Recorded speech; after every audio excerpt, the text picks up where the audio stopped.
If you were exiled to a deserted island, with no system to bind to for rewards, no supernatural talents to use as a golden finger, and even no basic survival tools like lighters and knives, how many days could you survive? Unless you're an explorer like Bear Grylls, most people wouldn't even make it past 3 days. If you're not careful, you could die on the first day from the ants and snakes in the jungle. However, this man not only made stone pot cooking with just his hands, but also killed a tiger with his bare hands and took the meat to satisfy his hunger. Then, he began to raise animals, grow crops, and build his own isolated island kingdom. What's even more outrageous is that every night, he would study with a group of beautiful women which posture was more conducive to reproduction.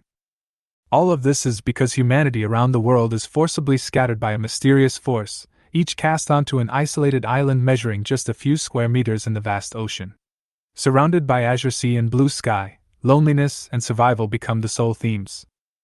Each player starts on an isolated island, with a random talent and a simple crafting grid. Wood, stone, seaweed, all resources must be obtained by fishing from the sea. Upgrading your island and expanding your living space is the only way to survive. When Suze woke up, he found that he was not only bound to the Eye of All-Seeing, that could see through the information of all things, but also had won a unique SSS-level growth talent. Many children and more blessings. My land will become fertile land. Cough, cough, cough. The salty sea breeze carried the coarse gravel from the reef and poured into his throat, as if thousands of fine grains of sand were scraping against his mucous membranes. Suze suddenly opened his eyes, and along with a violent cough, a sharp stinging pain came from the soles of his feet. He was standing barefoot on a black reef covered in shellfish and gravel. The center of the reef was extremely rough, causing his toes to curl up instinctively. Even the calluses on his soles couldn't withstand the piercing pain. Even more unsettling was the varying degrees of force with which the waves crashed against the reef. Each splash was followed by a slight vibration beneath his feet, as if the reef would collapse at any moment. He instinctively raised his hand to press against his forehead. A pounding headache throbbed like red-hot needles in his temples, and his vision went black. After a full half-minute, his vision gradually cleared. But the moment he took in his surroundings, his heart suddenly tightened and his breathing stopped. The familiar rental house was gone, as were the lights from the convenience store downstairs.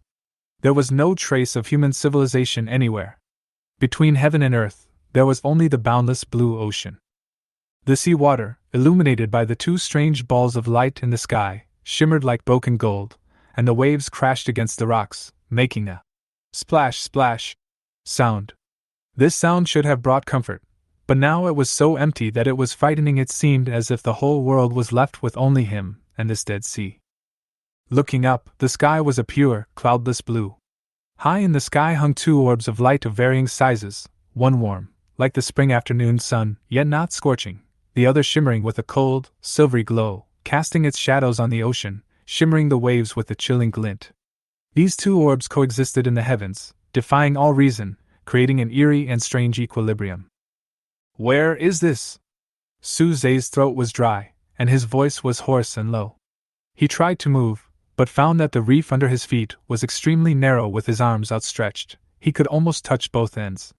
It was only about 3 square meters, and even turning around required caution. At this moment, a fist-sized piece of reef suddenly fell off and fell into the sea with a thump sound, without even causing ripples, as if indicating that the survival place, under his feet, was extremely fragile. Just as he was filled with doubt, he felt a sudden, cool sensation on his wrist. He looked down and saw a jet-black watch had appeared on his wrist. The dial had no hands, and a light blue light shone around the edge. It had a very technological feel, but it was unlike anything he had ever owned. Suze lightly touched the dial with his fingertips, and a light blue translucent light curtain suddenly unfolded, floating in the air, able to move with the line of sight. The interface was as clear as a game HUD, Island Core, LV.0, bound by Suze.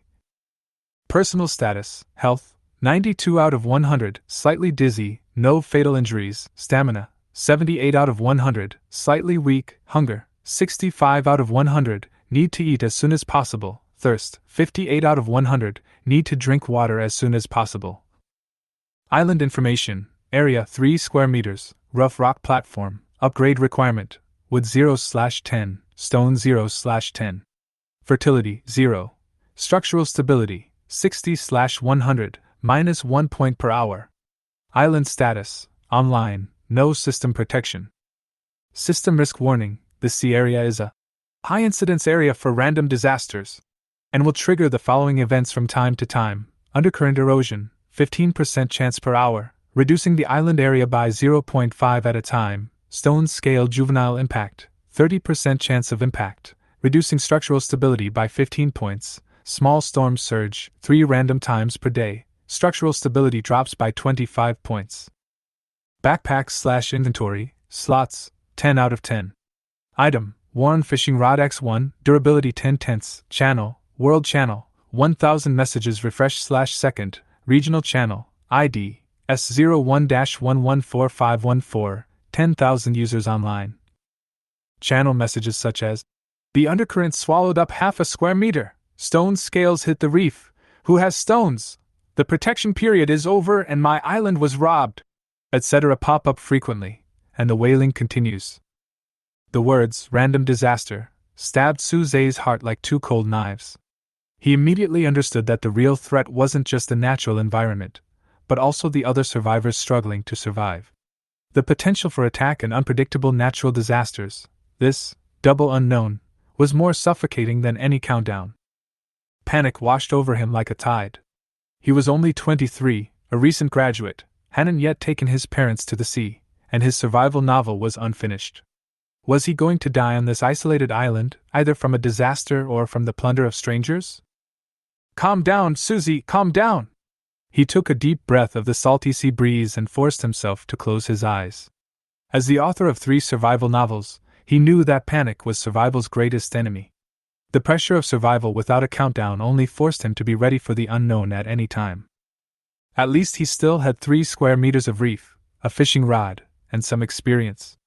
As for island protection? It was hard to even leave the island now. When Suze opened his eyes again, the panic was gone. He picked up the cracked and worn fishing rod. The low-quality pine fishing rod had a rusty hook and rough fishing line, but at this moment, it was all he could rely on in this lonely sea. This fishing rod not only had to catch the resources for survival, but also the time to cope with the disaster and the hope of leaving the reef to find life. He could not afford to gamble on luck, so he could only race against time to accumulate resources. Suze stroked the cracked fishing rod, the reef under his feet trembling slightly. The sea was calm in the distance, but there were undercurrents lurking underwater. He swung the hook out, and the line fell into the sea, ripples spreading out like his tense nerves. To survive, we don't gamble on luck, we race against time. He emphasized the words. Though his voice was low, it was remarkably clear over the silent sea. Sunlight shone through the twin orbs of light in the sky, illuminating his hand as he gripped the fishing rod, his knuckles white from the strain. The random disaster sign on the screen continued to flicker, and the island status online sign remained unchanged. He had no escape route, no need to retreat. This reef was his entire world, the first and last possession he must protect. Suze stared at the sea, with only one thought in his mind: the first piece of wood must be caught within an hour. The hook fell into the sea with a plop, splashing a circle of small ripples. Suze held the fishing rod, exerted a little force with his arms, and felt the weak pull from the fishing line. This was his first time fishing in the real ocean, and at such a life-and-death moment. The sea breeze gently brushed his cheeks, bringing a hint of coolness. He stared intently at the ocean, his heart tightening as time passed. Hunger and thirst grew stronger, his stomach cramping slightly, his throat dry and scorching, and every swallow stung. He glanced at the status data on his watch. The hunger value had dropped to 52, and the thirst value was only 45. At this rate, he could only hold on for 2 to 3 hours at most before he would lose his strength due to dehydration and hunger. Hurry up, even if it's just a little seaweed, he muttered to himself, not daring to slack off for a moment, his eyes fixed on the movement of the fishing line. The wooden shaft of the fishing rod hurt his palm, but he was completely unaware. An unknown amount of time passed, and just when his arm was about to become too sore to lift, the fishing line suddenly trembled slightly. Got it! Suze was refreshed, subconsciously gripping the fishing rod and jerking his arm upwards. Splash! A dark green plant was pulled out of the water with a splash, entwining itself around the hook. The plant's leaves were slender, covered in a slimy mucus that gave off a faint, fishy smell. Almost immediately, a screen of light automatically popped up with the item information: seaweed, common, type, basic resource/food. Effect: restores 5 hunger points and 3 stamina points after consumption. Tastes very poor, can be used to craft low-level items, such as purified water and simple fertilizer. Note: the most common plant in the ocean, widely distributed, and easy to obtain. Suze breathed a sigh of relief. Although it was just ordinary seaweed, it could at least relieve his hunger. He carefully unhooked the seaweed from the hook and put it into his backpack. A seaweed icon immediately appeared in the grid of the backpack, marked as 1 out of 10. He didn't rush to eat the seaweed, but instead cast his fishing rod back out to sea. The most important thing at this moment was to accumulate resources, not only to fill his stomach, but also to collect the materials needed to upgrade the island. This time, the wait was even longer. Suze's thirst grew stronger, his lips began to crack and chafe, and his vision became blurry from dehydration. He could only lick his lips from time to time, relying on his saliva to relieve the dryness. Just when he was about to give up, the fishing line moved again. This time the pulling force was much more obvious than before. Suze quickly reeled in the line and saw a piece of gray cloth was caught. The cloth was stained with seawater and mud, and looked like a worn t-shirt. Ragged clothes, normal, type, basic resource, fiber, effect, can be decomposed into 1 unit of cloth, which can be used to craft ropes, simple tents, and other items. Note: this item drifted from an unfortunate island, perhaps still carrying his body temperature if he is still alive. Suze frowned. Although this wasn't food or wood, cloth was still a useful resource. He put the tattered clothes into his backpack and started fishing again. The third time he cast the rod, the line quickly moved, but the pull was very light. After Suze reeled in the line, he found a small fish the size of a palm hanging on the hook. The fish's body was black and emitted a faint fishy smell, which was obviously not fresh. Small stinky fish, per quality type, food. Effect: consuming this fish restores 10 hunger points, but has a 30% chance of causing diarrhea, costing an additional 10 points of stamina. Grilling it eliminates the negative effects and restores 15 hunger points. Note: this is a common omnivorous fish found in coastal waters. Its flesh is rough and smells extremely bad. Only eat it if you're starving. Suze looked at the stinky little fish, his stomach churning. But he knew now was not the time to be picky. He put the stinky little fish into his backpack and thought to himself, if I could find a fire, I could grill this fish and it would be safe to eat. The fourth time he cast the rod, Suze's arms began to tremble, and his stamina dropped below 60. He gritted his teeth, his eyes fixed on the sea, with only one thought in his mind: wood, I need wood. Suddenly, the fishing line sank down sharply, with a force far greater than the previous ones. Suze even felt the fishing rod bend slightly, as if it could break at any time. It's the big one! He perked up and immediately adjusted his posture, gripping the rod firmly with both hands and slowly reeling it in. The line was pulled taut, and the intense tugging sensation came in waves, causing his body to lean forward, his feet slipping on the reef, and he nearly fell. Hold on! He growled, veins bulging in his arms as he yanked the rod with all his might. Splash! With a mighty splash, a half-meter-long piece of dark wood was dragged out of the water. Its surface was covered in seaweed and shells, and it felt incredibly heavy. Wood, wet type, core building material. Effect: basic construction material, can be used for island expansion, crafting tools, and making rafts. Burning efficiency is increased by 10% after drying. Note: originated from a tree down by waves, it's one of the most important resources in the early stages. Congratulations, you've taken the first step towards survival. The moment Suze saw the item information, his eyes lit up instantly. Wood! The wood he had always dreamed of! He excitedly dragged the wood onto the reef, and the wood hit the rock heavily, making a dull, dong sound. Suze squatted down, stroking the rough surface of the wood with his hands, feeling the real texture, and his eyes warmed slightly. This is not just a piece of wood, but also the hope of life. He immediately checked the island's information on his watch. The resources needed for the upgrade were 1 out of 10 wood, 0 out of 10 stone. While still a long way off, he had finally taken the first step. Suze's confidence was rekindled. He checked the crafting bar again, and one of the previously dimmed icons suddenly lit up. Pure water simple required, palm leaves X2, seaweed X1. Effect: restores 30 thirst points and 5 stamina points after drinking. Note: this fresh water is made using a simple distillation process. It has a slightly astringent taste, but is safe to drink. Palm leaves?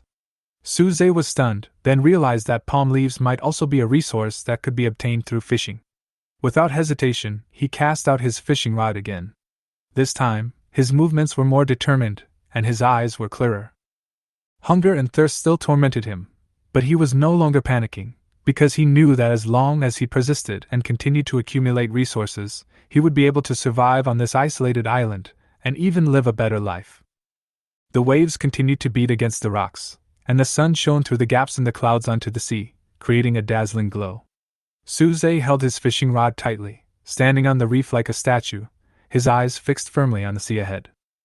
Just as Suze was concentrating on fishing and trying to catch a palm leaf, the black watch on his wrist suddenly vibrated and a red prompt box suddenly popped up, interrupting his action.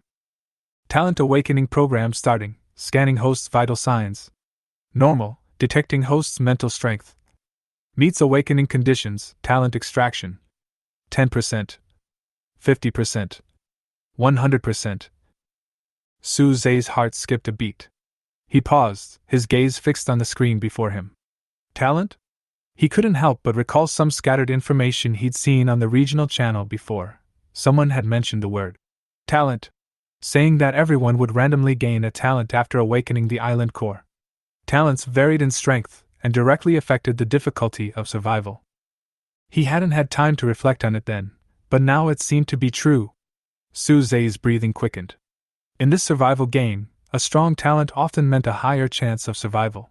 He clenched his fists nervously, his palms already covered in cold sweat, and silently prayed, it must be a useful talent, even if it's only E level or D level, and not some useless garbage talent.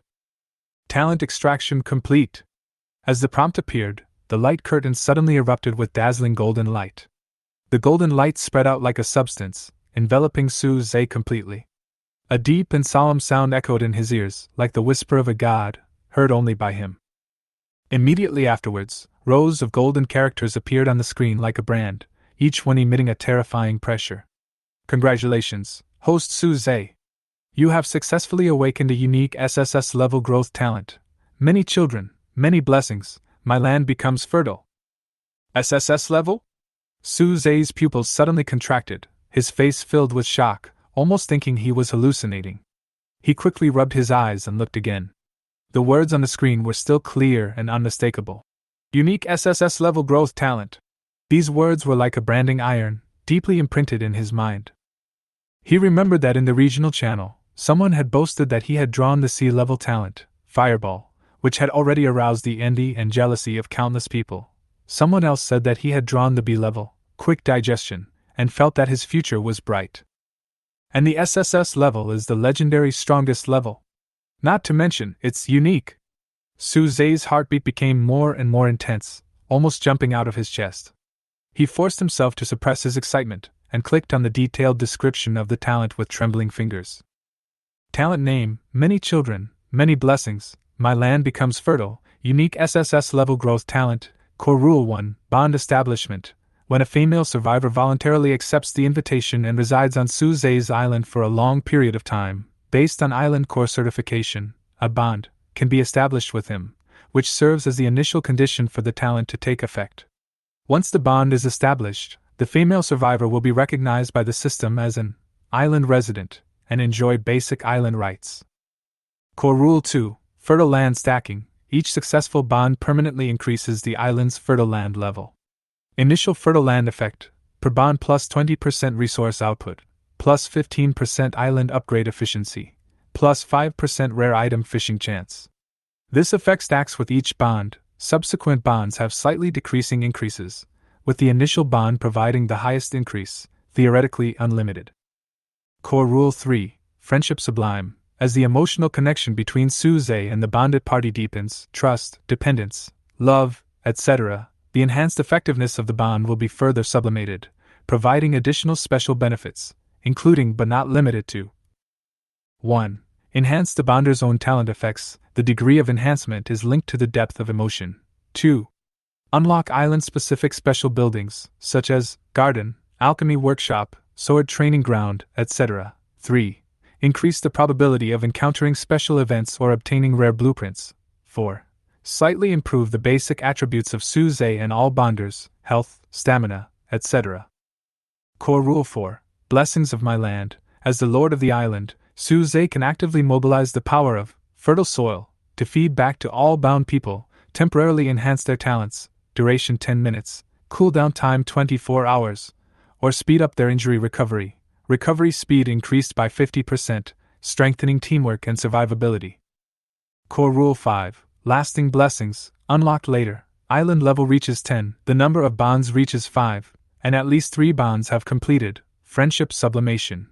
When the bond is strong enough and the island reaches a certain level, the incredible effects will be unlocked, including but not limited to 1. Grant the designated bonder some island permissions, such as resource management, facility operation, etc. 2. Suze and all bonders share 10% of the upper limit of health, sharing life and death. 3. There is a chance to give birth to the next generation with special talents, the true meaning of more children, more blessings. The next generation's talent level is not lower than B level. Suze read the talent description word for word. His expression changed from shock to strangeness, then to ecstasy, and finally he couldn't help laughing. Many children, more blessings, my land will become fertile soil. When he first saw these 4 words, he thought it was an improper talent and complained in his heart. Does the system want me to start a harem on an isolated island? But after he read the entire description, he realized that this was not just ordinary strength, but a divine skill. Resource yield plus 20%, upgrade efficiency plus 15%, rare item fishing probability plus 5%, and all stackable. This means that as long as Suze can find enough female bonders, his island will experience rapid growth. Resources will pour in continuously, and what others would take a day of hard fishing to gather might be available in just half a day for him. What others would take 10 days to upgrade his island might only take him 8. Not to mention the gains brought by the sublimation of friendship, the team's strengthening effect bestowed by the blessing of my land, and even the amazing potential of shared health and breeding special offspring in the later stages. This isn't many children, more blessings, it's clearly many wives, more blessings. No, it's the more bonds, the stronger you are. Suze was so excited that his whole body was shaking, and he almost couldn't wait to find a female survivor to establish a bond with. But he quickly calmed down. The reality was stark. His current island was a mere 3 square meters, barely enough for standing, so how could he accommodate anyone else? Furthermore, in the vast ocean, where could he find other survivors? Although tens of thousands of people were online on the regional channel, each was trapped on their own island. Finding a female survivor willing to come was a daunting task. Furthermore, this talent was so incredibly powerful that, once exposed, it would inevitably attract covetousness.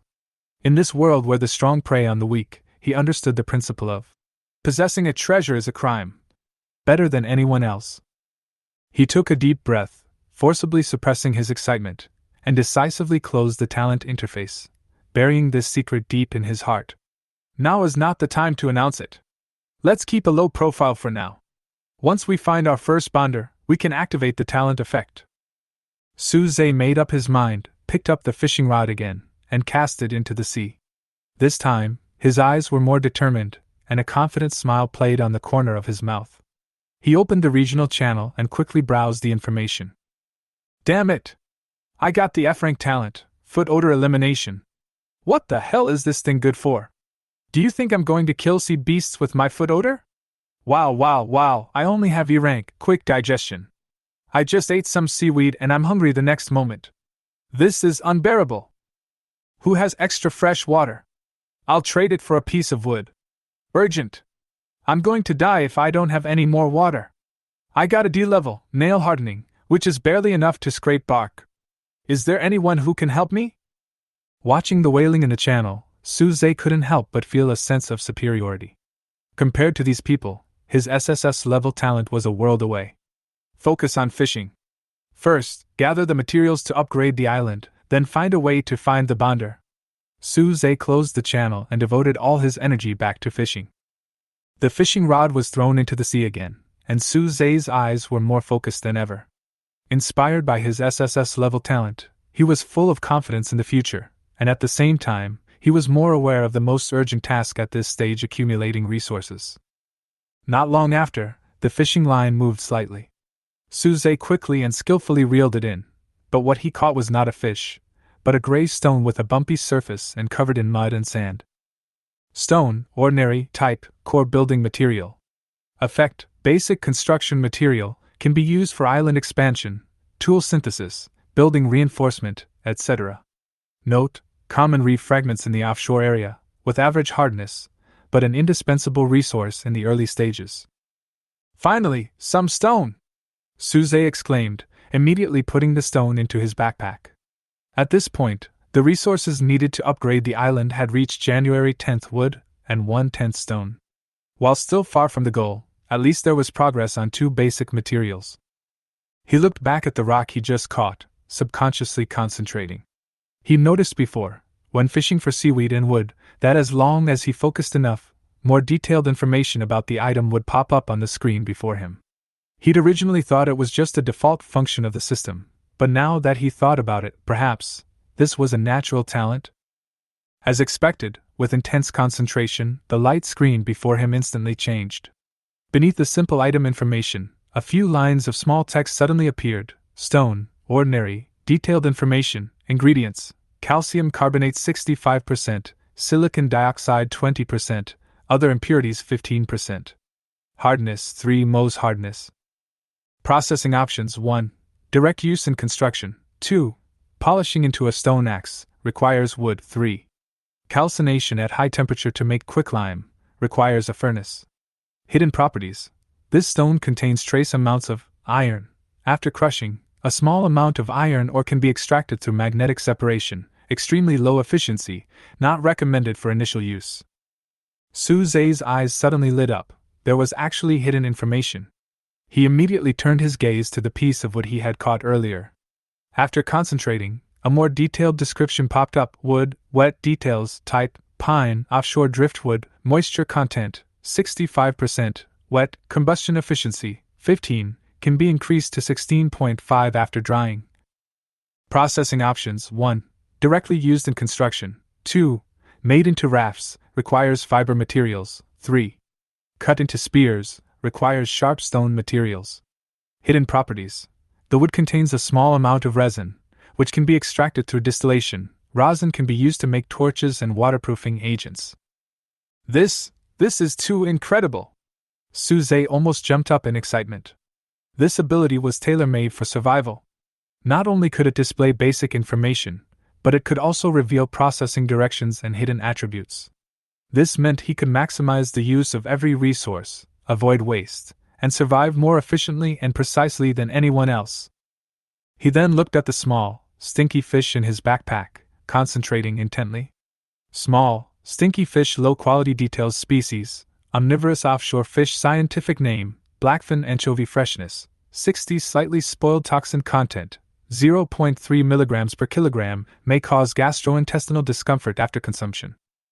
Processing options: 1. Eat directly, not recommended. 2. Roast, to eliminate spoilage and improve taste. 3. Marinate, requires sea salt for long-term storage. Hidden properties: a small amount of gelatin can be extracted from the fish maw, which can be used to make a simple adhesive. Omniscience. This is definitely an omniscient ability. Su Zhe mentally named this ability Eye of Omniscience. Although he wasn't sure if it was a system-given talent or some kind of special auxiliary function, that no longer mattered. What mattered was that this ability gave him an absolute information advantage on the road to survival. All-seeing eyes allows him to discern the optimal use of resources, while many children, many blessings, will help him achieve rapid development after finding a bond. The combination of these two abilities is a perfect complement. Su Zhe, his confidence soaring, once again gripped the fishing rod tightly and cast it towards the sea. This time, he no longer fished blindly, but focused his attention on the surface of the water where the hook line sank. As his mind continued to concentrate, his vision seemed to change. The water a few meters below the surface became translucent, and the underwater scene was blurry but clearly visible. Near the hook, several faint points of light floated, green, brown, and white. All-seeing eye environment scan, underwater resource spots detected. 1. Green spot, seaweed, common resource 1.2 meters from the hook. 2. Brown spot, wood, common resource 3.5 meters from the hook. 3. White spot, palm leaf, rare resource 2.8 meters from the hook.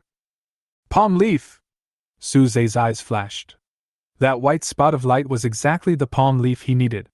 He immediately adjusted the direction of his fishing rod and carefully moved the hook towards the white spot of light. As the hook approached the light, the line jerked. Suzy reeled in the line immediately, only to see several large, fan-shaped, green leaves pulled out of the water. They were palm leaves. Palm leaf, common, type, basic resource/building material. Effect, can be used to craft roofs, tents, straw hats, etc. Can be used as fuel, lower combustion efficiency. Note, common plant leaves on tropical islands, with strong toughness and good water resistance, making it an important building material in the early stages. Great! Suze quickly put the palm leaves into his backpack. At this point, his backpack already contained 1 part seaweed and 2 parts palm leaves, just enough to make pure water. He immediately opened the crafting panel and clicked on the Pure Water, Simple, recipe. 2 palm leaves and 1 seaweed in his backpack transformed into streams of green light and flowed into the crafting panel. A few seconds later, a bottle of transparent liquid quietly appeared, still shrouded in a faint vapor. Pure water, simple, type, consumable, drink. Effect, restores 30 thirst points and 5 stamina points after drinking. Purity, 92%, drinkable, slightly astringent. Note, this simple fresh water is filtered through palm leaves and seaweed to absorb impurities. Although crude, it effectively relieves dehydration. Suze eagerly pulled a bottle of purified water from his backpack.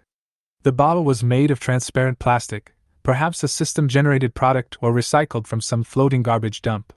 He unscrewed the cap and was greeted by a bitter taste. But in the torment of his severe thirst, this bitterness became as precious as sweet spring water. He tilted his head back and drank deeply. The cool water flowed into his throat, moistening the dry mucous membranes. The feeling of comfort made him sigh with satisfaction. Refreshing! The status panel on the watch showed, the thirst value increased from 45 to 75, and the physical value recovered from 58 to 63. The effect was immediate. He carefully placed the remaining purified water into his backpack, saving it for later use. Looking out at the sea, Suze's lips curled into a confident smile. With the all-seeing eyes that could see through everything, the unlimited potential of many children and many blessings, and this worn fishing rod as a starting point, he firmly believed that he could not only survive on this isolated island, but live a more exciting life than anyone else. His next goal was clear: collect 10 pieces of wood and 10 pieces of stone to upgrade the island, then, find his first bonder. Suze gripped his fishing rod tightly and cast it out to sea again.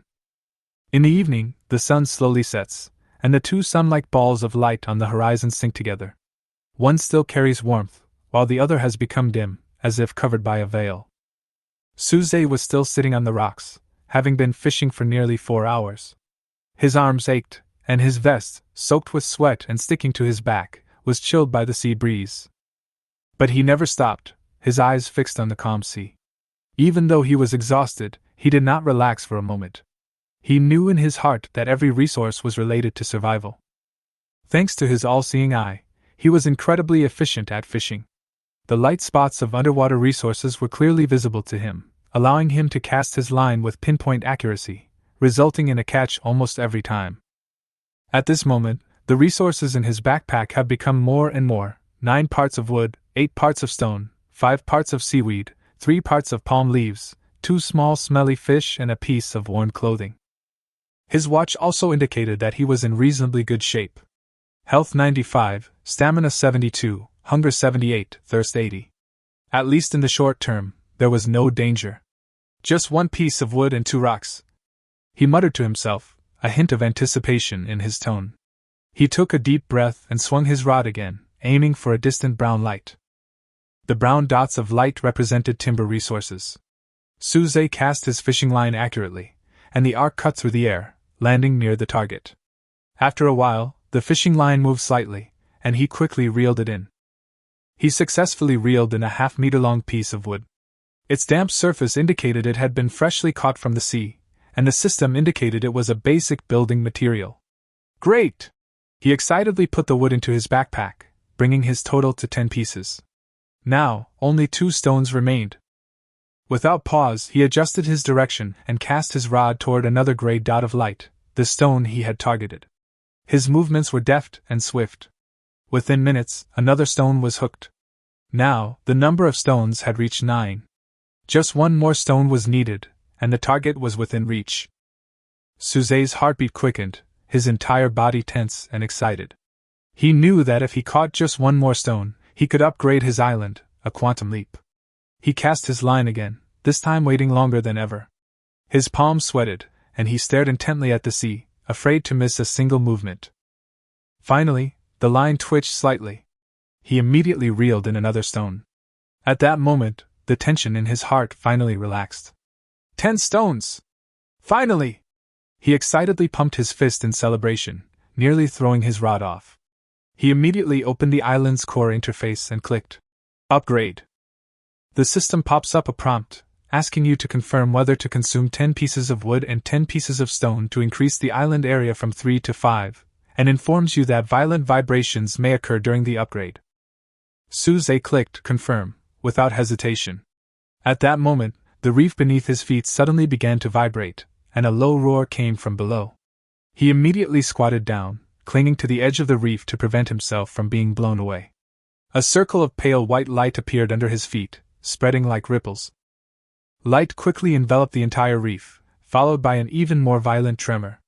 He could feel the foundation slowly extending outward. As if pushed aside by some force, the water formed a meter-high wall of water around him. The scene was truly stunning. Within this wall of water, new land was quietly emerging. The newly risen rocks and soil, still damp, slowly merged with the existing reef. This process lasted for about 5 minutes. When the shaking subsided and the white light faded, Suze stood up, stunned by the sight before him. His island had become noticeably larger. The reef, originally just 3 square meters, now expanded to 5. The new area was covered in light brown soil, still barren, but softer. The edge of the island was also more regular than before, no longer jagged and uneven. He carefully stepped onto the new land, and the feel of his feet was reassuring. A genuine smile finally appeared on his face. Although the island was still small, the space now allowed him to move around freely without having to curl up to rest. More importantly, upgrading brought a sense of security. He opened the interface and checked the latest island information. The 5 square meters included rough reefs and basic soil. The upgrade requirements also increased: 30 pieces of wood, 30 pieces of stone, and 5 pieces of iron ore. The island's special attribute also added increased basic stability. What he cared about most was the newly added crafting recipes. 3 new items were listed on the interface: a shelter, a stone axe, and a torch. The shelter would protect him from the night's wind, rain, and cold. The simple stone axe would increase his wood-gathering efficiency, and the torch would illuminate the night. These were all tools he desperately needed. Suze's eyes lit up. Every new item was a key to improving his quality of life. He felt more relaxed and excited than ever before. He took a deep breath and reaffirmed his next goal. First, build a shelter to find a place to stay for the night. He checked his backpack and found that his resources were running low. He still needed 5 more pieces of wood, and the gap in the palm fronds was even larger, so he needed 7 more. But this didn't faze him. He gripped his rod tightly, ready to continue the fight. "Keep fishing, and try to get into the shelter tonight," he said as he cast out his rod, his eyes fixed firmly on the sea. The afterglow of the setting sun sprinkled on the sea, dyeing the entire water surface golden, and the distant sky was an orange-red, which was so beautiful that it was intoxicating. After Suze stuffed the last palm leaf into his backpack, he sat down on the reef and took a long breath. In order to upgrade the island, he had almost used up all the wood and stone he had on hand, and now he had to start gathering again to build a temporary shelter. Taking advantage of this opportunity, he opened the regional channel. This was the first time he had seriously checked the channel since awakening his talent. A pale blue screen of light unfolded before his eyes, a deluge of messages cascading down like a waterfall, a dizzying sight. He immediately adjusted the filter mode, displaying only unread and hot content, making the scene less cluttered. The first message that popped up was a cry for help. "Can anyone give me some water? I'm dying of thirst." The man revealed that his talent was F level, exuberant hair, but other than making his hair grow faster, it was useless. After 3 hours of fishing, he only caught some seaweed. Suze looked at the dozens of replies below, most of which were sarcastic, or in a "can't preserve yourself" tone, making him laugh and cry. "My condolences, brother. I'm E-level, fast digestion, and it's even worse. I'm hungry 10 minutes after eating. Just cut your hair and use it as a rope, haha. Don't beg, no one can take care of anyone else in this place." These words sounded realistic and cruel, making people sober up in an instant. Suze frowned slightly and continued to slide the light screen. Soon, another boastful message appeared. "Hey, I just caught a piece of chocolate, it's not expired." The man, possessing a C-rank item identification, instantly recognized the valuables hidden within the seaweed pile and immediately offered to trade it for 2 bottles of fresh water. The comments immediately exploded. "I have water! 1 bottle for $50, okay. Big boss, I'll give you 3 bottles, just wait and see. Why can you catch chocolate while I can only catch rags? It's not fair." A bunch of people rushed to please him.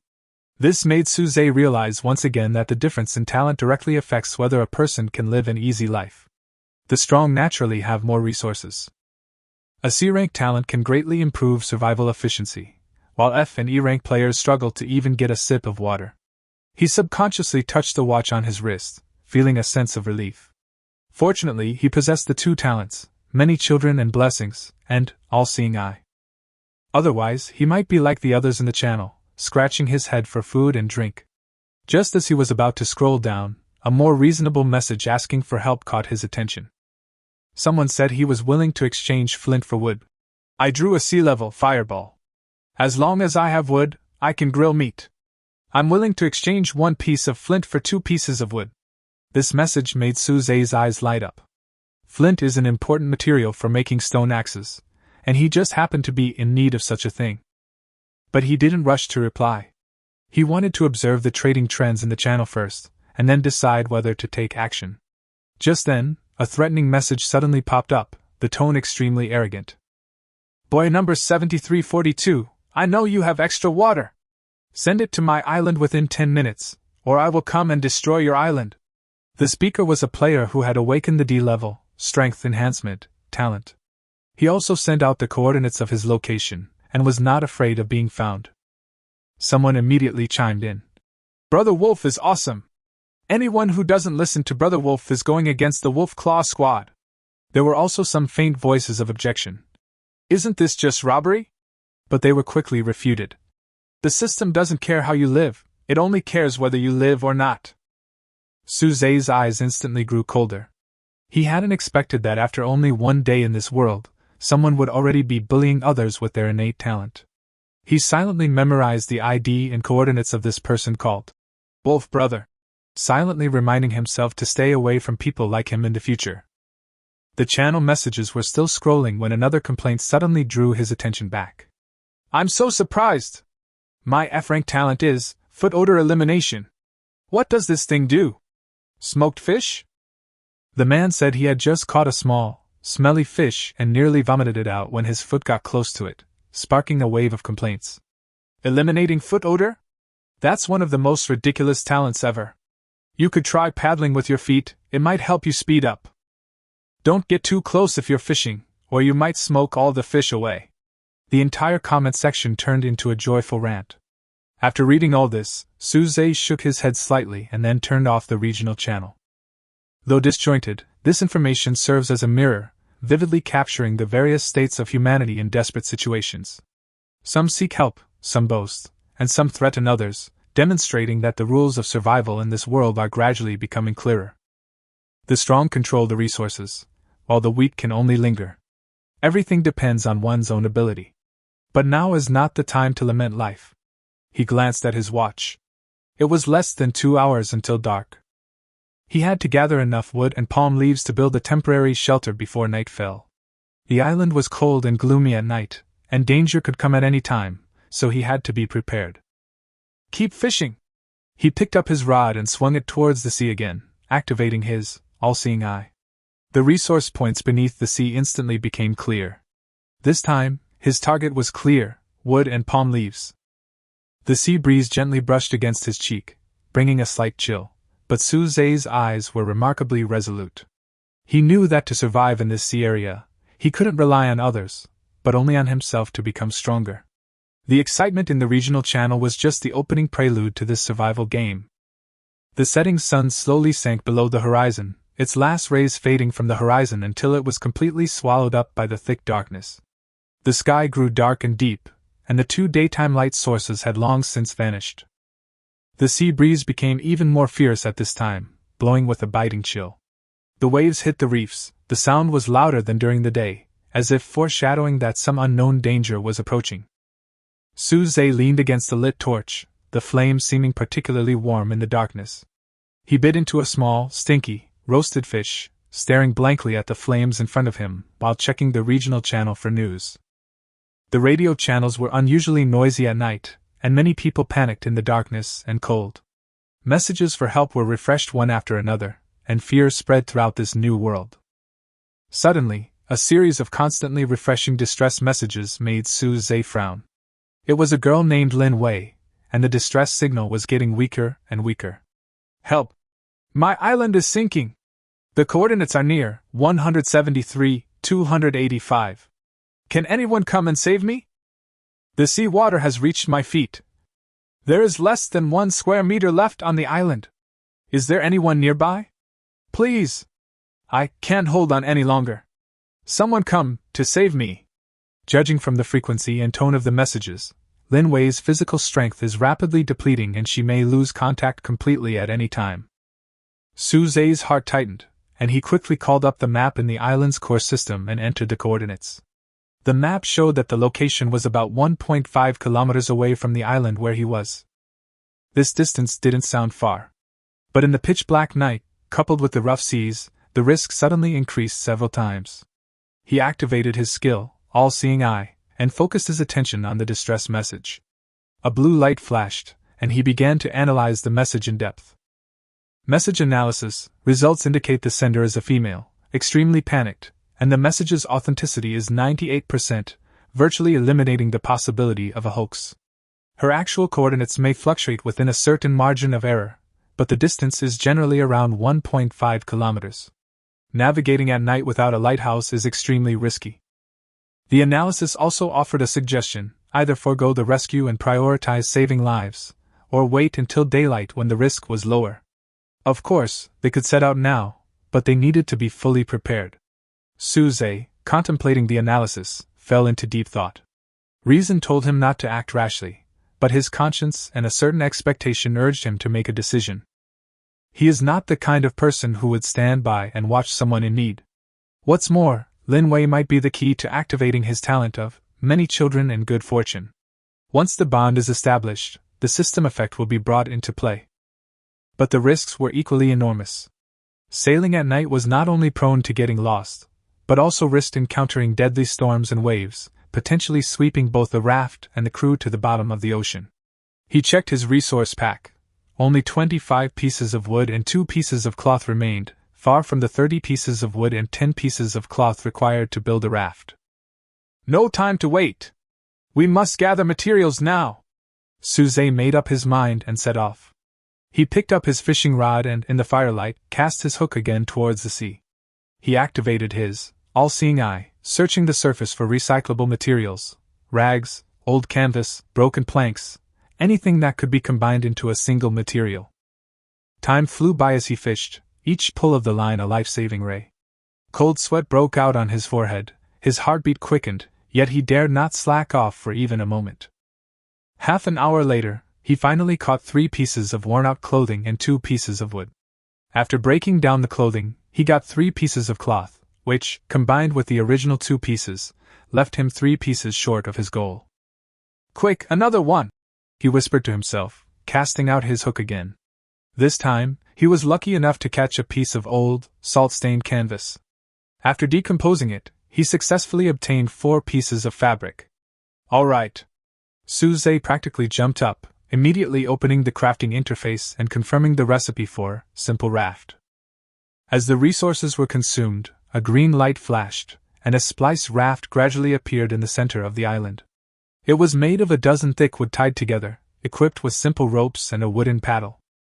Without wasting any time, he quickly packed the remaining bottle of fresh water, 2 smelly fish, a newly made stone axe and a torch into his backpack, then picked up the raft and pushed it towards the sea.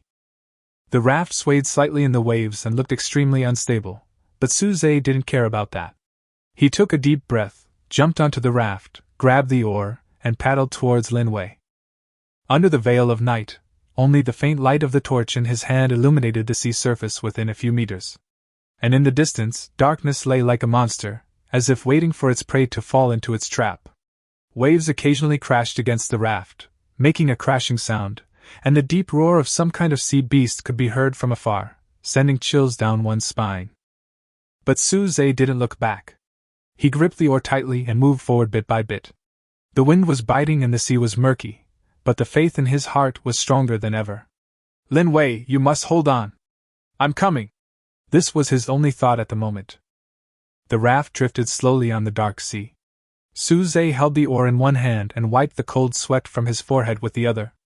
Even though his arms were so sore that he couldn't lift them, he didn't dare to stop paddling, because Linway's call for help had long been cut off, and he didn't know how much longer she could hold on. The sea at night was more terrifying than the day. The howling wind blew up waves that continuously slammed against the raft. The cold sea water repeatedly soaked his clothes and made him shiver. To keep warm, he could only move closer to the flickering torch, relying on the warmth of the flame to dispel the bone-chilling cold. Fortunately, the omniscient eye was still useful in the dark. Suze closed his eyes and adjusted his state, and his vision immediately penetrated the sea like an X-ray.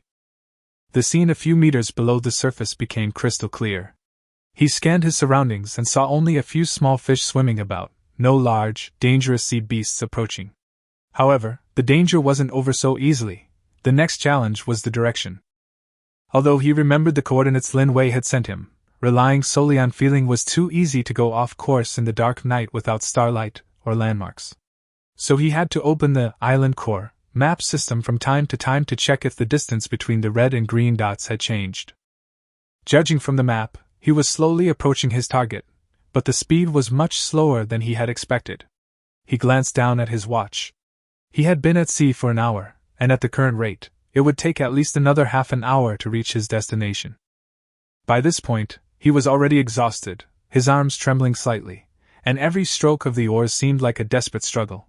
Suddenly, a strong wind swept in. The waves roared and slammed heavily onto the raft, causing the entire raft to shake violently. Suze was almost thrown into the sea. He quickly clung to the rope beside him and lay on the raft, not daring to move. "Oh no!" he cursed softly, looking up into the distance, his expression changing instantly. Over there, a huge wave, over 2 meters high, was rising up on the sea surface, rushing towards him like a monster with its mouth opened. Suze immediately tried his best to use the oars to adjust the direction, trying to make the raft deviate from the front of the waves. But the raft moved too slowly and it was too late. The next second, a huge wave hit hard. Bang! With a loud bang, the sea water pressed down like a mountain, submerging Suze completely in the water. He felt as if his entire body was being violently shaken by a giant hand, his ears buzzing, and cold water poured into his nose and mouth, choking him and making him cough. When he struggled to get his head out and opened his eyes, he saw a hole in the edge of the raft, and several ropes had been torn, and it was about to fall apart. While coughing up seawater, he quickly checked the condition of the raft. Fortunately, the main structure was barely damaged and could still be used for the time being. Suze gasped and leaned on the raft in shock, his heart beating fast. Just now, he almost thought he was finished. He calmed his breath, picked up the oar again, and carefully continued paddling towards his target. This time he was extra cautious, making steady progress with each stroke. After paddling for about 20 minutes, he finally saw a faint light flickering on the sea in the distance. "Is it a torch? Or a light?" His eyes suddenly lit up, and he immediately activated his all-seeing eye to check the situation. On the screen, a figure hugged a piece of broken rock, less than a square meter in size, holding a nearly extinguished torch, shivering in the wind. Lin Wei! Su Zhe's heart tightened, and he desperately sped up towards the light source. As the raft got closer, he gradually saw that it was indeed Lin Wei she was soaking wet. Her hair stuck to her face was pale, and her lips were purple. It was obvious that she was close to hypothermia. Her hands were almost stiff as she held onto the reef, but her eyes still showed a trace of her determination to survive. Hold on! I'm coming! Su Zhe shouted loudly, hoping that she would not give up. Lin Wei heard the sound and slowly looked up. At that moment, the despair in her eyes seemed to be illuminated by hope. Her lips trembled slightly, but she could not utter a complete sound. Su Zhe quickly rowed the raft to her side, stabilized the raft, and reached out to her. Hurry and grab me! This reef can't hold for much longer. Lin Wei seemed to use all her strength to loosen the reef and stretched out a cold hand to him. Su Zhe grabbed her wrist, which felt like holding a piece of ice, without any warmth. He gritted his teeth and pulled her onto the raft little by little. As soon as she got on, Lin Wei collapsed on the raft, coughing violently and spitting out several mouthfuls of seawater. She looked almost exhausted. Su Zhe quickly took off his coat and covered her with it. Then he took out a bottle of fresh water from his backpack, gently unscrewed the cap, and fed her the water close to her mouth. Slow down, don't choke. Lin Wei gulped down the water, and the look of someone who had escaped death moved Su Zhe for a moment. He watched her gradually regain some of her color, and finally breathed a sigh of relief. Fortunately, I made it, he muttered to himself. Fresh water flowed down Lin Wei's throat, slowly moistening her dry throat and dispelling the remaining chill in her body. The coughing gradually subsided, and she raised her head and looked at the boy who had saved her. He was soaked, his clothes sticking to his skin, and he looked a little disheveled. He was wearing an ordinary t-shirt and shorts, his face showing signs of fatigue, but his eyes were bright, revealing a look of determination and reliability. Lin Wei's voice was hoarse, but her gratitude came from the heart. Thank you? Thank you for saving me. Su Zhe just smiled lightly and waved his hand. It's okay, it's a small matter. You rest first, I'll take you back to my island. As he said that, he picked up the wooden oar and prepared to return. But Lin Wei suddenly reached out and grabbed his arm, saying in a hurried tone, Wait a minute. My torch is still there. Su Zhe followed her gaze and saw the torch still stuck on the broken rocks not far away. The flame was weak and could go out at any time. The reef was about to be submerged by the sea. If it was delayed any longer, the torch would be lost. Su Zhe hesitated for a moment, knowing full well that it wasn't worth the risk to go back. But in this pitch-black sea, a torch could provide not only illumination but also warmth. Wait here for me, I'll get it. He tied the raft tightly and jumped onto the reef without hesitation. Only a small reef remained, and the water had already reached his ankles. Su Zhe moved quickly, snatching up the torch, then turned and jumped back onto the raft. The moment his feet touched the ground, the broken reef behind him collapsed with a loud bang, completely sinking into the sea, with waves splashing high. Lin Wei was startled and subconsciously grabbed Su Zhe's arm. Su Zhe gently patted the back of her hand and said calmly, It's okay, it's safe. Lin Wei blushed and let go of her hand. She lowered her head and whispered, I'm sorry. I was a little scared just now. I'd be surprised if I weren't.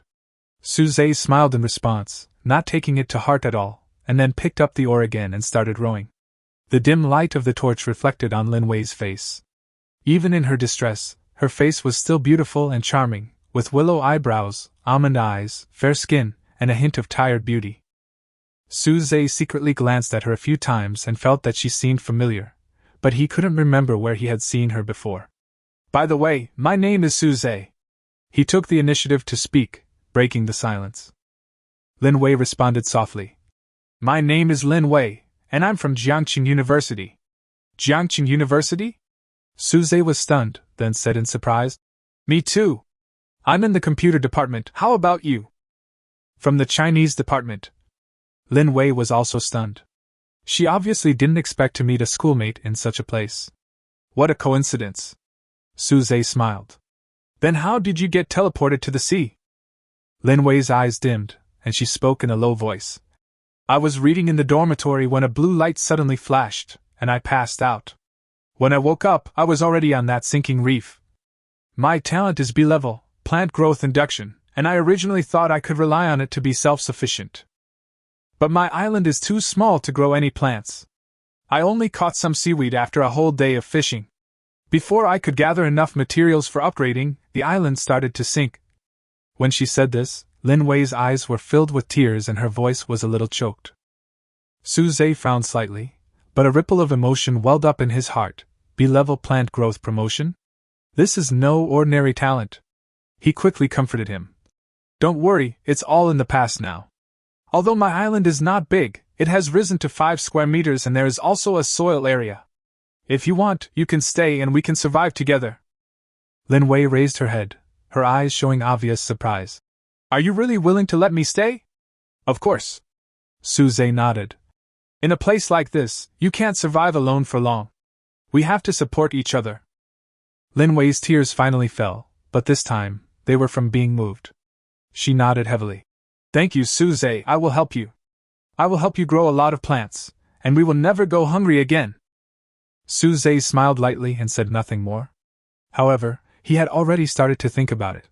He immediately activated the Eye of All-Seeing to check Lin Wei's condition. A string of information appeared on the screen. Lin Wei, status, weak, hunger 25, thirst 30, body temperature 35 degrees Celsius, mild hypothermia, talent, B-rank plant growth acceleration, accelerates plant growth by 50%, improves crop quality, yield plus 20%, consumes a small amount of mental energy, bond potential, can establish a survival partner, bond, activates the basic effect of the many children. Many blessings, talent, favorability, 80, gratitude plus alumni bonus.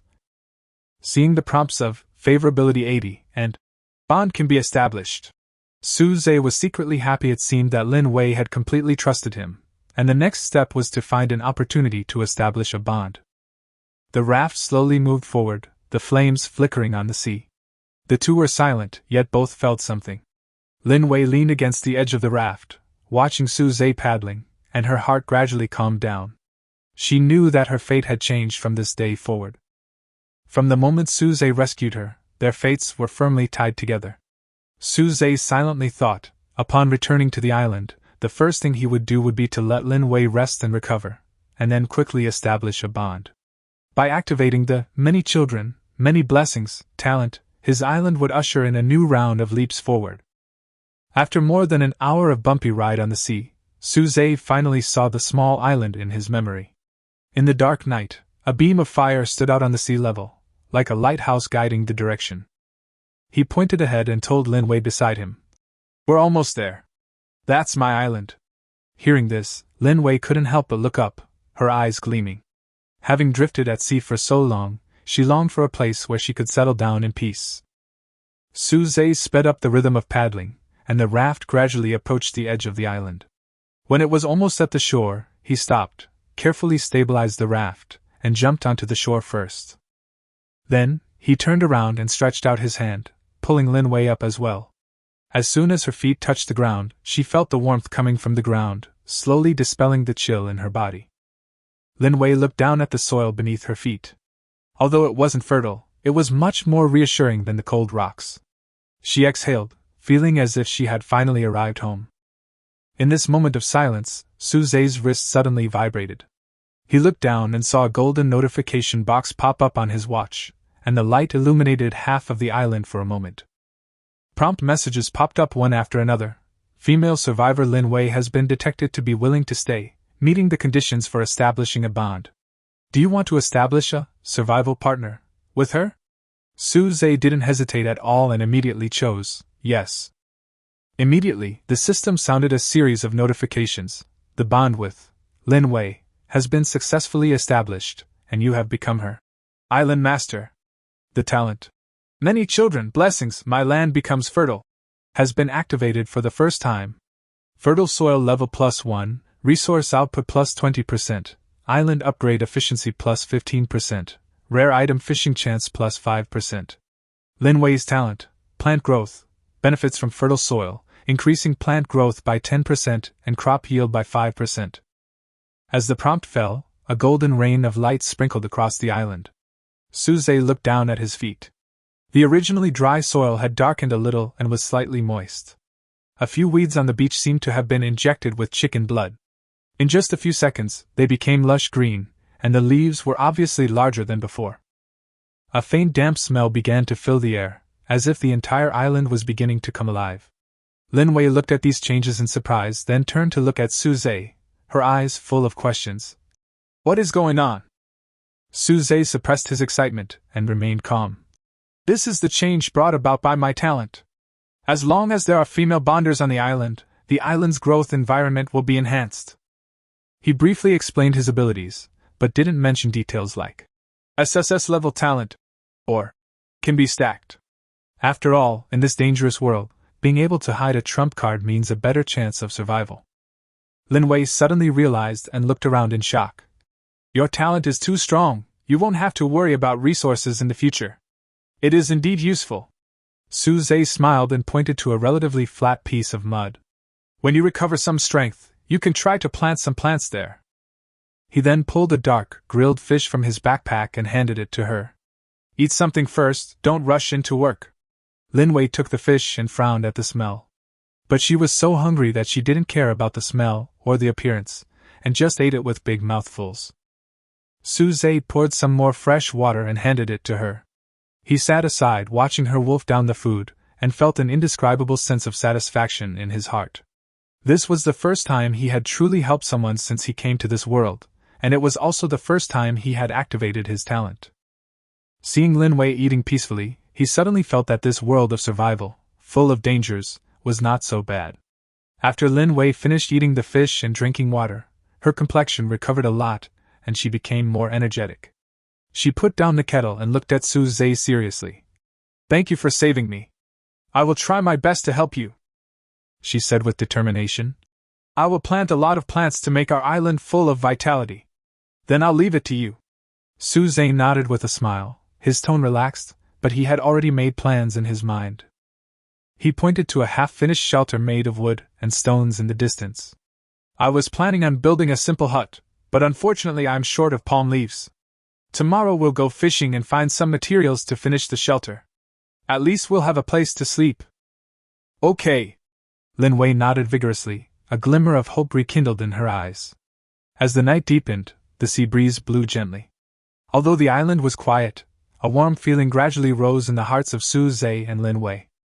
Su Zhe sat by the fire, watching Lin Wei survey every inch of the island, his mind mulling over his next plan.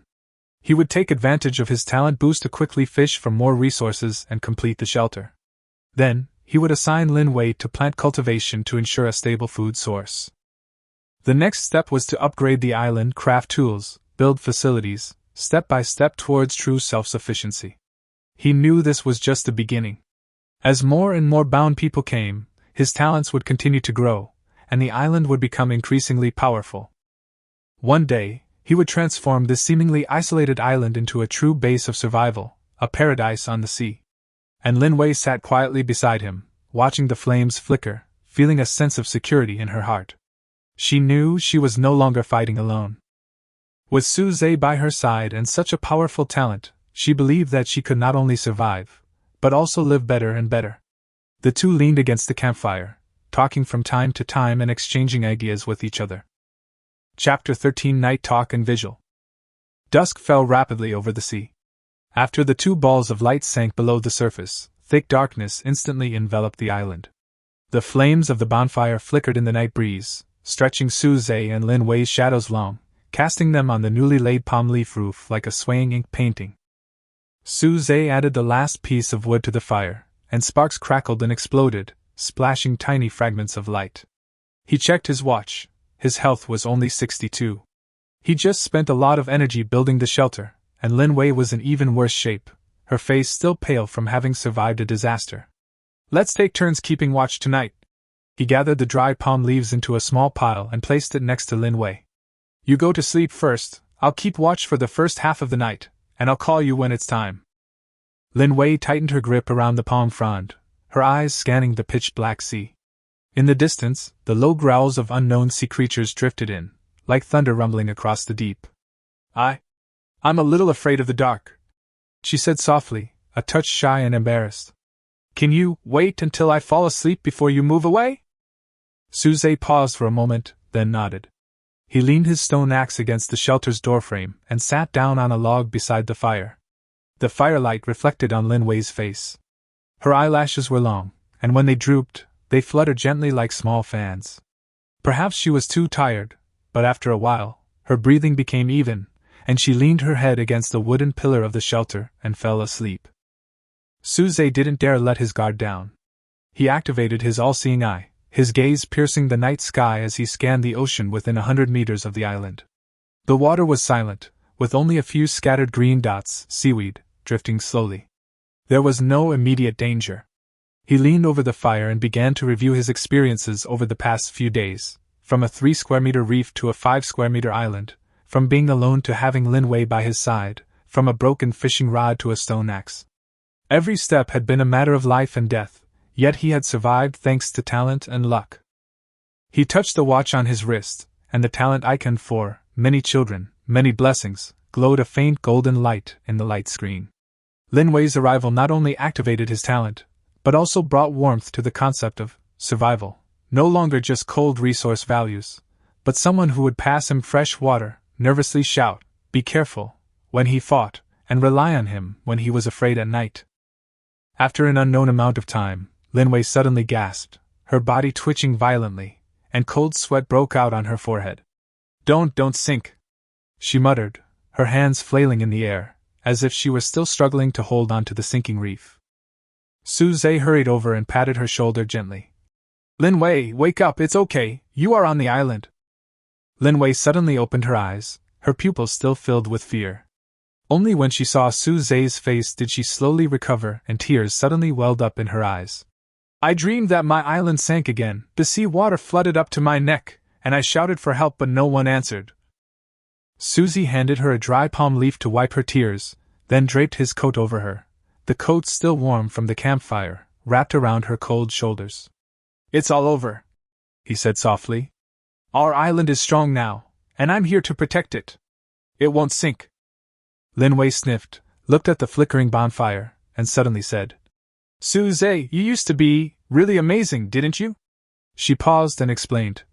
"I heard at school that there was a great novelist in the computer department. He said you were particularly good at writing survival stories. I didn't expect that you can actually make a living from them now." Suze smiled, neither admitting nor denying. "I just wrote about it before, I never thought I would have to experience it myself." He changed the subject. "What about you? Do you often participate in gardening activities in school? You look very skilled when preparing the soil." Lin Wei's eyes lit up when she mentioned something familiar. "My mother is a flower grower, and I've been following her around with flowers and plants since I was a child. I originally wanted to open a small flower shop after graduation, but now—" Her tone dropped again, but she quickly raised her head again. "But it doesn't matter. Now I can promote the growth of plants on the island, and our island will definitely be full of flowers in the future."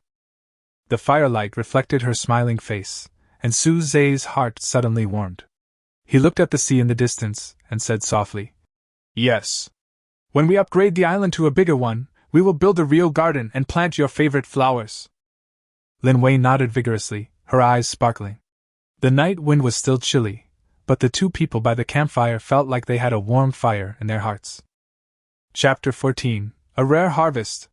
Palm Leaves and Coconuts. At dawn, Suze was awakened by the sound of waves. Lin Wei was still asleep, her brow relaxed, no longer as tense as it had been the night before. He tiptoed out of the shelter and picked up his fishing rod. With the bonus of the many children, many blessings talent, the resource yield around the island had increased by 20%. Perhaps there would be an unexpected bounty today. As the all-seeing eye activated, the light spots beneath the surface of the sea immediately became clearer. Besides the green seaweed and brown wood spots, there were also several rare white spots, brighter than those of ordinary palm leaves, with a faint glow around the edges. Suze's heart moved, and he cast his hook towards the nearest white spot. Seconds after the line sank, he felt a heavy pull. He slowly reeled in the line and saw a bundle of dew-soaked palm fronds being pulled up. This bundle was wider than the ones he had caught before, with a light green hue around the edges. It felt thick and resilient, unlike ordinary palm fronds that would break easily. high-quality palm leaves. Type: advanced building materials. Effect: waterproofness is increased by 30%, toughness is increased by 20%, and it can be used to synthesize rainproof roofs and waterproof tents. Note: due to the fertile soil, the density of palm leaf fibers has increased significantly, making it the core material for building high-quality buildings in the early stages. High-quality palm leaves! Suze couldn't help but exclaim. The ordinary palm leaves he had used before could barely withstand a light rain, but it would definitely leak if it rained heavily. With these high-quality palm leaves, he could transform the shelter into a true rainproof house. He then fished for the second white dot, this time with a heavier pull and a slight sway. As he reeled in the line, a round object broke through the water. Its shell was dark brown, with dense lines and a few dry coconut strands hanging from it. A coconut. Coconut fresh. Type: food/drink. Effect: drinking coconut water can restore 50 points of thirst plus 10 points of physical strength. Eating coconut meat can restore 30 points of hunger plus 5 points of physical strength. Note: a rare resource in tropical oceans, coconut shells can be processed into containers, and coconut fiber can be extracted into high-grade fiber materials. Suze walked quickly to the campfire, holding a coconut. Lin Wei had just woken up and saw the coconut in his hand. Her eyes suddenly lit up. Wow! It's a coconut! I haven't had coconut milk in a long time! Suze found a sharp stone and chiseled a small hole in the top of the coconut. The sweet coconut fragrance immediately wafted out. Lin Wei leaned over to smell it, and couldn't help swallowing. Suze handed the coconut to her. You drink first, I'll go catch a few more. Lin Wei held the coconut, and drank from it in small sips, her eyes curved into crescents. So sweet! Much better than fresh water! She drank half of it, and handed the coconut back to Suze. You drink too, there's still coconut meat! Suze took the coconut, and took a few sips. The cool, sweet coconut water slid down his throat, instantly dispelling much of the fatigue from last night's vigil. He cracked the shell open, revealing the flesh, plump and white, like solidified fat. The two of them shared it. The coconut flesh had a delicate texture, with a hint of milk, much better than the grilled stinky fish. Over the next half-day, Suze fished up 3 more coconuts, and 4 bundles of high-quality palm fronds. Together, he and Lin Wei dismantled the shelter's roof and rebuilt it with high-quality palm fronds. The new roof was denser and had a slight slope at the edges to allow rainwater to drain away. Lin Wei also found some fine coconut fiber and stitched the gaps in the fronds together, completely eliminating any possibility of leaks. By evening, the new roof was finally finished. Suze poured some water into the shelter, and sure enough, it didn't leak at all. Lin Wei stood inside the shelter, touching the smooth palm fronds and smiling broadly. We won't be afraid of the rain anymore. This is our little house. Suze looked at her smiling face and felt warm in his heart. He collected the remaining coconut shells and planned to process them into containers tomorrow. With coconut shell containers, he could store more fresh water and food without having to worry about running out of space in his backpack.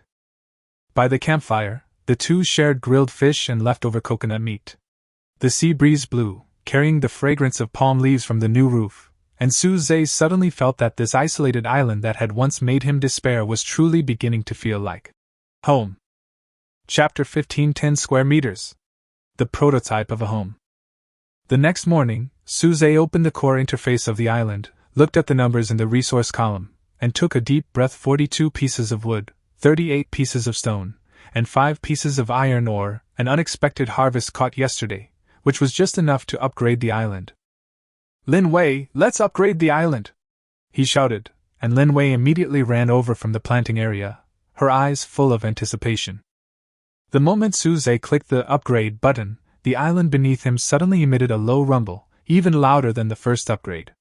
Light brown soil slowly rose from the water, as if supported by an invisible hand, spreading outward. The edges of the originally 5 square meter island continued to expand outward, the sea pushed back by an invisible force, forming a circular wall of water. Waves lapped against the newly exposed soil, splashing tiny droplets of water. Lin Wei nervously grasped Suze's arm, her eyes fixed on the island's transformation. About 5 minutes later, the roar subsided, and the wall of water slowly descended. The island before her had expanded to 10 square meters, half covered in dark brown fertile soil, half flat rock.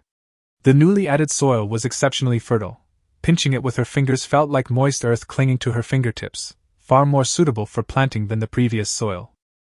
It's so big! Lin Wei let go of Su Zhe's arm and ran around the island. The new soil felt soft under her feet. We can grow more things! We can even build a bigger shelter! Su Zhe opened the crafting bar and, as expected, unlocked new recipes, simple bed, and fixed stone stove. He now had 42 pieces of wood, enough for a bed, and 38 pieces of stone, enough for a stone stove. The two of them divided the work. Su Zhe assembled the bed, while Lin Wei gathered dry palm leaves and hay for the mattress. The frame of the simple bed was made of standard wood, which is stronger than ordinary wood. Su Zhe used a stone axe to cut the wood to the right lengths and tied it together with coconut fiber. He quickly built the bed frame. Lin Wei spread the hay on the frame and covered it with a layer of soft palm leaves. The simple bed was ready. Let me try! Lin Wei couldn't wait to lie down. The hay and palm leaves were soft, and much more comfortable than the hard rocks. I don't have to sleep on the ground anymore. Su Zhe smiled and shook his head, then began to construct a permanent stone stove. He found a flat rocky area and piled 30 stones into a circle, leaving a hollow in the middle for the firewood. He also built a small platform with stones for the cooking utensils. Finally, he lit the wood. The flames danced in the stone stove, brighter than the previous makeshift fire, and resistant to wind. Let's try grilling some fish! Lin Wei took out 2 fresh fish from her backpack. They were caught by Su Zhe with a fishing net in the morning. They were much bigger than the small stinky fish, and the meat was more tender. Su Zhe threaded the fish onto wooden skewers and grilled them on the stone stove. The flames heated the fish evenly, quickly turning the skin golden brown and sizzling with oil, its fragrance filling the island. Lin Wei squatted nearby, flipping the fish from time to time, her movements becoming increasingly adept. All right. Su Zhe took the grilled fish off the grill and handed one to Lin Wei. Lin Wei took a bite. The fish was tender and juicy, without any fishy smell. It was much better than the one grilled with a torch. It's delicious! Her eyes sparkled. We can roast coconuts, roast berries, and make seaweed soup in the future. Su Zhe nodded and began to plan the layout of the island. Stone stoves and storage points were placed in the rocky area to facilitate cooking and storing resources. The soil area was divided into 2 halves. One half was used to grow fast-growing berries, and the other half was reserved for growing new plants. The shelter was placed in the middle of the island, with the bed inside. The remaining space was reserved as a leisure area, where a table and chairs could be placed later. Lin Wei followed his planning, occasionally offering her own ideas. We can plant some small flowers around the planting area. It will look nice. The storage area should be closer to the shelter so it will be more convenient to get things. As the sun set, the 10-square-meter island had been clearly divided into its functional areas. A bonfire flickered in the stone hearth, beds were neatly arranged in the shelter, and berry seedlings in the planting area, nourished by the fertile soil, were sprouting new shoots.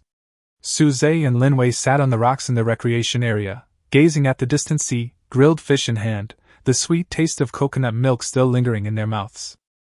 This will be our home from now on, Lin Wei said softly, her tone full of a sense of belonging.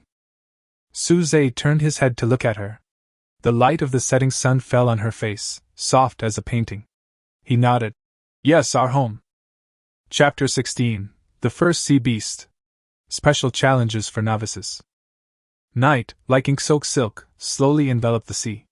The wind, once carrying the scent of the sea, suddenly turned cooler, swirling with tiny wisps of spray and making the campfire flicker. Sparks landed on the rocks, quickly extinguished by the damp air. Su Zhe had just added a piece of dry pine wood to the fire when his ears suddenly caught a strange sound, not the crash of waves hitting the reef, but a more subtle rustling, like scales scraping against the water, mixed with a faint, low roar, slowly approaching from the dark horizon. What's wrong? Lin Wei peeked out from behind the shelter's palm leaf curtain, her hands clutching the corner of her clothes, a look of alarm in her eyes. She just glanced at the regional channel, and the relaxed tone of voices filling the screen had reassured her, but then Su Zhe's tense profile made her inexplicably nervous again. Su Zhe didn't respond immediately.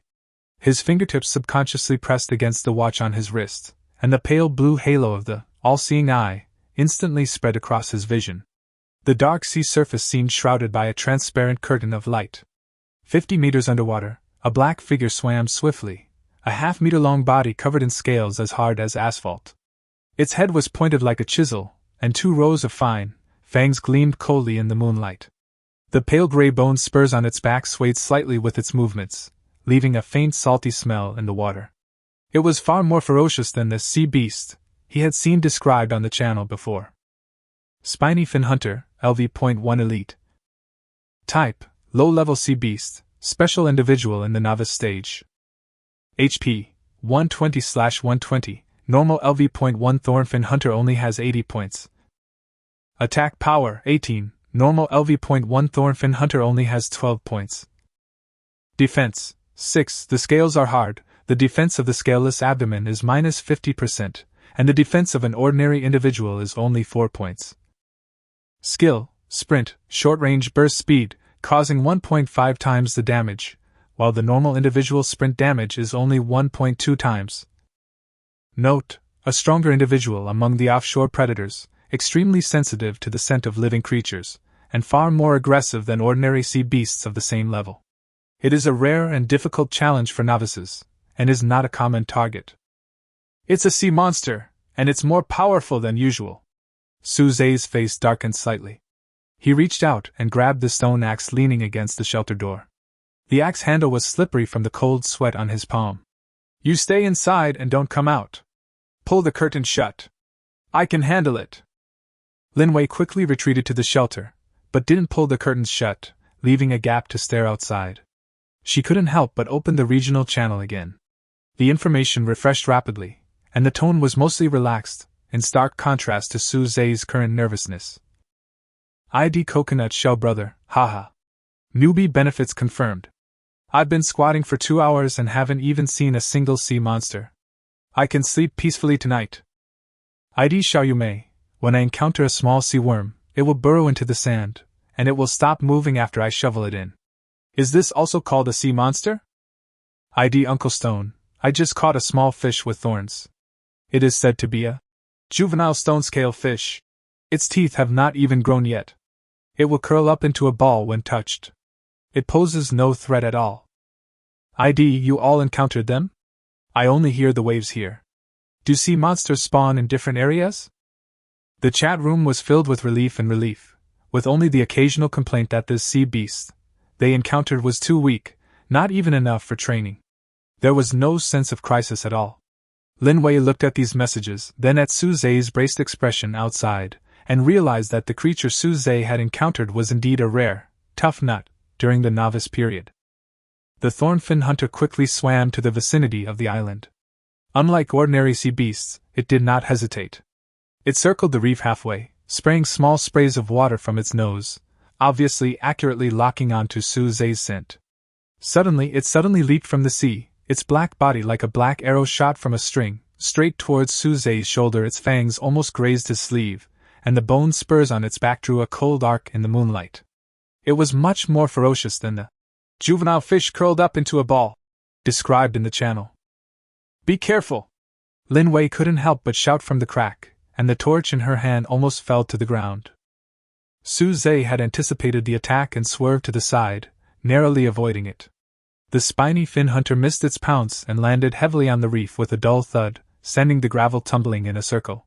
Before it could turn over, Su Zhe swung his stone axe down on its back. With a crisp clang, the axe left only a white mark on the hard scales, and the recoil numbed his palm.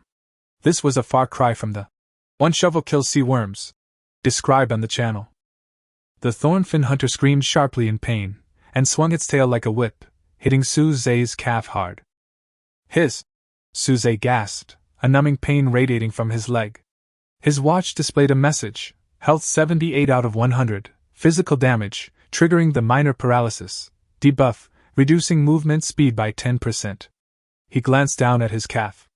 While it wasn't bleeding, it felt stiff and much more painful than he'd expected. Regional channels are still refreshing with light-hearted news. ID Xiaoyumei, I just grilled the juvenile rockfish. The meat is quite tender, the benefits for newbies are really good. ID Coconut Shell brother, I'm so jealous. I don't even have any fish here, so I can only eat berries. Suze gritted his teeth, fighting the numbness in his legs. He remembered the weakness indicated by the all-seeing eye, the scaleless abdomen.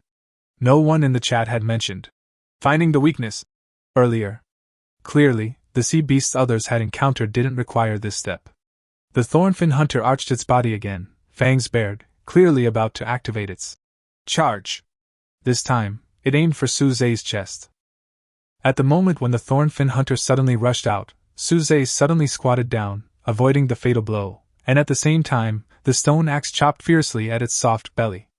With a puff, the stone axe cut smoothly into it, and dark red blood gushed out instantly, splashing on the reef. System prompt: critical hit. 50 points of damage caused, thornfin hunter's health remaining 70 to 120. The thornfin hunter twisted violently in pain, trying to break free from the stone axe. Suze held the axe handle tightly, pressed his knee against its body, and stabbed it again. This knife directly cut open its internal organs, and dark green juice mixed with blood flowed out. The thornfin hunter's movements gradually slowed down, and finally lay on the reef, completely motionless. System prompt: successfully killed the thornfin hunter, LV.1 Elite, high-quality beast meat, X3, normal individuals only drop normal beast meat X2, hard sea beast scales, X6, normal individuals only drop 3 to 4 pieces. Suze sighed in relief and slumped to the ground, the numbness in his calf still lingering. Linwei quickly ran out of the shelter, torch in hand, and squatted beside him, nervously touching his leg. "Are you okay? Does it hurt? I saw on the channel that the sea beasts everyone encountered were so weak, only the one we encountered was this fierce." "It's okay, just a little numb." Suze smiled and pointed at the body of the thornfin hunter. "This should be the most difficult one in the novice period. Others have encountered either non-aggressive young fish or small insects that can only hide, which is considered a benefit. This is just a small challenge for us. Fortunately, we have the all-seeing eye to find the weakness." Linwei nodded, her eyes full of admiration. "You're amazing! I was so nervous just now. Someone in the channel said the sea beasts were like pets, and ours is simply a mini-boss." Suze rubbed his leg, thinking to himself, while this thornfin hunter was stronger than others, it was still a reasonable challenge for a beginner, within his normal range. However, it also reminded him not to be complacent. The newbie perks wouldn't last forever. He needed to quickly build fences and traps to prepare for stronger enemies that might appear in the future. He put the high-quality meat and tough scales into his backpack and looked out at the dark sea. The light-hearted laughter in the chat room continued, and he knew that the newbie tutorial of this survival game might be quietly coming to an end. Chapter 17: Cooking Beast Meat. First full meal. The next morning, Suze's leg no longer hurt, though it was still slightly bruised. Linwei insisted on applying seaweed to him. She said her mother had used it on injuries before, and it was known to reduce inflammation and relieve pain. Suze couldn't resist, so he let her apply the crushed seaweed to the bruise. It felt cool and indeed felt much better. "Let's prepare the meat." Linwei's eyes sparkled as she stared at the 3 portions of meat in her backpack. "I checked the omniscient eye last night, and it says the meat must be roasted before eating, otherwise it will give you diarrhea."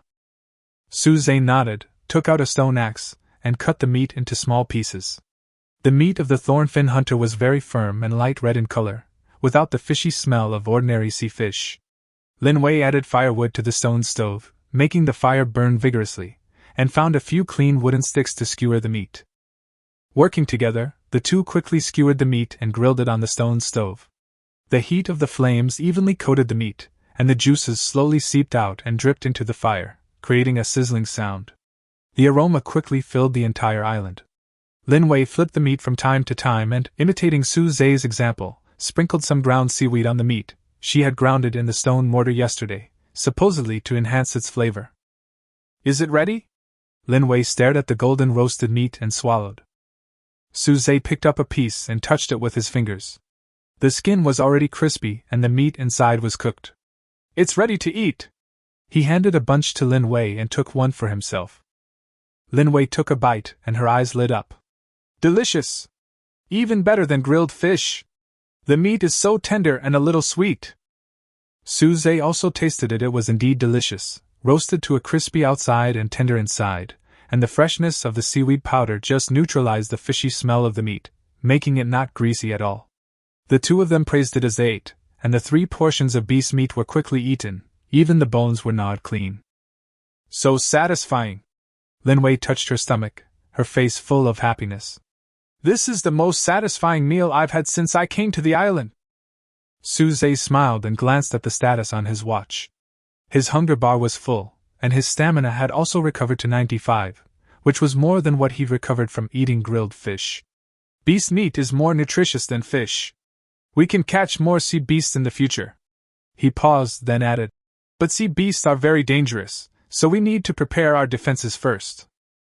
Linwei nodded, her face turning pale as she recalled last night's thrilling experience. Let's build a fence.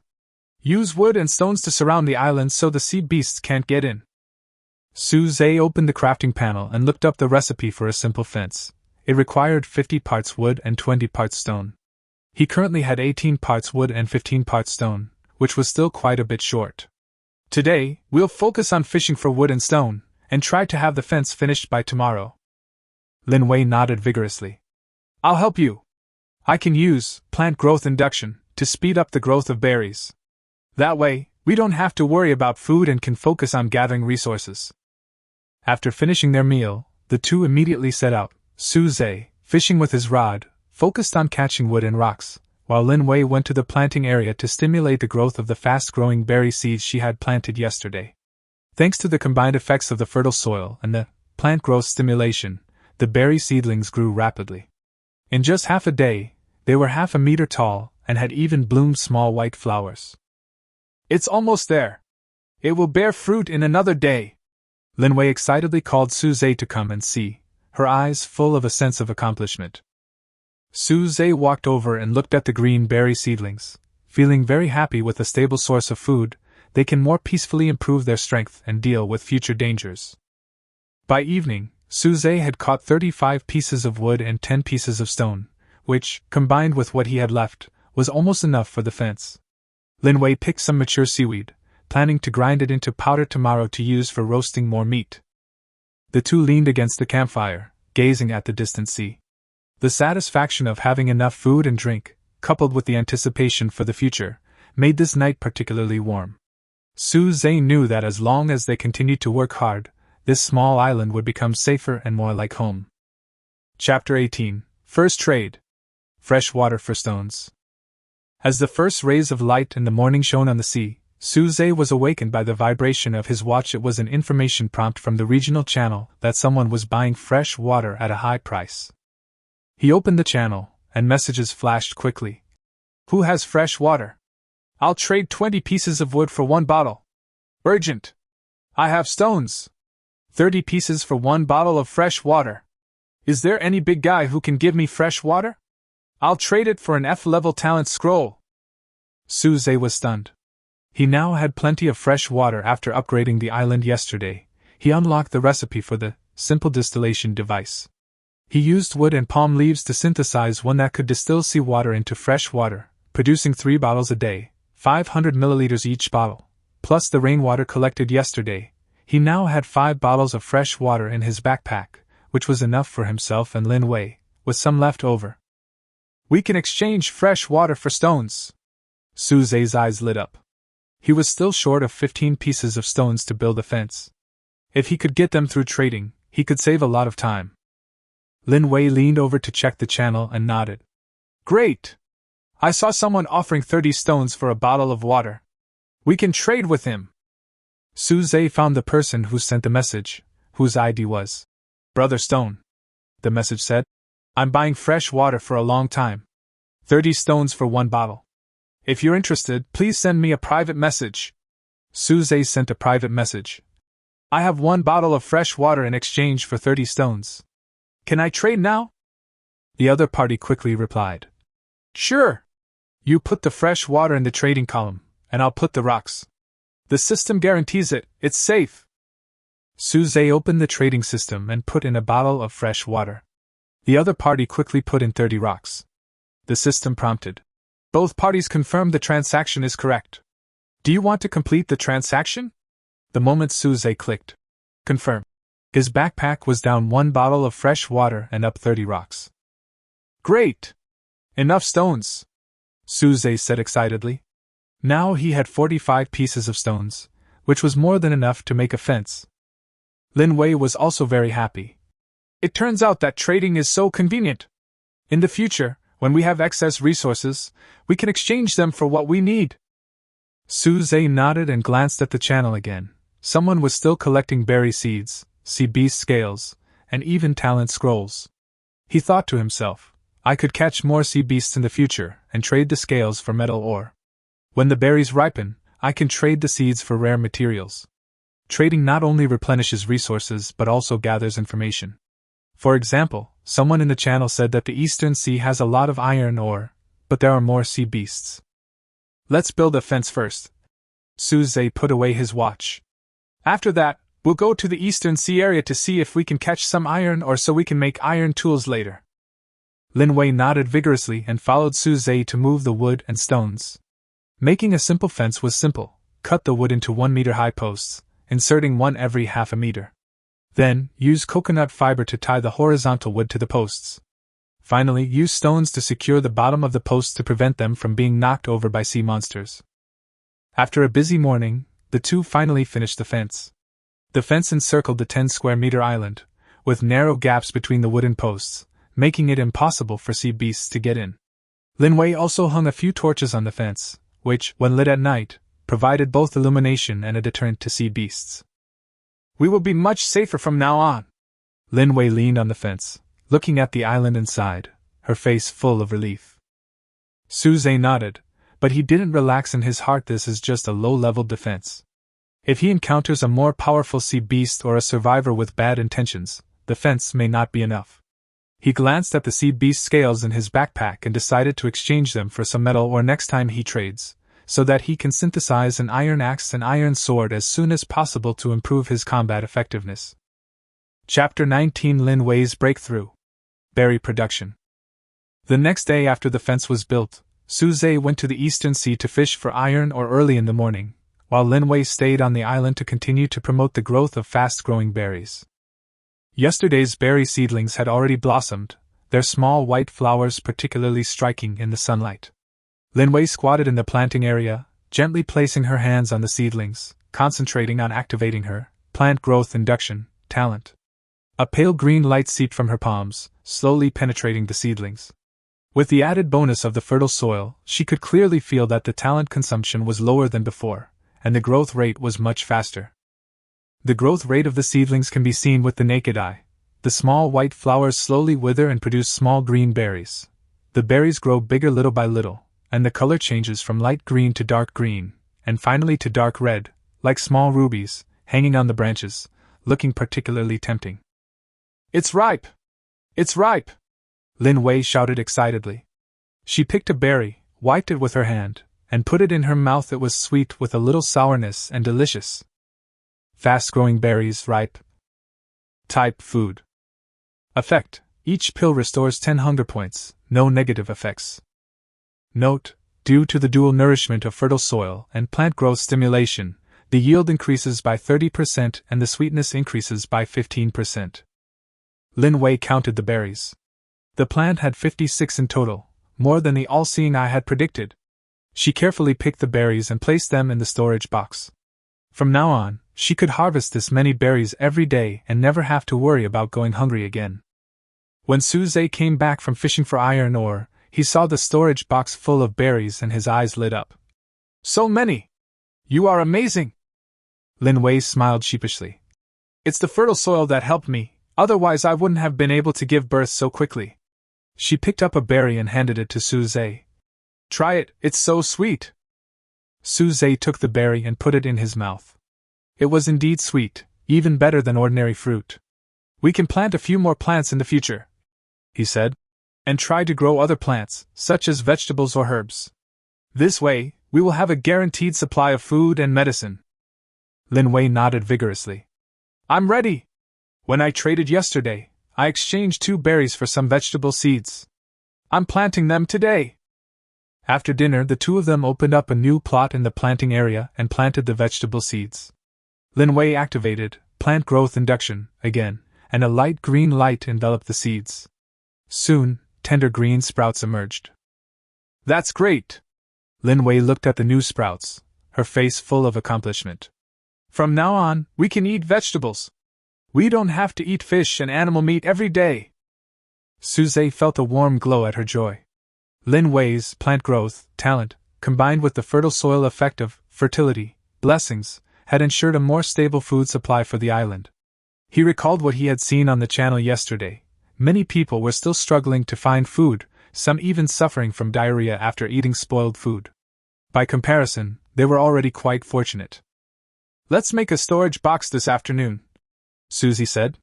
We have more and more berries and vegetables. We need a special place to store them, otherwise they will go bad. Lin Wei nodded. Okay. I'll help you collect wood and stones. Working together, the two quickly gathered the materials for a storage box, 10 parts wood and 5 parts stone. Suze used a stone axe to carve the wood into the desired shape, while Lin Wei helped pass tools and tie the coconut fiber. Soon, a simple storage box was complete, placed next to the shelter, capable of holding a wide variety of items. We'll have a place to store our resources from now on. Lin Wei touched the storage box and smiled happily. Suze looked at the overflowing storage boxes and lush green planting areas, his heart filled with hope. Thanks to his and Lin Wei's efforts, this once isolated island of only 3 square meters had become increasingly vibrant and more like a real home. Chapter 20 Death Announcement. Regional Shock. In the evening, Suze was roasting animal meat on the stone stove, while Lin Wei was sorting berries in the storage box. Suddenly, both of their watches made a sharp beep sound at the same time, and a cold system prompt sounded in their minds. Regional Announcement. Survivor ID 8724, nickname, Seaside Lone Wolf, has died. Current number of survivors in the region, 9999/10,000. Suze and Lin Wei stopped at the same time, their faces turning pale. Dead? Lin Wei's voice trembled a little. She subconsciously grabbed Suze's arm and said, How could someone die? Did he die of starvation? Or was he killed by a sea monster? Suze said nothing and turned on the regional channel. The originally noisy channel suddenly became quiet for a few seconds, and then it exploded like a pot, with information flashing rapidly. Holy crap! Someone's really dead! No way! ID 8724? I know him! I traded lumber with him yesterday. How come he's dead today? It must have been eaten by a sea beast. I heard a loud roar coming from the eastern sea last night. It might have been a high-level sea beast. No! I just saw someone say that he was fighting with Wolf Brother for resources and was killed by Wolf Brother. Wolf Brother? That ruthless guy with D-level strength enhancement? Did he really kill someone? The system doesn't care? Can it even kill people? The system only cares about whether you live or not how you live. It's the law of the jungle. The panic in the channel spread like a tide. Some people were crying, some were cursing, some were glad that they didn't meet Wolf Brother, and some were quietly deleting their nicknames for fear of being targeted. Suze's face was gloomy. He hadn't expected that someone would start killing their own kind in such a short time. He had seen that Wolf Brother on the channel before. He had an arrogant tone and often threatened others, but he had never expected him to actually dare to kill someone. Suze. Lin Wei's voice was filled with tears. Will we also encounter people like this? Will they come to seize our island?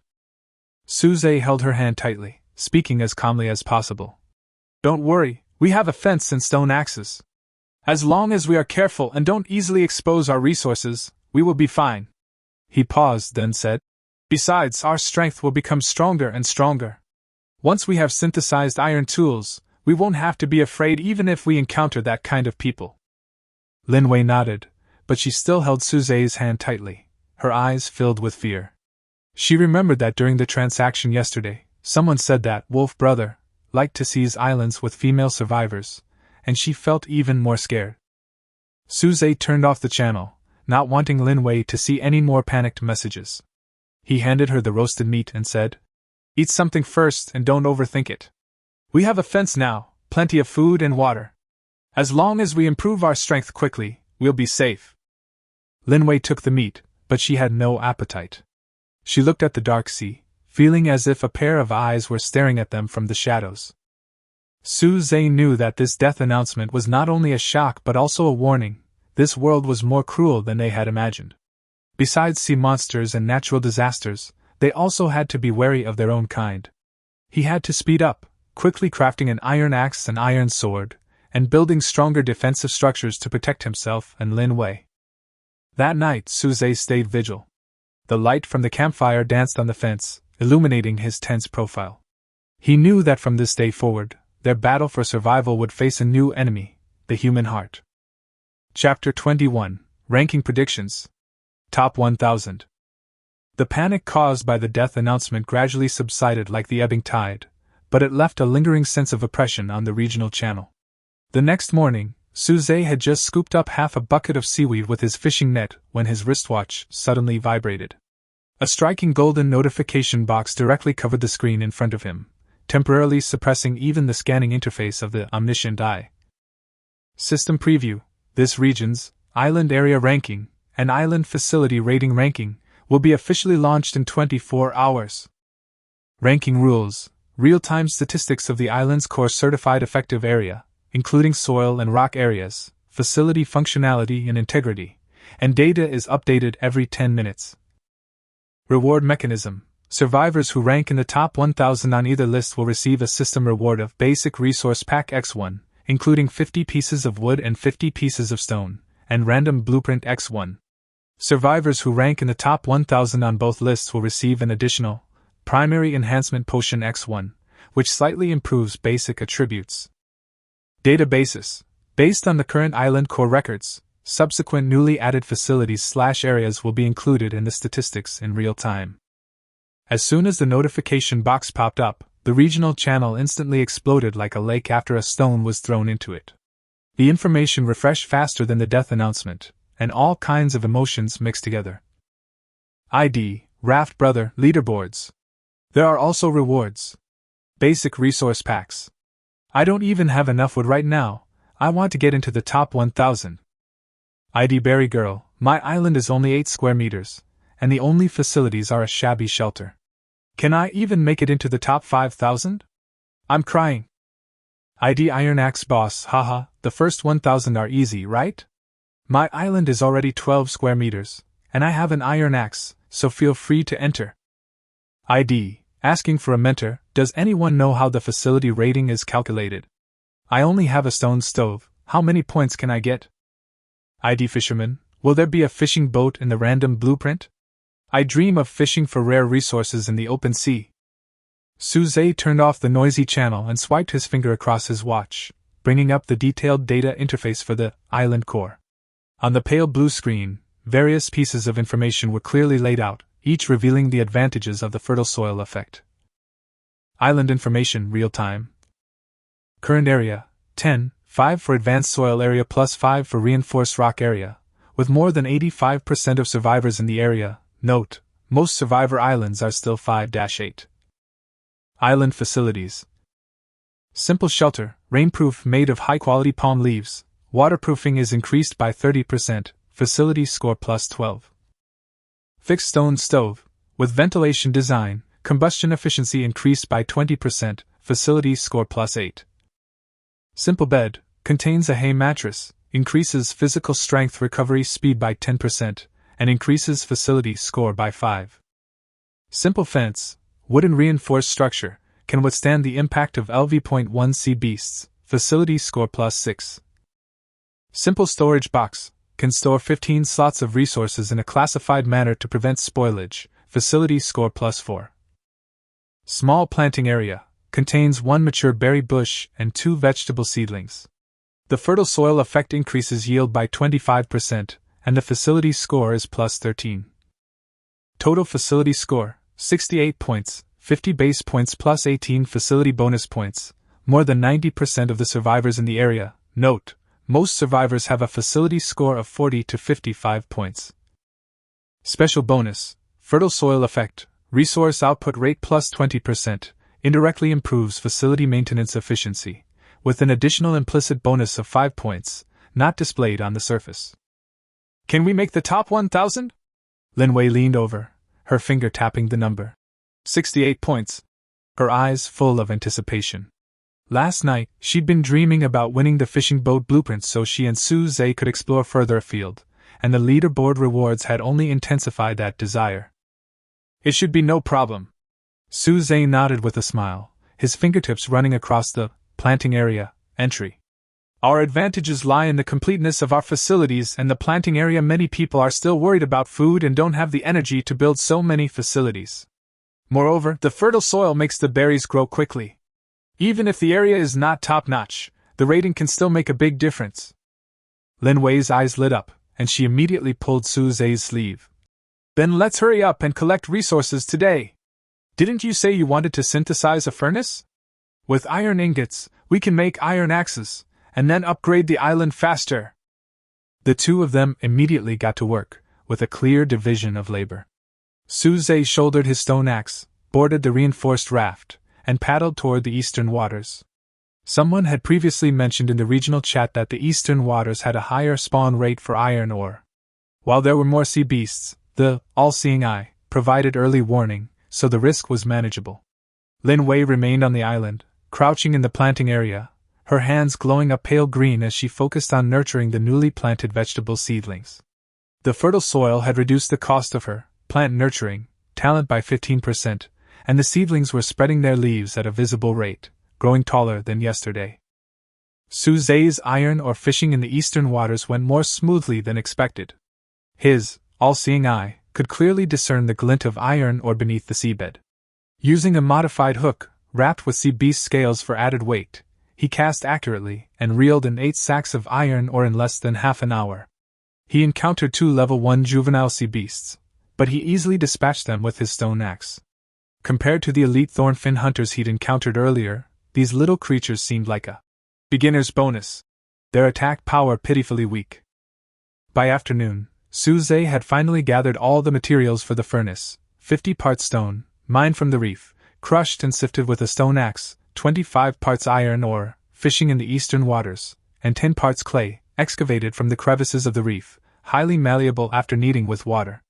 He chose a flat rocky area in a corner of the island and, following the diagram in the crafting column, piled the stones into a half-meter-high circular furnace body, leaving a recessed hearth in the center. He then carefully filled the gaps between the stones with clay. This prevented heat from escaping and affecting the efficiency of melting the iron ore. "Light the fire!" Su Zhe called to Lin Wei, who immediately ran over with an armful of dry pine wood, not forgetting to bring along the resin she'd collected earlier, extracted from pine wood. It's an excellent flame aid. Lin Wei smeared the resin on the pine wood, and Su Zhe struck a match, made from flint and dried seaweed. Flames instantly erupted, orange-red flames licking the walls of the furnace, quickly raising the temperature inside. Su Zhe carefully poured the iron ore into the furnace and covered it with a thin stone slab, leaving only a narrow gap for observation. Lin Wei squatted beside them, her eyes fixed on the furnace, even her breathing lightened. This was their first attempt at smelting metal. If successful, they could say goodbye to stone tools and enter the Iron Age. About a quarter of an hour later, a sizzling sound emanated from the furnace, and a dark red light shone through the cracks in the thin stone slabs. Su Zhe donned simple heat-insulating gloves made from sea animal hide and carefully opened the tap hole. A stream of boiling, silvery-white liquid flowed down the grooves, landing in the pre-prepared stone mold. It quickly solidified into a heavy iron ingot, its surface gleaming with a cold, metallic sheen. System prompt: successfully smelted 1 iron ingot. Iron ingot, 92% purity, can be used to craft advanced tools, weapons, and defensive equipment, and is a key resource for island development. Done! Su Zhe picked up the still warm iron ingot. It was heavier than he'd imagined, and felt icy cold to the touch.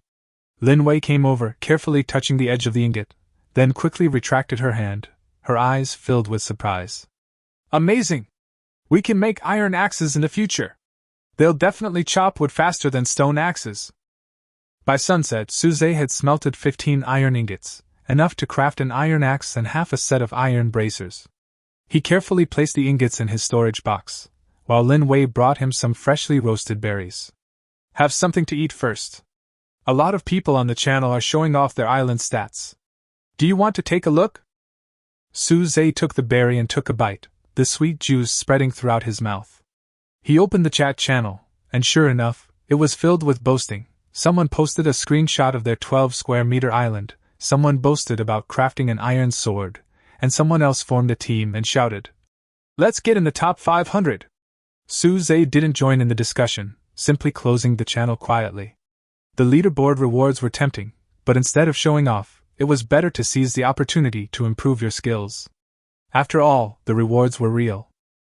As the night deepened, Su-Zhe and Lin Wei worked together to sort through their resources: wood piled beside the stone stove, iron ingots placed in storage boxes, and berries and vegetables sorted and arranged.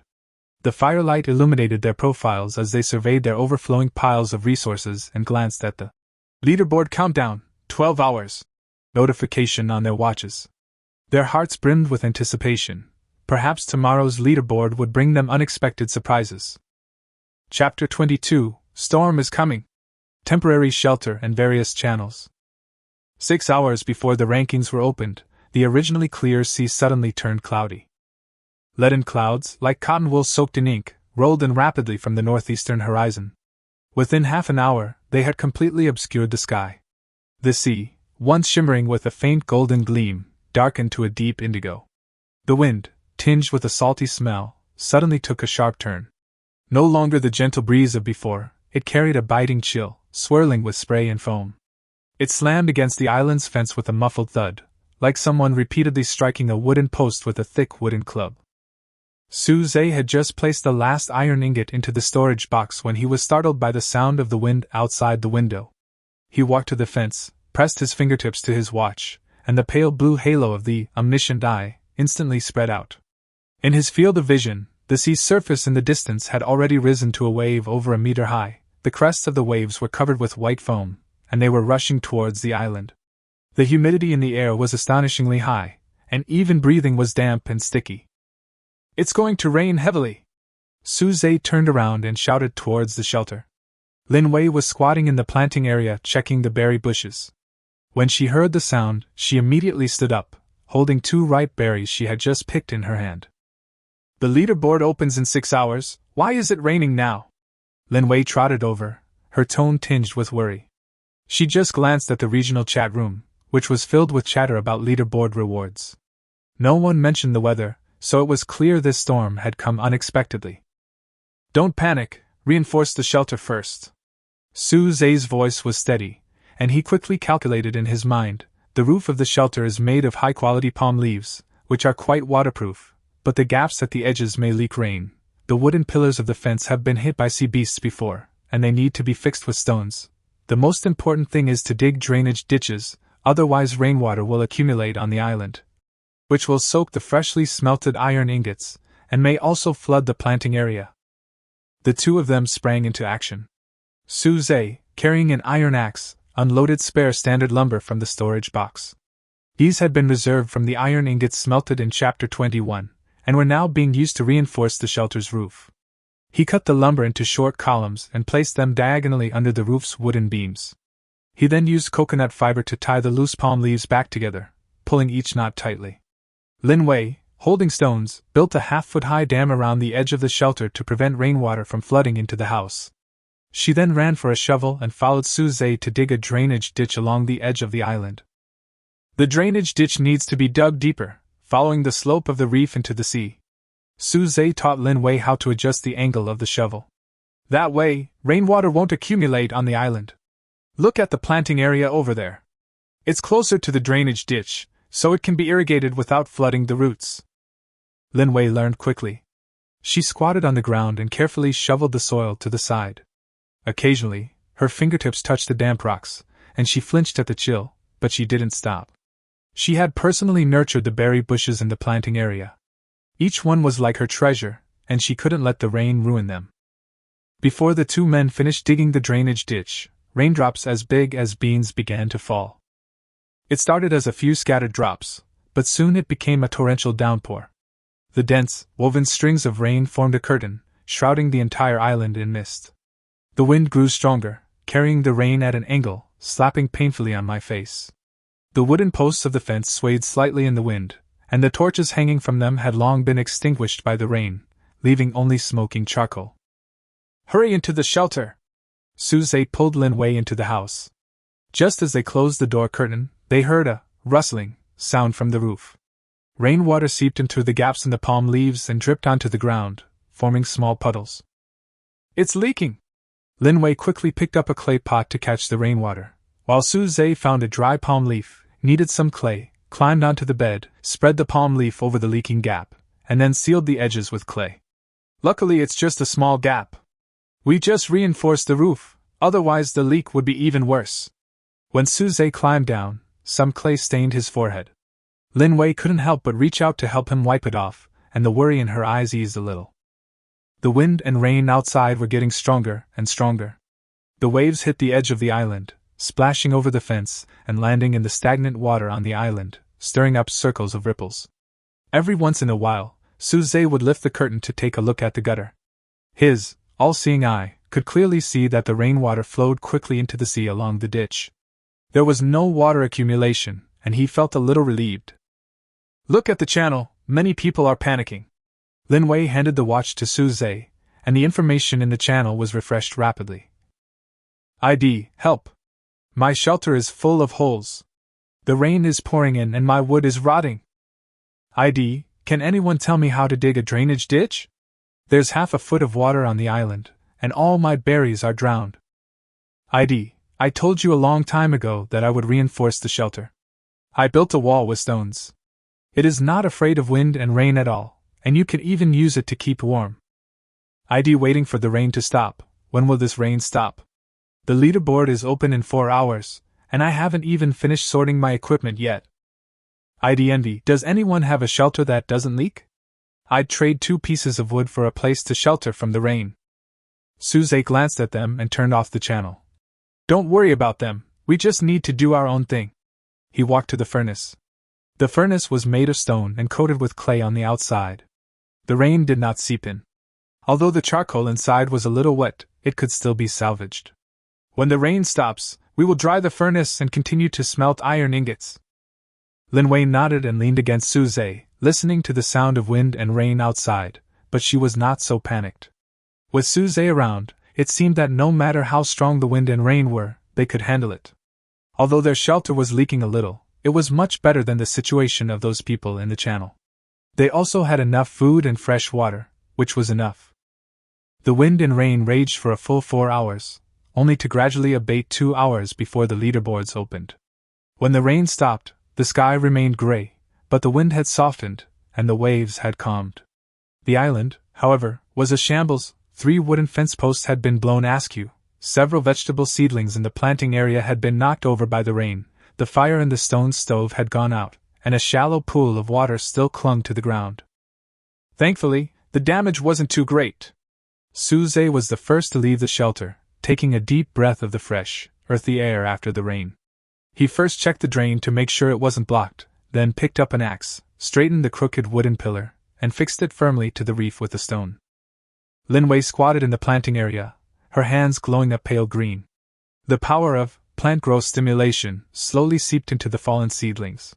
With visible speed, the wilted seedlings straightened themselves again, their leaves unfurling and regaining their former emerald green. Thank goodness it's salvaged. We'll be able to harvest in 2 days.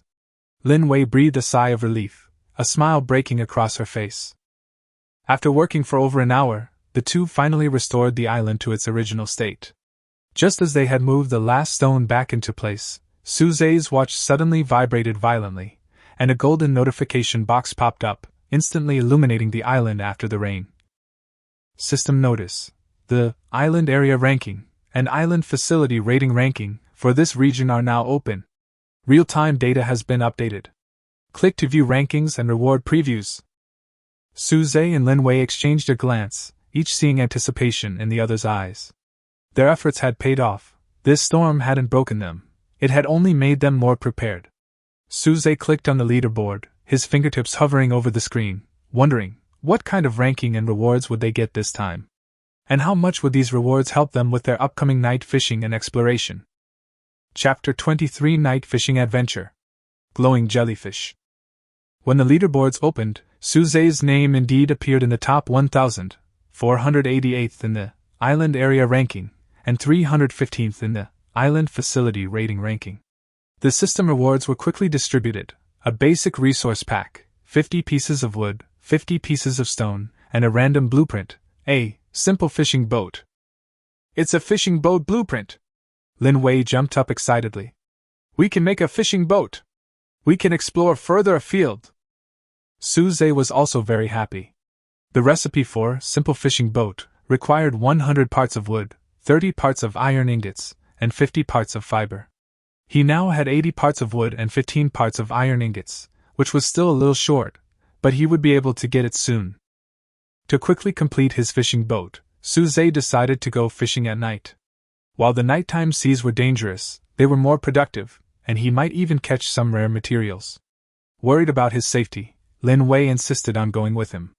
Unable to persuade her, Suze let her stay inside the enclosure while he fished from the side.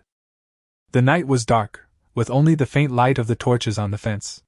Suze activated the Eye of All-Seeing. His sight penetrated the sea surface, and he saw many points of light underwater. One of the light blue points was particularly conspicuous, much larger than the others, and was still moving slowly. What is this? Suze was curious and cast the fishing hook towards the light blue spot. As the line sank, a tug was felt immediately. It was heavier than a coconut. Suze slowly reeled in the line and saw a translucent creature being pulled up.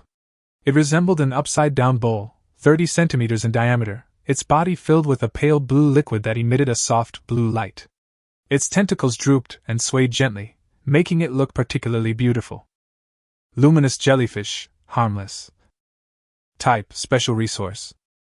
Effect: contains fluorescent material that can glow continuously for 6 hours, brightness equivalent to 80% of a torch, non-toxic and edible, tastes very bad, not recommended. Fluorescent material can be extracted and used to make permanent light sources. Note: a rare nocturnal creature near the coast, non-aggressive to living things, a natural, biological lantern. How beautiful! Lin Wei peeked out from the fence and saw the luminous jellyfish. Her eyes lit up. It glows! Like a little lantern! Suze was also very surprised. He found a transparent glass bottle, which he got in yesterday's trade, put the luminous jellyfish in it, and closed the lid tightly. The glass bottle was immediately filled with light blue light, which was softer than a torch and would not be blown out by the wind. We can use it as a lantern, Lin Wei said. We don't have to keep torches lit at night, and it saves firewood.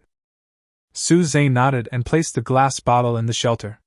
The pale blue light illuminated the entire shelter, which was particularly warm.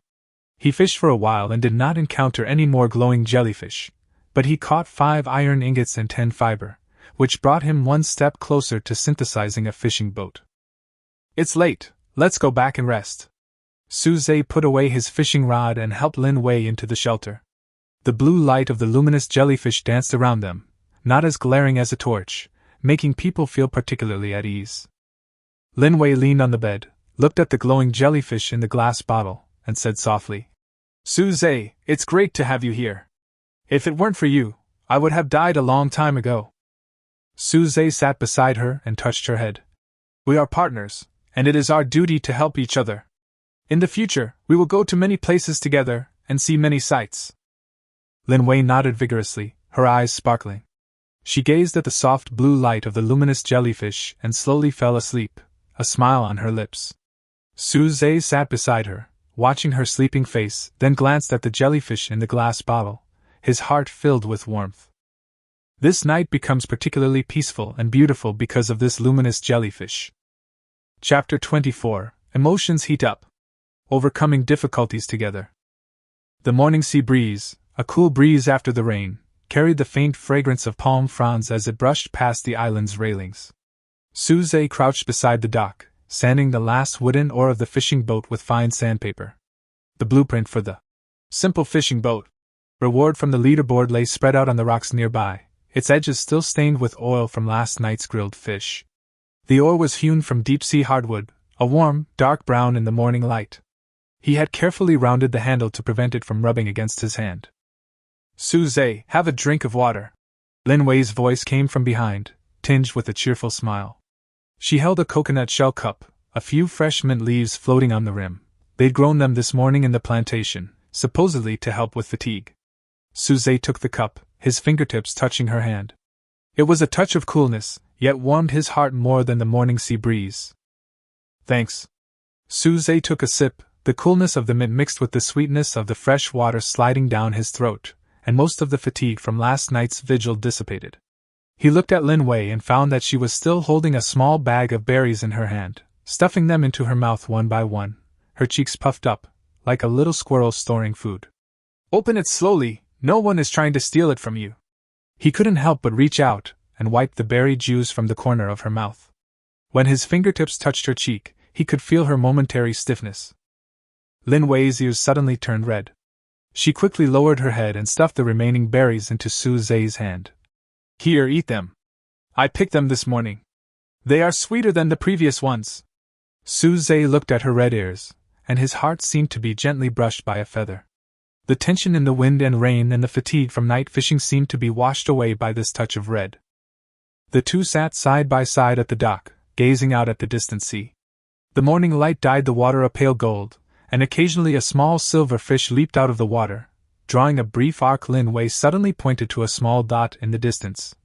Once the fishing boat is finished, we can go there and take a look, right? That secret coral reef you mentioned earlier might hold a lot of rare materials. Yeah. Suze nodded, his fingertips running across the fishing boat structure on the blueprint. We also need to go to the shipwreck area in the east to see if we can find parts to repair the deep-sea detector. He paused and looked sideways at Lin Wei. Will you be afraid when the time comes? You might encounter sea beasts more powerful than the thornfin hunter. Lin Wei shook her head, her eyes bright. With you here, I'm not afraid. And my current talent for plant growth induction seems to have become stronger. After the last storm, I was able to promote the growth of those vegetables that were washed down much faster than before. As she spoke, she stretched out her hand, and a faint green light appeared on her palm. A small berry seedling next to her grew a little taller at a speed visible to the naked eye. This was the implicit bonus brought about by the deepening friendship after the many children and good fortunes. Talent took effect, but she hadn't noticed it yet. Suze activated the Eye of All-Seeing, and his gaze fell on Lin Wei. Her status instantly popped up on the screen. Lin Wei. Status: healthy, hunger 90 out of 100, thirst 85 out of 100, stamina 88 out of 100. Talent: B-level plant growth, current effect, plant growth speed plus 60%, crop yield plus 25%. Affected by friendship bond, the effect is slightly improved, pending the triggering of friendship sublimation. Bond potential: survival partner, heartbeat bond, progress 80%. Favorability: 90, gratitude plus dependence plus heartbeat. Watching the progress of heart-stirring bond, Suze's heartbeat inexplicably quickened. He was about to say something when he heard a crash behind him. Lin Wei had accidentally bumped into a nearby stone axe while moving wood. The axe blade grazed her fingertip, leaving a tiny cut that instantly oozed blood. Hiss! Lin Wei gasped, subconsciously hiding her injured finger behind her back, but Suze still caught her. Why are you so careless? Suze's tone was a touch of reproach, but his movements were exceptionally gentle. He pulled her to sit by the campfire and pulled out some herbs from his storage box, the hemostatic herb he had traded for berries. Lin Wei had used it before when she was sick, and it worked wonders. He first rinsed her fingers with water, then carefully applied crushed herbs to the wound and wrapped it with clean palm leaves. Lin Wei looked at his focused profile, her eyelashes fluttering slightly, and suddenly whispered, Suze, you look like my father. He always treated my wounds like this before. Suze paused and looked up at her. That won't do. I'm much younger than your father. Lin Wei was amused by him, and the corners of her eyes curved into crescents. After laughing, she calmed down again and gently touched his hand with her fingertips. Suze, I like you a little. Not the kind of like that you have as a friend, but the kind that I want to be with you forever. Her voice was very soft, as if she was afraid of being blown away by the sea breeze. After she finished speaking, she quickly lowered her head and waited for his response. Suze looked at her red head, and the hesitation in his heart completely disappeared. He gently held her hand and said in a serious tone, Me too, Lin Wei. Ever since I rescued you on the reef, I felt that you were different from others. At this moment, Suze's watch suddenly vibrated, and a golden prompt box popped up, illuminating the two people's clasped hands. Ding! The emotional connection with the bondee, Lin Wei, has reached a new level, achieving a heart-stirring bond. The conditions for friendship advancement have been met. Ding! Fertile soil effects greatly improved. Current effects: island resource output rate plus 25%, island upgrade efficiency plus 20%, rare item fishing probability plus 10%. Ding! Bound Lin Wei's talent, plant growth, is enhanced, plant growth rate plus 15%, total plus 75%, crop yield plus 10%, total plus 35%, and the special ability, rapid growth, is unlocked, can ripen a mature crop in 10 seconds, limited to 3 times per day. Lin Wei's eyes lit up as she looked at the notification box. Has our bond been elevated? Suze nodded and pulled her into his arms. He could feel her slight trembling, but he held her tightly. From now on we'll be true partners, he whispered, resting his chin on the top of her head. He could smell the faint berry fragrance of her hair. As the sun set, the two of them were still sitting by the campfire, polishing the parts of the fishing boat together. The glass bottle of luminous jellyfish was placed next to them, and the pale blue light reflected on their profiles. Suze suddenly said, "After the fishing boat is finished, we will go to the secret coral reef first to find energy crystals to unlock the world channel, and then go to the shipwreck area." Lin Wei leaned on his shoulder and nodded vigorously. "Okay, no matter where we go, I will go with you." A gentle sea breeze blew past, carrying the aroma of fishing boat wood and the sweet scent of berries. Suze knew that from this moment on, he was no longer alone. This small island, thanks to Lin Wei, truly felt like home, and their journey of survival would become warmer and more powerful because of this heartwarming bond. Chapter 25: Synthetic Fishing Net. Efficiency Improvement. In order to quickly synthesize the fishing boat, Suze and Lin Wei accelerated the speed of resource collection. Suze found that fishing with only a fishing rod was still too inefficient, especially when a large amount of basic resources, such as wood and seaweed, were needed. It took a long time to fish for enough. "Let's make a fishing net." Suze opened the crafting panel and saw the recipe for simple fishing net. It required 20 parts fiber and 10 parts wood. A fishing net can catch a lot of resources at once, much faster than a fishing rod. Lin Wei nodded. "Okay. I'll help you collect the fibers." Fibers are made from palm leaves or coconut shells. Lin Wei had collected a large quantity of palm leaves, perfect for making fiber. She crushed the leaves into a fine powder in a stone mortar, soaked them in clean water, and twisted them into long, thin ropes. The fertile soil made the palm leaves' fibers particularly strong, making the resulting ropes sturdier than ordinary ropes. Suze was in charge of preparing the wood. He used a stone axe to chop 10 pieces of standard wood, and cut them into suitable lengths to make the frame of the fishing net. The two of them worked hard for a whole morning and finally gathered enough materials for the synthetic fishing net. Suze clicked on the recipe for simple fishing net, and the fiber and wood instantly vanished, transforming into a stream of green light that converged in his hand. A few minutes later, a simple fishing net appeared before his eyes. The frame was made of wood, the mesh woven from fiber rope, and the mesh size was just right for catching wood and rocks without missing any small fish. "Let's try!" Suzy took the fishing net, walked to the edge of the island, and threw it into the sea. The net spread out on the sea, covering a large area. He waited for a few minutes, then pulled the net up with all his strength. The net was full of things: 3 pieces of wood, 2 pieces of stone, 1 piece of seaweed, and a small fish. "Great! So many!" Lin Wei shouted excitedly. "It's much faster than fishing. We won't have to work so hard collecting resources in the future." Suze was also very happy.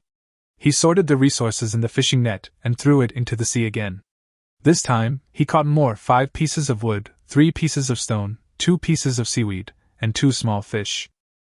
"With the fishing net, we will soon be able to collect enough materials to make a fishing boat," Suze said. He now has 95 parts of wood, 25 parts of iron ingots, and 40 parts of fiber. He still needs 5 parts of wood, 5 parts of iron ingots, and 10 parts of fiber.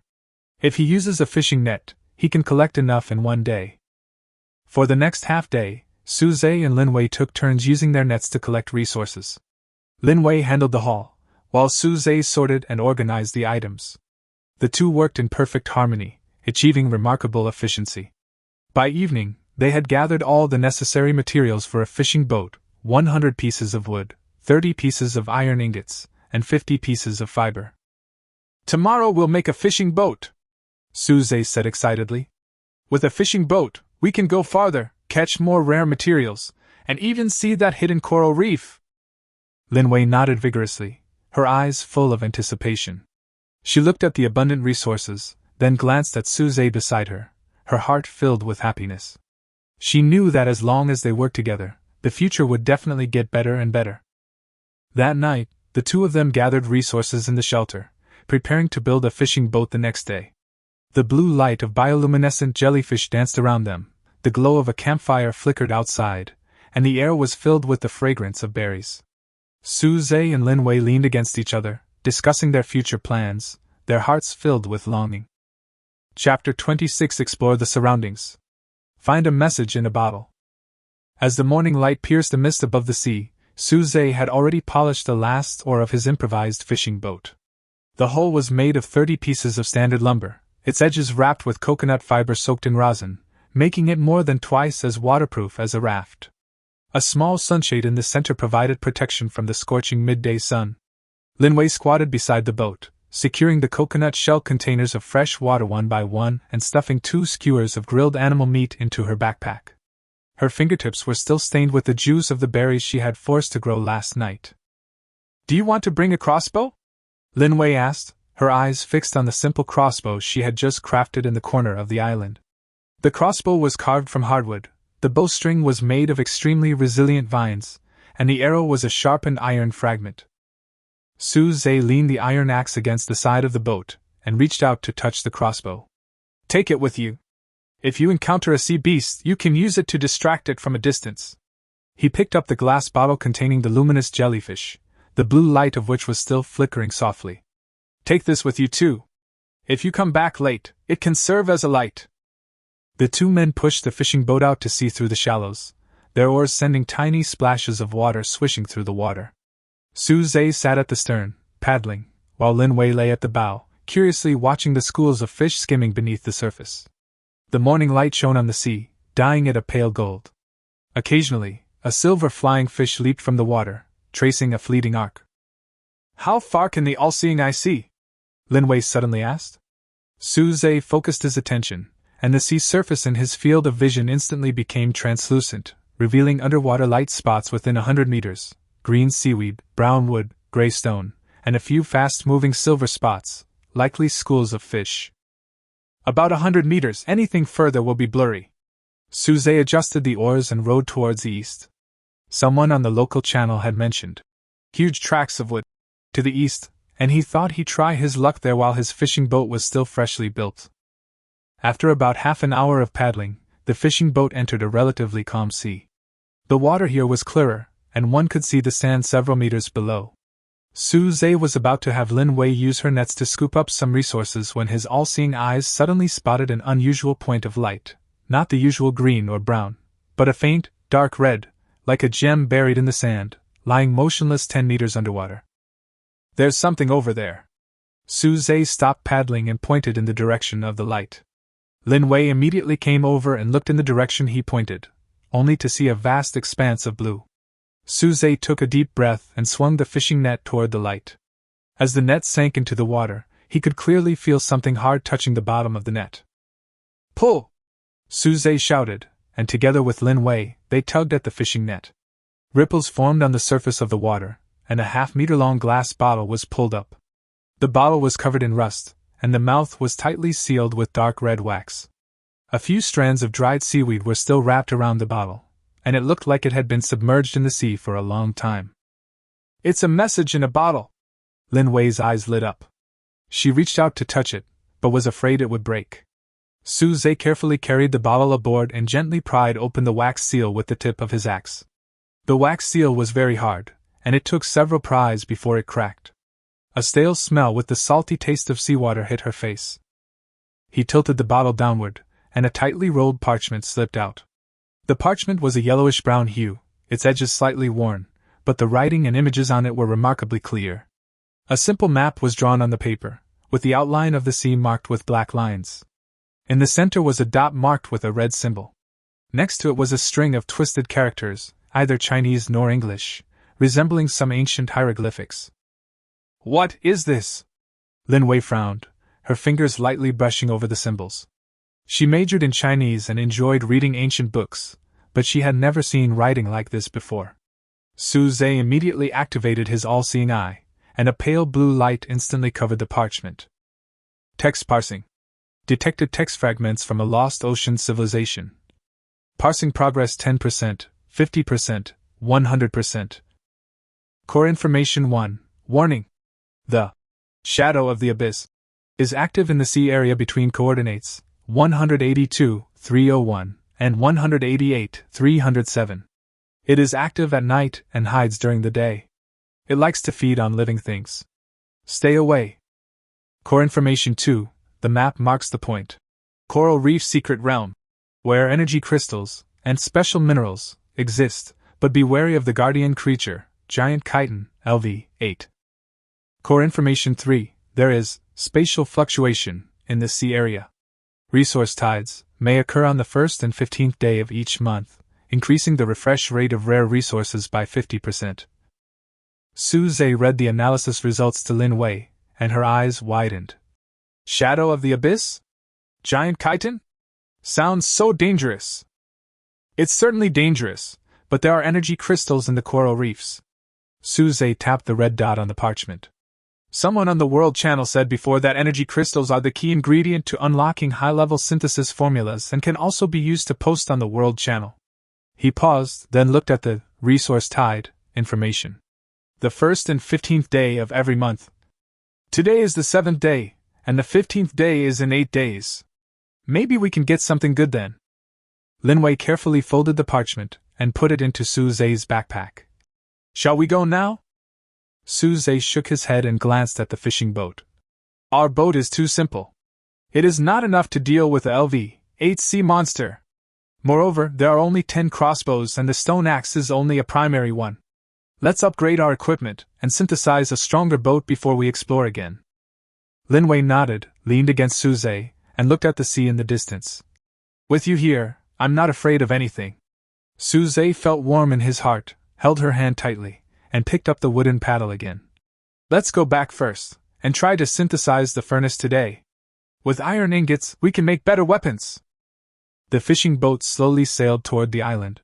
Sunlight filtered through the awning, casting dappled shadows on the two men. The rusty message in the bottle lay in the center of the boat, like a key to a secret, foreshadowing the unknown dangers and opportunities that lay in the depths of the ocean. Chapter 27. Solve the puzzle. The wisdom of the all-seeing eye. By the time they returned to the island, the midday sun was already glaring. Su Zhe tied the fishing boat to the edge of the reef, while Lin Wei busied herself with unpacking fresh water and food from her backpack and placing them on the storage rack next to the stone stove. They sat under the awning and unfolded the parchment again, using the all-seeing eye to analyze and sort through the information within.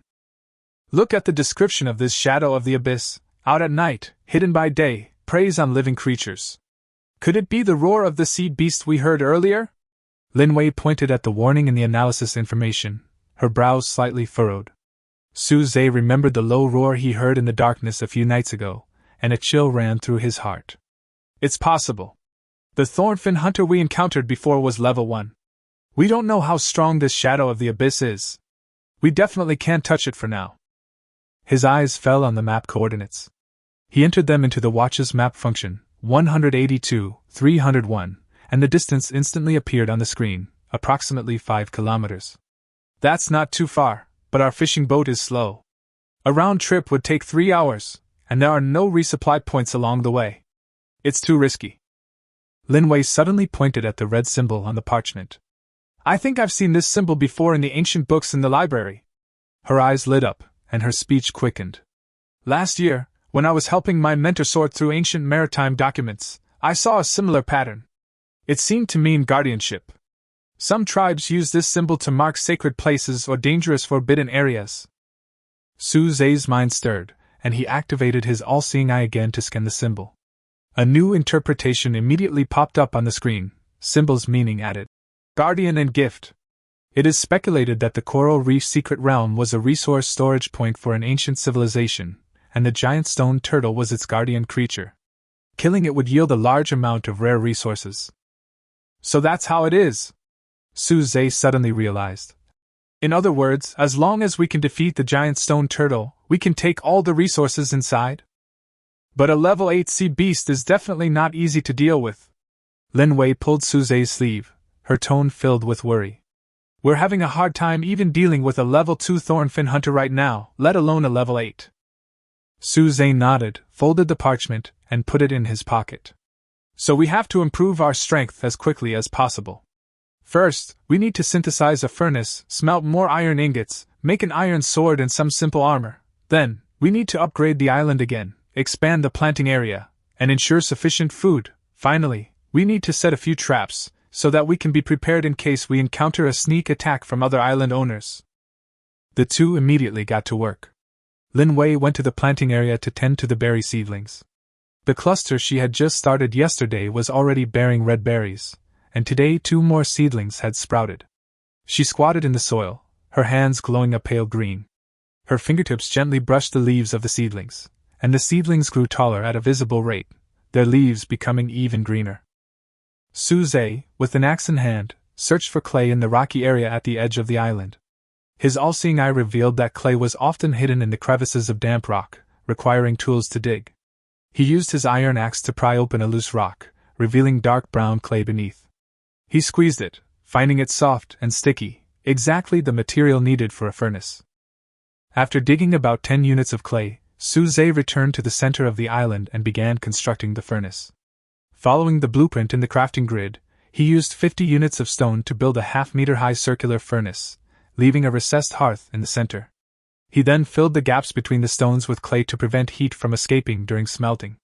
A small opening was cut in the top of the furnace for loading the iron ore, and a tap hole was left on the side for easily removing the iron ingots. We need firewood to ignite it. Suze turned around to get some dry wood. Lin Wei happened to come over with a bunch of berries. Seeing the prototype of the furnace, she opened her mouth in surprise. Is this the furnace? It looks so sturdy. Once we light the fire, we can smelt the iron ingots.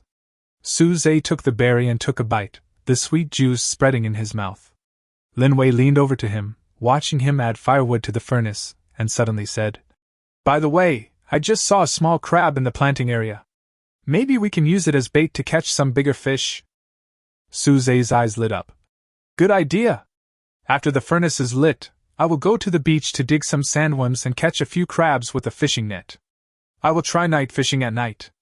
Maybe I can catch a rarer sea beast. He struck a match and lit the wood in the furnace. A flame quickly erupted, its orange-red flames licking the walls and scorching the surrounding air. Suze poured 25 parts of iron ore into the furnace and covered the roof with an iron plate. Next, he waited for the ore to melt into molten iron. Lin Wei sat by the fire, peeling berries while chatting with Suze about the secrets of parchment. As the sun gradually set, the furnace heated up, and a dark red glow began to emanate from its walls. Suze knew that in half an hour, the first batch of iron ingots would be ready. At this time, a message suddenly popped up on the regional channel. Someone saw red water in the Eastern Sea. It seems like a fight between sea beasts. Is there anyone who wants to go and pick up the spoils together? Suze and Lin Wei looked at each other, and saw vigilance in each other's eyes. The Eastern Sea was exactly the area where the shadow of the abyss, mentioned in the drifting bottle, was active. Don't join in the fun. Suze turned off the channel. Maybe it's the shadow of the abyss hunting us. Going there will mean death. Lin Wei nodded and handed the last berry to Suze. It's better for us to develop slowly on our own. Safety is the most important thing. A hissing sound emanated from the furnace, signaling that the molten iron was nearly solidified. He picked up his axe and prepared to open the tap hole, already beginning to make plans. With the iron ingots, he'd first craft an iron sword, then a wrist guard for Lin Wei, and finally upgrade his fishing boat in preparation for the resource surge 8 days from now. The parchment hidden in his pocket, like a seed, planted a desire for exploration in his heart. He knew that when he gained strength, he would definitely explore the hidden coral reef, uncover the secrets of the ancient marine civilization, and find more hope for survival. Chapter 28 Small Mineral Vein. Stone Axe Upgrade. When the first silvery white iron ingot flowed from the furnace, Suze and Lin Wei couldn't help but hold their breath. The molten iron solidified into a lump at the tap hole, its surface gleaming with a faint metallic sheen. It was more than twice as refined as the stone-polished tools they'd used before. Suze used an iron axe to remove the ingot and placed it in a pre-prepared bath of cold water. With a sizzling sound, white vapor instantly rose, and the ingot's temperature quickly dropped. What a beautiful iron ingot! Lin Wei reached out and touched it, feeling a cool sensation on her fingertips. With this, I can make an iron sword, right? Not only iron swords, but also stone axes. Suze picked up the iron ingot. In the all-seeing eye's field of view, the ingot's information clearly displayed: iron ingot, pure carbon content 0.3%, can be used to craft advanced tools, weapons, and armor, hardness 5, Mohs hardness. The stone axe he had previously used had a hardness of only 3, and it occasionally broke when chopping hardwood. Switching to an iron axe would definitely improve his efficiency. However, to craft an iron axe, more iron ore was needed. The 5 iron ore he had caught earlier had only smelted into 3 iron ingots, far from enough. Suze remembered the underwater light he had seen in the eastern waters yesterday. The all-seeing eye had indicated that it was iron-rich ore. Perhaps there was a small mineral vein there. I'm going to the eastern sea to try and get some more iron ore. Suze put the iron ingots into the storage box and picked up the fishing net and crossbow. You stay home and keep an eye on the furnace. Don't let the fire go out. I'll be back soon. Lin Wei nodded and handed the coconut shell filled with roasted beast meat to Suze. Be careful on the road, and come back quickly if you encounter a sea beast. Suze boarded the fishing boat and rowed eastward. This time, he brought a crossbow to protect himself from sea monsters. After about 20 minutes, the boat entered a darker area of water. His all-seeing eyes immediately spotted a dense cluster of gray light spots underwater, more than 10 times the single iron ore point he had seen before, like a field of stars buried in the sand. It's a mineral vein! Suze was delighted and swung his fishing net towards the area with the densest light. As the net sank into the water, he could feel the heaviness at the bottom, clearly having caught quite a bit. He pulled the net up with all his strength. It was filled with black ore, the surface still stained with mud and sand. When he rubbed it with his hand, he could see the gleaming metallic luster inside. Iron ore, enriched iron content 65%. After smelting, it can produce 2 iron ingots, which is 100% higher than the output of ordinary iron ore. Enriched iron ore! Suze couldn't help but exclaim. 1 liter of ordinary iron ore only yielded 0.6 iron ingots, while 1 liter of this enriched iron ore yielded 2, more than tripling the efficiency. He quickly stuffed the ore into his backpack and slung the net down again. This time, he caught even more, including a few green speckled pieces of ore.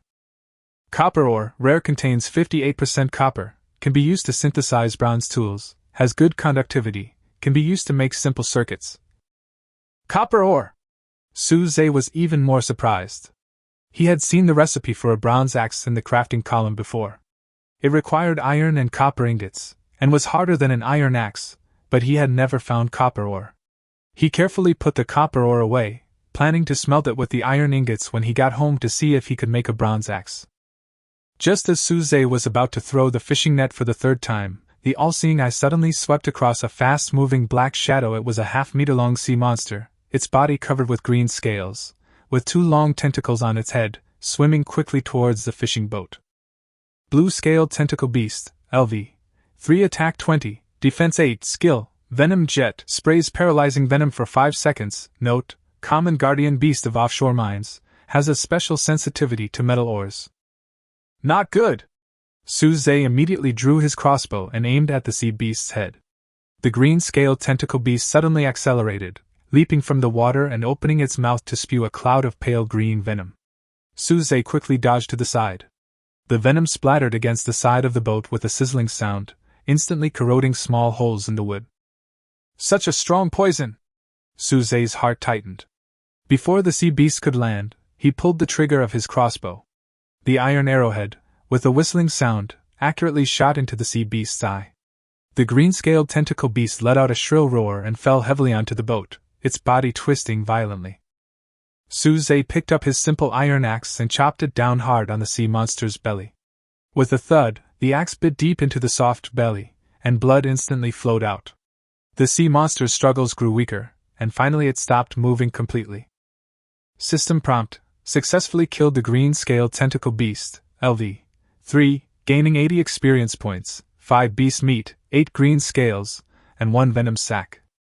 Suze breathed a sigh of relief and wiped the sweat from his forehead. He was lucky he had brought his crossbow this time, otherwise he might not have been able to defeat this level 3 sea beast. He dragged the carcass to the stern, planning to peel off its scales for armor later. The venom sacs also looked useful for making traps. Over the next hour, Suze fished out another 50 portions of enriched iron ore and 10 portions of copper ore. His backpack was no longer able to hold anything. He glanced at the sky, which was already setting. It would be dark if he didn't return, so he quickly rowed back. When he returned to the island, Lin Wei was waiting for him at the dock. Seeing the ore on his ship, her eyes lit up. So much iron ore! And copper ore! There's a small mineral vein to the east. We can go there together next time and bring back more. Suze brought the ore down and handed Lin Wei a piece of copper ore. This can be used to make bronze tools. It's better than iron. Lin Wei took the copper ore and touched it carefully. Great! We'll smelt it tonight and make new tools tomorrow. Together, they carried the ore to the furnace. Suze added the iron ore and firewood, while Lin Wei sorted the freshly harvested meat. The flames in the furnace grew brighter once again, their orange-red glow reflecting on their faces, filled with anticipation for the future. Suze knew that with this ore, their island would soon be upgraded, and his and Lin Wei's path to survival would become wider and wider. Chapter 29: Synthesize Iron Axe. Cutting wood like cutting paper. The next morning, Suze was awakened by the crackling of the furnace. He opened his eyes and saw Lin Wei sitting by the furnace, adding firewood to the hearth. The morning light filtered through the awning, falling on the tips of her hair, casting a faint golden glow. Why did you get up so early? Suze walked over and touched her forehead. She didn't have a fever, and the worries from last night were finally put to rest. Lin Wei smiled and handed him a freshly smelted iron ingot. I want to make the iron axe as soon as possible. Look, I smelted 20 iron ingots last night, and there are still 5 copper ingots. Suze took the iron ingot. It felt heavy in his hand, its surface smooth and free of impurities. He opened the crafting panel and found the recipe for the iron axe. Iron ingot X3, standard wood X5, copper ingot X1, for blade reinforcement. His previous simple iron axe, without the copper ingot, had a hardness of only 5. This time, with the copper ingot, the hardness was increased to 7, making it more efficient at chopping wood. The two of them divided the work. Suze was responsible for polishing the wood, using an iron axe to cut the standard wood into a suitable axe handle, about 70 centimeters long, and just thick enough to hold. Lin Wei used sandpaper, previously made of sea animal skin and quartz sand, to polish the iron ingot, grinding it into the shape of an axe blade with a sharp enough edge. When sharpening the axe blade, Lin Wei was extremely careful. Her fingertips would occasionally touch the cold iron ingot, but she didn't feel tired at all. She watched the iron ingot slowly turn into a sharp axe blade in her hands, and her heart was full of anticipation. With a new iron axe, Suze wouldn't have to work so hard to chop wood. After Suze sharpened the axe handle, he drilled a small hole in the top to secure the blade. Lin Wei handed him the sharpened blade, and Suze heated a copper ingot, melted it, and poured it over the joint between the handle and the blade to reinforce it. Once the molten copper solidified, a brand new iron axe was ready. The handle was dark brown hardwood, the blade was silvery white iron, its edges gleaming with a cold sheen. The axe shaft was engraved with several anti-slip grooves, giving it a sturdy and refined appearance. Try it, Lin Wei said impatiently, her eyes full of anticipation. Suze picked up the iron axe and walked to the edge of the island, next to the driftwood that he hadn't finished cutting yesterday. The driftwood was about 10 centimeters in diameter, and it took him more than a dozen strikes to make a deep mark. This time, he raised the iron axe and chopped it down hard. Crack! After a crisp sound, the driftwood actually broke into 2 pieces. The cross-section was smooth, and sawdust flew everywhere. Suze himself was stunned for a moment. This efficiency was too high. Before, It would take at least 30 strokes to chop such driftwood with a simple axe, but now it broke in one stroke. Great! Lin Wei jumped up excitedly and ran over to pick up the broken driftwood. It's much faster than a simple axe. I won't have to work so hard to chop wood anymore. Su Zhe tried chopping hardwood again, and it was just as easy. The iron axe fell, splitting the wood like tofu, without a single hitch. He glanced at the all-seeing eye's reminder, iron axe, bronze reinforced hardness 7, felling efficiency increased by 200%, can fell trees less than 20 centimeters in diameter, and obtains high-grade wood. High-grade wood! Su Zhe's heart was filled with joy. Before, chopping ordinary wood only yielded standard wood, but now, using an iron axe to chop hardwood would yield high-grade wood. High-grade wood was a key ingredient in crafting more advanced buildings. For example, the stone house recipe we saw earlier required 50 pieces of high-grade wood. Su Zhe spent the next morning chopping driftwood around the island with his new iron axe. Lin Wei followed behind him, sorting the wood and placing it in storage areas by category: ordinary wood for firewood, standard wood for basic construction, and high-quality wood stored separately for future house upgrades. By noon, Su Zhe had harvested 30 pieces of high-quality wood, 50 pieces of standard wood, and a dozen or so pieces of ordinary wood for fuel. Lin Wei handed him the roasted meat and said, "Take a break. You must be tired after chopping all morning." Su Zhe took the meat and sat in the shade, looking at the pile of wood, feeling a sense of accomplishment. With the iron axe, resource gathering efficiency had more than doubled. What used to take a day to gather could now be done in half a day.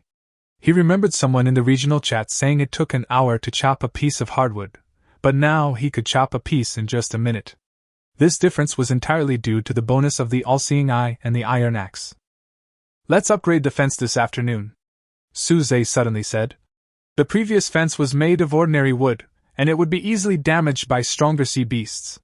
If we reinforce it with high-grade wood and iron ingots, it will be able to block LV.3 sea beasts." Lin Wei nodded. "Okay. I can also plant some thorny plants around the fence. There are a few thorny vines growing next to the berry bushes I stimulated earlier. Maybe they can stop the enemy." After finishing their meal, the two immediately began upgrading the fence.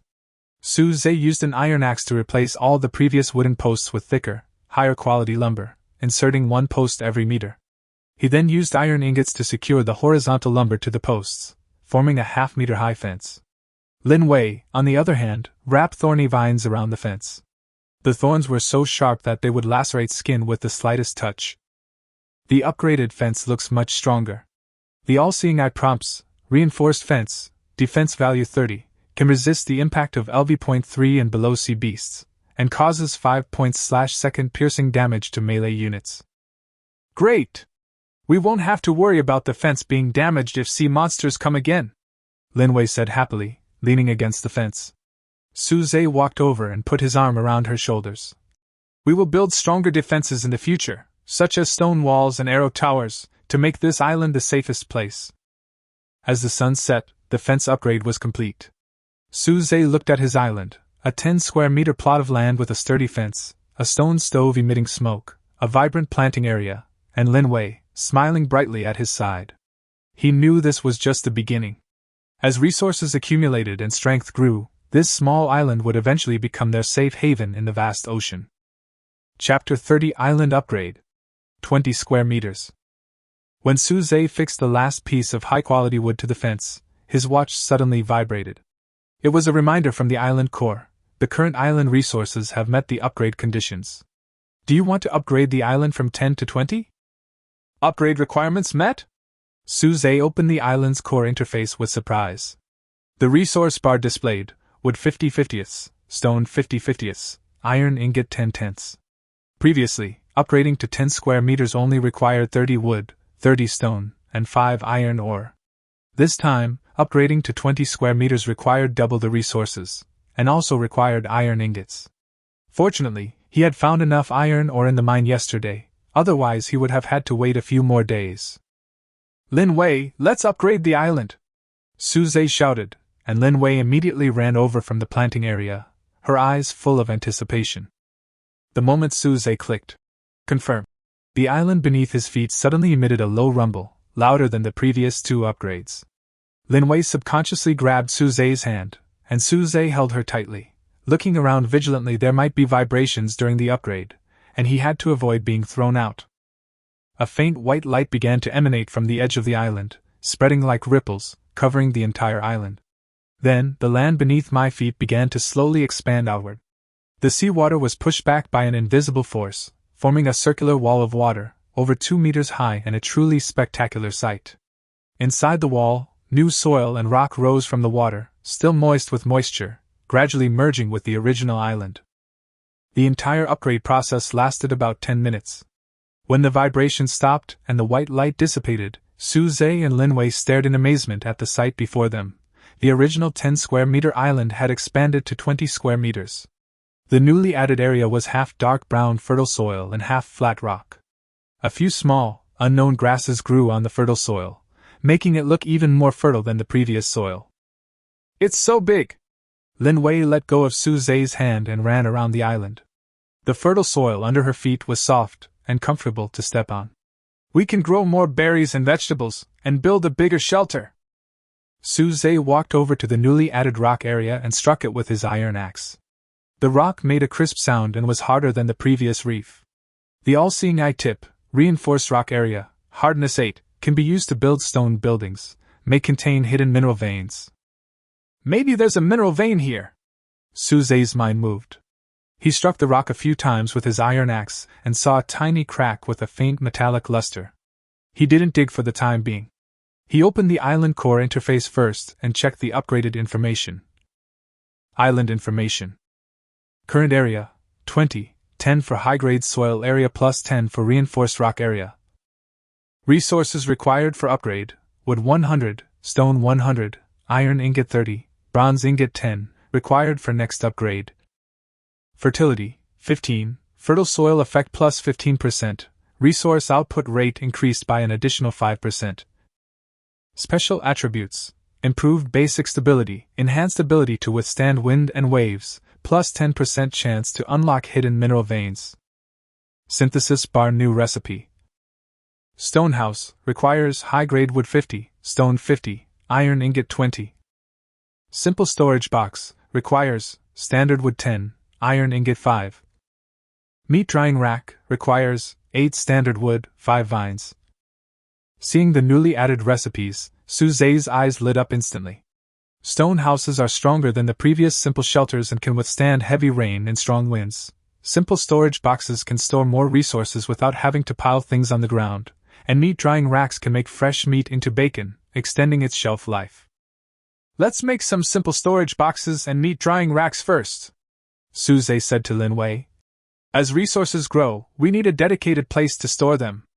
The meat also needs to be dried, otherwise it will spoil easily." Lin Wei nodded and helped Su Zhe bring in standard lumber and iron ingots. Su Zhe used an iron axe to carve the wood into the desired shape. Then, using the iron ingots as connectors, he joined the planks together to form a half-meter-tall storage box. A simple wooden lock was installed to prevent theft. The meat drying rack consisted of 4 wooden pillars, with vines strung across the center to hang the meat. After a busy afternoon, the two finally finished the storage box and the meat drying rack. Su Zhe placed the iron ore, copper ore, and high-quality wood he had harvested into the storage box, while Lin Wei cut the fresh meat into strips and hung them on the meat drying rack, sprinkling them with a little sea salt, previously distilled from seawater, to make the bacon more delicious. As the sun set, Su Zhe and Lin Wei sat on the newly added fertile soil, gazing at the island before them, the sturdy fences, the neatly arranged storage boxes, the drying racks laden with animal meat, the berries and vegetables in the planting areas thriving. Lin Wei leaned on Su Zhe's shoulder and whispered, "This is feeling more and more like home." Su Zhe held her hand tightly and looked at the sea in the distance. "It will become more and more similar. When we build a stone house and plant your favorite flowers, this will be our paradise on the sea." As night fell, Su Zhe lit the torches hanging from the fence, illuminating the entire island. He knew that upgrading to 20 square meters was just the beginning. Next, he would build stone houses and mine hidden mineral veins in preparation for the resource boom in 8 days. This expanded island would be his and Lin Wei's most solid support amidst the vast ocean. Chapter 31 Planting Area Development. Lin Wei's Home Field. At dawn, Lin Wei dragged Suze to the newly added fertile soil area. In her hand was a coconut shell filled with seeds, including fast-growing berry seeds, small green vegetable seeds, and a few tomato seeds that she had exchanged berries for from the regional channel. Her eyes sparkled, as if they were hiding stars. "Let's plant crops all over here!" Lin Wei pointed to the 10 square meters of fertile soil in front of her, her tone full of anticipation. "Berries on the left, vegetables and tomatoes on the right, and leave a path in the middle for easy watering and picking." Suze smiled and nodded. "All right, this is your home turf." He picked up an axe and carved shallow furrows into the fertile soil, rows about 30 centimeters apart, and plants about 20 centimeters apart, to avoid overcrowding and maximize soil utilization.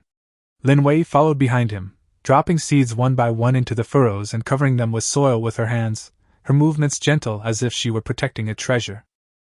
After sowing the seeds, Lin Wei squatted in the soil, her hands gleaming with a pale green glow as her fingertips gently brushed the surface. As she moved, the soil began to vibrate slightly, and tender green seedlings emerged from the earth, their stems slender and their leaves still covered in water droplets, looking exceptionally delicate. "The induction has begun!" Lin Wei's voice was tinged with excitement, beads of sweat forming on her forehead. Inducing so many seeds to germinate required considerable mental effort, but she didn't feel tired at all. Watching the seedlings grow in her hands was like watching tiny lives being born. This sense of accomplishment was unlike anything she had ever experienced before. Suze stood by, observing the seedlings' growth with his all-seeing eye. Combined with the fertile soil and Lin Wei's plant growth stimulation talent, the seedlings grew at an astonishing rate. A newly emerged seedling reached 10 centimeters in just minutes, its leaves becoming even more emerald green. The all-seeing eye's reminder: fast-growing berry seedlings, growth increased by 60%, expected maturity in 24 hours. Green cabbage seedlings, growth increased by 55%, expected maturity in 18 hours. Tomato seedlings, growth increased by 50%, expected maturity in 36 hours. "Great! I can eat vegetables tomorrow!" Lin Wei stood up and rubbed her sore shoulders, but her face was full of smiles. Suze handed her a towel and asked her to wipe the sweat off her face. "Don't be too tired. It doesn't matter if you induce labor several times." "Not tired!" Lin Wei shook her head, squatted down again, and continued to promote the growth of the seedlings on the other side. "If they mature sooner, we will have more food and can save some seeds for next time." Suze felt a warm feeling at her dedication. He turned and made a simple watering can, drilling a few small holes in a coconut shell and filling it with fresh water for more even watering. When he returned, Lin Wei had already grown all the seedlings to 15 centimeters tall. She was squatting in the field, carefully observing each one like a dedicated gardener. "Let me water them." Suze walked over, picked up the watering can, and carefully poured water over the seedlings' roots. As the fresh water seeped into the soil, the seedlings seemed to perk up, their leaves swaying slightly as if in gratitude. Lin Wei sat nearby, grinding the seaweed she had collected earlier into a powder and sprinkling it over the soil, a simple fertilizer she had discovered that enriched the soil and prevented pests.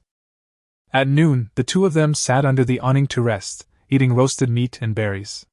Lin Wei suddenly pointed to the planting area and exclaimed in surprise, "Suze, look! The greens have grown true leaves!" Suze looked up and saw that the young greens had grown 2 round true leaves, which were emerald green and looked very healthy. "Growing so fast!" Suze was also surprised. Before, on Earth, it took at least 3 days for green vegetables to sprout and grow true leaves, but here, it only took less than half a day. This was the power of the fertile soil effect and the plant growth stimulation talent. In the afternoon, Lin Wei stimulated the seedlings again. This time, the fast-growing berry seedlings had grown to 30 centimeters tall and were blooming small white flowers. The small green vegetables had grown to 20 centimeters tall, with leaves spread out and looking ready for picking. The tomato seedlings had also grown to 25 centimeters tall and were beginning to sprout. "It's time to pick some greens to try." Lin Wei carefully plucked a few small greens, their leaves fresh and tender, with a faint fragrance. Suze took the greens and walked to the stone stove. He boiled a pot of water, blanched the greens in it, and then sprinkled some sea salt and ground seaweed powder on them. "Try it!" Suze handed the blanched vegetables to Lin Wei. Lin Wei took a bite, and the sweetness of the vegetables spread in her mouth, with a hint of seawater. It was more refreshing than the roasted meat and berries she had eaten before. Delicious! Her eyes lit up, and she took another big bite. It's even better than the vegetables my mom grows. Suze took a bite and was indeed delicious.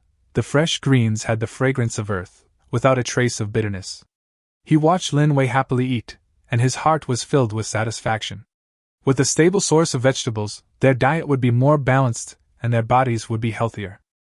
In the evening, Lin Wei planted several thorny vines around the planting area, the same kind used to reinforce fences.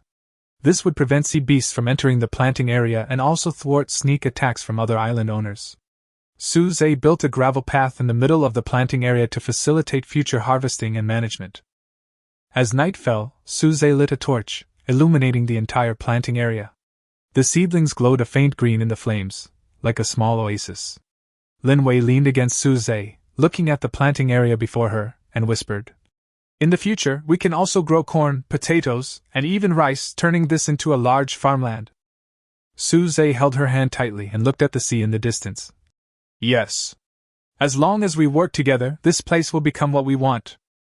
That night, the seedlings in the planting area were still quietly growing, and the seeds of hope were planted in the hearts of Suze and Lin Wei. They knew that with this planting area, their path to survival would be broader, and this small island would become more and more vibrant. Chapter 32 Night Alarm. Sea Beasts Attack. The sea was exceptionally quiet late at night, the only sounds being those of waves crashing against the fence and the occasional cry of a seabird. Suze stood by the campfire, keeping watch, axe in hand, his eyes fixed warily on the dark sea. Lin Wei had fallen asleep, her breathing even, her head resting on his shoulder, a faint smile on her face. Suddenly, a rustling sound came from outside the fence, like the scales of some creature scraping against the ground. Suze immediately gripped his iron axe and focused his attention to activate his all-seeing eye. The sea surface in his field of vision instantly became translucent. 3 sea beasts, larger than the stingfin hunters they had encountered before, were swimming rapidly towards the island. Spiny fin hunter, LV, 2, X3, HP 150/150, Attack 18, Defense 7, Skill, Group Charge, 3 sea beasts charge simultaneously, dealing double damage, with a chance to trigger the armor break effect. Note: common predator near coastal waters, prefers group action, and is sensitive to the scent of living creatures. Oh no! It's a group of sea beasts! Suze's heart tightened, and he gently woke Lin Wei up. "Lin Wei, wake up! There are sea beasts coming!" Lin Wei opened her eyes suddenly and heard the noise outside the fence. Her face turned pale instantly. "How many?" 3 LV.2 Thornfin hunters, stay in the shelter and don't come out." Suze pushed Lin Wei into the shelter, closed the wooden door, then picked up the crossbow and ran to the fence. 3 thornfin hunters had already approached the island. They swam around the fence, spraying tiny drops of water from their noses, clearly locking onto Susie's scent. Suddenly, the middle thornfin hunter leaped up and crashed into the fence. A loud bang! The fence shook violently, breaking several vines from the wooden pillars. Fortunately, the fence was reinforced with high-quality wood and iron ingots, so it was not damaged. "Now!" Suze seized the opportunity and pulled the trigger of the crossbow. The iron arrow, with a whistling sound, accurately shot the thornfin hunter's eye. Ouch! The thornfin hunter let out a shrill roar and fell heavily into the sea, his blood instantly dyeing the surrounding water red. Seeing this, the other 2 thornfin hunters launched a group sprint at the same time. They jumped out of the water, like 2 black arrows, and hit the same position of the fence. Suze quickly dodged behind the wooden pillar, and with a click, a horizontal wood of the fence was broken, revealing a gap. "Damn it!" Suze picked up his iron axe and chopped down at the thornfin hunter charging ahead. The iron axe landed on its abdomen with a whoosh sound, creating a deep wound, and blood splattered all over Suze. The thornfin hunter, in pain, turned and tried to bite Suze's leg. Suze quickly retreated and swung his axe again, striking it on the back. At this moment, a third thornfin hunter suddenly slipped through the gap and rushed towards the shelter. "Lin Wei, be careful!" Suze shouted, picking up a crossbow and aiming it at its head. Lin Wei heard the sound and poked her head out of the shelter, holding a burning torch in her hand, and threw it at the thornfin hunter. The torch landed on the thornfin hunter's back, and flames instantly erupted. The thornfin hunter let out a scream and turned to flee.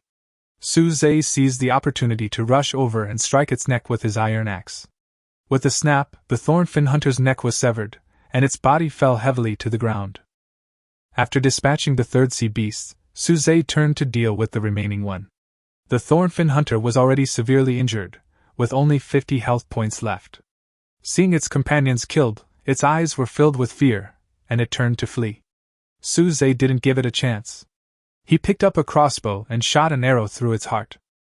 System tips: successfully killed 3 thornfin hunters LV2, gained 150 experience points, 9 beast meat, 15 sea beast scales, and 3 beast cores. Suze breathed a sigh of relief and slumped to the ground.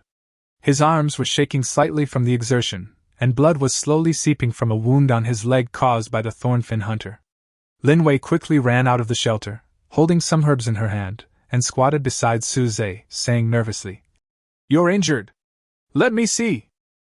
She carefully cleaned the wound on Suze's leg, then applied crushed herbs to it, and bandaged it with clean palm leaves. The cool sensation of the herbs quickly spread, relieving the pain of the wound. "Luckily, it's just a superficial wound." Linwei breathed a sigh of relief, but her eyes were a little red. "It's all my fault. I can't help you at all." "Don't say that." Suze reached out and touched her head. "The torch you threw helped me a lot, otherwise the sea monster would have rushed into the shelter." The two sat by the campfire, looking at the sea beast carcasses on the ground, each feeling a sense of dread. This time, they'd encountered 3 level 2 sea beasts. If they'd encountered stronger ones, the consequences would have been disastrous. Suze stared at the damaged fence and made a secret resolution. Tomorrow, he'd have to upgrade the fence once more and build a few traps to prevent further attacks from the sea beasts. Linwei handed the roasted meat to Suze. "Eat something to replenish your strength." Suze took the meat and took a bite. Although he was a little tired, he felt at ease in his heart with Linwei by his side. He had the courage to face any dangerous situation. As the night deepened, Suze dragged the sea beast's carcass to the edge of the island, planning to process it tomorrow. The meat could be made into bacon, the scales could be made into armor, and the core could be used to craft advanced tools. Linwei leaned against him and whispered, "From now on, we'll take turns keeping watch. I can also help you." Suze nodded and held her hand tightly. "Okay, let's keep watch together." The light from the bonfire danced in the night, illuminating their faces. Although they had just experienced a thrilling battle, their hearts were even more resolute as long as they were by each other's side. There were no difficulties that could not be overcome, no difficulties that could not be overcome. Chapter 33 Post-War Repair. Strengthening Defenses. The next morning, Suze was awakened by the sun. He opened his eyes and saw Linwei squatting beside his legs, carefully replacing the herbs on the wound, her movements as gentle as if she were protecting a fragile treasure. "Awake?" Linwei looked up, her eyes full of concern. "Does the wound still hurt?" "I've instigated some more herbs, and they're more effective than yesterday." Suze moved his leg. The wound no longer hurt, leaving only a slight itch, a sign of healing. "Much better, thank you." He sat up and saw that the sea beast's corpse on the ground had been cleaned up. A pile of sea beast scales and beast cores were placed next to the fence. "When did you get up?" "I got up at daybreak." Linwei handed him a piece of roasted beast meat.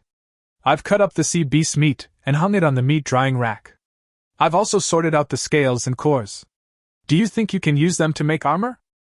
Suze took the meat and glanced at the sea beast scales piled on the ground. The scales were black, with sharp edges and a hardness of around 4, perfect for making simple armor. He opened the crafting panel and found the recipe for scale armor: sea beast scale X20, iron ingot X5, vines X10. He had harvested 15 sea beast scales yesterday, leaving him 5 short, but he still had some left from killing the thornfin hunter, so it was just enough. "Let's repair the fence first, then make the scale armor." After Suze finished eating the beast meat, he picked up the iron axe and walked over to the damaged fence. The horizontal timbers that were broken by the sea beast yesterday needed to be replaced, and some spikes needed to be installed on the fence to prevent the sea beast from breaking through the fence again. Linwei helped Suze pass the high-quality wood and iron ingots. Suze used an iron axe to cut the wood to the right length, then used the iron ingots to secure it to the wooden posts. It was thicker and stronger than the horizontal wood he had used before. Next, he used flint to sharpen some short pieces of wood into spikes and nailed them to the outside of the fence, with the spikes pointing upwards. This way, when the sea monsters charged, they would be stabbed first. After repairing the fence, Suze began crafting scale armor. He cleaned the sea beast's scales, then drilled small holes in them with an iron axe. He then strung the scales together with vines, creating a simple breastplate and wrist guards. The breastplate covered the shoulders to the waist, while the wrist guards protected the wrists and forearms. Vines connected the scales, providing both flexibility and defense. "Try it on to see if it fits." Suze handed the breastplate to Lin Wei, asking her to help him put it on. Lin Wei carefully placed the breastplate on Suze, adjusting the vines to a tight fit. The all-seeing eyes tip, scale armor, basic defense 15, reduces physical damage by 15%, and provides an additional 5% defense bonus against sea beasts. Great! With the armor, we won't have to worry about getting hurt when we encounter sea beasts in the future, Lin Wei said happily, and helped Suze put on the wrist guard. Suze moved his arms, and the armor was very flexible and did not affect his movements, which made him feel more at ease. Next, Suzy planned to dig several traps around the fence. He used an iron axe to dig several half-meter-deep pits on the outside of the fence. He lined the bottoms with sharpened wooden spikes and then covered them with palm leaves and sand, making them look like the ground. This way, any sea monsters approaching would easily fall into the traps and be injured by the wooden spikes. Lin Wei planted thorny vines around the trap. The sharp thorns concealed the trap and prevented any sea creatures from climbing out. After a busy morning, the two finally completed the trap. The all-seeing eye indicated, simple trap, deals 20 points of piercing damage to units trapped, with a 30% chance of triggering the bind effect, lasting 3 seconds. At noon, the two of them sat under the awning to rest, eating fresh vegetables and roasted animal meat. Lin Wei looked at the reinforced fences and traps, feeling relieved. "We don't have to worry about sea beasts attacking us anymore." Suze nodded and opened the regional channel, where he heard a chorus of wailing. Many people had been attacked by sea monsters last night. Some had their islands destroyed, others even killed. The number of survivors in the region had dropped to 9,980. "It seems last night's sea monster attack wasn't a fluke," Suze frowned. "It could have been a system-generated wave of monsters. There might be more in the future." Lin Wei leaned against Suze, her tone somewhat worried. "What should we do then? Will we encounter stronger sea beasts?" "Yes, but we will become stronger too." Suze held her hand tightly, his eyes determined. "We have iron axes, crossbows, scale armor, as well as reinforced fences and traps. As long as we continue to improve our strength, we don't have to fear any sea beasts." In the afternoon, Suze used beast cores to craft a new crossbow, the beast core crossbow. The arrowhead, polished from beast cores, increased its attack power by 10 points over ordinary iron arrows and also caused a bleeding effect. Lin Wei, on the other hand, cultivated more berries and vegetables in the planting area to ensure a sufficient supply of food. As the sun set, the island had returned to its former tranquility. The reinforced fences and traps glowed faintly in the setting sun, like an impenetrable barrier. Suze and Lin Wei sat by the campfire, gazing at the island before them, their hearts filled with hope. They knew that while there would be more dangers ahead, as long as they worked together, there would be no difficulties they could not overcome, no obstacles they could not overcome. Chapter 34 Channel Storm. The Embryo of Power. The morning sea breeze brought a hint of coolness. Just as Suze cast his fishing net into the sea, his watch began to vibrate. The regional channel's message alerts rang out incessantly, more than double the usual volume. Curious, he opened the channel, and the messages streamed in like a waterfall, dozens of new messages popping up every second, a dizzying sight. Urgent notice! The War Bear Alliance has officially been established. Recruiting island owners with combat talents. Join to receive resource protection and only need to hand over 30% of your harvest each month. The Four Seas Chamber of Commerce buys all kinds of rare resources. Iron ore, copper ore, and energy crystals are prioritized. Prices are fair, and transactions are guaranteed by the system. Who has extra fresh water? I'll trade it for 20 pieces of wood. Please help me, sir. Wolf Claw Squad is hiring. Follow Brother Wolf and you'll have meat to eat. If you dare to resist, don't blame us for being rude. Suze frowned, quickly scanning the messages. While there had been trades and requests for help on the regional channels before, there had never been such alliances or teams. Clearly, as the pressure of survival grew, some people began banding together for warmth, while others began using their strength to bully the weak. "What's wrong?" Lin Wei came over and saw that Suze looked unhappy, and asked worriedly. "Many forces have appeared in the channel." Suze handed the channel interface to Lin Wei. "Some are recruiting members, some are collecting resources, and some are threatening others." After reading it, Lin Wei's face turned pale. "Is that Wolf Claw Squad the wolf brother who killed people before?" "That should be it." Suze nodded. Previously, in the regional chat, Brother Wolf had killed someone for stealing resources. Now that he had formed the Wolf Claw Squad, he was sure to be even more unscrupulous. He continued scrolling and saw a message. "Island owner number 1734, immediately hand over your female companion on the island and hand over 50 pieces of lumber, or we, the Wolf Claw Squad, will raise your island." Immediately, members of the Wolf Claw Squad chimed in. "Hand it over if you know what's good for you, or you'll be in big trouble. Brother Wolf has the D rank, strength enhancement, talent, you can't beat him." Suze's eyes turned cold. He hadn't expected the wolf claws to actually start snatching female survivors. This was completely different from their previous resource grabs, and it had crossed his line. He subconsciously touched the watch on his wrist. Fortunately, his island coordinates hadn't been exposed, otherwise he would have easily become a target of the wolf claws. "Should we join an alliance?" Lin Wei asked quietly, a hint of worry in her tone. "They say that joining an alliance will provide protection. If the Wolf Claw Squad comes looking for trouble with us, will the alliance help us?" Suze shook his head.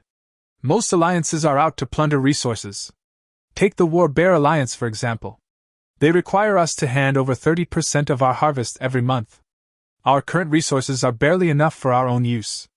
After handing them over, we won't be able to upgrade our islands or make tools. Moreover, the alliance may not be able to protect us. They may even use us as cannon fodder." He continued browsing the channel and came across a rational message. "Don't join alliances lightly. I once joined a Sea Shark alliance, but not only did they demand that I hand over my resources, they also forced me to attack other island owners. When I refused, they kicked me out of the alliance and robbed me of my resources." Many people echoed. "Me too. The Tornado Alliance is a scam. There's no protection after joining, and you're exploited by them. It's better to develop on your own. Don't trust these alliances." Suze turned off the channel and said to Lin Wei, "See? Most alliances are scams. We should keep a low profile and not easily join any forces." Lin Wei nodded. "Okay, I'll listen to you. Then should we be on guard against the Wolf Claw Squad? What if they find our island? We now have reinforced fences, traps, scale armor, and crossbows. Even if the Wolf Claw Squad arrives, they may not be able to defeat us." Suze consoled him. "Besides, our island coordinates haven't been exposed, so it's difficult for them to find us. From now on, we should try not to speak in the channel to avoid attracting attention." After the two finished their meal, they continued their respective work. Suze used a fishing net to catch resources, trying to save more iron ore and copper ore to synthesize more advanced tools. Lin Wei promoted the growth of crops in the planting area. Now there are 3 bushes of berries, a field of green vegetables and several tomato plants in the planting area. A large amount of food can be harvested every day, and there is even surplus that can be used for trading. In the afternoon, Suze saw an important message in the channel. "Resource tide will start at 10 a.m. 3 days later, the 15th, and last for 2 hours. At that time, the refresh rate of rare resources will increase by 50%, and energy crystals will appear." "Energy crystals!" Suze's eyes lit up. The message in the bottle had mentioned that energy crystals were key ingredients for unlocking advanced crafting recipes and could also be used to post on the World Channel. He quickly relayed the news to Lin Wei. "There's going to be a resource tide in 3 days. We can take advantage of this opportunity to collect some rare resources. Maybe we'll find energy crystals." Lin Wei was also excited. "Great! We can prepare the fishing nets and boats in advance, and then go to the mineral veins in the east. There must be more resources there." The two began preparing for the resource tide, Suze reinforced the fishing boat by wrapping it with coconut fiber soaked in rosin to improve its waterproofness. Lin Wei prepared more fresh water and roasted animal meat to ensure sufficient supplies at sea. They also rechecked the traps and fences to prevent the island from being attacked by sea beasts while out at sea. As the sun set, Suze and Lin Wei sat by the campfire, gazing at the distant ocean. While the factions in the regional chat room were still bickering and recruiting, they quietly prepared, awaiting the arrival of the resource tide. Suze knew this was a golden opportunity to enhance their strength. If they could seize this opportunity and acquire sufficient rare resources, they could establish a firm foothold in this vast ocean, perhaps even become even stronger. Chapter 35 Emotional Breakthrough. Confession under the moon. The night before the resource tide, the sea was exceptionally calm. There were no waves, no roaring sea beasts, only moonlight casting a faint silver glow across the surface.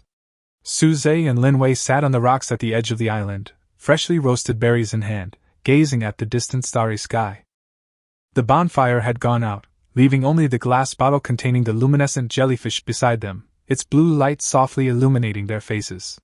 Lin Wei leaned on Suze's shoulder, playing with a red berry in her hand, and whispered, "Tomorrow is the 15th day of the lunar month. When you say resource tide, will there be a lot of rare resources?" "Of course I will." Suze turned to look at her. Her eyes were like two clear stars in the moonlight. "Then we can go to the mineral vein in the east. Maybe we can get some energy crystals and more copper ores." Lin Wei nodded, was silent for a moment, and suddenly said, "Suze, thank you. If it weren't for you, I would have died on that sinking reef." Suze felt warm in his heart and reached out to hold her hand. "You're welcome, we are partners, and it's only natural for us to help each other." "More than a partner." Lin Wei raised her head and looked at Suze seriously, her cheeks flushed lightly in the moonlight. "Ever since you saved me and brought me back to this island, I feel that this is my home, and you are the most important person to me." Suze's heartbeat suddenly quickened. He looked at Lin Wei's earnest gaze and could clearly sense the sincerity in her tone. During this time, they had survived together, fought together, and built the island together. Their relationship had long since transcended that of ordinary companions. He had long harbored feelings for Lin Wei, but had never spoken out loud, fearing to scare her or damage their existing relationship. "Lin Wei." Suze took a deep breath and mustered up his courage. "Actually, I like you too. From the first time I saw you, when you struggled on the reef but didn't give up, I felt that you were a very strong girl. These days with you are the happiest time of my life since I came into this world." Lin Wei's eyes lit up instantly, as if stars had fallen into them. She nodded vigorously, but tears couldn't help but flow down her face, not out of sadness, but out of joy and emotion. "I thought, you just treated me as a partner." Suze reached out and wiped the tears from her face. His fingertips gently brushed her cheek, and with a trembling sound he said, "Not a partner, but someone I want to be with forever. From now on, we will build this island together, face danger together, and survive together, okay?" Lin Wei nodded vigorously, threw herself into Suze's arms, and hugged him tightly. "Okay. I do. We will be together forever." Suze hugged her tightly, feeling the warmth of her body, his heart filled with happiness. The moonlight shone on the two of them, the blue light of the luminous jellyfish flickered beside them, and the waves hit the reefs, making a gentle sound, as if blessing them. At this moment, Suze's watch suddenly vibrated, and a golden prompt box popped up. Ding! My emotional connection with my bond partner, Lin Wei, has reached a new level of love. My friendship upgrade requirements are now 50% complete. Ding! Fertile soil effects greatly improved. Current effects: island resource output rate plus 25%, island upgrade efficiency plus 20%, rare item fishing probability plus 10%. Ding! Bound Lin Wei's talent, plant growth, is enhanced, plant growth rate plus 15%, total plus 65%, crop yield plus 10%, total plus 30%, and the special ability, rapid growth, is unlocked, can ripen a mature crop in 10 seconds, limited to 3 times per day. Suze and Lin Wei simultaneously glanced at the notification box, their eyes filled with surprise. They hadn't expected that this emotional breakthrough would significantly enhance their talent. Lin Wei released Suze and excitedly declared, "My talent has gotten stronger! I've even unlocked rapid harvesting. Our crops will mature even faster from now on. Suze smiled and nodded, his heart becoming more resolute to be with Lin Wei. This talent was not only a help to their survival, but also a testimony to their love. He picked up the glass bottle of luminous jellyfish and handed it to Lin Wei. This is for you. It can accompany you at night. Lin Wei took the glass bottle, the blue light of the jellyfish reflected on her face, and her smile was particularly bright. Thank you, Suze. The two of them sat together on the rocks, gazing at the distant starry sky. Suze began to plan for the future. Once the resource tide ends, we'll build stone houses and then mine hidden mineral veins, striving to upgrade the island to 30 square meters. Later, we'll grow more crops and build stronger defenses, making this island the safest and warmest place to call home. Lin Wei leaned in his arms and whispered, No matter what you do, I will be with you. The moonlight was gentle, the sea breeze caressed them, and the blue light of the bioluminescent jellyfish flickered between them. This night was free of danger, free of panic, only overflowing happiness and anticipation for the future. Suze knew that from this moment on, he was no longer alone. He had someone he wanted to protect, a common goal to strive for. And because of this bond, this small island became even warmer, more like a true home. Chapter 36: Fertile Soil Sublimation. Secondary Enhancement of Talent. As the morning light pierced the mist and fell upon the planting area, Lin Wei let out a low cry of surprise. The small patch of greens she had just seeded yesterday had already grown to nearly 30 centimeters tall, its leaves spread out like emerald greens, its edges gleaming with a healthy sheen. It was a full head taller than the crops seeded at the same time. Even more surprising was that the outermost plants had already sprouted tiny shoots, a sign that would normally take at least 2 days to appear. Suze! Come and see! Lin Wei squatted beside the vegetable patch, her fingertips gently brushing over the mosses. A pale green light of growth appeared faintly in her palm. They're growing so fast, and they're forming mosses. Suze, having just finished tidying up his fishing net, hurried over upon hearing this. His all-seeing eye automatically activated, a light curtain instantly covering the crops. Broccoli, early maturing variety benefiting from the fertile soil's sublimation effect, growth rate increased by 65%, yield increased by 30%, nutrient density increased by 15%, expected to be fully mature in 12 hours. He reached out and plucked a stalk of broccoli, bringing it to his nose and sniffing. The fresh vegetable aroma was even stronger than usual. It's the effect of your talent upgrade. Suze looked at Lin Wei with a smile. After the friendship breakthrough last night, the fertile soil level has increased again. Now the resource output rate is 25%, and the rare probability is 10%. Your birthing speed has also increased a lot. The two of them inspected the planting area, and the changes in the 3 fast-growing berry bushes were even more noticeable. The berries, once the size of a thumb, had grown to the size of ping-pong balls, their color changing from deep crimson to a translucent wine red. They hung heavy on the vines, weighing them down slightly. Lin Wei casually plucked one and bit into it, its sweet juice bursting in her mouth. It had a subtle floral aroma compared to the previous berries. Fast-growing berries, improved taste, increased hunger recovery to 12 points, restores an additional 3 points of stamina after consumption, can be used to make berry jam, requires sucrose. You can even make jam! Lin Wei's eyes lit up. When the resource tide ends, we'll look for sucrose seeds. Then we'll have more flavors of food. Suze nodded, but another thought was brewing in his mind. With his talent upgraded, his fishing efficiency should also improve. Today was a good time to test it out and prepare for tomorrow's resource surge. He picked up his iron axe, trimmed his fishing rod, and replaced it with new line, woven from coconut fiber and vines, for added strength. He then walked to the reef at the edge of the island. The sea was exceptionally clear in the morning light.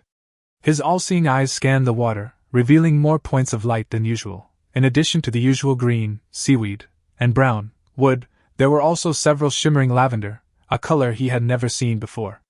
Suze's heart stirred, and he cast his hook towards the nearest purple point of light. Barely 10 seconds had passed since the line had sunk when a heavy tug was felt, more strenuous than hauling in a coconut.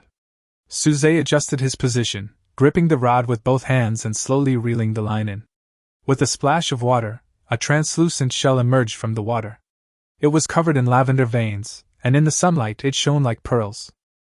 Purple striped shell, rare type, special materials/decoration, effect, can be polished into an ornament, increases bonder favorability, may contain pearls, can be used to craft a waterproof coating, increases the waterproofness of ships or buildings. Note: due to the fertile soil effect, the probability of catching rare resources is increased. This shell is of higher quality than its ordinary counterparts. It's actually a rare shell! Linwei came over and held the shell carefully, afraid of breaking it. Is there a pearl inside? Suze gently pried open the shell with an iron axe and found a white pearl the size of a grain of rice inside. Although small, it had a warm luster. Freshwater pearl, primary, can be used for trading or making jewelry, and has a special appeal to female bonded people. Great! Linwei carefully put the pearls into her pocket. We can catch more of these shells in the future and save enough pearls to make a necklace. Over the next morning, Suze's fishing haul far exceeded his usual. Not only did he catch enough fresh water and food for tomorrow's resource tide, he also harvested 3 purple striped shells, 2 copper ore, purer than before, and even unexpectedly caught an energy crystal fragment. Though only a fragment, the all-seeing eye indicated that 3 fragments could be combined to form a complete energy crystal. I'm sure I'll catch a complete energy crystal tomorrow. Suze put the fragments into the storage box and sorted out the day's catch with Linwei. As the sun gradually set, the small greens in the planting area were ready for picking. Linwei picked a full basket, planning to make vegetable soup that evening. The two sat by the campfire, looking at the overflowing storage boxes and the vibrant planting area, their hearts filled with anticipation. Suze knew that with the blessing of his sublimated talent, they would be able to harvest more rare resources during tomorrow's resource tide, and the road to survival for him and Linwei would become wider and wider. Chapter 37: Synthetic Compass. The beginning of navigation. Resource tide. That morning, when Suze was sorting out his fishing gear, his fingers suddenly touched a cold and hard object. It was a black stone that had been fished out from the mineral vein area before. The surface was smooth and could slightly absorb iron tools. At that time, he thought it was ordinary iron ore and did not pay much attention to it. What is this?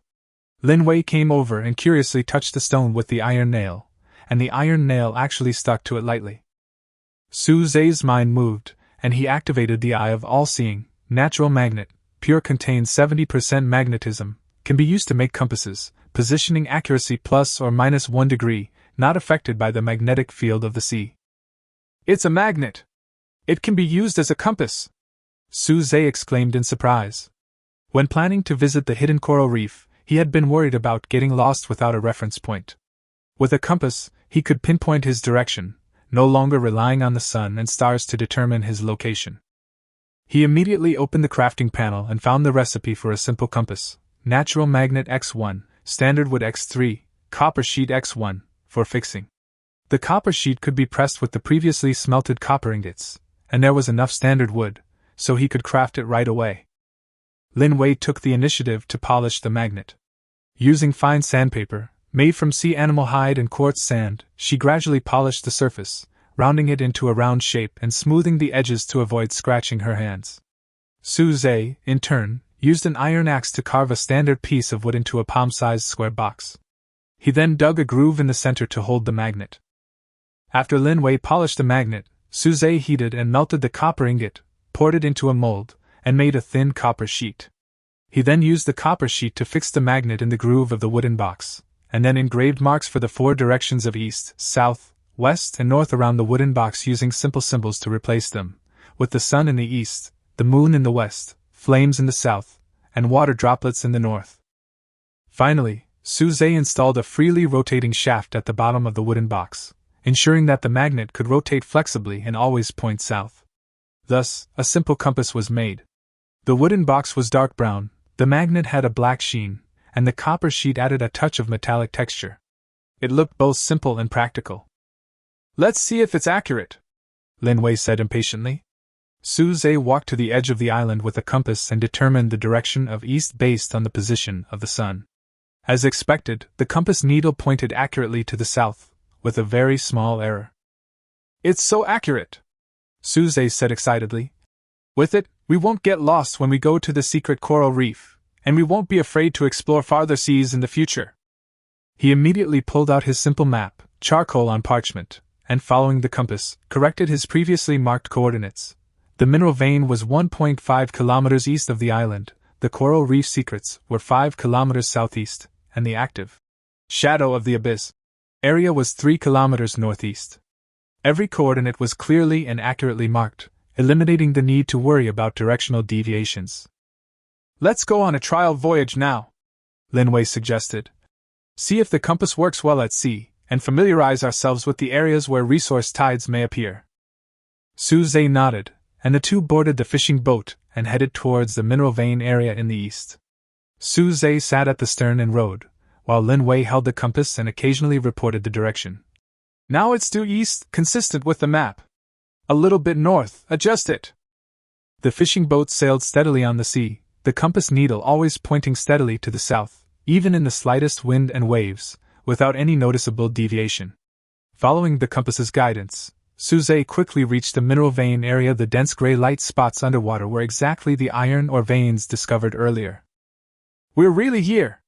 Linway clapped her hands happily. With this compass, we can find the way wherever we want to go. Suze pulled out the parchment and added the detailed topography of the mineral vein area to the map. The water here was shallow, with several reefs exposed underwater that could serve as temporary stopping points. He also marked several areas on the map that might contain rare resources, intending to focus on exploring them during the resource tide. On the way back from the trial voyage, Suze suddenly recalled a message he'd seen on the regional channel. Someone had mentioned that during a resource surge, the ocean would experience brief spatial fluctuations, potentially revealing rare resources not normally seen. He glanced at the compass, then at Linway beside him, his heart brimming with confidence. With precise navigation and his heightened talent, they were sure to reap a bounty during this resource surge. After returning to the island, Suze carefully placed the compass in a special wooden box to protect it from moisture and collisions. Linway began preparing the supplies needed for resource tide, fresh water in sealed coconut shell containers, and portioned the roasted meat and berries into small portions for easy consumption on the boat. As the sun set, the two sat by the campfire, gazing at the distant sea. The compass sat beside them, gleaming softly, like a reliable companion. Suze knew that with it, their path of exploration would no longer be lost, and this small compass would become a crucial tool in their search for hope in the boundless ocean. Chapter 38: Encountering a Merchant Ship? Traps in Crisis. At 9 o'clock that morning, Suze and Linway boarded their fishing boat and headed eastward for the mineral vein. The sea surface had already undergone subtle changes. The water was darker than usual, and occasionally, silver specks of light flickered underwater. The all-seeing eye indicated that this was a sign of the impending resource tide. The fishing boat had been sailing for about half an hour when Linway suddenly pointed at the sea in the distance and said, "Suze, look! What's that?"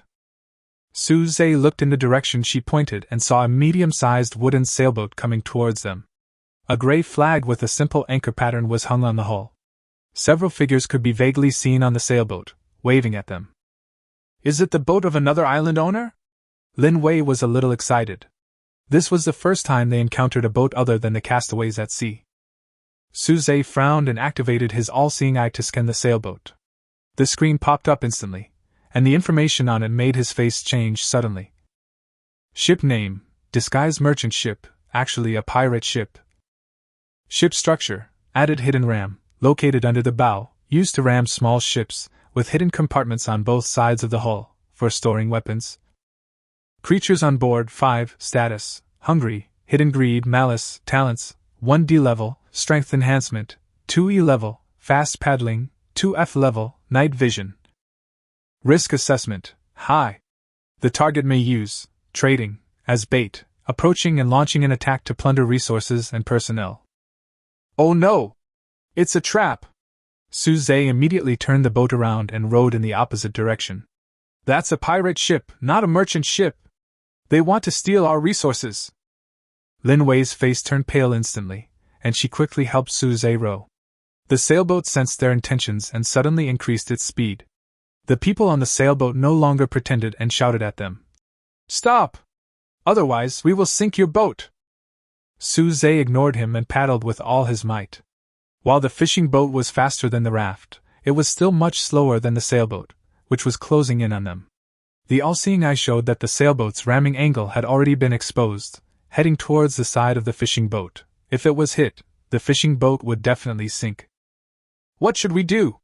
Lin Wei's voice trembled slightly, and her hands turned white from exerting too much force. Suze thought quickly and his eyes fell on a reef area not far away. The reefs there were exposed above the water, forming a narrow waterway. Sailboats were large and difficult to enter, while their fishing boats were small and flexible and could shuttle through it. "Paddle to the reef area!" Suze shouted, adjusted the direction of the oars, and headed towards the reef area. The sailboat did not dare to enter the reef area easily, and could only circle outside, watching the fishing boat enter the reef. After entering the reef area, Suze slowed down and carefully avoided the reef. The water here was shallower, and the underwater reef was clearly visible, making it impossible for the sailboat to get close. Seeing this, the people on the sailboat could only curse at them, and finally turned around unwillingly and headed towards other waters. Suze and Lin Wei breathed a sigh of relief and slumped down on the fishing boat, their bodies covered in cold sweat. Lin Wei tightly grasped Suze's hand. "It's terrible! They actually wanted to sink our boat! The human heart is more dangerous than sea beasts." Suze wiped the cold sweat from his forehead. "Next time you encounter an unfamiliar ship, you must activate the all-seeing eye scan first. Don't trust anyone easily." They rested for a while in the reef area, confirming the sailboat had left before carefully sailing out. At this point, a resource tide had begun. Silver dots of light on the sea surface were increasing in number, and underwater resource dots were becoming unusually dense. The all-seeing eye could see many golden dots, a sign of rare resources. "Let's go to the mineral vein area, it's relatively safe there." Suze adjusted the direction and headed towards the mineral vein area. After the previous shock, both of them became more vigilant. Lin Wei would check the compass from time to time to ensure the correct direction, while Suze would use the all-seeing eye to scan the surrounding sea area to prevent encountering danger again. Arriving at the mineral deposit, Suze cast his net into the sea. As soon as it sank, he felt a heavy pull. It was filled with iron ore, copper ore, and a few golden ore.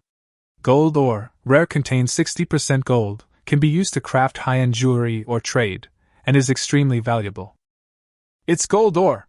Lin Wei exclaimed in surprise, momentarily forgetting the danger she had just faced. Suze pulled the net up and sorted through the resources inside, thinking to himself, "I must improve my strength as quickly as possible and build stronger ships and weapons to deal with these threats from my own kind." The resource tide lasted 2 hours, and Suze and Lin Wei reaped a rich harvest: 50 iron ore, 20 copper ore, 3 gold ore, 1 complete energy crystal, and 5 purple vein shells. When the resource tide ended, their fishing boat was so full of resources that it could no longer hold any more. "Let's go back." Suze paddled, heading towards the island.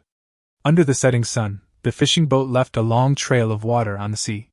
The two men felt a mixture of excitement and heaviness. Excitement at having harvested a large amount of rare resources, and heaviness at realizing the cruelty of the world.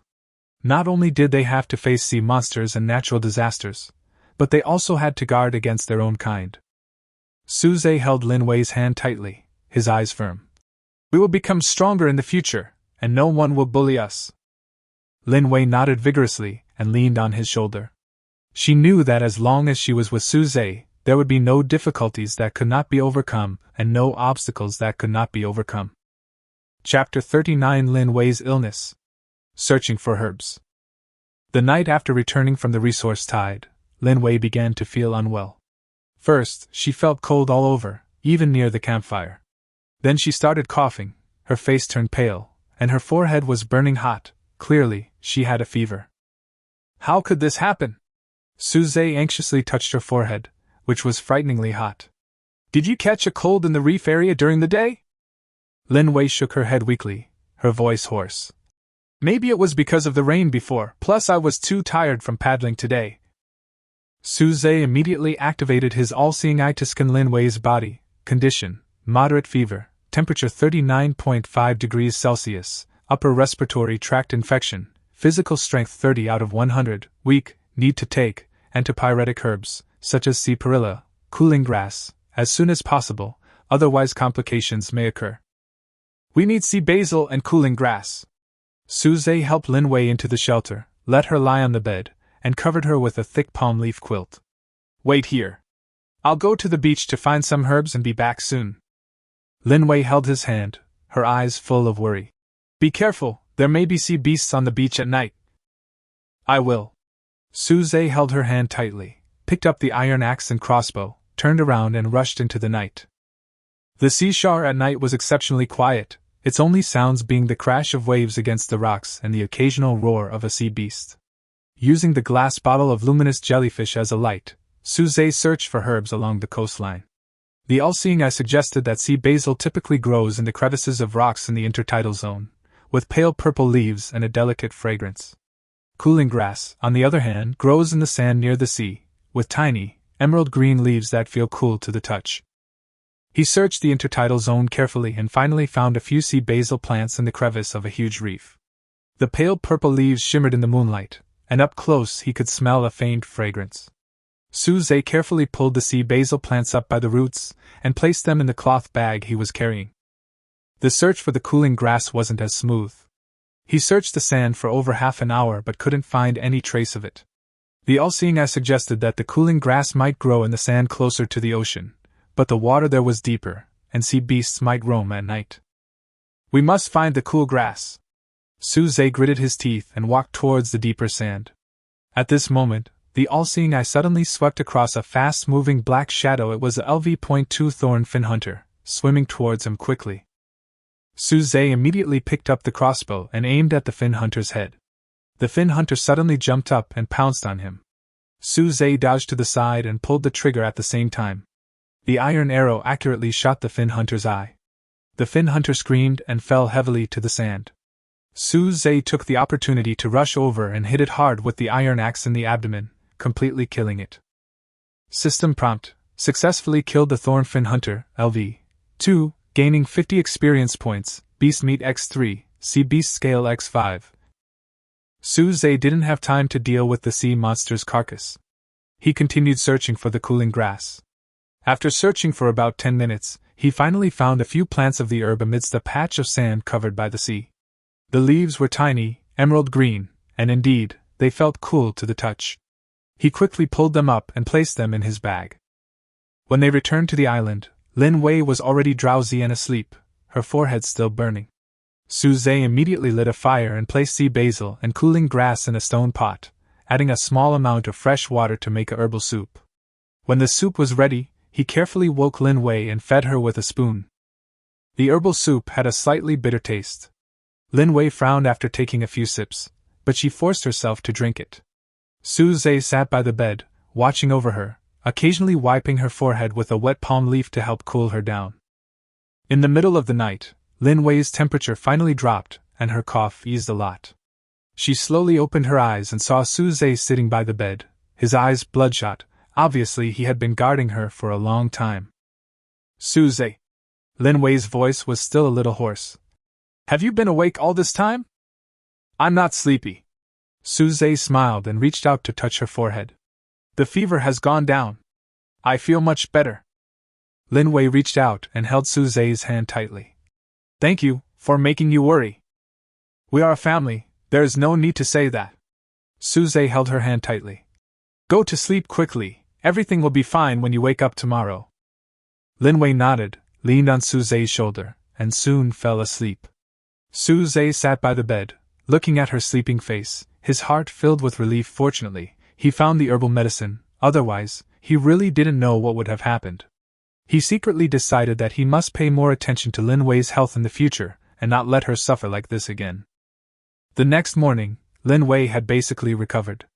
Although she was still a little weak, she was able to get out of bed and walk. She looked at Suze's bloodshot eyes and felt distressed.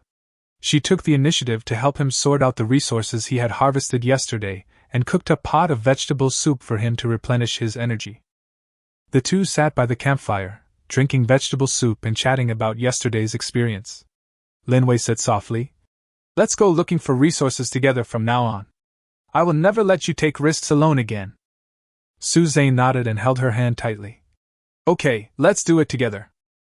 The sun shone through the awning, falling on the two of them, bringing a warm breath. After experiencing this illness, the two people's relationship has deepened. They know that in this cruel world, each other is the most solid support for each other. Only by working together can they go further. Chapter 40. The rainy season is coming. Drainage system. 3 days after the resource tide passed, the sky suddenly changed. The once clear blue sky was quickly covered by thick dark clouds. The sea breeze grew stronger, and the waves slammed against the island's fence with a loud, bang-bang sound. It's going to rain. Suze looked up at the sky. The dark clouds were very low, as if they would collapse at any time. And it looks like it will rain heavily. Linwei also frowned, looking at the crops in the planting area. If it rains heavily, the planting area will be flooded, and our berries and vegetables will be finished. Suze made an immediate decision. We must dig drainage ditches as soon as possible to divert rainwater to the sea, and also reinforce the fences in the planting area to prevent rainwater from washing away the crops. The two immediately got to work. Suze picked up his axe and dug a shallow, circular trench around the edge of the island, about 30 centimeters wide and 20 centimeters deep, to collect rainwater. Linwei reinforced the planting area's fence with stone and standard lumber, and built a small mound of earth around the fence to prevent rainwater from flooding into the planting area. Just as they were making these preparations, bean-sized raindrops began to fall, becoming heavier and heavier, and soon it turned into a downpour. The strong wind mixed with the rain whipped the fence like a whip, and the wooden posts swayed slightly, as if they would fall at any moment. Suze and Linwei hid in the shelter, listening to the wind and rain outside, feeling very nervous. I don't know if the drainage ditch is enough, Linwei said worriedly as she looked at the rain outside the shelter. Suze walked to the door and saw that a layer of water had accumulated on the island. The rainwater was slowly flowing into the sea through the drainage ditch, and there was no water accumulation for the time being. It's okay for now, but the rain is too heavy, so we may need to dig a few more branch trenches. He grabbed his iron axe and rushed into the rain, digging several more tributaries on either side of the main drain, directing the water in different directions and accelerating its flow. Linwei, shovel-wielding, helped him clear the rubble from the drain to prevent clogging. The rain soaked their clothes, and icy water trickled down their hair and necks, but neither of them paused. They had to ensure the drainage system flowed freely, or both the planting area and the shelter would be flooded. The rain intensified, and the waves crashed against the edge of the island, splashing over the fence and onto the island. Susie noticed that the drainage ditch near the rocky area, due to its higher elevation and slower drainage, had begun to accumulate water. He immediately found a few large rocks and piled them up next to the drainage ditch in the rocky area, forming a small dam to divert the rainwater to the lower area. Linwei dug a shallow waterproof trench around the planting area to divert rainwater toward the main drainage ditch. She also propped up the berry vines and vegetable seedlings in the planting area with wooden racks to prevent them from being swept away by the rain. Thanks to her efforts, most of the crops remained intact, with only a few weak seedlings being knocked over by the rain. She quickly used plant growth stimulation to get them upright again. The heavy rain lasted for 4 hours. When it gradually subsided, Suze and Linwei were soaked and exhausted, but they were relieved to see that there was no serious waterlogging on the island and the crops in the planting area were basically intact. It finally stopped. Linwei leaned against Suze, her body shivering slightly from the cold. Suze quickly put his coat on her, pulled her into the shelter, and lit a bonfire to keep warm. They emerged from their shelter to inspect the drainage system. The main and branch drains were clear, allowing rainwater to flow smoothly into the sea. Only a small amount of water accumulated on the island, which quickly evaporated. The crops in the planted areas, though wetted by the rain, remained vibrant, especially the berry vines, whose leaves had grown a vibrant green. Great! We succeeded! Linwei said excitedly, pulling Suze to check the planting area. Every crop was intact, and even a few vegetables had grown new leaves. Suze was also delighted. He looked at the drainage ditch he had dug, then at Linwei beside him, feeling a sense of accomplishment. This rainy season, through their own efforts, they had successfully resisted the onslaught of the rain and protected the fruits of their labor. He knew they would encounter more natural disasters in the future, but as long as they worked together, no difficulty would be insurmountable. Over the next few days, despite occasional light rain, The island's well-developed drainage system prevented any further waterlogging. Linwei capitalized on the abundant rainfall to grow more crops, significantly expanding the cultivated area. Suze, on the other hand, used this time to reinforce his fishing boat and craft a new iron sword in preparation for further exploration. As the sun sets, Suze and Linwei sit by the campfire, looking at the sea in the distance. The sky after the rain is exceptionally clear, and a faint rainbow appears. Linwei leans on Suze's shoulder and whispers, "With you around, I'm not afraid of anything." Suze held her hand tightly and looked at the island before him, its sturdy fences, perfect drainage system, vibrant plantings, and warm, comfortable shelters. He knew that this small island had become their safest haven in this vast ocean, and that his and Linwei's future would be as hopeful as a rainbow after rain. Chapter 41: Night Visitor. Mysterious Drifter. One night after the rainy season, Suze and Linwei were sitting by the campfire sorting out resources when they suddenly heard a crashing sound coming from the edge of the island as if someone was approaching on a raft. Who? Suze immediately picked up his iron sword and looked warily in the direction of the sound. Linwei also stood up nervously and hid behind Suze. Under the moonlight, a dilapidated raft slowly approached the island. On the raft sat a man who looked to be in his 30s, raggedly dressed, with a face full of fatigue and hunger. He was holding a simple wooden paddle in his hand. When he saw the iron sword in Suze's hand, his body paused noticeably. "Don't get me wrong! I mean no harm!" The man quickly raised his hands, his voice hoarse. "My raft is broken and the island has sunk. Can I go ashore and rest for a while? I just need some water and food. I'll leave tomorrow morning." Suze did not let his guard down and activated the all-seeing eye to scan the man. Status: hungry, hunger value 20/100, fatigued, physical value 35/100, emotion, nervous, hidden greed, vigilant, talent, C rank, strength enhancement, backpack items, worn dagger ×1, empty water bag ×1. Hidden greed? Suze's heart sank. This man looked pitiful, but in reality, he might not be that simple. He glanced at Linwei and whispered, "Stay in the shelter and don't come out." Linwei nodded, turned and walked into the shelter, but did not close the door, her eyes fixed on the situation outside. Suze walked to the fence and said to the man across the fence, "I can give you water and food, but I can't let you land on the island. My island is very small and can't accommodate 2 people. A hint of disappointment flashed across the man's eyes, but he quickly turned pleading. "Okay.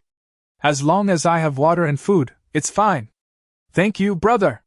You're such a good man."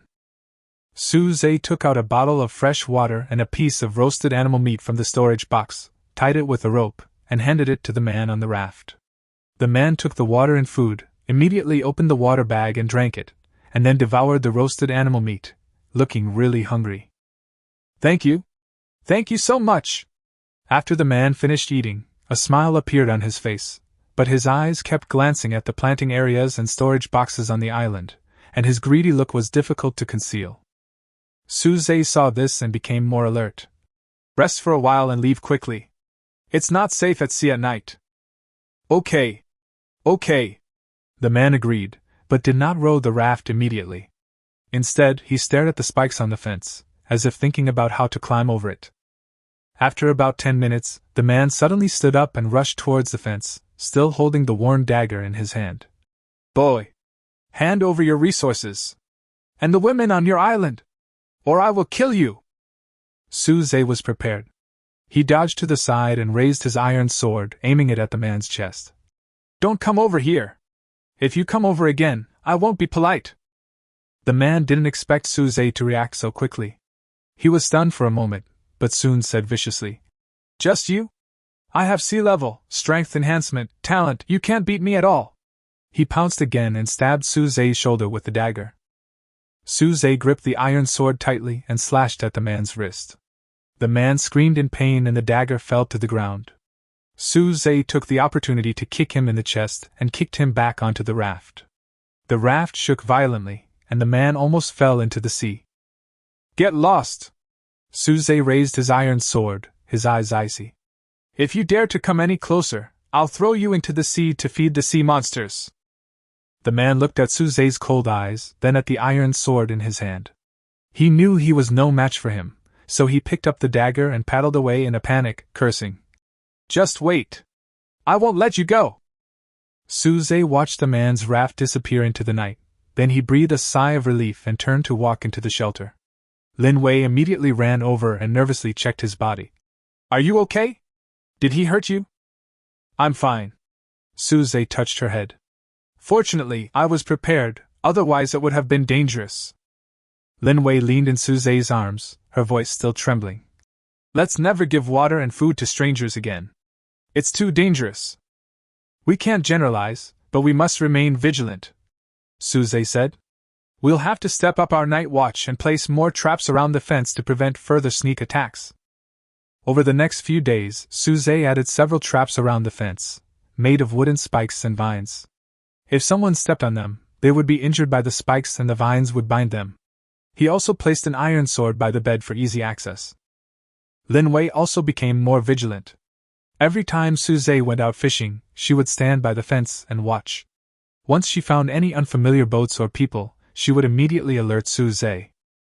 Their encounters that night deepened their understanding of the cruelty of this world.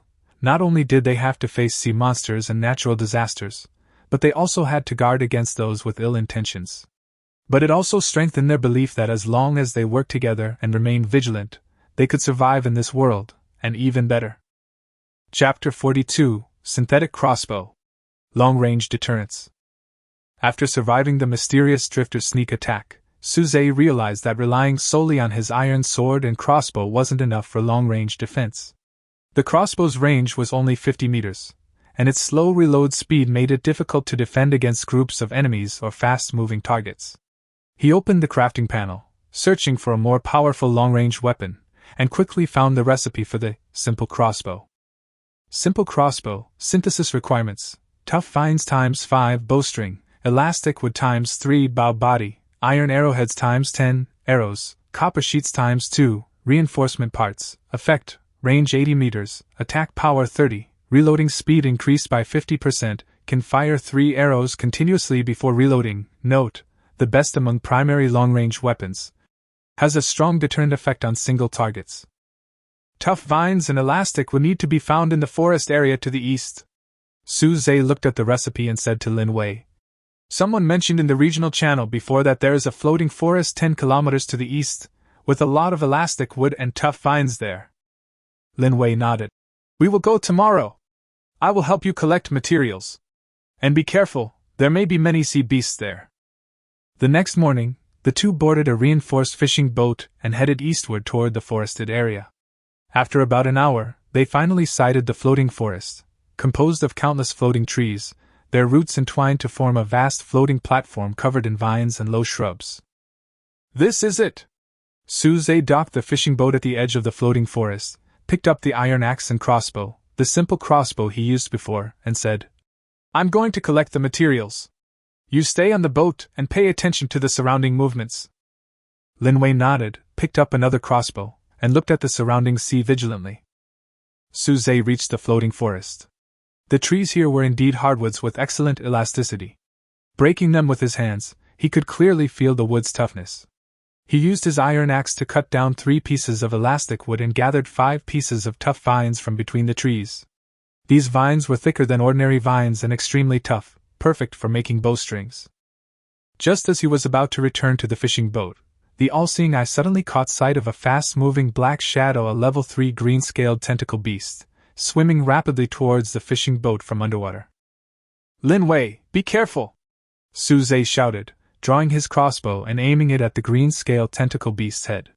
The green-scaled tentacle beast leaped up, opened its mouth, and spewed a cloud of pale green venom towards the fishing boat.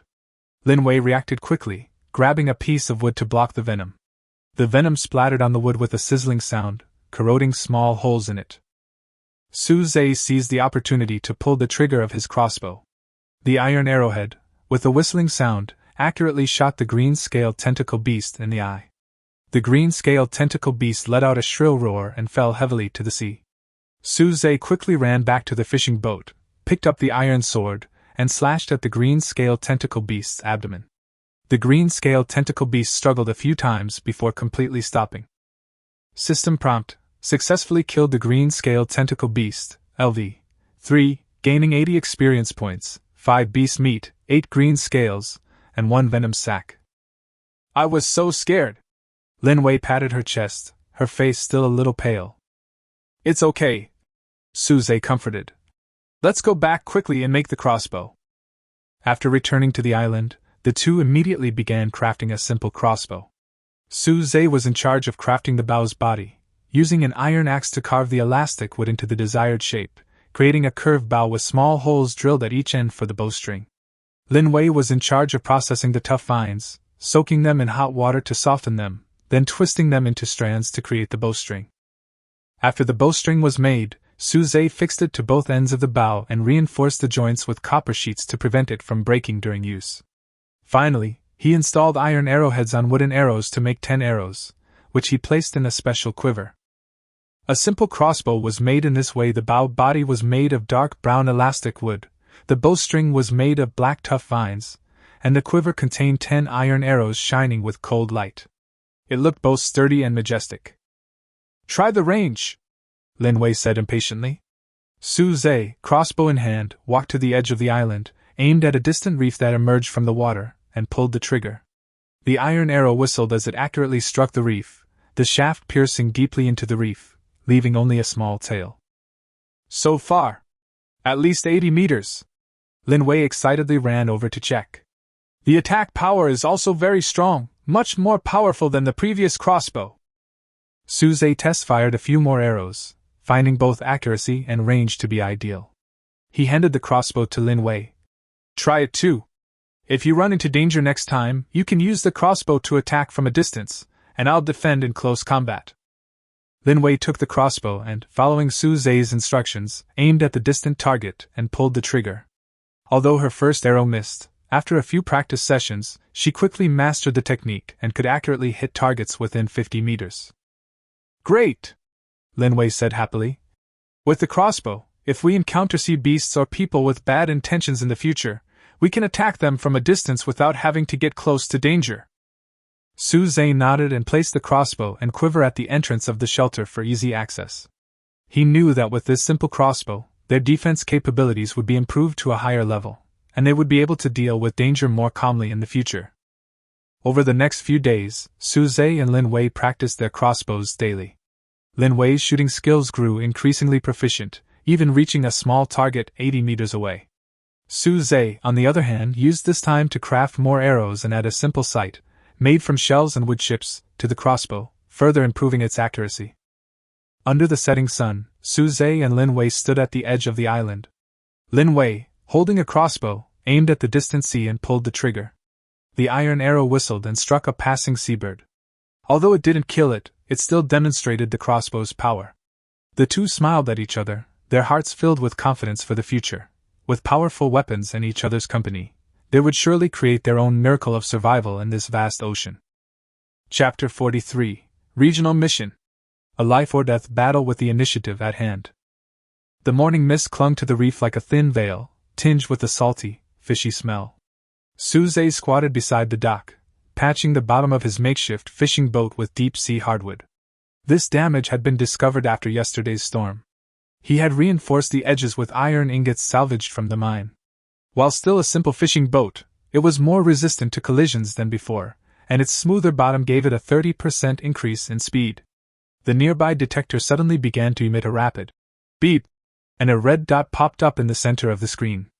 The coordinates were 195, 312, labeled, large biosignal, energy intensity unknown. This thing.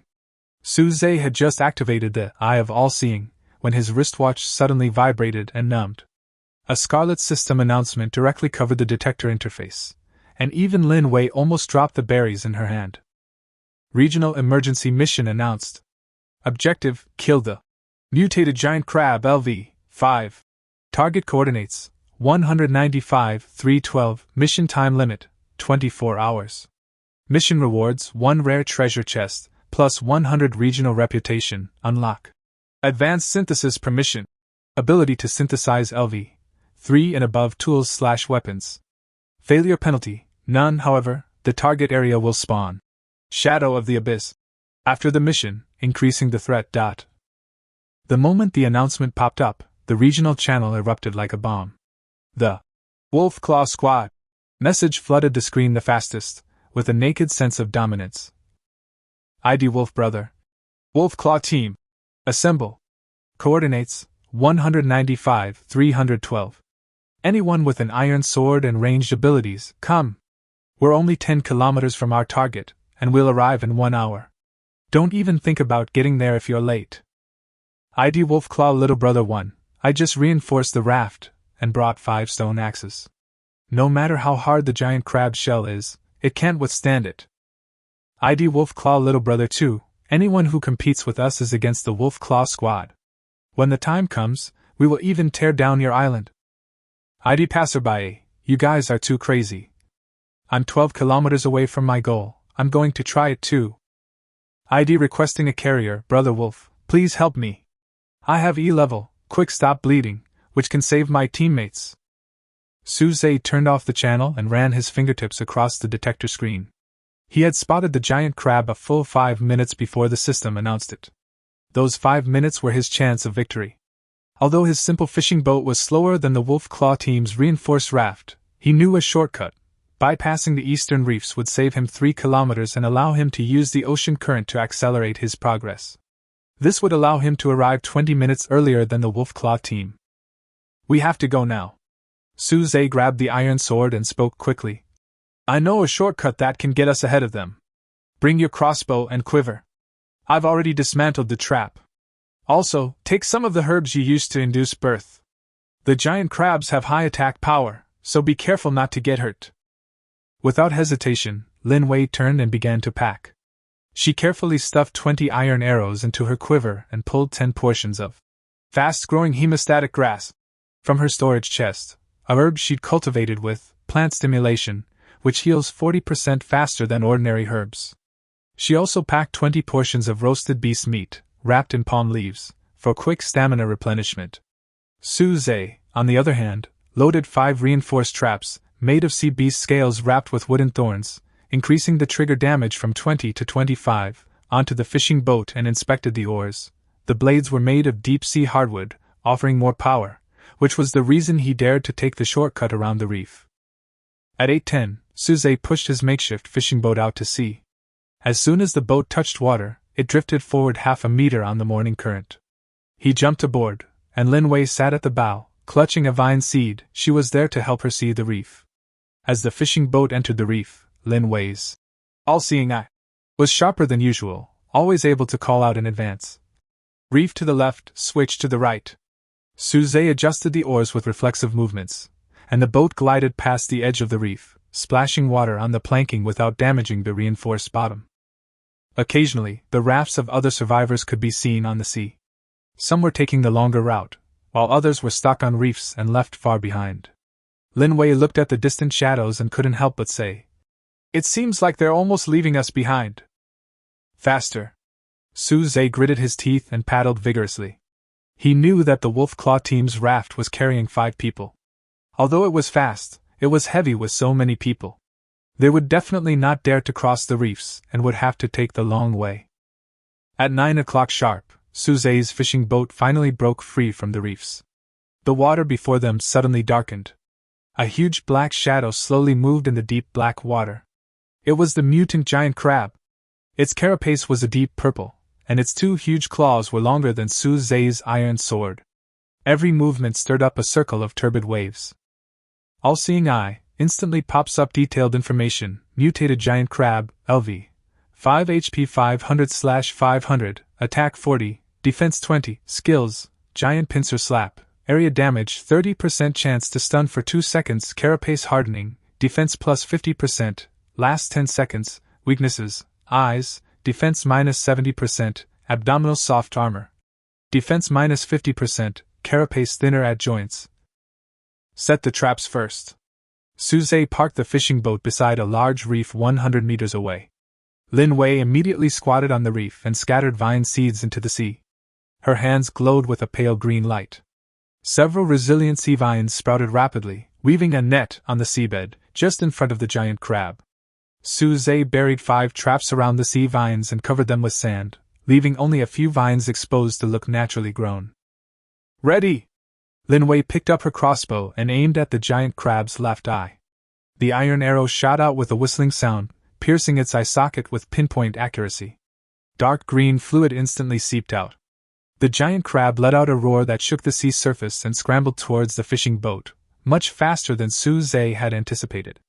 Its massive claws slammed into the water, sending up waves that nearly capsized the boat. Lure it to the trap! Su Zhe rowed the fishing boat quickly, retreating toward the reef. The giant crab, in hot pursuit, became entangled in the sea vines as soon as it entered its range, slowing down instantly. Before it could break free, the first trap triggered with a bang, piercing its joints with wooden thorns, causing it to lose 25 health points. Then, the second and third traps exploded in quick succession, and the giant crab's legs oozed more juice, slowing its progress even further. Shoot it in the belly! Su Zhe shouted. Lin Wei immediately adjusted her direction and fired 5 arrows in quick succession, all hitting the soft armor on its belly. Each arrow dealt 20 points of damage, and the giant crab's health dropped by 100 points, leaving only 375. Suddenly, the giant crab's carapace glowed with a pale purple light, carapace hardening, triggered. Su Zhe, well prepared, grabbed his iron sword and leaped into the sea. Using the reef as cover, he circled around the giant crab's side and slashed fiercely at its joints. With a clang, the iron sword struck the carapace, but didn't break. The hilt, made of deep-sea hardwood, absorbed much of the impact. He seized the opportunity to thrust the blade into the joint's crevice, spraying him with dark green fluid. The giant crab's health dropped another 50 points. Su Zhe, be careful! Lin Wei suddenly shouted. The giant crab's massive claws slashed towards Su Zhe, and he quickly dodged behind a reef.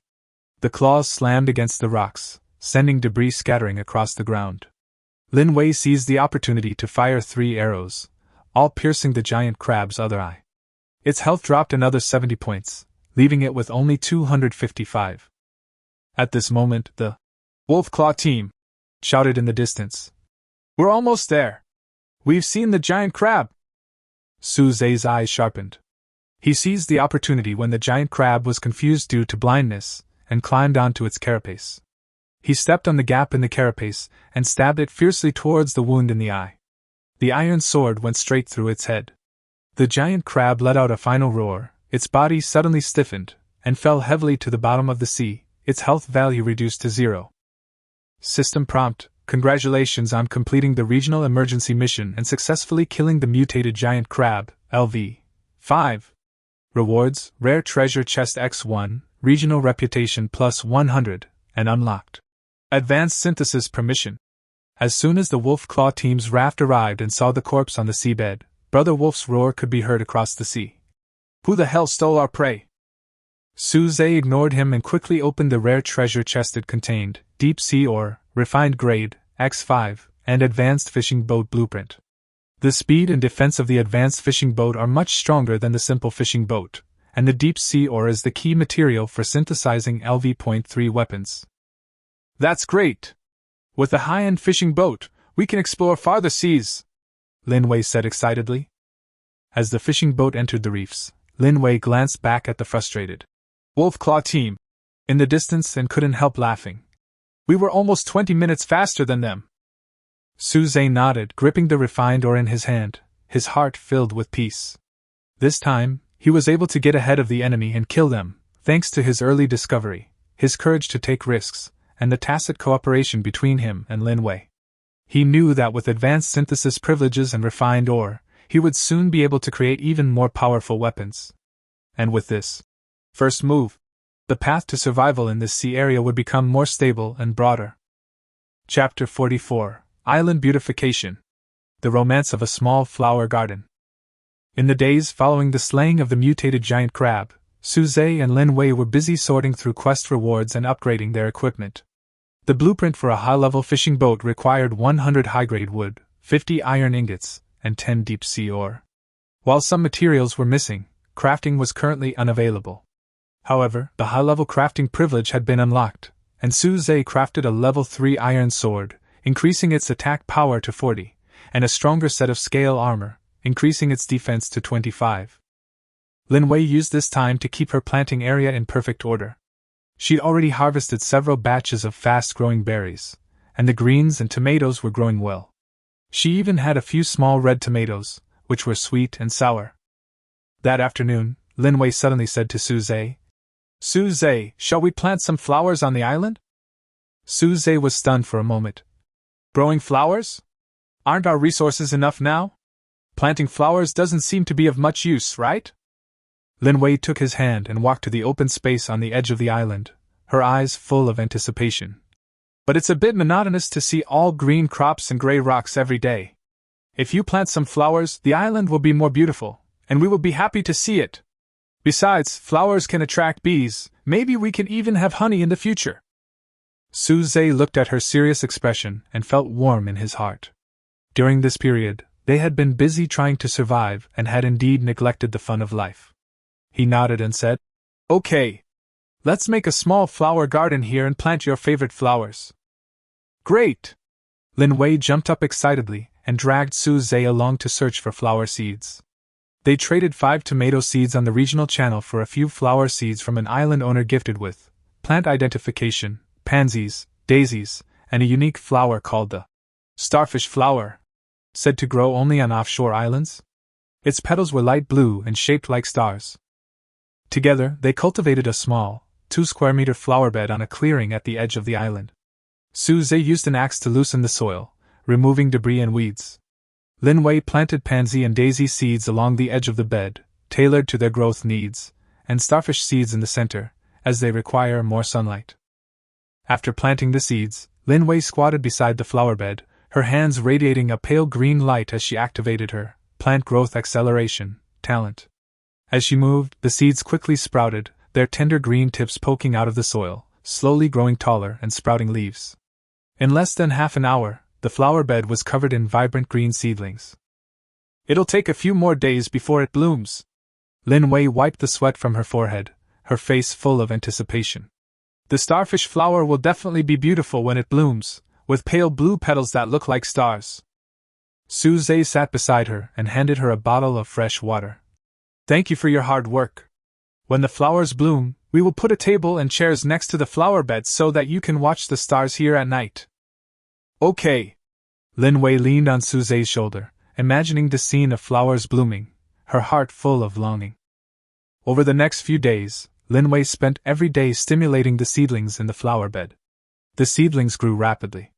The pansy leaves turned dark green, the daisies grew round flower heads, and the starfish flowers grew slender stems with small buds at the top.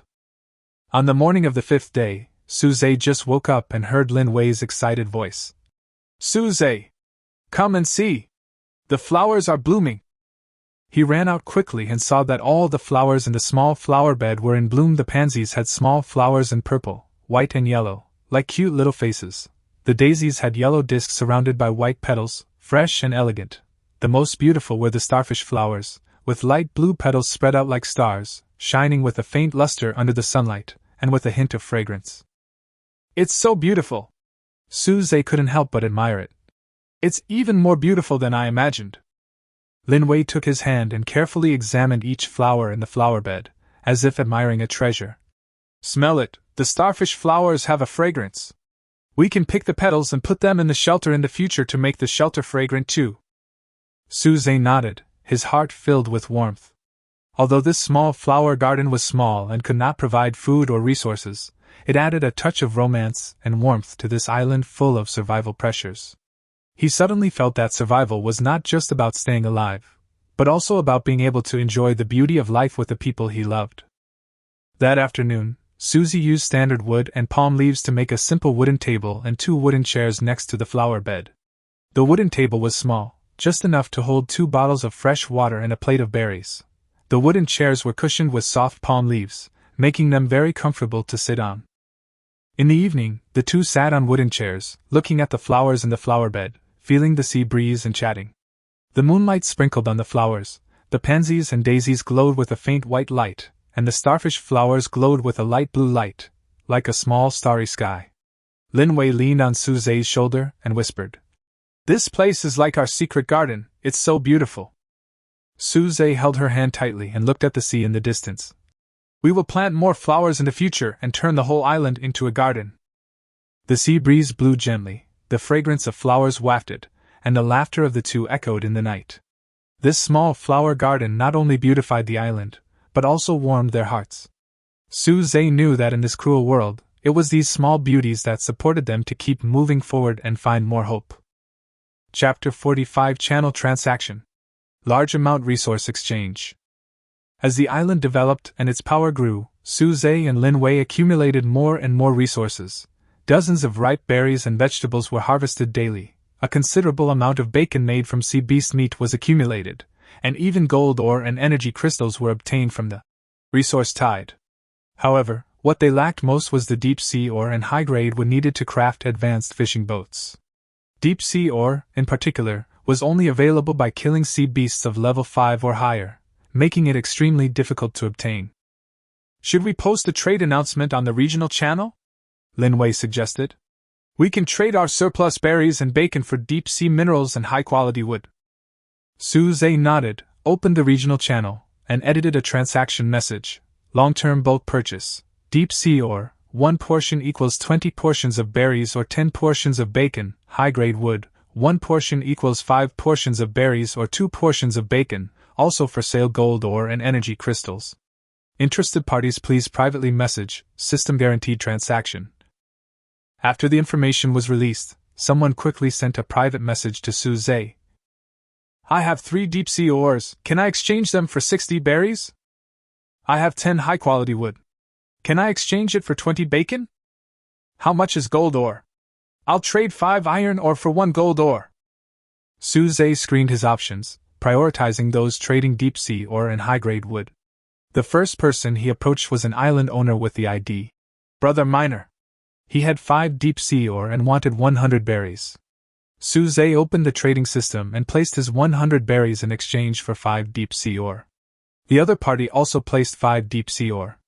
The system prompted. Transaction confirmed by both parties. Suze clicked. Confirm. And his backpack's berries decreased by 100, while his deep sea ore increased by 5. Next, Suze traded with several island owners, exchanging berries and bacon for 15 pieces of deep sea ore and 30 pieces of high-grade wood.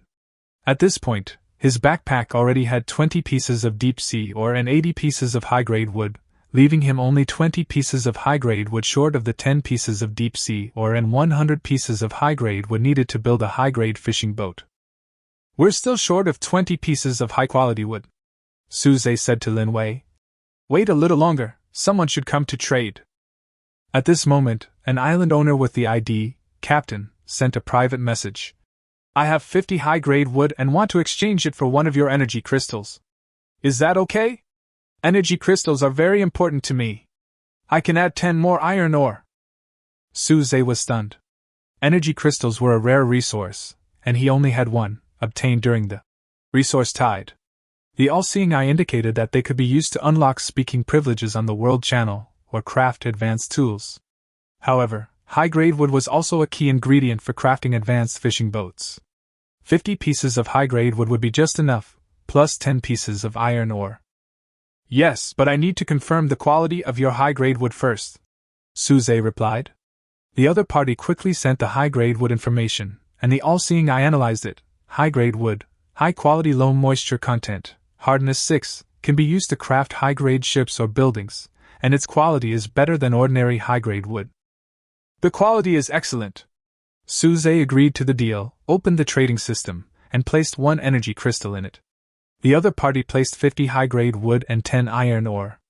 After the transaction was completed, Suze's backpack finally had 130 high-grade wood and 20 deep sea ore, enough to build a high-grade fishing boat. Great! We have enough high-quality wood and deep sea ore, Linwei said excitedly. Let's build a high-quality fishing boat tomorrow. Suze nodded, feeling excited. Just then, another island owner with the ID Merchant sent a private message. I have 1 stone warehouse blueprint and would like to exchange it for 2 of your gold ore. Is that okay? Stone warehouses can store more resources and prevent them from spoiling. Suze glanced at the 3 gold ores in his backpack and decided they could trade them. With their resources accumulating, their simple storage boxes were no longer sufficient, and a stone warehouse would be just the solution. He agreed to the deal, exchanging 2 gold ores for 1 stone warehouse blueprint. Stone warehouse, synthesis requirements: 30 parts of high-grade wood, 50 parts of stone, 10 parts of iron ingots. Effect: can store 100 grids of resources. Resource storage time is extended by 100%, and it has moisture-proof and fire-proof functions. Note: a leader among primary storage buildings, suitable for resource-rich islands. We can also synthesize stone warehouses, Suze said happily. We no longer have to worry about not having enough space for resources or them going bad. Lin Wei was also very happy and helped Suze sort out the resources obtained from the transaction. Today's harvest is really great. Not only is it enough to synthesize high-level fishing boats, but also stone warehouses. Our island will become more and more complete in the future. Over the next few days, Suze and Lin Wei began crafting a high-end fishing boat and stone warehouse. The craft itself was a complex process, requiring high-grade timber to be joined with copper ingots, the hull reinforced with deep-sea ore, and a simple ram added to the bow to protect against danger. The stone warehouse was constructed with stone and high-grade timber, and its roof was covered with high-quality palm leaves, providing excellent moisture and fire resistance. When the advanced fishing boats and stone warehouses were synthesized, Suze's island had a brand new look. The advanced fishing boats were parked at the dock, twice as large as the simple fishing boats, and looked sturdy and majestic. The stone warehouses were built in the center of the island, which could store a large amount of resources, solving the problem of resource storage. Lin Wei leaned against Suze, looking at the island in front of her, her eyes full of pride. Our island is getting better and better, all thanks to you. Suze touched her head and said, It's all our credit. Without you, I wouldn't have been able to develop so quickly. Under the setting sun, the two stood on the edge of the island, gazing out at the distant sea. High-end fishing boats bobbed gently on the surface, the shadows of stone warehouses stretched out long, the crops in the plantation flourished, and the flowers in the small flower beds were in full bloom. Suze knew that their path to survival was becoming increasingly broad, and this small island was slowly becoming the paradise on the sea that they envisioned. Chapter 46: Storm Omen. Emergency Reinforcement. 5 days after the transaction, a system alert suddenly popped up on Suze's watch. The red font was particularly eye-catching: Regional Severe Weather Warning. A severe storm will arrive in this area in 12 hours. Wind force, force 12, accompanied by heavy rain and tsunami. Estimated duration, 8 hours. All survivors, please prepare for defense and protect the island and yourselves. The channel instantly became panicked, and the rate of information refresh reached its peak. A force 12 storm! With a tsunami! My island is only 5 square meters, it will definitely be flooded. What should I do? My shelter is made of ordinary wood. It can't withstand the storm. Does anyone have extra rocks? I'll trade all my berries for them. I need to reinforce the shelter. The War Bear Alliance is recruiting members. Join the alliance to share defense facilities. Space is limited. Suze's expression also grew serious. The force of the 12-magnitude storm and tsunami far exceeded that of the previous rainy season. Although their island had expanded to 20 square meters and had reinforced fences and stone warehouses, it still faced great risks in the face of such natural disasters. We must quickly reinforce all buildings, transfer important resources, and prepare for flooding. Suze made a quick decision and said to Lin Wei, You will be responsible for harvesting the crops in the plantation area, especially the ripe berries and tomatoes, to minimize losses. I will be responsible for reinforcing the shelters, fences, and stone warehouses, and digging deeper drainage ditches to prevent the tsunami-induced seawater from submerging the island. Lin Wei nodded and immediately went to the planting area to harvest the crops. Her movements were swift, her hands glowing a pale green as she used rapid growth to ripen the crops as they neared maturity. In less than an hour, she had harvested over 100 berries, over 50 vegetables, and over 20 tomatoes, all of which she stored in the stone warehouse. Suze began to reinforce the structure. Using high-quality wood and iron ingots, he added reinforcement beams to the roof and walls of the shelter to prevent the roof from being blown away by the storm. The fence was reinforced with stone at the bottom, and each wooden pillar was fixed to the rock with an iron ingot to ensure that it would not be blown down by the storm. The stone warehouse was already very strong, so Suze built a half-meter-high stone wall at the entrance to prevent the sea from flooding in. After reinforcing the structures, Suzy began digging drainage ditches. He dug a main circular ditch, 50 centimeters wide and 30 centimeters deep, around the edge of the island. He then dug more than a dozen branch trenches on either side of the main ditch to divert rainwater and potential seawater in different directions. To prevent clogging with silt, he also lined the ditch with a layer of gravel.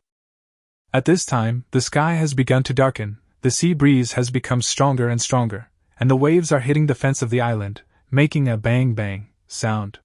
Suze knows that time is running out and he must complete all preparations as soon as possible. He towed the fishing boat to the rocky area in the center of the island and secured it to the pillars of the stone warehouse with ropes to prevent it from being blown away by the storm or swept away by the tsunami. He also moved all the tools and weapons into the stone warehouse to ensure that they would not be lost or damaged. Finally, he dug a passage between the shelter and the stone warehouse to facilitate evacuation during storms. Lin Wei was not idle either.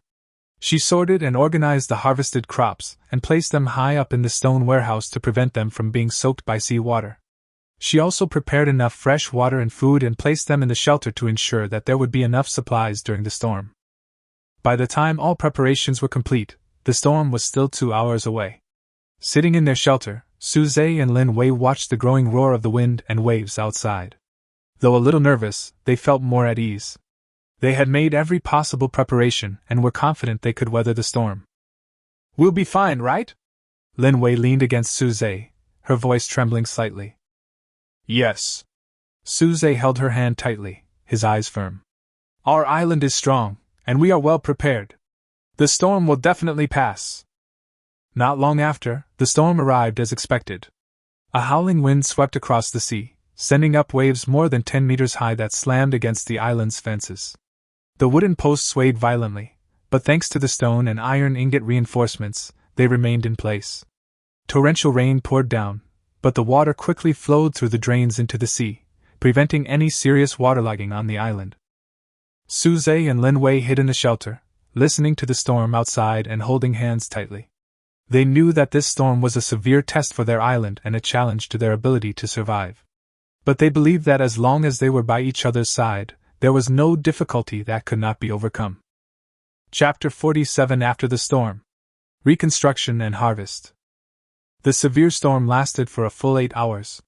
When the last gust of wind carrying sand and gravel swept across the sea and the torrential rain gradually subsided into fine rain threads, Suze almost immediately opened the wooden door of the shelter. The salty and fishy smell that hit his face was mixed with the smell of damp soil and rotting plants.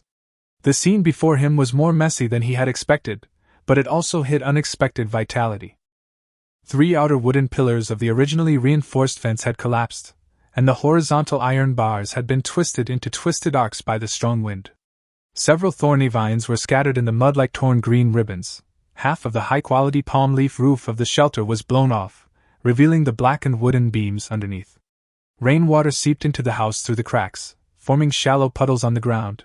The most distressing thing was the planting area. The tomato vines that had just grown to half maturity were uprooted, and the leaves were soaked in mud and water, wilting and lifeless. Several gullies were washed out in the vegetable fields, and the tender green leaves were covered with mud and sand. Only the 3 berry bushes on the outermost edge, leaning against the rocks, retained half of their branches due to the terrain advantage, and the dark red berries were tottering in the rain and fog. "My tomatoes!" Lin Wei, following behind Suze, saw this scene and her eyes instantly turned red. She quickly walked to the planting area and squatted down to support the fallen vines. As her fingertips touched the cold stems, she couldn't help but sniff. She had spent 3 days to grow these tomatoes, and they should have been ready for harvest in 2 days, but now they were in this state. Suze walked over and gently held her cold hand. The warmth from his palm calmed Lin Wei's trembling. "Don't worry, she can be saved." He activated the Eye of All-Seeing, and a pale blue light instantly covered the entire island, revealing lines of analytical information. Fence repair requirements: 3 high-grade wood, to replace fallen posts, 2 iron ingots, to recast and reinforce the bars, 5 clay, to secure the bottom of the posts to prevent erosion. Shelter roof repair: 5 high-quality palm leaves, to fill damaged areas, 10 coconut shell fibers, to seal gaps in leaves and enhance waterproofing. Planting area rescue plan. Tomato vines with 60% residual root activity can be restored through plant growth induction, estimated to be 2 hours. Vegetable seedlings with 80% survival rate. Growth can be restored within 1 hour after replanting. Berry bushes with 40% damage. Pruning residual branches and using fertile soil can accelerate recovery. Storm remains. 1 deep sea hardwood, 35 cm diameter, 8 hardness, rare building material. 2 treasure chest remains, contains ancient civilization fragments / 70% chance of rare materials. 3 shadow crystals, embedded in rock crevices, can be used to craft night vision equipment, detected in the reef area on the edge of the island. Look, not only can it be repaired, but there are also unexpected gains. Suze pointed to the edge of the island, where half a giant driftwood wrapped in seaweed was piled next to the reef. The surface of the driftwood was also covered with phosphorescent shells unique to the deep sea, and it glowed faintly blue in the sunlight after the rain. Lin Wei looked in the direction he pointed, the disappointment in her eyes gradually replaced by curiosity. The two immediately divided the work. Suze would be responsible for repairing the buildings, while Lin Wei would focus on saving the planting area. Suze, carrying a bronze axe, approached the deep-sea hardwood. The axe blade struck the wood with a resounding dong-dong, tougher than ordinary high-grade wood. The all-seeing eye indicated it was deep-sea hardwood, rare. Drying it increased its combustion efficiency by 40%, and its inherent anti-corrosion properties made it perfect for fence posts. He used the axe to split the driftwood into 3 1.5-meter-long posts. He then heated an iron ingot in a furnace until it was red-hot, hammered it into new reinforcement bars, and wound them between the posts and the existing fence. To prevent the posts from being uprooted again by wind and waves, he dug shallow pits in the reef, buried the bottoms of the posts, and then filled the gaps with clay mixed with gravel, stamping them firmly. Elsewhere, Lin Wei was already crouching in the planting area, her hands gleaming with a pale green, stimulating light. She carefully lifted the fallen tomato vines, her fingertips gently brushing the damaged roots. The light seeped into the soil, and the previously wilted leaves visibly returned to emerald green, with tiny new shoots even sprouting from the broken ends. She then replanted the young vegetable seedlings that had been flushed out, watering them with a small amount of fresh water. Under the stimulating light, the seedlings quickly straightened, their leaves spreading like emerald green. Finally, she pruned the remaining branches of the berry bushes. As soon as she was done, new branches sprouted from the cuts. The fertile soil effect seemed to have activated a hidden property after the storm, and the crops were recovering 30% faster than usual. Suze! Come and see! Lin Wei suddenly called out. When Suze turned around, he saw her holding a bunch of freshly harvested green tomatoes, with a few small white flowers blooming on the vines. The soil seems to have become more fertile, and there are more tomatoes than before. Suze walked over and touched the tomato leaves with his fingertips, clearly feeling the abundant moisture and nutrients within. He then noticed the remains of a treasure chest embedded in a crevice in the reef. The wooden box had rotted, but the bronze lock was intact, with unfamiliar spiral patterns engraved on the surface. He used the bronze axe to pry open the treasure chest, and out fell a yellowed, torn blueprint and 3 crystals with an inky luster. Eye of all-seeing, immediately analyzed. Broken blueprint, deep-sea detector, requires 15 iron ingots, 8 copper ingots, and 2 shadow crystals to repair. After repair, it can detect deep-sea resource points, including mineral veins, shipwrecks, and ancient ruins, within 5 kilometers. Shadow crystal, rare, emits a faint fluorescence at night, and can be used to craft night vision goggles, which reduces the risk of exploring at night, and shadow trap, which deals additional damage to creatures in dark environments. It's the blueprint for a deep-sea detector. Suze handed the blueprint to Lin Wei, and the two of them studied it together. The blueprint showed a small mechanical device with a propeller and a detection probe at the bottom. It was labeled, "Can locate energy crystals." With this, we can accurately find the energy crystals in the secret coral reefs, and no longer rely on luck fishing. As the sun set, the island finally returned to its former vitality. The fences were stronger than before, the roofs of the shelters were replaced with new high-quality palm leaves, and rainwater could no longer seep in. The tomato vines in the planting area climbed all over the wooden frames, the vegetable fields were lush and green, and the berry bushes were full of dark red fruits. The remaining deep-sea hardwood was chopped into dry firewood and piled next to the furnace, the shadow crystals. And blueprints were carefully stored in the stone warehouse. Lin Wei picked a bunch of fresh berries and offered them to Su Zhe. Try them, they're sweeter than the last ones. Su Zhe bit into one, the sweet juice spreading in his mouth, carrying the scent of sunshine and earth. He looked at Lin Wei, her bright smile beside him, then glanced at the rare resources in the warehouse. He suddenly felt that this storm wasn't a disaster, but a gift from nature. It destroyed their fragile defenses, but it allowed them to harvest even more precious materials, giving this small island the confidence to truly withstand the storm. Chapter 48 Ranking List opens. Double list. The next morning, Su Zhe was awakened by the constant vibration of his watch. He opened his eyes and saw a light blue screen automatically floating in front of him. The golden system prompt sounded in his mind, especially clear. Regional rankings are now open. 2 major rankings are unlocked simultaneously. 1. Island Area Ranking, real-time statistics of island core certified areas, including soil areas, rock areas, and water areas. 2. Island Facility Ranking, base score, 50 points, with additional bonuses based on building functionality, defensiveness, and resource utilization. The top 1,000 survivors on the leaderboard will receive system rewards: 1 basic resource pack, 50 pieces of wood plus 50 pieces of stone plus 20 pieces of iron ingots, and 1 random blueprint. Quality is linked to ranking. The higher the ranking, the higher the blueprint rarity. Rewards will be distributed within 10 minutes of the leaderboard being stable, so please check promptly. Lin Wei, also awakened, rubbed her eyes and leaned over. Their gazes simultaneously fell on the light curtain. The island area rankings scrolled rapidly, finally stopping at 488th place. Survivor Su Zhe, island area 20 square meters, 10 square meters of advanced soil area plus 10 square meters of reinforced rock area, surpassing 95.2% of survivors in the region.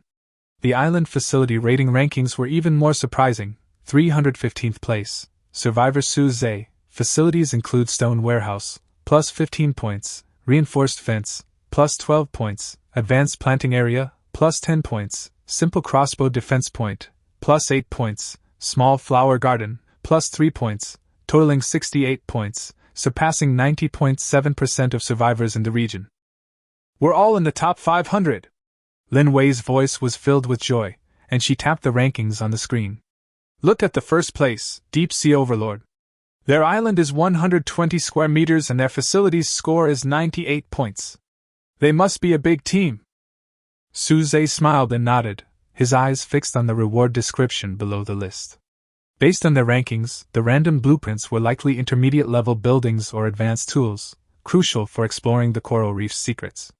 He opened the regional channel, which was already buzzing with activity, refreshing faster than a storm warning. I'm ranked 998th. The reward is a simple storage rack, which is better than nothing.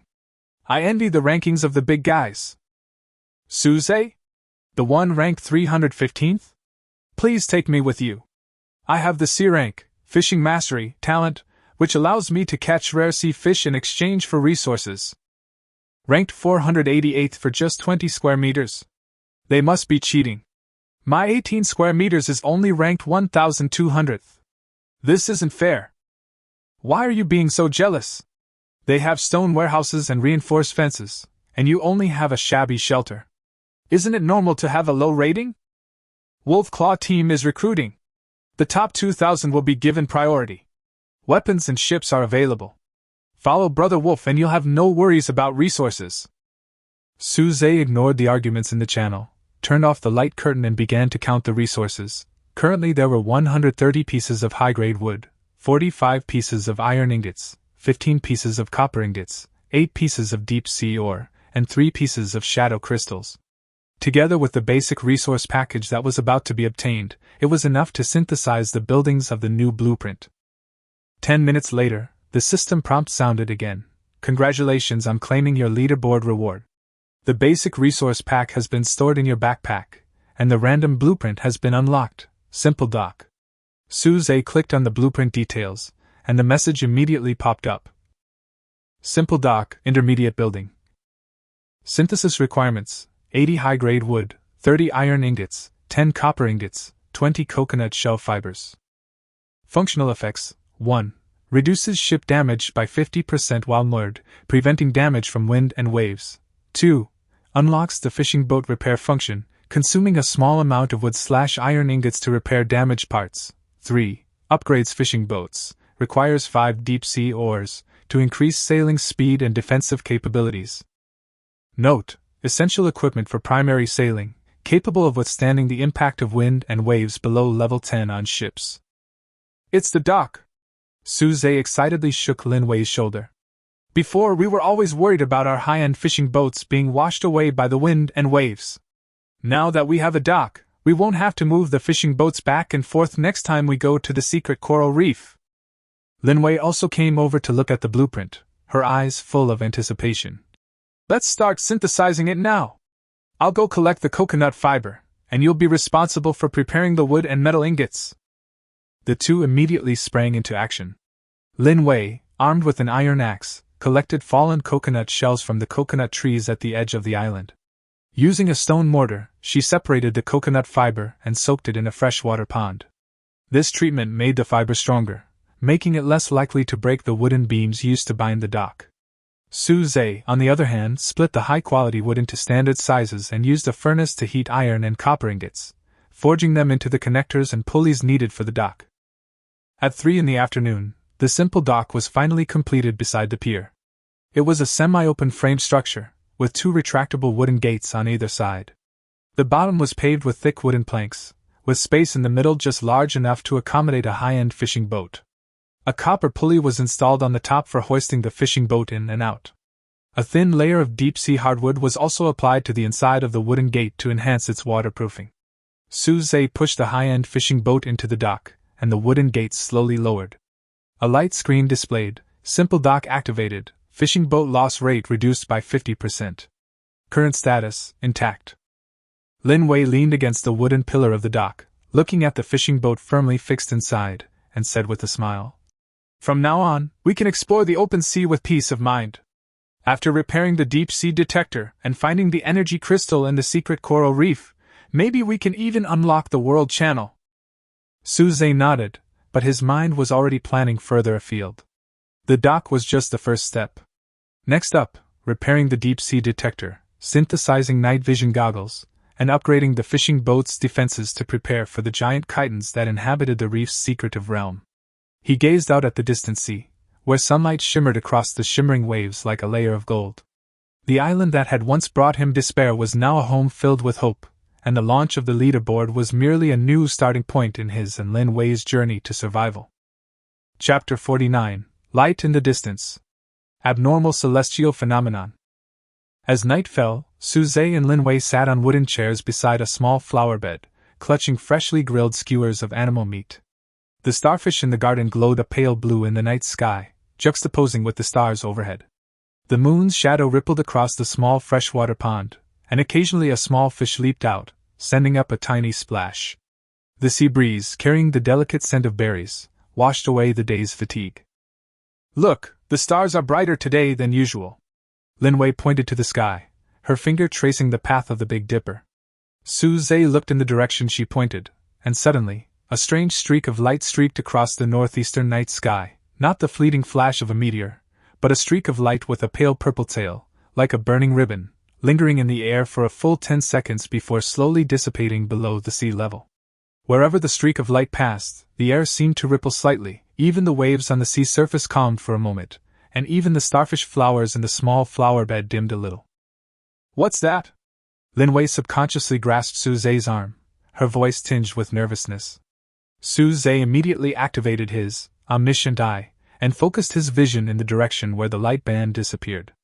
However, a vague message popped up on the screen: unknown energy fluctuations, unable to analyze specific properties. Danger level, recommend staying away from this area temporarily. This was the first time the omniscient eye hadn't been able to fully analyze something, and a sense of alarm crept into his heart. The regional channel exploded instantly, with information flooding in like a tide. "Was that light a UFO? I saw it in the sea area 182-300, and the tail flame was purple. I saw a black shadow in the light. Like a giant tentacle, could it be the Shadow of the Abyss? Isn't Shadow of the Abyss a sea monster? Why is it in the sky? I think it's a signal from an advanced island. Don't be silly. I received a fuzzy radio wave filled with strange noises. It must be the ancient civilization's device being activated. Wolf Claw Team warning. No approaching the northeastern waters. Violators will bear the consequences. Suze frowned as he scanned the information, his heart sinking the more he read. The coordinates where the light band disappeared, 185, 305, were right at the edge of the shadow of the abyss. Active zone, forming a triangle with the coordinates of the coral reef secret realm, 182, 301. He suddenly remembered the parchment in the bottle.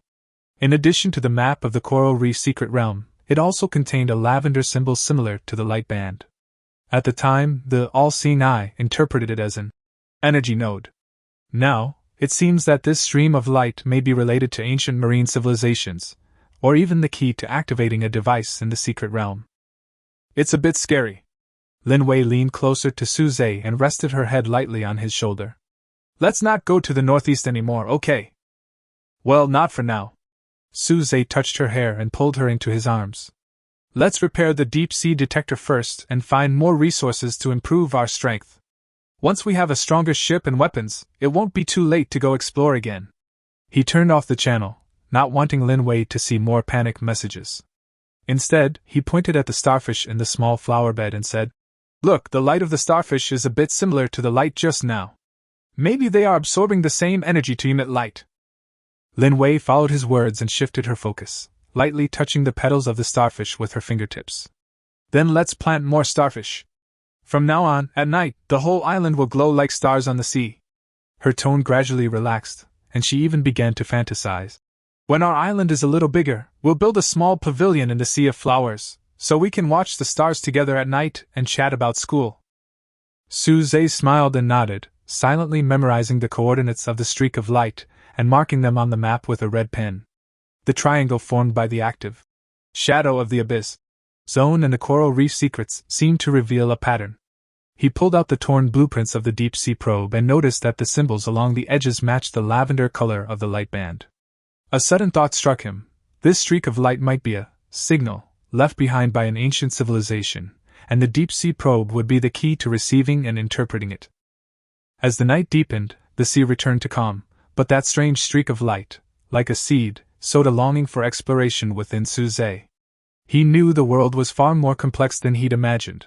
Beyond the threats of sea monsters and the predations of survivors, there were even greater secrets hidden between the depths and the horizon. The challenge for him and Lin Wei was not just to survive on the isolated island, but also to gradually uncover the truths hidden beneath the surface in this unknown world. Chapter 50. The light of hope finally appears in the distance. When the first ray of morning light pierced the mist on the sea's surface and sprinkled on the wooden gate of the simple dock, Suze stood at the highest point of the island, overlooking this home that had been transformed from a 3-square-meter reef. The wooden door of the stone warehouse was open, and high-quality wood, iron ingots, copper ingots, cloth-wrapped shadow crystals and deep-sea detector blueprints were neatly stacked inside. The high-end fishing boats in the dock shone with a metallic luster, and the copper pulleys gleamed in the morning light. The tomato vines in the planting area were all over the wooden frames, and the green fruits were hanging on the branches.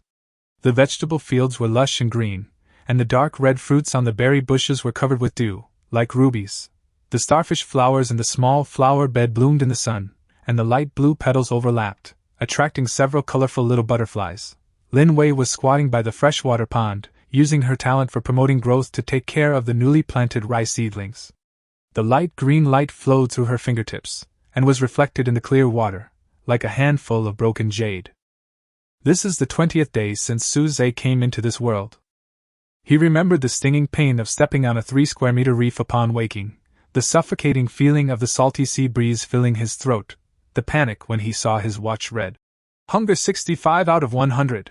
The ecstasy of catching his first lumber, the shock of awakening his SSS-level talent, the relief of rescuing Lin Wei, the days and nights they spent together building a shelter, crafting an iron axe, and fending off attacks from sea beasts, and the joy of rebuilding their home after the storm and unlocking leaderboard rewards. From being alone to being together, from desperate survival to a stable life, every step was a life-or-death struggle, yet also held unexpected warmth. Suze! Come and look at this! Lin Wei's voice interrupted his thoughts. When Suze walked over, he saw that she was holding a rusty metal box in her hand. It was the one that was dragged up with great difficulty from the thick seaweed pile next to the deep-sea hardwood when she used a fishing net to clean up the floating debris left by the storm yesterday. The surface of the box was covered with dried seaweed and mud, and the lock was severely rusted, but it was vaguely recognizable as a simple pin lock structure. Lin Wei wiped the sweat from her forehead, and said with anticipation, "This box is so heavy, it feels like there is something important in it." Suze took the metal box, feeling it was cold and heavy. He concentrated and activated the Eye of All-Seeing. A faint golden light flickered in his eyes, and the information on the box emerged. Unknown metal box locked. Material, composite metal, high corrosion resistance. Lock structure, simple pin tumbler lock, rusted. The scanning of internal items is blocked, and there is a weak energy shield. Note: safe opening requires a basic workbench to craft a simple lock-picking tool or metal cutter. Forcible attempts may damage the contents. We need to build a basic workbench before we can open it. Suze told Lin Wei the analysis results. The materials we collected earlier should be almost there. Lin Wei's eyes lit up instantly. Then what are we waiting for? Let's make it today, she said, already eager to try and walk towards the storage box. I remember the basic resource pack contains wood and iron ingots, and there are also quite a few vines. Suze followed her with a smile, his plan becoming clearer in his mind. Step 1, inventory the materials and build a basic workbench. Step 2, craft a lock-picking tool to safely open the metal box. Step 3, the contents of the box might provide a key clue to their next direction. He had a hunch that this box, descended from the storm, would lead them to a deeper exploration. Lin Wei suddenly turned around and gently hugged his arm, her voice filled with soft emotion. Suze, thank you.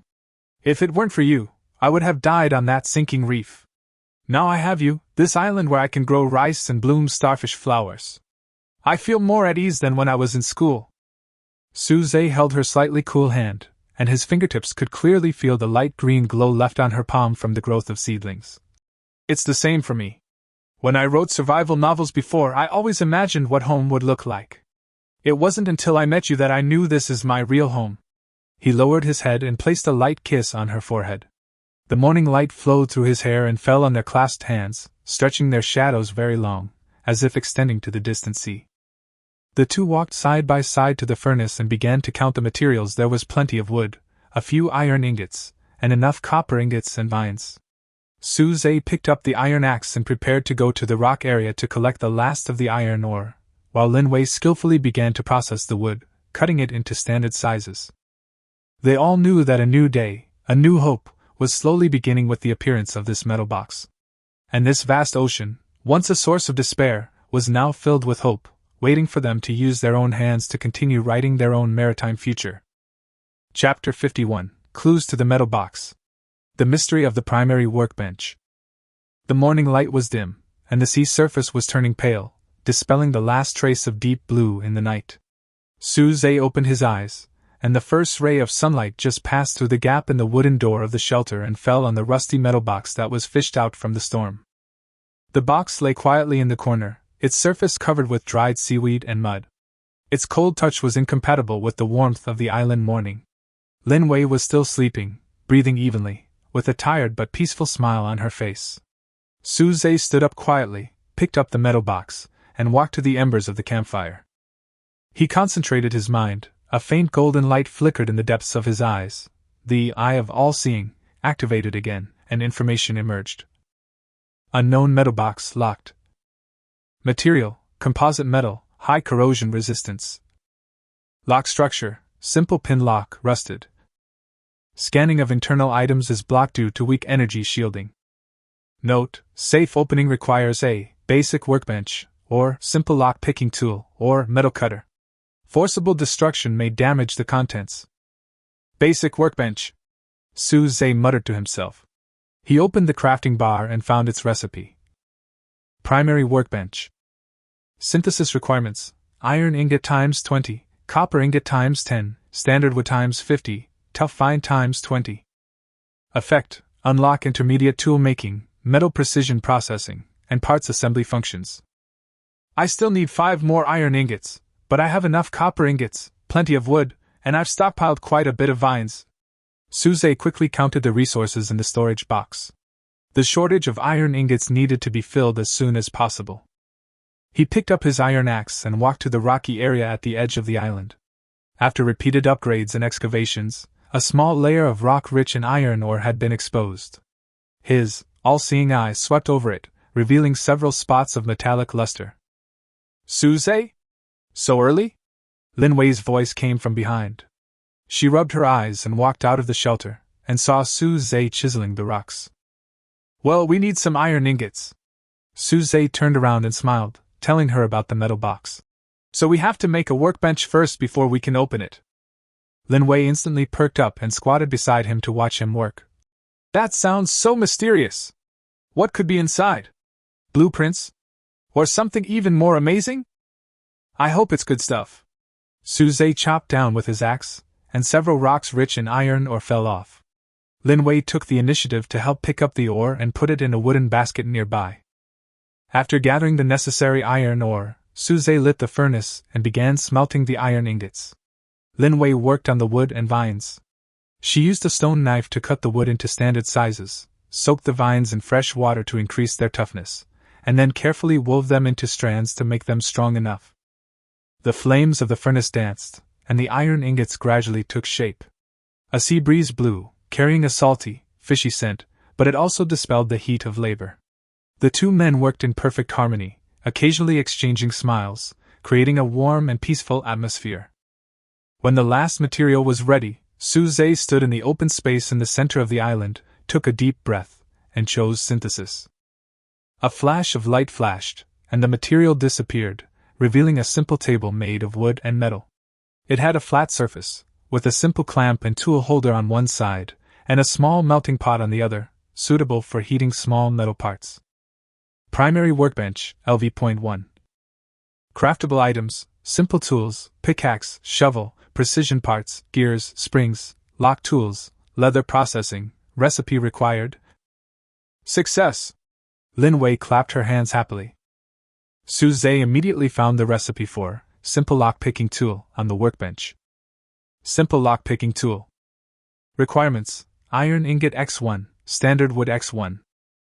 Effect: you can try to open simple locks, the success rate depends on the complexity of the lock.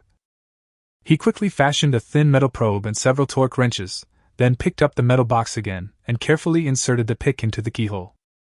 With the help of his all-seeing eye, the internal structure of the lock cylinder appeared transparent in his mind. He fine-tuned the angle and force, feeling the touch of each pin being moved. Lin Wei held her breath and watched nervously. Click! With a slight click, the lock popped open.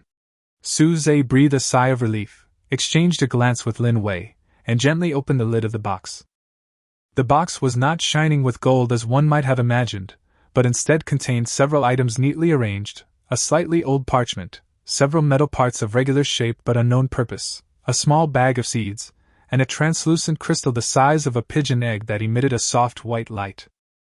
Eye of All-Seeing is instantly activated, and information emerges. Broken blueprint, part, primary irrigation system. Reparable. Required 5 sheets of paper, can be replaced with tan leather, ink, can be replaced with charcoal pencil plus fish oil. Metal parts, standard parts, times 10, can be used on the workbench to make or repair equipment. Unknown crop seeds, salt alkali tolerant, can be planted on sandy beaches, expected to produce seaweed fiber or saline tuber. Glimmer crystal, low level, contains weak light energy and can be used to synthesize simple light source, or as a low-level energy source. It's the blueprint for the irrigation system. Lin Wei picked up the parchment in surprise. Although it's torn, once it's fixed, my planting area will be able to water itself. Suze picked up the shimmering crystal and felt its warmth. And this, maybe it can be made into a long-lasting lamp in the future. While the contents of the box didn't immediately bring about a leap in combat effectiveness, the blueprints and materials undoubtedly pointed the way forward for the island's long-term development and improved quality of life. The irrigation system, in particular, would free Lin Wei from the arduous task of watering and allow her to focus on nurturing and cultivating the plants. Let's repair this blueprint first. Suze suggested. Lin Wei nodded vigorously and immediately went to prepare tanned leather and charcoal pencils. Suze sat down at the workbench and began to study the metal parts, thinking about how to use them to make more efficient tools. The sun's rays completely leapt out of the sea, tinting the island golden. The mystery of the metal box has been temporarily solved, bringing not only immediate resources but also infinite hope for the future. The secrets of the elementary workbench have just been revealed. Volume 1 End. Chapter 52, Arrowtooth Fish Night Attack. Vines and Crossbows Defensive Battle. That night, the moon was dim and the stars were sparse. The sea was so calm that only the gentle rustle of waves lapping against the rocks could be heard. Suze was on night watch. He sat by the campfire, polishing his iron axe, his eyes occasionally scanning the dark sea. Although his all-seeing eye was not constantly activated, his long-term vigilance had made him more sensitive to danger. Lin Wei was fast asleep in the shelter, having fallen asleep quickly after a day's work. Suddenly, a very subtle, rustling sound reached Suze's ears. It was not like the sound of waves, but more like the sound of something hard rubbing against the reef. He was instantly alert, gripped the iron axe tightly, lowered his body, and opened his omniscient eye, without hesitation, looking in the direction of the sound. Beneath the surface of the sea, countless slender red dots were rapidly approaching. They were small, about half a meter long, but there were so many of them, like a rain of arrows attacking from underwater. Arrowtooth Fish, LV.3. HP 80/80. Attack Power, 15, Penetration. Defense 5.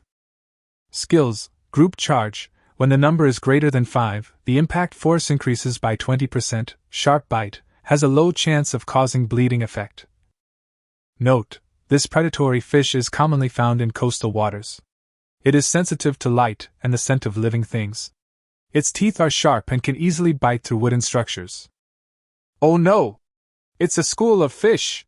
Suze's heart tightened and he immediately rushed to the shelter. Lin Wei! Wake up! Sea beasts are attacking! Lin Wei sat up suddenly, instantly awake. She heard the teeth-grinding friction and dense splashing of water outside the fence, and her face paled instantly. So many noises, what are they? It's a school of arrowtooth fish! There are a lot of them! Suze spoke very quickly and pulled her up. Quick, use your vines to try to prevent them from getting close to the fence. I'll go and resist them head-on. The two rushed out of the shelter. At this time, the fish had already started the first wave of attack. Bang, bang, bang. Like arrows shot from a bow, dozens of arrowtooth fish slammed into the wooden fence with their pointed heads and razor-sharp teeth. The reinforced fence shook violently, wood chips flew everywhere, and several small gaps were instantly gnawed away. More arrowtooth fish tried to squeeze in through these gaps. Stop them! Suze roared, wielding his iron axe and guarding the largest gap. With one blow of the axe, an arrowtooth fish that tried to get in was hit on the head, blood splattered everywhere, and it struggled to fall out. But more fish immediately filled the gap. Lin Wei forced herself to calm down. She ran behind the fence, pressed her hands on the ground, closed her eyes, and used all her strength to activate her talent. A pale green light surged from her palm into the earth, rapidly spreading to the soil outside the fence. The next moment, dozens of vines, once merely decorative or used for simple binding, sprang to life, growing wildly, thickening, and twisting. In an instant, they intertwined into a green barrier that covered most of the area outside the fence. Puff, puff, puff. The arrowtooth fish that followed crashed headfirst into the suddenly appearing vine wall, their sharp teeth deeply embedded in the vines, but they were entangled in their tough fibers, unable to break free. The vines were bitten, and juices splashed, but they successfully slowed the momentum of the fish. Suze! I can only hold them back temporarily! Lin Wei shouted, sweat already forming on her forehead. The massive growth and control of the vines was taking a toll on her. Well done! Suze's pressure suddenly dropped. He seized the opportunity, not passively defending, but actively attacking. He looked through the gaps in the vines and accurately swung his iron axe at the entangled arrowtooth fish. At the same time, he grabbed the crossbow arrow placed aside. This was made in advance to deal with possible attacks by sea beasts, and was always kept at hand. Snap! He stepped on the crossbow trigger, and the iron arrow shot out with a sharp whistling sound, accurately hitting the eye of an arrow-toothed fish that was trying to gnaw on the root of the vine, nailing it to the reef. The battle grew fierce and chaotic. The vine wall was constantly being torn apart and destroyed. Linwei continued to inject energy to maintain it, her face growing paler and paler. Suze, within his limited field of vision, used his crossbow to kill the most threatening targets, and used his iron axe to clear out the few that slipped through the gaps in the vines. An arrow-toothed fish suddenly jumped out from the water, crossed the vine wall, and rushed straight to Linwei's face. "Be careful!" Suze was quick-witted and quick-handed. Without even having time to use the crossbow, he threw the iron axe out directly. The iron axe spun in an arc and hit the fish's head hard, sending it flying. Suze immediately rushed over to pick up the axe, blocking Linwei and killing 2 more fish that came from under his feet. "We can't go on like this. There are too many of them," Linwei said, panting. The light of birth had become dim. Suze also discovered that the vines were being continuously consumed, and the fish seemed endless. Omniscient eye swept across the sea, and there were still a large number of red dots underwater. "We must find a way to repel them." Suze glanced at the bonfire and an idea flashed in his mind. "Linwei! Hold on! Give me 10 seconds!" he shouted and rushed towards the campfire. He quickly pulled out a few burning pieces of firewood, tore off some palm leaves soaked in pine resin that were hanging nearby, and quickly tied them together to make a few simple torches. "Try this!" Suze roared and threw the lit torch towards the vine wall outside the fence. The resin-soaked vines ignited upon contact with fire. The flames quickly spread along the vines, instantly forming a blazing wall of fire. Crack! Sizzle! Fire has a natural restraint on aquatic life. The arrow-toothed fish, colliding with the wall of flames, was burned to pieces, emitting a shrill scream, a high-frequency sound wave, and twisting and retreating frantically. The strong smell of burning and roasting fish filled the air. The fish's attack was instantly halted.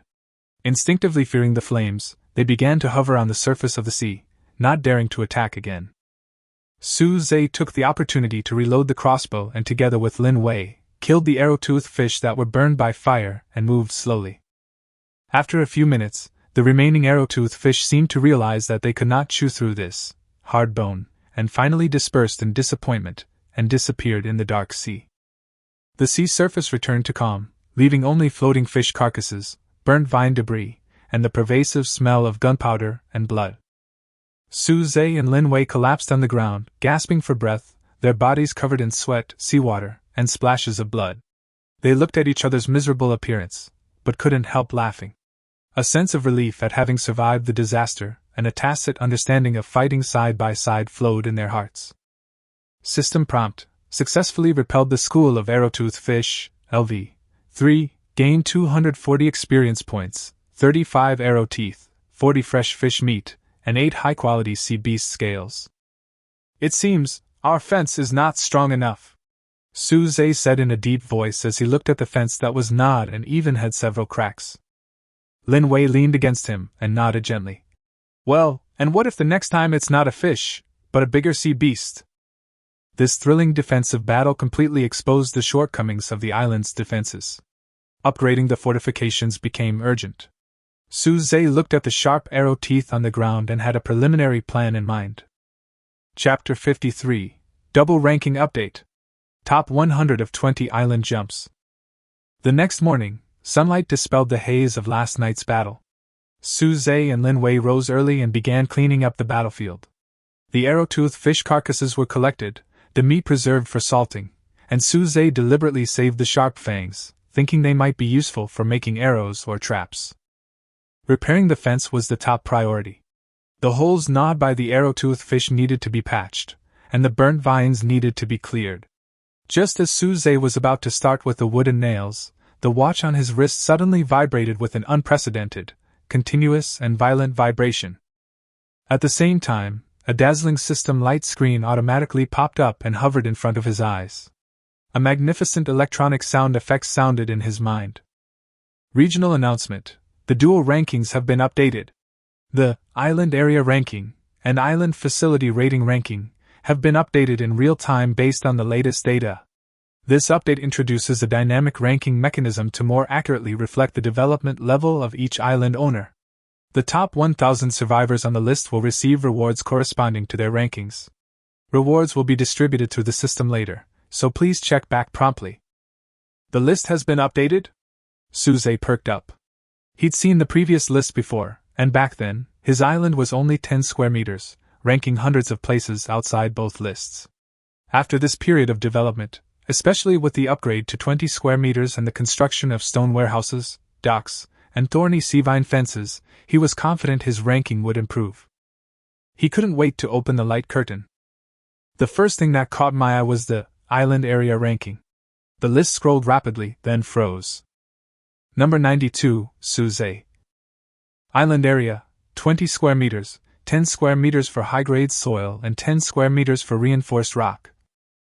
Surpassed 96.3% of the survivors in this area.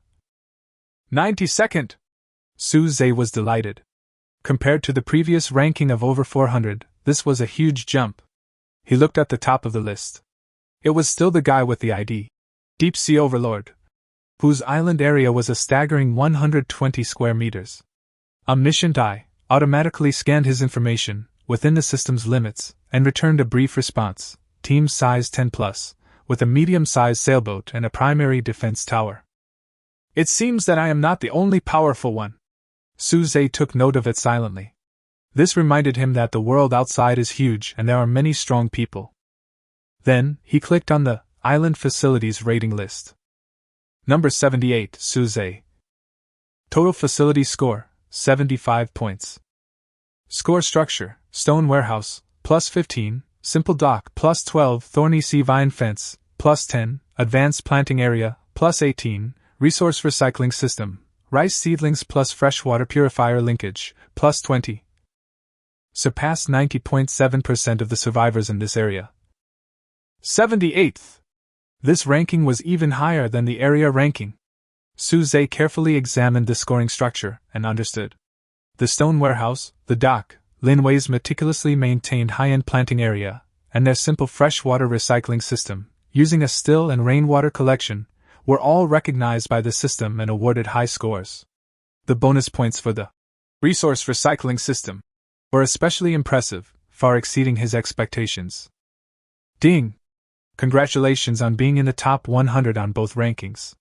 Rewards: Advanced Resource Pack, 50 wood, 50 stone, 15 bronze ingots, random blueprint, bronze fence, basic dot.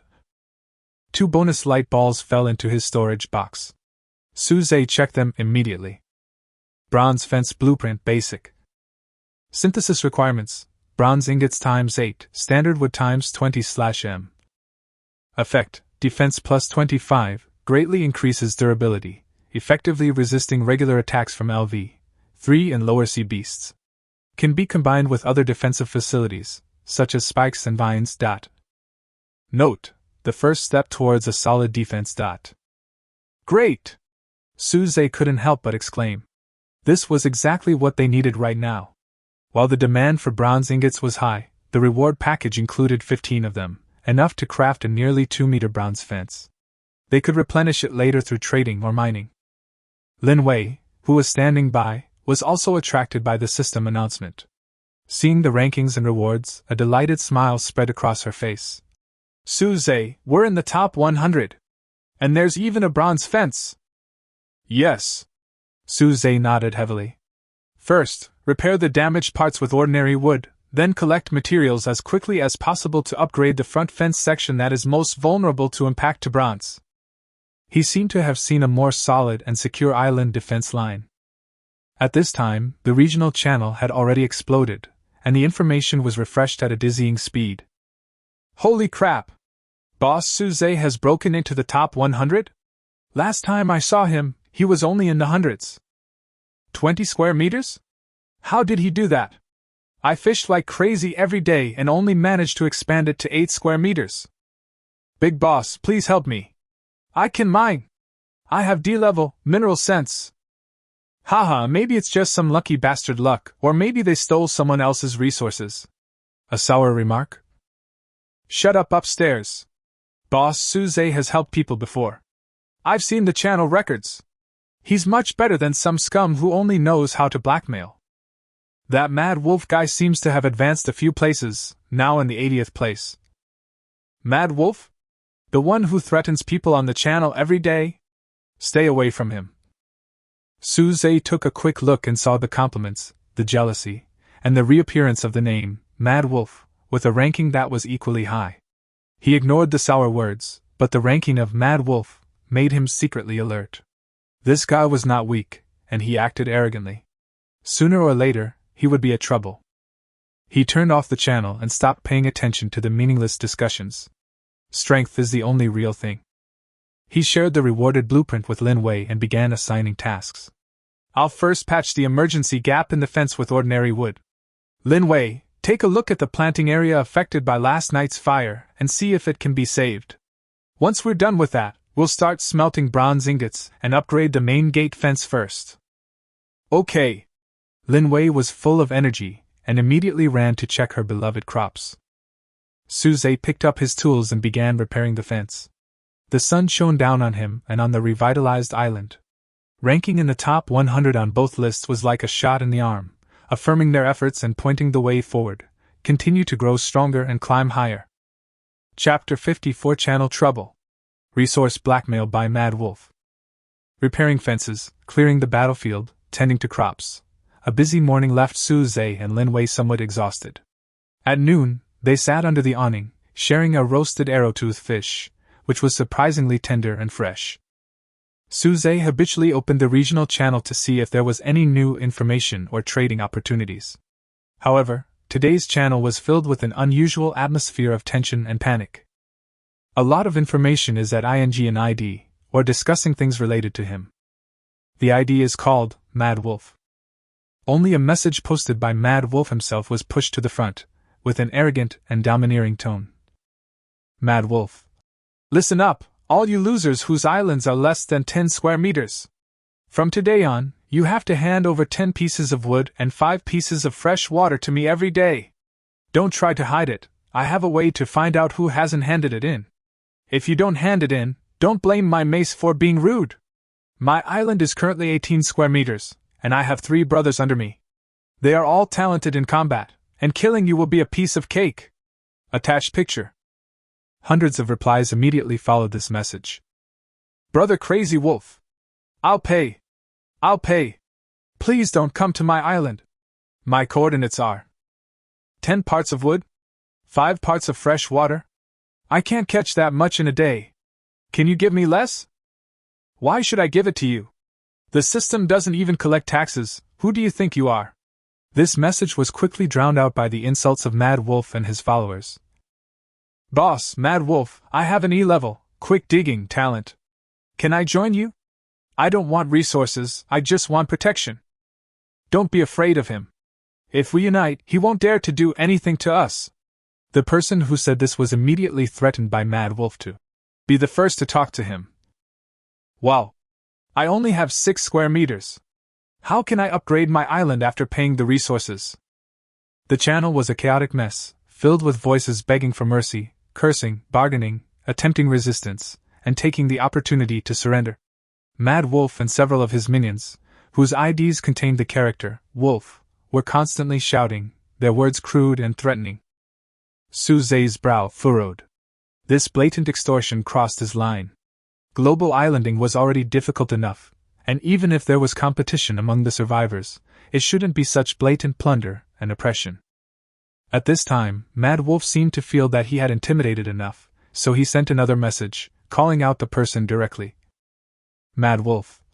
Oh right, that guy called Suze, yes, the one who just climbed into the top 100. Don't think that just because you have 20 square meters is amazing, I don't like you either. I heard there's a girl on your island? I'll give you 2 choices. 1. Hand over double the resources to me every day. 2. Send your female companion over here and hand over 50 iron ingots, and I'll reluctantly agree to let you be my peripheral brother. Otherwise, when I'm done with this, I'll go visit you next. A naked threat. He even mentioned Lin Wei. Lin Wei also saw this message. Her face turned pale instantly, and she subconsciously grabbed Suze's arm. Suze's eyes turned completely cold. The previous conflict was just a quarrel, but now the other party was directly threatening Lin Wei. This was absolutely intolerable.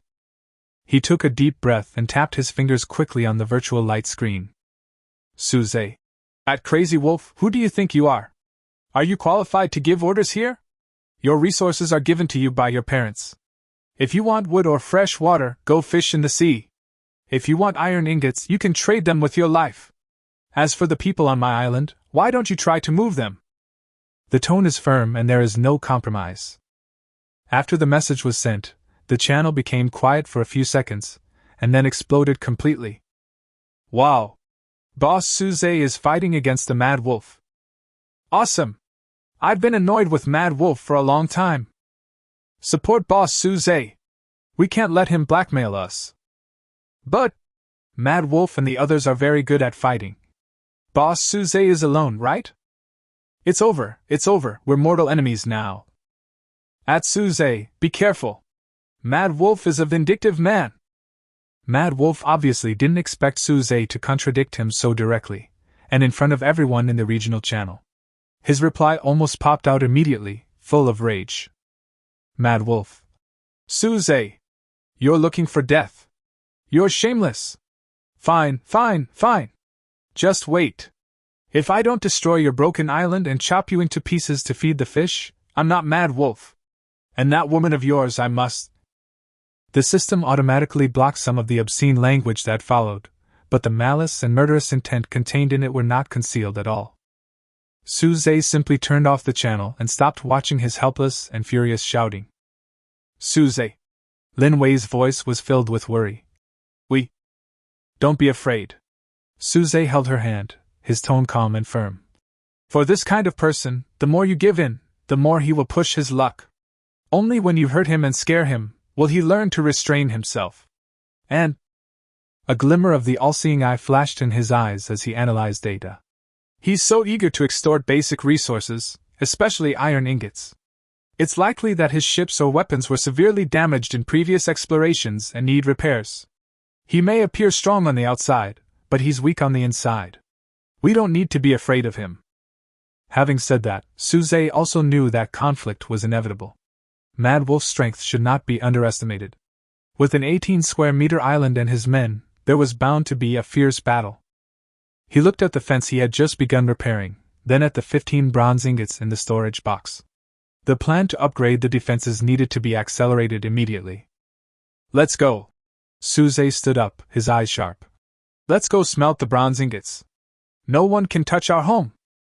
Lin Wei looked at Suze's determined profile, and the fear in her heart was gradually replaced by courage. She nodded vigorously. Yes. The dark cloud of war quietly loomed due to a disturbance on the channel. Chapter 55, Profits from the Trade. The First Bucket of Gold. The threat of the Mad Wolf hung like a sword overhead, forcing Suze and Lin Wei to feel an unprecedented sense of urgency. Upgrading defenses, stockpiling supplies, and increasing combat power became imperative. All of this required resources, massive amounts of them. Fishing and the island's own output alone were clearly insufficient. Suze turned his attention to the recently unlocked regional trading platform. This platform brought together survivors from across the region, and perhaps there was an opportunity. He opened the platform screen, and countless trading messages scrolled by. There were people buying food, selling materials, exchanging fresh water for wood. There was a dazzling array of information, but also a mixed bag. The all-seeing eye quietly operated, helping him quickly filter and analyze the vast amount of information. Most of the traded items were of mediocre value or offered extremely low value for money. Suddenly, a few insignificant pieces of information were marked with a faint glow by the all-seeing eye, indicating a value discrepancy. Suze perked up and looked carefully. One post was from a player with the ID, Mining Peasant. For sale, copper ore X10. Requirement, any food X5, or fresh water X3. Note, I dug for a long time but I don't know what to do with the black stones. I just want to exchange them for food and drink. All-seeing eye tip, copper ore 65% purity, can be smelted into copper ingot, a key ingredient for crafting bronze and precision tools. Its market value is approximately equal to wood X30 or iron ingot X5. Another one was posted by a player with the ID Lots of fiber. For sale, bast leather X15, a tough material tanned from large seaweed or the hides of certain sea animals. Requirement: iron ingot times 1, or fresh water times 5. Notes: strong and durable, especially good for tying things. Please exchange the iron ingot for a better axe. All-seeing eye, tip, high-quality bast is an excellent material for making leather armor, bowstring, and reinforced rope. Its market value is approximately equal to wood times 40, or iron ingot times 8. Great stuff! And they have no idea of its value! Suze was secretly delighted. This is the advantage brought by information asymmetry. Without hesitation, he contacted the mining laborer immediately. Suze, how about I trade 8 portions of grilled fish for your 10 portions of copper ore? He has a lot of grilled fish, and its value is far less than the 5 portions of any food, the other party requested. Miner, 8 grilled fish? Great! Deal! You're so generous, boss! The other party clearly feels like they've made a killing. Then connect with lots of fiber. Suze, I'll trade 4 parts of fresh water for your 15 parts of bast. They currently have plenty of fresh water through the distiller. Lots of fiber. 4 servings of fresh water? Great! I'm thirsty! Thanks, big time! The 2 transactions were quickly completed through the system. Suze paid a trivial amount of grilled fish and fresh water in exchange for extremely valuable copper ore and bast. He did not stop and continued to use the eye of all-seeing to scan the platform. He also used a small amount of food and fresh water to exchange for a few pieces of tin ore and some scattered iron ore that others did not recognize. With the materials in hand, Suze took action immediately. At the workbench, he smelted copper ore and tin ore separately. Smelting success. Obtained 6 copper ingots. Smelting success. Obtained 3 tin ingots. Then, he smelted the copper ingots and tin ingots into alloy on the workbench according to a certain proportion. Synthesis successful. Obtained 5 bronze ingots. An ingot gleaming with a bluish-black metallic luster appeared in his hand, harder and more durable than pure iron. Next, he processed the bast, soaked it to soften it, and then repeatedly beat and weaved it on the workbench along with the remaining ordinary fibers. Synthesis successful. Obtained 5 reinforced ropes, strength and toughness far exceeding ordinary vines. After doing all this, Suze opened the trading platform again. This time, he became a seller.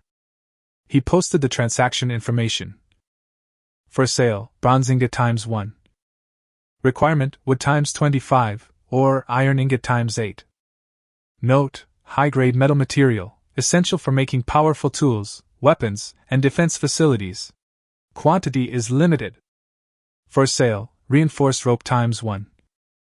Requirement, stone times 15, or iron ingot times 3.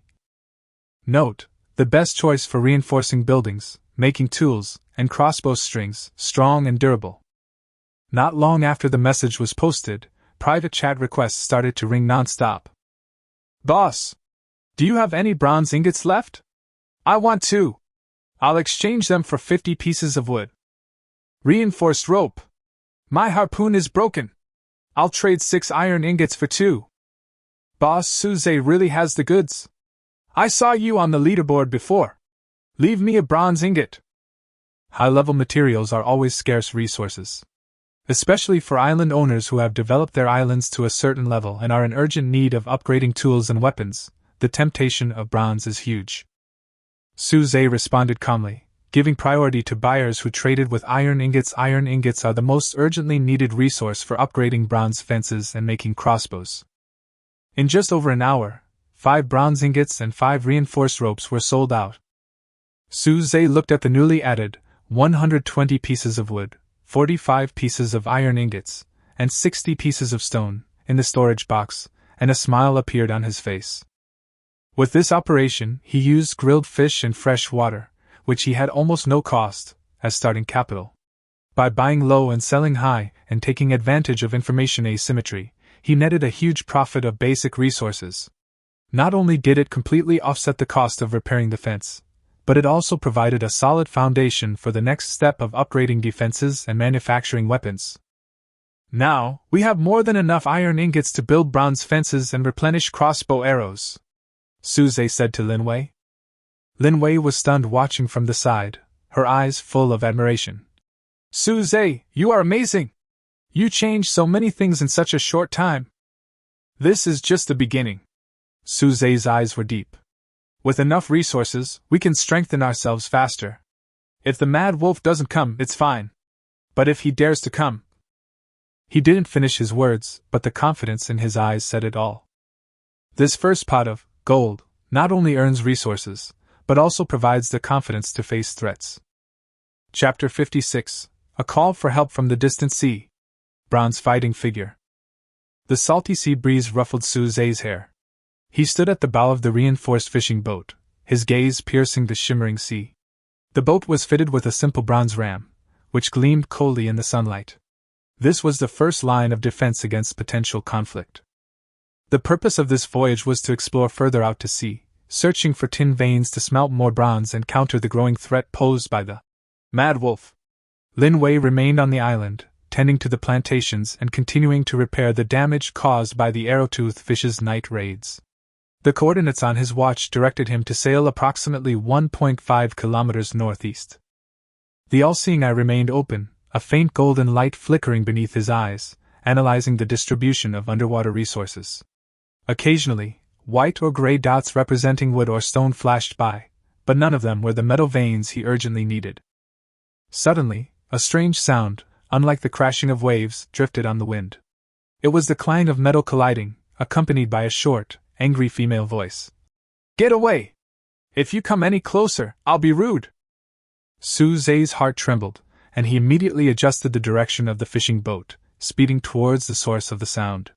Omniscient Eye was running at its maximum, and his vision penetrated the blue water and looked down. A small, severely damaged raft was visible, with water pouring in. Atop it, a figure stubbornly resisted three male survivors paddling another raft. The figure, wearing simple bronze shoulder pads, moved swiftly and powerfully, aiming a short crossbow, though its bolt seemed to be running low. Her left trouser leg was torn, and blood oozed from the wound, staining the wooden floor beneath her feet. Not far away, the corpse of a level 4 giant claw sea lizard floated on the surface of the sea, evidently having just endured a fierce battle. The three male survivors were holding stone axes, with greed and grim smiles on their faces, trying to approach, obviously intending to take advantage of the situation to rob. "Stop!" Suze shouted, and the fishing boat suddenly accelerated and rushed towards the scene of the conflict. The woman on the raft turned around abruptly at the sound, her wet hair plastered to her cheeks, her eyes filled with vigilance and determination. She had a pretty face, yet carried a heroic spirit that rivaled that of a man. Seeing Suze's fishing boat, she didn't relax, but instead aimed her crossbow at him and sternly demanded, "Are you here to rob too?" Suze didn't slow down, but pointed behind the three gangsters and shouted, "I'm here to help you. Look over there." The three gangsters instinctively turned their heads to look. In that split second, the woman seized her opportunity and pulled the trigger. Whoosh! The crossbow bolt accurately struck one of them in the arm. He screamed, and the stone axe fell from his hand into the sea. Almost at the same time, Suze's fishing boat had rushed forward. He did not directly hit the woman's raft, but used the added bronze ram to hit the gangster's raft hard. Bang! Wood chips flew everywhere, and the gangster's raft was shaken violently and almost fell apart. The injured gangster and another accomplice were caught off guard and fell into the sea with a splash. The woman reacted extremely quickly. At the moment of the collision, she used inertia to jump suddenly and accurately jumped onto the deck of Suze's fishing boat. She staggered for a moment, but immediately stood firm, still holding the crossbow tightly, and looked vigilantly at Suze and the gangster struggling in the sea. The remaining gangster was so frightened when he saw his companion fall into the water, and the new fishing boat was so fierce that he dared not fight anymore. He hurriedly paddled the damaged raft, picked up his companion in the water, and fled without looking back. The sea's surface temporarily returned to calm, leaving only the sound of waves and the woman's slightly rapid breathing. Suze finally had a chance to examine her closely. The bronze shoulder guards she wore were crudely crafted but functional, clearly homemade. Her eyes were sharp as an eagle's. Even having just escaped danger, she remained on high alert, her body slightly tense, as if ready to attack or defend at any moment. This was the posture of someone who had undergone rigorous training. "Thank you?" The woman's voice still held a hint of coldness, but her hostility had diminished considerably. She glanced at her left leg, which was still bleeding, and frowned slightly. "It's just a small favor." Suze put away his iron axe as a gesture of goodwill. He saw the wound on the man's leg and remembered that Lin Wei had some leftover, primary healing ointment, made from herbs and sea beast oil. He took a portion from his storage compartment. "A companion on my island knows some herbs. This is the ointment she made herself. It's effective in stopping bleeding and healing. If you don't mind." The woman looked at the ointment, then at Suze's frank eyes. After a brief hesitation, she took it. "Thank you," she said simply, then expertly cleaned the wound and applied the ointment. Her movements were clean and efficient, without a trace of dragging her feet. "My name is Suze," Suze said, trying to break the silence. "Chuyu," the woman answered without raising her head, concentrating on bandaging the wound. The eye of all-seeing silently swept over Chuyu. Chuyu's status: minor injury, cut on left leg, highly depleted, cautious. Talent: A-rank combat instinct, greatly improves reaction speed, danger perception, and close combat skills. A-level combat talent. Suze's heart was shocked. This talent is invaluable in today's dangerous sea world. "Your raft is broken. This place is not far from my island," Suze invited sincerely. "The island is relatively safe. There is food and fresh water. You can rest there for a while and make plans after your injury is healed." Chuyu paused in her bandaging, raised her head, and looked again at Suze and the obviously modified fishing boat. She saw the bronze ram on the boat, the spare crossbow, and the honesty in Suze's eyes, at least it seemed so. After a long period of struggling alone and having just been robbed, fatigue and a desire for safety had quietly set in.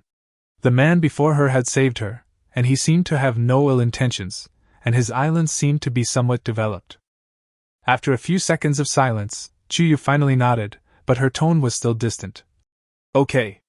But I'm just borrowing your place temporarily. I won't bother you for too long." Suze smiled. "Welcome aboard, Chuyu. We are returning." The fishing boat turned and headed back the way it had come. Suze stood at the stern, steering the boat. Chuyu leaned against the side, silently gazing at the endless sea with a complex expression, her thoughts unknown. The sea breeze blew her hair, revealing a resolute profile. A new figure, carrying the secret of an A-level combat talent and a story full of stories, is about to set foot on Suze's 20-square-meter island. What changes will her arrival bring to this nascent home? Chapter 57, Policewoman Chuyu. The Deterrence of A-Level Combat Instinct. The fishing boat broke through the calm sea and headed towards home. Chuyu leaned against the side of the boat, letting the sea breeze caress her cheeks, trying to dispel the pain of her wounds and the fatigue of her experience. Her eyes occasionally swept over Suze with a subtle scrutiny. Suze didn't bother her too much, just concentrating on driving the fishing boat, while keeping an eye on the surrounding sea through his all-seeing eyes, to avoid any further complications. The owner of an A-level combat talent was definitely not an ordinary person, and he needed to be given enough respect and space. About half an hour later, the familiar 20-square-meter island came into view. The reinforced wooden fence, the emerald-green thorny sea vines growing on it, the stone warehouse and simple dock in the corner, and Lin Wei busy working in the planting area, formed a rare picture of peace and tranquility in the endless ocean. Chuyu looked at the island, a flicker of surprise in her eyes. Compared to her previous small island, which only had room for 15 square meters, this one was well planned and had significantly more complete facilities, exuding a sense of thriving vitality. "We're here."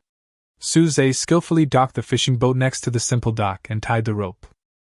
Hearing the noise, Lin Wei looked up and saw Suze returning, a smile spreading across her face. But when her eyes fell on the strange, injured, yet sharp-eyed woman behind Suze, her smile faltered slightly, turning into curiosity and a hint of worry. She put down her work and quickly walked over. "Suze, you're back? This is..." Lin Wei's eyes fell on Chuyu's injured leg. "Ah, you're injured. Her name is Chuyu, and she encountered some trouble at sea," Suze briefly explained, and then said to Chuyu, "This is Lin Wei, my partner." Chuyu nodded to Lin Wei as a greeting, her tone still concise. Sorry to bother you. Don't disturb me, don't disturb me. Come up quickly and let me check your wound. Lin Wei's enthusiasm and kindness were natural and sincere. She carefully helped Chuyu step onto the land of the island. Chuyu's body stiffened slightly, as if she wasn't used to such contact, but she ultimately didn't refuse. The moment she stepped onto solid ground, she subconsciously scanned the entire island, entrances, defensive weaknesses, possible escape routes. This was a subconscious reaction brought on by her battle instinct, talent. Eye of all-seeing, quietly activated again, and Su Zhe saw more information about Chuyu emerging. Chuyu HP, 58 out of 100 status, minor injury, left leg cut, treated briefly, fatigued. Talent, A-rank combat instinct, effect, melee hit rate plus 35%, danger perception range 80 meters, significantly increased reaction speed. Amazing talent effect. This is almost a top-level talent born for combat. Lin Wei helped Chuyu sit down on a flat rock near the campfire and carefully examined her wound. It's not too deep, thankfully. The hemostatic herbs I planted will be just the right amount of good, she said, trotting to the planting area to pick a few fresh herbal leaves. She then fetched clean water and a cloth, and expertly cleaned, applied, and bandaged Chuyu's wound. Chuyu watched Lin Wei's focused and gentle movements, and her tense expression relaxed a little. Thank you? Her voice was a little softer than before. You're welcome. Lin Wei smiled. Are you hungry? We just happened to have some grilled arrowtooth fish. It tastes pretty good. I'll go get it. While Lin Wei was getting food, Su Zhe sat opposite Chuyu and said, You are very skilled. Have you practiced before? Chuyu was silent for a moment, as if she didn't want to talk about the past, but she finally said, I used to be a police officer and received some training. She paused and added, When global islanding occurred, I was at the training ground. No wonder she has such skills and vigilance. Su Zhe understood clearly, a former public security special police officer, which could explain the origin of her A-level combat talent. Your talent is amazing, Su Zhe said sincerely. Fighting instinct, it's very useful right now. Chuyu suddenly looked up at Su Zhe, her eyes instantly becoming sharp again. Can you see my talent? Her hand subconsciously touched her waist, where the weapon should have been hanging. It's one of my abilities. Su Zhe didn't hide it, but he didn't reveal everything either. I can see some basic information about objects and creatures. He pointed to his eyes, and a faint golden light flashed in his eyes. Chuyu stared at him for a few seconds, as if trying to determine the truth in his words, before finally relaxing. This world is full of strange things, she whispered, a sigh of emotion, a soliloquy. At this time, Lin Wei came back with grilled fish and fresh water. The aroma of grilled fish filled the air, making people's mouths water. Chuyu was indeed hungry, so she didn't act pretentiously. After thanking him, she took the food and began to eat. She didn't eat rudely, but she ate very quickly, obviously trying to replenish her energy as quickly as possible. After finishing her meal, Chuyu's face turned a little redder.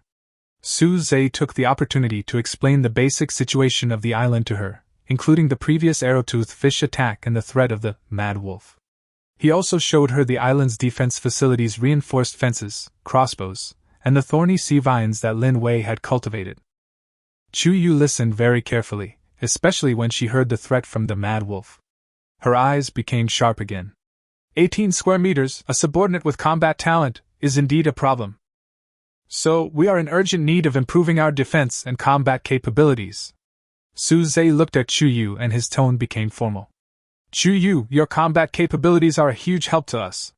Mad Wolf will not give up, and we are likely to face a fierce battle. I would like to formally invite you to join us to deal with the threat together and survive together. Chuyu didn't answer immediately after hearing this. She put down her water cup, glanced at Su Zhe, then at Lin Wei, who was looking at her with concern, and finally looked at the sea, and fell silent. The sea breeze blew, bringing a brief silence. After a few minutes, Chuyu retracted her gaze and slowly shook her head, her tone calm but firm. I'm used to being alone. Before. I also tried to team up with others, but in the end, all my resources were snatched away by the so-called teammates, and I almost died at sea. There wasn't much emotion in her voice, but Suze and Lin Wei could both sense the hurt and wariness hidden beneath her calm words. I won't trust anyone easily again, Chuyu continued, her eyes becoming cold again. But I owe you my life. Until you solve the problem of Mad Wolf, I will stay and help. This is to repay you for your kindness. Reject, but stay conditionally. Suze felt a little regretful, but he also understood. People who have been betrayed won't open their defenses so easily. Her agreement to stay and help was already the best outcome at this stage. Okay. Suze nodded and stopped insisting. Then it's settled. During this period, you can use the resources on the island as you wish. Lin Wei also nodded quickly. Yes. Sister Chuyu, just stay here and feel at ease. Just treat this place as your own home. Chuyu looked at the two of them, especially at Lin Wei's pure, sincere gaze. A subtle, almost imperceptible arc seemed to melt from her cold gaze. She gave a soft, as a response. And so, former policewoman Chuyu, with her A-rank combat talent and scars all over her body, temporarily settled on this 20-square-meter island. She was like a sword temporarily sheathed, not yet fully at rest, but her sharp edge was enough to terrify incoming enemies. Suze watched Chuyu walk towards the temporary resting place Lin Wei had arranged for her, knowing that this was just the beginning. How to truly win the trust of this valiant policewoman and make her a true bonder might require more time and sincerity than dealing with the Mad Wolf. Chapter 58 Talent Resonance. Vigilance behind rejection. As the sun sets, the sky and sea are painted a brilliant golden red. On the island, bonfires are lit once again, dispelling the chill and darkness that the sea night will bring. Chuyu sat by the fire, carefully sharpening the spare iron axe Suze had given her with a whetstone. Her movements were expert and focused, each friction stroke imbued with a unique rhythm. The axe blade reflected a chilling gleam in the firelight. Through her care, the ordinary iron axe seemed to have acquired a sharper edge. Lin Wei, on the other side, was processing the crops and fish harvested today, preparing dinner. From time to time, she would glance at Chuyu with curiosity as she polished her weapon, her eyes filled with admiration. Suze, with his tools, was reinforcing the gap in the fence that had been knocked open by the arrow-toothed fish during the day. The sounds of wood colliding, knives being sharpened, and waves intertwined into a strange symphony of survival. Your island, though only 20 square meters, is much better than I imagined. Chuyu suddenly spoke, breaking the silence. She paused, sharpening her knife, and glanced over the stone warehouses, docks, and neatly planned planting areas. Especially the defenses, you can tell they've been carefully considered. My previous 15-square-meter island had almost nothing except a simple shed. There was a subtle hint of admiration in her tone. She knew all too well the hardships of surviving on her own. To have reached this point was no easy feat. Suze hammered the last nail into the iron, dusted off the sawdust on his hands, and sat down by the fire. I was forced into this. The sea beasts, the storms, and people like Mad Wolf. If I don't work hard to become stronger, it's hard to even survive. He looked at Chuyu and tried to communicate again. Because of this, we need unity even more. One person's strength is ultimately limited. Your combat instinct, my information perception ability, plus Lin Wei's plant growth promotion, if we can truly cooperate, our chances of survival will be much greater, and we may even live a better life. Suze's tone was sincere. After we deal with the Mad Wolf, we can explore further seas together to find more resources and the truth. What do you think? Reconsider my proposal? Chuyu tightened her grip on the iron axe, lowered her eyes, looked at the jumping flames, and fell silent again. The crackling bonfire illuminated her well-defined profile, making it appear somewhat bright and dark. A few minutes later she looked up, her gaze still firm, but with a hint of more complex emotions than before. I understand the benefits of cooperation. But, she paused, her voice deepening. Trust, once shattered, is very difficult to put back together. She didn't seem to intend to elaborate, but the heavy sense of disappointment and vigilance almost hit her face. The all-seeing eye caught the flash of pain and struggled deep in her eyes. Suze understood that it was not a simple rejection, but a deep vigilance, stemming from a past betrayal that she did not want to mention. I understand your concerns. Suze did not force it. He picked up a piece of wood and started stirring the fire. Let's do this for now. You help us deal with the Mad Wolf, and we will provide you with shelter and resources. We'll talk about the future later. A forced melon is not sweet, especially for someone as determined and traumatized as Chuyu. Rushing will only make her more wary and distant. Chuyu seemed to be relieved. Suze's concession made her tense nerves relax a little. Thank you, she whispered, and this time her thanks seemed a little more sincere than before. At this moment, Lin Wei came over with a prepared dinner, grilled fish, steamed potatoes, and a bowl of seaweed soup. The aroma was so fragrant that it dispelled the slightly tense atmosphere. It's time to eat! Lin Wei's smile was warm, as if it could dispel all the gloom. Sister Chuyu, try this potato. I grew it myself. It's very sweet. Thank you. Chuyu took the food. Perhaps Lin Wei's innocent kindness had taken effect, and the coldness in her body seemed to melt a little. The three of them sat around the campfire and began to eat. During dinner, Lin Wei curiously asked Chuyu about the sea beast she had encountered before. Chuyu briefly described the process of fighting with the giant claw sea lizard. Her tone was calm, but the thrilling descriptions still made Lin Wei exclaim repeatedly. Suze shared some interesting information he discovered through the all-seeing eye, such as the special habits of certain fish or how to identify edible seaweed. The atmosphere gradually became harmonious. Although Chuyu still didn't say much, at least she was no longer as distant as she was at the beginning. After dinner, Chuyu offered to stay up for the first half of the night. This was her way of expressing her gratitude and fulfilling her responsibility to help. Suze did not refuse. He knew that the danger perception brought by Chuyu's fighting instinct could play a huge role when keeping watch. As the night deepened, Lin Wei went to rest first. Suze and Chuyu sat by the campfire, speechless for a while. The starry sky above the island is extremely bright, and the Milky Way is like a silk thread casting a cool glow. Actually, Chuyu suddenly spoke softly, as if talking to herself, but also as if talking to Suze. Sometimes I envy you guys. Suze looked at her. At least you trust each other. Chuyu's voice was so soft that it was almost drowned out by the sound of the waves. In this shitty world, this is more precious than any talent. After saying that, she stopped talking and just hugged her knees, silently looking at the dancing flames with a distant look in her eyes, as if she was lost in some memories. Suze looked at her lonely silhouette, outlined by the firelight, and understood. Beneath that hard shell, perhaps, lay a heart that yearned for belonging and trust. But that shell would only melt away with time and warmth. He didn't say anything else, just sat quietly with her. In the night sky, the stars are twinkling, as if silently watching the three souls whose destinies are intertwined on this small island. Building trust takes time, and perhaps what they lack most is time. The thread of the mad wolf is like a sword hanging over their heads, and there's no telling when it might fall. Chapter 59, Secret Agents Attack. Mad Wolf's Advance Team. The night was thick, and the crescent moon hung obliquely in the sky, casting a hazy glow. The sea was relatively calm, with only the tiny waves constantly kissing the rocks, making a hypnotic rustling sound. Chuyu sat beside the embers of the campfire, her back straight, like a sentry on duty.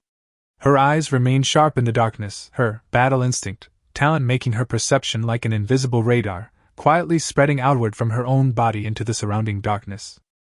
Within a radius of 80 meters, any hostile or abnormal energy fluctuations would be difficult to completely escape her perception. This was the reason she dared to take the initiative to take on the night watch.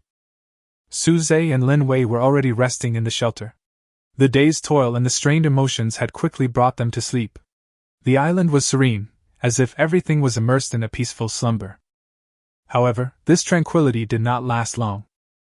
Around midnight, Chuyu's ears moved slightly, and her closed eyes suddenly opened. There was no trace of sleepiness in her eyes, only cold alertness. Someone's approaching! She lowered her voice, but it was clear enough for Suze, who had just fallen asleep, to hear.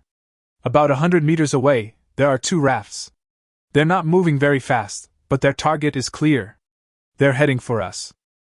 Suze woke instantly, all sleepiness swept away. He sat up and quietly walked to the shelter's door, peering out through the gap. His omniscient eye activated a faint golden light that was particularly conspicuous in the darkness.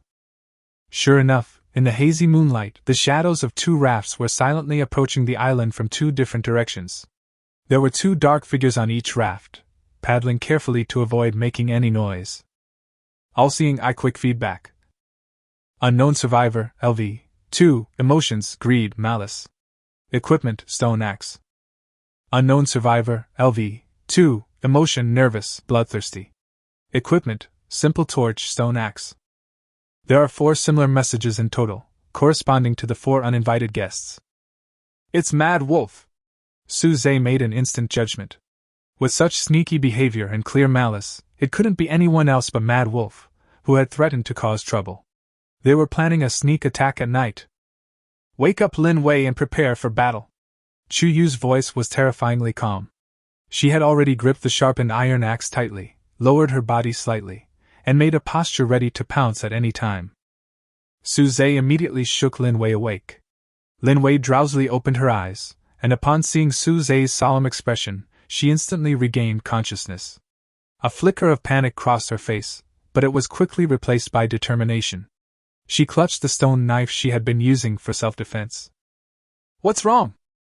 Bad guys are coming, be ready to help, Suze said concisely.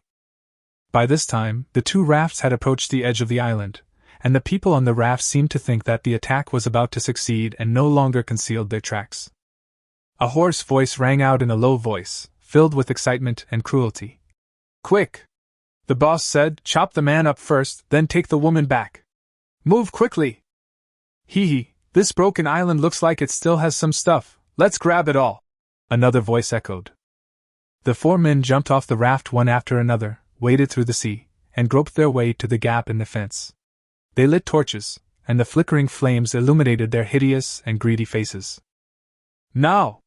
Suze shouted, and suddenly threw the resin-soaked torch that had been prepared long ago to the preset fuel point above the fence. Call! The flames instantly ignited, illuminating the edge of the island and completely exposing the positions of the 4 attackers. The sudden burst of fire startled the attackers and they stopped moving. Shit! We've been discovered! What are you afraid of? Just 3 of us, charge in! The guy in the lead, whose ID seemed to be Wolf Cub 1, reacted the fastest and rushed towards a gap with a stone axe in hand. Looking for death! Chuyu snorted coldly, and leaped out like a cheetah, so fast that only a shadow remained. Her battle instinct allowed her to accurately predict Wolf Cub 1's forward trajectory and axe swing. She did not choose to fight head-on, but at the moment when the opponent swung the stone axe, she turned sideways, stepped forward, lowered her shoulders, and the iron axe in her hand drew a tricky arc, accurately chopping at the unprotected shoulder of Wolf Cub 1. Crack! A teeth-grinding sound of bone breaking was heard. Ah! Wolf Cub 1 let out a shrill scream, and the stone axe flew out of his hand. The whole person was knocked back several steps by the huge force. His right shoulder was bleeding, and it was obvious that he had lost his fighting ability. All this happened in a flash. The other 3 hadn't even fully reacted yet. Suze was not idle either. He picked up the crossbow and aimed at another guy who was holding a torch and trying to set the fence on fire. Wolf Cub 2. Whoosh! The crossbow arrow flew off the string, turning into a black line in the firelight and directly piercing through the thigh of Wolf Cub 2. My legs! Ah! Wolf Cub 2 screamed and fell to the ground. The torch fell on the beach and went out instantly. Although Lin Wei's palms were sweating with nervousness, she mustered her courage and swung the prepared stone, bound with oil-soaked palm leaves, through the vines, towards the 3rd enemy. Although it didn't cause much damage, the burning palm leaves landed on him, frightening him and causing him to scramble and sweat, hindering his attack.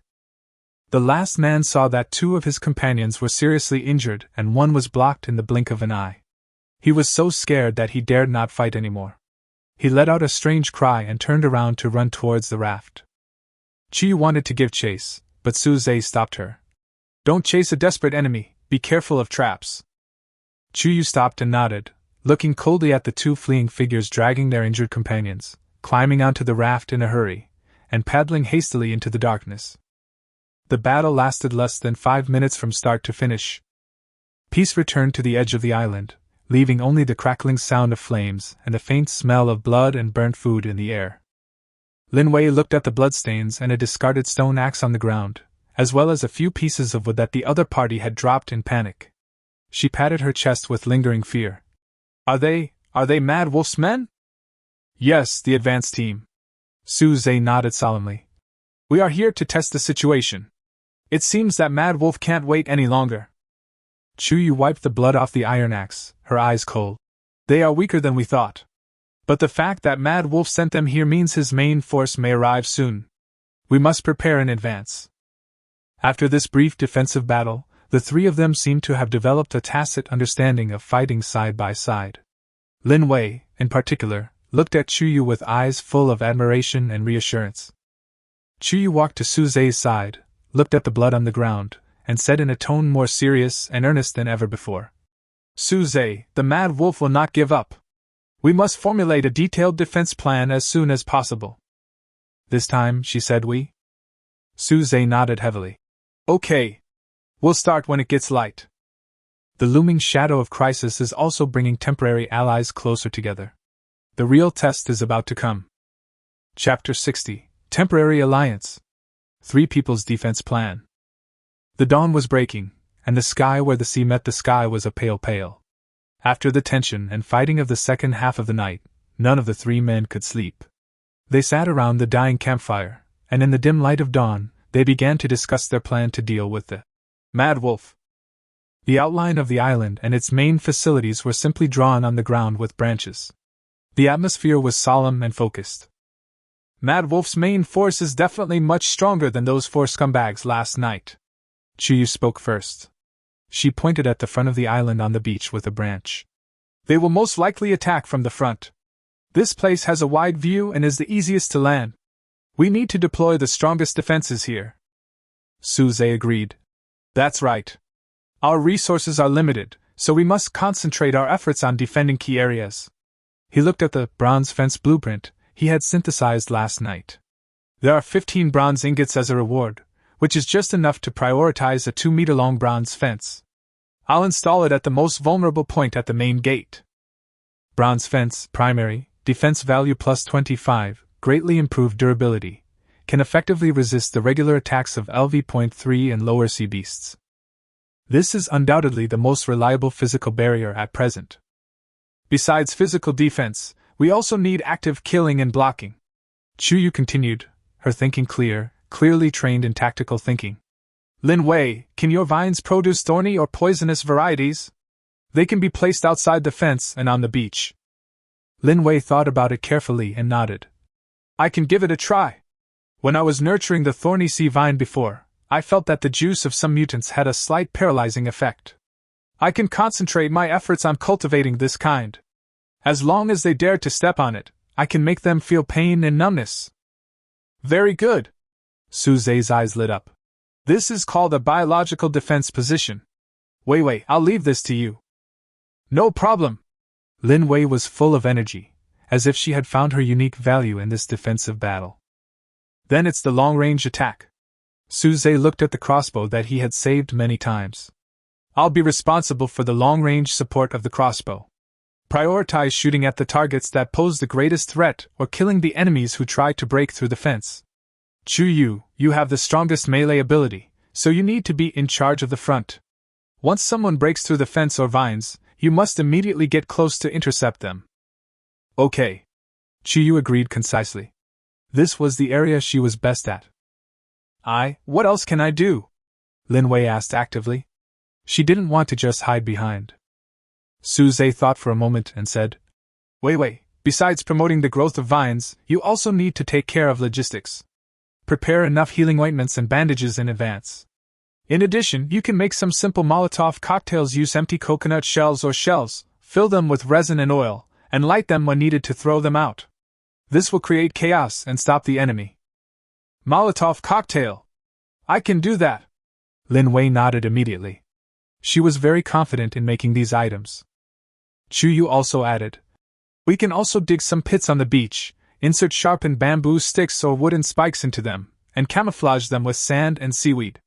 Even if they don't kill people, they can at least make them fall and slow down the attack. Good idea! This is called trap defense. Su Zhe immediately wrote it down. Chuyu and I will take care of this. Wei, you focus on the vines and logistics. As the three of them discussed, a three-dimensional defense plan gradually became clear. Core defense, bronze fence. Install a bronze fence on the front as the first solid line of defense. Bioblocking, poisonous sea vines. Lin Wei spawns an enhanced version of the poisonous sea vines, which covers the outside of the fence and the beach, forming a second line of soft defense and damage zone. Trap weakness, pit. Dig hidden pits at possible enemy landing points to weaken their mobility. Long-range strike, crossbow. Suze occupies the commanding heights and conducts precise long-range fire suppression and point kills. Close interception, Chuyu, as the strongest combat force, defends the front and kills all enemies that break through the fence. Logistics and support, Lin Wei provide treatment, create Molotov cocktails for range harassment and blocking. Emergency plan, once the pressure on the front line of defense is too great, Suze and Chuyu will take turns to provide cover and gradually retreat to the stone warehouse, which is more solid, for a final resistance. The plan has been initially formulated with a clear goal: to use all available resources and manpower to weaken the enemy layer by layer, and ultimately repel, or even annihilate the invading enemy. Let's do it!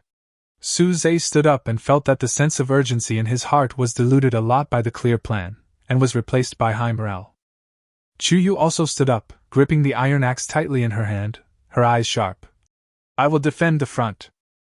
Lin Wei looked at the two of them, took a deep breath, and said firmly, I will make the vines grow as soon as possible, and prepare the medicine and Molotov cocktails. The morning sun completely jumped out of the sea, and the golden sunlight spread over the island, illuminating the young but determined faces of the three people. The temporary alliance became incomparably strong in the face of a common threat. They began to act separately, devoting all their efforts to pre-war preparations in order to protect their hard-earned home. Suze smelted bronze ingots and began to synthesize bronze fences. Jiu picked up a shovel and began to dig a pit on the beach. Lin Wei squatted in the planting area, her hands glowing with a light green light, communicating with the thorny sea vines with all her strength, guiding them to mutate and grow in a tougher and more deadly direction. The island became busy again, but unlike the usual work, the air was filled with a sense of tension and cohesion as a great war was about to begin. They all knew that the main force of the Mad Wolf could appear on the sea surface at any time. Every minute and every second of preparation was crucial. Chapter 61, Bond Activated. Double Fertile Land Surprise. Once the plan was set, the three of them immediately began intensive preparations. Suze first set about crafting the bronze fence. He went to the workbench and placed the 15 bronze ingots awarded by the system and the 20 standard wood pieces required. As the materials disappeared, the workbench flickered with light, and a subtle metallic humming sound echoed. A moment later, a bronze fence, about 2 meters long and 1.5 meters high, appeared before their eyes. The metal bars, each about the thickness of a thumb and sharpened at the tip, gleamed with a cold, hard metallic sheen, a reassuring sight. Suze and Chuyu worked together to carry it to the gap in front of the island, burying it deep into the sand and gravel, connecting it to the existing wooden fence. Bronze fence primary has been deployed. Defense increased. Looking at this solid barrier, both of them felt more at ease. Meanwhile, Lin Wei was completely absorbed in nurturing the poisonous vine. She knelt on the beach outside the fence, her hands buried deep in the sand, eyes closed, her mind focused. A pale green light flowed from her palms, like a living stream, seeping rapidly into the ground. Under the guidance of her powerful focus and the power of her plant growth talent, those once ordinary sea vines began to undergo astonishing changes. Their vines grew thicker and longer at a visible speed, their color becoming a darker green. The sharp thorns on their surfaces became denser and harder, and even a faint ominous blue tinge shone from their tips, a sign of the concentration of the paralyzing toxin. These mutated poisonous vines, like living snakes, automatically intertwine and climb along the outside of the bronze fence, forming a natural green barrier and covering the beach area in front, as if laying a green minefield. Chuyu was in charge of digging the pits. Using her battle instinct, which enabled her to masterfully control her strength, she swung her shovel with swift and steady movements, quickly carving several half-meter-deep holes into the sand. After securing the bottoms of sharpened hardwood skewers, she covered the openings with fine fishing netting, then carefully sprinkled sand and seaweed for camouflage. Unless someone stepped on them, they were virtually invisible. The workload was immense, but all three persevered. During this time, Chuyu felt thirsty and naturally asked Lin Wei for a bamboo tube of fresh water. As Lin Wei handed her the water, their fingertips accidentally touched, and they smiled at each other.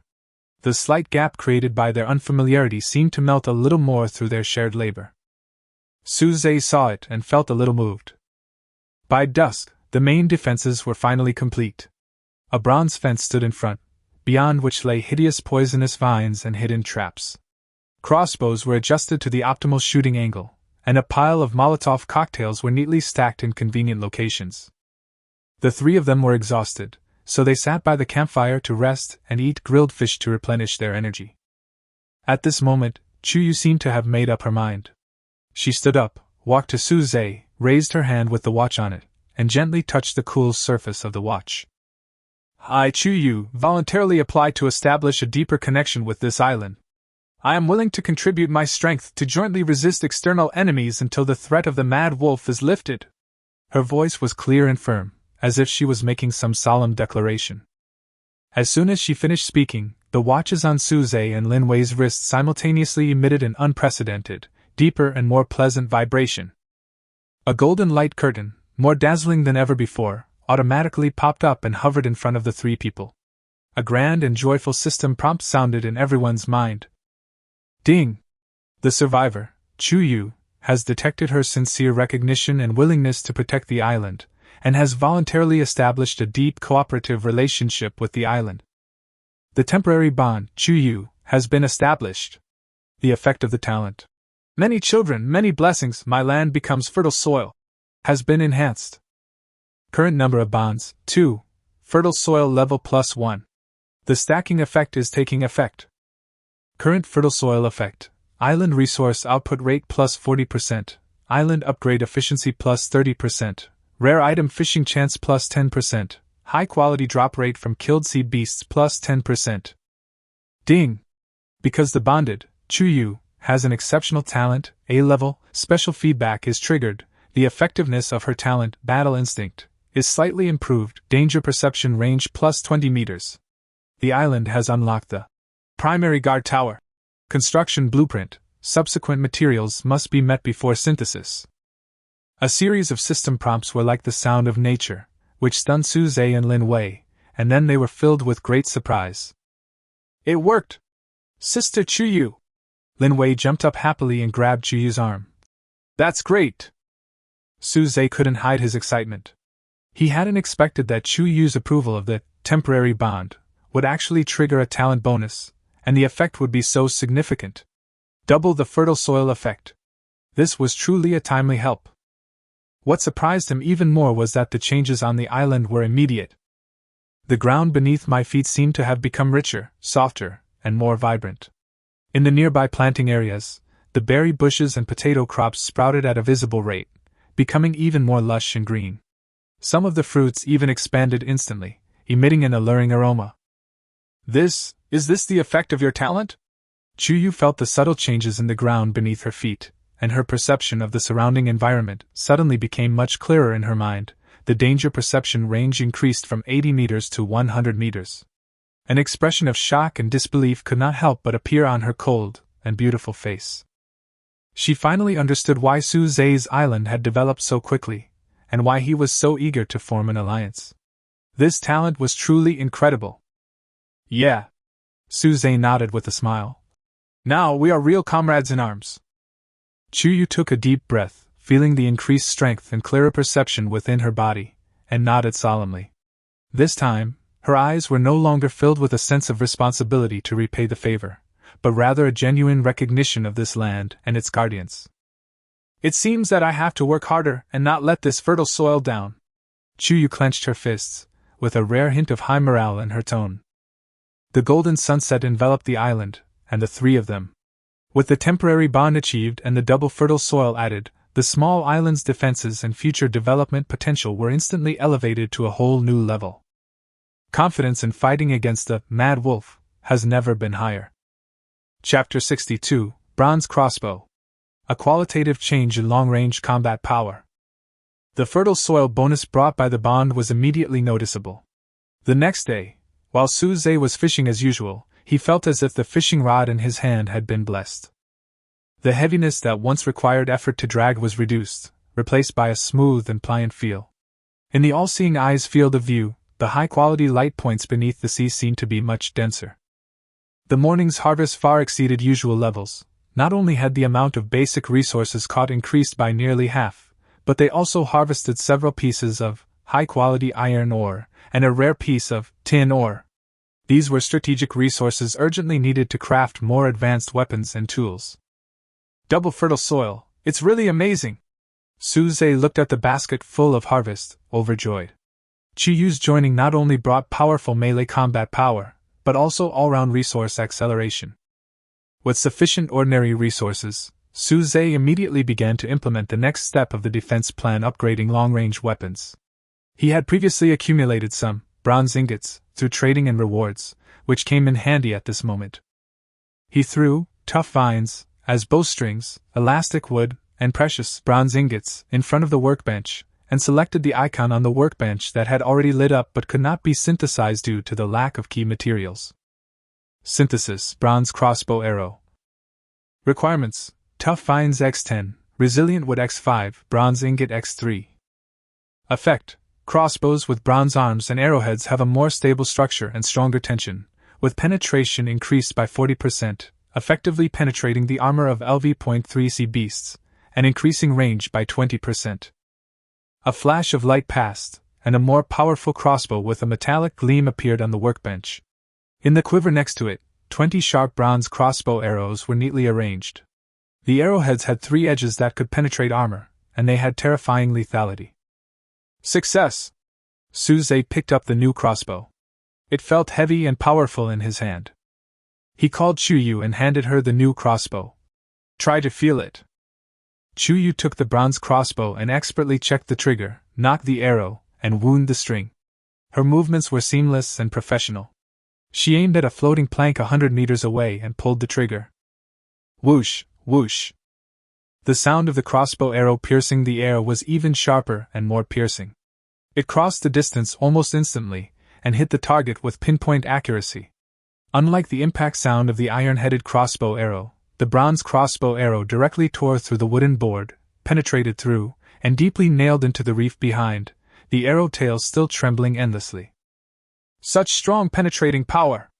Chuyu's eyes flashed with amazement. With this power, even if the mad wolf is wearing leather armor, a single arrow can inflict serious damage. Suze also tried shooting a few arrows. Although his accuracy was not as good as Chuyu's, he could still feel its powerful force, which was far beyond the previous crossbow arrows. This crossbow and most of the crossbow arrows are for you to use. Suze handed the crossbow and 15 bronze crossbow arrows to Chuyu. You are our strongest archer, and we rely on you for accurate strikes. In addition, keep these 3 poison crossbow arrows and use them at critical moments. He also returned the 3 poisoned crossbow arrows that Chuyu had brought to her. Chuyu did not refuse and took it solemnly. Don't worry, I will make every arrow play its maximum value. With the powerful weapon in hand, she was more confident in defending the island. Suze himself used the original crossbow, equipped with 10 bronze crossbows, responsible for fire replenishment and suppression. In order to test the actual combat effectiveness of the new weapons and to obtain more food reserves, in the afternoon, the 3 decided to team up to hunt a LV.3 green-scale tentacle beast cruising in the nearby sea area. With the experience of their previous collaboration, they worked even more closely together this time. Chuyu, using her battle instinct to predict the sea beast's movements, took the lead by accurately shooting a bronze crossbow arrow into one of its compound eyes. The excruciating pain drove the sea beast into a frenzy, and Suze seized the opportunity to repeatedly fire crossbow arrows into its wound, furthering his victory. Lin Wei, from the boat, harassed the creature by hurling rocks. Finally, Chuyu seized the opportunity and shot a precise armor-piercing arrow into the sea beast's brain, ending the battle. Successfully killed the LV.3 green-scale tentacle beast, gaining 120 experience points, 15 pieces of high-quality beast meat, 20 pieces of green scales, and 2 intact tentacles. The spoils are much richer than before for the same sea beasts, and the amount of high-quality beast meat has increased significantly.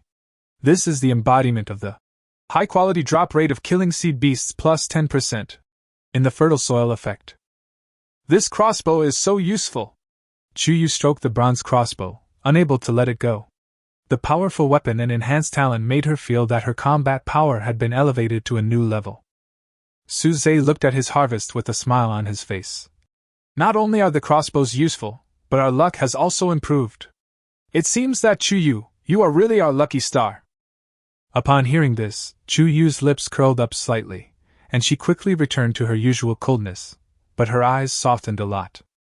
Returning with a bountiful harvest, the setting sun cast long shadows over the three men.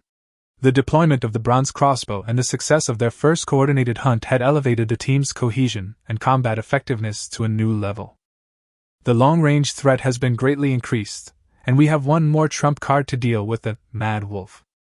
Chapter 63: Resource Floating Island. Guardian of the Giant Beaked Bird.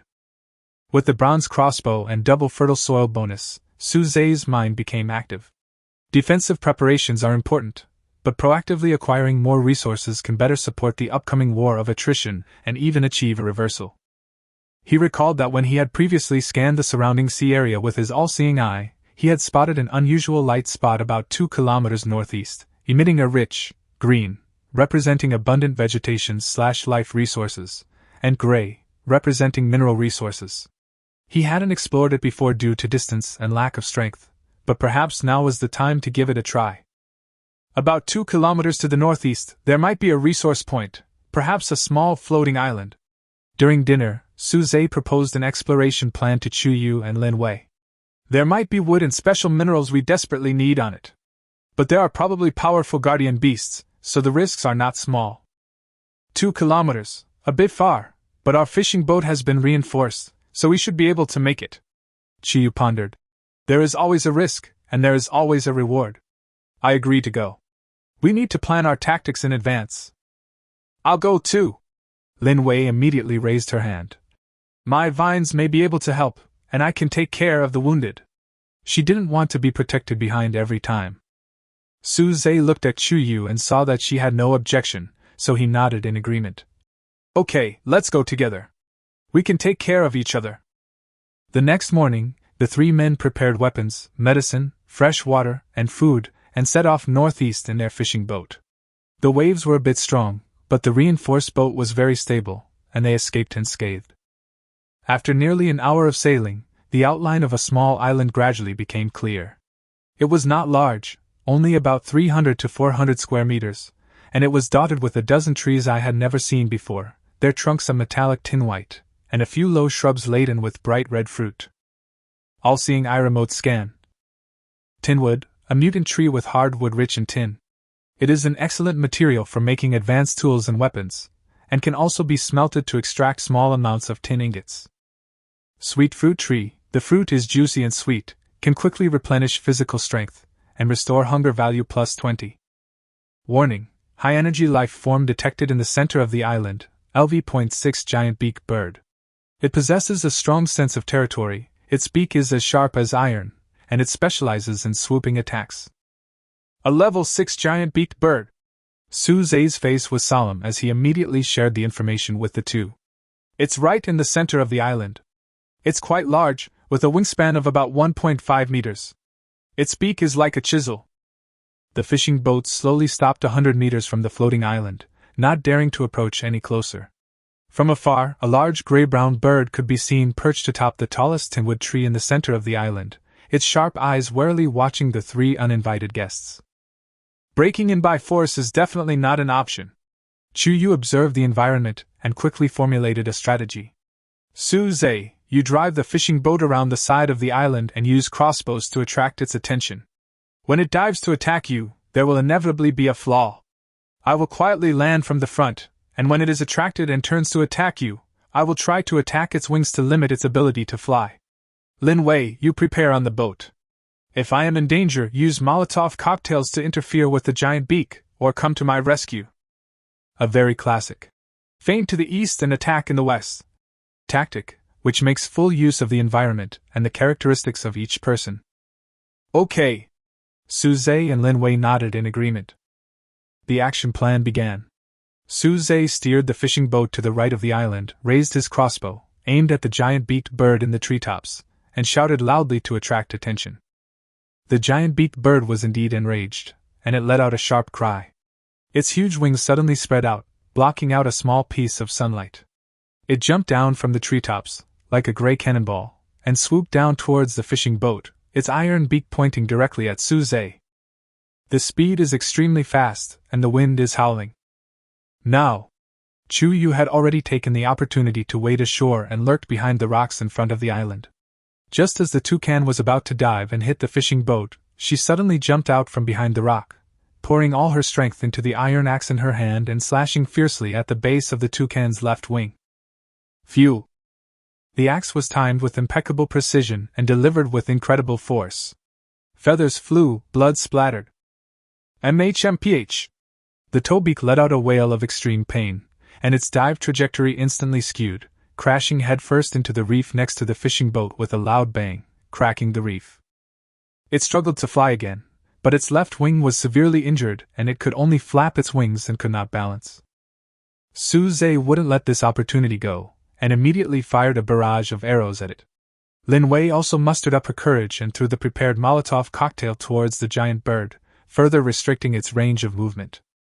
Chu Yu stepped forward quickly and chopped the giant-beaked bird's neck accurately with another axe, ending its pain. The battle was over. All three were breathless, their hearts still pounding with fear. A level 6 sea beast was indeed a formidable force. Successfully killed a level 6 giant beak, gaining 300 experience points, giant beak meat x30, high-quality feathers x20, and sharp beak x1. The spoils are extremely rich. More importantly, they successfully occupied this resource-floating island. Suze quickly collected 20 tin wood, while Lin Wei picked 15 sweet fruit. The indestructible, sharp beak was a pleasant surprise, and the omniscient eye showed that it was a top-grade material for making advanced tools or weapons. Without time to carefully count the spoils, the three of them loaded the spoils onto the fishing boat and immediately returned to the port. The harvest on this trip far exceeded their expectations. Not only did they obtain the much-needed tin wood and delicious fruits, but it also verified the new tactics and the team's ability to work together. With a bountiful harvest and the joy of success, the fishing boats headed home. The resource shortfall had been greatly addressed, giving them greater confidence in responding to the crisis. Chapter 64: Tin Copper Alloy. The Age of Bronze Tools. The fishing boat, laden with tin wood, sweet fruit, and bird meat, slowly approached the shore. The expedition had yielded a huge harvest, especially the dozen or so tinwood logs, which filled Suze with excitement. He could finally embark on a key technological breakthrough, smelting a true bronze alloy, rather than just using ready-made bronze ingots. He first placed a piece of tin wood into the smelting area of the workbench. This tinrich wood generated exceptionally high temperatures when burned. In the blazing flames, the tin wood didn't completely turn to ash. Instead, under the mysterious power of the workbench, it smelted into 3 gleaming silvery white tin ingots. Success! I really extracted a tin ingot! Suze picked up a tin ingot. It was cold to the touch and relatively soft, but completely different from copper. This was a breakthrough from 0 to 1. The next step was crucial. He placed the previously stored copper ingots and the newly refined tin ingots in a specific ratio into the alloy smelting area of the workbench. Under the gentle glow of the workbench, the two metals began a miraculous fusion process, ultimately forming a new ingot with a greenish-yellow hue and a shimmering, higher-grade metallic luster, a true bronze alloy ingot. Bronze alloy ingot, a copper-tin alloy with significantly higher hardness than pure copper, excellent toughness, and enhanced corrosion resistance. It is an ideal material for making advanced tools, weapons, and defensive equipment.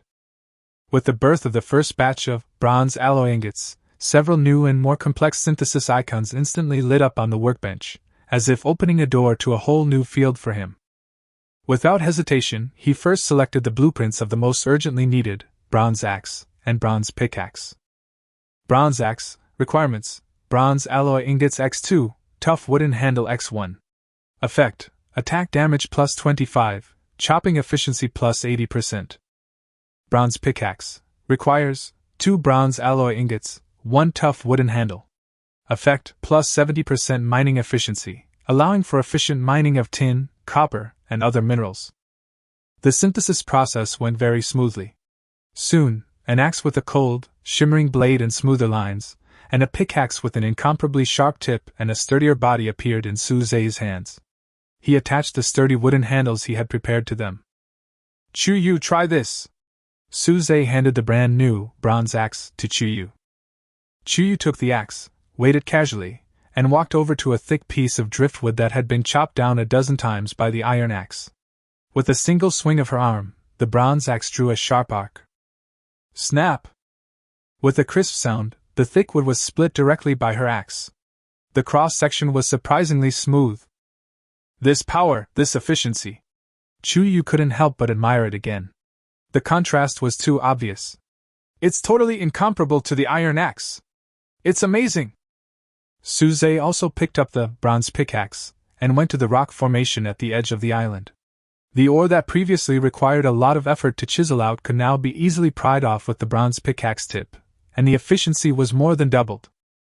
Then, Su-Zei used the remaining bronze alloy ingots to synthesize a pair of stronger, bronze shoulder guards for Chu-Yu and a bronze helmet for himself. Although the protection area was limited, the defense of key parts was qualitatively improved. Lin Wei used her newly harvested sweet fruit to make jam, which was sweet and quick to replenish her energy. She spread some of the jam on the roasted giant beak. The delicious lunch was highly praised by the three of them, and their fatigue was completely washed away. As the saying goes, if you want to do your work well, you must first sharpen your tools. The emergence of bronze alloy tools, synthesized from tin ingots smelted on the island, marks the island's official transition from using readily available metals to a new stage of independent alloying. The efficiency of felling trees, mining, construction, and defense will all see unprecedented leaps forward. Chu-Yu, clutching her brand new bronze axe, feels more confident in facing any challenge. Su-Zei, looking at the sharp bronze pickaxe in his hand, is filled with unprecedented confidence in future resource acquisition and island construction. The advancement of technology and the liberation of productivity bring not only immediate convenience, but also infinite longing for future development and solid guarantee. Chapter 65, Chu-Yu's Past. The Shadow of Team Betrayal. The night was as dark as water, the sky filled with stars. The sea breeze brought a touch of coolness. After a busy day exploring the floating island and crafting bronze tools, the three of them were a little tired, but not sleepy. They sat around the campfire, enjoying the rare tranquility. There was a clay pot on the campfire, in which was boiling broth made by Lin Wei using freshly picked sweet fruits and bird meat. The sweet aroma filled the air, making people feel soothed. Chu-Yu took the pair of brand new, bronze shoulder pads, made for her by Su-Zei, and gently stroked the cold patterns on them with her fingers. Her eyes seemed a little distant, as if she was looking at the distant past through the jumping flames. Su-Zei and Lin Wei didn't say anything, just quietly accompanied her. They could feel that this policewoman, who looked strong and cold on the outside, seemed to have a heavy heart. After a long silence, Chu-Yu finally spoke slowly. Her voice was a little deeper and hoarse than usual, with a hint of imperceptible fatigue and pain. Actually, before I met you, I wasn't alone either. Her gaze was unfocused, gazing at the dark sea. When global islanding first began, 3 colleagues and I were fortunately assigned to nearby waters. We quickly connected through the radio channel and reunited. Su-Zei and Lin Wei listened quietly. We felt that we had a better chance of survival if we united. They were responsible for collecting resources and fishing, and because I was good at fighting, I was responsible for fighting and protecting them, and dealing with the occasional sea beasts that appeared. Chu-Yu's tone was calm, but the fingers holding the shoulder guard tightened slightly. At the beginning, it was really good. We supported each other, and the island slowly expanded from a few square meters to more than 10 square meters. I thought we could at least become partners who could rely on each other and survive in this damn world. Her voice paused, and a hint of repression flashed across her voice. Until one day, we accidentally discovered a small open-air, tin vein. Speaking of tin ore, a hint of cold sarcasm curled her lips. We didn't recognize it at the time, but the system indicated it was a rare mineral. They were very excited, thinking they had struck it rich and could exchange it for many goodies. Then what? Lin Wei asked softly, as if she had a premonition of something. And then? Chu Yu sneered, the warmth in her eyes completely gone. And then, on the night we were preparing to mine, they took advantage of me falling asleep from my night watch, and secretly pierced the raft I depended on for survival, took away most of my fresh water and food, and even tried to push me into the sea to feed the fish. Although it has already passed, Chu Yu's body still tensed slightly when she recounted this past event. It was the bone-chilling chill and anger of being stabbed in the back by the person she trusted the most. Why? Lin Wei exclaimed, covering her mouth in disbelief. Su Zhe's brows also furrowed tightly. Why? Xu Yu's voice was as cold as ice. Because they think the tin vein is too small to split. They think my fighting ability is too strong, and if the resources are divided in the future, I will take the lion's share. It's better to get rid of me as soon as possible, so that there will be one less person to share the spoils, and they can also get an extra share of my legacy. The crackling bonfire illuminated her cold and sharp profile, an indestructible barrier of defense erected after being deeply hurt. Luckily, I reacted quickly and woke up when they attacked. Despite my injuries, I jumped into the sea and floated for a whole day, clinging to a piece of wood. Luckily, I was washed ashore on a small reef that was about to sink. Her voice trailed off. After that, I never trusted anyone again. I fished alone, fought alone, and survived alone. Until I met you. After she finished speaking, she let out a long breath, as if she had unloaded a heavy burden, but her eyes still maintained their usual vigilance. But deep down, there seemed to be a hint of imperceptible complex emotions as she looked at Su Zhe and Lin Wei. Su Zhe was silent for a moment, picked up a piece of wood and fiddled with the fire to make the flames burn more vigorously. I understand how you feel. He spoke, his voice steady and sincere. Being betrayed by someone you trust is enough to destroy all trust in the word companion. But Chu Yu. He raised his head and looked at her calmly. Lin Wei and I are not them. This island is not a filthy place where people would kill their companions just for a little ore. This is our home, and we hope that this will be your home too. Lin Wei also nodded vigorously, her eyes reddened. Sister Chu Yu, those people are too bad. But don't worry, Su Zhe is a good person. We will never treat you like that. We are together. Chu Yu looked at Su Zhe's frank gaze, then at Lin Wei's sincere and tearful eyes, and the tense lines on her face softened slightly. She didn't respond immediately, but silently lowered her head and slowly put on the brand new bronze shoulder guards in her hand. The cold metal against the skin seemed to bring a strange warmth. The rift in trust would take time to heal, but the seeds of sincerity had been sown. At least at this moment, on this small island, beside the warm campfire, she felt a long-lost feeling of peace of mind. As the night deepens, the sound of the waves remains, but something has begun to change quietly. Chapter 66: Mad Wolf Declares War. A head-on confrontation in the channel. The warmth of the bonfire hadn't yet completely dissipated, but the tranquility of the night was shattered by a rapid vibration from my watch. It wasn't a private message request, but a special attention alert from the regional channel someone had at Su Zhe. Su Zhe frowned slightly and clicked on the light curtain. Chu Yu and Lin Wei also looked over alertly. In the channel, a user with the ID, Mad Wolf, posted a pinned announcement in bold, enlarged font. The tone was arrogant and domineering, full of undisguised threats. Mad Wolf. At Su Zhe. Coward! You killed my men and stole my resources. Do you really think I, Mad Wolf, am made of clay? I'll give you one last day to prepare. Tomorrow at noon, I'll personally bring people to visit your broken island. When the time comes, either you kneel down and beg for mercy, hand over all your resources and your 2 female companions, and if I'm in a good mood, I might be able to leave your body intact. Otherwise, I'll personally tear your broken island into pieces, chop you up and feed you to the fish, and let your women watch with their own eyes. Choose. Everyone in the channel will bear witness for me. Ha ha. At the end of the text, there was a picture attached. In the picture, Mad Wolf was shirtless, his muscles bulging, his body smeared with strange oil paint, holding an extremely heavy-looking iron axe, with a twisted and crazy smile on his face. In the background was his island, which indeed looked to be nearly 20 square meters in size, and several other figures could be vaguely seen. As soon as this message filled with violence and threats came out, the entire regional channel exploded instantly. Fuck! Mad Wolf is really going to do it.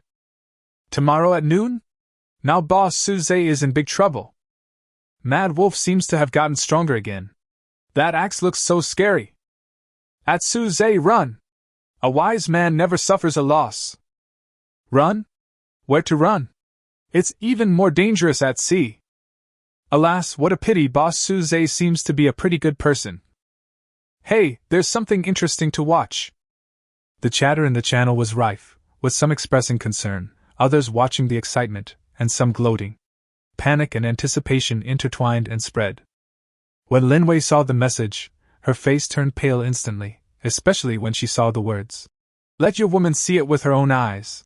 She subconsciously grabbed Suze's arm and her body trembled slightly. Chu Yu's eyes instantly turned cold, like a frozen lake. Her sharp gaze swept over every detail of the Mad Wolf in the picture. She gripped the bronze axe handle tightly, her knuckles turning white from the force. The other party's arrogance and malice completely infuriated her. Suze's face was equally gloomy.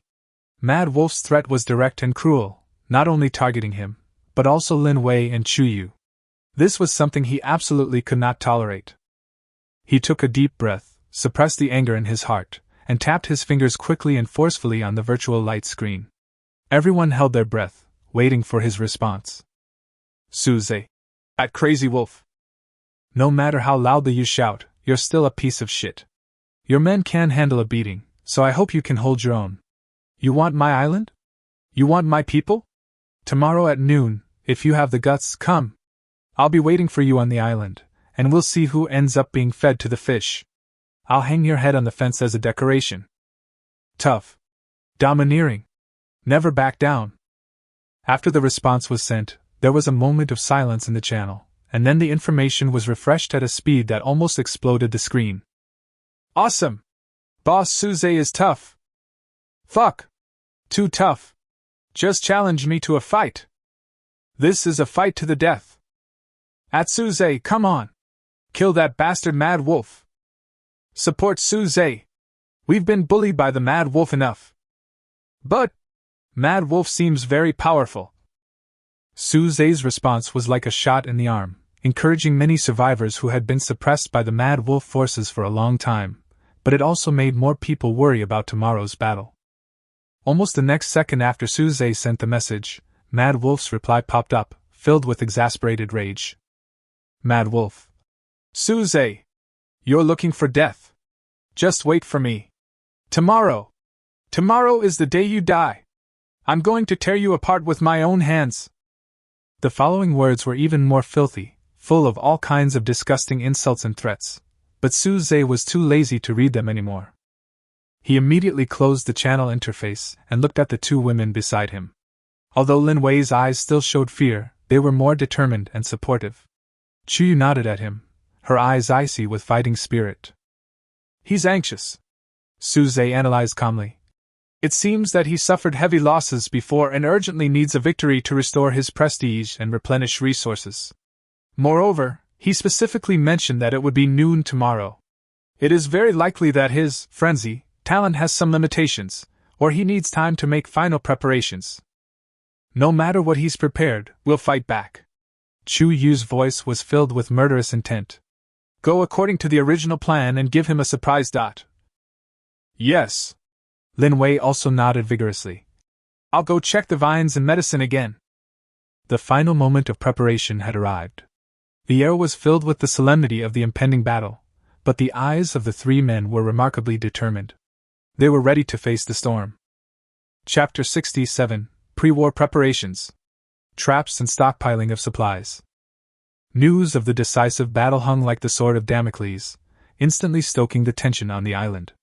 Without hesitation, the three men immediately plunged into the final, most intense preparations. There were less than 20 hours left until tomorrow's noon. As the commander-in-chief, Suze quickly assigned tasks, each of which was a matter of life and death. Chu Yu, you'll be responsible for the final reinforcement of the fortifications and inspection of the traps. Reinforce the joints of the bronze fence with wood and nails. Recheck the camouflage of all the traps to ensure they are foolproof. Also, place 2 more trip wires on both sides of the main gate, disguised with vines, to effectively delay the charge. Understood. Chiyu said succinctly, immediately picking up her tools and setting to work. Her movements were swift and efficient, her battle instinct giving her a natural intuition for setting up obstacles and utilizing the terrain. Lin Wei. Suze turned to Lin Wei, his tone slowed but no less urgent. You are our rear support. First, immediately harvest all the ripe berries and satiating potatoes, and process them all into easy-to-carry and edible dried fruits and potato cakes as dry food during the battle. Second, check all the healing ointments and bandages to ensure that there are sufficient quantities and they are readily available. Third, make another batch of Molotov cocktails and place them in several key defense points. Fourth, and most importantly, continue to inject energy into the poisonous thorn vines to ensure that they are in the most active and toxic state tomorrow. Leave it to me. Lin Wei's eyes were determined, not a trace of fear, and she immediately ran to the planting area and storage boxes. Her plant growth stimulation and logistics management skills were crucial at this moment. Suze himself was responsible for the final inventory and replenishment of weapons and ammunition. He checked the crossbow arms and bowstrings to ensure they were in optimal condition. Then he melted all the bronze and iron ingots into arrows. Synthesis: bronze crossbow arrows x20. Synthesis: iron head crossbow arrows times 30. He left most of the bronze crossbow arrows to Chiyu, and mainly used the iron-headed crossbow arrows for fire suppression. At the same time, he carefully wrapped Chuyu's 3 precious, poison crossbow arrows in soft cloth and placed them where she could easily reach them. This is the final trump card, reserved for Mad Wolf, Suze said to Chiyu. Chiyu nodded solemnly. Time flies by in the busyness. The sun sets and rises again. After the last night of all-night hustle and bustle, the island has changed a lot. At the front, a bronze fence stood majestically, flanked by a wall of vines that squirmed crazily, flashing with poisonous blue stings. The sand beneath them seemed smooth, but it concealed several treacherous pits. A dozen Molotov cocktails were placed on the fence. Chuyu, bronze axe in hand, stood like a statue behind the defense line, her eyes scanning the sea with sharp eyes. At her feet lay a quiver full of crossbow arrows and the 3 poisoned crossbow bolts. Suze stood on a simple shooting platform built from rocks a little further away, his crossbow already strung and a spare arrow beside him.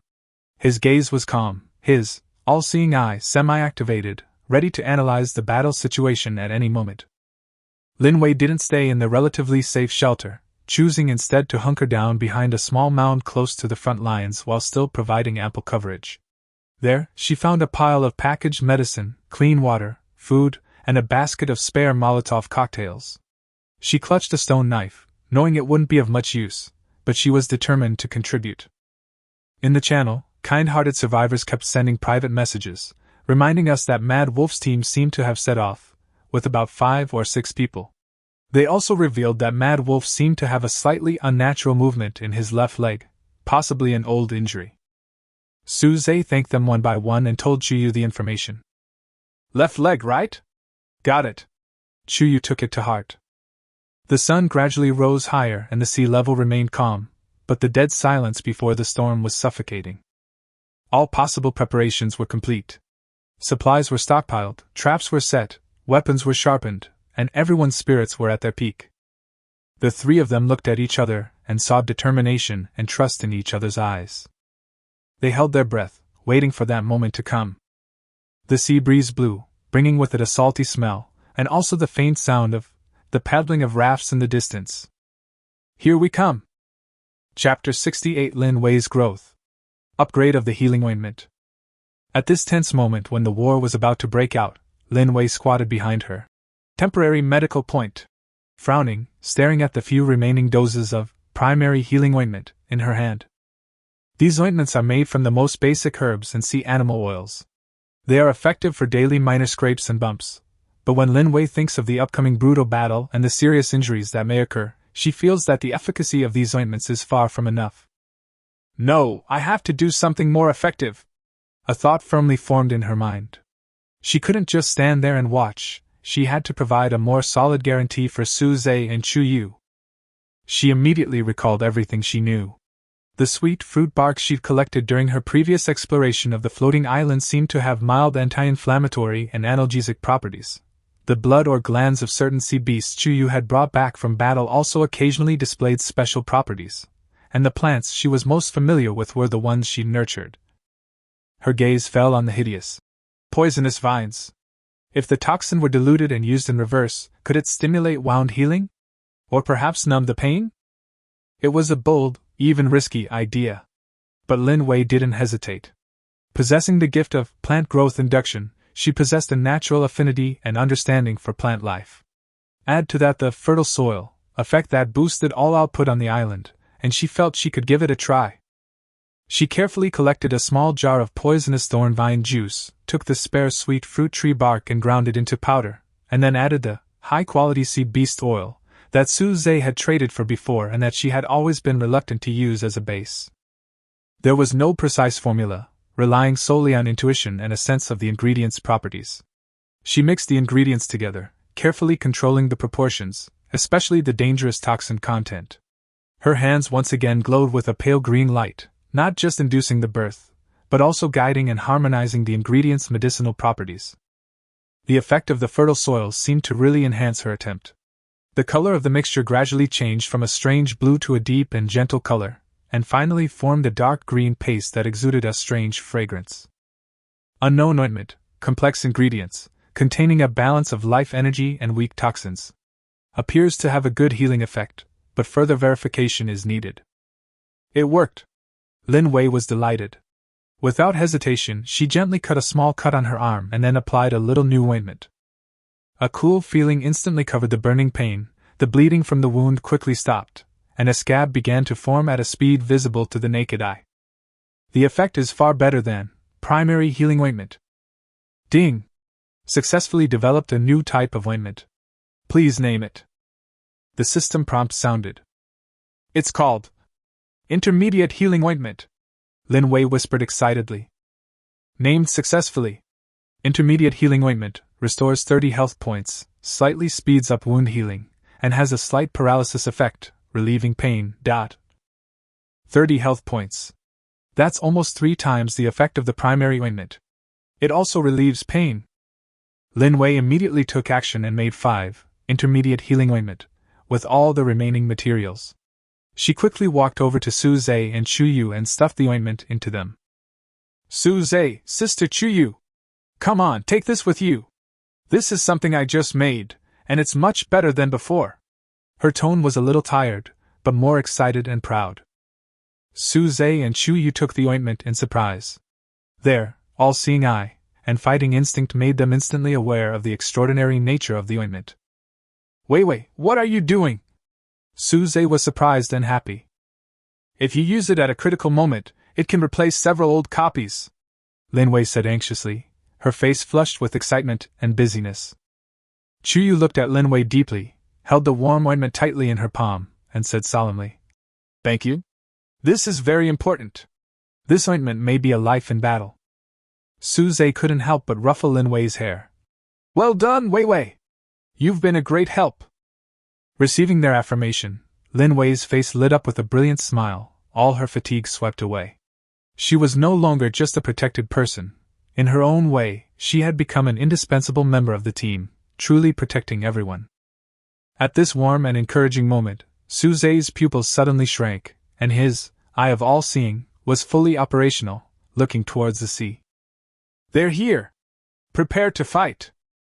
Everyone's heart instantly tensed, the warmth that had just risen replaced by a cold fighting spirit. The final moment had arrived. Chapter 69, Mad Wolf's Intelligence. The Weakness of the Violin Talent. On the horizon, 3 black dots gradually grew larger, transforming into 3 crude yet sturdy, medium-sized rafts. 2 or 3 people stood on each raft. On the lead raft, the tall, muscular Mad Wolf, wielding a massive iron axe, stood out. A cruel, excited grin adorned his face, as if he had already envisioned victory. Su Zhe's eye of all-seeing was pushed to the extreme at this moment. The light golden light flowed violently in his eyes, frantically capturing and analyzing the other party's information flow. Mad Wolf, LV, 4 status, healthy, old left leg injury, slightly affecting strength, emotions, furious, bloodthirsty, underestimating the enemy. Talent, C rank furious, not activated. Activated strength plus 50%, defense plus 20%, lasts 5 minutes, then weakened for 10 minutes, all attributes minus 30%, health slowly drains. Mad Wolf's Henchman A, level 3, status, healthy, emotions, nervous, greedy. Weapon, Iron Axe. Mad Wolf's Henchman B, level 2, status, healthy, mood, fierce. Weapon, Stone Axe. There are 5 enemies in total, ranging in level from LV.2 to LV.4, and are mainly equipped with iron axes and stone axes. Key information is at hand, especially the detailed data about Mad Wolf's talent. Chuyu! Listen carefully! Suze spoke very quickly, his voice low but clear. Mad Wolf's frenzy can only last for 5 minutes. He will become weak after 5 minutes. His left leg is indeed a weak point, attack his lower body. Find a way to survive the first 5 minutes. Upon hearing this, Chuyu's eyes instantly became as sharp as an eagle's. She locked onto the Mad Wolf's left leg and instantly formulated several targeted tactics in her mind. Understood. Leave it to me. At this time, Mad Wolf's raft was approaching the island. He looked at Suze and the other 2 who were on high alert and the obviously different bronze fence, and was stunned for a moment, then laughed even more wildly. Ha! Suze! You think you can stop me with a broken copper railing? That's hilarious! Brothers, come on! Tear down this broken railing, kill all the men, and capture the women! Roar! The 4 men behind him let out strange cries, brandishing their weapons and accelerating the raft towards the beach. They didn't take the seemingly harmless vines and sand seriously at all. Mad Wolf himself stood on the raft, and did not charge immediately. It seemed that he wanted to let his men test the depth first, or he was waiting for the best time to activate frenzy. The battle broke out instantly.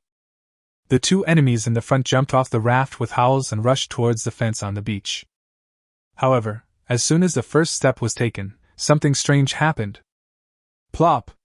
Plop! 2 screams rang out almost simultaneously.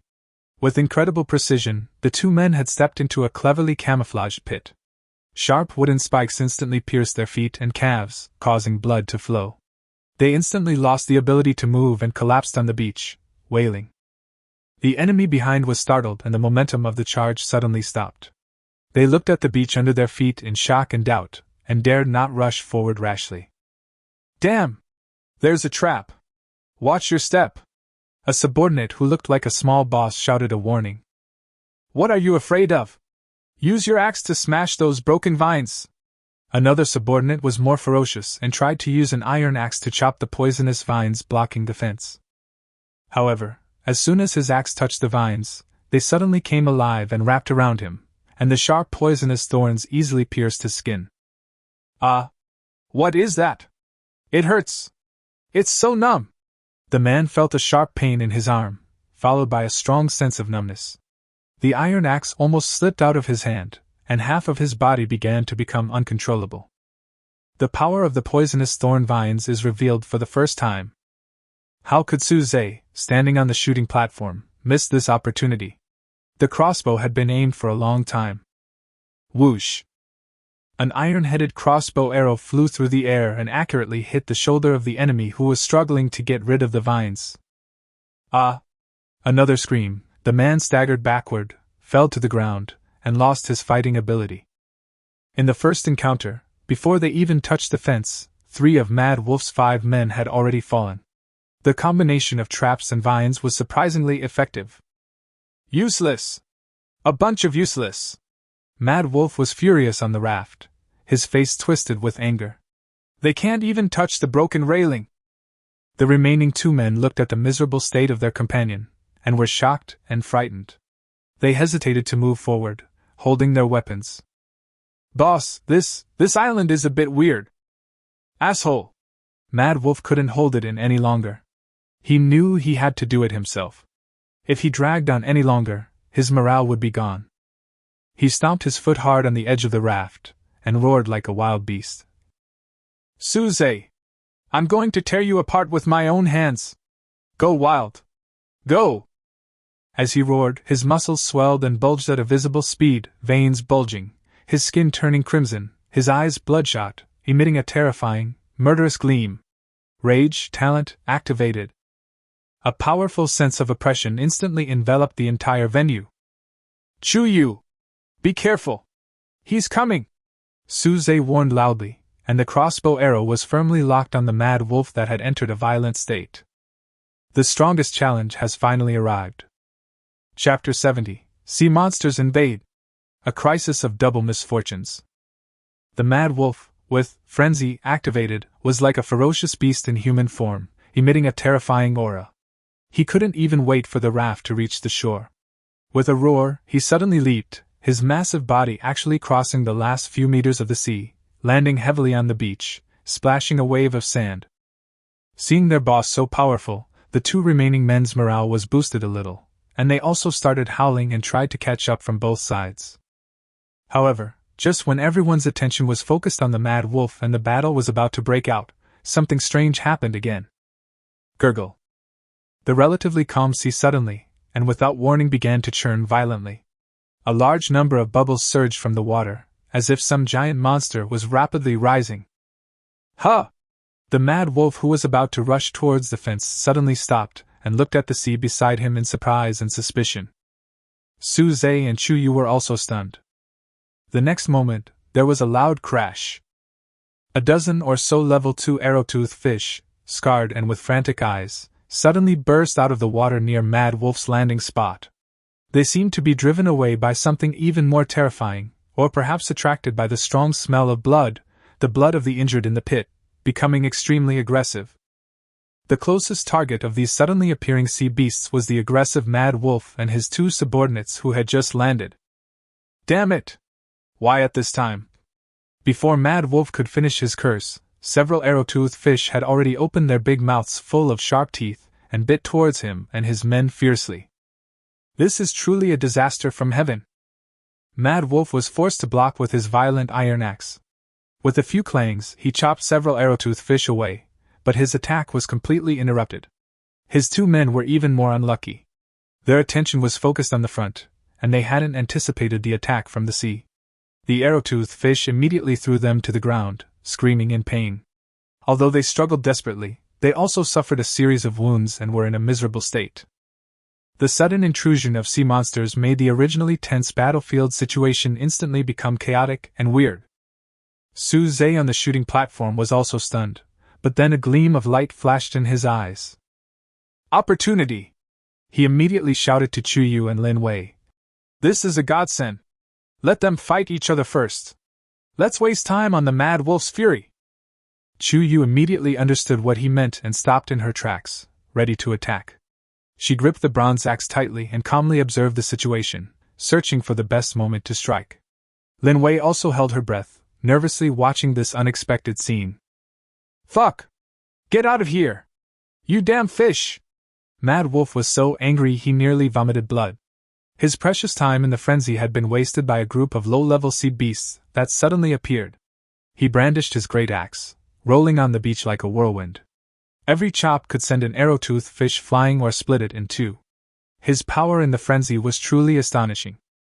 His two men also struggled and rolled over, barely resisting the attack of the arrow-toothed fish. Although the sea monster's attack was unexpected, it also ruthlessly consumed the Mad Wolf's strength and time. Suze's side was able to take a break and wait for the opportunity. A few minutes later, the furious Mad Wolf and his men, mainly Mad Wolf, had cleared out a dozen arrow-toothed fish, leaving a few more fish carcasses and bloodstains on the beach. But the price Mad Wolf paid was nearly 2 minutes of his precious rage time. And although his two men were not dead, they were also wounded and panting, and their fighting ability was greatly reduced. Suze dash! Mad Wolf gasped, his red eyes fixed on Suze behind the fence, his anger almost igniting him. He knew he had been tricked, even though the trick was based on luck. It seems that even the fish in the sea dislike you, Mad Wolf. Suze mocked him without any hesitation, while raising his crossbow. Is the warm-up over? Now it's our turn! The goal of dampening the enemy's morale and draining their strength has been achieved. The real showdown has only just begun. Suze's crossbow and Chuyu's axe were already aimed at the Mad Wolf, who was panting and had little time left to go berserk. Chapter 71: Confrontation at Sea. Burning Bronze Fence. The mad wolf's roar resonated like thunder, and the ferocious aura brought by his berserk talent overwhelmed him. His already massive frame swelled even further, and beneath his crimson skin, his veins bulged and bulged, resembling a ferocious beast in human form. His bloodshot eyes locked onto Suze, brimming with the most primal desire to kill. Die! The mad wolf stomped his foot down suddenly, and with his astonishing power, he leaped up like a cannonball. The huge, violent iron axe in his hand chopped down at the seemingly solid bronze fence, with a shrill sound of breaking through the air. Bang! The deafening sound of metal clashing echoed across the sea, sparks flying everywhere. The bronze fence, strong enough to withstand the impact of a level 3 sea beast, was violently shaken by his axe. The central railings were visibly bent and deformed, and the mortise and tenon joints at the joints groaned in a way that made people's teeth ache. The huge impact made Chuyu, who was standing behind the fence, feel a slight tremor under her feet. What a terrifying power! Chuyu was filled with awe, but her eyes grew colder and sharper. She knew she couldn't let the mad wolf attack the same spot repeatedly. Just as the mad wolf, using the recoil force to land, raised his axe again, Chuyu moved. She chose not to confront its sharp edge head-on, but slid sideways like a ghost, and the bronze axe, in her hand, drew a tricky arc, not to chop at the mad wolf's body, but to precisely chop at his left ankle, which served as his support point. Attack them and they will surely rescue. Besiege Wei to save Zhao. Although the mad wolf was in a frenzy, Chuyu's prediction, thanks to his fighting instinct, allowed her to seize the tiny gap between his old strength and his new strength. As expected, the mad wolf was forced to draw back his axe to block. The heavy, violent iron axe collided with the nimble bronze axe again, with a resounding thud. Chuyu used the force of the collision to gently retreat, absorbing most of the impact, but her arm was still slightly numb from the shock. The power gap remained enormous. You bitch! You're courting death! The mad wolf, having been stopped, grew even more furious. He abandoned his attack on the fence, and instead launched a frantic attack on Chuyu. His massive axe swung in a circular motion, stirring up a gust of bloody wind. His attack was like a violent storm, completely enveloping Chuyu. Chuyu unleashed her battle instinct to its fullest potential, not taking direct hits head-on, but relying on her astonishing reaction speed and footwork to constantly dodge, block, and absorb the force. Every clash of bronze and iron axes left her arms numb, and her knuckles aching. But she was like a small boat on a raging sea, seemingly in utter danger, yet always managing to avoid fatal damage at the crucial moment, and keep the mad wolf firmly contained outside the fence. Suze watched from the shooting range with a shudder of fear, his breath nearly stagnating. Chuyu was dancing on the edge of a knife.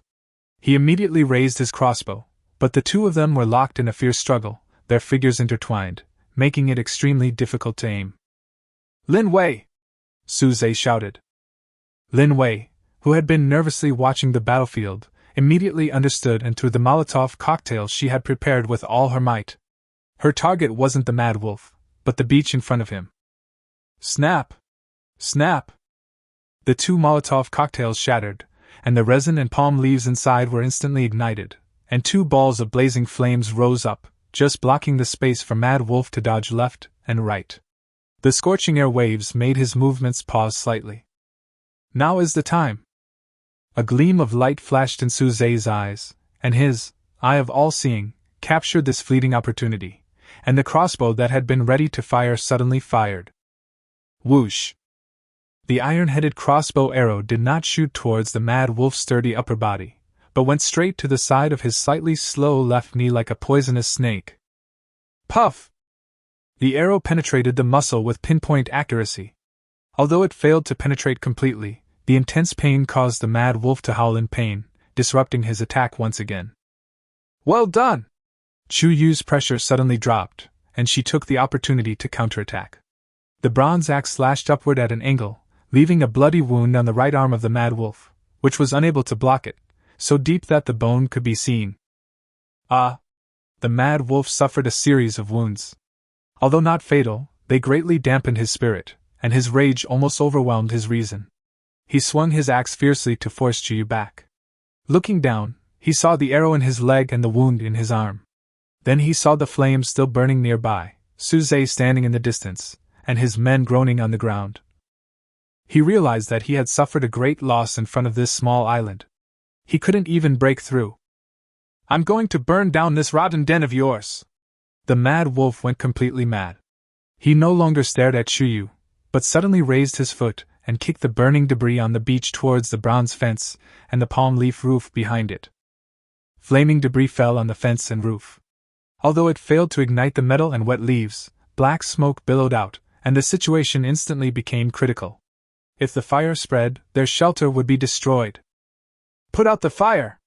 Suze shouted urgently and jumped off the shooting platform.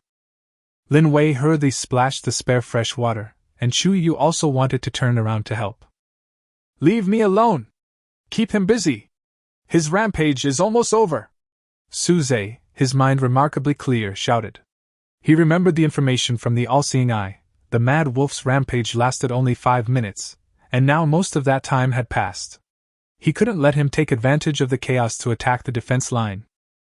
Upon hearing this, Chuyu immediately gritted her teeth and stepped forward again, tightly clinging to the mad wolf that was trying to continue setting fire.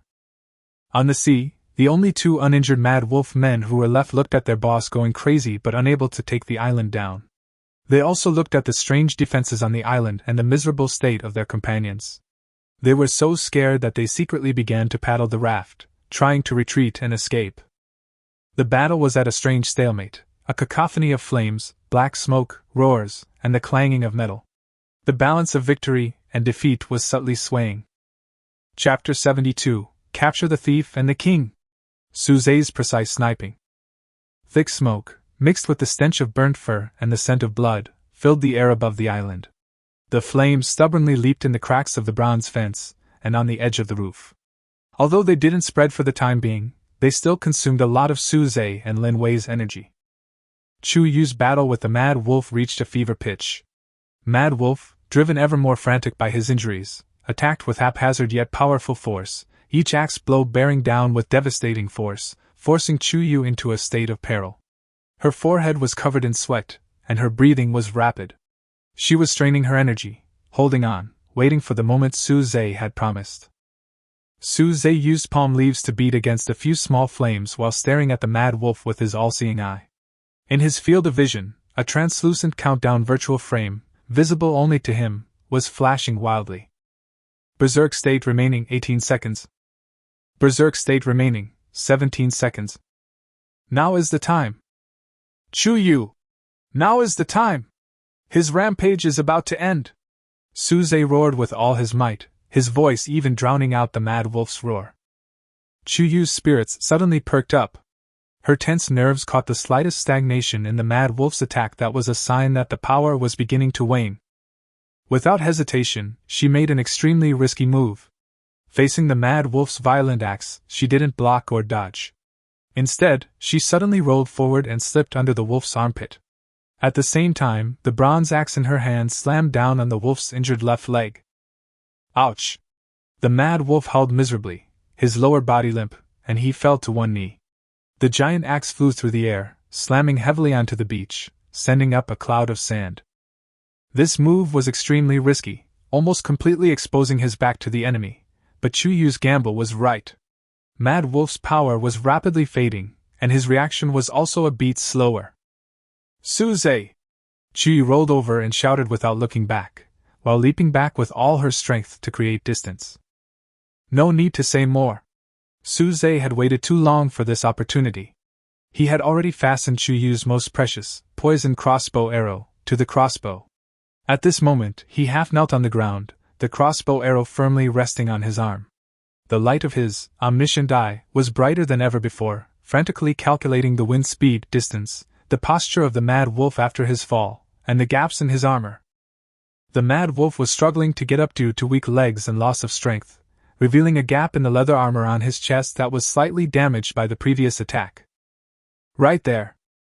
Suze held his breath and pulled the trigger calmly with his fingertips.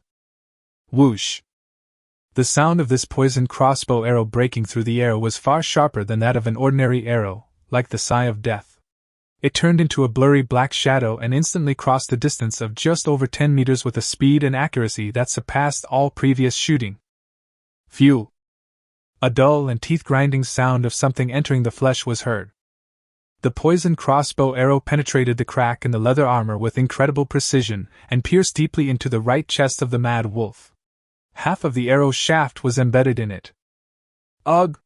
Mad Wolf's body suddenly stiffened, his eyes instantly widening in disbelief and agony. He looked down at the trembling arrow in his chest and tried to pull it out with his hand, but found that the strength in his arm was rapidly fading.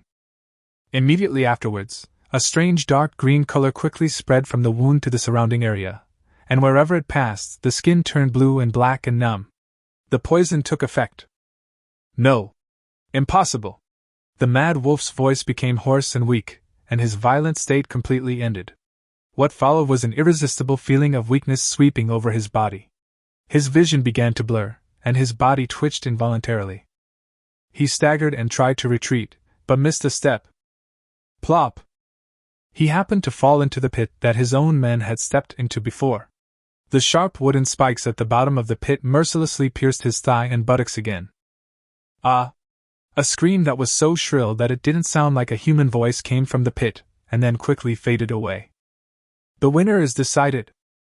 Suze and Chuyu both breathed a sigh of relief, feeling completely exhausted. The series of coordinated actions just now had almost exhausted all their mental and physical strength. On the sea, the two men who tried to escape saw their boss screaming and falling into the pit.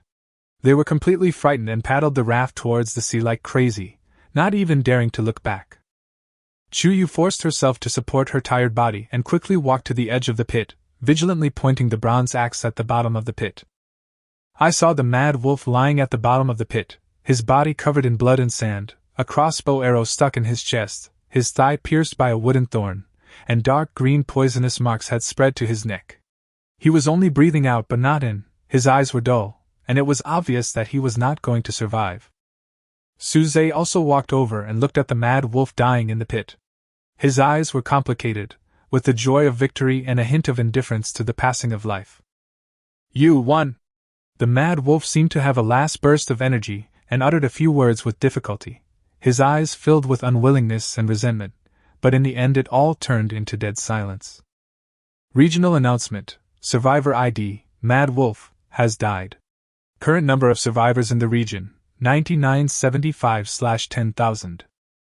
The cold system prompt sounded on the watches of all the survivors, marking the final end of this battle.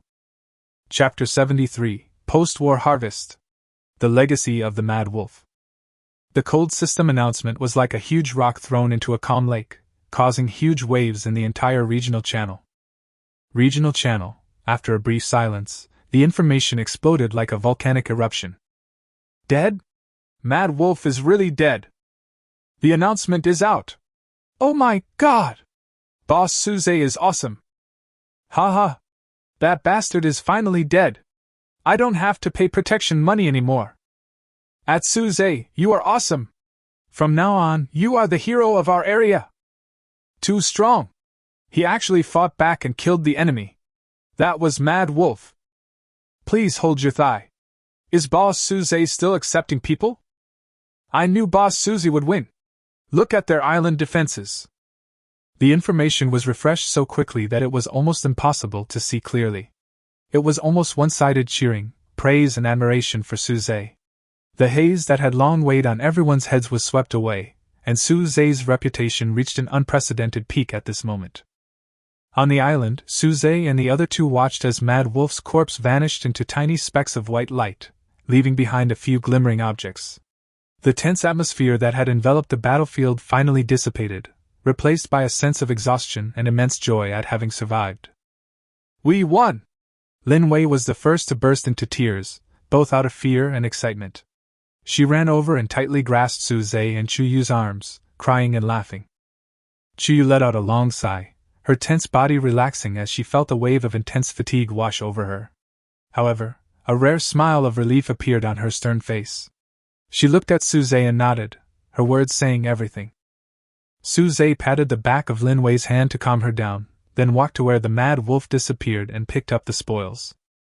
Obtain, Violent Iron Axe, Rare, ×1. Obtain, Iron Ingot x50. Gain, Wood ×80. Obtain, incomplete sea chart times 1. A bountiful harvest. That violent iron axe was clearly no ordinary item. Its blade gleamed coldly, its axe shaft was heavy, and its attributes far surpassed those of a bronze axe. Iron ingots and wood were essential resources, greatly supplementing the losses from this battle. Suze picked up the incomplete sea chart. The material seemed to be some kind of tanned leather. The sea area and islands were outlined on it with simple lines. One location was marked with a red cross, and there were vague text notes next to it, which seemed to point to an unknown location. Take a look at this. Suze handed the sea chart to Chuyu. Chuyu took it, examined it carefully, and then handed it to Lin Wei, who came over curiously. It looks like a treasure map, or it might mark a resource point. Unfortunately, it's too blurry and covers a large area, so it's hard to pinpoint the exact location. Keep it for now, it might be useful later, Suze said. The seeds of adventure were quietly planted in his heart. Chuyu turned her gaze towards the vulnerable iron axe. She tested the feel of it and shook her head. It requires a lot of strength, and it seems to have negative effects after use. It's not suitable for my fighting style. Suze, your strength has grown well, and this axe is more suitable for you. Suze did not refuse and took the trophy.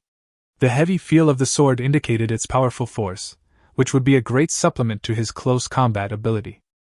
Lin Wei busied herself with treating Chuyu's cracked palm and a slash on her calf caused by flying gravel. The newly developed, intermediate healing ointment was effective, its cooling effect quickly easing the pain, and the wound began to heal rapidly. Wei, your ointment is so useful! Chuyu thanked sincerely. Lin Wei smiled embarrassedly, feeling sweet in her heart. The three of them briefly cleaned up the battlefield and drove the incapacitated Mad Wolf's men onto a broken raft, leaving them to fend for themselves. Being kind to the enemy is being cruel to yourself. In this world, this is an iron rule. The setting sun cast its golden light once again, anointing the island with a warm glow. The island, having experienced a fierce battle, was a bit of a mess. The fences needed repairing, the traps needed rearranging, but none of this could obscure the joy of victory and the peace of home. Suze looked at the violent iron axe and the incomplete sea chart in his hand, then looked at Chuyu and Lin Wei, who were treating each other's wounds and smiling at each other, and his heart was filled with a sense of accomplishment. The crisis is resolved, the harvest is rich, and the bond is deepened. Their island era has just begun. Chapter 74. Regional Shock. The reputation of the new powerful. The news of Mad Wolf's demise spread like wildfire throughout the region overnight. Suze's ID, Suze, he wasn't anonymous, became the most popular name on the channel. From the next morning, Suze's private message channel was completely flooded. Countless messages poured in, with a variety of content. Boss Suze! Please take me in. I have D-level, planting mastery, and can help you grow more food. Boss! There's an open-pit iron mine near my island. I'm willing to give you the coordinates, just asking for your protection. Brother Suze, I'm so scared to be alone. Can I live on your island? I'll be very obedient. With blurry beauty photos. Mr. Suze, several of us brothers have E-level and F-level talents, but if we are willing to work hard, can we form an alliance? We will follow your lead. Some wanted to surrender sincerely, some wanted to seek protection, some wanted to exchange resources for safety, and some even tried to use the beauty trap. Suze looked at the private messages that flooded the screen, and he didn't know whether to laugh or cry, but he also truly felt the huge impact of reputation and strength. He was not carried away by the situation, as he was well aware of the risks that could come with mixing people. He carefully screened the information, prioritizing those survivors with practical production talents, such as planting, mining, and manufacturing, simple backgrounds, and sincere attitudes. In the end, he chose 3 survivors, a middle-aged fisherman with a C rank, fishing mastery, and 2 young brothers with a D rank, or identification. Their islands were all relatively close to each other, small in size, and difficult to develop. Suze reached an affiliated island agreement with them through private messages, allowing them to establish a weak connection between the core of the island and Suze's main island, not a bond, and they cannot enjoy the fertile soil bonus, but they can enjoy the radiation effect of some island facilities, and regularly hand over a certain proportion of resources, such as fish and minerals. In exchange, Suze promised to provide armed protection when they encounter threats from sea beasts or others, and open up limited trading rights. Resources can be exchanged for fresh water and medicines on the main island. This is a win-win situation. Suzy expands its influence, and obtains a stable channel for additional resources. The residents of the affiliated islands gain valuable security and development opportunities. When the agreement was reached, the system prompt sounded again. Ding! You have become a regional guardian, and unlock the regional reputation system. Current reputation, 500 points. Regional reputation can be exchanged for rare blueprints, special seeds, advanced materials, etc. in the regional store, which needs to be unlocked after the specific building is opened. Reputation can be increased through regional events, helping others, killing powerful sea beasts or enemy leaders, etc. Eye of All-Seeing simultaneously analyzed some information of the reputation system, allowing Suze to understand its precious value. Chuyu watched Suze handle these matters in an orderly manner, calmly and with foresight. She whispered to Lin Wei, who was watering berries beside her. He has the qualities of a leader. Perhaps before long, he will be more than just the owner of this island. Lin Wei raised her head and looked at Suze's serious profile, her eyes full of pride and trust. Yeah! He has always been great! After dealing with the satellite island, Suze began planning his next steps. The iron ingots and lumber contributed by Mad Wolf had significantly enriched his warehouse. He planned to prioritize repairing and upgrading the damaged bronze fence, then use the remaining resources to construct the system rewarded primary guard tower blueprint to further enhance his defenses. The area of the island seems to have reached a bottleneck for another upgrade. The resources required for the next upgrade will be enormous, and it may be necessary to integrate the resources of the affiliated islands to achieve it as soon as possible. Standing on the edge of the island, gazing at the shimmering sea, Suze felt the weight of his responsibility grow heavier, yet the path ahead became clearer. From struggling to survive alone, to now having partners and affiliates, and becoming a recognized regional power, only he knew the hardships and rewards involved. A new chapter has begun. Chapter 75: Chuyu's Recognition. The opportunity for a permanent bond. The night was deep, and all was silent. Only the gentle lapping of waves against the rocks sounded like an eternal lullaby. After days of intense preparations and battles, the island had finally returned to its former tranquility, even seeming a bit more lively, thanks to the tenuous connection of 3 satellite islands. Lin Wei had fallen into a deep sleep with a tired but relieved smile on her face. Suze sat by the campfire, wiping the newly acquired, violent iron axe, feeling the amazing power contained in it, and thinking about future plans. At this moment, a faint sound of footsteps could be heard. Suze looked up and saw Chuyu approaching and sitting down beside him. She was not wearing leather armor, only simple clothing. The firelight danced on her face, which was still cold but a little softer. Neither of them spoke immediately, enjoying the rare silence, accompanied only by the crackling of the burning wood and the sound of the waves. After a long while, Chuyu slowly spoke, her voice calm but with an unprecedented solemnity.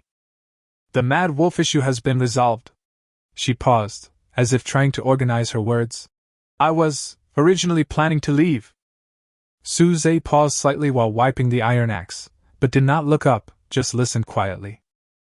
I'm used to being alone and not trusting others. I feel that way is the safest. Chuyu continued, as if stating something, but also as if explaining it to herself. But during this time here, it feels different. She raised her head and looked at Suze with clear eyes. You are not like those people. You have your principles, your abilities, and your trust. You are willing to leave your back to your companions, and you are worthy of your companions leaving their backs to you. Lin Wei is the same. She is simple and hard-working. She truly regards this place as her home. She took a deep breath, as if she had made up her mind. So, I thought about it and decided not to leave. Suze finally raised his head and looked at her with questioning eyes. Chuyu met his gaze and said firmly, It's not just a temporary stay. Suze, if you are willing, I want to establish a real, permanent bond with you, and this island. Suze was stunned, and then his eyes burst into great surprise. He had been waiting and expecting, but he also respected Chuyu's choice. Unexpectedly, she actually took the initiative to bring it up. Are you sure? Suze put down his axe, sat up straight, and said in a serious tone. Permanent bond means a deeper connection. You will truly become a core member of this island, sharing its glory and also its risks. I'm sure. Chiyu nodded heavily without hesitation. I believe in my judgment, and I believe in you too. Okay. Suze said no more, his heart surging with indescribable excitement and a sense of accomplishment. He stretched out his wrist, called up the Island Core interface, and issued a formal, permanent bond invitation to Chiyu. Chiyu stretched out her wrist, and their watches gently moved closer. Ding! The survivor, Chiyu, has detected her heartfelt desire to belong and protect the island, and has voluntarily established an eternal connection with it. The permanent bond with Chiyu has been established. The effect of the talent. Many children, many blessings, my land becomes fertile soil. Has been sublimated. Friendship upgrade conditions fulfillment, 40%.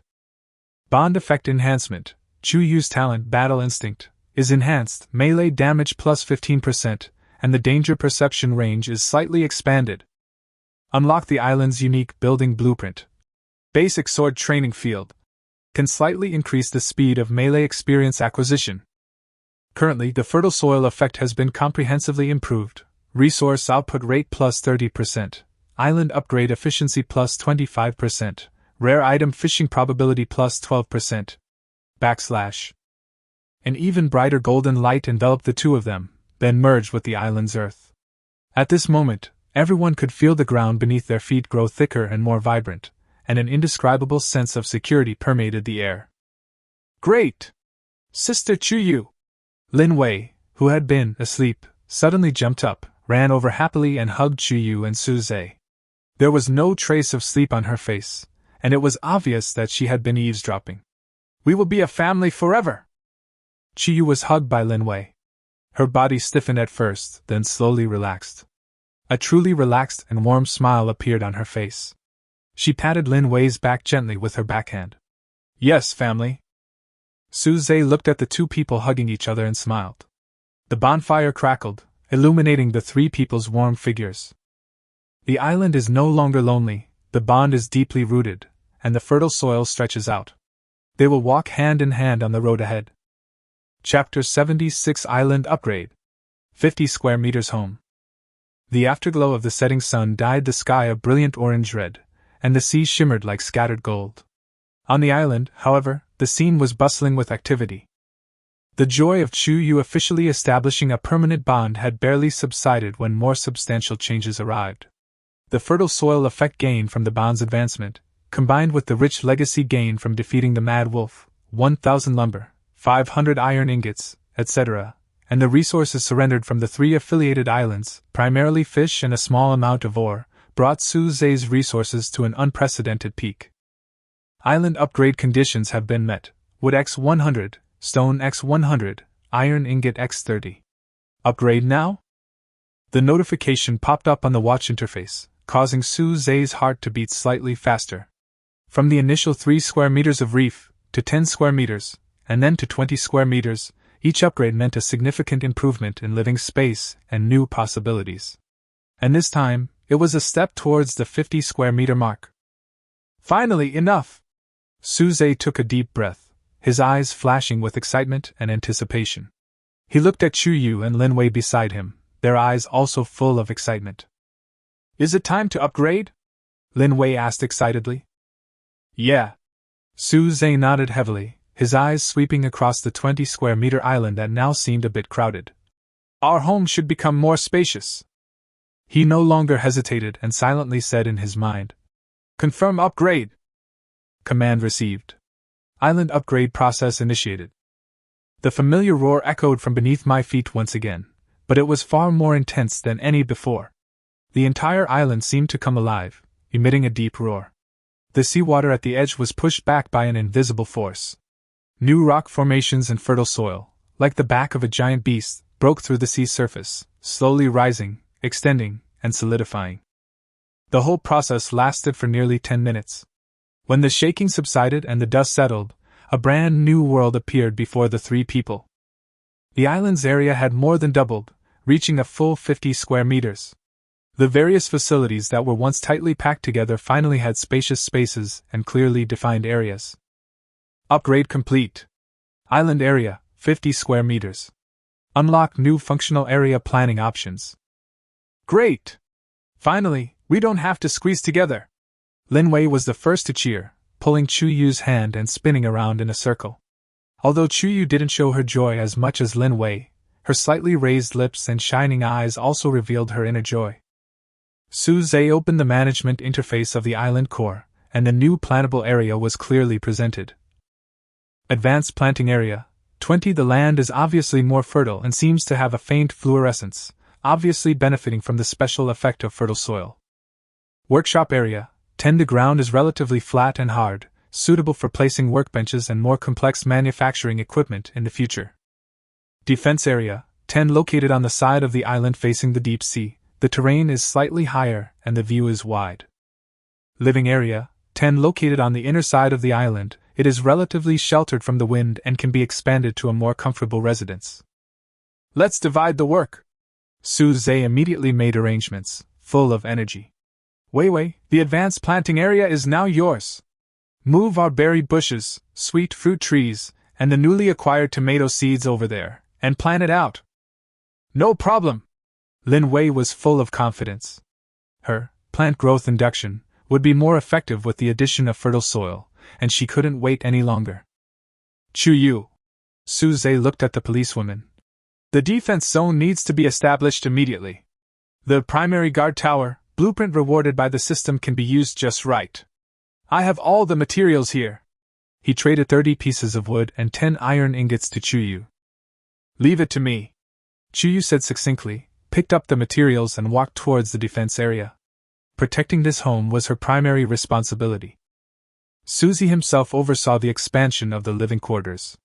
Using the wood and palm leaves he had previously stockpiled, he first crafted 2 new, simple beds, ending the days of the 3 of them crammed into a small shelter. He then began planning how to build a larger, more robust shelter with more comprehensive features. By nightfall, the new 50 square meter home has taken shape. The advanced planting area is full of greenery. Thanks to Lin Wei's efforts, the crops have taken root in their new home and are growing well. At the edge of the defense zone, a 3-meter-high, primary warning tower, skeleton has been erected, and Chu Yu is still busy reinforcing it and installing pedals. In the living area, 3 beds were placed side by side. Although still simple, it was full of warmth.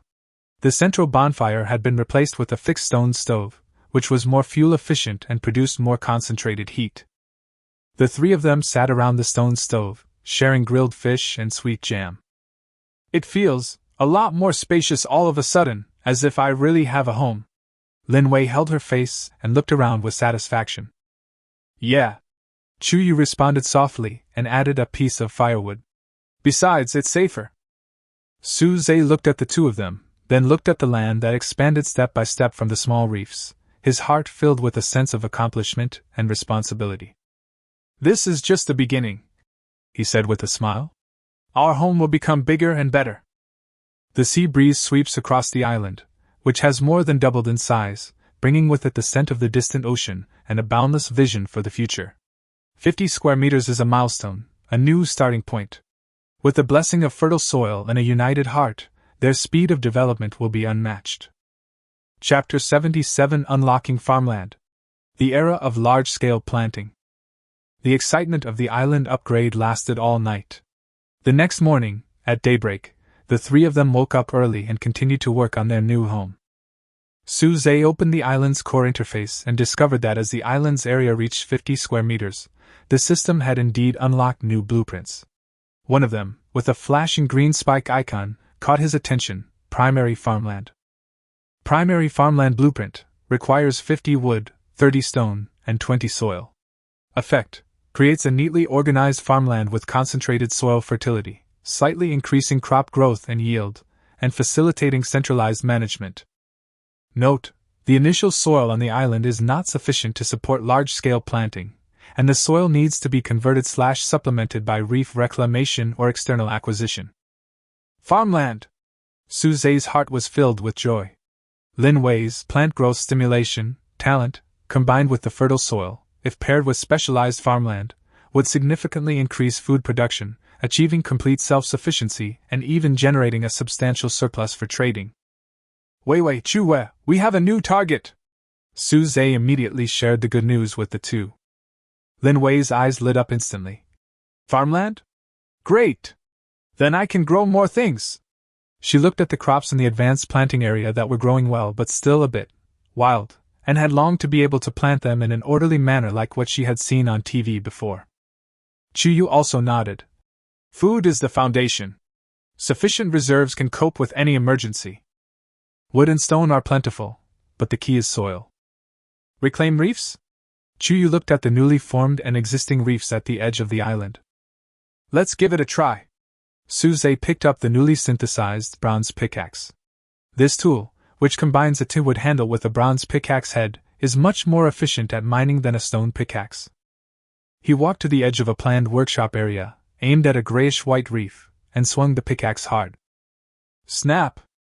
After a crisp sound, cracks appeared on the surface of the reef.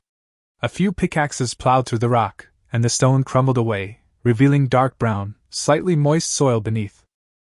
Obtain, stone times 3. Gain, soil times 1. Success! I can actually dig soil out from under the reef! Su Zhe said excitedly. Although the efficiency wasn't very high, it took 3 parts of rock to produce 1 part of soil. At least there was a stable source. Seeing this, Chuyu also picked up the bronze pickaxe to help. Her strength was no less than Su Zhe's, and she mined at a very fast speed. Lin Wei is responsible for transporting the excavated soil to the planned farmland area using wooden buckets and shovels. The 3 of them worked together, their clothes soaked with sweat, but they were full of energy. It took nearly a whole morning to finally gather 20 pieces of soil, as well as stones and wood that far exceeded the needs. Su Zhe immediately set to work on the workbench. A flicker of light materialized a primary farmland blueprint, emitting a faint glow of life. He walked to the location Lin Wei had planned, a flat area in the center of the advanced planting area, and used the blueprint. The designated materials vanished, and then, as if meticulously manicured by an invisible hand, the land became remarkably smooth and soft, its edges carefully bordered by low stone weirs to prevent soil erosion. The entire plot of farmland, approximately 5 square meters, exuded a fertile atmosphere, forming a stark contrast to the surrounding, merely better growing land. Great! This is the real field! Lin Wei cheered and almost couldn't wait to jump in. Don't worry. Su Zhe smiled and pulled her back. Let's plan what to plant first. We don't have many seeds yet. Lin Wei counted on her fingers. Fast-growing berries, sweet fruits, filling potatoes, and the tomato seeds you exchanged for Su Zhe, it seems that there is still not enough space. Growing satiating potatoes is a priority, Chuyu suggested. They have a high yield, are durable in storage, and can solve the staple food problem the fastest. Su Zhe agreed. That's right. Wei, you plant the satiating potatoes first. When the yield increases, we will open up new farmland and plant other cash crops. Lin Wei nodded vigorously, and immediately took out her treasured potato, tuber seeds and carefully planted them at a certain distance. Then she squatted at the edge of the field, and gently pressed her hands on the soil. The light green light lit up again, more intense than before. Plant growth induction plus fertile soil effect plus primary farmland. With the triple blessing, a miracle happened. The newly buried tubers broke through the soil, sprouted, and spread their leaves almost at a speed visible to the naked eye. In just over 10 minutes, a lush, vibrant field of potato seedlings covered the entire farmland. Oh my God! This speed is too fast! Lin Wei was stunned. She could feel that in this farmland, her innate power consumption was less, but the effect was stronger. How long do you expect it to take to mature? Su Zhe was also surprised and happy. At this rate, we could probably harvest the first crop in 6 or 7 hours. Lin Wei estimated, her voice trembling with excitement. This meant we could harvest at least 2 or 3 crops a day. A 5 square meter plot of land could produce hundreds of taters in a single day. The era of large-scale planting has begun. Su Zhe seemed to see a future scene of grain piled high like mountains. He seemed to see Lin Wei standing among the fields, waving her hand as the greenery flourished. Wei Wei, you are really our treasure! Su Zhe praised sincerely. Lin Wei blushed, but her heart felt sweeter than if she had eaten a sweet fruit, and she worked even harder to induce labor. Chuyu looked at this scene, her lips curled up slightly. She picked up the bronze pick and said to Su Zhe, "It seems we need to reclaim more reefs and prepare more farmland." Su Zhe laughed. "That's right. Let's go! For our grain cause!" The sun shines on the 50-square-meter island, bringing prosperity to the area. Hope, like crops in the fields, is growing wildly.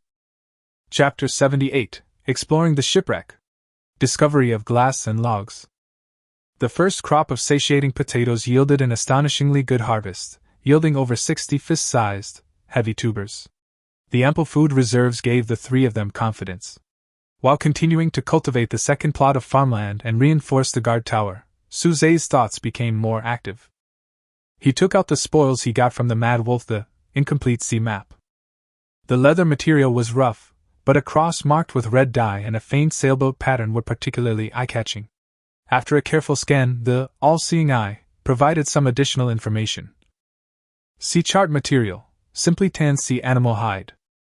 Direction of the marker point. Based on the star map and the scale, it is located northeast of the current island, approximately 2.5 to 3 kilometers away in a straight line. Use the integrated compass to determine the direction. Risk speculation. Weak metal reactions and wooden structure remnants were detected around the marked point, suggesting a possible shipwreck. Low-risk sea creature nests or resource points may exist. Suspected shipwreck? Su Zhe's heart was moved. A shipwreck meant that there might be relics from the old times of this world, perhaps tools, resources, or even information. Northeast, about 3 kilometers. Our reinforced fishing boats should be able to reach this distance. Su Zhe showed the nautical chart to Chuyu and Lin Wei. The simple compass in his hand pointed out the exact direction for him. Shipwreck? Will it be dangerous? Lin Wei was a little worried. There are definitely risks, but the rewards may also be huge. Chuyu analyzed. If it is really a shipwreck, there may be rare materials that we urgently need. For example, haven't you always wanted glass to make distillation bottles? She looked at Su Zhe. Su Zhe's eyes lit up. That's right. The simple distillation device they had made previously was inefficient and fragile. If they had glassware, both the output and quality of fresh water would be significantly improved. It's worth a visit. Su Zhe made up his mind and raised the compass in his hand. We have this, so we don't have to worry about getting lost. Let's get ready and set off early tomorrow morning. The next day, the three of them brought enough crossbows, medicines, fresh water and food, and drove the reinforced fishing boat to the direction marked on the nautical chart according to the guidance of the compass. The waves were bigger than those near the coast, and the fishing boat was shaking from time to time, but with Chuyu, the experienced helmsman, at the helm, the boat was safe all the way. After sailing for more than an hour, Su Zhe, who was standing at the bow and scanning with the all-seeing eye, suddenly raised his hand and said, "Wait! It's nearby!" Chuyu immediately slowed down. The fishing boat slowly came to a stop in a relatively calm area. The water below was slightly darker, and a huge shadow could be vaguely seen underwater. That should be it. Su Zhe pointed at the shadow under the water. I'll go down and take a look. You guys stay on guard on the boat. Be careful, Lin Wei said with concern. Chuyu tied a long rope around Su Zhe's waist. Pull the rope immediately if anything happens. Su Zhe took a deep breath, put on a simple diving goggles, made of transparent animal sacs and fiber, put a breathing tube in his mouth, and dived into the water. The water was icy cold, and visibility was average. After diving about 4 or 5 meters, the outline of the shadow became clear. It was indeed a shipwreck. This is a small wooden sailboat, which has capsized on the reefs on the seabed. The hull is severely damaged and covered with seaweed and shellfish, making it look dilapidated and old. Su Zhe approached cautiously. There were a number of wooden boxes scattered on the deck, most of which had already rotted. He pried open a box that looked relatively intact, revealing some metal tools that had long since rusted and were deformed, as well as a few black coins. All-seeing eye, tip, ordinary ironware, completely rusted, worthless. Unknown alloy coin, may be collectible. Suze was somewhat disappointed and continued searching. He swam to the cabin entrance and found that the door panel had been damaged. The cabin was dimly lit and cluttered. Suddenly, a faint reflection caught his attention. In a corner half hidden by sea mud, there seemed to be several bottle-like objects and a wooden box. He swam hard and pushed away the mud. It's glass. Several mostly intact glass bottles. And a wooden box that looks like it's made of a unique material. He was so excited that he carefully picked up the things. Looking around, he found a bundle of ropes, hemp ropes, that seemed to be very tough, although they were soaked, and a book wrapped in a special oilcloth that seemed to be in good condition. What a bountiful harvest! The air in his lungs was almost exhausted, and he didn't dare to stay any longer. He immediately pulled the rope around his waist and floated upwards. Crash! Suze emerged from the water, gasping for breath, and lifted the things in his arms onto the fishing boat one by one. I found something! He shouted excitedly. Chuyu and Lin Wei helped him climb onto the boat. The three of them couldn't wait to count their catch. Obtain, glass bottles X5, normal transparency, but tough material, can be used for crafting. Obtained, sealed wooden box X1, made of some kind of corrosion-resistant wood, the lock is broken. Obtained, tough hemp rope X1 bundle, about 20 meters long, very strong. Obtained, strange book X1, blurred cover, unique material, not completely rotten by seawater. Suze pried open the sealed wooden box with force. Inside was a moisture-proof velvet cloth, which had deteriorated, to protect the items inside a set of exquisite bronze drawing tools, including a compass, a square, a badly worn charcoal pencil, and a small stack of yellowed waterproof parchment. Get, exquisite drawing tools ×1 set. All-seeing eye, information appears, exquisite drawing tools, exquisite craftsmanship, can be used to draw accurate nautical charts or architectural drawings, improving drawing efficiency and accuracy. Drawing tools? Suze was a little surprised, but then he thought of its value. Well, we can draw more accurate nautical charts ourselves in the future. Chuyu picked up the bundle of hemp rope and tested its strength. This is very practical, much stronger than the vine rope we made ourselves. Then, Suze picked up the book wrapped in oilcloth and carefully peeled off the oilcloth. Although the pages inside were yellow and damp, the handwriting was still faintly legible. It was an unfamiliar language, mixed with simple maps and symbols. The all-seeing eye activated again, slowly analyzing: log, storm, lost, warning, beware, shadow of the abyss, map points to, coral reef, symbol, treasure, or danger. It looks like part of a ship's log. Suze frowned. It mentions a warning about the shadow of the abyss and a mark about a coral reef, which seems to be hiding something. Coral reef. Chuyu wrote down this information. This set of mapping tools would be perfect for marking this new location. Although we didn't find the navigation tools we had hoped for, the value of the glass, mapping tools, strong hemp rope, and this mysterious journal far exceeded our expectations. This expedition was a huge success. On the way back, the setting sun lengthened their shadows. Suze looked at the exquisite drawing tools and mysterious journal in his hands, then at the direction of home indicated by the compass, his heart filled with the satisfaction of exploration and plans for the future. With new clues and tools, their journey will be more precise and their goals will be clearer. Chapter 79: The Secret of the Sea Chart. Clues to the Secret Coral Reef. The excitement of exploring the shipwreck lasted a long time. Upon returning to the island, Suze immediately used the glass bottle he had obtained to upgrade his seawater distillation device, significantly increasing its efficiency. He also carefully stored the exquisite drawing tools, which would be indispensable for drawing precise maps in the future. The strange book, Ship's Log, salvaged from the shipwreck, became his main research object. At night by the campfire, Suze carefully unfolded the torn pages of his journal and picked up the magnifying lens from his drawing tools. Aided by the golden light of his all-seeing eye, he devoted himself to deciphering the unfamiliar words and symbols. Lin Wei and Chuyu also sat curiously nearby. The analysis process was intermittent, and many parts were difficult to recognize due to damaged paper or blurred handwriting, but with the help of simple maps and a magnifying glass, more key information was extracted than before. Hurricane, hull breached, we are entering uncharted waters. saw a huge black shadow cruising the sea. The crew called it the Shadow of the Abyss. It destroyed our rudder. According to astrological calculations, we may be approaching a sea area where the legendary secret coral reef exists. It is said that there are ancient treasures hidden there, energy crystals, but also great dangers, guardian beasts. Map mark, if we can reach it, we might find high-quality materials to repair the ship, or eternal slumber. The content of the diary ends here, and the ending seems self-evident. Suze picked up a charcoal pencil and a new sheet of parchment.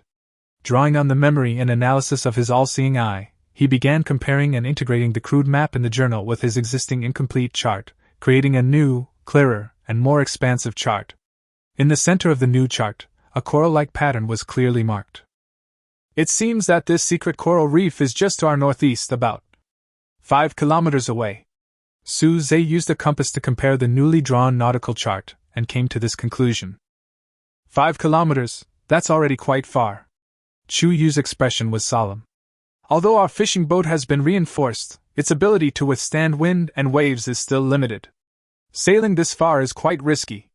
Besides, that guardian beast doesn't sound like it's easy to deal with. But treasure and high-grade materials, Lin Wei said with a hint of yearning in her eyes. The log said there might be materials to repair the ship. Maybe there's what we need. Suze nodded, his eyes sharp. Risks and opportunities coexist. We must go to this secret place. But not now. He calmly analyzed. First, we need stronger ships. The current fishing boats aren't capable of sailing 5 kilometers, let alone a potential battle. We need to synthesize a medium-sized sailboat. He called up the medium sailboat blueprint he had obtained before, and the required materials were staggering: wood times 200, bronze ingot times 50, iron ingot times 30, tough hemp rope times 10. We can slowly accumulate wood and metal ingots. We just have a bundle of hemp rope, but we still need a lot. Suze looked at the bundle of hemp rope obtained from the shipwreck. This will take time. Secondly, our combat power needs to be further improved. Chu Yu, you need to adapt to the new weapons as soon as possible. Lin Wei and I also need to be strengthened. The guardian beast in the secret realm is probably not of low level. Chu Yu clenched her fists. I will intensify my training. Lin Wei also said. I will work hard to grow crops and quickly gather enough food and medicine for trading. That's right. Suze gave Lin Wei an approving look. We can use the surplus food and medicine to trade for the wood and metal we need on the channel to speed up the process. This mapping tool will also make it easier for us to draw resource point maps for trading. The goal became clear. Short-term goal: accumulate resources, build medium-sized sailing ships, and improve overall combat effectiveness. Mid-term goal: explore the secrets of the coral reefs, obtain treasures and advanced materials, and uncover more mysteries of the world. Suze carefully put away the log and the newly drawn nautical chart, which were the keys to the next stage. Okay, the mission is clear. Suze stood up, full of energy. Starting tomorrow, we will focus on collecting resources. Chu Yu, the main task of logging and mining will be handed over to you. Lin Wei, speed up the crop rotation. I will be responsible for smelting, trading, and drawing more detailed sea charts. Understood. The two responded in unison. The island was once again in high gear. The sounds of felling trees, mining, and the roar of smelting furnaces intertwined. In the chat room, Suze's offer of surplus food and water, along with a rough map of surrounding resource points, in exchange for wood and ore, had garnered considerable attention. Providing navigational information increased his chances of success. The mysterious place in the distance is like an alluring beacon, inspiring the three to keep moving forward. The warmth of home and the adventure of the distant land are perfectly combined at this moment. Chapter 80: Synthetic Still. The Troubles of Freshwater Freedom. With the continuous output of Lin Wei's primary farmland and Chu Yu's efficient logging and mining, the island's resources accumulated at a noticeable rate. The satiating potatoes were especially plentiful, with a large basket harvested almost daily. Besides meeting the three people's daily needs and feeding the domesticated birds, there was also a substantial surplus. Suze decisively posted an offer on the regional trading platform. Exchange satisfaction potatoes for wood and stone. The generous exchange rate immediately attracted a large number of survivors lacking a stable food source, and trade requests flooded in. Wood and stone stocks skyrocketed. However, new problems soon emerged. Food production has increased, and the population, although there are only 3 people at present, is about to increase. Planning is still ongoing. Coupled with the feeding of livestock and the possibility of more residents on the affiliated islands in the future, the consumption of fresh water is growing exponentially. Even with the glassware, the simple distillation apparatus produced only a few thousand milliliters of fresh water per day, barely enough for daily drinking and a small amount of cooking. Large-scale irrigation of farmland was simply a fantasy. We must expand freshwater production. Su-zhe made up his mind after watching Lin Wei working hard every day to manually water the farmland with a bamboo tube, and also looking at the large amount of timber traded. He flipped through the synthesis list of the island core and finally found his target, large seawater distiller. Large seawater still blueprint, requires 20 copper ingots, 5 glass, and 30 wood. Effect, utilizes a multi-stage distillation and condensation design, significantly improving efficiency and producing 5,000 to 8,000 milliliters of pure fresh water per day, requires continuous fuel addition. The material requirements are high, but not impossible. Copper ingots can be obtained by smelting previously traded copper ore. Glass is a bit more scarce, but can be obtained through further trading or by hoping for another catch from fishing. Wood is not a problem at all. Give priority to synthesizing this. Su-zhe made the decision. He immediately set to work. The furnace worked day and night, turning pieces of copper ore into shining ingots. He also used the last bit of glass and a lot of wood to work at the workbench. In a flash of light, a large, complex structure composed of copper pipes, a glass condensation cover, and a wooden frame appeared in the open space of the workshop area. It was connected to the sea, and there was an outlet at the other end. Su-zhe ignited the fuel tank below, adding a large amount of wood, and soon the device started to work. The seawater was heated and evaporated, and the water vapor condensed on the glass cover, dripping and gathering into clear fresh water, flowing into the prepared large water storage barrel. The efficiency was truly astonishing. In less than half a day, nearly 3,000 milliliters of fresh water were produced. That's great! I don't have to worry about not having water to drink anymore. Lin Wei was very happy as she looked at the gurgling fresh water. Chiyu also breathed a sigh of relief. Fresh water resources had always been a top priority for survival, and now they had finally been initially resolved. However, new troubles followed one after another. This large still is a real wood burner. To keep it running, it consumes nearly 50 pieces of wood every day. Although the current source of timber is relatively stable, self-logging plus trade, such a huge consumption still makes Su-zhe feel a little pressure. As expected, the development of the island requires resource support everywhere. We have to find a way to increase revenue and reduce expenditure. Su-zhe touched his chin and thought. Increasing revenue means cutting down more trees and trading more timber. Reducing expenditure, maybe we can look for more efficient fuels. He thought of the coal he had occasionally caught while fishing. That thing burned much more efficiently than wood, but its availability was unstable. Suddenly, an idea flashed in his mind and he opened the regional trading platform again. This time, the transaction information he listed was long-term, large-scale purchase of coal. Available in exchange for pure fresh water or satiating potatoes. Please discuss the ratio. As soon as this information came out, it caused a small sensation in the channel again. Fresh water. Lots of it. Long-term acquisition. For those survivors who have the mining talent and happen to dig up a coal mine, or occasionally catch coal while fishing, but lack stable food and fresh water, this is simply heavenly music. Soon, private messages started beeping. Su-zhe smiled and began to screen trading partners. Using almost unlimited fresh water and food in exchange for efficient and relatively rare fuel, coal, this was undoubtedly an extremely cost-effective deal. The island's development has entered a new phase of resource recycling, all of which originated from that 5-square-meter piece of farmland and that troublesome distiller. The troubles of happiness are also the price of growth. Chapter 81 Encountering a Caravan. The Beginning of Trade. The setting sun dyed the sea surface golden red. Su-zhe stood at the bow of the reinforced fishing boat, directing Chu-yu and a newly recruited resident of the affiliated island who had the talent of basic navigation, to to transport the last few barrels of fresh water produced by the large seawater distiller onto the boat. The fresh water, clear and sweet, was stored in tightly sealed wooden barrels and was destined for a small, nearby satellite island in exchange for the iron ore they had mined that week. Since solving the problem of fueling the stills, by purchasing large quantities of coal with fresh water and food, the main island's fresh water supply has not only become self-sufficient, but has also become a vital trading resource for Susie. The fishing boat slowly pulled away from the dock. The main island now covered 50 square meters, and a primary warning tower stood at its edge. Linway's meticulously cultivated warning vines entwined the tower, causing it to sway slightly at any unauthorized approach, alerting the tower's guards. The island was meticulously planned, with furnaces roaring day and night in the workshop area and lush greenery in the planting area, a scene of prosperity. After sailing for about half an hour, Suze, who was standing at the bow and looking out with his all-seeing eye, suddenly raised his eyebrows. At the end of his field of vision, several unusual sails appeared.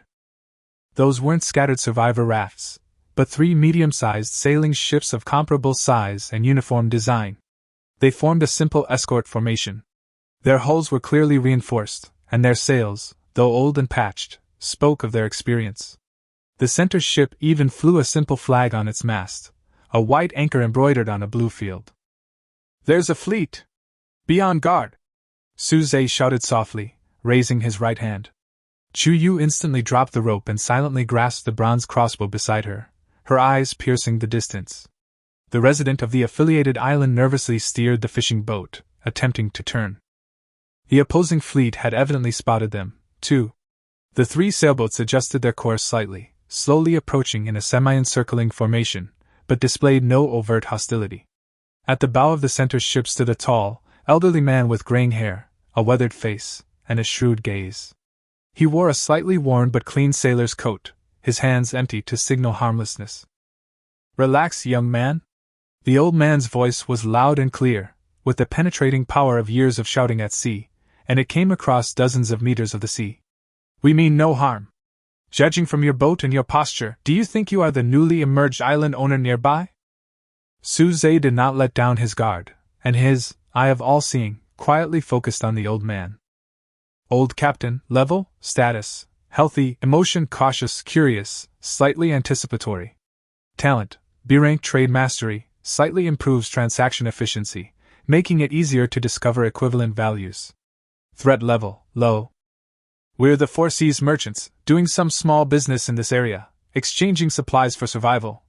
The old captain continued, forcing a friendly smile. Look at the wooden barrels on your ship. Do they look like fresh water? And the Suze who traded a lot of food for wood and coal in the channel earlier, are you guys? Suze's heart was slightly moved. The other party was indeed well prepared and well informed. He gestured to Chuyu to calm down and replied loudly. Yes. I am Suze. What kind of business do you want to do? Haha, it's really you, boss Suze. I've heard of you for a long time. The old captain smiled more sincerely. We are merchants.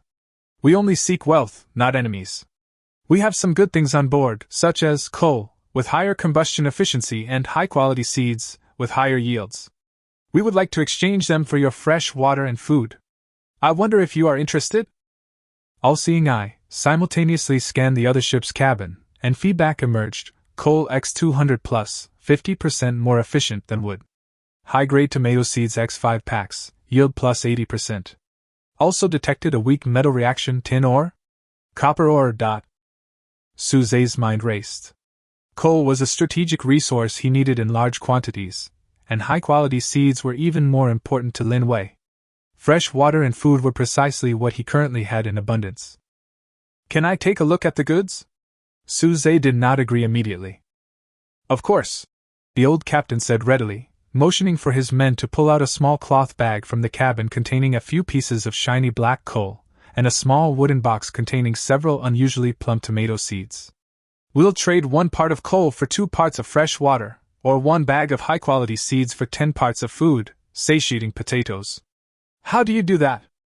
This ratio is fair in this era of material scarcity, especially since the other party also bears the risk of navigation.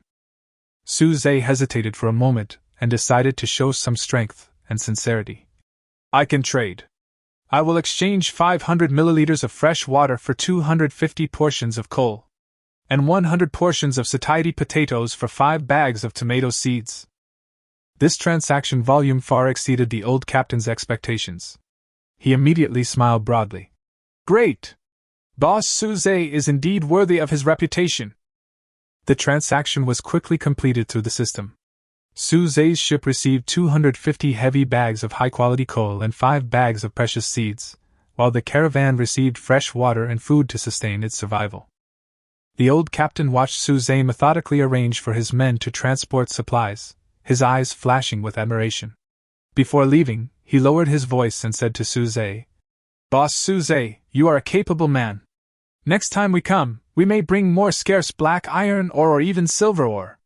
Remember to leave some good stuff for us. Suze's heart moved, but he remained calm on the surface. As long as the product is good, my resources and prices will never let you down. It's a deal. The old captain laughed, saluted with his fists, and then ordered the fleet to turn. The sailboats took advantage of the wind and slowly sailed towards the open sea to continue their trading journey. Looking at the caravan's sails going away, Chi walked up to Suze and said, This Four Seas caravan is not simple. They are well-informed and powerful. Yeah. Suze nodded, stroking the bags of tomato seeds. But they are businessmen, and making money is their first priority. This is good for us. With this stable trade channel, we can exchange for the scarce resources we desperately need more quickly. He looked back at his home island, which had become a tiny dot, with a deep gaze. Let's go back. Weiwei will be very happy to see these seeds. And Suze weighed the heavy coal in his hand. In the future, we won't have to worry about burning firewood for the distiller. The fishing boat turned, laden with the harvest from this unexpected encounter, and headed for home. The seeds of trade had been sown, waiting only for them to take root and sprout, growing into towering trees. Chapter 82 Chuyu's Training. The combat power of the three people is improved. The coal the caravan brought immediately proved incredibly useful. The large seawater distiller, operating at full capacity, produced fresh water that not only fully met daily drinking, irrigation, and trading needs, but also left enough for Lin Wei to create a small shower corner, enclosed with palm leaves and hung with a drilled wooden bucket, where she could enjoy a simple shower, a true luxury in a post-apocalyptic survival world. Lin Wei treasured the 5 packets of advanced tomato seeds like a treasure.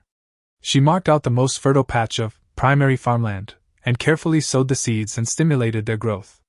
With the combined blessing of fertile soil and plant growth induction, tender green seedlings broke through the soil in just one day, growing at an astonishing rate. The yield was expected to far exceed that of ordinary tomatoes. The development of his homeland entered the fast lane, but Suze was not confused by the comfort in front of him. The black iron ore and silver ore mentioned by the old captain before leaving, as well as the coral reef secrets and guardian beasts mentioned in the logbook, all sounded like alarm bells in his heart. In this world, opportunities and dangers coexist. To explore farther seas, obtain more precious resources, and uncover deeper secrets, you must possess the strength to match. From today on, we need to conduct systematic combat training, Suze solemnly announced to Chuyu and Lin Wei during dinner. Our enemies will no longer be just sporadic sea beasts and fools like the mad wolf, but more powerful unknown creatures, and perhaps even other well-trained island owners. Upon hearing this, Chuyu immediately put down the grilled fish in her hand, her eyes sharpening. It should have been done long ago. Although my battle instinct can handle most situations, system skills and teamwork are crucial. She looked at Suze and Lin Wei.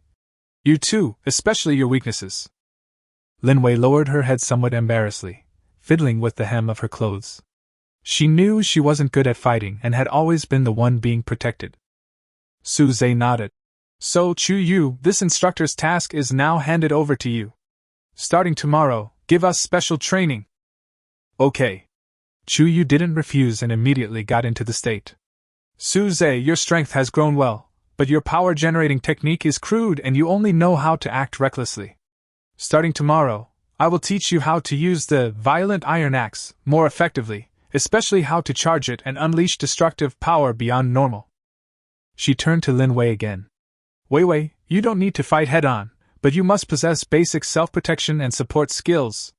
I'll teach you how to quickly avoid danger, how to accurately throw Molotov cocktails and other projectiles, and how to quickly locate the wounded on the battlefield and provide first aid." Lin Wei raised her head, a determined light flashing in her eyes. "Yes, Sister Chuyu, I will study hard. I don't want to be a burden forever." Starting from the next day, the island's defense zone, an especially cleared beach, became temporary training grounds. Special training for Suze. Chuyu's training method was simple, direct, and even a little cruel. She made Suze practice the chopping motion repeatedly, correcting every slight error in his power application. "Use your waist and abdomen to move your arms. The axe is an extension of your arms. Don't use your arms to swing the axe. Charging power isn't just standing there holding your breath. It's about finding that split second of opportunity between movement and blocking, and unleashing all your strength in an instant." Sometimes she would practice with Suze directly with a bronze axe, knocking him down again and again with exquisite moves. "Get up! Will the enemy give you time to breathe?" Suze was often exhausted, his body bruised, but he gritted his teeth and climbed up again and again, his eyes filled with a desire for strength. Gradually, his movements became smooth and full of explosive power, and occasionally a successful charge slash could even carve deep grooves in the ground. Special training for Lin Wei. Chuyu was much more patient with Lin Wei. She made a few simple moving targets to train Lin Wei's throwing accuracy. "Don't use the strength of your arms, use your waist. Spin. Throw out the power of your body. Look at the target, not what you have in your hands." She also simulated various battlefield situations to train Lin Wei's reaction and evasion abilities. "Duck your head. Roll sideways. Run in a zigzag pattern." At the same time, she also systematically taught Lin Wei how to quickly identify injuries and how to use existing herbs and ointments for the most effective treatment. Lin Wei studied very seriously and found that she seemed to have a natural talent for this, and her techniques for bandaging and treating wounds quickly became proficient. Team training. After individual training, the most important thing was teamwork training. Chuyu set up a simple tactic based on the characteristics of the three people. Chuyu is the main attacker and frontline restraint, Suze is the burst output and secondary tank, and Lin Wei is responsible for long-range harassment, throwing Molotov cocktails, stones, control and emergency treatment. They repeatedly practiced the containment dealing healing process, honing their rapport. Chuyu even simulated attacks based on the behavior patterns of sea beasts they'd previously encountered, such as arrowtooth fish and giant crabs, allowing the team to prepare for them. The training is tough and often exhausting, but the results are noticeable. A week later, Suze's melee attack power increased by nearly 20%, and the success rate and power of his charge slash increased significantly. Lin Wei's throwing accuracy reached 78 out of 10, and her dodge speed increased by 30%, making her the team's true medic. Chuyu's battle instinct seemed to be further stimulated through sparring and cooperation with the two, and her range of danger perception became clearer. In order to test the results of their training, the three-person team took the initiative to attack and searched for a LV.5 thick-shelled sea turtle that was cruising near the island. The battle unfolded with unwavering ease. Chuyu advanced first, deftly dodging the turtle's bites and thrusts, repeatedly striking the same spot on its shell with her bronze axe, creating a crack. Seizing the perfect moment, Suze delivered a powerful, charged slash strike, nearly cleaving the shell apart. From a distance, Lin Wei accurately threw Molotov cocktails, disrupting the turtle's vision and movements. When the turtle attempted to dive underwater to escape, Chuyu anticipated its movements and dispatched it with a single, precise thrust. The whole process took less than 2 minutes. It was much easier than dealing with low-level sea beasts before. Watching the huge turtle's corpse turn into white light, leaving behind a few pieces of high-quality turtle meat and turtle shell materials, the three of them smiled at each other, full of confidence. The combat power has been transformed. Chapter 83, Friendship Sublimates. Chuyu's defenses collapse. The intense training lasted nearly 10 days. During these 10 days, the three of them practically ate, lived, and trained together, shedding the same sweat, enduring the same fatigue, and sharing the same progress and joy. Their mutual understanding and trust grew rapidly, nurtured by their sweat. Chu Yu's change was particularly noticeable. She remained quiet, but the frozen expression on her face had long since melted, often revealing a faint smile. She would naturally accept the water and food offered by Lin Wei, lend a hand when Su Zhe became exhausted from training, and even occasionally offer a teasing remark in her characteristic, slightly dry humor. She had truly integrated herself into the group, no longer the wary, temporary resident ready to leave at any moment. That afternoon, after training, Lin Wei, as usual, went to check on her prized farmland. The high-quality tomatoes were already blossoming and bearing fruit, their branches laden with tender fruits, and the growth was extremely pleasing. However, the attentive Lin Wei soon noticed something amiss. The edges of the leaves of several tomato seedlings began to turn abnormally yellow and curl, and even tiny brown spots appeared. Ah! What's going on? Lin Wei was immediately anxious, and she quickly squatted down to examine the plant carefully. She tried to use the power of plant growth induction, but the withering trend did not significantly improve. Su Zhe! Sister Chu Yu! Come and see! Lin Wei's voice was filled with anxiety and tears. Su Zhe and Chu Yu rushed over after hearing the noise.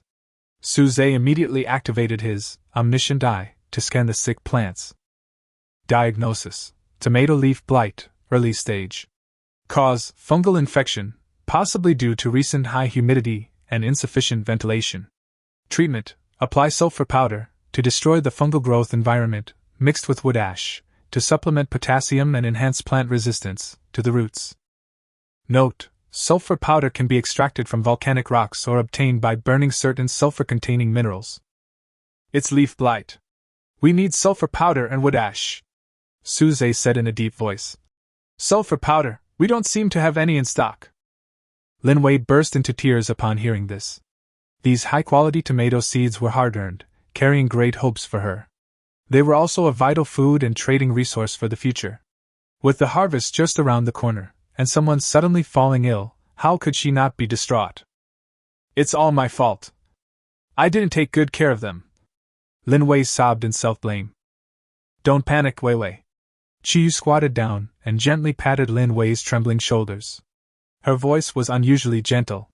Once you find a problem, just solve it. Crying won't solve it. Su Zhe, where can I get sulfur powder? The Eye of All-Seeing suggests that it can be extracted from volcanic rocks. I remember when I was exploring before, there was an exposed black volcanic rock area about 2 kilometers to the east, Su Zhe said, pointing in the direction. Then what are we waiting for? Let's go now! Chu Yu immediately stood up and said decisively, Wei Wei, you stay on the island and take care of the other crops. Su Zhe and I will be back soon. But is there any danger there? Lin Wei asked worriedly, wiping her tears. Don't worry, we have dealt with the LV.5 turtles. As long as we don't encounter a large group of sea beasts, there will be no problem. Su Zhe comforted, and at the same time quickly prepared travel tools, bronze pickaxe, collection bag, weapons and a small amount of supplies. Chu Yu quickly and decisively carried the crossbow and picked up the bronze axe. The two men, piloting the fishing boat, soon arrived at the black volcanic rock area. The rocks here were jagged and the seawater lapping against the reefs created a white foam, creating a somewhat oppressive atmosphere. A scan with the all-seeing eye indicated the presence of a small number of level 3 to 4 sea beasts nearby. Sure enough, when they tried to land, several sea lizard-like monsters crawled out from the cracks in the rocks and pounced on the fishing boat. I'll hold them off. Su Zhe, collect the sulfur powder as quickly as possible. Chu Yu, unafraid, leaped down, her bronze axe slashing in a sharp arc, accurately intercepting the sea beast. She took advantage of the reef's terrain, fighting and retreating, buying time and space for Su Zhe. Su Zhe seized the opportunity, found a rock layer with the strongest smell of sulfur, and swung his bronze pickaxe to mine it vigorously. The pickaxe's head collided with the hard volcanic rock, sending sparks flying. Sweat quickly soaked his clothes, but he didn't dare stop. The shouts and clanging of metal from behind Chu Yu battling the sea beast only added to his anxiety. Finally, after breaking a large piece of rock, he saw the yellow sulfur crystals inside. Obtain, sulfur ore X10. Obtain, sulfur powder X3, obtained by hitting ore. Chu Yu! Enough! Retreat! Suze shouted loudly and carefully put the sulfur powder into a sealed glass bottle. Chuyu heard the sound and chopped off the last sea lizard with an axe, then nimbly jumped back to the fishing boat. Suze immediately started the boat and quickly sailed away from the dangerous area. When they returned to the island, the sun was about to sink into the sea. Lin Wei had been waiting anxiously at the dock, and only breathed a sigh of relief when she saw the two return safely. Without taking a break, Suze immediately mixed sulfur powder with the ash from the burnt bonfire, while Lin Wei carefully sprinkled the mixture on the roots of the sick tomato seedlings. After doing all this, the three of them sat tiredly by the field, watching nervously. Under the influence of the fertile soil, environment and Lin Wei's unconscious activation of plant growth stimulation, the drug seemed to take effect exceptionally quickly. In just over 10 minutes, the yellowing trend of the leaves had actually been curbed. Although the diseased leaves could not be restored, the newly sprouted leaves had already regained their healthy green color. It works! It really works! Lin Wei burst into laughter and excitedly hugged Chuyu beside her. Thank you! Sister Chuyu! Thank you! Chuyu was hugged tightly by Lin Wei. Her body stiffened at first, then she completely relaxed, and an extremely soft and genuine smile appeared on her face. She reached out and gently hugged Lin Wei back, whispering, "Silly girl, we are family, there is no need to thank me." At this moment, the watches of Suze, Chuyu and Lin Wei vibrated slightly at the same time. Ding! Detected. The bonds between island members are deepening, the spirit of mutual assistance is shining, and the conditions for friendship sublimation have been achieved, 60%. Unlock the island's unique building blueprint. Elementary sword training field can slightly increase the speed of melee experience acquisition and has a very low chance of comprehending skills. Tip: the friendship with the bonded, Chuyu, is deep, and this building effect has an additional bonus for it. The sudden system prompt made the three of them stunned for a moment, and then they smiled at each other. A warm and powerful sense of cohesion flowed silently between the three of them. Chuyu looked at Suze and Lin Wei, and the last trace of alienation and vigilance hidden in her eyes finally dissipated completely, turning into unwavering trust and protection. The meaning of home has never been so clear. Chapter 84: Regional Trading Platform. The Art of Buying Low and Selling High. The blueprint of the basic sword training field interested both Suze and Chuyu, but synthesizing it required a lot of iron ingots and a new material called whetstone.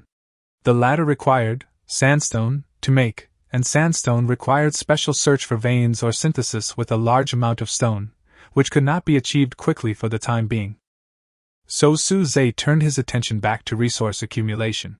Home development, training, future shipbuilding, and exploring secret realms all required vast quantities of resources. Although he had established connections with the Four Seas caravan, he couldn't rely solely on external resources. Internal resources were equally important. That day, Suze was browsing the regional trading platform as usual, trying to find some rare materials. Suddenly, he noticed that the platform interface seemed to have undergone a silent update, with a small buy-sell category added, allowing players to place orders to buy or sell specific items and set the desired price. This feature instantly ignited Suze's inspiration. His all-seeing eye possessed the ability to predict value, easily seeing through items that others had unclearly marked or underestimated. This was a natural skill for finding bargains. Whereas before, he could only passively browse through items others had posted, now he could actively place orders and ask to buy. Buy low and sell high. This is the right way to play to my advantage. Suze's eyes flashed with a gleam, and he immediately started his operation. He first scanned all the items on the platform that were labeled or strange stone, or special material. Soon, several messages were highlighted by the all-seeing eye. A player is selling volcanic rock X10 with the following note: black stone, very hard, takes up space, exchange for 2 units of fresh water or 1 unit of food. Actual value, contains sulfur, can be extracted into 1 to 2 units of sulfur powder, value far exceeding the stated value. A player is selling scrap metal parts 10-5, labeling them broken, suspected machine wreckage, in exchange for 3 pieces of wood. Actual value, contains trace amounts of silver metal. Smelting yields 1 silver sand, highly valuable. A player is looking to buy palm leaves X20 and is willing to exchange stones X30. All-seeing eye. This player may be in urgent need of crafting a waterproof shed or repairing a boat, so we're offering a premium. Suze took action immediately. He quickly posted a purchase order. Freshwater X1 for volcanic rock X5. The ratio was better than the other party's offer. He also posted wood X5 for scrap metal parts 10-1. Also slightly higher than the other party's requirements. At the same time, he immediately packed up his palm leaves in stock, accepted the purchase order, and made a net profit of 10 units of stone. Soon, those players accepted the deal, and Suze got the volcanic rock and scrap metal parts at a very low price with almost no effort. Returning to his workbench, he expertly crushed the volcanic rock, extracting sulfur powder X2. He then threw the 5 discarded metal parts into the furnace, and after meticulously smelting them, he actually obtained silver sand X1. Then, he put up a sales order. Sulfur powder ×1 can be used for disinfection and prevention of crop diseases, in exchange for bronze ingots ×5, or iron ingots ×10. Another post was posted. Silver sand ×1 can be used to synthesize high-end accessories or special props, in exchange for high-end cloth ×10 or copper ingot ×15. These items, which were extremely rare but occasionally needed by other survivors, immediately attracted the attention of a certain group of people. Sulfur powder, in particular, was a lifesaver for the few island owners who had begun experimenting with cultivation. The deal was done in just half a day. Suze used the materials obtained at almost zero cost to exchange for bronze ingots ×10, iron ingots ×20, and high-grade cloth ×5, from a player who exchanged cloth for silver sand to make a ring. Net profit. And huge profits. Lin Wei and Chu Yu were so surprised when they saw Suze exchange a pile of junk for a large amount of precious resources like a magic trick. "You are simply turning everything into gold," Lin Wei exclaimed. Chu Yu also made a rare joke. "From now on, I can't call you Island Master anymore. I have to call you Shopkeeper Su." Suze smiled, but was not satisfied. He continued to do the same thing, taking advantage of the information gap, constantly scanning the platform, purchasing at low prices, processing, and selling at high prices. He used the extra tomatoes. Lin Wei's speed of stimulating labor was too fast to make tomato sauce, which restored a small amount of physical strength, in exchange for more high-quality fabrics. He used high-quality cloth and a small amount of metal to synthesize simple leather armor, defense +5, and sold it to combat-oriented players who urgently needed to improve their survivability, in exchange for a large amount of basic resources. Over the course of a week, Suze barely ventured out, yet relying solely on the all-seeing eye and the trading platform, he managed to net a profit of bronze ingots X80, high-quality cloth X30, silver or X10, and a vast amount of wood and stone. His storage box was filled to its limit. His ID, Suze, on the regional trading platform, also made him a household name, recognized as a gold medal seller and resource tycoon. Many people even developed a habit of checking Suze's online account every day to see what goodies he had listed or what unusual items he was looking to buy. Resources, like a snowball, began to roll towards Suze. Chapter 85 Middlemen Earn the Difference. The Snowball Effect of Resources. Suze's success on the trading platform not only allowed him to accumulate massive resources, but also allowed him to keenly discover a new business opportunity.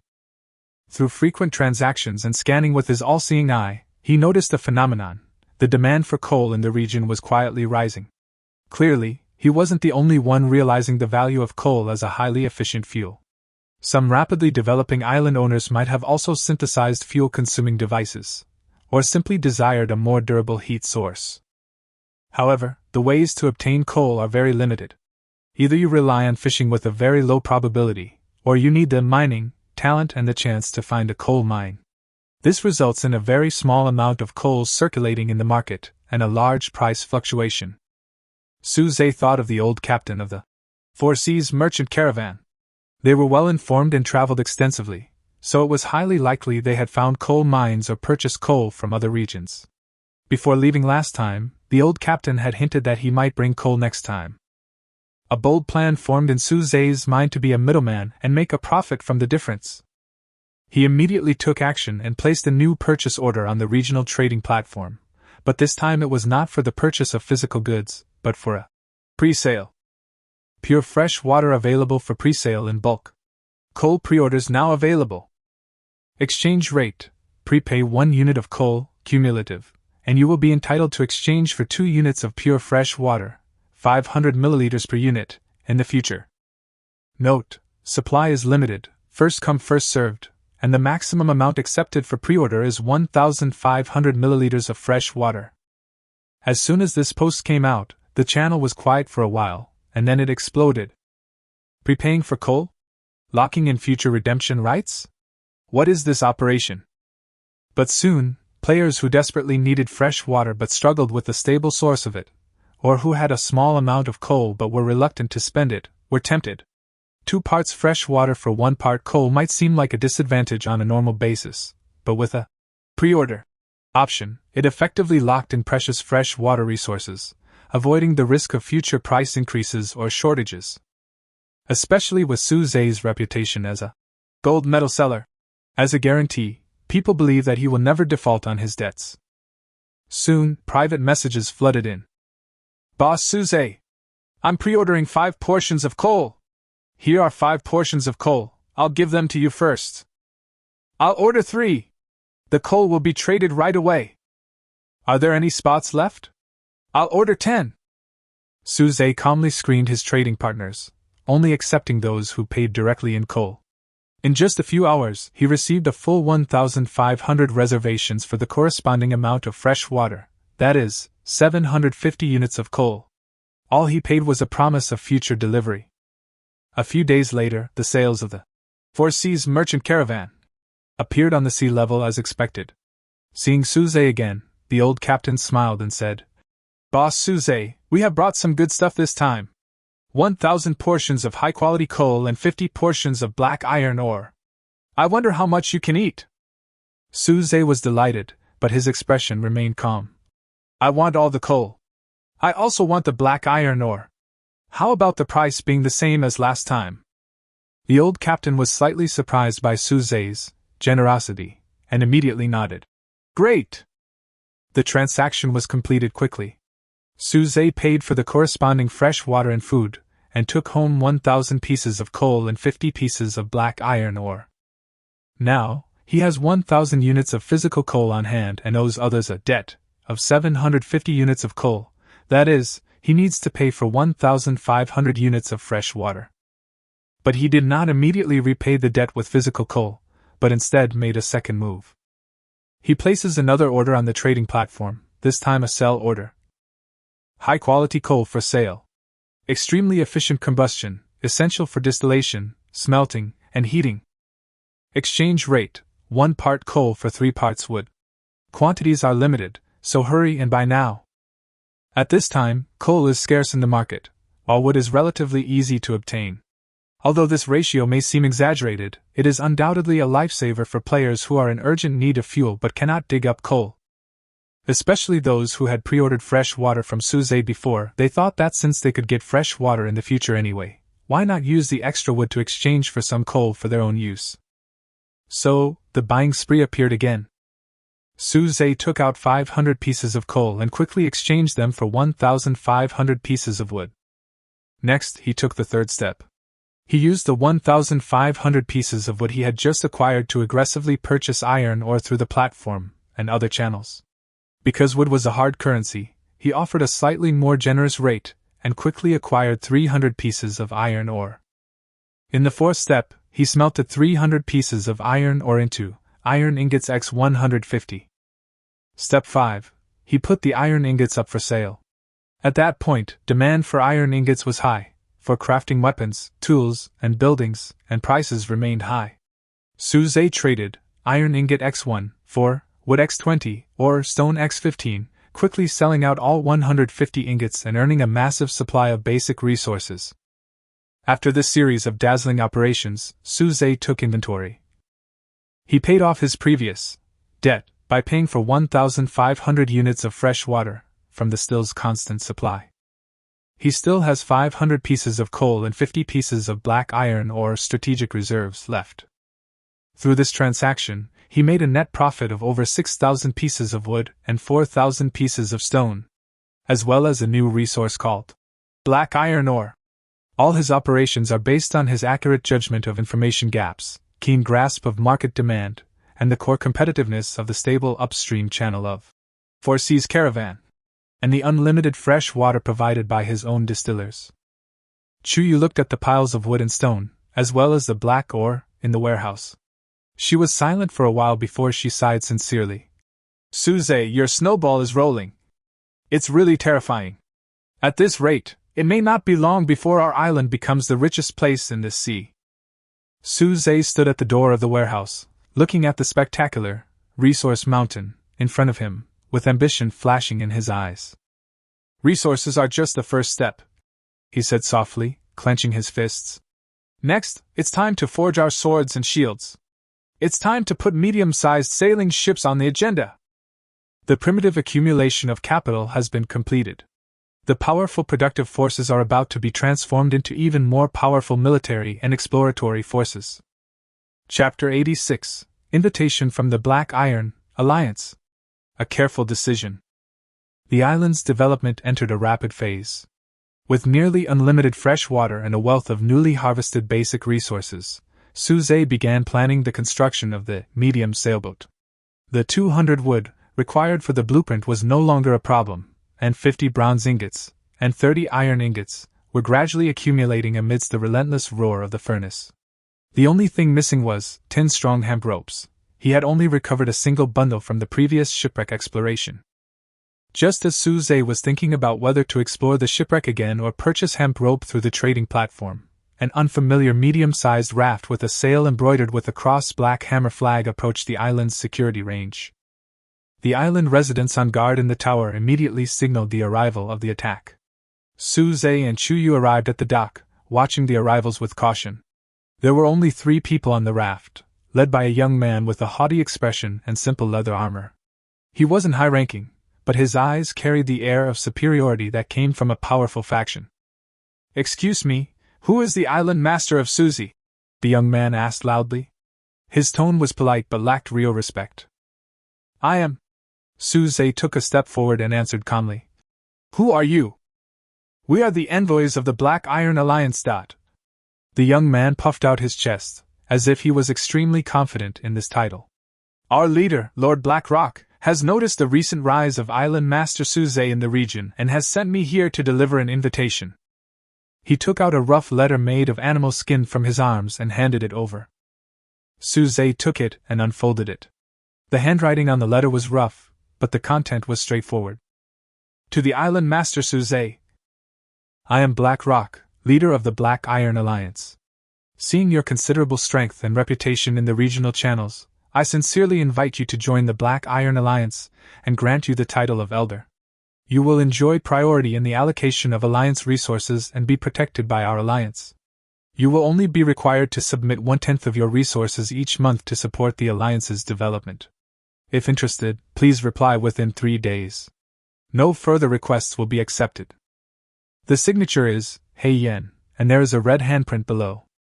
At this time, the messenger added with a hint of boasting, "Our Black Iron Alliance now has more than 50 members. Our leader, Lord Blackrock, is extremely talented A-level, rock skin. The area of our main island has reached 80 square meters. His combat teams are strong and powerful. Island Master Suze, this is a rare opportunity. Many people want to join us, but we are not qualified yet." The all-seeing eye silently operated, analyzing the messenger's words and emotions. Emotion, arrogance, contempt, implicit threats. Authenticity high. Recommendation, treat with caution. Suze's expression remained unchanged as he handed the animal hide letter to Chuyu beside him and said to the messenger, "Thank you, Black Rock Alliance leader, for your consideration. This matter is of great importance. I need to discuss it with my partners and cannot respond immediately." The messenger seemed to have anticipated this answer and nodded. "Okay. But our leader's patience is limited. I hope to hear good news within 3 days. Goodbye." After that, he turned around and drove the raft away without staying any longer. After returning to the camp, Suze informed Lin Wei of the situation, and the three of them sat together to discuss it. Joining the alliance? It sounds like a good idea. There is strength in numbers, Lin Wei said naively, but then she saw the serious expressions of Su Zhe and Chu Yu, and her voice lowered. Submitting 10% of resources every month? Su Zhe pondered. This is a high price. Moreover, the so-called protection and priority distribution rights are entirely in their hands. If we develop well, this 10% will be pure profit for them. If we encounter difficulties, whether they will really help us with all their strength is a big question mark. Chiyu sneered. Her experience had left her with no favorable impression of such organizations. It's called an invitation, but the words between the lines are full of condescension. The granting of the position of elder, as if it were a heaven-shattering gift. I see that the Black Iron Alliance is essentially no different from the Mad Wolf Gang before, only larger in scale, and perhaps a little more charismatic. Once you join, I'm afraid you'll be bound by all the Alliance rules and slowly swallowed up by them. She looked at Su Zhe with sharp eyes. We now have our own affiliated islands, resource circulation has been established, and our combat power is not weak. We can become a force on our own. Why should we rely on others? Su Zhe nodded approvingly, his thoughts fully aligned with Chu Yu's. He explained to Lin Wei. Wei, we're like a newly grown tree.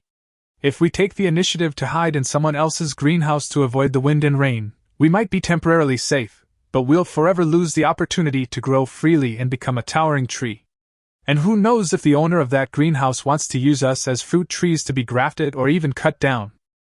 Lin Wei suddenly understood and nodded fearfully. I understand. So should we reject them now? No rush. Su Zhe shook his head. There are still 3 days left.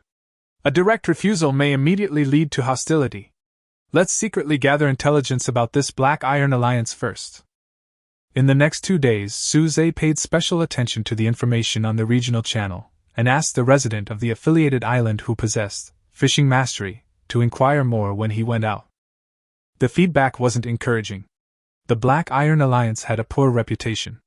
While not engaging in outright robbery like the Mad Wolf, they acted in a domineering manner, frequently forcibly, mediating resource disputes under the guise of alliance rules, often favoring their own members and exploiting small island owners.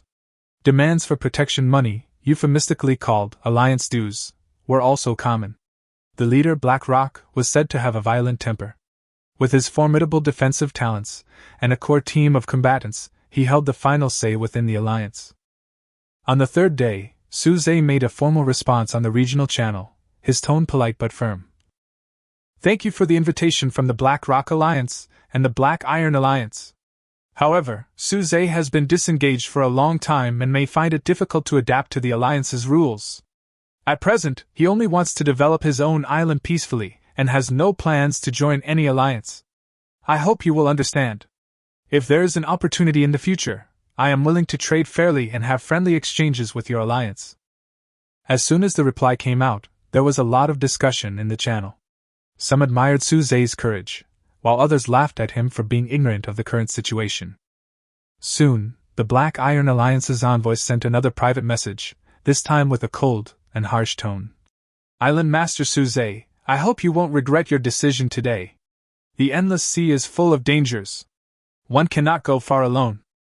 The threat is obvious. Su Zhe closed the private message and looked at the sparkling sea. His eyes were extremely firm. You can't go far alone, he whispered to himself. But I have never been alone. Behind him, Chu Yu was wiping her bronze axe, and Lin Wei was carefully watering the tomato seedlings. The warmth and strength of home gave him the confidence to reject all hegemony. Chapter 87, Large Storm Warning. Everyone prepares for war. The threat of the Black Iron Alliance was like a small dark cloud, temporarily put behind Su Zhe's mind. Compared with the internal strife of mankind, the mighty force of nature was an equal and irresistible challenge facing all survivors. At noon on the 2nd day after Su Zhe responded with a rejection, all the survivors' watches simultaneously received a glaring red bold announcement, accompanied by a rapid alarm. Emergency regional notice, major storm warning. In the next 24 hours, the area will experience a severe storm with winds expected to reach level 12, accompanied by heavy rain and massive tsunamis. The storm is expected to last for 8 hours. Warning: this level of natural disaster poses a significant threat to island facilities and the lives of survivors.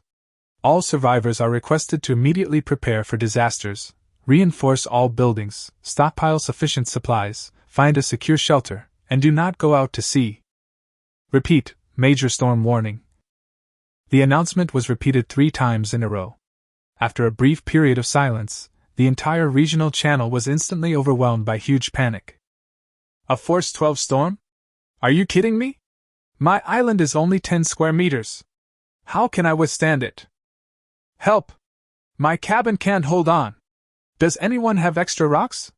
I'll trade all my food for them. It's over, it's over. This is definitely the system clearing out the people. At Suze, boss. Please take me in. I'm willing to hand over all my resources. Stop dreaming, boss. Suze just rejected the Black Iron Alliance. How could he possibly recruit someone now? Panic, despair, pleading, cursing, the messages in the channel were flooding the screen like crazy, as if the end of the world had come early.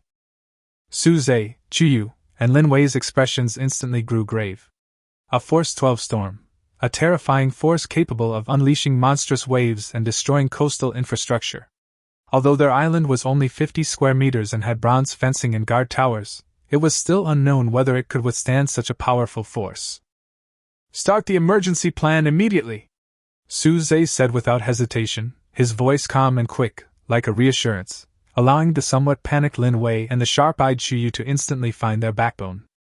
Chuyu, you will be in charge of the overall defense reinforcement. Mobilize all manpower and prioritize reinforcing the bronze fence and the guard tower foundation. Use all spare wood and stone. Order all residents of the satellite islands to immediately cease all activities and retreat to the main island for unified action. Understood. Chuyu turned around without hesitation and began to gather people in a swift and decisive manner. Her calmness and decisiveness played a stabilizing role at this moment. Wei, take 2 people and immediately harvest all the ripe and soon-to-ripen crops, especially the yams and tomatoes. Collect as many as you can. Then, check all the medicines and prepare sufficient intermediate healing ointments and antidotes. Also, immediately begin distilling large quantities of fresh water and storing it in all the containers. Okay. I'll go right away. Lin Wei also knew the situation was urgent, and trotted towards the planting area. Suze himself sat in the center and made a quick plan. First, he used a large amount of wood and stone in stock to synthesize dozens of reinforcement pillars, and personally led people to drive them deep into the edge of the island and around key buildings. The inhabitants were then instructed to deepen and widen drainage ditches around the island to ensure that rainwater could drain quickly into the sea and prevent flooding.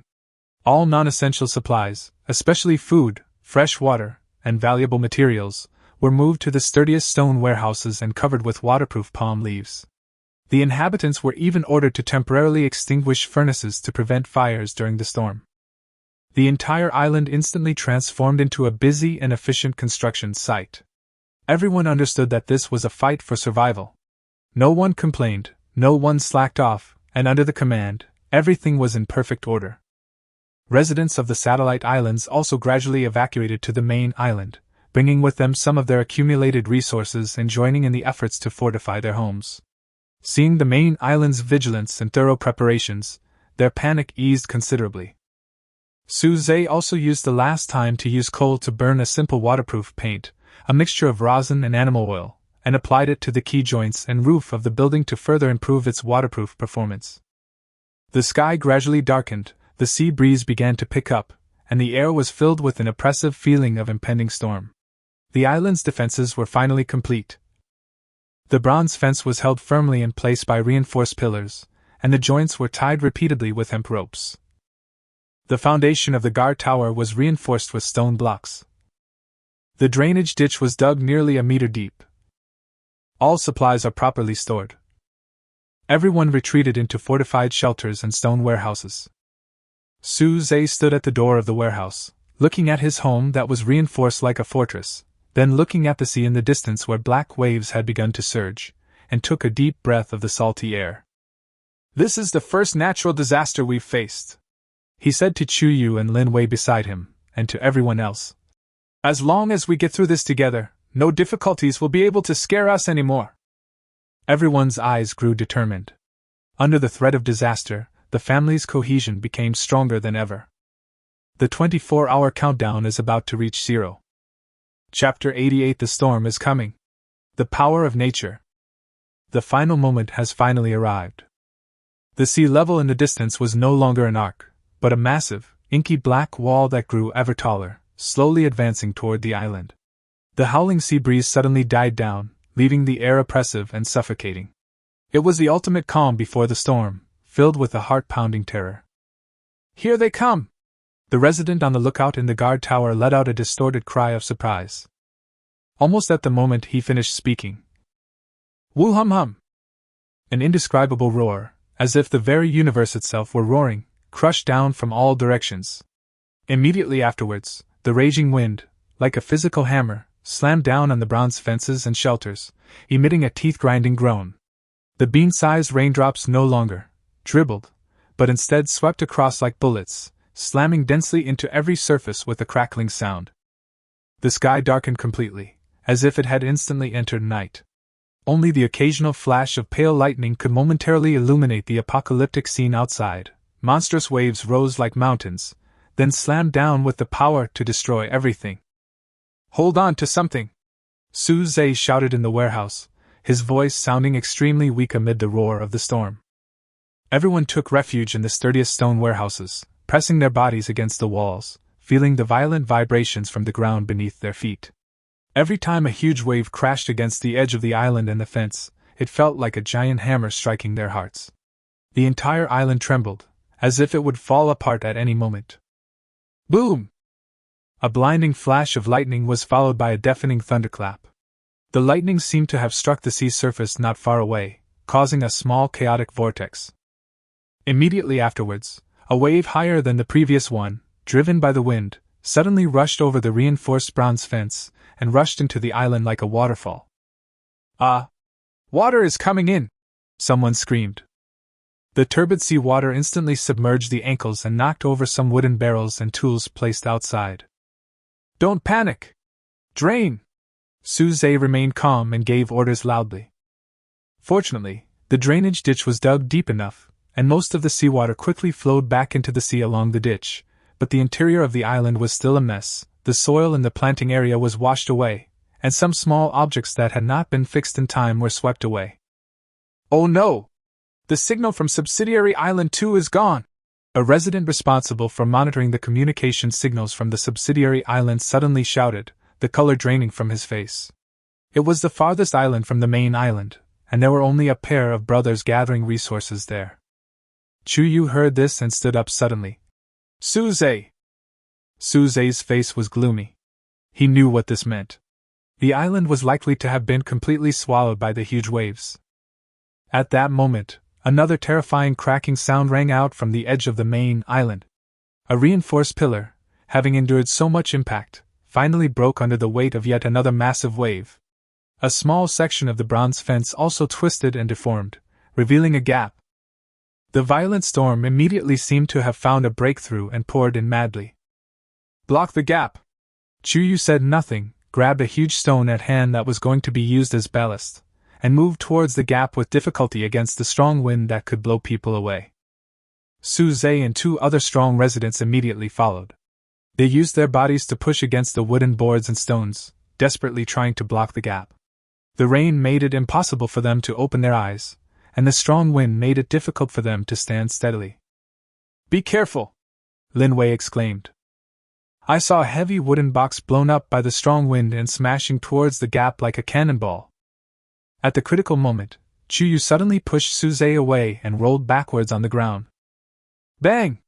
The wooden box fell heavily on the place where they had just stood and shattered into pieces. Su-zhe broke out in a cold sweat and looked at Chuyu. The two of them looked at each other in the bright light of lightning, and everything was said without words.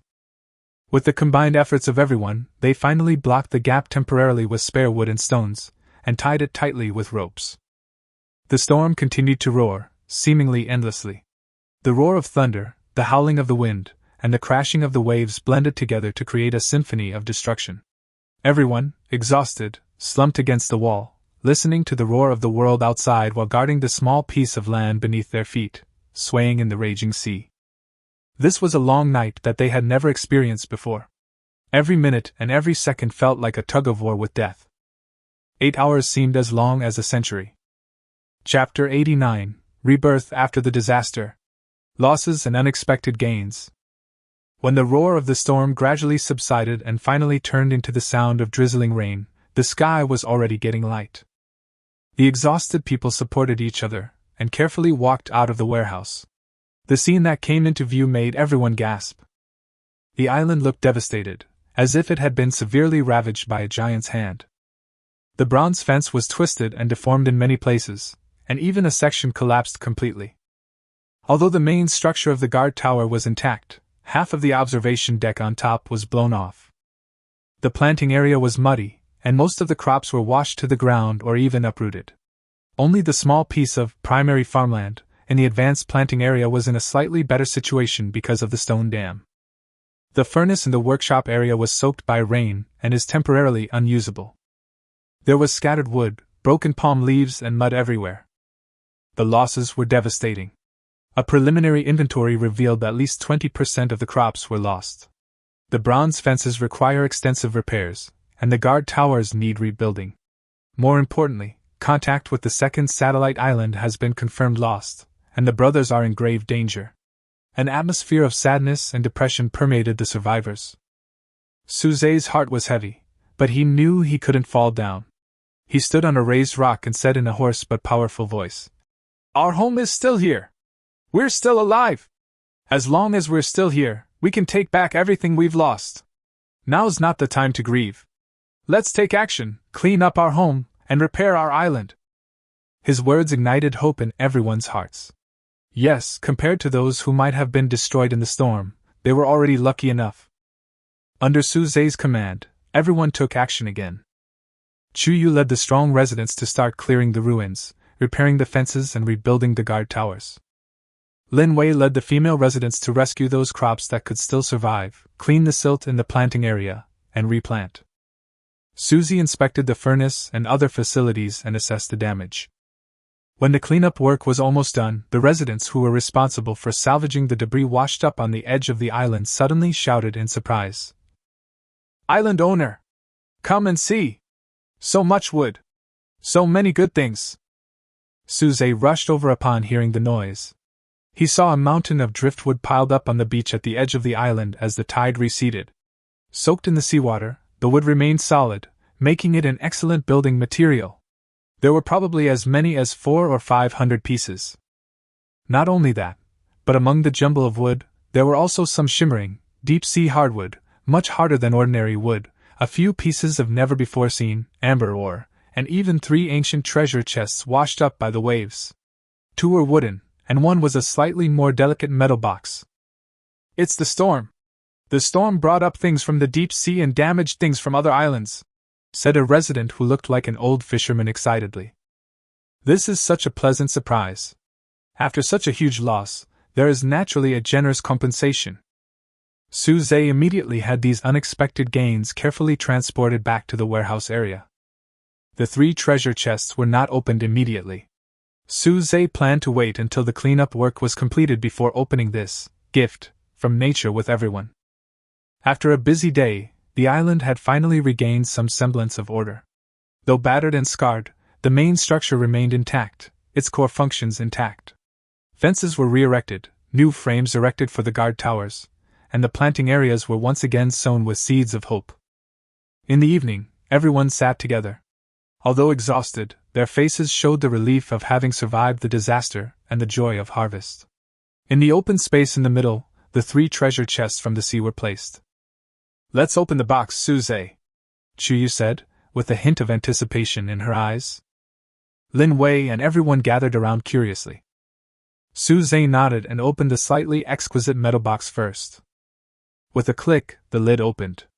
There was no trap, but several tan animal hides.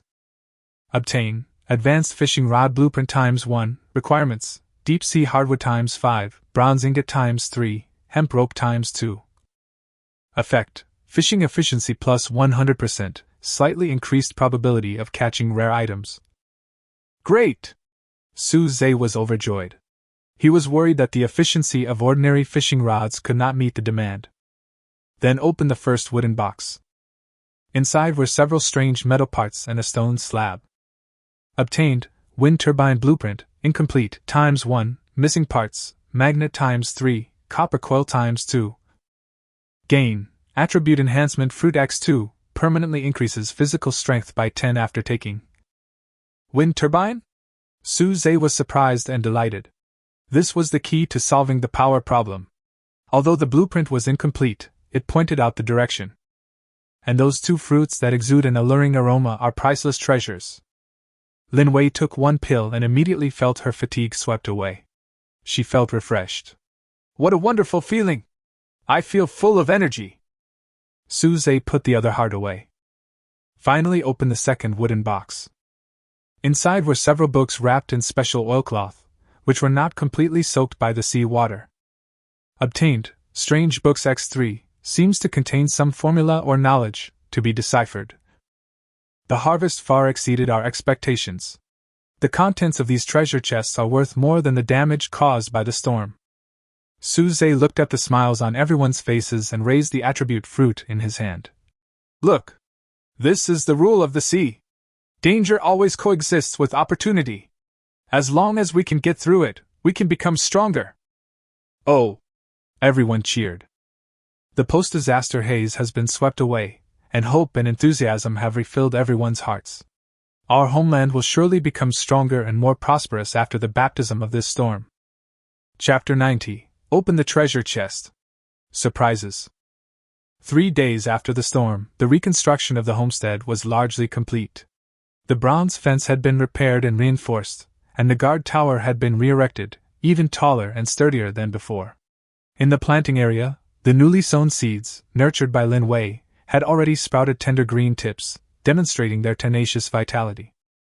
The mountains of driftwood and deep-sea hardwood were sorted and stored in the warehouse, solving the demand for wood for a long time to come. And the harvest from the 3 treasure chests made Su Zhe eager to transform it into tangible power. He first studied the advanced fishing rod blueprint at the workbench. The materials were readily available: the newly harvested deep-sea hardwood X5, the stored bronze ingot X3, and the hemp rope X2 obtained from the previous shipwreck were just enough. As the material disappeared, a soft light flashed, and a fishing rod with a smooth shape, cool and heavy touch, and shimmering dark oily luster appeared in Su Zhe's hand. The fishing rod was made of deep-sea hardwood and had an excellent grip. The rod body contained strong toughness and strength, and the fishing line was also tougher and more transparent. Advanced fishing rod, durability 200/200. Special effects, fishing efficiency increased by 100%, and the probability of catching rare items increased by 20%. What a great fish! Su Zhe couldn't let it go and immediately went to the dock to try fishing. As the hook sank into the sea, the perception of the all-seeing eye seemed to become clearer. In less than 5 minutes, the fishing rod suddenly sank. Su Zhe pulled it up with all his strength, and what he caught was not an ordinary fish, but a glimmering, energy crystal fragment. Another 10 minutes later, another harvest came, this time 3 round pearls. This efficiency is far beyond the past. Great! We'll rely on it to collect resources and find rare items in the future, Su Zhe said excitedly to Chuyu and Lin Wei.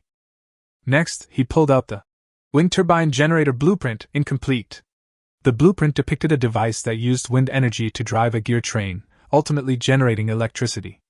The structure was ingenious, but the key components, the magnet and copper coil, were blurry, requiring further exploration. Magnet. I remember feeling a weak magnetic reaction in the volcanic rock area to the east during my previous exploration, Su Zhe pondered. The copper coil is easy to make. Just draw the copper ingot and slowly wind it. Chuyu picked up the blueprint and took a look. If this can be built, we'll have stable electricity. It could be used for lighting, or even to power some simple machines. Well, the next focus is to collect magnets and complete this generator. Su Zhe listed it as a priority goal. Then, there were the 2 attribute enhancement fruits. Lin Wei had already taken one, and the effect was significant. Su Zhe handed the other to Chuyu. Chuyu, you fight often, so physical strength is more important. This is for you. Chuyu looked at Suze and took the fruit without hesitation. A warm current instantly surged through her body. She could clearly feel that her endurance limit had been improved, and her ability to fight for a longer period of time had become stronger. Thank you, she said simply, but a hint of warmth flashed in her eyes. Finally, there were the 3 strange books. Suze carefully spread them out on the table and studied them with Chuyu and Lin Wei. The book was made of a tough animal skin paper, and the text was a strange Chinese character, interspersed with many illustrations. The eye of all-seeing, once again, played a huge role. Combined with the previous experience of interpreting the logbook, it began a slow analysis. The first book, which appears to be a supplement to the ship's log, contains more vague descriptions of the shadow of the abyss, describing it as the guardian and destroyer of the deep sea, and mentioning that its scales are indestructible, only the light of purification can damage them. The second book is like a collection of simple recipes, recording a rough recipe for black powder, the proportions of saltpeter, charcoal, and sulfur, as well as a method for making high-efficiency fish fertilizer. The third book is the most mysterious, with only a few pages. It looks like a complex ritual pattern with a vortex-shaped mark in the center. The text next to it is analyzed by the eye of all-seeing, and it roughly means bloodline, resonance, awakening, ancient power, which makes people confused. These books are priceless. Suze took a deep breath. Whether it was information about powerful sea beasts, new formulas, or mysterious rituals, they could all play a huge role in the future. He handed the recipe collection to Lin Wei. Wei, you can study this fish fertilizer formula. Maybe it can speed up the growth of crops. He then carefully put away the book on ritual patterns. I can't understand this for now. Put it away for now and we'll talk about it later. The gloom brought by the storm completely dissipated, replaced by rich harvests and a broader vision for the future. The age of electricity, more advanced weapons, more profound knowledge, all of this opened up to them after this disaster. It seems that even the storm is helping us. Lin Wei smiled sweetly as she looked at the dazzling array of harvests in front of her. No. Suze shook his head, his eyes sweeping over every resident present who had a smile and hope on their face. It was us who didn't give up in the storm, and it was us who helped ourselves. Disasters cannot defeat united people. They only make them more resilient and stronger. This 50-square-meter island, after weathering storms, has become even more solid. Chapter 91: Reconstruction and Development. Towards a new stage. The storm's aftermath had finally dissipated, and the sea had returned to its former tranquility. Only the occasional drifting wood and debris still spoke of the recent wrath of nature. On the 50-square-meter island, although the scars had not yet fully healed, it was overflowing with the energy and hope of rebirth after the disaster. Suze stood in the warehouse area, looking at the mountains of sorted driftwood and the dozens of exceptionally solid deep-sea hardwoods, and a sense of pride suddenly welled up in his heart. These gifts from nature far outweighed their losses. Chuyu, the generator issue is urgent. Suze picked up the stone tablet with the wind turbine drawing, incomplete, drawn on it. Electricity means stable lighting, possible new tools, and even future defense facilities. You lead the team to the volcanic rock area in the east to search for magnet. Be careful. Understood. Chuyu nodded without hesitation. She pointed to a resident of the affiliated island who was familiar with water, checked her weapons and potions, and set off on her light raft. After seeing Chuyu off, Suze turned his gaze to the pile of deep-sea hardwood. These woods were extremely dense and felt heavy to the touch, their texture imbued with the power of the ocean. His omniscient eye revealed that their hardness and toughness far surpassed those of ordinary wood, making them an excellent material for shipbuilding. It's time. Suze took a deep breath and called out the medium sailboat blueprint that he had always treasured. Synthesis requirements: wood times 200, bronze ingot times 50, iron ingot times 30, tough hemp rope times 10. There is more than enough wood, and the iron and bronze ingots have been accumulated and traded over this period of time. I got a bundle of hemp rope from the last shipwreck, and exchanged some for food on the trading platform, making up just 10 parts. He walked to the open space in the workshop area and began the massive synthesis project. Lights flickered continuously, and a large amount of basic materials disappeared. The keel, ribs, deck, one component after another gradually materialized. Suze and several residents with elementary carpentry talents worked together to assemble it.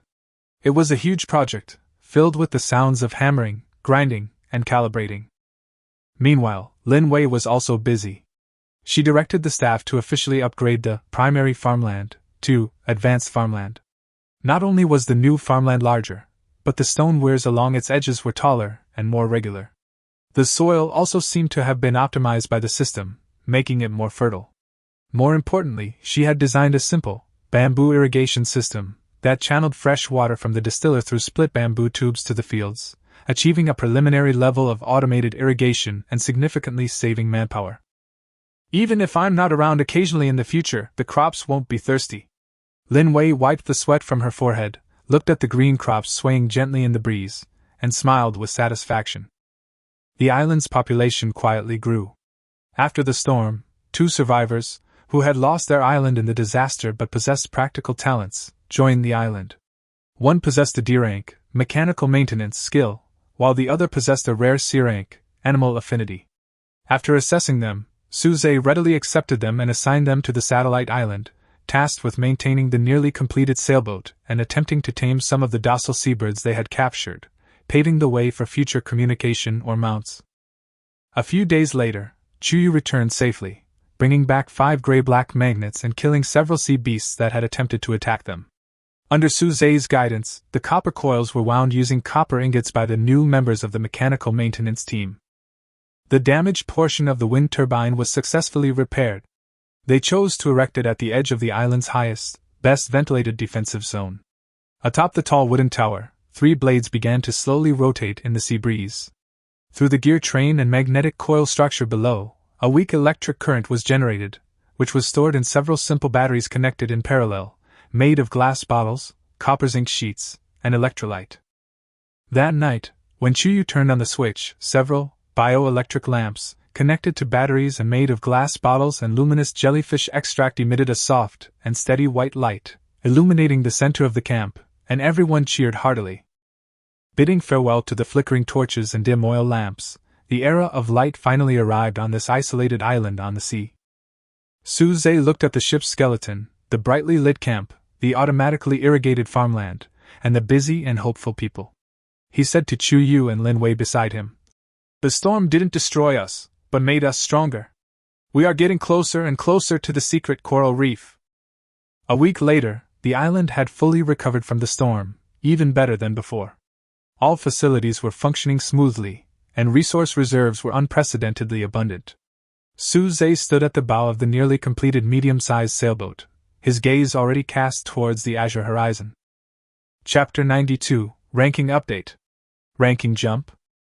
The morning breeze was exceptionally crisp, carrying a salty, fishy smell and a faint floral aroma, the result of Lin Wei's newly cultivated flower garden. Just as Suze was directing the residents to install the last plank, his watch began to vibrate more rapidly than usual.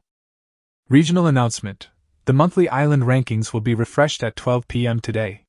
The Island Area Ranking, Facility Rating Ranking, and Combat Power Ranking will be re-ranked based on current data. The top 1,000 will receive corresponding rewards, and those who significantly improve their rankings will receive additional prestige rewards. As soon as the announcement was made, the once bustling island erupted in whispers. The faces of the residents of the affiliated islands were filled with anticipation and pride, for they knew their island owner would definitely be on the list, and his ranking would definitely not be low. Suze opened the list interface and waited quietly. Chuyu and Lin Wei also came over and stood behind him. At exactly 12 noon, the list was refreshed instantly. Island Area Ranking. Number 1, Deep Sea Overlord, 120. Number 35, Suze, 50, up 57 places from last time. List comments: considerable scale, reasonable planning, and rapid development momentum. Facility Rating List. Number 1, Silver Fortress, score 125. Number 22, Suze, score 108, up 56 places from last time. Score composition: Advanced Farmland, plus 25, Wind Turbine, plus 20, Intermediate Guard Tower, plus 18, Bronze Fence, plus 15, Stone Warehouse Complex, plus 15, Workshop area, +10, small dock, +5. List comments, complete facilities, leading technology, and a preliminary sustainable development system has been established. Battle power ranking new. First place, Thunderstorm, combat power 1500. Number 15, Suze, combat power 880, main evaluation criteria, killing mad wolves, repelling sea beasts, holding violent iron axe, island defense facilities. List commentary, individual combat power and defensive strength are well combined, and regional deterrence is significant. Number 35, number 22, and number 15 on the combat power list. Lin Wei excitedly grabbed Suze's arm, jumping for joy. A hint of a smile appeared on Chu Yu's stern face. Well deserved. Immediately afterwards, the reward distribution prompt sounds rang out one after another. Ding! You are ranked 35th on the island area list, and you receive the reward Basic Resource Pack, 100 wood, 100 stone, 50 iron ingots. Ding! You are ranked 22nd on the facility rating list and receive the reward Random Blueprint Small Dock. Ding! You are ranked 15th on the Battle Power list and receive a reward Attribute Enhancement Fruit Strength X1. Ding!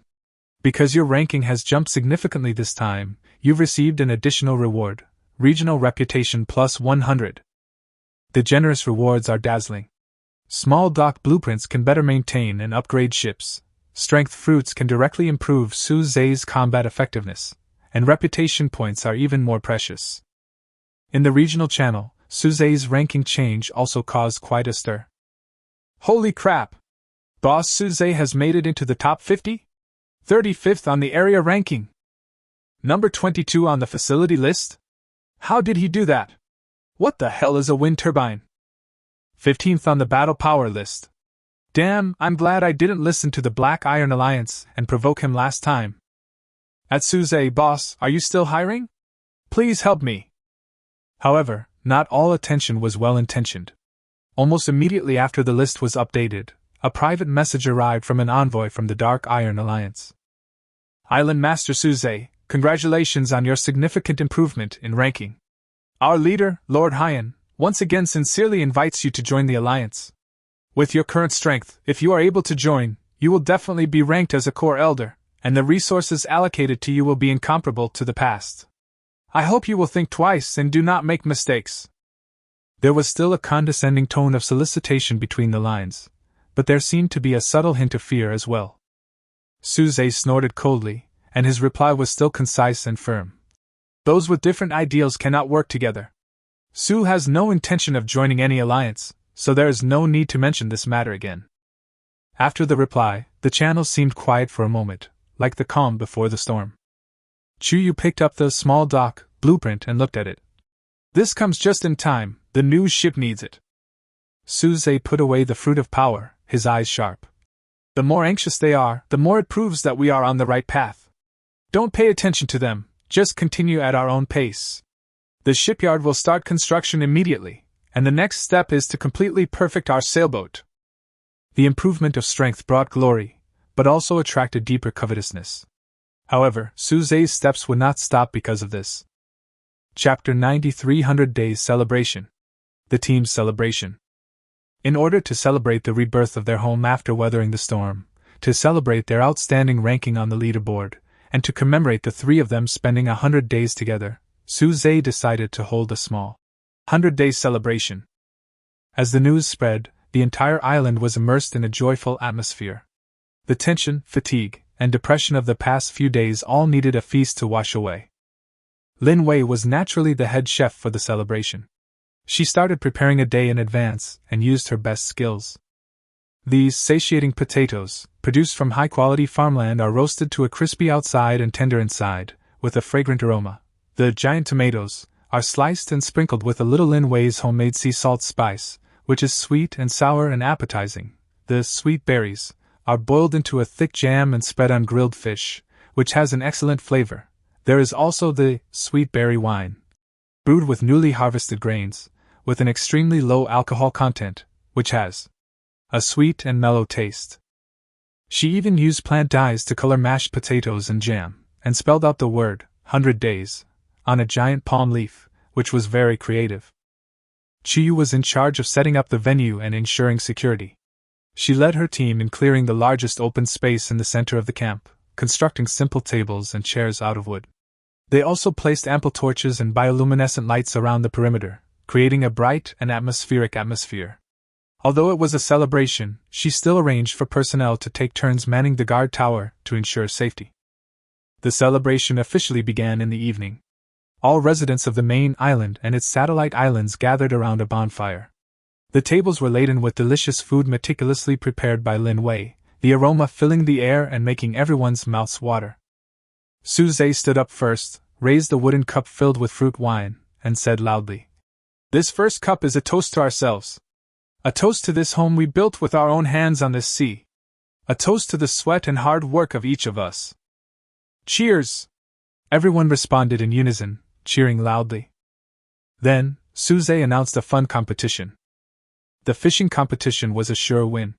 Suze used his newly acquired high-end fishing rod and easily caught a rare sea fish that was more than a meter long and had scales that sparkled with silver light, causing everyone to exclaim in surprise. The archery competition became Chuyu's personal show. She blindfolded herself and relied solely on her senses and the sound of the wind. All 10 arrows hit the moving bullseye 100 meters away with terrifying accuracy. Suze and Chuyu won the championship without any dispute. The rewards were the rare sea fish and a weapon storage box, specially made for her by Suze with silver. After the competition, it was time to distribute benefits. Suze distributed a portion of Lin Wei's specially crafted sweet berry jam and a portion of intermediate healing ointment to each resident. Each of the affiliated islands also received an additional 100 pieces of wood for their own construction. This tangible sharing of benefits brought everyone's sense of belonging to a new level. The atmosphere became increasingly lively, with everyone enjoying delicious food, drinking fruit wine, chatting, and singing tuneless songs. Many people were slightly tipsy, their faces filled with smiles of happiness and satisfaction. Lin Wei's cheeks flushed, and she leaned against Suze, looking at the lively and warm scene in front of her, with a glint in her eyes. "Suze, it feels so good, just like a dream." Chuyu also sat relaxedly beside them, sipping her fruit wine with a carefree smile on her face. The bronze axe, which had been with her for so long, rested beside her, its newly acquired silver scabbard gleaming faintly in the firelight. Suze looked at the two, then at this small, vibrant home, his heart filled with emotion. From a 3-square-meter, hopeless reef to a 50-square-meter, warm harbor, from being alone to having a trusted partner and a group of followers. These 100 days have been filled with hardships, but also filled with miracles. "This is not a dream, Weiwei," Suze said softly, but his voice was clearly heard by the two people around him. "This is the reality we created with our own hands. In the future, our home will be bigger, stronger, and better." At the end of the celebration, everyone gathered around the bonfire, their laughter and singing carried far away on the sea breeze. At that moment, there was no storm, no threat, only the warmth of home and hope for the future. Chapter 94: A signal from afar. A mysterious call. The revelry of the celebration continued late into the night. As everyone gradually dispersed with satisfaction and fatigue, and the island fell into tranquility again, the residents who were keeping watch heard an unusual noise. It was not the roar of a sea beast, nor the sound of wind and waves, but an extremely faint, intermittent electronic noise that seemed to come from an extremely distant place. The resident on duty did not dare to delay and immediately reported to Suze. Suze and Chuyu were awakened and brought to the workshop area, where the wind turbine and simple battery pack were located. The indicator light on the simplified radio receiver, a masterpiece of the new members, mechanical maintenance, talent cobbled together from scrap parts, was flickering faintly and irregularly, and an unsettling rustling sound came from the speaker. "What is this?" Chuyu frowned and stared at the device vigilantly. "It's like a signal? But it's very weak, and the interference is very large." Suze listened carefully, trying to discern the pattern. Suddenly, amidst the cacophony, an extremely weak, distorted voice, as if exhausted of its last strength, emerged intermittently. "Help! Help me! Coordinates! Sizzling noise! 198-320! There's a giant beast! Stronger noise! Ah!" The sound stopped abruptly, and the indicator light on the receiver went out completely, as if everything that had just happened was just an illusion. The camp was dead silent, with only the sound of the sea breeze. Suze and Chu Yu's expressions became extremely solemn. Coordinates, 198, 320. Suze quickly took out the nautical chart and the compass for comparison.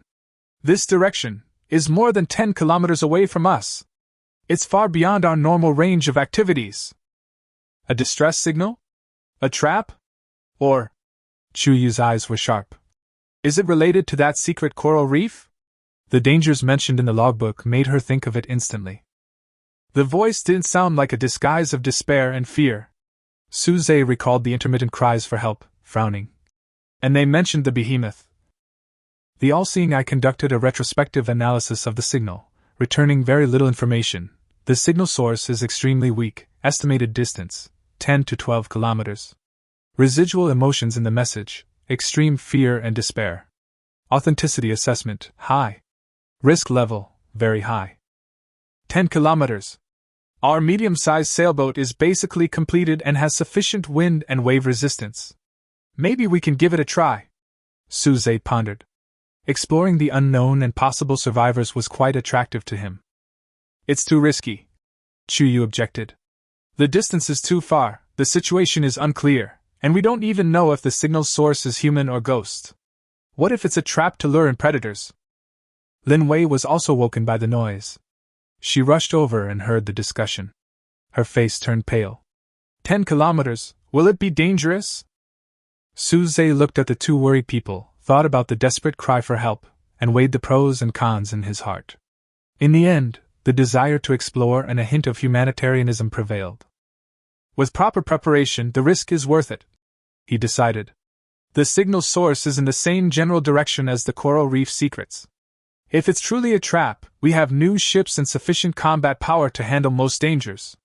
If anyone truly is in danger, I wouldn't want to stand by and watch them perish without assistance. He looked at Chu Yu and said, Chu Yu, you must immediately start preparing supplies for the voyage, food, fresh water, medicine, weapons, and fuel. Prepare a 5-day supply.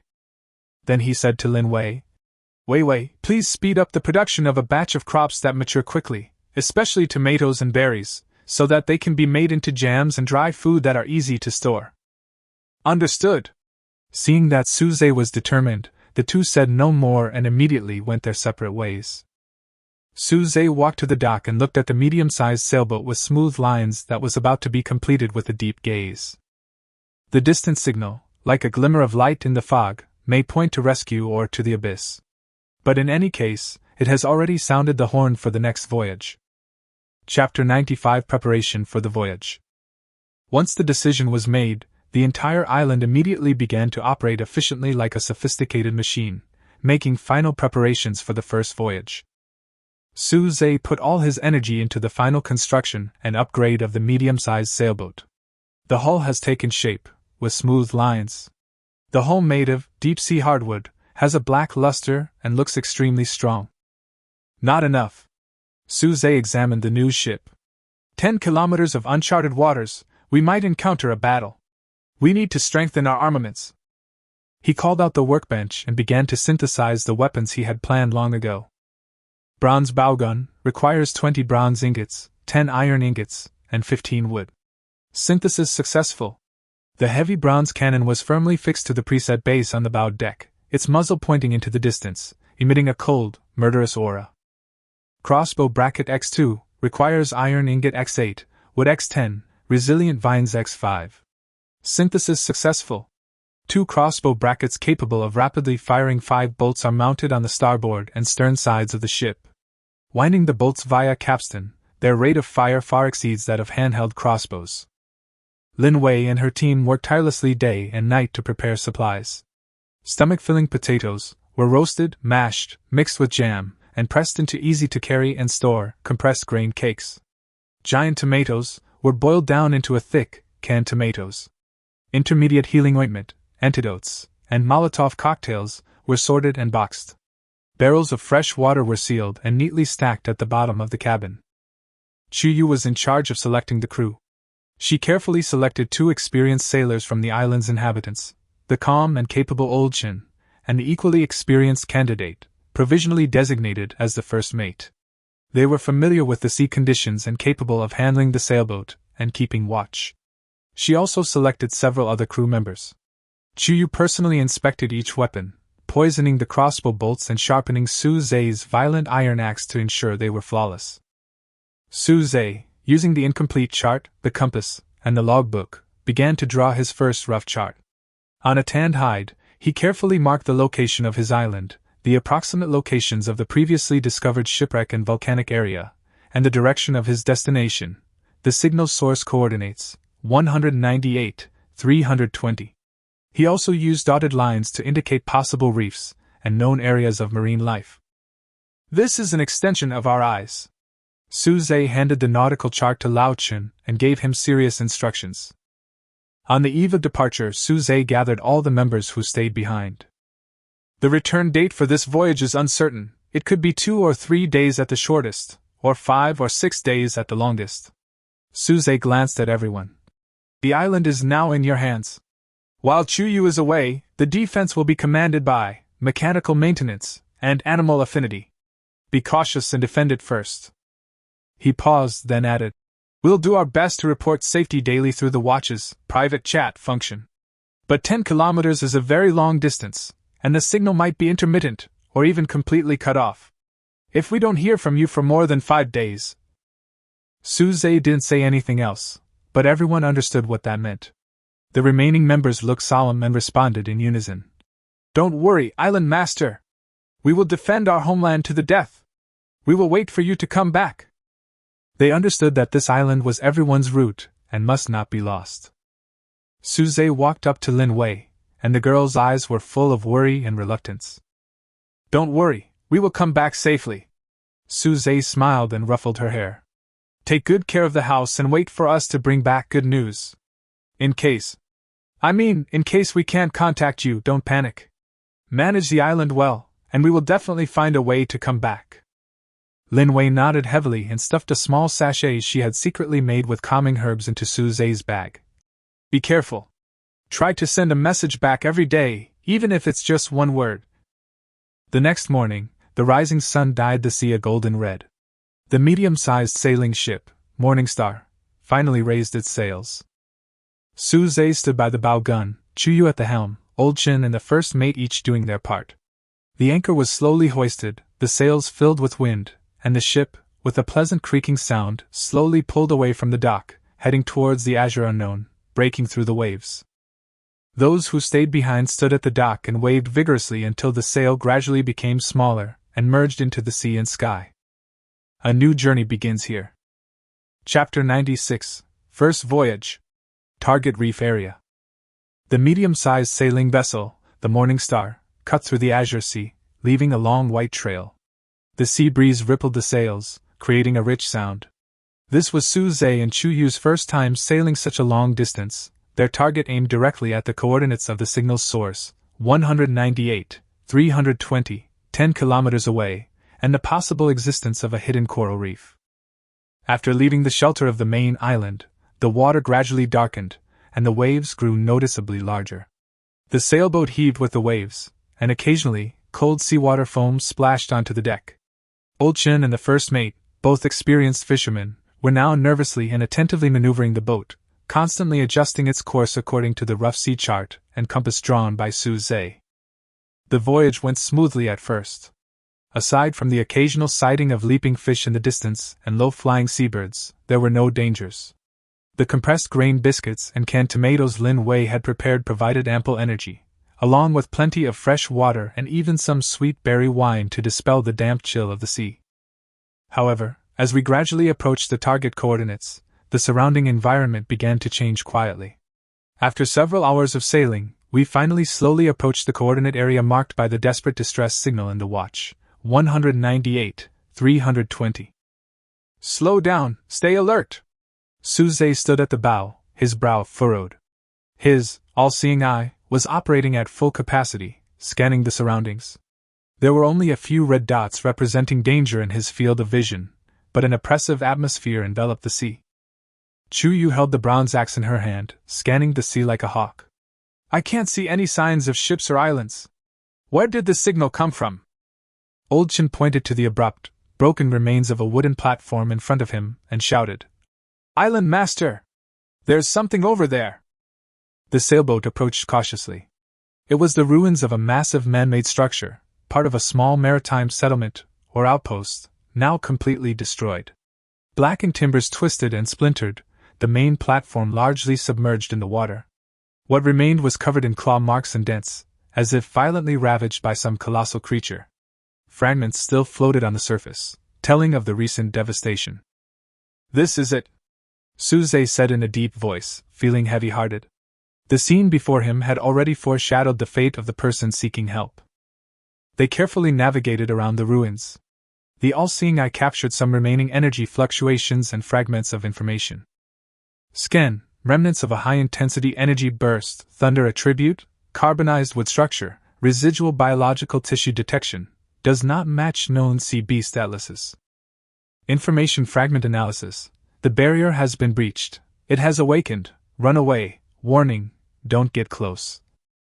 In a sloping corner that hadn't completely sunken, Chiyu discovered a half-submerged, severely damaged metal device.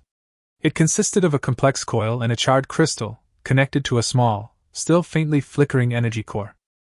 Suzy, look at this! Suze leaped onto the wreckage and examined it carefully. All-seeing eye, feedback, high-power emergency signal transmitter, damaged. Last message sent, distress signal, coordinates 198,320, containing the keyword behemoth. Source unknown. Energy, nearly exhausted. Everything became clear. There were no survivors. After the stronghold it was guarding was destroyed by a behemoth. This automated device automatically triggered a final distress signal until its energy ran out, or it was destroyed. It seems we have come here in vain. The first mate sighed, a little disappointed. No, it wasn't a wasted trip. Suze stood up, his expression extremely solemn. We have confirmed two things. First, there are terrifying creatures in this sea area that can easily destroy a stronghold of this size. The behemoth in the signal is no exaggeration. Second, he pointed to a gap in a storage room at the edge of the ruins that had been torn open by brute force. Some things were scattered inside a few gleaming, energy crystal fragments, and a carefully preserved waterproof leather sea chart. Suze picked up the nautical chart and unfolded it. It clearly depicted the detailed topography of the reef area, with a distinctive coral-like pattern prominently placed in a prominent position, with unfamiliar text marking it. Next to the pattern, there was a smaller but clearer line of general text. The secret coral reef, the sanctuary of the sleeper? Or also a prison? All-seeing eye simultaneously analyzes the cortical chart, recorded information, approximate location of the coral reef secret realm, characteristics of the passage entrance, requires specific tides or energy guidance to open, possible stable energy source inside, energy crystal vein. Warning sign, guardian creature chitin, extremely dangerous. Chiyu also saw the content on the sea chart. So, these people were exploring this secret coral reef realm and alarmed the giant beast outside, or the secret realm itself has a guardian. It's all possible. Suze put away the unexpected sea chart that he had obtained at the cost of his life. But this secret realm is obviously of great value. It is very likely our next target. Leave here. Suze took one last look at the ruins. It's not advisable to stay here for long. The behemoth may still be nearby. The Morning Star quickly sailed away from the seas shrouded in the atmosphere of death and destruction. Although no one was rescued, the intelligence and nautical charts they had obtained were crucial. Their next course became clear: follow the charts and search for the secret coral reefs that concealed both wealth and danger. The sea breeze rustled the sails once more, slightly dispelling the previous depression, but everyone felt a heavy sense of caution towards the word behemoth. The adventure into the unknown had only truly begun. Chapter 97: Danger on the Reef. The Threat of Stinging Jellyfish. Chiyu stood at the bow, bronze axe in hand, her eyes scanning the surrounding sea with sharp eyes. Her battle instinct was like the most sophisticated radar, sensing possible danger. Suze, near the rudder, assisted in observation while keeping his all-seeing eye open, scanning the water and the distance. As we gradually approached the reef area, the surrounding environment began to change quietly. The color of the sea water changed from azure to a deeper, almost inky blue color, and large, rolling black shadows could be vaguely seen underwater. That was a dense group of reefs. The currents also became more complicated, and the ship had to avoid sharp reefs that were obviously protruding from the water from time to time. "Brother Suze, there is a reef area ahead. We have to slow down and be careful underwater." Old Chen, who was in charge of lookout, shouted loudly with a hint of nervousness in his voice. Suze immediately ordered, "Retract some of the sails and slow down. First mate, pay attention to the underwater situation. Chu Yu, increase vigilance."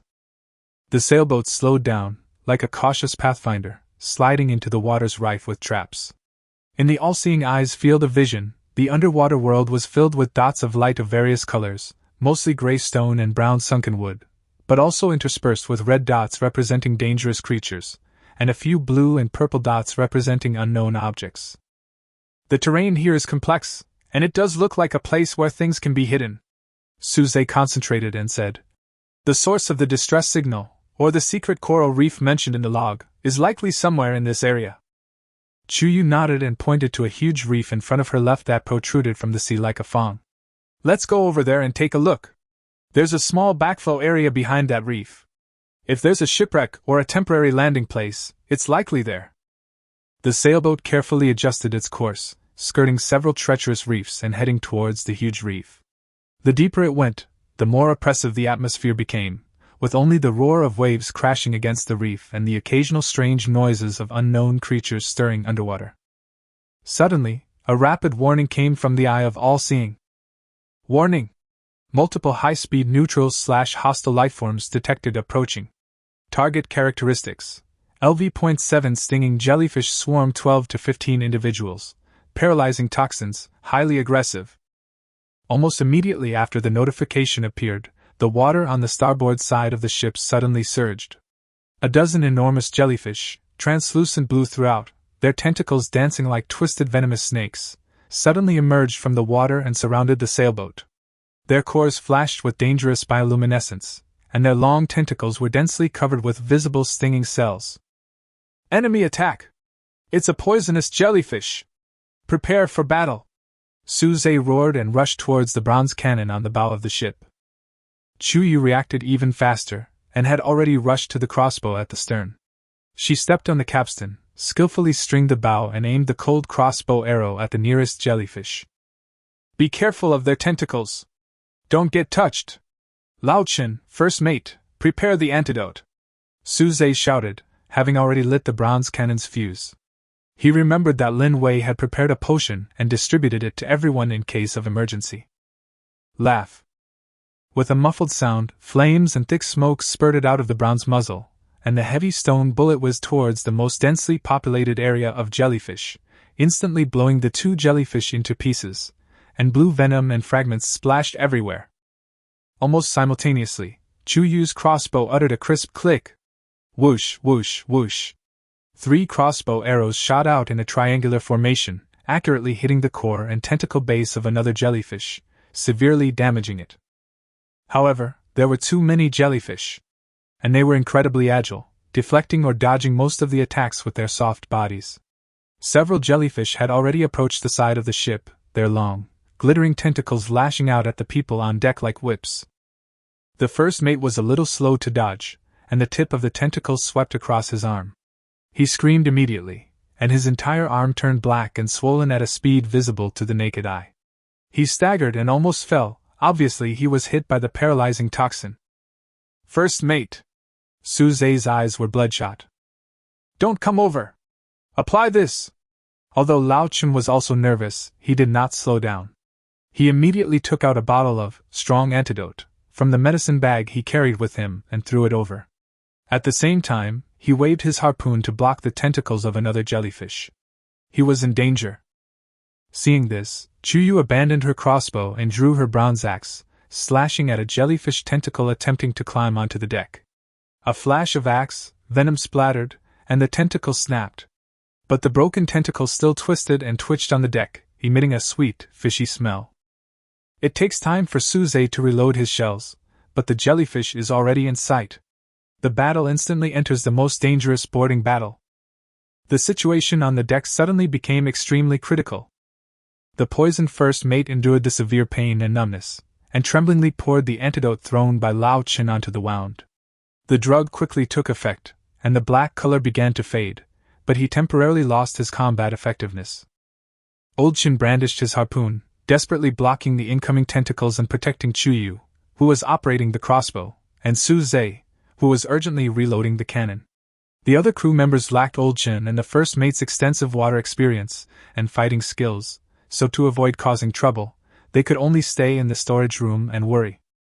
Chuyu was forced to the side of the ship by 2 jellyfish tentacles, and she saw the tentacles covered with venomous stingers were about to wrap around her. She remained calm, her body suddenly leaning back, and with a nimble side roll, she narrowly avoided the attack. At the same time, she swung the bronze axe upwards and cut off another attacking tentacle. Su Zhe! Cover me for 3 seconds!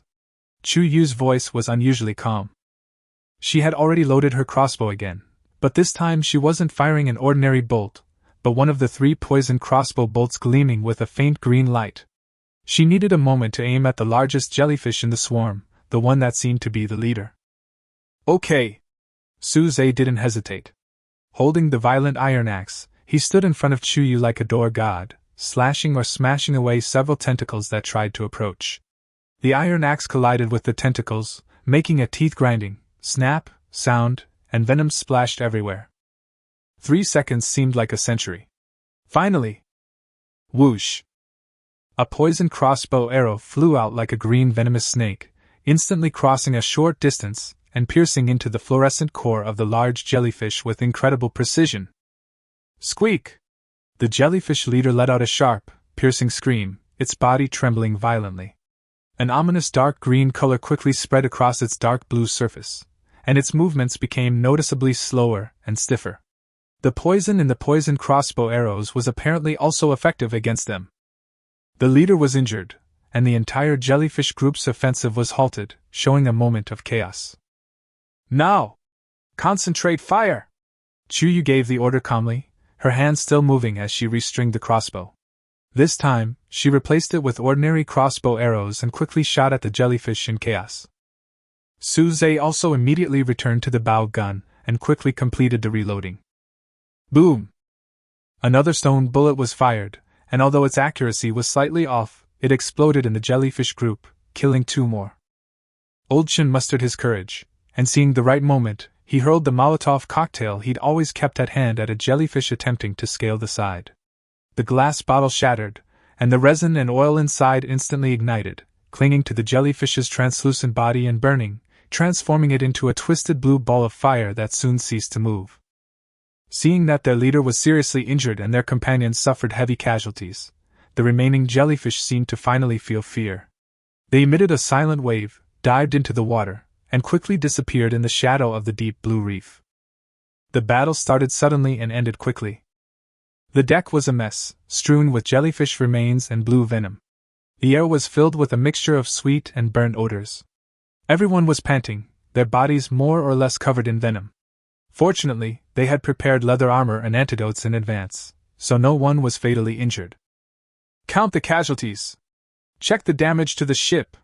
Su Zhe wiped the mixture of sweat and venom from his face and gave the order immediately. The first mate, having recovered largely from the effects of the antidote, and along with Lao Chen, began inspecting the rudder and hull. Chuyu, on the other hand, kept a vigilant eye on the surrounding sea, hoping to prevent the jellyfish from returning. Old Chen took out the spare antidote and external ointment and treated Su Zhe and Chuyu's minor scratches and venom burns. There are a few minor scratches on the hull, which do not affect navigation. The rudder is fine, the first mate reported. Damn, these ghost things are so poisonous! Old Chen looked at the tentacles on the deck that were still twitching slightly with lingering fear. Su Zhe walked to the body of the large jellyfish leader that was killed by a poisoned crossbow arrow and scanned it with his eye of all-seeing. Obtain. Complete stinging jellyfish core X1, contains pure water element energy and neurotoxins, can be used to synthesize advanced antidotes or quench poisons. Obtained. Tough transparent fascia times several, with good magical conductivity and elasticity, purpose unknown. Gain, paralysis sting times several. It's a good harvest. These materials are very rare. Suze put the materials away. Especially this core, it's very valuable. Despite a fierce battle, it also proved that this reef area indeed concealed both danger and opportunity. After a brief rest, the sailboat slowly set sail again, heading towards the undercurrent area behind the huge reef. After the baptism of the jellyfish swarm, everyone's vigilance was at its highest level. Chapter 98: Rare Harvest. Pearls and Corals. After passing the massive, fawn-like reef, Chiyu discovered, as she had anticipated, a relatively calm, small, undercurrent zone. The seawater formed a slowly rotating vortex, gathering all sorts of floating debris. Visibility here also seemed better than outside. Look! There's something there! The sharp-eyed Old-chin shouted, pointing at the center of the backflow area. Looking ahead, they saw the wreckage of a small wooden boat, half buried in the white sand beneath the clear waters. Only a twisted keel and a few planks remained. Around the wreckage, and among the nearby colorful coral reefs, were dotted with unusual luster. In the field of vision of the eye of all-seeing, there were several blue spots flashing, representing higher-value materials. There's something underwater. I'll go down and take a look. Suze took off his heavy leather armor, changed into light clothes, tied a long rope around his waist, handed the other end to Chuyu, held a dagger in his mouth, and prepared to go into the water. Be careful, there might still be some remaining jellyfish, Chuyu warned, tightening the rope in her hand. We'll cover you. Lao Chun and the first mate picked up their weapons and stared at the water nervously. Suze took a deep breath and dove into the water. The water was icy cold, and the underwater world was a dazzling spectacle. A vibrant array of corals resembled an underwater forest, swarms of small fish swimming among them. Carefully avoiding the shadows where jellyfish might hide, he swam toward the wreckage. The first thing that caught his eye was some large, tightly closed shells in the coral reef. Eye of all-seeing, hint, giant clams, high probability of harboring pearls. He pried open a few with his dagger, and sure enough, inside two of them, he found round, lustrous white pearls the size of longans. Gain, natural pearls x3. Then, he groped through the sandy excavations of the wreckage and found several ancient-looking pottery jars, half buried by the sea mud. Carefully digging them out, he discovered one was surprisingly sealed. When he shook it, it made a slight noise. Gain, sealed pot x1. His eyes were drawn to a patch of red coral. It had a unique shape, resembling deer antlers, and its vibrant color shone faintly, even on the seabed. The omniscient eye displayed, red coral, premium quality, both decorative and amenable to weak energy, highly valuable. Obtained, 2 high-quality red coral branches. As he gathered his haul, he caught a glimpse of something stuck in the broken wreckage. Swimming over for a closer look, he saw a palm-sized, rusted piece of metal with a faint pattern engraved on it.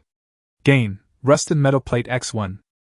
The air in his lungs was almost exhausted. Suze didn't dare to stay any longer, and signaled Chuyu to pull him up. With a splash, Suze emerged from the water and lifted the things in his arms onto the boat one by one. The luster of the pearls and the gorgeousness of the red coral immediately attracted everyone's admiration. What a good thing! The quality of these pearls is really good, Old-chin praised. This coral is so beautiful. Miss Weiwei will definitely like it. The first mate also agreed. What's in this pottery jar? Chuyu was more concerned about the sealed jar. Suze climbed onto the boat and panted. Open it and take a look. Be careful. Chuyu carefully pried open the sealed clay lid of the pottery jar with a dagger. Instead of water, it was filled with dried seaweed. Pushing aside the seaweed, she revealed its contents, several black, metal-like ingots and a small roll of oilcloth. Obtain, unknown metal ingots ×4, identification required. Obtain, oilcloth package ×1. Suze first picked up the oilcloth wrapping and carefully opened it. Inside was another thin, tanned animal hide, painted with a more complex and winding route and a new marking point, along with an unfamiliar text. The all-seeing eye slowly deciphered deeper, whirlpool, CI, taboo. It seemed to be a fragment of a chart pointing to a more dangerous area.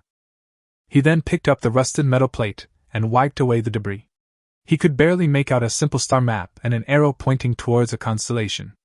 Omniscient eye, hint, ancient signposts, possibly related to a specific celestial phenomenon or location.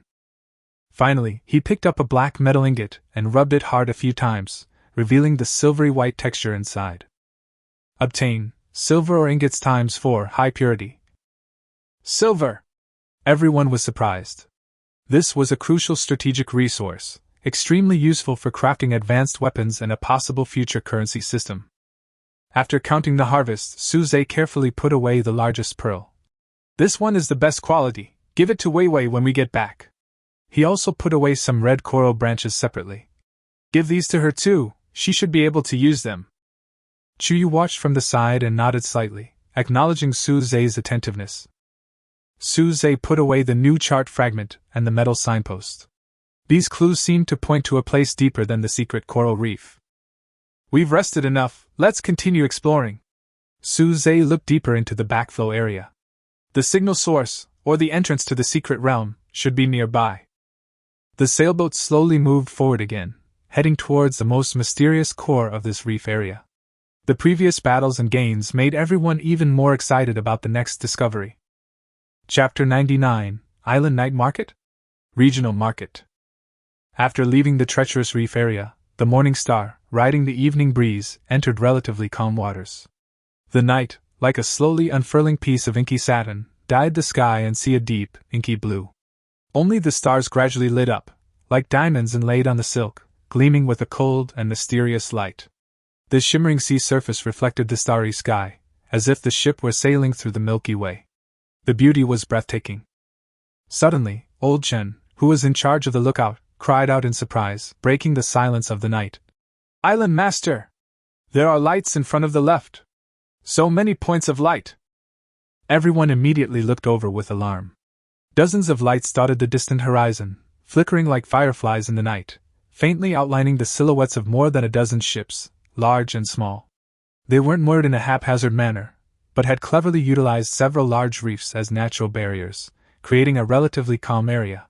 The ships were even connected by planks and ropes, forming floating platforms. These platforms were bustling with people, creating a bustling scene. From afar, it looked like a city that never sleeps, floating on the sea. A night market, at sea? Suze raised an eyebrow in surprise, a flicker of curiosity in his eyes. He hadn't expected such a spontaneous, large-scale trading venue to emerge in this place, so far from the initial sea area. The survivors in this area seemed to have established a trading system that transcended official channels. The all-seeing eye quietly operated, and feedback emerged. Temporary regional market, unofficial. Participants are mostly island owners and groups with considerable strength or special connections. Items traded are generally higher in quality than in regional channels. Default rules: no violence, highest bidder wins, or barter, but be wary of information fraud and follow-up tracking. Risk level medium. Want to go over there? Chuyu pressed her hand on the axe handle, her eyes scanning the area of lights warily, like a cheetah ready to pounce at any moment. Her intuition told her that this kind of place was full of opportunities, but also lurking dangers. This is a rare opportunity. Suze pondered for a moment, with a wise glint in his eyes. We just happen to have quite a few gains, which we can exchange for some much-needed supplies.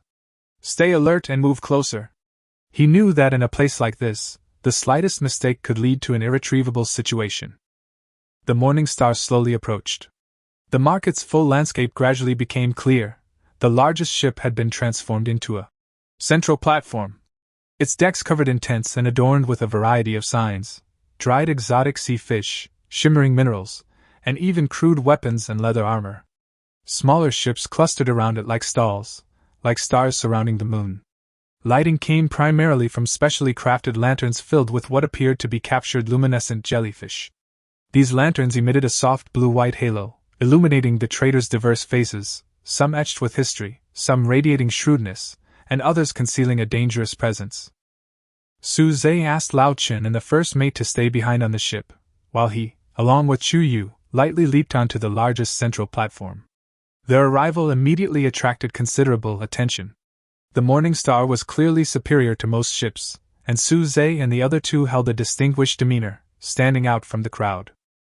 The transactions were primitive and direct, with the sounds of bargaining incessant. The air was filled with a variety of strange smells, the salty smell of sea fish, the faint scent of minerals, and the fragrance of unknown spices. Suze saw flame pepper seeds on one stall, emitting a faint red glow, as if imbued with flames. Another stall's fragmented ancient slate lingered with a mysterious aura, inscribed with indecipherable text, and yet another stall displayed various strange sea beast bones, emitting faint energy fluctuations. Soon, a middle-aged man with a smooth smile, calling himself Golden Shopkeeper, approached. He wore a slightly loose brocade robe, and his fingers were adorned with rings inlaid with various gemstones. His eyes shone with a shrewd glint. The omniscient eye indicated that this person possessed a level A business insight talent. "You two are strangers. Are you friends who have come from afar?" Shopkeeper Jean said with a smile, bowing. "My name is Jean Sanliang, and I'm the temporary convener here. Seeing that you two are of extraordinary bearing, I believe you must have some good stuff. Or do you want to exchange some treasures?" His eyes moved between Suze and Chuyu, as if he was evaluating their value.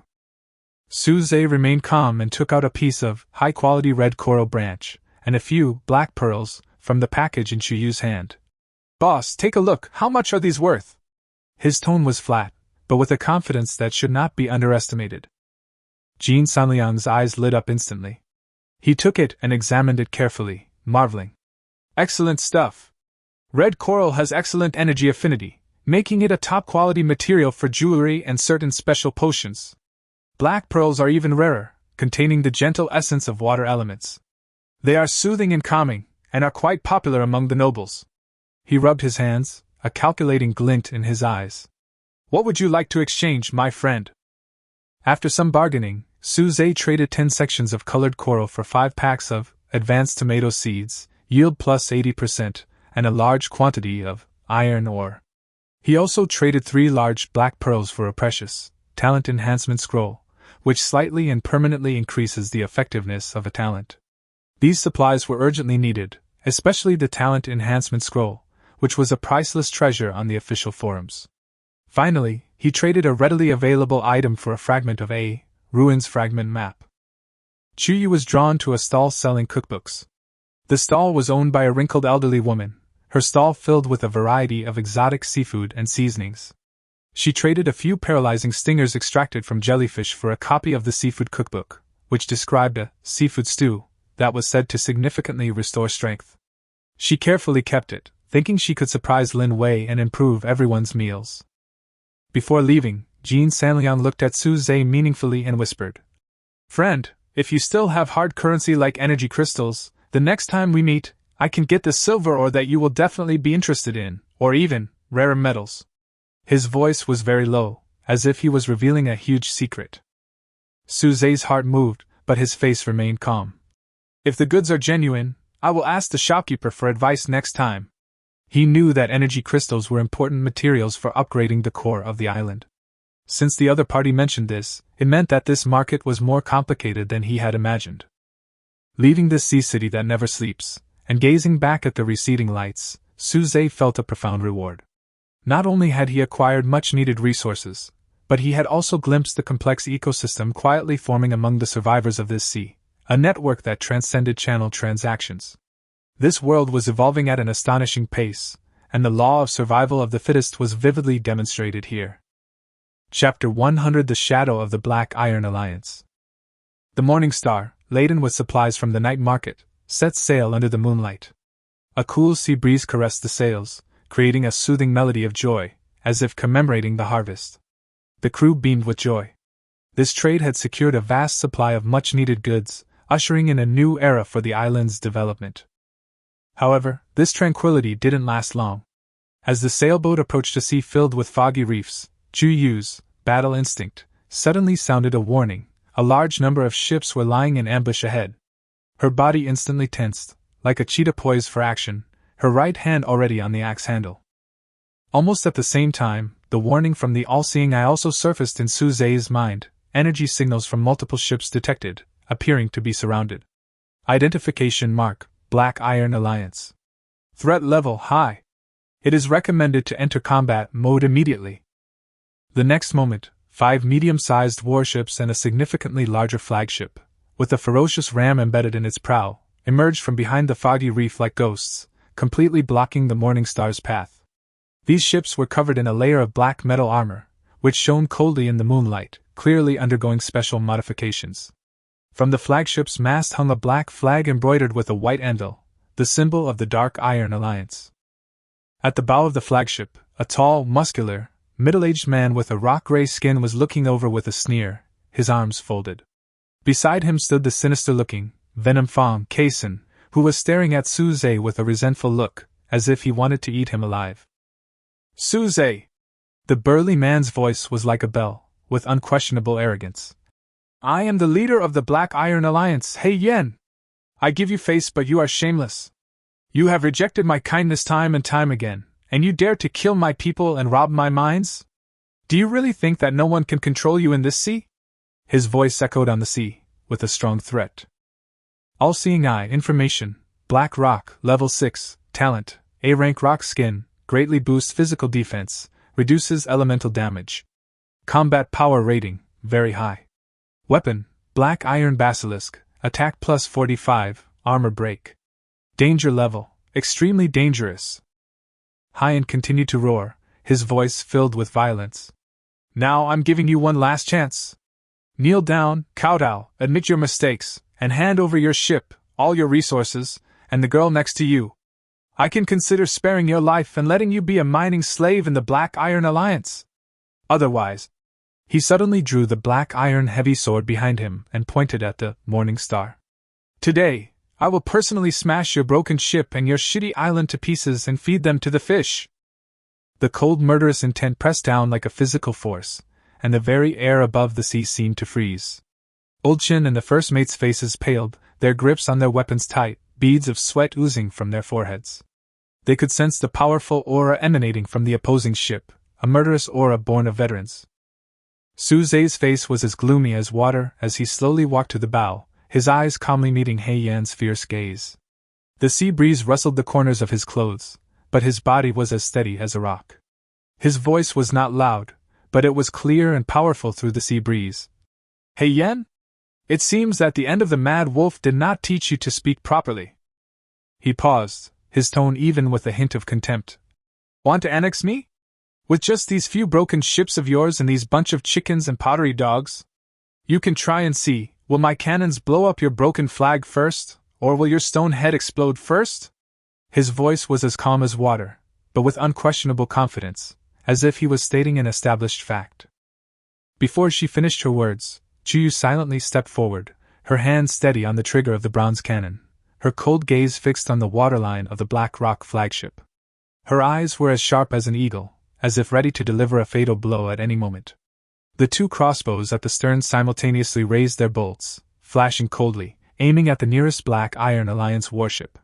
The entire Morning Star instantly entered combat mode, like a great beast awakening from the ancient world. The flesh on Hyen's face twitched. Obviously he didn't expect Suze to be so tough.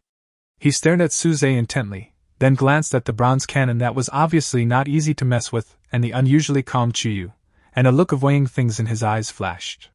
He could feel the dangerous aura emanating from the Morning Star, especially the bronze cannon, which gave him a sense of deadly threat.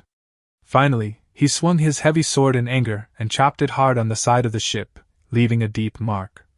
Good! Very good! Suze, you just wait for me. I'll see how long you can be so arrogant. Let's go! After uttering the harsh words, the Black Rock flagship turned first, leading the Dark Iron Alliance fleet to slowly retreat into the foggy reefs. However, the threat remained like a dark cloud at sea, lingering for a long time. Only the rolling waves and the pervasive smell of gunpowder remained on the sea, as if foreshadowing the coming storm. Chuyu didn't relax until the other party's ship completely disappeared. She whispered, "They won't give up." There was worry in her eyes. The Black Iron Alliance was even stronger than she had imagined. This conflict was just the beginning. Suze looked in the direction where the Black Iron fleet disappeared, his eyes sharp as a knife. I know. This time is a test. Next time it comes, it will be a real war. He turned around and said in a firm tone. After returning, immediately upgrade the defense and speed up weapons production. We must let the Black Iron Alliance know who is the real tough guy in this sea area. His eyes swept over every crew member, and his voice was filled with unquestionable determination. "This is a battle of life and death, and we must be fully prepared. The Dark Iron Alliance wants to annex us, so let them taste the pain of hitting a wall." The crew members straightened their backs, with the flames of battle burning in their eyes. They knew that the days ahead would be full of challenges, but also full of opportunities. Chapter 101: Return and Initial Exploration. The Strategic Value of Blessings from My Land. The sails of the Morning Star fluttered softly in the twilight, the trail left by its stern gradually moving away from the foggy reef where the Dark Iron Alliance fleet had vanished. Chuyu held the helm, her eyes still warily scanning the sea behind her. Only after she was sure the shadow had completely vanished from her sight did she relax her tense shoulders. "At this speed, we can reach the main island by midnight." Old Chen, who was in charge of calculating the course, put away his compass and said with a tone of relief, "Thank goodness Island Master Suze didn't fight hard just now, otherwise our ship would have been seriously damaged."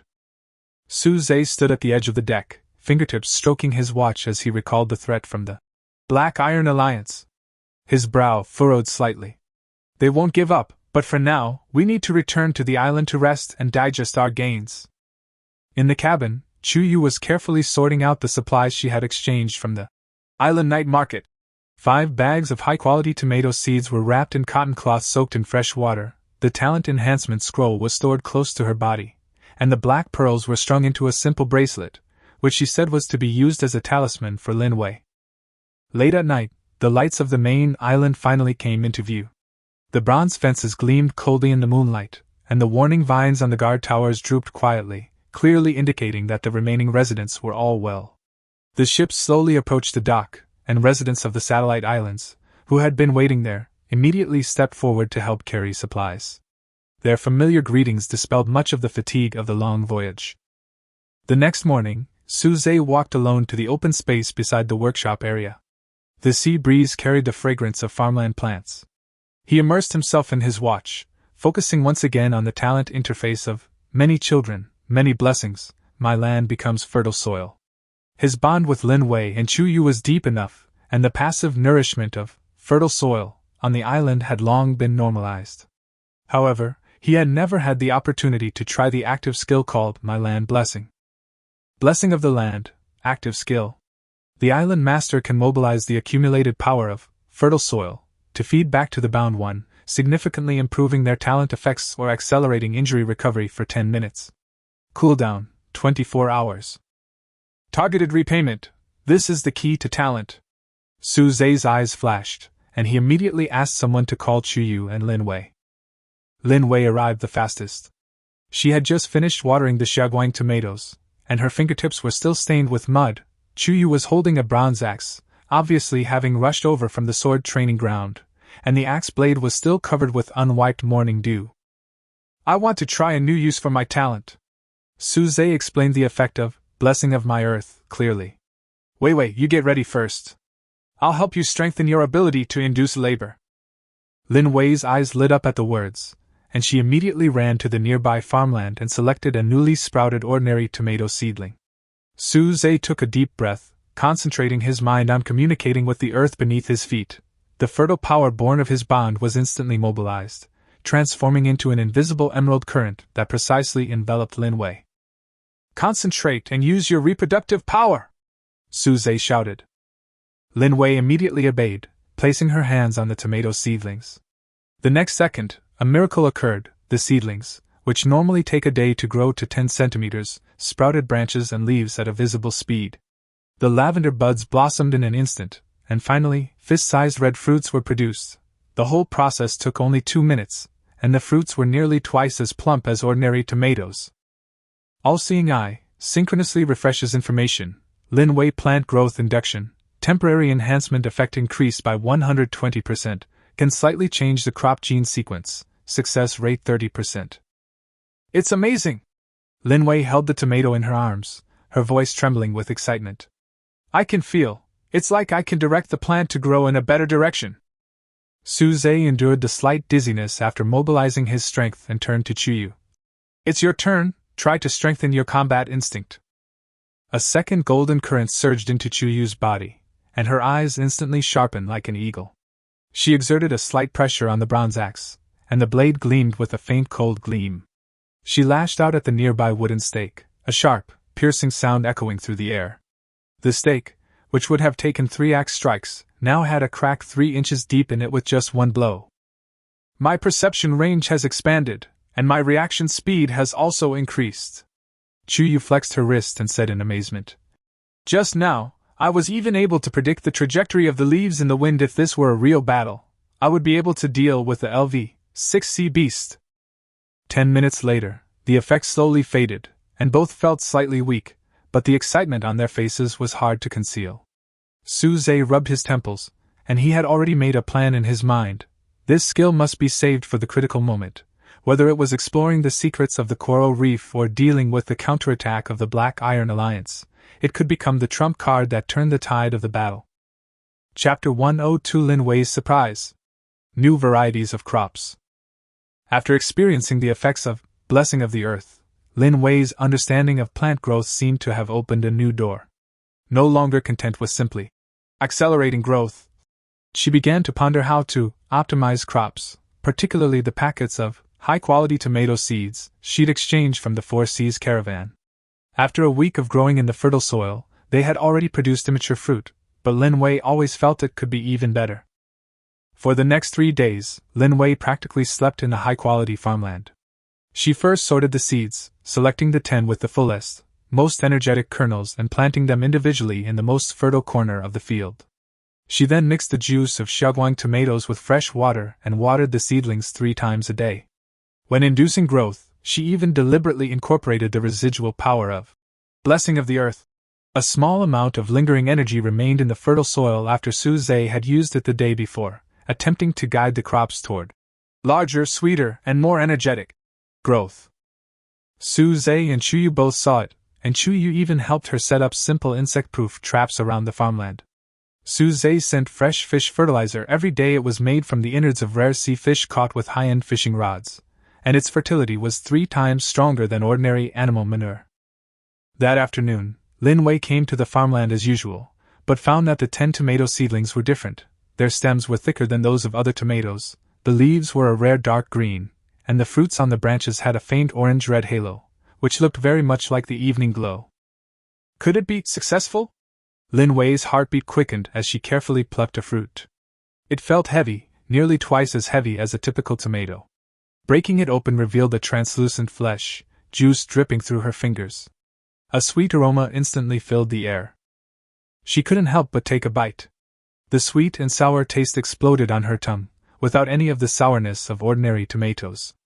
After swallowing it, she could feel a warm current sliding down her throat into her stomach, and most of her fatigue instantly dissipated. Su-zhe! Sister Chuyu! Come and see! Lin Wei shouted excitedly in the distance. When Su-zhe and Chuyu arrived, they saw Lin Wei holding a bunch of sunshine tomatoes, with a look of accomplishment on her face. Su-zhe picked up one, and the omniscient eye immediately popped up a message. Mutated sunshine tomato, Lin Wei's exclusive optimized variety, a high-grade tomato mutated through the energy of a bonded individual and the nourishment of fertile soil. It has an excellent taste and is rich in vitamins and subtle life energy. A single tomato restores 30 hunger points and 15 stamina points. It can be processed into high-grade sauces or used as a special crafting ingredient, such as for anti-fatigue potions. Did you optimize this? Su-zhe looked at Lin Wei in surprise. Are you now able to actively change crop genes? Lin Wei scratched her head sheepishly. Thank you for helping me prepare the fertilizer and traps. And after you used Blessing of the Earth that day, I felt a closer connection with the plants. It's like I can understand what they want to grow into. Chuyu picked up a tomato and tasted it, a rare gentle smile appearing on her stern face. This is better than all the food I've had before. Bring a few with you when you explore next time. It's much more useful than eating compressed food cakes. That evening, Lin Wei prepared a tomato feast, using Shaoguang tomatoes, scrambled eggs with tomatoes, tomato-cooked fish, and tomato soup. She even experimented with mixing tomato juice with sweet berry wine, creating a sweet and sour Shaoguang fruit wine. Everyone raved about the food, and the residents of the affiliated islands, experiencing such delicious food for the first time, begged Lin Wei to cultivate more in the future. Lin Wei watched everyone's satisfied expressions, her heart brimming with pride. She was no longer just a protected logistics worker, but an agricultural master, capable of creating unique value for her homeland. And these Xiaoguang tomatoes had become the main island's new trump card resource, laying the groundwork for future trade and exploration. Chapter 103: Another Journey of Adventure. Warning of the Foggy Sea and Reunion with the Old Land. The successful cultivation of the Xiaoguang tomatoes ushered in a brief period of rest and recuperation for the main island. Lin Wei busied herself expanding the mutant tomato plantings to cover the entire high-level farmland, accelerating their growth with plant stimulation to ensure sufficient food reserves for subsequent explorations. Chu Yu utilized the sword training ground to sharpen her melee skills, fully absorbing the effects of her talent enhancement scrolls and increasing the danger perception range of her battle instinct to 150 meters.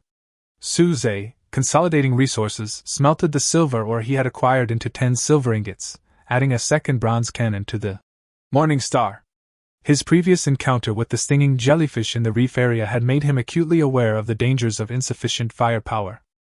This time we're returning to the area around 198,320, and the focus is on exploring the shipwreck area that we didn't explore last time. Before setting off, Su Zhe unfolded the nautical chart and pointed to a mark on the edge of the reef area.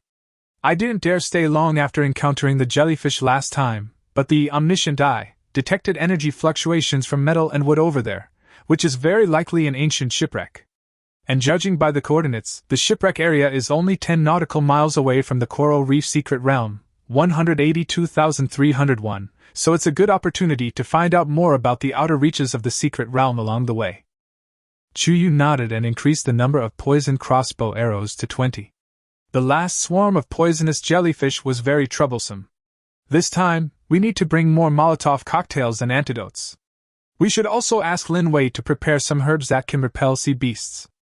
Lin Wei had already prepared the supplies: 50 compressed tomato cakes, each restores 30 hunger points, 30 bottles of rosy glow fruit wine, restores 15 stamina points, and 10 bottles of improved underwater breathing potion. After mixing rosy glow tomato juice and slow flow seaweed, the side effects were greatly reduced. The underwater breathing time was extended to 25 minutes, and it also came with a minor life recovery effect.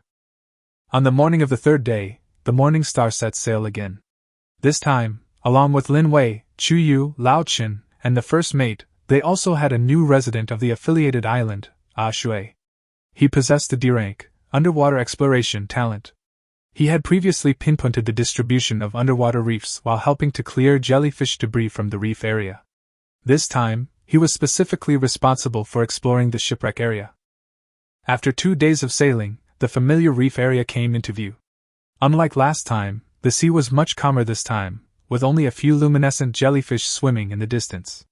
Ah Shui stood at the bow, using a homemade shell detector to sense the underwater environment. Island Master, there's no activity in the area where we encountered the jellyfish last time, but 3 nautical miles northeast, there's a strong reaction to wood and metal. That must be the shipwreck.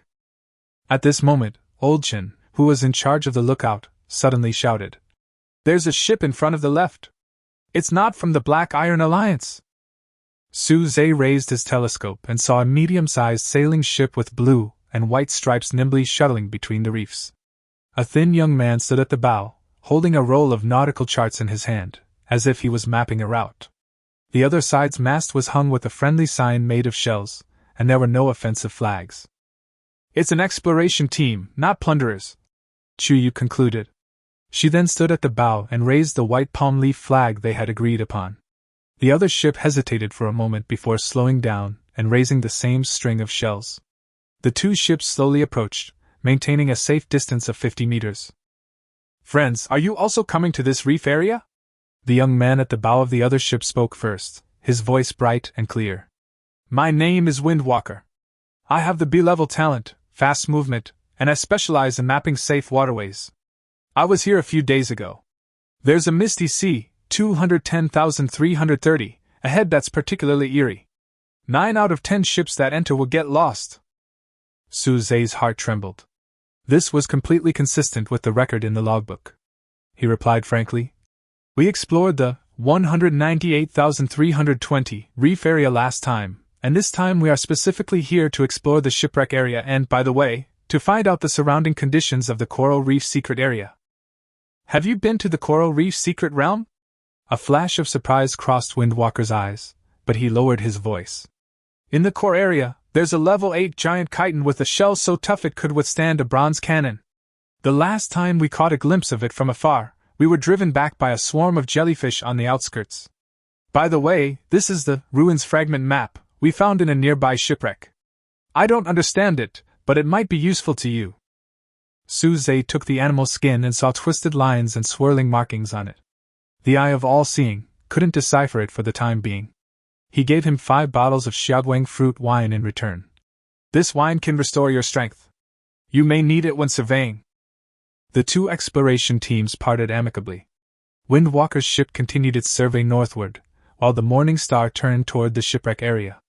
Suze looked at the map of the ruins fragments in his hand, then gazed out at the deep sea in the distance.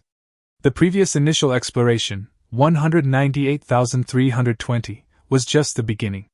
This time, going deeper into the shipwreck area, perhaps they could find the key to the secret coral reef. Chapter 104, Improved Potion. Breakthrough in Underwater Breathing. After bidding farewell to Windwalker, the Morning Star continued its journey towards the signal source at 198,320. En route, Suze once again retrieved the strange book, containing the formula for underwater breathing. While the potion he had previously created was effective, its side effects, double vision and disorientation, could be fatal in complex shipwrecks or secret realms, necessitating further refinement. The previous formula was 10 grams of condensed water seaweed, 5 grams of phantom coral powder, and 1 gram of pearl powder. The side effects mainly came from the irritation of the phantom coral. Suze frowned at the formula. Can other ingredients be used to replace some of the coral powder? A resident of the affiliated island, who possessed the talent for underwater exploration, suddenly spoke up. Island Master, I've seen a kind of slow-flowing seaweed underwater before. It feels slippery and is said to neutralize irritants in seawater. Perhaps it could be used to alleviate the side effects? Lin Wei's eyes lit up as well. I can try using the juice of xiaoguang tomatoes. The life energy in tomatoes can neutralize toxins. It worked when I modified the potion before. They got to work right away. Suze had Lao Chen stop the boat in a shallow area densely covered with seaweed. Chu Yu and the underwater explorer went into the water together and quickly collected 20 units of slow-flow seaweed. Lin Wei squeezed the xiaoguang tomato juice on the spot, filtered it, and stored it in a sealed bamboo tube. Suze mixed the following ingredients according to the new ratio: 10 water-condensing seaweed, 3 phantom coral powder, reduced by 2, 1 pearl powder, 2 slow-flow seaweed juice, and 1 glowing tomato juice. After all the ingredients were mixed, the viscous liquid, which had originally glowed blue, turned a soft pale pink, and the pungent seaweed smell was masked by the sweet tomato. Obtain Improved Underwater Breathing Potion, High Quality, X5. Effect: breathe underwater for 25 minutes, significantly reducing side effects, reducing the probability of visual double vision to 10%, and the probability of disorientation to 5%, and additionally providing minor health recovery, recovering 2 health points per minute underwater. Who will do the test this time? Suze looked at the potion in his hand with anticipation in his tone. I'll do it, a resident with the underwater exploration talent volunteered. I'm more adaptable underwater than you are, and I can handle any side effects. He drank a bottle of potion, took a deep breath, and dove into the water. Everyone on the boat waited anxiously. Lin Wei even deliberately grew a long strand of seaweed, letting it hang underwater so that the other party could grab it and return at any time. 25 minutes later, the underwater explorer surfaced on time. His breathing was steady, and his eyes were no longer as dazed as before. How is it? Are there any side effects? Suze asked hurriedly. Almost nothing, the other person said excitedly. Breathing is easy underwater, and I can see clearly. My lungs feel warm, not stuffy at all. I even found some slow-flowing seaweed underwater and spotted a shell bed with quite a few pearls. The success of the improved potion brought a sigh of relief to everyone. Suze immediately decided to collect enough materials to make 20 more bottles of high-quality potion. This would not only ensure the safety of underwater exploration, but also allow them to attack the vulnerable abdomen of giant chitons from underwater, which was equivalent to adding a crucial tactical trump card. Lin Wei looked at the pale pink potion and said with a smile, "We can give it a name later, sunlight-breathing agent. It sounds nice and reflects its characteristics." "Good idea," Su Zhe nodded. "After we explore the signal source and the shipwreck area, we'll use it to explore the outer reaches of the coral reef secret zone and try to figure out the giant chiton's activity patterns in one go." That night, the Morning Star anchored in a tranquil bay. Su Zhe stood on deck, looking at the sunshine-breathing agent in his hand and gazing out at the distant deep sea. The door to the underwater world had been opened, and the path to the secret coral reefs was becoming increasingly clear. Chapter 105: Underwater Treasure Hunt. Ancient Heritage in the Shipwreck Area. The Morning Star was anchored in a calm bay on the edge of the 198,320 reef area. Shui used a shell detector to confirm. The shipwreck is 20 meters underwater. There are no high-level marine animals around, only a few small schools of fish. It is safe and under control. Su Zhe, Chuyu, and Shui prepared to enter the water. All three drank the improved, underwater breathing potion, the pale pink liquid sliding down their throats, bringing a familiar cool sensation. Chuyu strapped a bronze axe to her waist and carried a poison-tipped dagger, for greater agility in underwater melee combat. Shui carried a waterproof detection bag filled with fluorescent stones for marking. Su Zhe carried a leather storage bag, ready to store the harvested supplies. The area where we last encountered jellyfish was to the east. Let's go around it from the west to avoid the danger zone. Chuyu gestured and dived first. The improved potion was working far better than expected. His underwater vision was clear, his sense of direction was perfectly aligned, and he could even vaguely make out the outline of a coral reef in the distance. Shui's detector soon began to vibrate faintly. He pointed northwest, and the three of them swam off together. A few minutes later, the wreckage of a wooden ship, half buried in the mud and sand, came into view. Although the hull had decayed, 3 intact wooden boxes remained on the deck, covered in thick seaweed and shells, clearly having been submerged for years. Chuyu glanced around warily, using her dagger to push aside the seaweed tangled around the wooden box. No traps, no signs of ambushes. Su Zhe and Shui worked together to pull the largest wooden box out of the mud and sand. It was heavy, and the three of them struggled to push it to the bottom of the boat. Shui then returned to the boat first, and told Lao Chen to lower the ropes and hoist the box aboard. Over the next hour, they found 2 more small wooden boxes and a scroll wrapped in fish skin. Shui also discovered a rusty compass in the captain's cabin of the sunken ship. While the needle didn't move, the outer shell was engraved with an unfamiliar star map. The omniscient eye indicated it was from ancient navigational equipment, possibly related to locating the secret realm.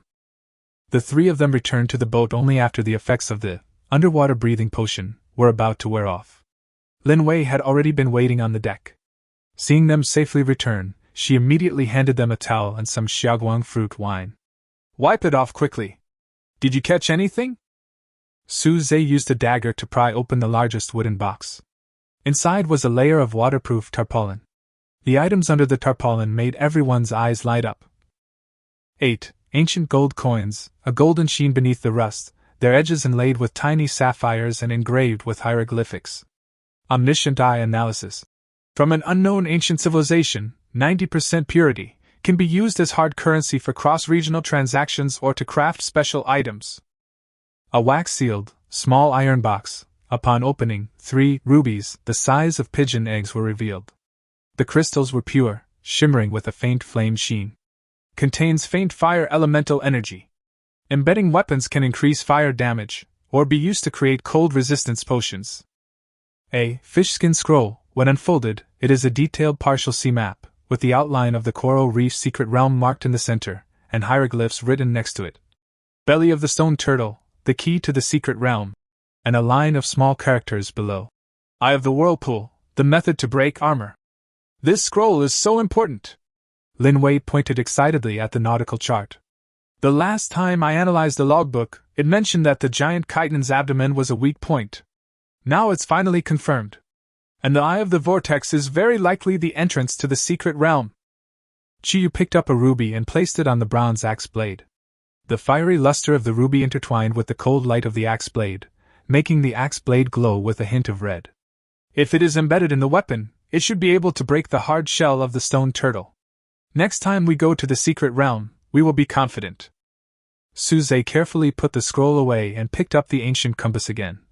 The last time I came to 198,320, I only encountered jellyfish. I didn't expect that the shipwreck would contain so many ancient relics. These gold coins and rubies will be our trump cards when we trade with the Four Seas Caravan or the Silver Empire in the future. The glowing tomatoes on the deck glowed softly in the twilight, and the bronze cannons were pointed toward the coral reef secrets. Everyone understood that this return to the 198,320 reef area had not only yielded precious resources but also revealed a crucial clue to the secrets. Next, finding the Eye of the Vortex would allow them to confront the giant chitin and uncover the secrets of the coral reef secrets. Chapter 106: The Temptation of the Treasure Map. The Call of the Lost Temple. The gentle sea breeze blew away the fatigue of the day's exploration. Inside the cabin, Suze carefully spread out on the table the ancient navigation chart obtained from the underwater shipwreck area and the relic fragment chart obtained from Fengxing and Yishur. Chuyu polished her bronze axe, occasionally glancing at the ancient animal hides. Lin Wei, curiously, gathered nearby, watching Suze carefully scan and compare the lines and symbols on the diagram with his all-seeing eye. These pictures seem to be able to be pieced together, Suze muttered to himself, sliding his fingers along a broken coastline, slowly fitting a corner of the fragmented picture to a blurred area on the nautical chart. Buzz! At the exact moment the edges of the charts met, a soft, imperceptible light flashed across the joint. Then, as if infused with life, the previously chaotic lines on the completed chart began to flow and reorganize, finally converging into a single, crystal-clear marking. The marking point was located in the center of a sea depicted with turbulent whirlpools and storm symbols. Its shape was exactly that of a towering temple. There was also an ancient text next to it. After continuous analysis by the omniscient eye, the vague meaning was conveyed to Suze's mind. Lost Temple. Deep within the Eye of the Vortex. Forbidden knowledge. God's gift. The key to the world. The Lost Temple. Suze took a deep breath, his eyes flashing with excitement and solemnity. The clues that Fengxing and Yishur exchanged for, as well as the nautical chart we found, all point to this place in the end. Chuyu put down her axe, walked over, and pointed her finger at the symbol of the storm vortex. This sea area looks more dangerous than any place we've been to before. Eye of the Whirlpool, this name doesn't sound like a good place. But God's gift and key to the world. Lin Wei softly repeated the parsed words, her eyes full of curiosity and yearning. Suze, could this be related to the truth of global islanding? Just like the ancient power mentioned in that strange book? Suze nodded heavily. It's very likely. Remember the shadow of the abyss and those vague warnings mentioned in the logbook? The secrets hidden in this world may be hidden in this temple. He glanced at the coordinates marked on the chart, then compared the exquisite compass in his hand with the rusted metal plate he had obtained earlier. The star map on the metal plate and the faintly visible astrological guidance on the chart were surprisingly consistent. We need energy crystals, Suze said affirmatively. The sea chart indicates that energy crystals are needed to activate the temple entrance. And we now know that the nearest energy crystal production site is the Coral Reef Secret Realm. The goal suddenly became clear. Originally, exploring the secrets of the coral reef was simply to obtain rare resources and energy crystals to unlock more advanced synthesis. But now, its importance has been elevated to an unprecedented level. It is the key to revealing the ultimate mystery of the world. Chuyu crossed her arms, her eyes sharp. That is to say, the next step is to capture the Coral Reef Secret Realm, obtain enough energy crystals, and then march into this lost temple. That's right. Suze clenched his fists, ambition and desire to explore burning in his chest. The level 8 giant chitin will be our most powerful enemy so far, but we must defeat it. Lin Wei looked at the two men's determined expressions. Although she was a little worried, she nodded vigorously. I will prepare enough healing ointments and high-quality food. I will ensure that you fight in the best condition. At this moment, Suze's watch vibrated rapidly. A bold announcement from the regional channel was forced to pop up by the system. The sender's ID was bright red and glaring black rock. Suze, I'll give you one last day to think it over. Tomorrow at noon, if you don't surrender, my Black Iron Alliance fleet will raze your ruined island, leaving no one alive. Everything on your island, including those 2 women, will become my spoils of war. The cold murderous intent came through the words, instantly suppressing the heated atmosphere that had just been created by the discovery of a major secret. Chuyu snorted coldly, her nails almost digging into her palms. This Hei Yen is really haunting. Suze's face darkened as he closed the channel. The threat of the Black Iron Alliance loomed like a sword hanging overhead. Exploring the secret realm and the temple was a long-term goal, but the immediate survival crisis must be resolved first. The plan needs to be adjusted slightly. Suze's voice calmed down, with a hint of determination. The Lost Temple and the Coral Reef secret realm will not escape, but the Black Iron Alliance will come tomorrow. We must win this battle first and survive, only then can we have a future. He looked at Chuyu and Lin Wei, his gaze as firm as a rock. If Black Rock wants to fight, then let's fight. It's perfect. We can use them to test our newfound strength and warm up for the upcoming battle in the secret realm. The distant Lost Temple beckons the future, but the nearby Dark Iron Alliance brings a bloody storm that must be faced first. The journey to the future is destined to begin with a brutal defensive battle. Chapter 107 Black Iron's Ultimatum. Declaration of War and Determination. Huge waves in the regional channel. Holy crap! Black Rock is really coming. Tomorrow at noon! Boss Suze, hold on. If you fall, we island masters will have a hard time. The Black Iron Alliance is said to have absorbed 2 more small groups, and now has over 15 core combatants. At Suze, boss, do you need any support? Although my island is small, I have D-level, digging acceleration, and can help you dig traps. Oh, if I had known earlier, I would have joined Boss Suze's affiliated island. The message in the channel was flashing rapidly. Some were eager for chaos, some were genuinely worried about Suze, and some were trying to take the opportunity to seek asylum. Panic, anticipation, gloating, all kinds of emotions were intertwined and spread. Suze quickly browsed the message, his expression grim. He did not respond in the channel. At this moment, any words seemed pale and powerless. Action was the best answer. He closed the channel and turned to Chuyu and Lin Wei, his tone firm. This battle is inevitable, and we must win. Of course we must win, Chuyu said without hesitation, her eyes burning with fighting spirit. If they dare to come, let them have a taste of the power of bronze cannons and poison crossbows. Although Lin Wei's face was a little pale, her eyes were still determined. I will use the fastest speed to grow poisonous thorn vines, and prepare some more intermediate healing ointments and Molotov cocktails. Suze nodded, his brain working rapidly. Combining the analysis of the known information of the Black Iron Alliance by the eye of all-seeing, and his own advantages, he began to deploy. Wei, your mission is the most important. First, immediately harvest all mature crops, especially yams and tomatoes, and process them into compressed grain cakes and tomato paste for use as dry rations during the war. Second, gather all the herbs and use all your strength to brew a mid-level healing ointment. The more the better. Third, inspect and reinforce the poisonous thorn vines around the island, especially the beachheads that are prone to landing. I understand. Lin Wei nodded heavily, immediately turned around and trotted towards the planting area and workshop. Her figure was busy but extremely determined. Chuyu. Suze looked at the policewoman. You are responsible for combat preparations. First, take inventory of all weapons, crossbows, Molotov cocktails, bronze cannon shells, my iron axe, your bronze axe, and ensure they are sufficient and in good condition. Second, organize all combat-capable residents of the affiliated islands into combat formations and assign defense areas.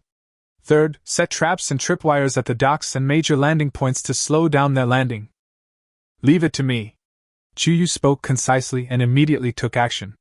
Her vigorous and decisive style was fully demonstrated at this moment. Suze himself sat at the center, overseeing overall command and resource allocation. He opened his workbench and combined the last of his iron ingots and wood into crossbows and simple barricades. Simultaneously, he used his watch to send private messages to several affiliated island owners with whom he had a good relationship, as well as to lone rangers who had previously expressed goodwill. He wasn't asking for help, but rather hoping they would help expose the Black Iron Alliance's misdeeds in the online chat room, at least to gain a higher ground in public opinion. After doing all this, he walked to the highest point in the center of the island and looked around at his home, a 50-square-meter island, with bronze fences gleaming in the setting sun, guard towers casting long shadows, and crops thriving in the farmlands. Everything here is the result of the hard work of him, Lin Wei, Chuyu, and all the residents. Never allow anyone to destroy it. He took a deep breath, opened the regional channel, and typed steadily. This time, he didn't remain silent, but chose the most forceful response. Black Rock, if you want to fight, then fight. Tomorrow at noon, my island and I will be waiting for you. Let's see which is stronger, your Black Iron Alliance's shabby ships or my bronze cannons. As for my companions, you don't deserve a single mention. Prepare to collect the bodies of your alliance. As soon as this reply came out, the channel exploded instantly. Dominating! Boss Suze is awesome! Fight to the end! So exciting! Hyan's face must have turned green with anger, ha ha ha! Support Suze! Kill those bandits of the Black Iron Alliance! Suze's response was like a shot of adrenaline, injecting it into the hearts of all the survivors who were oppressed by the Black Iron Alliance. For a moment, the voices in the channel supporting Suze overwhelmed the panic. Almost the next second after Suze sent the message, He Yan's private message roared in. It was only a short sentence, but full of exasperated violence. Good. Very good. Just wait. Tomorrow is your death. Suze closed the private message coldly, his eyes not wavering at all. He knew that this battle would be the largest and most dangerous challenge he had faced since arriving in this world. Victory would bring him a vast new world, establishing him as the dominant force in the region. Defeat would mean the end of everything, all his efforts in vain. There is no way out, only fighting to the death. The sun finally sank below the horizon, and darkness enveloped the sea. Yet, the islands were ablaze with lights, as everyone made final preparations for tomorrow's battle. The sounds of hammering, urging, and the simmering of herbs converged into a tense and high-spirited pre-battle symphony. Suze, Chuyu and Lin Wei gathered together again, looked at each other, and saw immense determination in each other's eyes. Their home is protected by them together. Chapter 108, Alliances and Alliances. Seeking allies to break the deadlock. As the night deepened, the sea breeze brought a cool breeze, but it could not dispel the tension and busyness that permeated the island. Initial defense work had been arranged, but Suze knew that with the existing forces on his island alone, facing the full force of the Black Iron Alliance, the chances of victory were still insufficient. We must seek external forces to break the deadlock. The Black Iron Alliance has a large number of people. Even if we can win in a head-on fight, we will inevitably suffer heavy losses. Suze said in a deep voice, his eyes sweeping over Chuyu and Lin Wei. We need allies. Chuyu frowned. The regional channels are full of people who follow the wind and act according to the situation. There are probably not many who are truly powerful enough to challenge the Black Iron Alliance. And time is too tight. They will arrive at noon tomorrow. We don't necessarily need them to participate in the battle head-on. Suze's eyes flashed with wisdom. Even if they are just to contain us or provide some key supplies, it can greatly increase our chances of winning. The first person he thought of was the old captain of the Four Seas caravan. He impressed him as a shrewd but trustworthy man, and the caravan was well-informed and powerful, with extensive travels. He immediately sent a message for help to the old captain through the special channel contact information left in the previous transaction. The content was concise and clear. Old Captain, the Black Iron Alliance intends to attack our island at noon tomorrow, attempting to cut off our trade channels. If you are willing to lend us some weapons such as unused bows and crossbows or scarce supplies such as coal and gunpowder, I will pay you double the market price and permanently enjoy priority and a 10% discount in future transactions. I look forward to your reply. After sending the message, Suze waited anxiously. He didn't just sit there and wait. He asked Lin Wei to fetch some newly ripe, top-quality sunshine tomatoes and a small jar of sweet berry jam. He also asked Chuyu to prepare a few polished arrow teeth and a stinging jellyfish core. We might be able to win over the Windwalker expedition team, Suze explained. They've been exploring dangerous waters for years, and their combat capabilities are quite good. They don't seem as overbearing as the Dark Iron Alliance. Even if they can't come to help, it would be good to harass the Dark Iron Alliance from the side. He had a resident with good handwriting quickly pack up these gifts with a heartfelt letter. The letter explained their predicament with a powerful enemy and offered the following advice. If you are willing to appear in the waters behind the Black Iron Alliance at noon tomorrow, using deceptive tactics or remote harassment, you will be rewarded with generous gifts, specifically, a list of supplies to be provided, including high-quality food, healing ointments, and rare materials. A resident of the affiliated island who was an excellent swimmer and had a talent for diving volunteered to take this diplomatic package and sailed a light boat in the dark towards the sea area where Windwalker had mentioned possible activities. Time passed by minute. Just when Suze thought that the sea-high caravan would not reply, his watch finally vibrated. The old captain replied, "Boss Suzy, Black Rock is indeed overbearing, and I have no sympathy for him. However, our caravan is primarily engaged in trade, and it would be inappropriate for us to become directly involved in power struggles. Therefore, I can secretly sell you 5 bronze crossbows, 100 crossbow bolts, and 10 packs of low-quality gunpowder, can be used to make explosives, but unstable, so use with caution. The price will be the market price, no double. Also, it's said that the figurehead of Black Rock's flagship, the Black Hammer, is his lucky charm. Destroying it would significantly damage his morale. Good luck." Suze was overjoyed.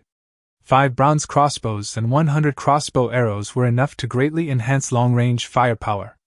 Although those inferior gunpowders were dangerous, they might be able to produce miraculous effects if used properly. The information revealed by the old captain was worth 1,000 gold. "Trade now!" Suze did not hesitate, and quickly paid the agreed amount of fresh water and food. Through the trading platform, this batch of vital arms was quietly put into storage. "Great!" Chu-Yu inspected the newly arrived bronze crossbow and expertly pulled the string. "With these, our defensive firepower has been elevated to a new level." At this time, the resident responsible for contacting Windrunner also brought back news he successfully met a peripheral member of the Windrunner team and handed over the gift and letter. Although Windrunner himself did not immediately agree, he accepted the gift and said he would consider it. This was already the best possible outcome. Suze didn't dare to expect an unfamiliar expedition team to risk their lives for him. As long as they could consider it and create a little uncertainty behind the Black Iron Alliance, it would be enough. At the same time, in the regional channel, those small island owners who had received favors from Suze, such as fair prices and transactions, or indirect benefits from his crackdown on the Black Iron Alliance, also began to spontaneously support Suze. Although they did not dare to openly oppose the Black Iron, there were gradually more sarcastic remarks that secretly accused the Black Iron Alliance of domineering behavior, which to a certain extent disrupted the Black Iron Alliance's public opinion. Suze looked at the newly added defense supplies on the island, and then looked at the subtle changes in the channel, and felt a little relieved. "We have made all the preparations we can," Suze said to his 2 companions. "Now, we just have to believe in ourselves and believe in the home we have built together." As darkness deepened, the island finally quieted down. All traps had been set, weapons had been distributed, and medicine and food were ready. The residents took turns resting and recuperating. Suze, Chu-Yu and Linwei stood side by side behind the reinforced bronze fence, looking at the pitch-black sea that seemed to contain endless dangers. Dawn is coming. War is about to begin. Chapter 109 Pre-War Deployment. The Game of Public Opinion and Tactics. At dawn, the sea and sky met, and the sky was ablaze with light. After a night of emergency preparations, the island had been transformed into a fortress. Key points of the bronze fence were further reinforced, even employing newly purchased bronze crossbows from the Four Seas caravan as fixed firing points. Outside the fence, the poisonous vines Lin Wei had nurtured grew even denser and more ferocious, gleaming ominously in the morning light. Traps and tripwires were cleverly hidden along the beachhead and in areas prone to landing. Every resident was mobilized. Men with combat experience, armed, stood guard at designated positions. Women and the elderly gathered in the warehouse area, tending to the wounded, carrying supplies, and throwing Molotov cocktails. Everyone's face was tense, but more so, a determination to defend their homeland. Suze, Chu-Yu and Lin Wei conducted their final pre-war inspection. The eastern beachhead is open and easiest to land on, so it's the focus of defense. Chuyu pointed at the map and analyzed calmly. I'll take 2 crossbowmen and 5 melee soldiers to defend here. 2 bronze crossbows will also be deployed here. There are many reefs on the west side, making it difficult for large ships to approach, but we need to be on guard against small groups of enemies infiltrating. Suze continued. Arrange 3 crossbowmen to guard the high ground, and send 2-person teams to patrol the front dock area. Suze pointed his finger at the center of the map. I will be in charge personally, manipulating the bronze cannon on the bow. This is our strongest firepower and must be used at critical moments. Lin Wei reported on her preparations. I've prepared 50 doses of intermediate healing ointment and 30 Molotov cocktails. I've also adjusted the activity of the poison vines to maximum. Once triggered, the toxin will take effect immediately. I've also distributed compressed food cakes and fresh water. Suze nodded and glanced at everyone. Remember our tactics. Use fences and traps to consume the enemy. Use long-range weapons to kill those who try to land on the island first, and Chuyu will lead the melee team to clear the enemies that break through the gap. Without my order, no one is allowed to attack without authorization. Our goal is to defend the island and kill the enemy's living strength, not to annihilate them completely. Understood. Everyone responded in unison, their morale high. Meanwhile, Suze didn't forget about the battleground for public opinion. He asked a resident with good writing skills to compile BlackRock's final threat and the Black Iron Alliance's past bullying, collected through channel information and oral accounts from residents of the affiliated islands, into a long message titled, Protect Our Homeland, Resist Tyranny, and sent it out on the regional channel. This message immediately resonated widely. Many island owners, long oppressed by the Dark Iron Alliance and unable to speak out, came forward to post complaints. The Dark Iron Alliance stole 3 days' worth of my food harvest. Their people passed by my island and deliberately shot my birds with crossbows. Support Suzy! Kill these pirates! Although the members of the Black Iron Alliance immediately jumped out to curse and threaten, the direction of public opinion had completely turned to Suze. This undoubtedly brought a certain amount of psychological pressure to the members of the Black Iron Alliance, and also made the warriors on Suze's side more convinced that they were on the side of justice. Suze even received several vague messages sent anonymously about the talents and common tactics of some members of the Black Iron Alliance, which was undoubtedly a timely help. It seems that we are not fighting alone. Chuyu looked at the information scrolling in the channel, and the corners of her mouth curled up slightly. Suze nodded. A righteous man has many supporters, while an unrighteous man has few. Hei Yen has been bullying others by relying on his strength, and has already lost the support of the people. Today, he will pay the price. He raised his head and looked at the increasingly bright sea. It was almost noon, and the sea was still calm, but beneath that calm, it seemed as if a terrifying storm was brewing. All preparations are ready, the arrow is on the string, and the sword is unsheathed. Suze took a deep breath and ordered in a deep voice. Everyone, take your positions! Prepare to meet the enemy! The atmosphere on the island instantly reached a fever pitch. Everyone held their breath, gazing out to sea. The specter of battle hung heavy over everyone's heart. Chapter 110, Black Iron Attack. The Prelude to the Alliance War. It was noon, the sun was blazing in the sky, the sea reflected a dazzling light, and there was a dead silence. This calm before the storm was so oppressive that it was almost suffocating. On the watchtower, the residents of the affiliated island who were in charge of lookout didn't dare to blink and stared at the sea level. Suddenly, he took a deep breath, his voice changing with nervousness. Island owner! They're coming! There are so many boats! Everyone's heart instantly rose to their throat. Suze immediately raised his telescope and looked. He saw dense black spots slowly appearing on the sea surface in the distance, like a gathering of bloodthirsty sharks. As the distance got closer, the black spots revealed their true appearance: 8 ships of different sizes. The leading ship was Hei Yan's flagship, the Black Hammer. It was a medium-sized sailing ship that was obviously larger than the other ships. A hideous black ram was embedded in the bow of the ship. The hull was covered with simple iron armor, and a flag embroidered with crossed black hammers fluttered arrogantly on the mast. The 7 ships that followed behind included both medium-sized sailing ships and a number of rafts, each filled with figures, swords, crossbows, and arrows flashing coldly in the sunlight. The Black Iron Alliance had practically come out in full force. The huge fleet slowly approached with a suffocating pressure. All discussions about the war in the channel stopped. Whether they supported Suze or gloated over his misfortune, they held their breath and waited for the start of this war that would determine the regional situation. Dark Iron Alliance! Lay down your weapons immediately, open the fence and surrender. Otherwise you will be killed without mercy. A rough voice from a loudspeaker, probably a rare item opened from a treasure chest, came from the Black Hammer, and it sounded particularly harsh amid the laughter of the Dark Iron Alliance members. Suze stood by the bow gun at the dock, his face stern, ignoring the other side's persuasion to surrender, or humiliation. He took a deep breath and roared with all his might, his voice carrying far away on the sea breeze. Hyan! Stop talking nonsense! If you want my island, fill it with your life! His response was like a battle horn. You don't know how to live or die! Charge! Whoever reaches the island first will be rewarded with a woman and any resources you want. Hyan's violent voice came from the loudspeaker, full of cruelty and greed.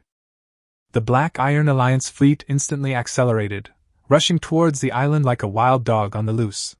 The waves were split by the bows of the ships, making a loud crashing sound. Hold on! Listen to my orders! Suze yelled, suppressing the tension of the islanders. Chuyu had already taken up position on the eastern beach, slamming her bronze axe into the ground and gazing coldly at the approaching enemy ships. Lin Wei, in the back, clutched a bundle of Molotov cocktails, her palms slick with sweat. 500 meters, 300 meters, 200 meters. The enemy's ship has entered the effective range of the bronze cannon. Gunners, take your positions! Suze waved his hand suddenly. The residents who were responsible for assisting in operating the bronze cannon immediately lit the fuse. Sizzle, bang!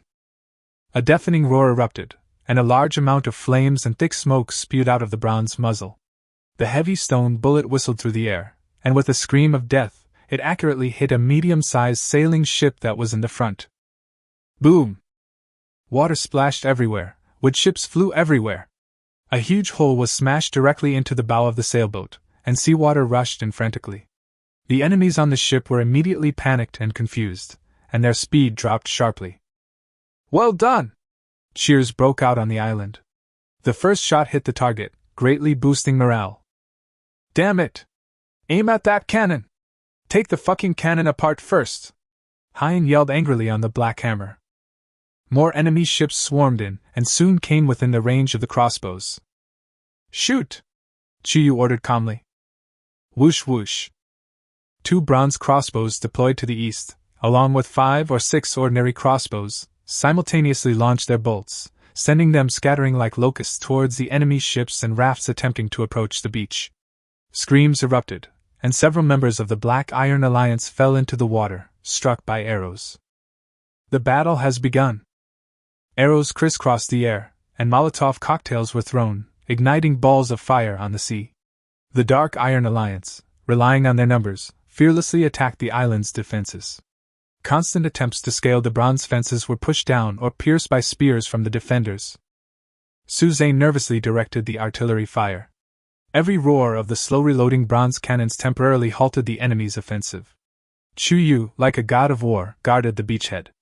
Every swing of her bronze axe inevitably brought a rain of blood. No enemy could cross the line of defense she established. Lin Wei and other logistics personnel were busy running around, bandaging the wounded and delivering arrows and Molotov cocktails to the front line. However, the enemy was simply too numerous. 8 ships, with over 40 combatants, launched simultaneous attacks from multiple directions.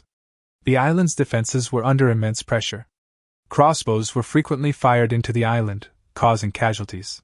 The Western Patrol also issued an early warning. A small group of enemies were attempting to infiltrate the reef area. As soon as the battle began, it entered its most brutal and bloody stage. The turquoise sea gradually became stained with a glaring scarlet. The prelude to the Alliance War has begun in the most intense way. Chapter 111 Decapitation Operation. Target Black Rock. The roar of the bronze cannons still echoed in my ears, and the whistling of crossbows and the shouts of killing intertwined into a melody of death. The offensive of the Black Iron Alliance was like a raging wave, crashing into the defenses of Suzy Island wave after wave. On the eastern beach, Chuyu stood firm like a rock. The bronze axe in her hands morphed into bolts of lightning. Each blow was powerful and devastating, accurately deflecting enemy weapons or slamming down on those attempting to scale the fence, the bone-crackling sound piercing the teeth. Her battle instinct, fueled by the permanent bond, was unleashed to its fullest potential, allowing her to narrowly avoid fatal attacks and force them back with even more ferocious counterattacks. At her feet, 3 or 4 black iron members lay groaning. However, the enemy was simply too numerous. Despite the bronze crossbows and Molotov cocktails, some desperate individuals still managed to break through the fire net and approach the fence. Chuyu's breathing became slightly rapid, and beads of sweat formed on her forehead. The intense fighting was taking its toll on her. At the front dock, the bow gun controlled by Suzy roared again, and the shells hit a medium-sized raft that was trying to outflanking, completely smashing it, and the enemy on it screamed and fell into the water. But reloading took time, and another enemy ship was already approaching. "Aim at that gun! Destroy it!" Hyan roared at the top of his lungs on the black hammer. He saw the huge threat posed by this gun. Suddenly, 7 or 8 crossbow arrows and a crude javelin shot towards the bow platform where Suzy was standing. Suzy ducked down suddenly. The crossbow arrows tremblingly nailed the side of the ship and the gun barrel, and the javelin even grazed his scalp, making him break out in a cold sweat. The residents assisting him hurriedly raised their shields to block the attack. "Suzy!" Linwei saw the thrilling scene from behind, her heart in her throat, and she almost rushed over. "I'm fine!" Suzy shouted, forcing himself to calm down. He swept his eyes across the battlefield, his all-seeing eye rapidly analyzing the situation. Black Rock LV, 6, HP 420/500. Status, angry, contemptuous. Talent, rock skin, greatly boosts physical defense, significantly reduces the effectiveness of blunt weapons and ordinary slashing attacks. Weakness analysis, slightly slowed by an old injury to the left leg, relatively weak neck protection, and slightly weak joint defense. "Chuyu!" Suzy took advantage of a break in the battle and shouted towards the beach. "His defense is extremely strong. Aim at his old injury on his left leg and his neck joint. I'll hold him back." Chuyu heard the sound and slashed back the enemy with her axe.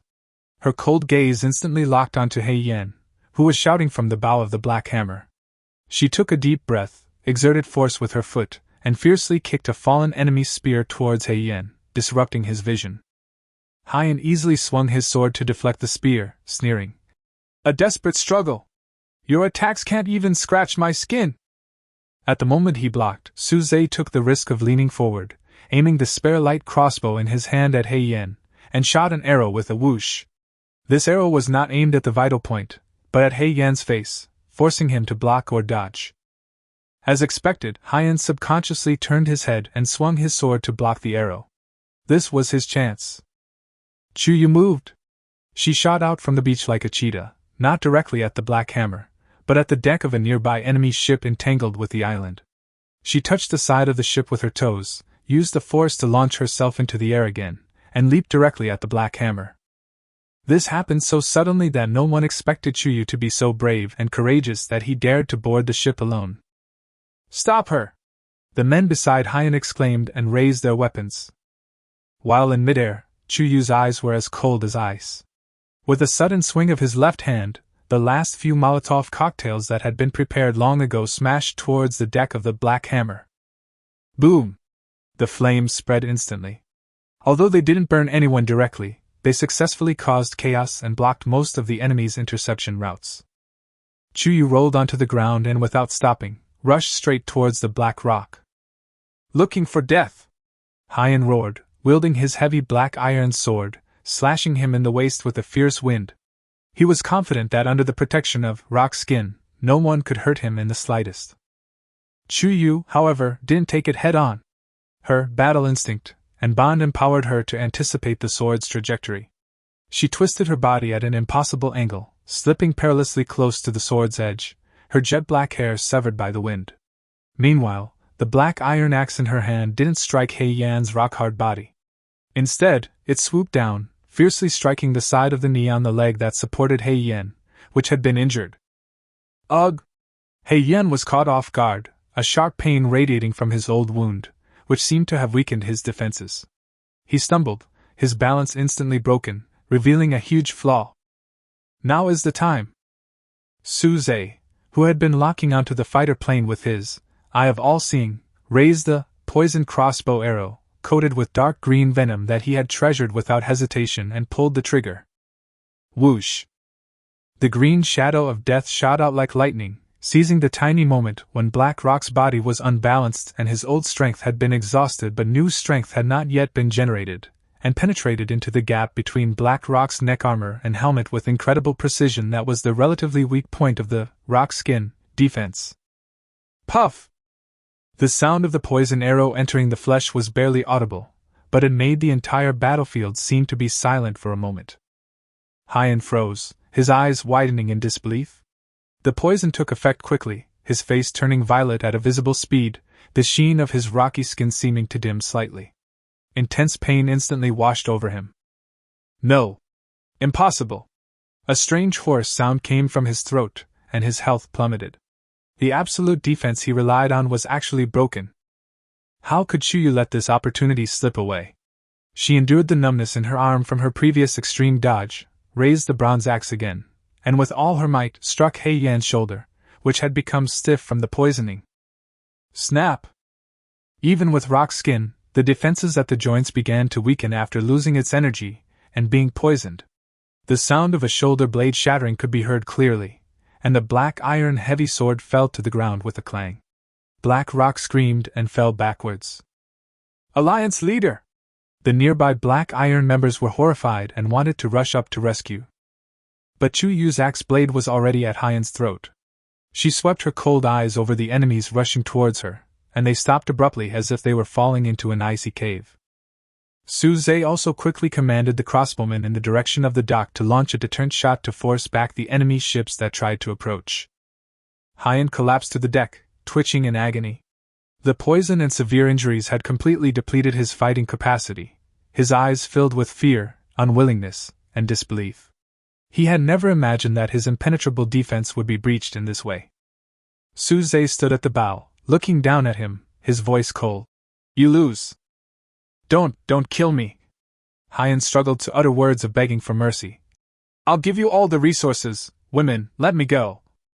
Su Zhe shook his head slowly, without a trace of pity in his eyes. When you decided to plunder and kill, you should have thought of this outcome. Your life is not worth the lives of those you killed. He raised his hand, and finally, swung it down heavily. Chuyu's eyes became fierce, and an axe flashed. Hyan's screams stopped abruptly. Regional announcement: Survivor ID Black Rock has died. Current number of survivors in this region, 9187/10,000. The cold system prompt, like the final judgment, resounded on everyone's watch. In an instant, the entire battlefield fell into deathly silence. All the members of the Dark Iron Alliance witnessed this scene. Their invincible leader, whose rock-skin talent he relied on, was broken and killed just like that. Morale collapsed instantly. The leader is dead! Run! I don't know who shouted first, but the remaining members of Kuratsu were like headless flies.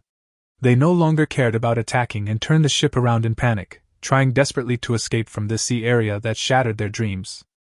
Su Zhe did not order a pursuit. Don't pursue a desperate enemy, and protecting the island is the top priority. He looked at the fleeing enemy ships, then at Black Rock lying in a pool of blood, and let out a long sigh. Decapitation Operation, Success. Chapter 112, Wisdom Triumphs Over Brute Force. When the tree falls, the monkeys scatter. The announcement of Hyan's death was like a huge rock hitting the water, and the ripples it caused instantly spread to the entire regional channel. The channel, which was already undercurrents due to Su Zhe's previous public opinion offensive, completely exploded at this moment. Dead? Hyan is really dead. Boss Su Zhe is awesome. He really defeated the Black Iron Alliance. Haha. Heaven has eyes. That bandit leader finally got his comeuppance. Long live that Su Zhe. Will this sea area be peaceful from now on? Look. The people from the Dark Iron Alliance are crying and selling their resources in the chat room. The channel was filled with a mixture of joy and shock. Island owners who had previously been oppressed by the Black Iron Alliance were filled with pride and celebrated. Meanwhile, those who had previously adhered to the Black Iron Alliance, or had been on the sidelines, were plunged into immense shock and panic. Su Zhe's reputation reached an unprecedented peak at this moment. On the island, the scene is quite different. Joy at having survived the catastrophe spread. Residents supported each other, watching the fleeing enemy's ships with deafening cheers. Many collapsed on the ground, laughing and crying, releasing pent-up fear and stress. Lin Wei was nearly exhausted, but her face flushed with excitement. She immediately organized the logistics staff to work even harder to treat the wounded. Chu Yu, leaning on a bronze axe, stood on the deck of the Black Hammer, panting slightly, her cold gaze scanning the sea to confirm whether the enemy had truly retreated. At her feet lay He Yan's gradually cooling corpse. Su Zhe jumped onto the Black Hammer and walked over to Chu Yu. The two looked at each other, each seeing fatigue in the other's eyes, as well as the deep trust they had developed after experiencing a bloody battle together. "Are you okay?" Su Zhe asked, noticing a bloody mark on Chu Yu's arm caused by the sword wind. "It's just a minor injury." Chu Yu shook her head, her tone still concise, but much more relaxed. "He's more difficult than I thought. If it weren't for the poison arrow and the good timing, the outcome would be hard to predict." Su Zhe nodded without taking credit. "You created the opportunity." He squatted down and began to inspect Hyan's body and the flagship. Obtain: Black Iron Heavy Sword, attack plus 45, armor breaking, heavy, requires high strength attribute to use flexibly. Obtained: Black Rock Storage Ring, contains iron ingots 120, wood 200, rough bandages 5, a simple sea chart showing the location of nearby resource points and a small iron ore vein. Good harvest. Su Zhe put away the heavy sword and the sea chart. At this time, his eyes were attracted by an inconspicuous black token on He Yan's waist. Obtained: Dark Iron Alliance Leader's Order, seems to represent the control of the Dark Iron Alliance, has expired with the death of the original owner. Su Zhe's heart moved. He picked up the token, walked to the bow of the Black Hammer, faced the remnants of the Black Iron Alliance who had not yet completely escaped, and shouted with all his strength. "People of the Dark Iron Alliance, listen up!" His voice spread across the sea, and the ships that were fleeing in panic couldn't help but slow down, and many people looked back in horror. "Hyan is dead! From today on, the Black Iron Alliance ceases to exist!" Su Zhe raised the token high and threw it into the sea. "I, Su Zhe, am not a bloodthirsty person. Those who participated in the attack today, leave now. I will not hold them accountable. If you behave yourself in the future, you can trade for survival supplies." He paused, his voice turning cold. "But if anyone still dares to commit evil under the banner of the Black Iron Alliance, or tries to avenge him, this will be the fate of Black Rock. Get lost!" The words of both kindness and severity completely shattered the last shred of hope in the remaining Black Iron troops. They only wanted to get away from this terrifying island and the even more terrifying Su Zhe as quickly as possible. They rowed faster, and some even began to throw the supplies on the boat into the sea to reduce the weight. When the tree falls, the monkeys scatter. The once dominant Black Iron Alliance crumbled at an alarming speed after the death of its leader. Watching the enemy disappear into the distance, Su Zhe finally relaxed completely. The battle was over, and they had won. The next step is to clean up the battlefield and count the spoils. The spoils were extremely rich, in addition to Blackrock's legacy, for medium-sized sailing ships with varying degrees of damage, including the Black Hammer, were captured, as well as a large number of common weapons, stone axes, simple crossbows, and some supplies discarded by the enemy during their retreat, wood, stones, and a small amount of food. More importantly, this battle completely established Su Zhe's dominance in this sea area. No other force dared to challenge him easily. Chu Yu walked to Su Zhe's side, looked at the mountain of spoils, and said lightly, "After this battle, your name will be known to everyone in this sea area." Su Zhe smiled, but his eyes were already on the future. "It's just the beginning. Clean it up, and our home will become better." Chapter 113: A huge amount of loot. The setting sun dyed the sea golden red, as if also celebrating this glorious victory. The island was extremely busy, yet filled with a joyful atmosphere. The traces of the battle were being quickly cleared. Broken fences were repaired, blood was washed away by the sea. Though exhausted, the residents' faces shone with pride and hope as they worked energetically to load the spoils into storage. The warehouse area was almost full. Suze, Chuyu, and Linwei stood in it, counting the huge gains from this battle. As for ships, 2 intact medium-sized sailing ships, 2 slightly damaged and reparable ships, including the Black Hammer, plus our own Morning Star, we now have 5 saleable medium-sized ships. Suze took inventory, his tone filled with excitement. This meant that their maritime mobility and transportation capabilities had made a qualitative leap. As for resources, from the Black Rock storage ring and those captured directly from enemy ships alone, there are over 300 iron ingots, nearly 800 wood, about 500 stones, and a quantity of various common animal meats and fish. Linwei held up a wooden board, on which she was writing numbers with charcoal. And that doesn't even include the metals obtained from smelting damaged weapons. Chuyu was more concerned with combat power and defense. 1 black iron heavy sword, over 50 ordinary stone axes, wooden spears, and other weapons. The crossbows we recovered and captured totaled approximately 200. These weapons are enough to arm all the adult residents, with some left over. What Suze valued most was the simplified sea chart, found on Heian and the flagship, Black Hammer, itself. The small iron or vein marked on this nautical chart is less than 3 kilometers away from our island. Suze pointed to a mark on the nautical chart. If the reserves are substantial, we will have a stable source of metals in the future, and won't have to rely entirely on fishing and trading. The Black Hammer's ram and reinforced hull are also very valuable, Chuyu added. They can be dismantled and used to strengthen our other ships or to reinforce island defenses. After the inventory was completed, Suze immediately began to deploy post-war construction. 1. Ship renovation and distribution. Immediately begin repairing damaged ships with residents who possess the mechanical repair talent. Equip 4 new ships with bronze armor, saved from Dark Iron Alliance ships, and repeating crossbows, and distribute them to several major satellite islands as transport and patrol ships, improving overall mobility and defensive range. 2. Mineral development. Send 2 members with mining proficiency, lead 10 residents of the affiliated islands, and set off early tomorrow morning with tools to the iron or vein marked on the map to establish a mining outpost, and conduct a preliminary assessment of daily output. 3. Weapon upgrade and distribution. Prioritize smelting the captured black iron ore into black iron ingots.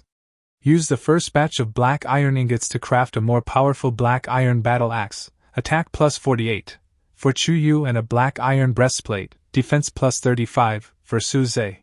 Use the remaining metal to craft more standard weapons to replace the stone tools in the hands of the residents. 4. Resource feedback. 100 pieces of wood and 50 pieces of iron ingots were distributed to each subsidiary island for them to use to strengthen their own buildings and improve their lives. This move greatly enhanced the sense of belonging and loyalty of the subsidiary islands. Linwei looked at the mountains of resources in the warehouse and sighed with a smile. Now I don't have to worry about not having wood to burn in the stills. She has already begun planning to use the excess wood to further expand the planting area. Chuyu swung the newly acquired black iron battle axe, feeling its heavy weight and sharp blade, and nodded with satisfaction. This weapon is enough to break through the harder scales of sea beasts. Suze looked around the orderly, vibrant island, feeling a surge of pride. Defeating the Dark Iron Alliance not only brought security, but also a massive jump in resources, laying a solid foundation for the next step of exploring the secrets of the coral reefs and the Lost Temple. Chapter 114. The Troubles of Governance. Rules in People's Hearts. The collapse of the Black Iron Alliance, and Suze's mercy, letting the remnants go, brought unexpected results. In just 2 days, more than 5 former members of the Black Iron Alliance contacted Suze through various channels, expressing their willingness to abandon the dark and join the light, bringing their islands and talents with them. Most of them possessed practical combat or production talents, such as mining mastery, forging mastery, and basic navigation. At the same time, the small island owners in the regional channel who had been oppressed regarded Suze as a savior and umbrella, and asked whether they could join his team. The private messages seeking refuge almost flooded Suze's channel. The rapid expansion of strength brings not only joy but also troubles. First, there was a practical problem. The main island was limited in size and couldn't accommodate a large population. Second, the new recruits came from complex backgrounds, especially former Black Iron members. Although they were forced or seeking a way out, their loyalty and character still needed to be tested. Soon, management problems began to emerge. First, two residents of different affiliated islands got into a heated argument, almost coming to blows, over the allocation of high-quality iron ore that had just been brought back from a mine. One believed his island was responsible for mining and therefore deserved a larger share, while the other believed his island was responsible for defense and patrol, and was equally important and deserved a fair share. Then, a new member with the talent of mechanical maintenance was found to have secretly smelted 20 pieces of black iron ore, trying to hide it to make a better set of armor for himself, violating the principle of resources belong to the public and are distributed according to needs. Although these problems were not fatal, they sounded the alarm for the growing power. Suze realized that he could no longer rely solely on personal prestige and rough division of labor to manage as in the past. He immediately summoned the heads of all the islands, including representatives from the main island and its various subsidiary islands, and held a general meeting in the center of the camp. At the meeting, Suze did not criticize harshly, but first affirmed everyone's contribution in the defensive battle, and then put the problems that had arisen on the table. After discussion, 3 core rules were jointly formulated and announced to take effect immediately. 1. Contribution point system. Establish a unified contribution point system. Whether you're farming, mining, fighting, patrolling, or completing specific tasks, you'll earn corresponding contribution points. Contribution points are directly linked to resource allocation, weapon exchange, and improved living conditions. More work, more pay. Less work, less pay. 2. Clear reward and penalty rules. Active contributors will receive monthly bonuses of high-quality food, tools, or rare materials. Violators, such as hoarding resources or engaging in internal strife, will have their contribution points deducted and receive a warning upon initial violation. Repeat offenders will be expelled from the Alliance and will not be accepted again. 3. Island Owners Council. Meetings are held weekly, where representatives from each island can raise issues, needs, or suggestions encountered during development and jointly discuss and make decisions. Suzy has the final say, but the decision-making process tends to be transparent and democratic. Suze's approach to the member who had hidden the ore was unexpected. Rather than simply expel him, he confiscated his hidden ore, deducted a significant portion of his contribution points, and required him to use his mechanical repair talent to repair 3 damaged sailboats for the Alliance free of charge to make amends. What I need is someone who can build our home together, not someone who only knows how to take and destroy. Suze looked at the member with a face full of shame, his tone serious but leaving room for maneuver. I'm giving you a chance to make amends this time. I hope you can prove your worth through your actions. As for the 2 quarreling residents, they were asked to jointly take responsibility for the security of the iron ore vein for the next week and resolve the conflict through collaboration. This meeting and the system that followed it were like a breeze that blew away the underlying haze. Everyone felt fairness and hope, and their sense of belonging and cohesion increased rather than decreased. After the meeting, Lin Wei whispered to Suze, "You handled it very well. You set the rules and gave people a chance." Suze looked at the busy crowd and said with emotion, "Survival is difficult, and people's hearts need to be guided. What we want to build is not only a powerful force, but also a home where everyone can live in peace." Chapter 115. Deeply Rooted Bonds. Fertile Soil and New Sprouts. The night was as dark as water, the moon hanging high in the sky. The hustle and bustle of the day had faded, and the island appeared serene and peaceful under the moonlight. After experiencing the baptism of war and the reform of the system, the island seemed to have entered a new stage of development. Suze stood in the expanded warehouse area, taking inventory of the final loot in the moonlight. Though exhausted, he felt a surge of satisfaction.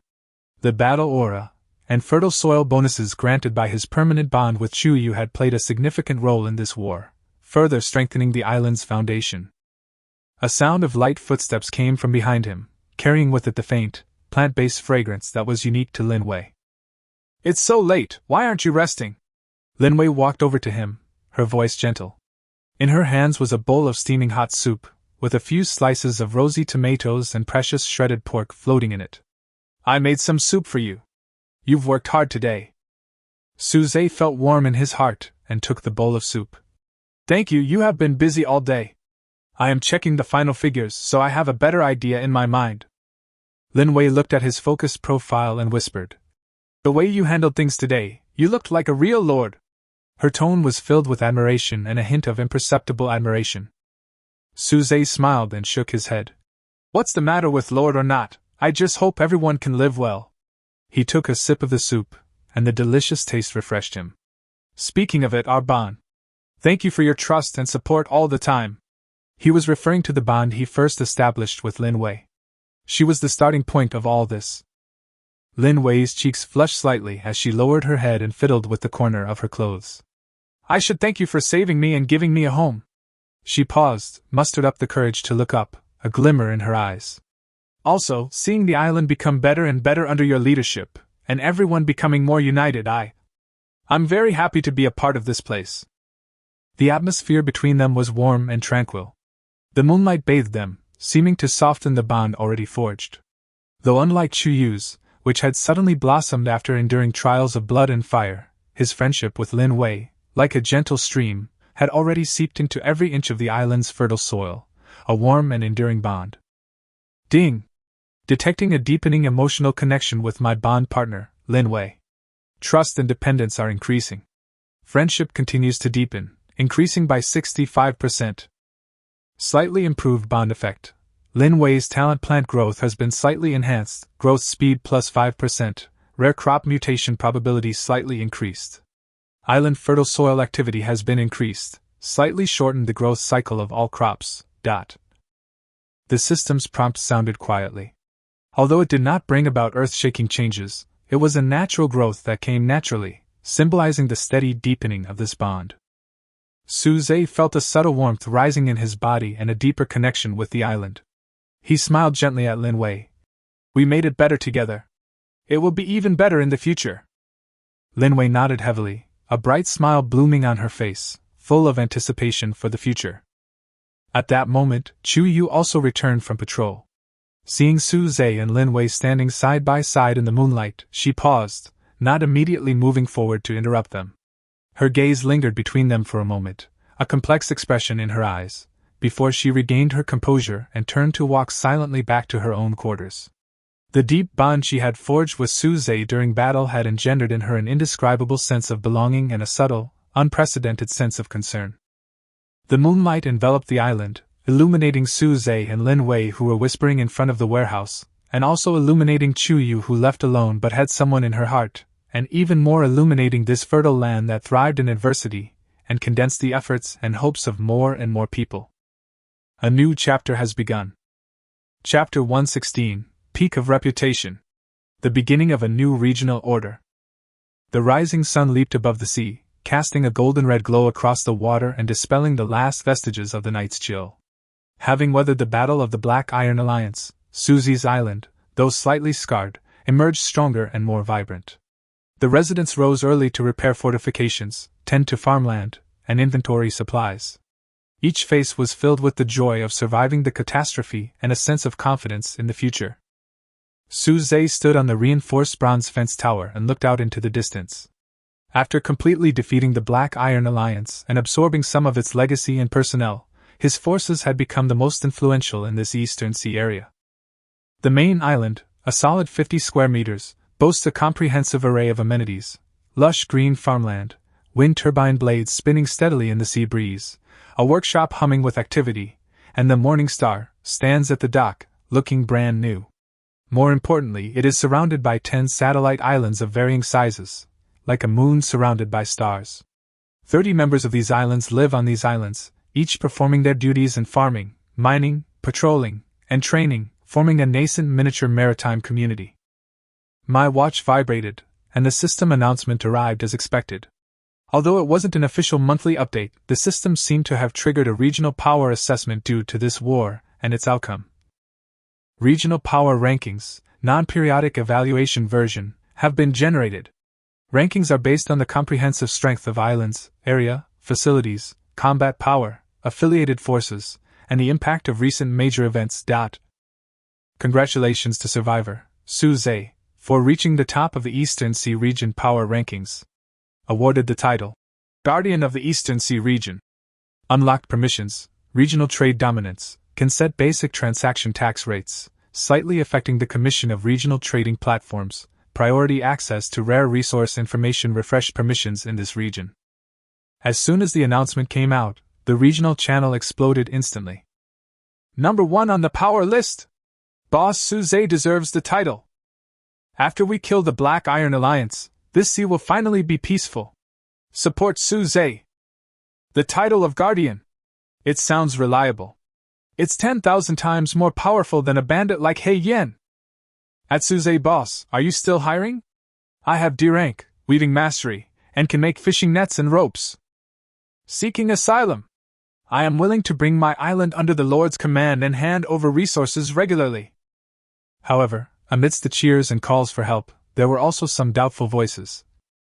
Wait, where's Deep Sea Overlord, which was previously number 1 on the area list? And that Silver Fortress on the facility list? Why aren't they in the top 10 this time on the power list? Yeah, that Thunderstorm on the battle power list is gone too? Wasn't he quite arrogant before? Could it be that this storm? Su-Zhe watched the information scrolling through the channel, his eyes calm. He had naturally noticed this change.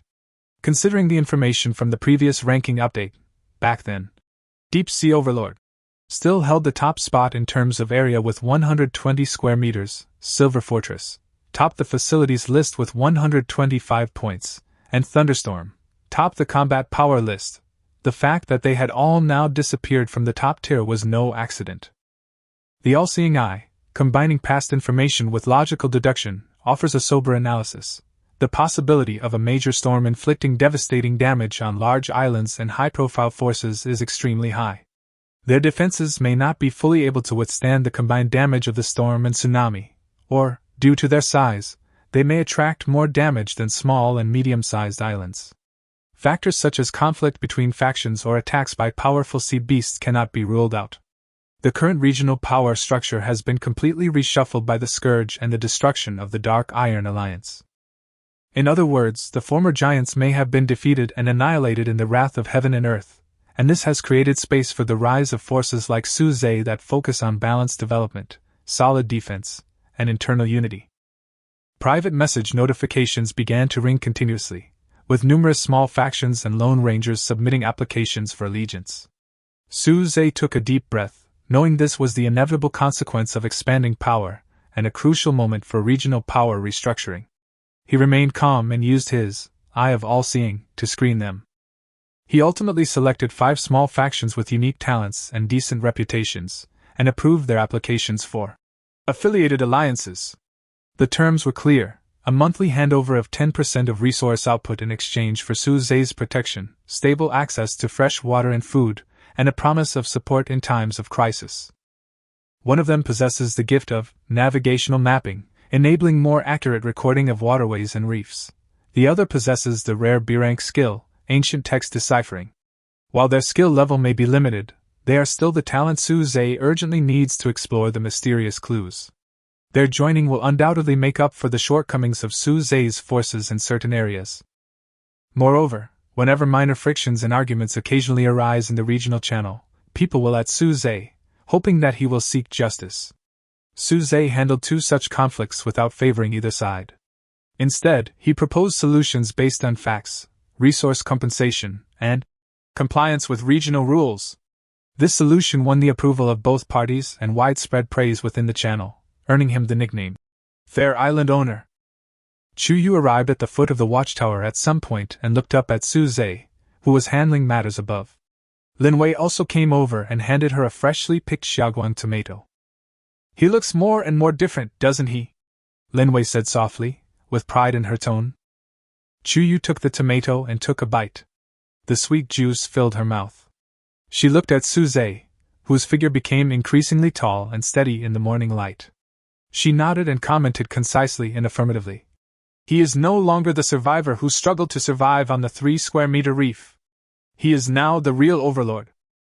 Her tone was calm, yet it carried unquestionable approval. The landscape of this sea area had been completely changed by natural disasters, man-made calamities, and more importantly, his efforts and choices. After processing the last message, Suze looked down at his own small kingdom. Reputation had reached its peak, bringing not only glory but also a heavy responsibility. He knew this was just a new beginning. Beyond lay a wider world and more powerful rivals, such as the Silver Empire, that existed only in rumors and scattered information. But at this moment, the sun is shining, the home is peaceful, and the people are united. He has the confidence to lead everyone into a brighter future. Chapter 117: The Responsibility of the Overlord and the Undercurrent of the New Pattern. For Suze and his team, topping the regional power list and earning the title of Guardian is not just an honor, but also means real responsibilities and challenges. As requests for allegiance and requests for assistance increased, Suze realized that managing a loose alliance was completely different from managing his own island.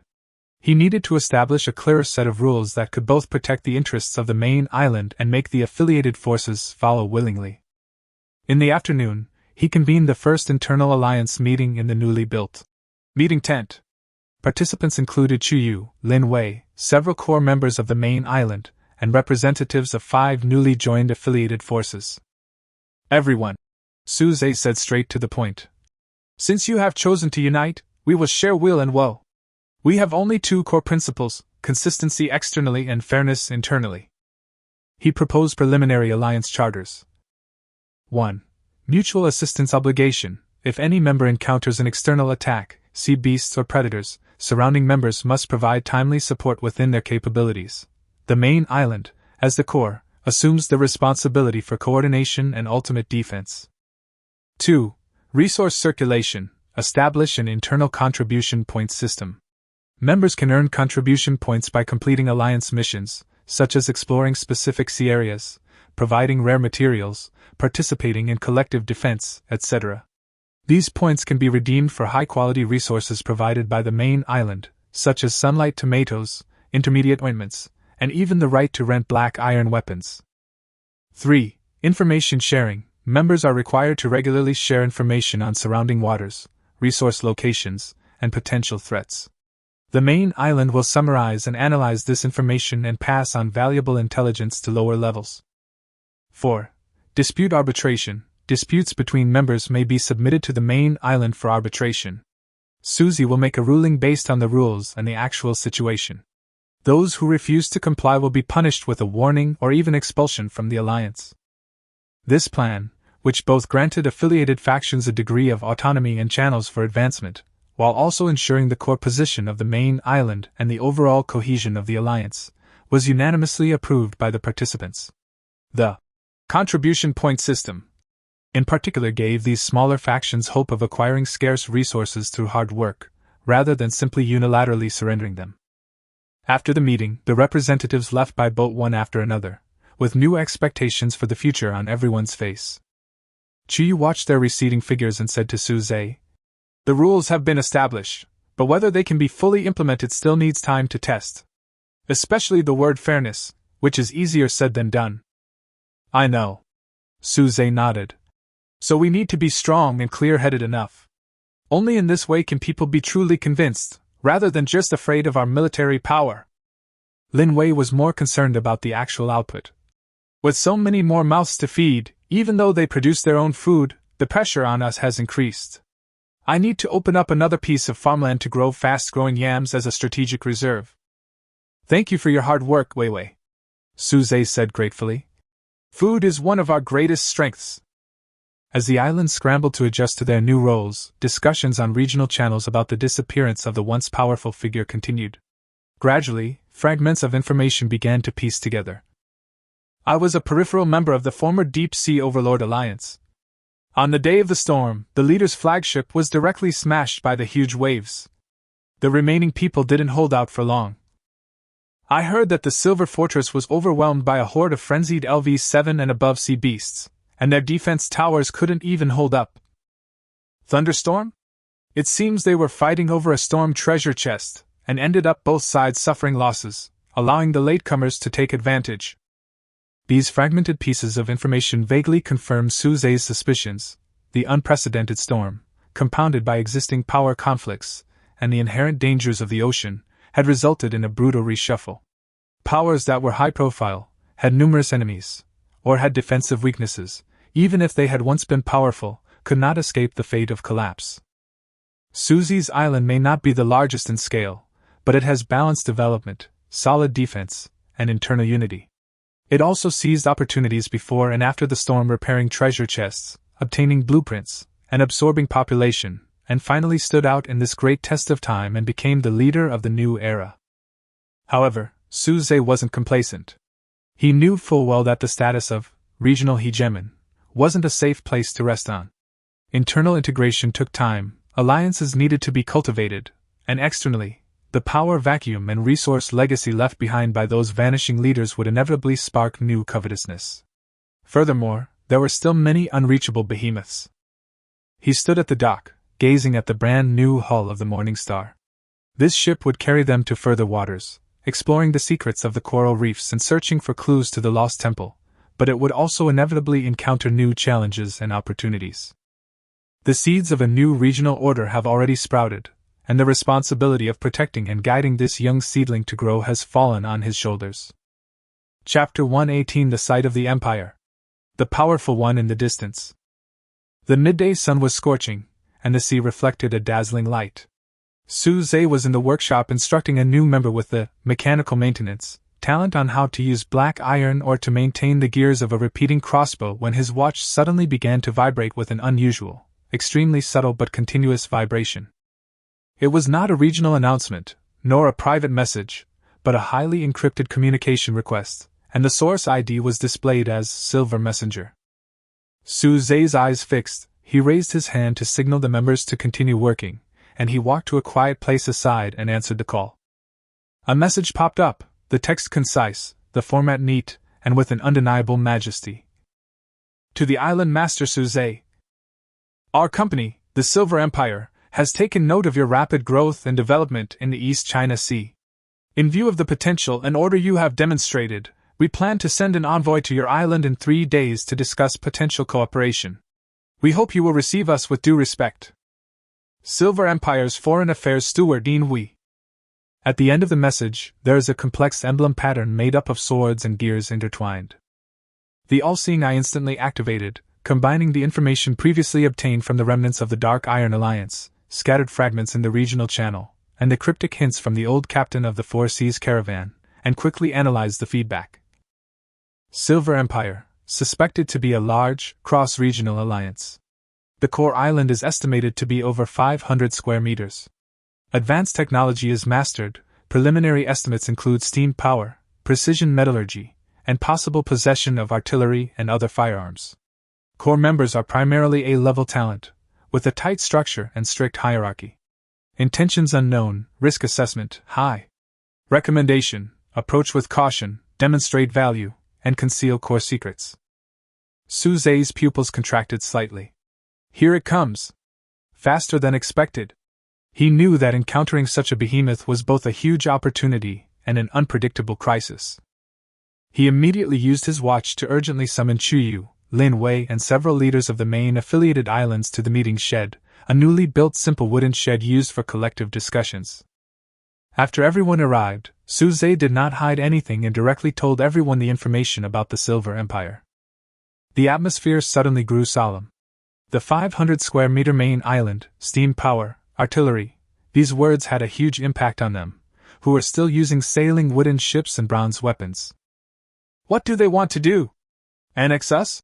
Asked a person in charge of an affiliated island worriedly. Not necessarily. Suze analyzed calmly. If they simply wanted to annex us, they might not have given such a formal advance notice. It's more likely that they saw our value. We have something they might need. Food? Lin Wei immediately thought of her fruitful high-quality farmland and her Xiaoguan tomatoes. Our output is very stable and the quality is very good. And there are minerals. Another person in charge of mining added. The black iron ore veins and silver mine islands we have newly taken control of are all producing strategic resources. And the potential shown by our rapid rise. Suze tapped his fingers on the table. But they will definitely test our strengths and even covet our unique technologies, such as wind power generation. He quickly made plans. The principles for this contact are: cooperation is welcome, annexation is not. We must do 3 things well. First, moderately demonstrate our strength, repaired sailboats, black iron weapons, and well-maintained farmland, to show them the value of cooperation. Second, be sure to conceal our trump cards, especially my talents and the specific abilities of the all-seeing eye. Third, gather as much intelligence as possible about the Silver Empire to understand their needs, structure, and weaknesses. He looked at Lin Wei and said, Wei Wei, prepare a batch of the best Xiaoguang tomatoes, sweet berry wine, and canned tomatoes as gifts for hospitality and display. He looked at Chu Yu again and said, Chu Yu, strengthen patrols and vigilance over the next few days, especially in the distant seas. Ensure that the island is in the best defensive state when the envoy arrives, but do not show excessive hostility.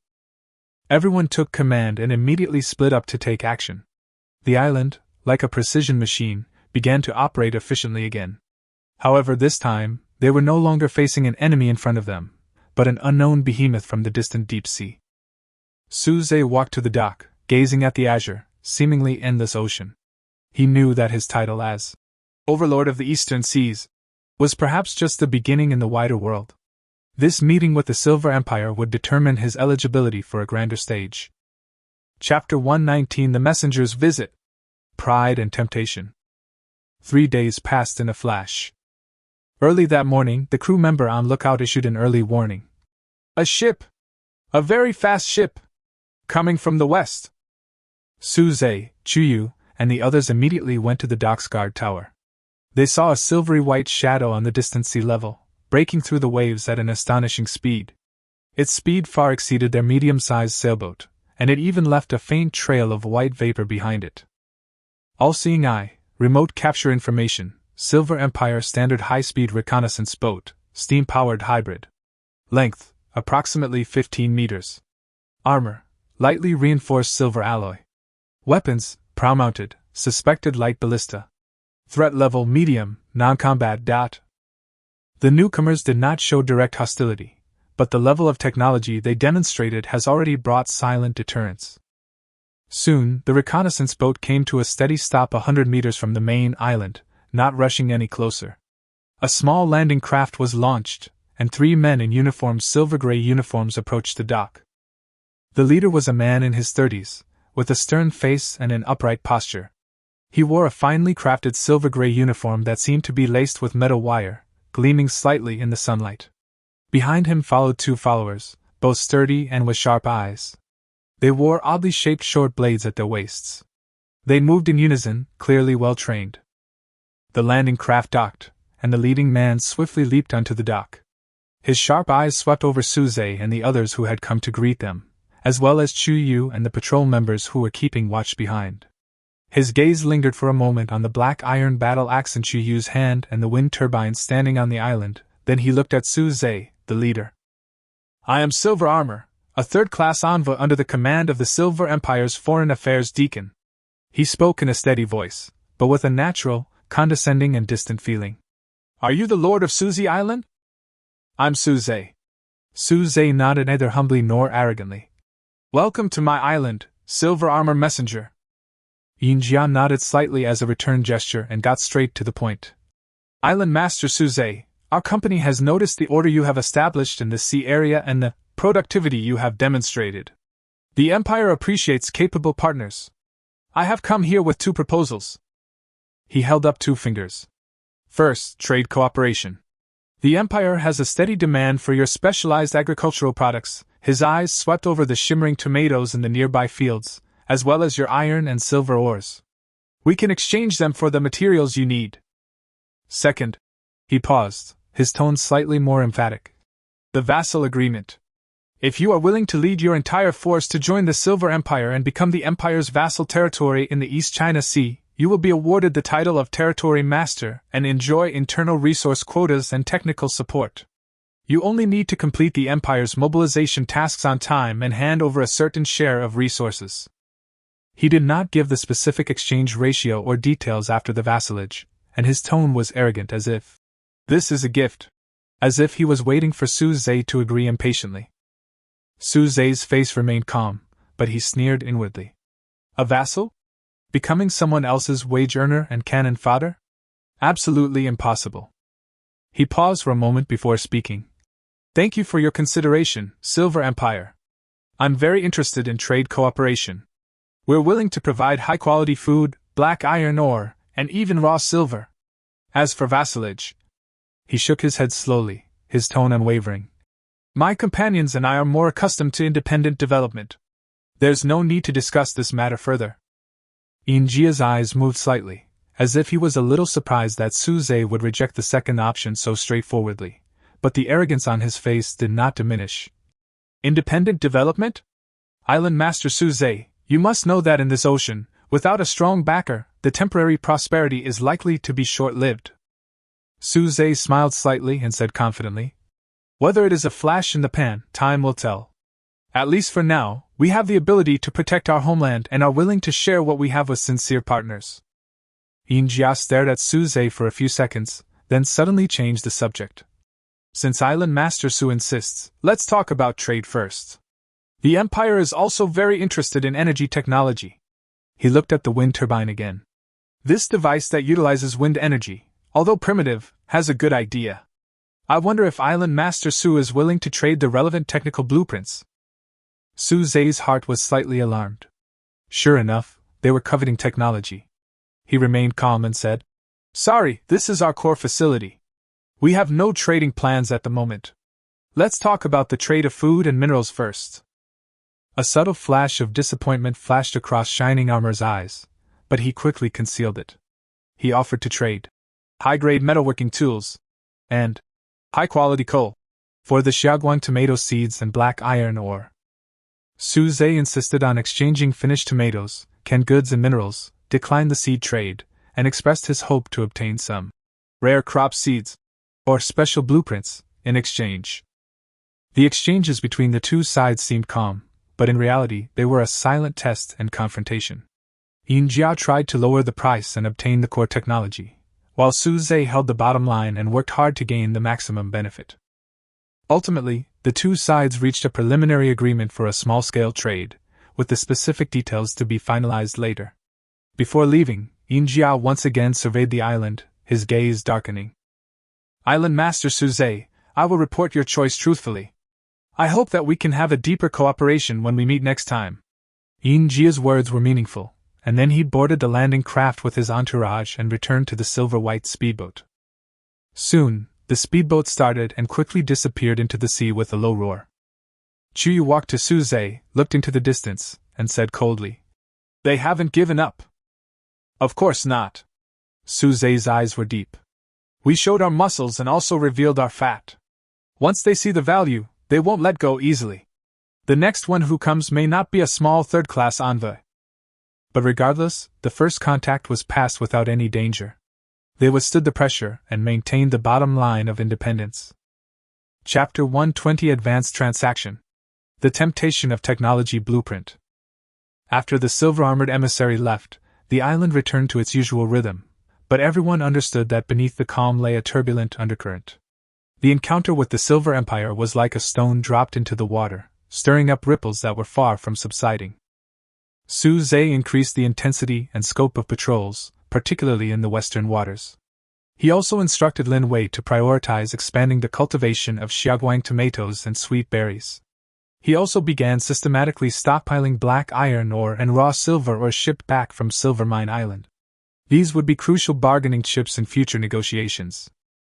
3 days later, the Silver Empire received another communication. This time, they seemed to have adjusted their strategy, no longer mentioning vassalage, but instead directly sending a trade list that seemed full of sincerity.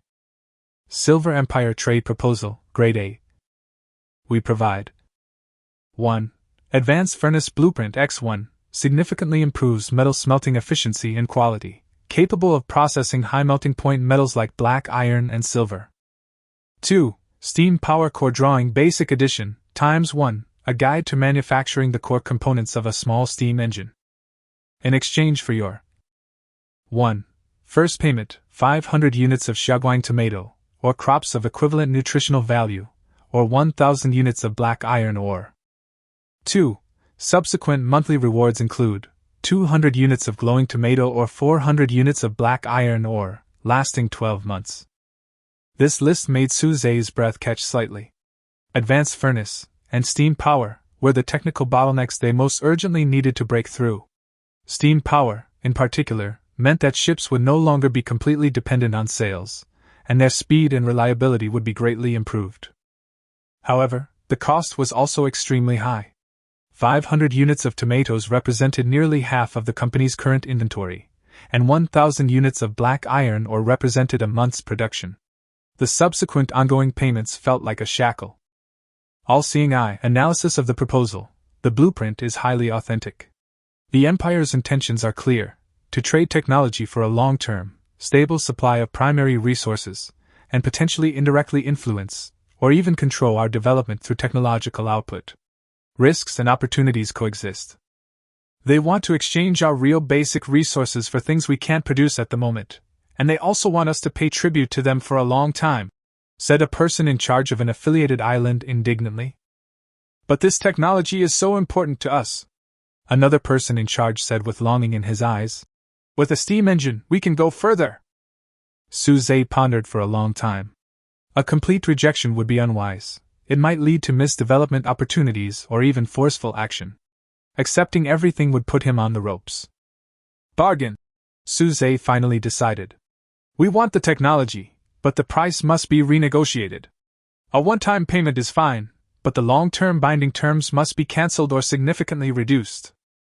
He asked Lin Wei to accurately calculate the crop growth cycle and maximum sustainable yield, and asked the mining manager to evaluate the stable output capacity of the vein. Then, he personally replied, "Thank you for the Empire's proposal. We urgently need the technology, but the price quoted is beyond our ability to bear. Suggested changes. 1. Our one-time payment, 300 units of glowing tomatoes plus 600 units of black iron ore. 2. Exchange, advanced furnace blueprint plus steam power core blueprint. 3. Subsequent cooperation will be discussed separately, and there will be no long-term binding terms. In addition, I hope to be able to trade a small amount of cold-resistant crop seeds, or basic gunpowder recipe." After sending the reply, it was time to wait. Suze knew that the other party would probably not agree easily. Sure enough, the next day, the Empire replied, agreeing to cancel the long-term terms, but insisted that the first payment must be at least 400 units of tomatoes plus 800 units of ore, and refused to attach any other items. After several rounds of fierce tug-of-war, played through watches, both sides finally compromised and reached an agreement. Suze pays 350 units of glowing tomatoes and 700 units of black iron ore. Silver Empire offers advanced furnace blueprint ×1, steam power core blueprint basic version ×1. The transaction was completed remotely via the trading platform. When the two complex blueprints, gleaming with metallic luster, appeared on the workbench, all the core members gathered around, their faces filled with excitement and anticipation. Suze first studied the advanced furnace blueprint.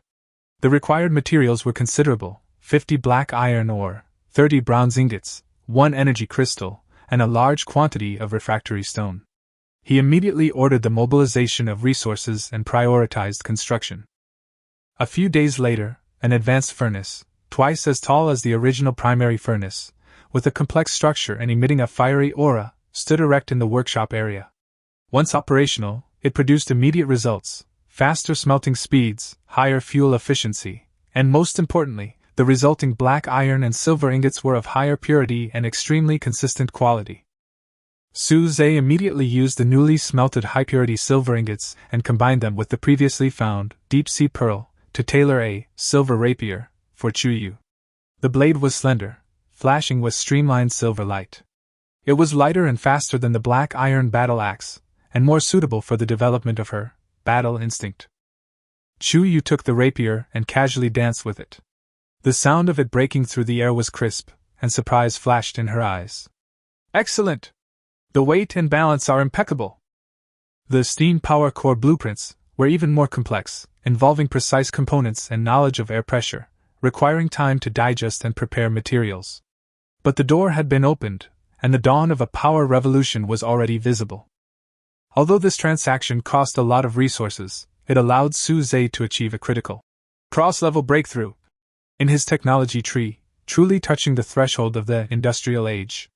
He also proved his value and negotiating ability to the Silver Empire. The Empire seemed to have made a good deal, exchanging 2 blueprints for a large amount of resources, but Su Zhe knew that once he digested these technologies, the long-term benefits would far outweigh the costs. The game of the future has just begun. Chapter 121 Island Upgrade. 100 square meters. The afterglow of the setting sun, like molten gold, blanketed the calm sea, shrouding Su Zhe's island in a warm glow. At the dock, Su Zhe carefully stored the newly arrived advanced furnace blueprints and steam power core blueprints in his storage. These 2 technological gifts from the Silver Empire, the fruits of a difficult negotiation, acquired at the cost of 350 units of glowing tomatoes and 700 units of black iron ore, had nearly depleted his core resource reserves for half a month. It's a significant investment, but it's worth it. Su Zhe stood in the workshop area, watching the craftsmen dismantling the rudimentary furnace according to the blueprints, preparing to build the new equipment. The advanced furnace not only increased metal smelting efficiency by 100%, but could also process high melting point metals like black iron and silver. This meant that the subsequent creation of more powerful weapons and reinforced ships would no longer be limited by material. Once the steam-powered core was completed, the ship would completely free itself from its reliance on sails, making voyages to explore the secrets of coral reefs and lost temples more confident. Chiyu came over with a freshly polished silver rapier in hand, the blade gleaming with a cold silver light in the setting sun. The resources of the subsidiary island have been turned in, and with the inventory left by the Black Iron Alliance, the materials for upgrading the island are finally gathered. She handed over a list with clear writing on it: 2,000 pieces of wood, 500 pieces of black iron ore, and 5 pieces of energy crystals. This is all that is needed to upgrade the main island from 50 square meters to 100 square meters. Su Zhe took the list and ran his finger over the energy crystals item, recalling the scene 3 days ago when Chuyu led a patrol deep into the shallow coral reef, battling a swarm of level 5 crystal crabs for 2 hours before collecting a sufficient number. "Thank you for your hard work," he said, looking up at the core stone tablet in the center of the island. "Prepare to initiate the upgrade. Everyone, please prepare to move to the safe zone and wait." News quickly spread across the island, and residents dropped their work and gathered in the open space next to the planting area. Linwei deliberately used plant growth acceleration to quickly grow a ring of sturdy sea vines, forming a temporary protective barrier to prevent accidents caused by the vibration during the upgrade. As Su Zhe placed his hand on the core, confirming the upgrade, the entire island suddenly emitted a low roar, as if a giant beast had awakened from the depths of the earth. The ground began to tremble slightly, and the seawater at the edge, as if pushed away by an invisible force, surged and receded. Then, new land slowly rose from the seabed, carrying with it moist sea mud and tiny shells, seamlessly merging with the original island. The whole process lasted for nearly a quarter of an hour. At first, the residents nervously gripped their weapons, but then, captivated by this miraculous sight, expressions of wonder and amazement appeared on their faces. When the shaking stopped, a new island with a neat outline and an area of 100 square meters suddenly appeared on the sea surface. The new land was light brown, and the fertile soil exuded a fresh scent, as if inviting people to sow the seeds of hope. Su Zhe opened the system interface and began to plan the division of the new area. Every step was carefully considered. Research area, 20 square meters located in the northeast corner, on slightly elevated ground. This area offers excellent ventilation and is further away from the living quarters, minimizing the noise and heat generated by the furnaces. Su Zhe specifically instructed the craftsmen to initially install the advanced furnaces there, while also reserving ample space for the future steam power core. Linwei also cultivated a ring of tranquility grass around the edge of the research area. This herb purifies the air and neutralizes odors generated by metal smelting, creating a more comfortable research environment. Defense zone, 20 square meters located on the seaside. The original bronze fence has been removed and replaced with a 3-meter-high bronze wall. Constructed from a mixture of thickened bronze plates and solid rock, the wall boasts a system-provided defense value of +50, sufficient to withstand a head-on attack from a level 5 sea beast. Chiyu personally planned the bases for 3 crossbow towers within the wall, each boasting a range of 800 meters and +80 attack damage. Upon completion, this will create a comprehensive defense network. She also instructed patrols to dig a 1-meter deep trench at the base of the wall, which can be filled with water to form a moat, further enhancing the city's defenses.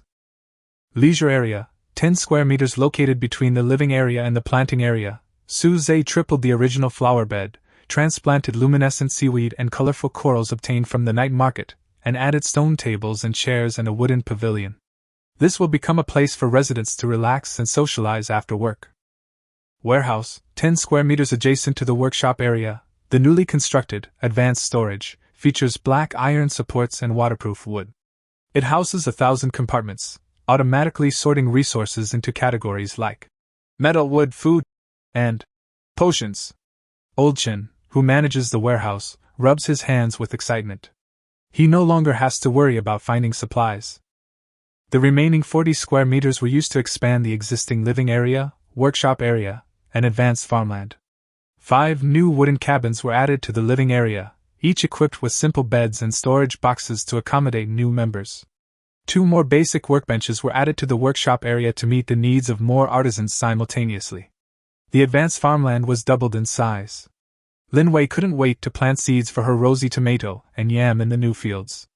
The fertile soil nourished the seedlings, which sprouted within a few hours. Chuyu stood on the bronze wall, testing the first newly installed crossbow tower.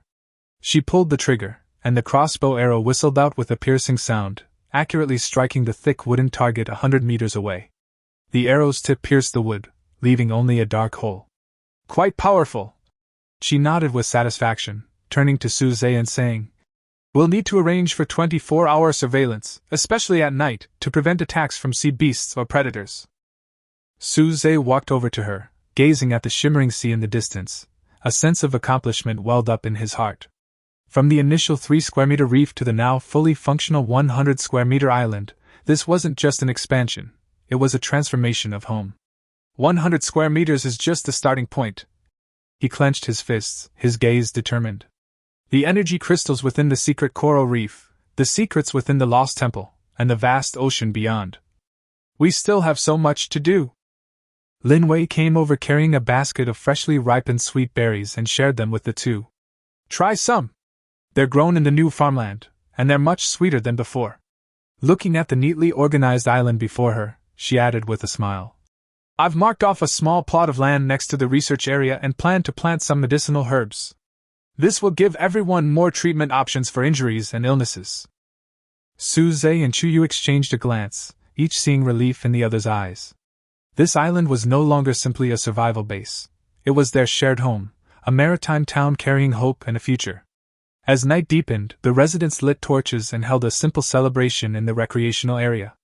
Laughter and cheers echoed across the sea, adding even more vitality to this newly born island. Chapter 122, Featured Building Unlocked. The Birth of the Underground Swordsmanship Training Ground. The night was as dark as ink, and the moonlight, like a thin veil, gently covered the newly upgraded 100-square-meter island. Suze, Chuyu, and Lin Wei sat around a stone table in the leisure area. On the table was a glass of juice freshly squeezed from Lin Wei's newly harvested Xiaoguang tomatoes. The sweet and sour aroma mixed with the refreshing sea breeze made them feel very comfortable. 100 square meters may seem like a lot, but after dividing it into the research area, defense area, storage area, and living area, the available space on the ground is already very tight. Suze looked at the small piece of open space left next to the workshop area in the distance, frowning slightly. We had originally planned to build the sword training ground next to the defense area, but when we actually saw it, we found that the area could barely accommodate 10 people training at the same time, let alone setting up wooden dummies, trial illusion areas, and rest areas. Chuyu put down the silver rapier in her hand, her fingertips unconsciously rubbing the hilt. The ground space is indeed cramped. The defense area also needs to reserve space for crossbow towers and soldiers on duty, so there is no room for a training ground. But improving close combat capabilities cannot wait. After the Black Iron Alliance was destroyed, no one knows when the next threat will come. Lin Wei's eyes suddenly lit up, and she pointed at the ground beneath her feet. Since the surface isn't enough, can we dig underground? When we upgraded the island, the newly expanded land had a deep soil layer, and the area near the defense zone was all solid rock. Digging underground would be stable, save surface resources, and provide sound insulation, so it wouldn't disturb the people in the living area. Su Zhe's eyes lit up, and he immediately used his all-seeing eye to scan the ground near the defense zone. You're right! The 3 to 5 meters below ground is dense volcanic rock, which is extremely resistant to pressure and suitable for excavating large spaces. Furthermore, the rock layer is mixed with small amounts of black iron veins, so we can collect ore while excavating, killing 2 birds with 1 stone. He immediately decided. Let's build an underground training ground. Choose a location below the inner side of the defense zone. This will allow you to support the city wall defense at any time, and you can reach the surface through a secret passage, which is also highly concealed. Su Zhe immediately summoned 5 residents skilled in excavation and construction. Equipped with black iron pickaxes, bronze shovels, and black iron reinforcement brackets, they headed to the open space inside the defense zone. Chu Yu also personally joined the battle, using a silver axe to precisely split the hard soil layer on the surface, creating a path for the excavation work. The team first excavated a sloping tunnel, 2 meters wide and 2.5 meters high. Black iron supports and deep-sea hardwood were used on both sides to prevent collapse. Fluorescent lights, made from bioluminescent jellyfish mucus, were installed every 3 meters to ensure the tunnel was bright.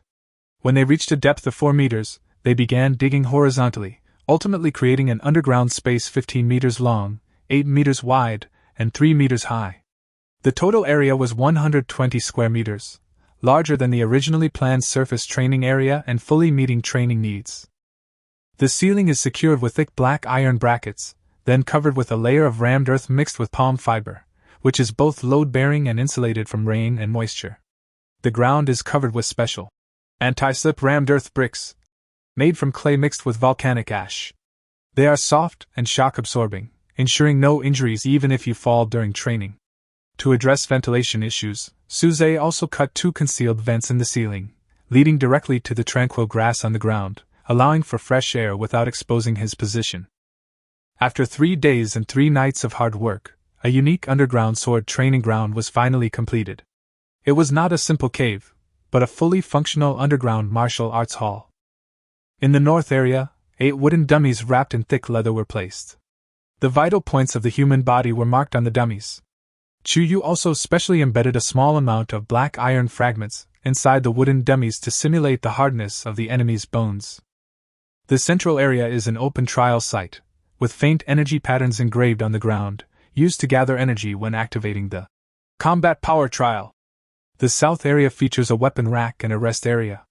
On the weapon rack are placed a dozen wooden swords, wooden axes, and blunt bronze swords for practice. The rest area has several stone benches and a pottery jar filled with clear water. Hanging on the wall is a melee technique diagram drawn by Chu Yu. A gate made of black iron and hardwood is set at the entrance of the passage. It is flush with the ground when closed, leaving only a hidden observation port. It will be opened through a mechanism only when entry is needed, which ensures extremely high confidentiality. When the last fluorescent light was installed, the system prompt sounded on time. Underground advanced sword training field successfully built. Immediately afterwards, a series of core effects appeared on Su Zhe's watch. Experience convergence. When all members conduct melee training here, the experience gain speed is increased by 60%, 10% more than the ground version, due to the higher concentration of energy in the underground space. Battle power trial. Each player can consume 1 energy crystal per day to initiate a battle power trial. The underground rock layer can enhance the stability of the illusion, and the generated opponents are closer to their true combat power. The probability of leveling up after passing the trial increases by 20%. Level cap is LV 5. Bond resonance. When Chu Yu, as a bonded person, trains here, the enclosed environment of the underground space allows her to be more focused, and the effect of her talent, Battle Instinct, is temporarily increased by 25%, 5% more than the ground version. Concealment bonus. The training ground is located underground, which can effectively isolate training noise and is not easily discovered by external enemies, making it suitable for secret tactical exercises. Great! It's much more spacious here than above ground, and it's protected from wind and rain, so we can train anytime. Lin Wei excitedly walked around the training ground, looking at the fluorescent lights and vents on the wall. I didn't expect the underground space to be so comfortable. Chuyu said nothing more, stepping directly into the center of the training ground. She took a deep breath, sensing the energy condensing in the underground space, as if it were resonating with the surrounding wooden dummies and weapon racks. Her battle instinct quietly activated, allowing her to clearly sense the wooden dummies' weaknesses and even predict the opponent's likely attack trajectory. The quietness of the underground environment sharpened her perception. "Start the trial," Chuyu said in a deep voice, while deducting one energy crystal from the watch. Instantly, energy lines lit up in the center of the training field, a faint golden glow swirling around them. The energy quickly coalesced into the illusion of a level 6 black iron warrior, wielding a heavy black iron sword and clad in bronze armor. The illusion's eyes were icy, and with a low growl, it swung its sword straight at Chuyu. The sharp, wind-breaking sound of its sword was almost indistinguishable from a real enemy. Chuyu's eyes fixed, and she advanced instead of retreating. Empowered by the training grounds bond resonance, her danger perception range increased from 120 meters to 150 meters, and her melee damage bonus increased from 40 to 65. Facing the phantom's attack, she rolled sideways at an incredible angle, her silver rapier darting like a silver snake emerging from a cave, precisely piercing the phantom's wrist, a weak spot for heavy swords. Ding! The crisp, melodious sound of metal clashing echoed through the underground space, instantly interrupting the phantom's attack. Chuyu seized the opportunity to rise, her steps ghost-like as she circled behind the phantom, stabbing with her rapier continuously, each strike finding its way through the gaps in the phantom's armor. The phantom roared in frustration, swung around, and swung with her heavy sword, but Chuyu easily dodged it, exposing a flaw in her chest. Now! A sharp glint flashed in Chuyu's eyes. She gathered all her strength and activated her newly unlocked skill, Sword Wind Slash. An invisible sword energy burst out from the tip of the sword, carrying a sharp force, slashing straight into the phantom's chest. Bang! The illusion dissipated, transforming into tiny dots of white light that merged into Chuyu's body. The system notification sounded again. Ding! Chuyu passed the combat power test, leveling up to LV 6. New skill unlocked, Sword Wind Slash, AoE damage plus 50. Chuyu felt the power surge within her, a long-lost smile breaking across her face. She casually swung her sword, and the wind from her sword struck the nearby wooden dummy, instantly leaving a 3-inch deep scar on the dummy. The underground training ground is working better than expected. The energy is gathering faster, and my perception is clearer. She turned to look at Suze and Lin Wei, her tone filled with unconcealed joy. Suze and Lin Wei also entered the training grounds. Looking at the spacious, bright underground space, they were genuinely happy for Chuyu. From now on, this will be your exclusive training ground. It can also accommodate other team members to train together, Suze said with a smile. And it's well concealed. Even if an outside enemy approaches, they won't discover our combat power-enhancing base. News quickly spread across the island, and the next morning, the training grounds were packed with residents eager to try out the crystals. Zhang Tai, a member of the patrol, was the first to muster the courage to initiate the trial. His opponent was a level 3 phantom of a stone axe warrior. Although the process was somewhat awkward, with Zhang Tai repeatedly struck by the phantom and forced to use intermediate healing ointment to recover, the benefits of the underground trial grounds allowed him to more accurately predict the phantom's attacks, and he ultimately defeated his opponent through his tenacious will. Ding! Member Zhang Tai passed the combat power test and his level increased to LV 4. Melee attack power increased by 20%. Watching Zhang Tai excitedly brandishing his black iron axe, the other residents eagerly followed suit. Chuyu naturally assumed the role of instructor. Though quiet, her guidance was precise and on point. She taught the team members how to exploit the underground terrain to dodge attacks, how to harness energy patterns to enhance their combat power, and how to identify enemy weaknesses. Under her guidance, many members achieved breakthroughs in the trials, and the training grounds echoed with the clash of weapons and the cheers of the team members from morning till night. Suze stood at the entrance, watching the bustling scene within, feeling immensely gratified. This underground swordsmanship training ground not only perfectly solved the problem of space congestion on the 100-square-meter island, but also, thanks to its underground environment, achieved training results far exceeding expectations. He knew that in the challenges ahead, whether encountering a level 8 giant chitin while exploring the hidden coral reefs or facing potential challenges from the Silver Empire. This team, constantly strengthening in the underground training ground, would be their most reliable support. And this hidden combat power accelerator would become the most concealed yet powerful link in the island's defense system. Chapter 123, Forming a Patrol Team. Guardian of the Sea. The first rays of morning sun pierced through the clouds, shimmering across the island. The bronze walls shone with a cool luster in the sunlight, and a faint plume of blue smoke rose from the chimneys of the advanced furnaces. The entire island was filled with vibrant vitality. However, Suze didn't relax at all. He stood on the guard tower at the dock, gazing at the vast sea in the distance, his brows slightly furrowed. Although the Black Iron Alliance has collapsed, this ocean is never short of danger, Suze said to Chuyu beside him, holding a newly compiled report in his hand. The number of affiliated islands has increased to 10. The Iron Mine Outpost and Silver Mine Island need to transport resources every day. If they are attacked by sea beasts or roving predators, the consequences will be disastrous. Chuyu nodded in agreement. She had just returned from training at the training grounds, and the morning dew still clung to her silver rapier. Passive defense is always a bad strategy. We need to proactively monitor the surrounding waters and keep the danger away from the main island. She paused, then added, During a previous patrol, I spotted an unfamiliar sail near Silver Mine Island. It was moving very quickly, unlike any other survivor's vessel. We must remain vigilant. That morning, Suze convened a meeting of Corps members in the meeting tent and proposed the formation of a maritime patrol team. Lin Wei, the heads of the affiliated islands, and key combat personnel were all present. Upon hearing the plan, everyone expressed support. Our power is growing. We can no longer rely solely on the main island, said Uncle Lee, who is in charge of iron ore mining. A few days ago, while transporting iron ore, we encountered a school of level 3 arrowtooth fish. While we didn't cause any damage, we were still scared out of our wits. With the patrol escort, we can rest assured. The meeting quickly determined the specific plan for the patrol team, and Suze deployed the tasks one by one.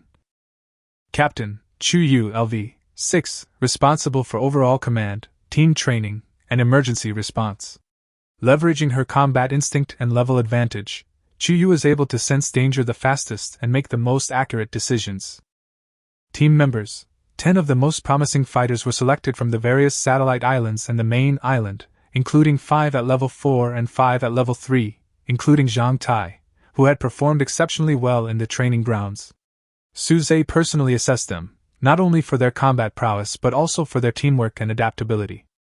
Equipment: each team member is equipped with a black iron crossbow, attack plus 35, a set of bronze armor, defense plus 15, 3 poison crossbow bolts, with paralysis effect, 20 standard crossbow bolts, 2 intermediate healing ointments, and 1 antidote. The patrol boats are 2 reinforced medium-sized sailing ships with bronze hull plating and a repeating crossbow mounted on the bow to enhance both defense and attack capabilities. Patrol route: centered around the main island, it connects the Iron Mine Outpost and Silver Mine Island, forming a triangular patrol circle that covers all ancillary islands and resource points. The route is divided into 3 sections, with a team assigned to each section.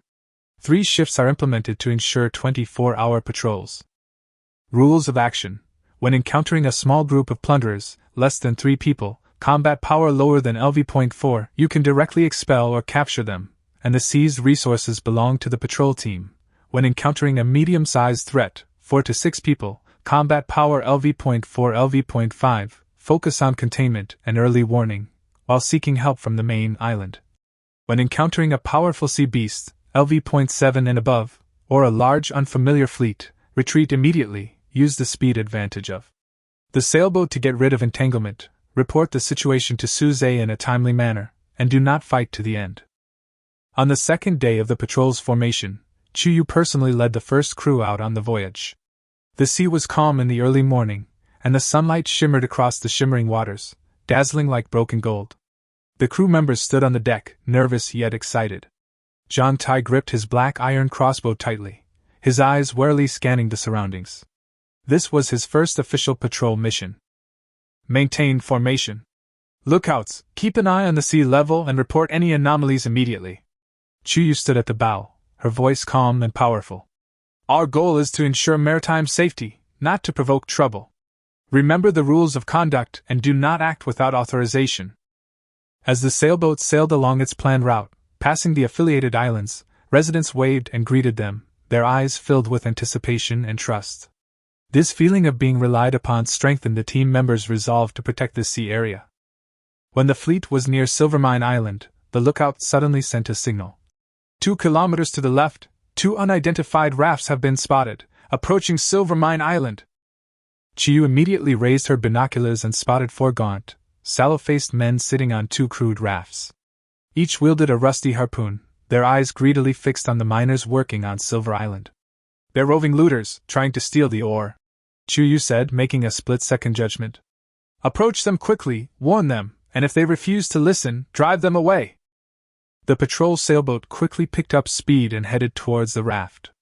Upon noticing the patrol, the raiders on the raft were startled. Then someone brandished a harpoon, attempting to intimidate the patrol into retreating. Chiyu stood at the bow and shouted coldly, "Leave the Silvermine Island waters immediately, or we will take coercive measures." One of the men with a stubble on his face shouted arrogantly, "This mineral vein does not belong to you. Why don't you let us dig it? If you know what's good for you, get out of here now, or we won't be polite." After that, he picked up the harpoon and pretended to throw it. "Teach them a lesson," Chiyu said to Zhang Tai beside her. Zhang Tai immediately raised his black iron crossbow, aimed at the edge of the raft, and pulled the trigger. The crossbow arrow whistled out, accurately hitting the water beside the raft, splashing a huge amount of water. The raiders were startled by the sudden attack, their arrogance instantly vanishing. Chiyu shouted again, "Last warning! Get out! If you dare to come any closer, I won't be shooting through the sea next time." Seeing the patrol team's sophisticated weapons and battle-ready posture, the looters knew they were no match for them. They hurriedly turned the raft around and fled the scene in a panic, not even bothering to pick up the stone axes and bundles of wood that fell on the raft. Chiyu didn't order a pursuit. She knew the lesson of not pursuing a desperate enemy. She simply drove them away and ensured the safety of the resource base. "Check Silvermine Island's defenses for any loopholes," she told the team. She then personally boarded the island and urged the miners to heighten their vigilance and signal immediately if they encountered danger. That afternoon, the patrol returned safely.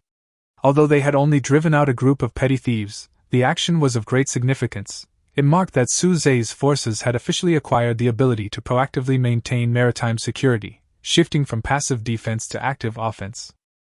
After returning to the main island, Chiyu reported the patrol's situation to Su Zhe in detail. "The offshore area is relatively safe at the moment, but we spotted an unfamiliar medium-sized sailboat 5 kilometers northeast of Silvermine Island. It was moving very fast and seemed to be exploring the sea area. When we tried to approach, it immediately turned around and left."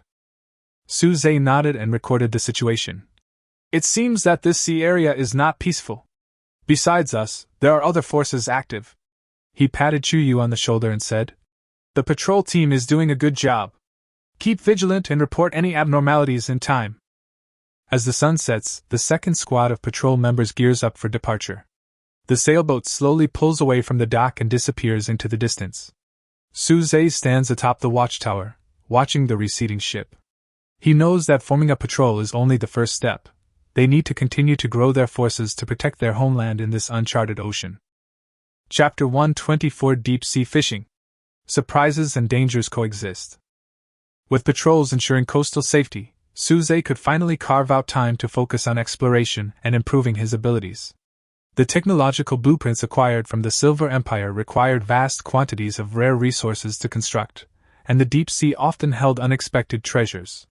He glanced at his upgraded, advanced fishing rod. In his storage compartment, it now had a deep sea detection function, allowing it to sense resources and creatures within 50 meters of the surface.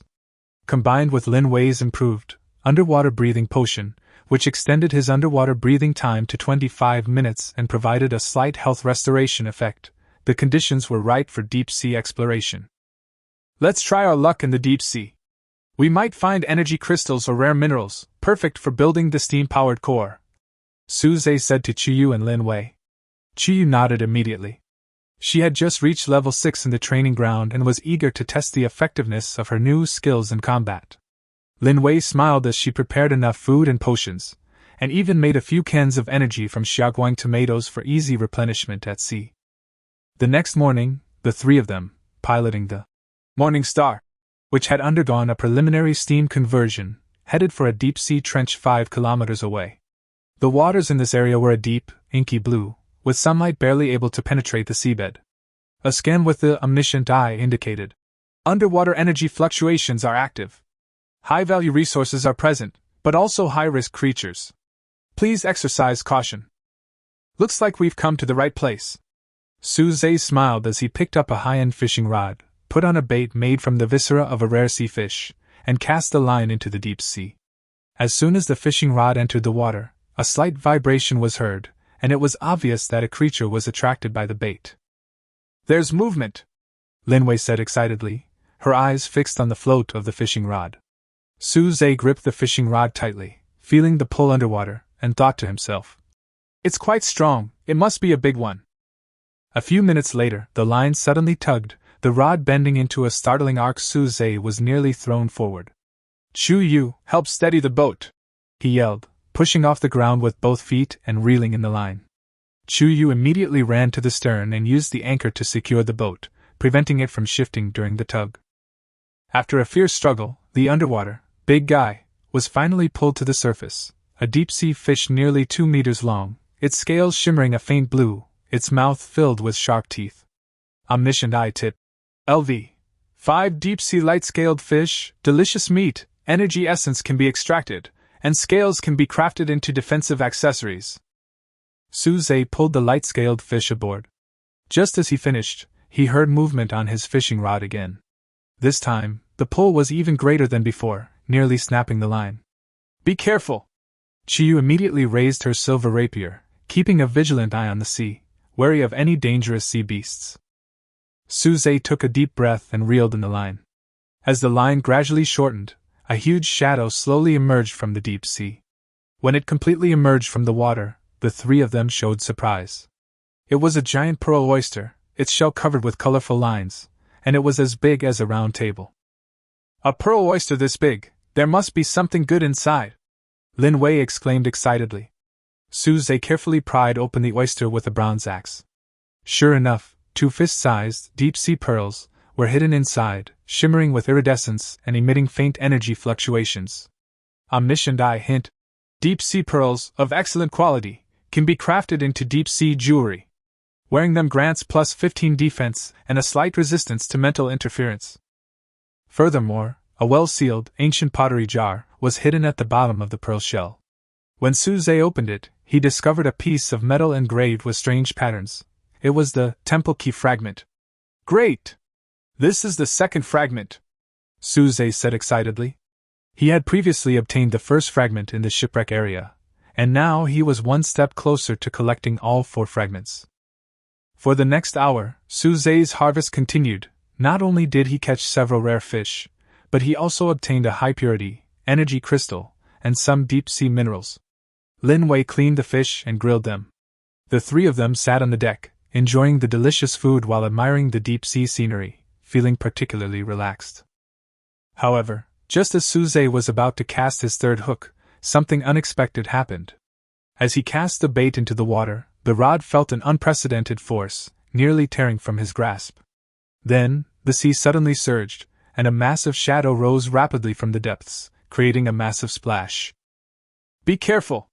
Chuyu warned sharply, instantly raising her silver rapier to block Su Zhe and Lin Wei. Su Zhe also immediately put away his fishing rod, gripped the black iron axe, and stared at the sea vigilantly. Boom! With a resounding roar, a massive shark, over 5 meters long, burst from the water and slammed heavily into the hull of the Morning Star. The ship rocked violently, and the wooden planks groaned, as if ready to break. As the shark sank into the water, its hideous features were revealed. Its skin was dark gray, covered in rough scales, its mouth was filled with dagger-like teeth, and its eyes were scarlet, emitting a bloodthirsty gleam. The all-seeing eye instantly scanned the information. LV.7 Deep-Sea Giant Shark, extremely powerful attack power, thick skin and flesh, good at ramming and biting, weak points are eyes and gills. It's a giant deep-sea shark. It's been attracted by the bait. Suze said in a deep voice, steadying himself. Chu-yu, you'll be responsible for attracting its attention. I'll find an opportunity to attack its weaknesses. Lin Wei, you use plant growth to disrupt its movements.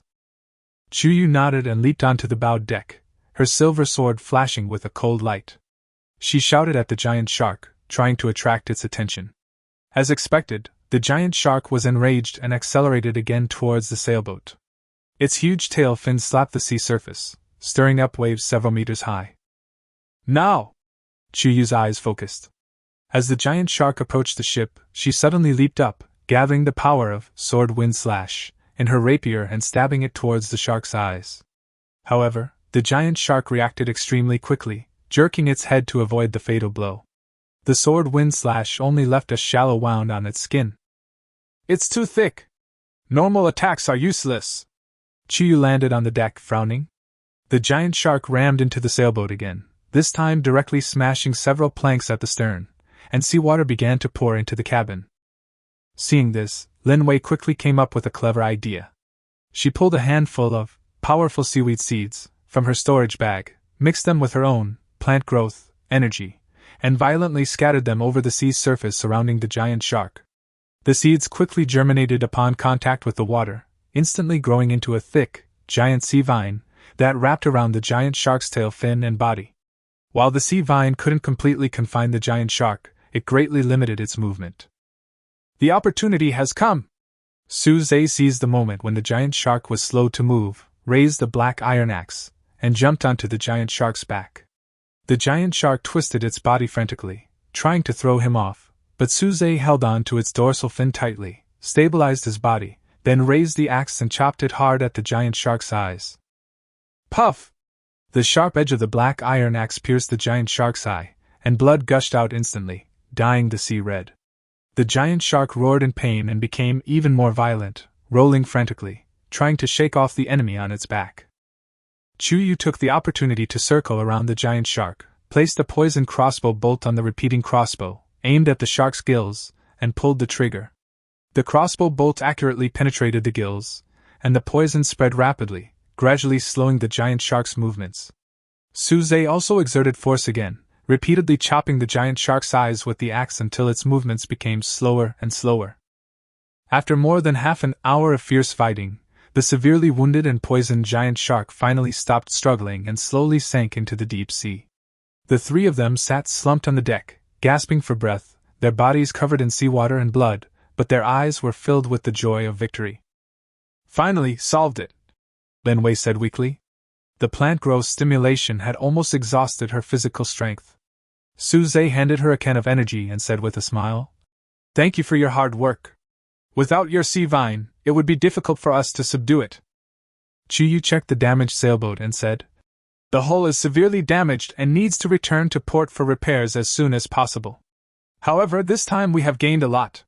She pointed to the sea. Before the giant shark sank into the water, it dropped a huge, giant shark tooth, which was the size of a palm and extremely sharp. Suze picked up the giant shark tooth. The eye of all-seeing prompted. This giant shark tooth can be crafted into a shark tooth blade, which increases attack power by 70 and deals an additional 30% damage to marine life. This weapon is perfect for you. Suze handed the tooth to Chu-yu. Your rapier excels at speed, and the shark tooth blade can make up for the lack of melee attack power. Chu-yu accepted the tooth and nodded with satisfaction. The three of them simply patched the leak in the cabin and sailed the Morning Star back home. Under the setting sun, the sailboat dragged a long trail toward the main island. Suze looked at the fragment of the temple key and the giant shark tooth in his hands, knowing that deep-sea exploration was fraught with danger, but also held endless opportunities. This was only the beginning of their conquest of the ocean. Chapter 125, Order from the Silver Empire. The Temptation of Glowing Coral. As soon as the Morning Star returned to the main island, the craftsmen immediately set to work repairing the damaged hull.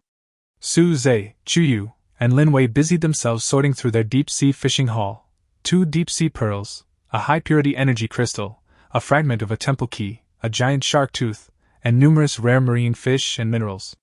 While these resources were valuable, they were far from sufficient to build a steam-powered core.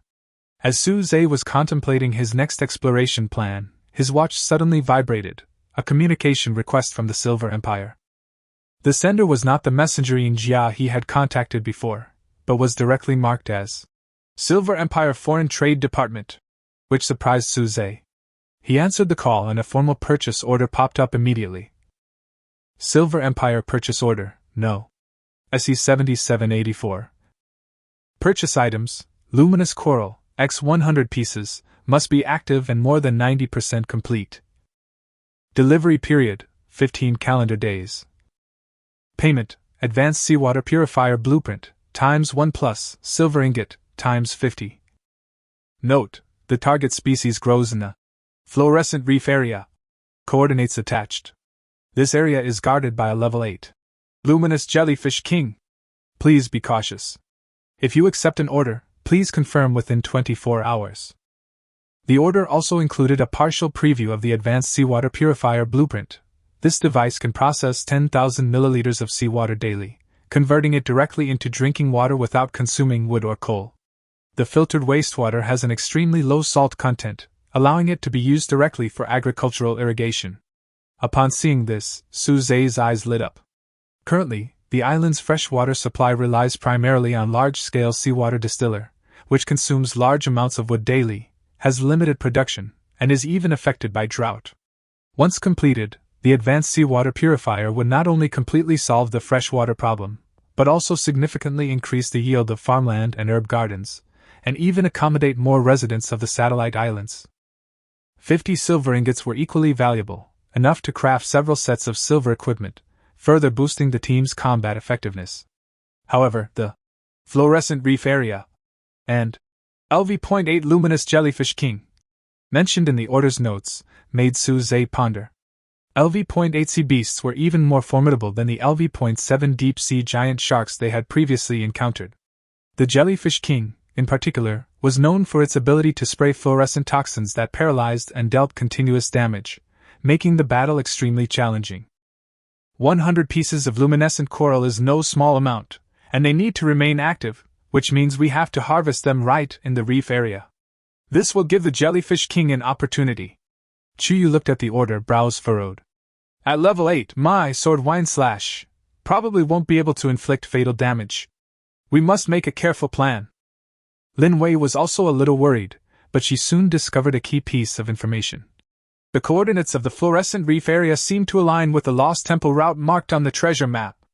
She pulled out the nautical chart and pointed to the mark on it. While we're collecting coral, we can also explore the route to the temple. Maybe we can find the third fragment of the temple key. Su Zhe took the chart and carefully compared the coordinates, discovering that Lin Wei was right. The fluorescent reef area lay squarely on the route between the main island and the Lost Temple. This mission would not only yield an advanced seawater purifier and silver ingots, but also pave the way for subsequent exploration of the temple, killing 2 birds with 1 stone. Risks and opportunities coexist. We'll take this order, Su Zhe resolved. However, we must be fully prepared and not take it lightly. He immediately replied to the Silver Empire, confirming his acceptance of the order. They soon sent more detailed information, including a topographical map of the fluorescent reef area, the habits of the luminous jellyfish king, active during the day and diving into the deep sea to rest at night, and its weakest point, the red tumor on its head, where the toxin is produced and its defenses are weakest. In the next few days, the island entered a tense state of preparation. Chuyu, responsible for strengthening the patrol team's training, selecting 5 elite members to join this mission, and inspecting all weapons and equipment. He replaced all the arrows of the black iron crossbow and repeating crossbow with poison versions, and specially asked the craftsman to create a set of lightweight silver protective gear to resist the venom attacks of the jellyfish king. Lin Wei, she crafted a large quantity of antitoxin potion and intermediate healing ointment. She also used a mixture of glowing tomatoes and detoxifying flowers to create a strong antitoxin spray, which quickly neutralized airborne toxins, creating a safe combat environment for the team.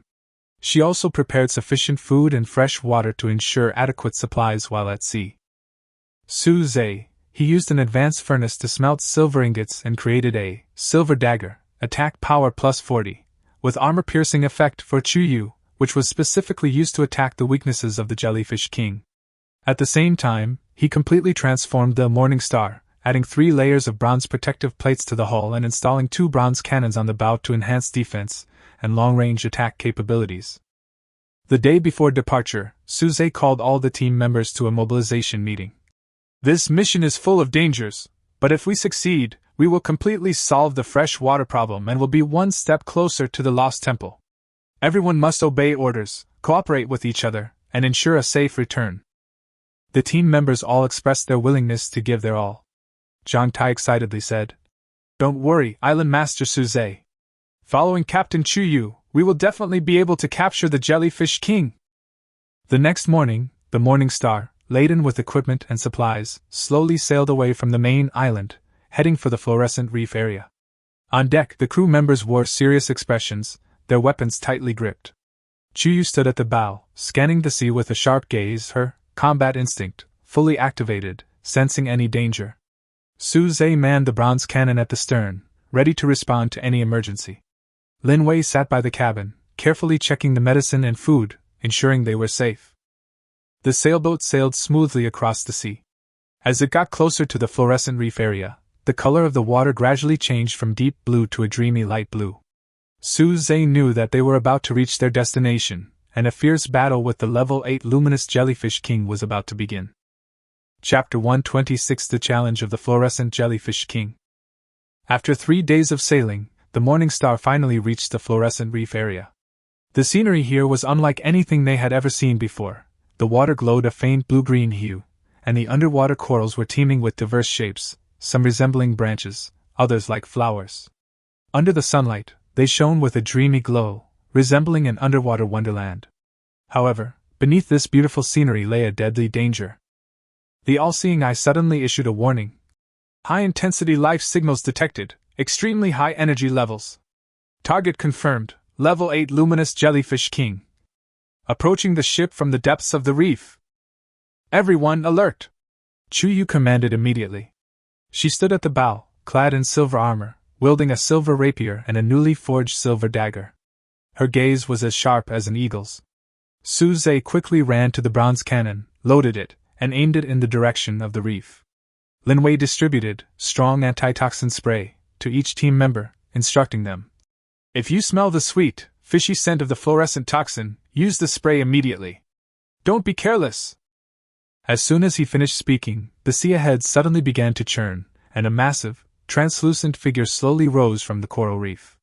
It was the luminous Jellyfish King, approximately 3 meters in diameter, pale blue throughout, its interior dotted with shimmering light spots, like a glowing planet. Dozens of sturdy tentacles swayed in the water like luminous ribbons, exuding a deadly allure. In the center of its head, a red tumor the size of a basketball pulsed constantly, its weak point.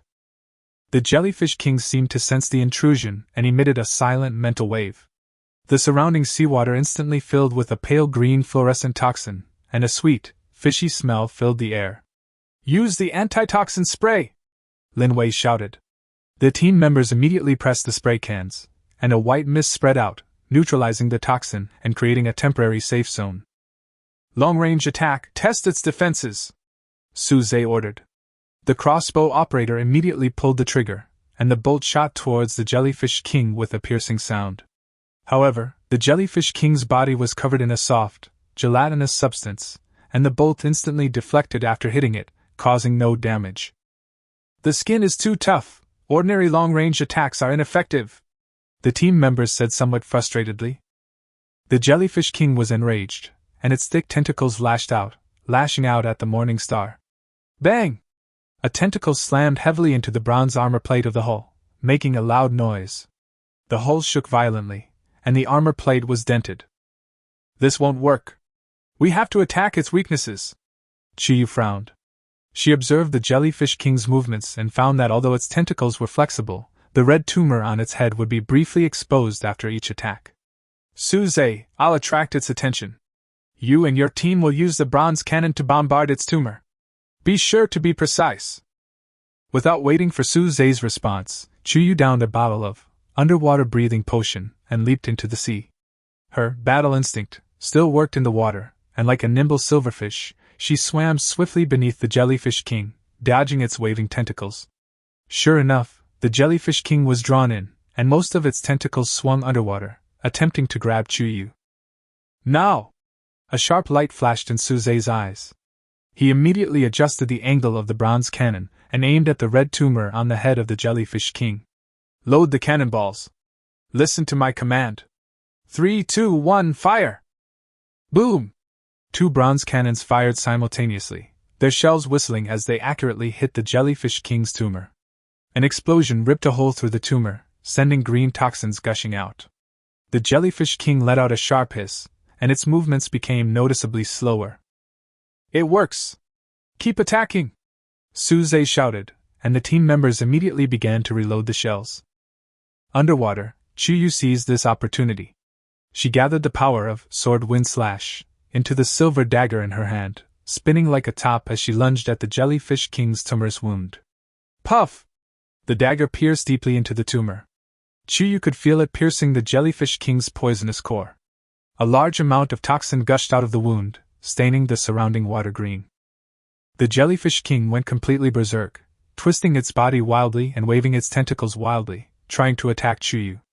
But Chuyu, relying on her battle instinct, was able to avoid the attacks in advance, and from time to time she would use her dagger to inflict new wounds on the jellyfish king. The shells are loaded! The team shouted. Suzei ordered another shot, and the bronze cannonball hit the jellyfish king's tumor again, further widening the wound. The jellyfish king's movements became slower and slower, and the light on his body gradually dimmed. Linwei kept a close eye on Chuyu's condition on the boat. When she saw her strength starting to decline, she immediately tied a bottle of intermediate healing ointment and energy can to a buoy and threw them into the sea. Sister Chuyu, replenish your strength! Chuyu caught the buoy and quickly consumed the ointment and canned food, instantly regaining a significant amount of her strength. She took a deep breath and charged at the jellyfish king again, stabbing with her silver dagger repeatedly, each strike striking the wound on the tumor. Finally, the jellyfish king let out a final hiss, its body faltering, and slowly sank into the deep sea, leaving behind only a trail of fluorescent toxins and shattered tentacles. Success! We defeated the jellyfish king! The team members cheered excitedly. Suzei also breathed a sigh of relief and quickly ordered the life ladder to be lowered and Chuyu to be pulled onto the boat. After Chuyu boarded the ship, her face pale, but her eyes were filled with triumphant joy. Linwei immediately stepped forward and examined her, finding only a mild case of poisoning. She would be fine after taking the antidote. Thank you for your hard work, Sister Chuyu, Linwei said with a smile. Next, the team members began harvesting the glowing corals. The corals in the fluorescent reef area lived up to their reputation, each one emitting a soft fluorescent glow and exhibiting high activity. Suzei instructed the team members to carefully harvest the corals using specialized tools, avoiding damage to the roots and ensuring they remained intact. After 2 hours of hard work, they finally collected 103 pieces of glowing coral, exceeding the order quantity. Just as the team was preparing to return, Suzei suddenly noticed something flickering in a crevice on the reef. Curious, he swam over to investigate and discovered a piece of metal engraved with strange patterns, the third fragment of the temple key. Great! I didn't expect to find the third fragment here. Suzei excitedly raised the fragment and waved to Chuyu and Linwei on the boat. Chuyu and Linwei were also very happy. They didn't expect that this mission not only completed the order, but also collected 3 pieces of the temple key fragments, which brought them one step closer to unlocking the secret of the lost temple. The Morning Star, laden with luminescent coral and fragments of the temple key, slowly sailed away from the fluorescent reef. Though exhausted, the crew members were beaming with smiles. Suzei stood at the bow, gazing out at the distant sea, his heart filled with anticipation. If he could find the final fragment of the temple key, he could unlock the lost temple and uncover the truth behind global islanding. Chapter 127 Delivery and Return. The Power of Advanced Purifier. The Morning Star returned safely. The residents of the main island, already waiting at the dock, cheered with joy upon seeing the ship's safe return. Suzei immediately delivered 100 of the best quality luminescent corals to the Silver Empire through the trading platform, leaving the remaining 3 for Linwei to use in decorating the flower beds in the leisure area. The Silver Empire was incredibly efficient. Within an hour, the transaction price had arrived: Advanced Seawater Purifier Blueprint, X1, Silver Ingots, X50. In addition, they also included a personal body armor blueprint, silver fiber version, with a note stating, "You have efficiently completed a high-risk mission, demonstrating your strength and credibility. This is an additional reward. We look forward to further cooperation in the future." "It seems the Silver Empire really wants to cooperate with us long-term," Suze said with a smile as he looked at the accompanying bulletproof vest blueprint. The blueprint showed that the vest was made of silver fiber and high-grade fabric, with a defense of +40, which could effectively resist attacks from crossbows and low-level artillery shells, making it perfect for close combat mainstays like Chuyu.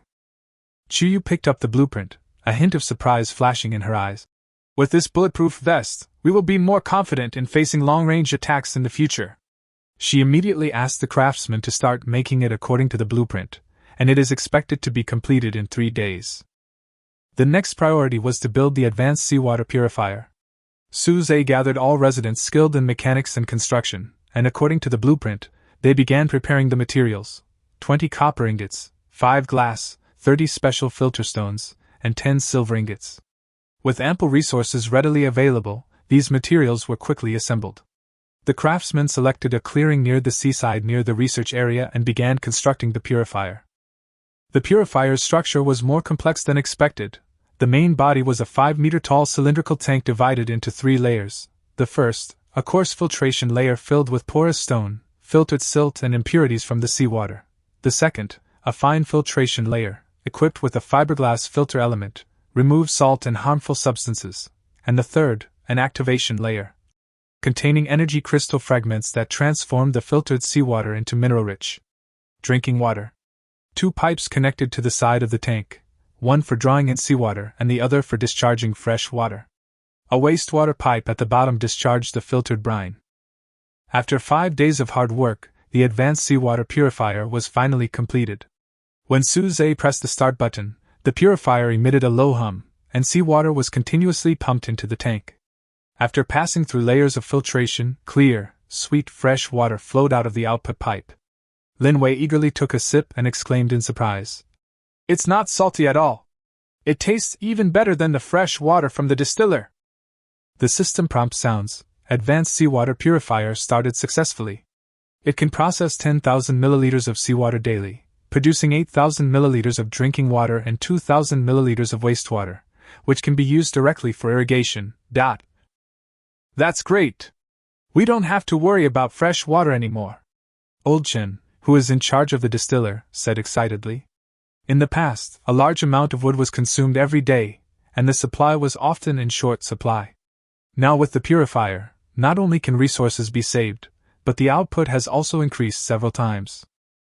Suze immediately arranged for people to connect fresh water pipes to the living area and the planting area. Each wooden house in the living area was equipped with a faucet, so that residents could use clean fresh water at any time. Drip irrigation pipes were laid in the planting area and Linwei's medicinal garden, and the filtered wastewater was directly transported to the farmland, which not only did not harm the crops, but also provided a small amount of nutrients. Linwei's herb garden has benefited the most. Previously, due to limited fresh water, many moisture-loving herbs could not be grown on a large scale. Now, with ample wastewater irrigation, her resurrection grass, detoxification flower, and strength fruit are growing beautifully. The maturation time of resurrection grass has been shortened from 24 hours to 20, and the yield of detoxification flower has increased by 30%. From now on, when people get injured or sick, they'll have more and better medicines to treat them. Linwei looked at the vibrant herb garden with a satisfied smile on her face. The seeds of the detoxification flower germinate and bloom after 12 hours. The flowers are a bright purple, with tiny dewdrops on the petals and a light fragrance. The omniscient eye reminds you. The detoxification flower can be used to make a strong antidote, which can remove toxins below level 8. Resurrection grass grows a bit slower, but matures after 24 hours. Its leaves are thick, emerald green, and have a small golden dot in the center. The all-seeing eye indicates. Resurrection grass restores 50 health points upon consumption. It has a significant healing effect on severe injuries and can be used to craft advanced healing ointment. The strength fruit takes the longest to grow, taking 48 hours, but the fruit is particularly attractive when ripe. It is red, fist-sized, and has a smooth skin. The all-seeing eye prompts strength fruit. After consumption, it temporarily increases your physical strength by 15 points for 1 hour. It can be used to craft a swiftness potion, which increases movement and attack speed. The commissioning of the advanced seawater purifier completely resolved Su Zhe's logistical support issues. Food, sunshine tomatoes, full belly potatoes, fresh water, the purifier, defense, the bronze walls, the crossbow tower, and medical care, the herb garden, potions, formed a complete and virtuous cycle, laying a solid foundation for the subsequent recruitment of more members and expansion of the faction. The Silver Empire seemed very satisfied with Su Zhe's efficiency. A few days later, the messenger Yin Jia sent another communication, asking whether there was any intention to provide long-term supply of luminous corals and other rare resources, and said that more advanced technology blueprints could be provided in exchange, such as the Steam Battleship Core blueprint. Su Zhe did not agree immediately, but replied, "Thank you for your trust.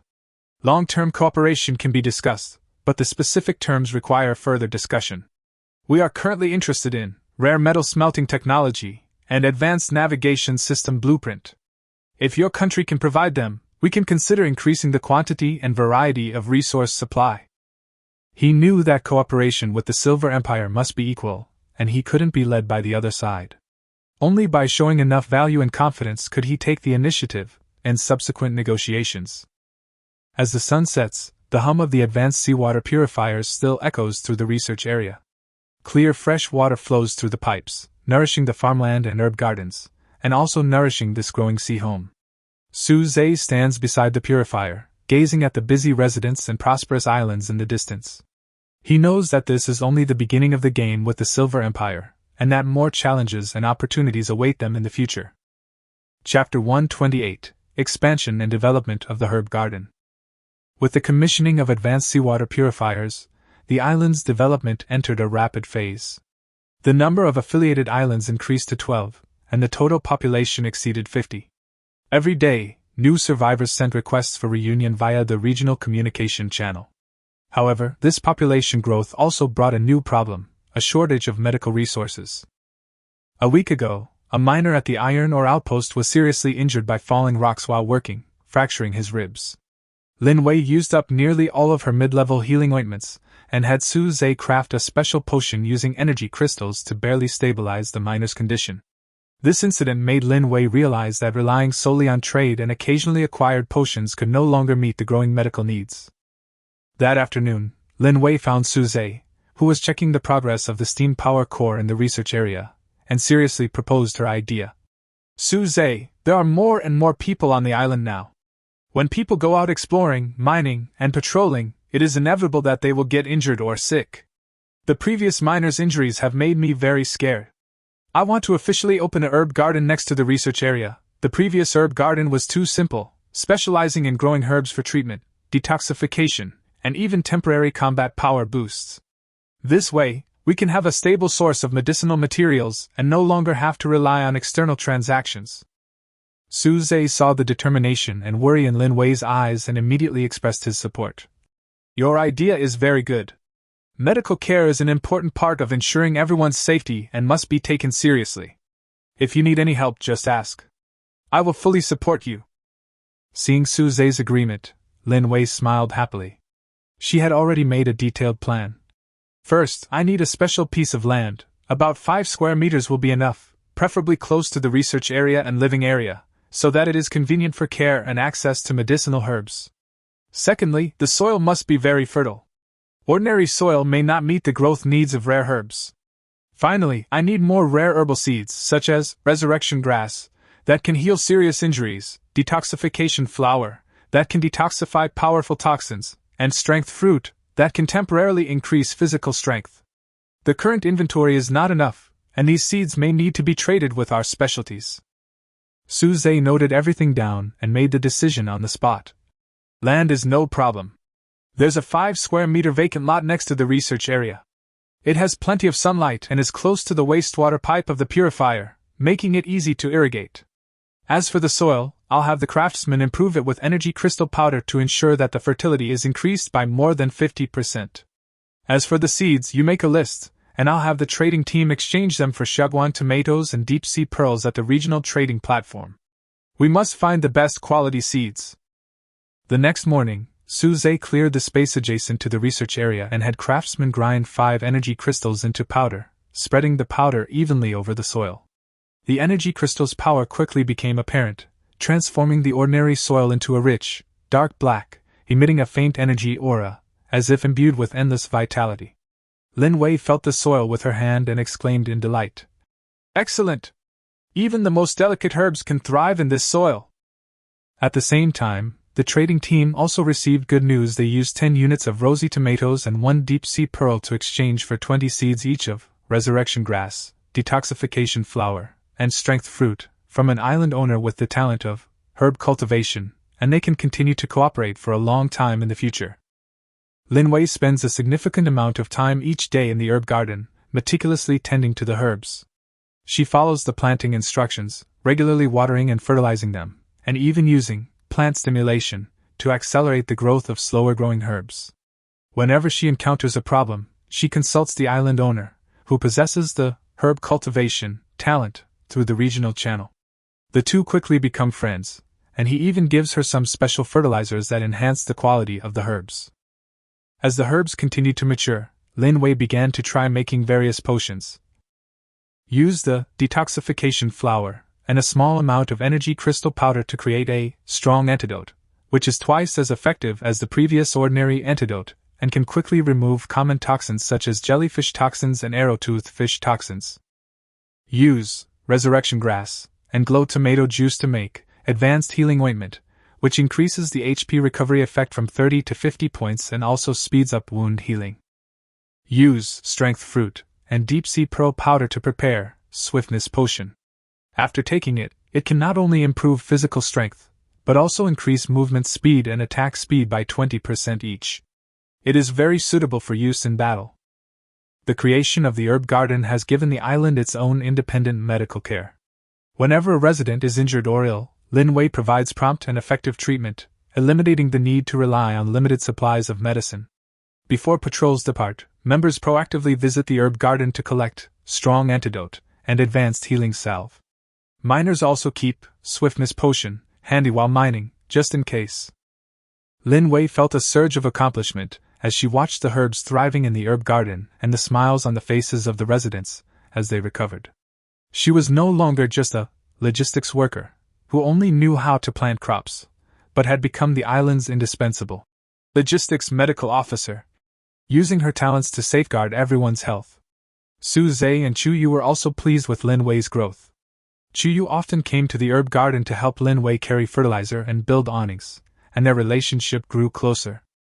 Under the setting sun, the herbs in the herb garden swayed gently in the breeze, exuding a delicate medicinal fragrance. Lin Wei squatted in the field, carefully picking the ripe detoxifying flowers, her face filled with a happy smile. She knew that this herb garden was not only her hard work, but also a vital safeguard for her homeland. In the future, she would cultivate more varieties of herbs to further improve the island's medical system. Chapter 129: Encountering a Mysterious Event. The Weirdness of the Foggy Sea. With the commissioning of the advanced seawater purifier and the completion of the herb garden, Su Zhe's forces' logistical support and medical capabilities have been greatly enhanced. The team's combat effectiveness has also steadily increased, thanks to the support of the sword training ground. Chu Yu's silver body armor has been completed, significantly improving its defensive capabilities. Su Zhe has used the newly acquired silver ingots to upgrade his bronze cannon to a silver cannon, increasing its attack power to 120. The patrol team members have also upgraded to new black iron equipment, and their overall strength cannot be underestimated. At this point, Su Zhe believed the time was ripe for exploring the Lost Temple. According to the ancient nautical charts and treasure maps he had previously obtained, the Lost Temple lay at the center of the Misty Sea. To enter the Misty Sea, they must first understand the route and avoid dangerous areas. Let's first explore the edge of the Misty Sea and gather intelligence to prepare for the formal exploration once we gather the temple key fragments, Su Zhe said at a meeting with core members. Chu Yu and Lin Wei both agreed. Chu Yu couldn't wait to test her new equipment and skills, while Lin Wei prepared a large amount of strong antidote, advanced healing ointment, and swiftness potion. She also specially made some calming potion that could resist mental interference according to the records of ancient nautical charts. There may be special energy fields in the foggy sea that can affect people's mental state. 3 days later, Suze, Chuyu and Lin Wei led an exploration team consisting of 10 elite members, driving the fully modified Morning Star, equipped with silver protective plates, 2 silver cannons and complete communication equipment, and headed towards the foggy sea. For the first few days, the voyage was smooth, the seas calm, and the patrols easily dispatched the occasional swarm of low-level sea beasts. However, when the fleet was 50 kilometers from the foggy sea, a strange shift began to take place in the surroundings. A gray mist appeared on the horizon, and no matter which direction the fleet sailed, it remained at the edge of their field of vision, following them like a living being. "There's something wrong with this fog. It's so strange."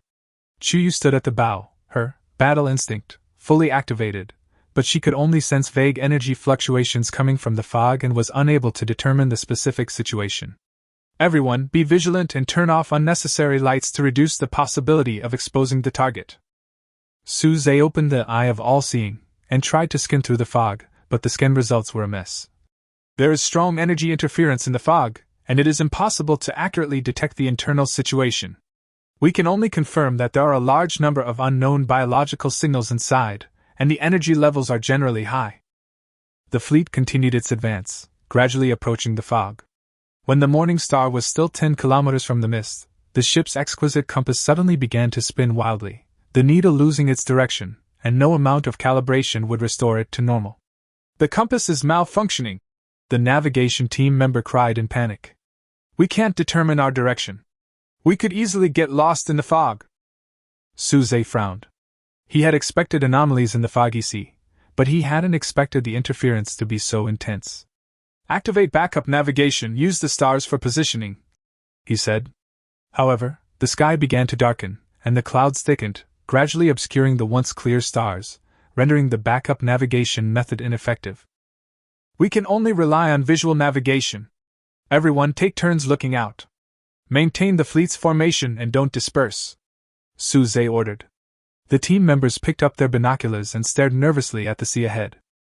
As the fleet approached the edge of the fog, visibility instantly dropped to less than 10 meters. The sea became unusually calm, without a single wave. Even the sound of oars paddling was remarkably clear, as if the entire world had been muted. This dead silence oppressed everyone, their heartbeats racing. Suddenly, a faint singing voice emerged from the depths of the fog. It was a woman's voice, melodious and beautiful, like the sound of nature, yet with an indescribable eerie quality that seemed to penetrate directly into one's mind. "Who's singing?" a team member muttered, his eyes dazed. "It sounds like my deceased sister, she's calling me. Something's wrong. This is mental interference." Lin Wei reacted immediately and used the calming potion she had prepared earlier. "Everyone, take the calming potion quickly, cover your ears, and don't listen to this singing." The team members took potions and plugged their ears with cloth, but the singing could still penetrate their minds through various gaps, but the effect was much weakened. Suze also felt dizzy and some confusing illusions appeared before his eyes. He immediately activated the Eye of All-Seeing and forced himself to stay awake. "This song can affect people's minds. Everyone must remain calm and not be confused by the illusions." At that moment, a massive black shadow suddenly flashed through the mist. Over 10 meters long, its form indistinct, its features indistinct, yet it exuded a suffocating, oppressive aura, as if it dominated the fog. The omniscient eye desperately scanned, but only received a vague message. "Extremely high energy level, danger level." Unable to identify the specific species. "This thing is too strong. We are no match for it now." Chuyu's face was solemn. She could feel that the aura emitted by the black shadow was much more terrifying than that of the level 8 luminous jellyfish king. "Suze, we must retreat immediately. It will be too late if we are late." Suze also realized the situation was critical. The dangers of the foggy sea were far greater than expected. Continuing deeper would only lead to annihilation. "Start steam power, retreat at full speed," he ordered decisively. The team members immediately sprang into action, the steam engines roaring as they sped out of the fog. During their retreat, Suze suddenly spotted a half-buried stone tablet inscribed with inscriptions on a reef at the edge of the fog. That tablet might hold important information. Let's go take a look, he said. Chuyu, though worried about the shadowy pursuit, recognized the tablet's importance and immediately maneuvered the sailboat closer to the reef. Two members of the team risked their lives by jumping onto the reef and using tools to dig out the steel. Made of an unknown black rock, its surface was covered in strange hieroglyphics. Despite the erosion of the sea, the writing remained clear. Suze carried the steel onto the boat and quickly evacuated the foggy sea. Once out of the fog, the eerie singing vanished, and the crew's hallucinations gradually faded. While the compass remained confused, the clouds began to disperse, the stars reappeared, and navigation finally resumed. Everyone slumped on the deck, gasping for breath, a look of fear still lingering on their faces. Suze looked at the ancient stone tablet in his hand, knowing that while this exploration of the misty sea had been dangerous, it had also been fruitless. This stone tablet might well contain important secrets about the misty sea and the lost temple. Deciphering the text on it would provide key clues for subsequent exploration. Chapter 130: Unraveling the Mystery. The key to civilization scattered around the world. After carefully placing the ancient stone tablet, brought back from the misty sea in the open space of the research area, Suze immediately gathered all those on the island who were knowledgeable in ancient writing. Among the recently returned survivors, Koen, a young scholar gifted with ancient writing deciphering, was crouching before the stone tablet, meticulously brushing the sea mud from its surface, his eyes filled with enthusiasm for an unknown civilization. Suze, Chuyu, and Linwei stood nearby, their omniscient eyes operating in unison, assisting in deciphering the stone tablet's distorted hieroglyphics. The air was thick with anticipation and solemnity. After nearly a day of repeated comparisons and deciphering, Koen finally stood up, his voice trembling with excitement. Island Master Suze, the contents of this stone tablet are enough to overturn our understanding of this world. It belongs to an ancient race called the Starlight Civilization. The core of all mysteries, including global islandization, foggy seas, and lost temples, revolves around a token called the Starlight Exploration Key. Suze took a step forward, his eyes fixed on the key-shaped pattern in the center of the stone tablet. What specific information does the stone tablet have about the key? Are the 3 fragments in our hands part of the key? Koen pointed to the text beside the pattern and slowly explained. That's right. The temple key fragments you've collected are precisely the components of the Star Glory Exploration Key. However, the stone tablet clearly states that this isn't the only set. Before the Star Glory civilization faced catastrophic destruction, the meteorite impact, in order to maximize the chances of civilization's continuation, they disassembled the Star Glory Exploration Key into countless fragments, scattering them across islands, shipwrecks, and secret realms and oceans around the world. They hoped that any human survivors who rose up in any region would have the opportunity to collect the fragments, synthesize the key, and enter the Lost Temple to inherit their civilization. There are fragments all over the world? Linwei covered her mouth in surprise. Doesn't that mean that besides us, forces in other regions may also be collecting fragments and synthesizing keys? That's right. Kevin nodded and continued to explain. The stone tablet contains the key synthesis rules. Every 4 fragments can be combined into a complete Star Glory Exploration Key. There are at least hundreds of such fragments worldwide, and theoretically, they can be combined into dozens or even hundreds of keys. This is the distributed inheritance plan of Star Glory civilization, preventing the flame of civilization from being cut off by the collapse of a single force. Chuyu frowned slightly and pressed for key information. How many people can each key allow to enter the temple? Are there any restrictions on its use? This was exactly what Suze was most concerned about. He immediately activated his all-seeing eye, focusing on the stone tablet's description of the key's function. Soon, clear information emerged before the 3 of them, and Koen simultaneously translated the relevant content. Each Starlight Exploration Key has a fixed access privilege. It can lead a team of up to 10 through the safe passage of the Misty Sea and into the Lost Temple. The Starlight Civilization believes that 10 people is the optimal size to balance combat power, flexibility, and exploration efficiency. It can form a complete combat, healing, and support system without exposing the target due to too many people, or making it difficult to navigate the complex environment within the temple due to too few people. Suze then took out the 3 fragments he had collected and aligned them with the lines on the stone tablet. The fragments instantly emitted a soft, golden light, forming an energy resonance with the stone tablet. A more detailed key usage instructions. was fully analyzed through the omniscient eye. Synthesis restrictions. Any 4 fragments can be synthesized into a key. The fragments do not need to come from the same, original key. Xingyao civilization uses special technology to make all fragments interoperable. Access rules. After each key is activated, a 24-hour safe passage can be opened at the designated coordinates in the Misty Sea. The specific longitude and latitude are marked on the stone tablet. A team of 10 people must enter the passage together during the opening period, otherwise the passage will be closed. Regional authority. All synthesized keys have equal authority and can enter the temple's public exploration area, where basic technology, historical documents, etc. are stored. However, to enter the core area, where secrets of the world barrier, advanced energy technology, etc. are stored, at least 3 keys must be inserted into the lock of the core area's gate at the same time to form an energy resonance to open it. Time limit and recycling. After the team enters the temple, the key will automatically bind to the team members. When leaving the temple, the key will turn into energy and dissipate to prevent malicious hoarding or abuse. At the same time, after each fragment is synthesized into a key and used, it will be decomposed into energy and returned to the ocean, waiting to condense into new fragments after hundreds of years, forming a circular inheritance. I see.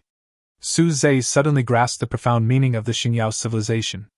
The interoperability of fragments and the ability to synthesize keys in bulk were designed to allow more factions to participate in the exploration.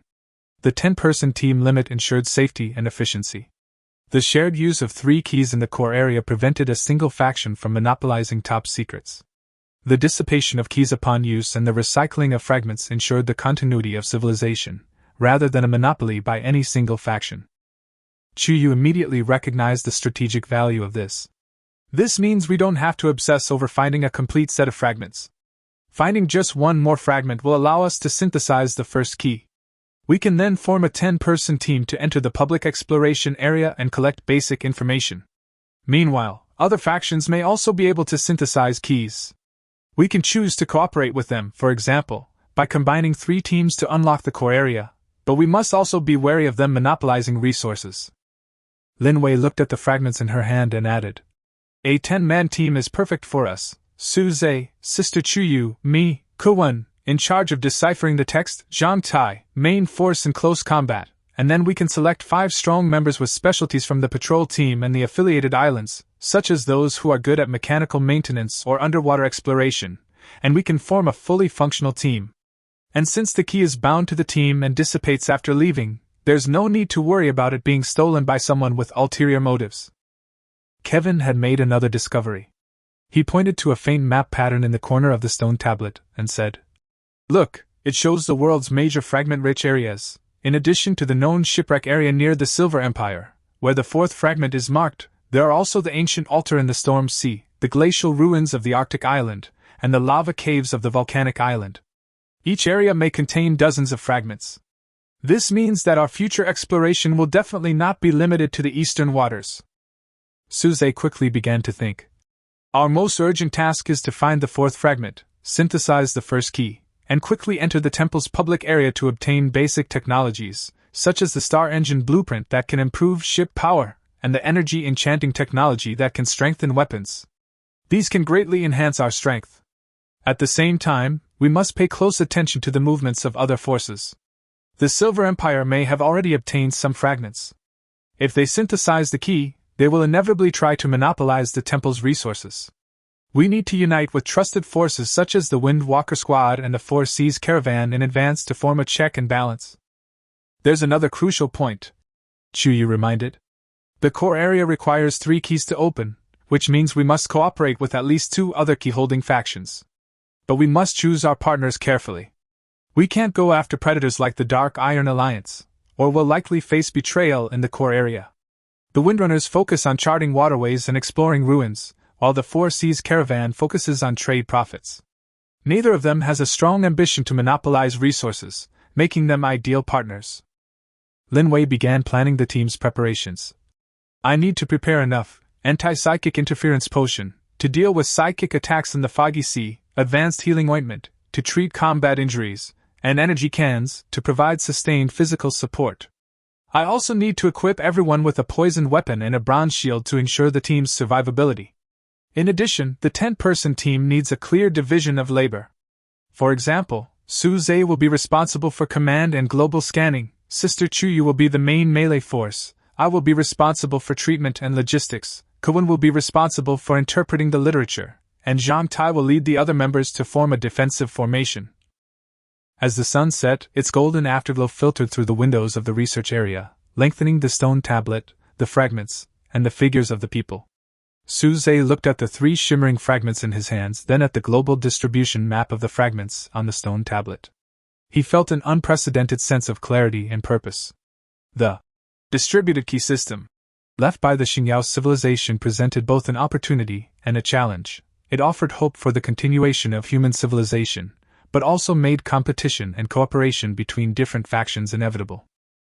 Next, we'll proceed in 2 steps. Suze made the arrangements in a firm tone. In the first step, Chuyu, Zhang Tai, and I will lead an elite team to the shipwreck area near the Silver Empire. Our goal is to find the 4th fragment and collect the deep-sea mithril sand that may be present in the shipwreck area. The stele mentions that this material is needed to stabilize the energy of the key. In the second step, Kowon will continue to interpret the stele, striving to decipher more information about the internal divisions of the temple and the distribution of dangerous creatures. Lin Wei will be responsible for forming a 10-person exploration team and preparing supplies to ensure that once the fragments are obtained, we can immediately synthesize the key and begin the exploration.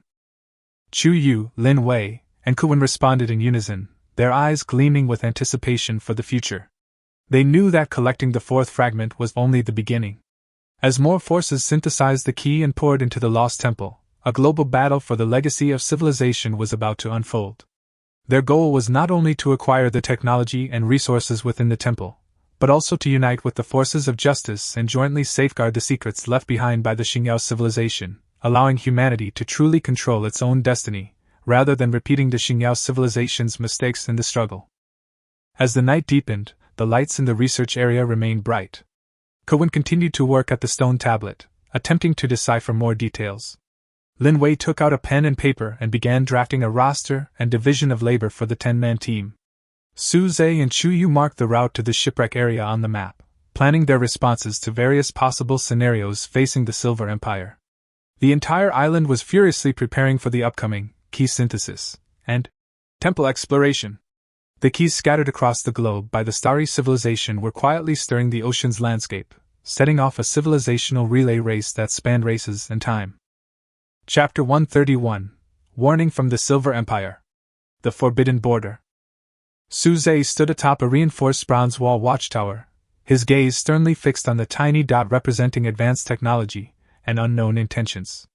Ever since the global islandization era, he'd struggled for survival to now control 12 satellite islands. He'd long understood that in this ocean, warnings often coexist with opportunities. The Silver Empire's current appearance was clearly linked to the mysterious, foggy seas.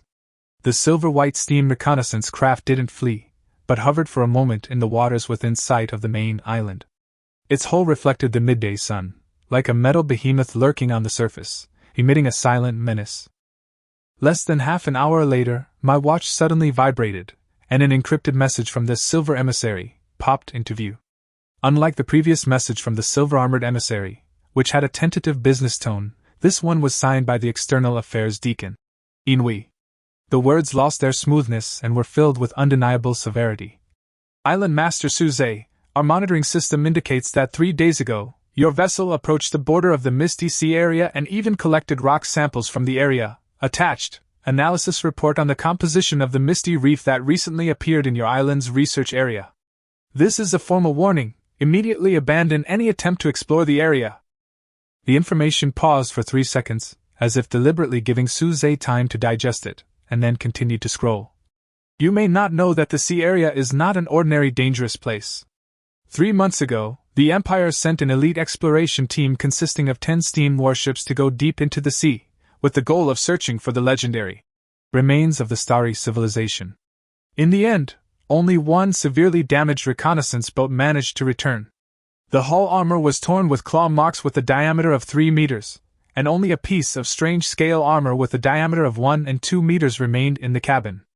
After testing, the material of the scale armor did not belong to any known sea beast, and the intensity of the energy fluctuations could even interfere with the operation of the steam core. All the surviving crew members fell into permanent mental confusion, repeatedly muttering vague words such as, "Lord of the Deep Sea," and "Do not gaze at." Suze's fingertips tightened slightly, wrinkling the edges of the rubbing. 10 steam battleships were nearly annihilated. Such losses were no exaggeration. This also confirmed the ancient stone tablet's inscription. "The Lord of the Deep Sea sleeps here, mortals are forbidden to enter," as well as the eerie singing and giant shadows they encountered at the edge of the fog. Omniscient Eye, quietly activated, scanning the description of scale armor in the information, and returned a vague energy outline. Suspected LV.10 plus unknown biological surface tissue, defense strength exceeding that of silver alloy, with a mind interference field. He quickly adjusted his attitude, his tone of reply being perfectly balanced, showing both the fear of being warned and the discretion of a regional leader. "Thank you for your prompt warning. We were fortunate. We were conducting routine resource exploration when our compass malfunctioned and we strayed into the outer reaches. We felt intense discomfort before we even got in, so we immediately retreated. We had absolutely no intention of invading the Forbidden Zone." The other party seemed pleased with his timely thinking. The message softened its tone slightly at the end, but the core of the warning remained unchanged. "Choose wisely. Remember, the Lost Temple and the Lord of the Deep Sea are not something any force can currently touch. The Empire's core goal is to steadily promote cross-regional trade and resource integration, not to pay a meaningless price for the illusory ancient civilization. Before concluding, Inhui casually added something, like dropping a stone into a calm lake. According to Imperial Archives, approximately 120 nautical miles west of the main island lies an undeveloped area of ancient shipwrecks. While there are no terrifying beings like the Lord of the Deep there is a level 8 silver-armored octopus king lurking there, whose tentacles can easily tear through ordinary ship armor. Since the Empire's strategic focus is not here, there are currently no plans to develop it." The communication was severed, and the watch screen returned to silence. Chuyu had ascended the watchtower without her noticing. The radiant blade in her hand glowed a faint silver halo in the sunlight. She looked at the steam reconnaissance boat in the distance, which finally turned and departed. She said coldly, "The warning was genuine, but that last sentence was definitely not meant in a friendly way. Are they trying to use the silver-armored octopus king to deplete our strength, or are they testing our ability to seize the resources in the shipwreck area?"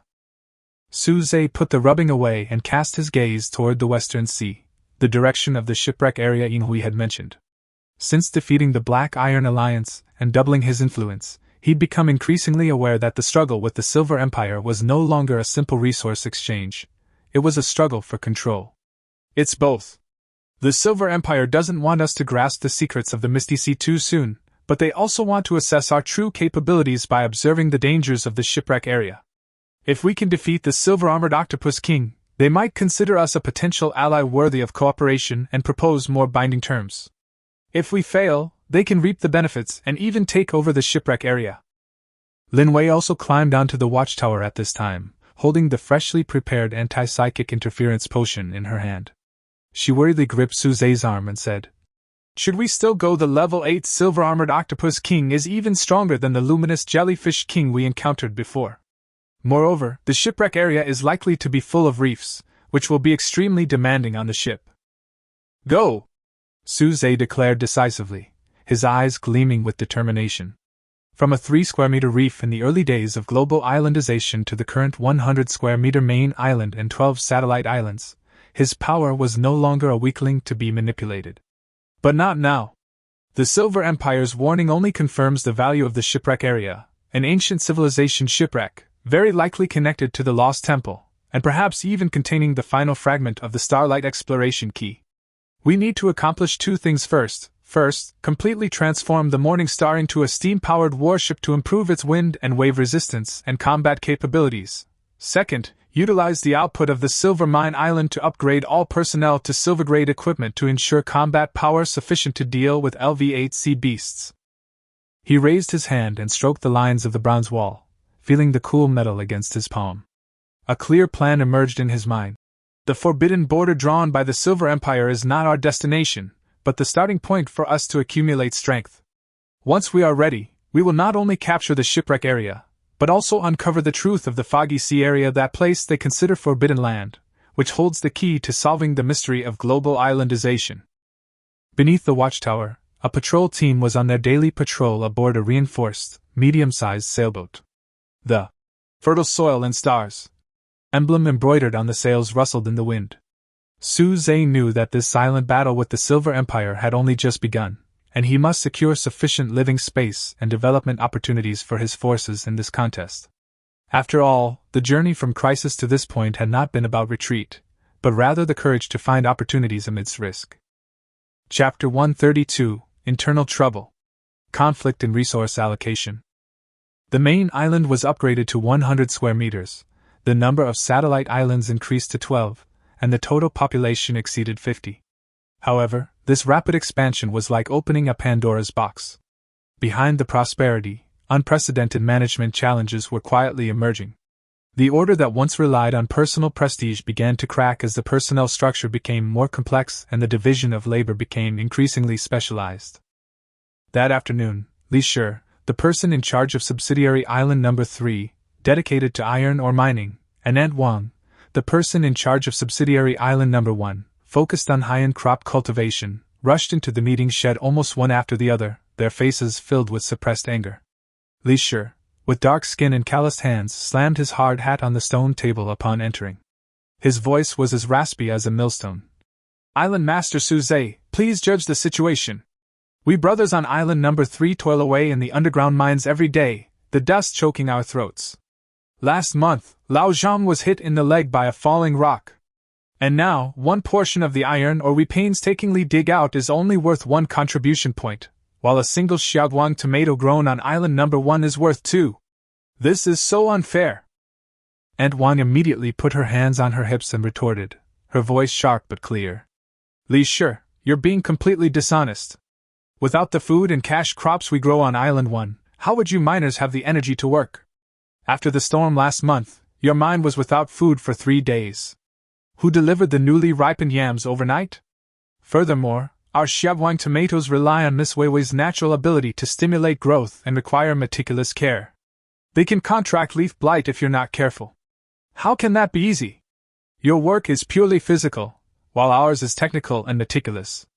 Why shouldn't our contribution be higher?" The two exchanged barbs, their faces reddening, their spit practically splashing in each other's faces. The leaders of the surrounding islands also chimed in. Some felt that mining was laborious and deserved a higher contribution value, while others argued that farming ensured the survival of the entire faction, and its value should not be underestimated. Su-Zhe, observing the scene before him, understood this wasn't simply a matter of who worked harder, but rather the inevitable lag in resource valuation that arises when a faction expands to 50 members. While the previously established contribution value system maintained broad fairness, it did have ambiguities in the detailed delineation of the value of different types of work, such as mining, farming, combat, and logistics.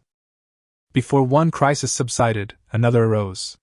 Zhang Tai, deputy patrol captain, hurried over shortly afterwards, reporting gravely, "Island Master, we've just discovered that the logistics team responsible for maintaining the steamship has been withholding supplies.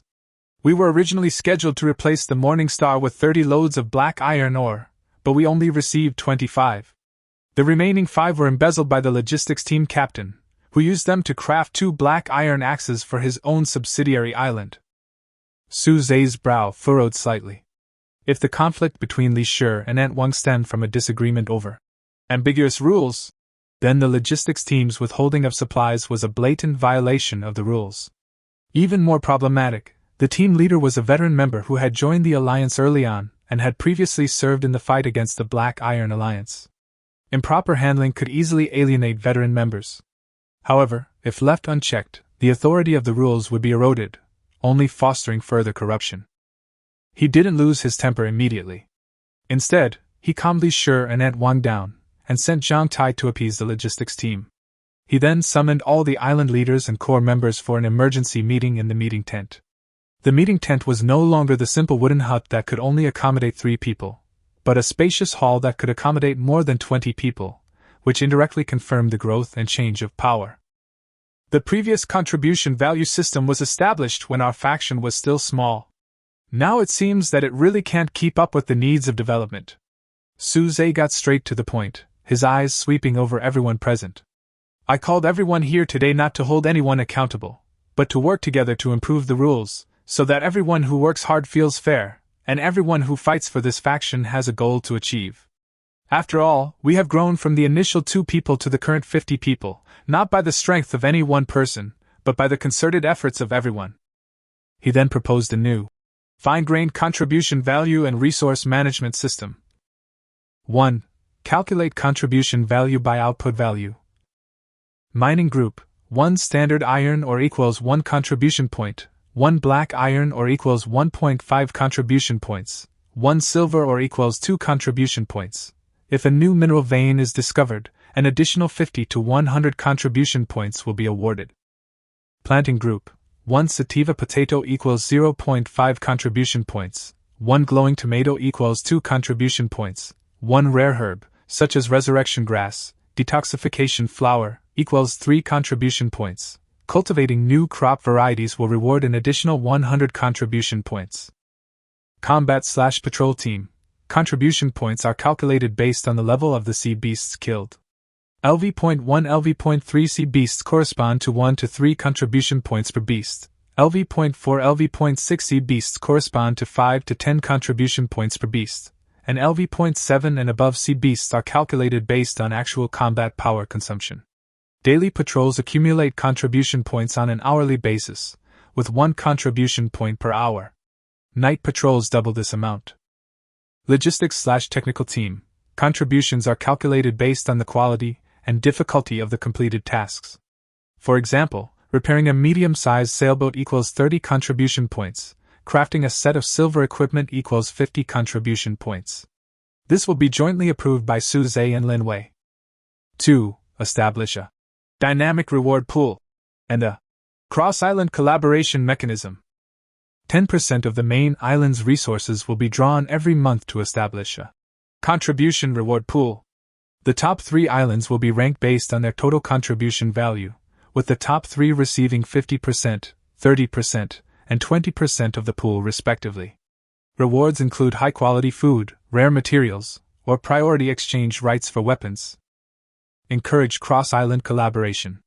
For example, if a mining island and a planting island reach a long-term material exchange agreement, both sides can receive an additional 10% contribution value bonus.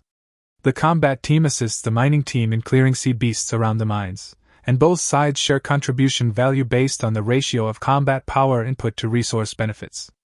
3. Establish a material transparency management system. All resource transfers between the main island and its subsidiary islands must be registered and filed through a watch, indicating the purpose, quantity, and person in charge so that every resource has a traceable record. A supervision team will be established, led by Chu Yu and composed of 1 member without vested interests from each island. The team will randomly check the material accounts of 3 to 5 islands every month and report any problems directly to Suze. Suze's response to the logistics team captain's withholding of supplies surprised no one. Rather than expel him, he publicly announced at the meeting, 300 contribution points will be deducted from the captain, equivalent to 3 months' normal income, and the black iron axe he crafted privately will be confiscated. Furthermore, he will be required to lead the logistics team in completing a comprehensive upgrade of the Morning Star within 1 month, including the installation of silver armor plates and the addition of a bronze cannon. If he completes the task on time and with high quality, his contribution points will be restored. If he makes the same mistake again, he will be permanently expelled from the faction. Rules are meant to protect our common interests, not shackles that bind our hands and feet. Suze looked at the logistics team captain with a face full of shame, his tone serious but warm. I know it's not easy for everyone to follow me. From the beginning when we were starving on the reefs to now being able to plant and mine safely, everyone has made efforts. I allow mistakes, but if you make a mistake, you must admit it and make amends with all your heart. This force is not only mine, but also everyone's home. Only if we work together to protect its fairness and order can it become stronger and stronger, and we can gain a firm foothold in this ocean. After the new rules were announced, Li Shi and Aunt Wang were immediately impressed. The mining team's contribution to black iron ore increased, the planting team's rare herbs gained value, and both sides could earn additional profits through cross-island collaboration. The logistics team leader was so grateful that he offered to hand over some of the resources from his affiliated island to make up for his previous mistakes. Su Zhe's combined firmness and flexibility not only resolved a seemingly intractable internal conflict but also strengthened the cohesion of the entire faction. After all, a community of 50 people can no longer be maintained by brute force. Only fairness and warmth can lead to further progress. Chapter 133: Home Prosperity Celebration. A ceremony that brings people together. The smooth resolution of internal conflicts, like adding lubricant to the high-speed machinery of power, visibly increased productivity across the islands. In the research area, craftsmen were adjusting the final components of the steam-powered core, sparks flying from the furnaces. The mining outposts were steadily producing 100 units of silver ore daily, which was continuously refined into gleaming silver ingots by advanced furnaces. The xiaoguang tomatoes in the planting area were harvesting, their branches laden with bright red fruits, emitting an alluring aroma. Su Zhe, observing this thriving scene, had an idea in mind: to hold a Homeland Prosperity Celebration. This celebration was different from the original 100 Days celebration. The group now numbered 50, encompassing 12 affiliated islands. It was a mix of old and new members, including early core members and more recent survivors. While previous conflicts over resource allocation had been resolved, a truly cohesive ceremony was needed to truly unite everyone. Moreover, since the dawn of global islandization, they had already overcome the initial 100 days of survival. With the main island now exceeding 100 square meters, the advanced seawater purifier operating stably, and the herb garden capable of independently producing therapeutic potions, this celebration was not only a celebration of progress but also a way to give everyone a sense of belonging. Preparations for the celebration officially began 3 days later, with the entire team mobilized. Lin Wei took the initiative to prepare the food. She and her planting team harvested the freshest rosy tomatoes, sweet berries, and savory potatoes from the fields. They also retrieved giant shark meat and rare marine fish from their deep-sea fishing trips from the warehouse, preparing a sea feast. To further enhance the dishes, she incorporated ancient recipes, blending sweet berries and honey into a sweet berry sauce. She also sliced giant shark meat, marinated it in rosy tomato juice, and grilled it into grilled shark skewers. She even creatively used mashed savory potatoes as a base, topped with tomato slices and marine fish, creating a sea pizza. Chiyu was in charge of planning the fun activities. Drawing on everyone's daily skills, she designed a fishing contest, archery competition, and teamwork challenge. The fishing contest was judged based on the rarity and weight of the fish caught, and Chuyu had several rare, rainbow squid, released into the competition area. The archery competition featured both moving and fixed targets, testing the competitors' accuracy and reaction speed. The teamwork challenge required teams of 3 to simulate a resistance to a sea monster attack scenario. One person was responsible for setting up temporary fortifications, one for ranged attacks, and one for logistics support. Competitors were scored based on their speed and defensive effectiveness. Su Zhe busied himself with setting up the venue for the celebration.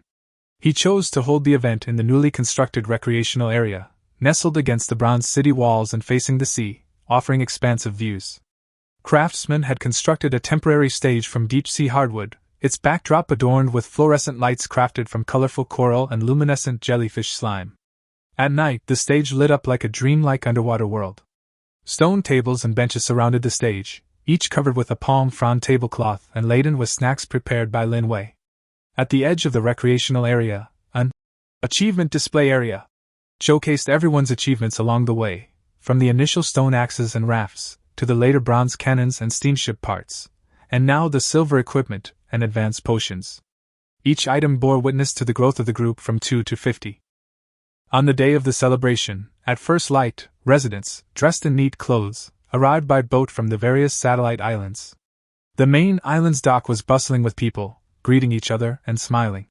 Patrolmen temporarily laid down their weapons, miners, usually buried in the mining, washed their hands of dirt, and even the shyest craftsmen chatted with those around them about the upcoming competition. Newcomers curiously surveyed the main island's facilities, while veterans enthusiastically introduced them, creating a particularly harmonious atmosphere. At 10 o'clock in the morning, the celebration officially began.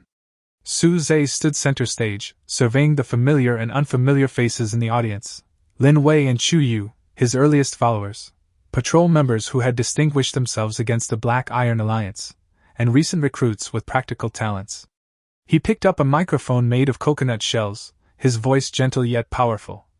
From the 3-square-meter reef in the early days of global islandization to the 100-square-meter main island and 12 satellite islands today, from the initial 2 people starving to the current 50 people who can safely farm, mine, and patrol, from being limited to chopping trees with stone axes to being able to forge silver weapons and drive steamships, all of this is not my own achievement, it is the result of the hard work of everyone involved. His gaze slowly swept across the room, his tone filled with genuine gratitude. Li Shi and his mining team dug out steel and silver for us from the dark mines. Ant Wang and the planting team, with their sweat, grew the food that feeds us all. The patrol team, led by Chu Yu, guards our sea safety day and night. Lin Wei and the logistics team provide us with warm food and reliable medicine.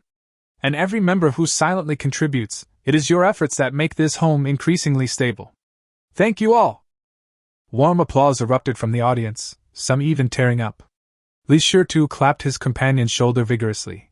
Ant Wang wiped tears from her eyes, and Chu Yu, standing in the crowd, also revealed a rare gentle smile. The new members looked at Suze on the stage, then at the harmonious atmosphere around them, and the sense of alienation in their hearts gradually dissipated. This was no longer a cold power, but a home that could truly accommodate them. After the applause, the fun officially began. The fishing competition kicked off. Suze, Chu Yu, and several other skilled anglers, armed with high-end fishing rods, competed in a designated area. Initially, everyone caught ordinary fish, until Suze's rod suddenly bent violently, and he pulled a giant from the water onto the shore. It was a nearly 1-meter-long rainbow squid, its body covered in iridescent patterns, shimmering brilliantly in the sunlight, drawing cheers from the audience. Ultimately, Suze won first place in the fishing competition and received a special canned energy gift pack, specially prepared by Lin Wei. In the archery competition, Chu Yu demonstrated overwhelming prowess. Armed with a modified practice bow, she aimed all 10 arrows at a rapidly moving bullseye 100 meters away, 3 of which landed squarely on the red dot. When the referee announced Chu Yu's victory, the residents in the audience spontaneously chanted, "Captain Chu Yu!" Standing on the podium, Chu Yu held up her prize, an exquisite silver quiver, with a beaming smile. The most exciting event was the teamwork challenge. The patrol team, led by Zhang Tai, the mining team, led by Li Shi, and the planting team, led by Ant Wang faced off. Once the competition began, the mining team leveraged their immense physical strength to quickly construct a sturdy defensive fortification. The planting team used the plant seeds they carried with them to grow poisonous vines around the fortifications, creating a double layer of defense. The patrol team had a clear division of labor. One person shot arrows to contain the simulated sea beast, a wooden model manipulated by a craftsman, while another quickly replenished arrows. Ultimately, they completed the defense mission, the fastest, and won the championship. When Suze presented them with the teamwork medal, the members of each of the 3 teams embraced in celebration, their previous differences over contribution points having long since dissipated. In the evening, the feast officially began. Everyone gathered around the stone table, savoring Lin Wei's meticulously prepared dishes while discussing their future plans. Suze, carrying a coconut shell wine glass filled with sweet berry wine, walked to each table, clinking glasses with everyone and listening to their ideas. Some wanted to learn forging and craft more powerful weapons, some hoped to expand their planting areas and cultivate more new crops, and still others looked forward to exploring the lost temple with Suze and uncovering the secrets of the world. At the end of the celebration, Suze announced a welfare policy. Each resident will be given a celebration package containing 1 sweet berry jam, 1 intermediate healing ointment, and 10 contribution points. Each subsidiary island will be allocated 100 pieces of wood and 50 pieces of stone to improve the living environment. At the same time, starting from next month, a family day will be set up every month to allow residents of each subsidiary island to visit each other and enhance their connections. As night fell, the fluorescent lights in the recreation area were all lit up, and the colorful light was reflected on everyone's face. Everyone sang and danced around the campfire, and laughter and cheers echoed on the sea. Chuyu looked at Suze, who was chatting and laughing with the residents, and then looked at Lin Wei, who was handing out snacks to the children beside her. She said softly to Lin Wei, "Look at him, he is becoming more and more like a real family head. Not only can he lead everyone to become stronger, but he can also make everyone feel warm." Lin Wei smiled and nodded, her eyes full of pride. "From the moment he decided to save me, I knew he could do it." This Homeland Prosperity Celebration was like an invisible bond, tightly binding together over 50 hearts. For Suze and his faction, it was more than just a celebration, it was a spiritual gathering. When everyone felt part of this home, when everyone was filled with anticipation for the future, the faction could move further and more steadily on a sea fraught with uncertainty and danger. Chapter 134, Discovering a Rare Mineral Vein. The Temptation of Silver Mine Island. The jubilation of the Homeland's prosperity celebration had barely faded when the patrol team responsible for exploring the outer waters delivered exciting news. A mysterious island radiating a silvery white light had been discovered approximately 15 nautical miles northwest of the main island. The patrol captain reported that the island, bathed in sunlight, resembled a massive piece of silver, contrasting starkly with the surrounding deep blue waters. From afar, it looked like a jewel embedded in the ocean. Upon hearing the news, Suze immediately took Chuyu and Lin Wei with him, heading out on the Morning Star to investigate. Since their faction expanded to 50 members, every resource discovery had become crucial to the community's development. Especially after conducting technology trade with the Silver Empire, he had come to realize the importance of silver. Not only could it be used to craft more advanced weapons and armor, but it was also a key material for core components of steam engines and advanced seawater purifiers. The silver ore previously seized from the Black Iron Alliance was already depleted. If this island truly contained silver, it would completely resolve the metal bottleneck in their development. As the ship gradually approached the island, the all-seeing eye began to operate at high speed, and detailed scanning results quickly appeared on the screen. High-purity silver veins have been detected. The silver ore content of the island's surface ore is over 60%, and the underground veins extend approximately 50 meters to the seabed. The total reserves are estimated to meet the current force's silver needs for more than 3 years. A high-intensity life reaction is present in the center of the island, with an energy level of LV7. It has been preliminarily identified as a silver-armored wild boar, possessing extremely strong defensive capabilities and impact force, and is suspected to be the guardian beast of the vein. Silver Mine Island! A hint of surprise flashed in Suze's eyes.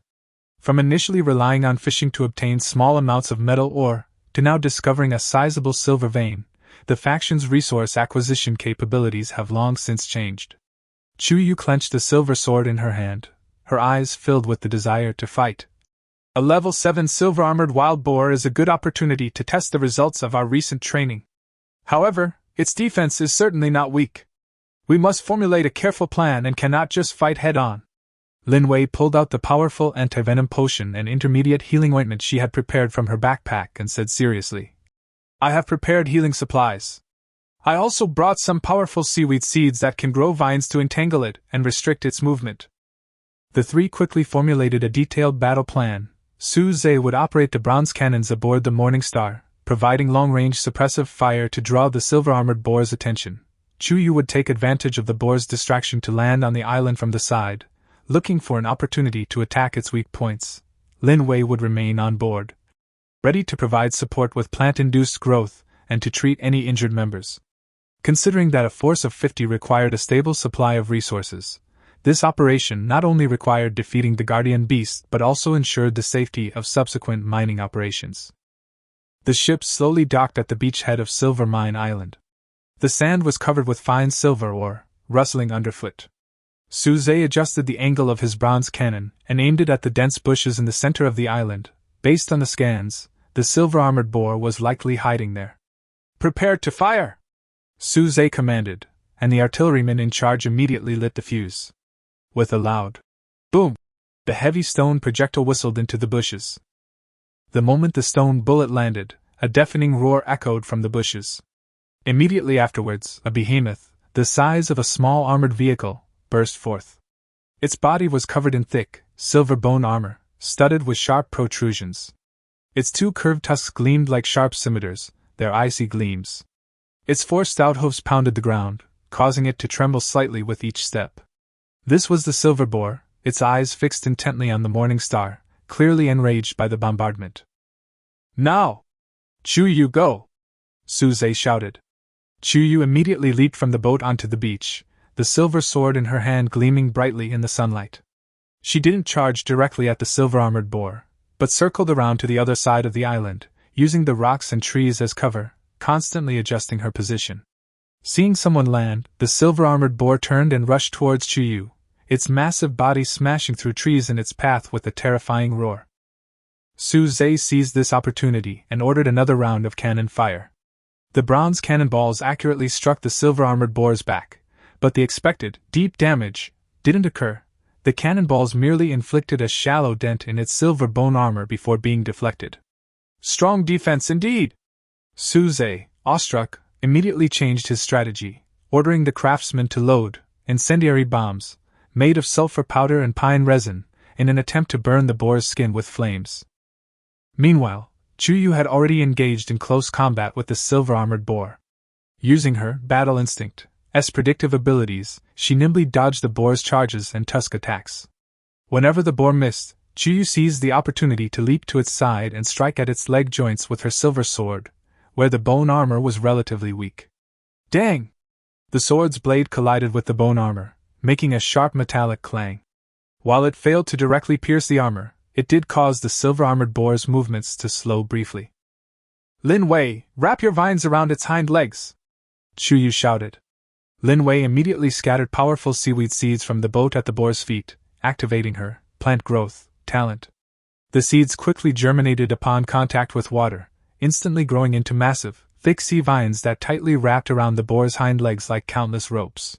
Sensing its impediment, the boar roared in anger and struggled desperately to free itself from the vines, but the vines were incredibly resilient, making it difficult for the boar to break free.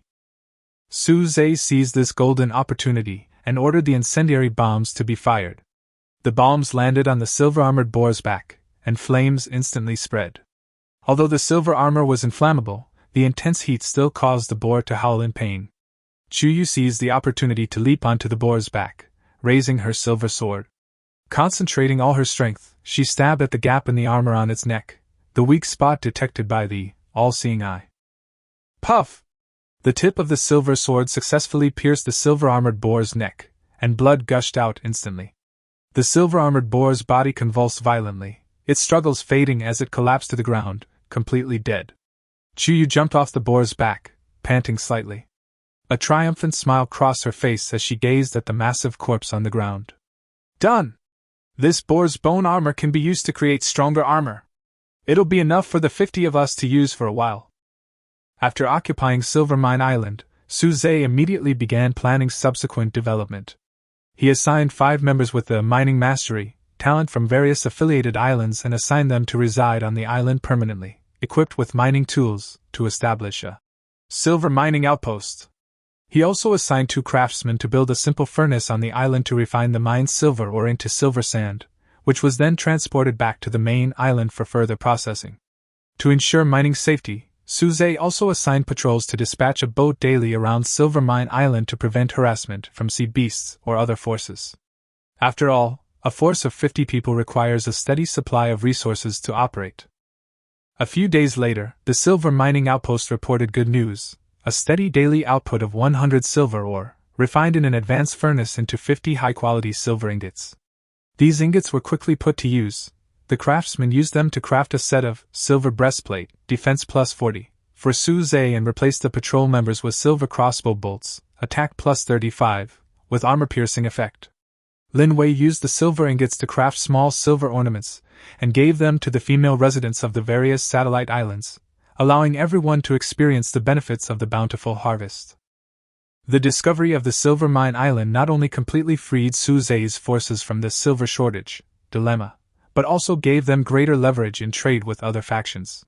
When the old captain of the Sea-High caravan returned to visit, he saw the mountains of silver ingots in the warehouse and exclaimed, "Brother Suze, your forces are growing faster than our fleet. From initially only being able to exchange for coal, we now have a steady supply of silver. If you have any surplus in the future, please give it to our caravan first. The price is negotiable. Suze smiled and nodded, his gaze fixed on the distant seas. He knew that Silvermine Island was just the beginning. As their force expanded from 50 people to a larger scale, they would need to explore more resource points and unlock more advanced technologies. Only in this way could they truly gain a foothold in this uncharted ocean and even uncover the ultimate secret of global islandization. After all, their goal was never to stop there. Chapter 135: The Birth of the Shining Blade. The stable silver output of Silvermine Island finally gave Suze the confidence to fulfill his promise, to craft a weapon truly worthy of Chuyu's strength. Since joining the faction, from her initial temporary bond to her current permanent one, Chuyu has been the team's core, contributing significantly in numerous crises, including the fight against the Black Iron Alliance and the defense against sea monster attacks. Now that the faction has expanded to 50 members and faced foes ranging from level 5 sea monsters to level 7 and even stronger, ordinary black iron and silver weapons are no longer sufficient. With plans to explore the Misty Sea and challenge the Lord of the Deep on the horizon, a powerful silver-grade weapon will not only enhance Chuyu's combat effectiveness but also provide the entire faction with a vital safeguard against unforeseen dangers. Preparations for the weapon forging officially began a week later. Suze selected 100 of the purest silver ingots from the Silvermine Island. He also retrieved from the warehouse the giant shark teeth, which possessed powerful armor-piercing properties, and 2 precious energy crystals, used to enhance the weapon's energy conductivity, he had previously obtained from deep-sea fishing. He then transported all these materials to the advanced furnaces in the research area. The research area was no longer the simple area that housed only a rudimentary workbench. It was now a core area equipped with advanced furnaces, wind turbines, and other equipment. The team of artisans had also expanded from 1 to 5, allowing them to collaborate on the complex forging process. The temperature of the advanced furnace must be maintained at a constant temperature above 1,500 degrees Celsius to perfectly fuse the silver ingot and the giant shark tooth.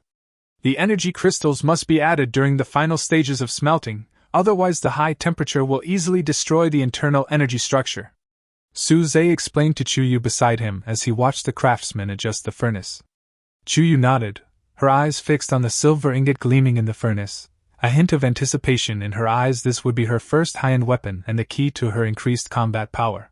Since the global islandization, she had gone from relying on ordinary copper axes to using black iron weapons and ordinary silver tools. Now, she was about to possess high-end customized equipment. This was not only an upgrade in weaponry, but also a symbol of the overall strength of her faction. The smelting process proved more complex than anticipated. As the silver ingots gradually melted into a silvery white liquid in the furnace, Suze personally manipulated the temperature knob, ensuring it remained at the critical threshold. The craftsman meticulously cut the giant shark teeth into tiny fragments, and evenly sprinkled them into the furnace. The moment the fragments came into contact with the silver liquid, a sizzling sound emanated. Slivers of black streaks gradually emerged from the previously pure silver-white liquid, the result of the armor-piercing properties of the giant shark teeth merging with the silver. "Add the energy crystal!" Suze shouted. A craftsman immediately placed the refractory clay container containing the energy crystal into the furnace. The container melted rapidly under the intense heat, exposing the energy crystal to the silver liquid, which instantly emitted a faint golden glow. This light intertwined with the silver liquid and the fragments of the giant shark's tooth, and the previously calm liquid in the furnace began to churn violently, as if life were brewing within it. For the next 12 hours, Suze and the craftsman took turns guarding the furnace, not daring to slack off. They constantly adjusted the temperature and heat to ensure the 3 materials were fully integrated, while also using specialized tools to stir the liquid and remove impurities. Linwei also brought some sweet berry jam and refreshing herbal tea to replenish the energy of those working through the night. After all, with a force of 50 people, everyone was working towards a common goal, and this weapon forging project captured the hearts of the entire team. When the first rays of sunlight streamed through the windows of the research area, the furnace's temperature finally dropped to the desired level. Suze took a deep breath and opened the furnace's discharge port. A brilliant silver light instantly erupted from the furnace, illuminating the entire research area. A graceful two-handed sword slowly rose from the furnace, its blade radiating a faint silver glow, as if bathed in moonlight. The hilt was wrapped in non-slip patterns made of deep-sea hardwood, and its tip was inlaid with a polished deep-sea pearl, emitting a soft halo. On the blade, the black patterns of giant shark teeth intertwined with golden energy patterns, forming a unique, glowing pattern. Glorious blade, two-handed sword / rare silver.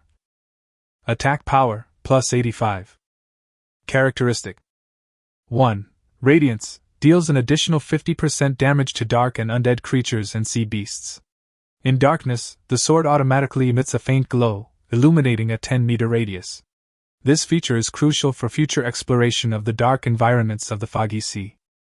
2. Burn, each time a target is successfully hit, a light burn effect will be added to its body surface, causing 20 points of continuous light damage per second for 5 seconds. If the target is a sea monster, the duration of the light burn effect is extended to 8 seconds. 3. Bond resonance. When used by Chu-Yu, the effectiveness of her battle instinct talent is permanently increased by 10%, expanding her danger perception range to 150 meters and allowing for a clearer perception of enemy weaknesses. This is a special bonus resulting from Suzei's many children, many blessings talent and the deepening bond with Chu-Yu. Skill, Glorious Slash, concentrates the light energy in the sword and swings a fan-shaped sword energy forward, causing 120 points of light area damage, with a 30% chance of blinding the enemy for 3 seconds. The blinding probability for dark creatures and sea beasts is increased to 50%. Description: this rare weapon is made from a fusion of high-purity silver, deep-sea shark essence, and energy crystals. It possesses the dual power of purification and destruction, making it an excellent weapon for exploring dark waters and fighting powerful sea beasts. Chu-Yu reached out with a trembling hand and grasped the hilt of the shining blade. A gentle warmth emanated from the blade, as if resonating with her aura. She gently swung the sword, and a flash of silver light sliced through the air with a sharp, piercing sound, easily severing a nearby deep-sea hardwood log, 30 centimeters in diameter. Excellent sword!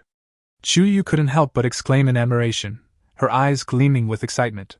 With this, even if I encounter a level 8 sea beast again, I'll have the confidence to fight. And I'll be even more confident in protecting the home of 50 people. To test the effectiveness of the shining blade in combat, Chu-Yu brought her sword to the underground sword training ground.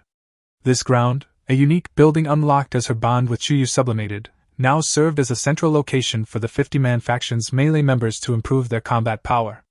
She activated her battle instinct and initiated the combat power trial, choosing the level 7 dark sea beast as her opponent, the strongest combat power currently simulating within the faction.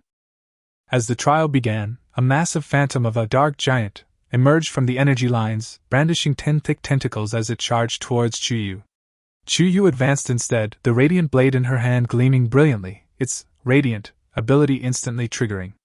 The dark giant's movements became noticeably sluggish. It possessed a natural fear of light energy. Radiant Slash! Chu-Yu shouted, gathering all her strength and swinging her sword. The fan-shaped blade, gleaming with golden light, instantly struck the dark giant's head. The giant wailed in pain as its body began to dissipate.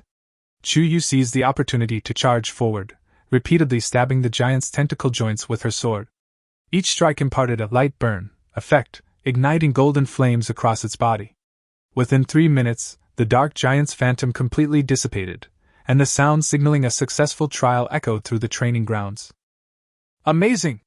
This sword was tailor-made for me! Chu-Yu excitedly ran over to Suzei, showing off the shining blade like a child. Seeing her happy expression, Suzei also smiled. As long as I can help you, any hard work is worth it. From now on, it will be your partner. With it, we will protect the homes of these 50 people and explore more unknown seas together. Lin Wei also approached, clutching an exquisite scabbard. She had crafted a scabbard for the blade of radiance using fine fabric and silver thread, embroidered with a blooming tomato blossom. Sister Chue, this scabbard is for you. It's convenient for carrying around, Lin Wei said with a smile. Chue took the scabbard, gently inserted the blade of radiance, and said gratefully, Thank you, Wei Wei. You're so thoughtful. With you here, this family of 50 people is becoming even warmer.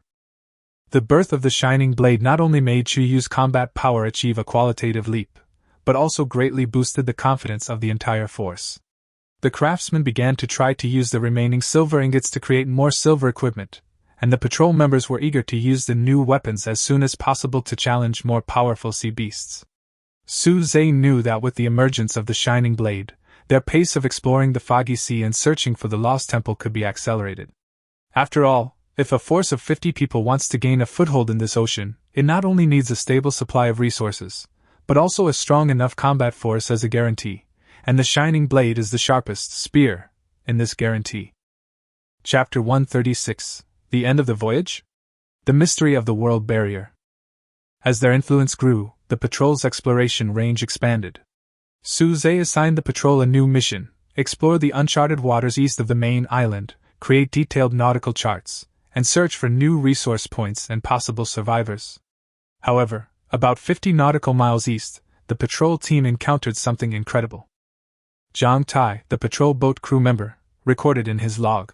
When the boat reached coordinates 215, 340, we suddenly felt a gentle yet irresistible repulsive force, as if we had hit an invisible wall. No matter how much we increased the horsepower, even activating steam auxiliary power, the boat could not move forward an inch, as if trapped in a transparent box. Even more strangely, the boat's delicate compass needle began to spin wildly, eventually stopping at a meaningless angle, and the positioning function on the watch also displayed unable to locate, unknown area. The patrol immediately reported this unusual situation to Su Zhe via radio. Su Zhe was filled with confusion upon hearing the news. Ancient nautical charts didn't show any reefs or dangerous areas in this area, so how could an invisible wall appear? He immediately took Chu Yu and Lin Wei with him and drove the Morning Star to the patrol's coordinates to investigate. When the Morning Star arrived at its destination, Su Zhe personally walked to the bow and reached forward. His fingertips touched not solid rock nor icy seawater, but something like an air barrier, intangible and intangible, yet a gentle push was clearly felt, holding his hand steady. He attempted to pierce the barrier with his radiant blade. The moment the blade made contact, a slight humming sound emanated, and a faint blue ripple spread across the surface, but the blade could not penetrate any further. "What the hell is this?" Lin Wei looked at the bizarre scene before her, a look of worry on her face. Could it be that this sea area we're in is really a cage carefully designed by someone? Su Zhe remained silent, activating his all-seeing eye and maximizing the scanning range. The scan results on the screen shocked him. An ultra-high-energy barrier has been detected. Its structure is stable, and its energy level is immeasurable. It is suspected to have been constructed by an advanced civilization. The space within the barrier is stable and suitable for life. The waters outside the barrier are chaotic, with large amounts of unknown energy fluctuations. Preliminary detections of unknown life forms exceeding level 10 have occurred. Threat level: determined to be a world boundary, possessing both isolation and protection properties. World border? Chiyu frowned. You mean the sea area we're in now is completely separated from the outside world by this barrier? Then, could the truth behind global islandization be related to this barrier? Su Zhe nodded and took out the rubbing of the ancient stone tablet he had brought back from the Misty Sea. Pointing to the text on it, he said, "The stone tablet mentions that Xingyao civilization suffered a devastating disaster and imprisoned the survivors in a safe zone. At that time, I didn't understand what the safe zone referred to. Now it seems that it is most likely the sea area within this barrier. Before the demise of Xingyao civilization, perhaps in order to protect the human race, this barrier isolated some humans in the safe zone to avoid external threats. But if it's for protection, why are there such powerful unknown creatures outside the barrier?" Lin Wei asked in confusion. "Perhaps it's a combination of protection and imprisonment. Su Zhe's gaze deepened. When the Xingyao civilization set up the barrier, it might not only isolate the dangers from the outside world, but also restrict the development of humanity within, preventing us from accessing certain taboo secrets. And global islanding is likely the ritual to activate this barrier, dispersing humanity across various islands, weakening our strength, and making it difficult for us to easily break through the barrier." To verify his hypothesis, Su Zhe had the craftsman fire a stone projectile from a bronze cannon at the barrier.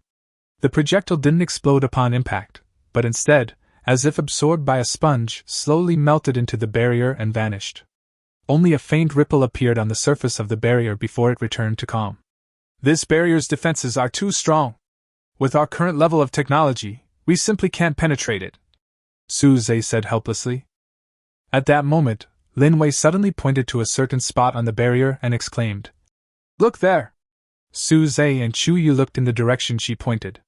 Occasionally, blurry images flashed across the barrier's surface, sometimes giant, never-before-seen sea monsters swimming, sometimes strange islands floating in space, and sometimes the shimmering outlines of what looked like ancient buildings.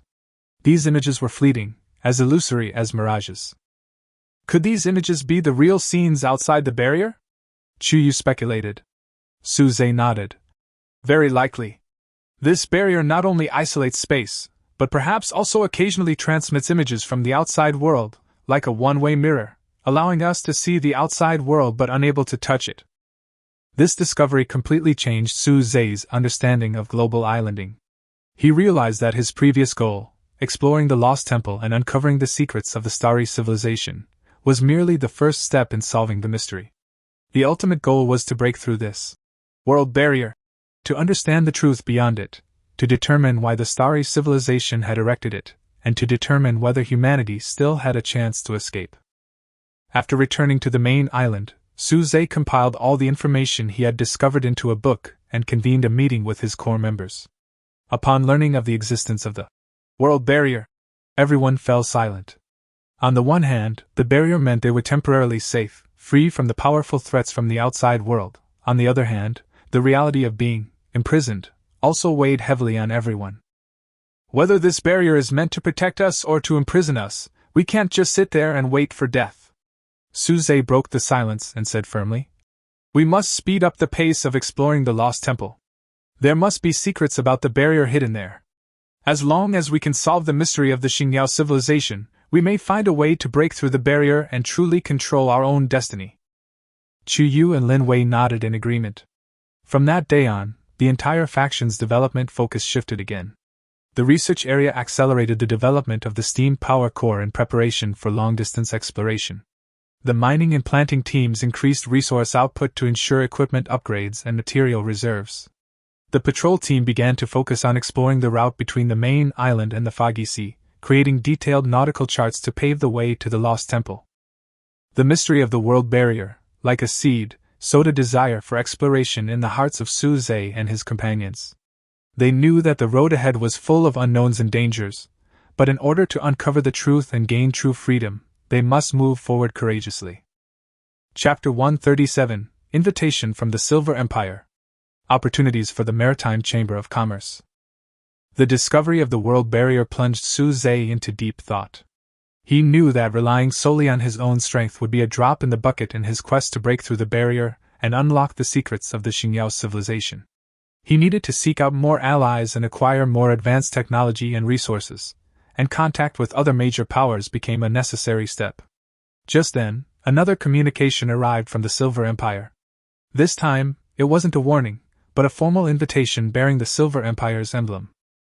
The content of the invitation was concise and clear. "We sincerely invite the Guardian of the Eastern Seas Island Master Su Zhe to attend the Western Seas Chamber of Commerce to be held on the main island of the Silver Empire in 7 days.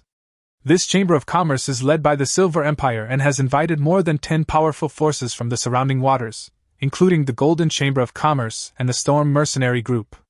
The agenda includes auctions of high-end resources, discussions on cross-regional cooperation and exploration agreements, and the joint construction of maritime security and order. Attached is a list of some items to be auctioned and instructions for the Chamber of Commerce." Su Zhe clicked on the attachment and quickly scanned the auction items, instantly drawn to several of them. The Advanced Steam Turbine Blueprint, which significantly boosts ship power and is a core component of a steam battleship. The Psychic Protection Amulet, which, when worn, resists moderate mental interference, perfect for dealing with the eerie singing in the Foggy Sea, and the Unknown Sea Beast Egg. Preliminary testing suggests hatching may yield a sea beast companion with special abilities. Each item held a significant allure for Su Zhe, especially the Advanced Steam Turbine Blueprint. Acquiring it would significantly boost the speed and endurance of the Morning Star, greatly increasing his chances of exploring the Lost Temple. "This is a perfect opportunity." Su Zhe handed the invitation to Chu Yu and Lin Wei beside him. "Not only can we access higher-level trading circles and obtain the technology and resources we desperately need, but we can also witness the strength of the Silver Empire firsthand and gather intelligence on other forces. More importantly, the Gold Chamber of Commerce and the Storm Mercenaries are both large, cross-regional forces. They may well possess information about the Lost Temple or the Starlight Exploration key fragments. After all, we've already collected 3 fragments, and the 4th fragment may well be in the hands of other forces. Furthermore, other forces may have already collected the entire key. Chuyu finished reading the invitation and frowned slightly. Opportunities often come with risks. The Storm Mercenaries don't have a good reputation in the regional channel. They make a living by plundering and their methods are ruthless. The Gold Chamber of Commerce is profit-driven and will do anything to gain benefits. The Silver Empire may have their own calculations by suddenly inviting us to join the Chamber of Commerce, such as trying to win us over or test our strength. Lin Wei also said worriedly. Besides, the Chamber of Commerce is held on the main island of the Silver Empire. We are essentially deep in their hinterland. If the Silver Empire has ill intentions, it will be difficult for us to escape unscathed. Su Zhe nodded, understanding their concerns were not unfounded. After carefully weighing the pros and cons, he decided to join the Chamber of Commerce. The risks are real, but the rewards are even greater. As long as we're fully prepared and remain vigilant, we should be able to handle any emergency. Chuyu, you'll accompany me and be responsible for safety and security. Lin Wei, you'll stay on the main island and take charge. If we encounter any danger, you'll immediately contact the Windwalker team and the Four Seas Caravan and follow the emergency plan we've established. Afterward, the 3 began intensively preparing for the conference. First, they prepared a welcome gift. Su Zhe knew that in a large-scale chamber of commerce like this, a suitable gift not only demonstrated one's strength but also laid a solid foundation for future communication and cooperation. They ultimately decided on 2 gifts, 100 of the finest sunshine tomatoes and sweet berry wine, to showcase the faction's strengths in agriculture and food processing, and a replica, glorious blade, forged from ordinary silver ingots, without any special properties, simply to demonstrate the forging process. Su Zhe and Lin Wei studied various possible emergencies and formulated a preliminary emergency plan. If they encountered provocation from the Storm Mercenaries, Chuyu would be responsible for using force to deter them, and Su Zhe would take the opportunity to activate the steam-powered retreat. If the Silver Empire tried to forcibly retain or detain them, Kuwin would be responsible for using a hidden radio transmitter to send a distress signal to the main island. If they encountered information about the fragments of the Star Exploration Key at the auction, Su Zhe would decide whether to participate in the competition based on the actual situation, and if necessary, he could use silver or Orkan tomatoes as bargaining chips. The detailed plan would take time to carefully deduce. Remember, the core goal of our trip is to obtain resources and intelligence, not to fight. Su Zhe warned Chuyu and Kuwin. But we can't show weakness either. We need to make everyone understand that although our power scale is not as large as theirs, we are not soft persimmons that can be easily manipulated. Keep a low profile, but be aggressive. Chuyu nodded, her eyes sharp. Don't worry, I'm here, I won't let you get hurt. Although Kuwin was a little nervous, he still said firmly, Island Master, I will definitely do a good job of intelligence collection and text interpretation, and will not hold you back. Chapter 138 Preparation for the Meeting. Demonstrating the confidence of strength. After deciding to join the Western Seas Chamber of Commerce, the entire faction entered a state of war preparation. Su Zhe understood that this trip to the Silver Empire's main island was not just an opportunity for trade and exchange, but also a demonstration of strength. Only by demonstrating their value and deterrent power to other factions could they seize the initiative within the Chamber of Commerce and avoid becoming a vulnerable target. Therefore, every detail, from ship upgrades to personnel equipment, from material reserves to emergency plans, was meticulously polished. Upgrading the ship was a top priority. As the flagship of the Su Zhe faction, the Morning Star's performance was crucial to the safety and prestige of the expedition. Within 3 days, the craftsmen undertook a comprehensive overhaul of the ship. Key areas of the hull were fitted with newly smelted silver armor plates, reaching a thickness of 5 centimeters, significantly enhancing its defenses, enough to withstand attacks from common sea beasts and low-level artillery fire. The 2 bronze cannons at the bow were maintained to a gleaming shine, their barrels coated with a special lubricant to increase their firing speed and accuracy. 3 types of ammunition were also prepared: solid bullets, for attacking the hull, incendiary bullets, for burning sails and decks, and scattershot, for attacking those on deck. The sails were thoroughly cleaned and repaired, their edges reinforced with silver wire, and the emblem of the Su-Zhe faction painted on them, a tree thriving in fertile soil, surrounded by waves and stars, symbolizing rooted in the ocean, flourishing. To improve the ship's maneuverability, Su-Zhe also decided to prematurely activate the steam-assisted power system, which had not yet been fully debugged. Although the complete steam power core was still under development, the craftsman had already built a small steam-driven device that could provide additional power to the ship, increasing its speed by 30%. Su-Zhe personally tested this device during the sea trials. When the steam began to turn the paddle wheel, the Morning Star's speed increased significantly, leaving a clear trail on the sea. With this device, we can not only reach the Silver Empire faster, but also retreat quickly in the event of danger, Su-Zhe said with satisfaction. The preparation of personnel and equipment was equally meticulous. Chu-Yu, the main force, was best equipped. She wore a silver fiber bulletproof vest underneath, a dark cloak covering her form. She carried the shining blade slung across her back, a sharp silver dagger at her waist, and poisoned arrows hidden in her boots, practically armed to the teeth. Su-Zhe opted for a sartorial ensemble that combined formality and practicality, a silver-trimmed dress crafted from fine fabric, its collar and cuffs embroidered with delicate wave patterns, befitting the formality of the Chamber of Commerce while showcasing the power's craftsmanship. Underneath, a lightweight black combat uniform allowed for agility, allowing for quick removal of the dress and return to battle when necessary. Cohen, gifted with the ability to decipher ancient texts, also received a newly crafted scholar's robe, sewn with hidden pockets for translation tools and parchment recordings. Lin Wei had practically emptied the warehouse of its essence for supplies. In addition to the 100 sunlight tomatoes and sweet berry wine she'd already prepared, she also prepared 20 advanced healing salve, which quickly restores 50 health points and treats severe injuries, 10 powerful antidote, which removes poisons below level 8, useful against possible poison attacks, and 5 swiftness potion, which increases movement and attack speed by 20% for 1 hour, for emergency use.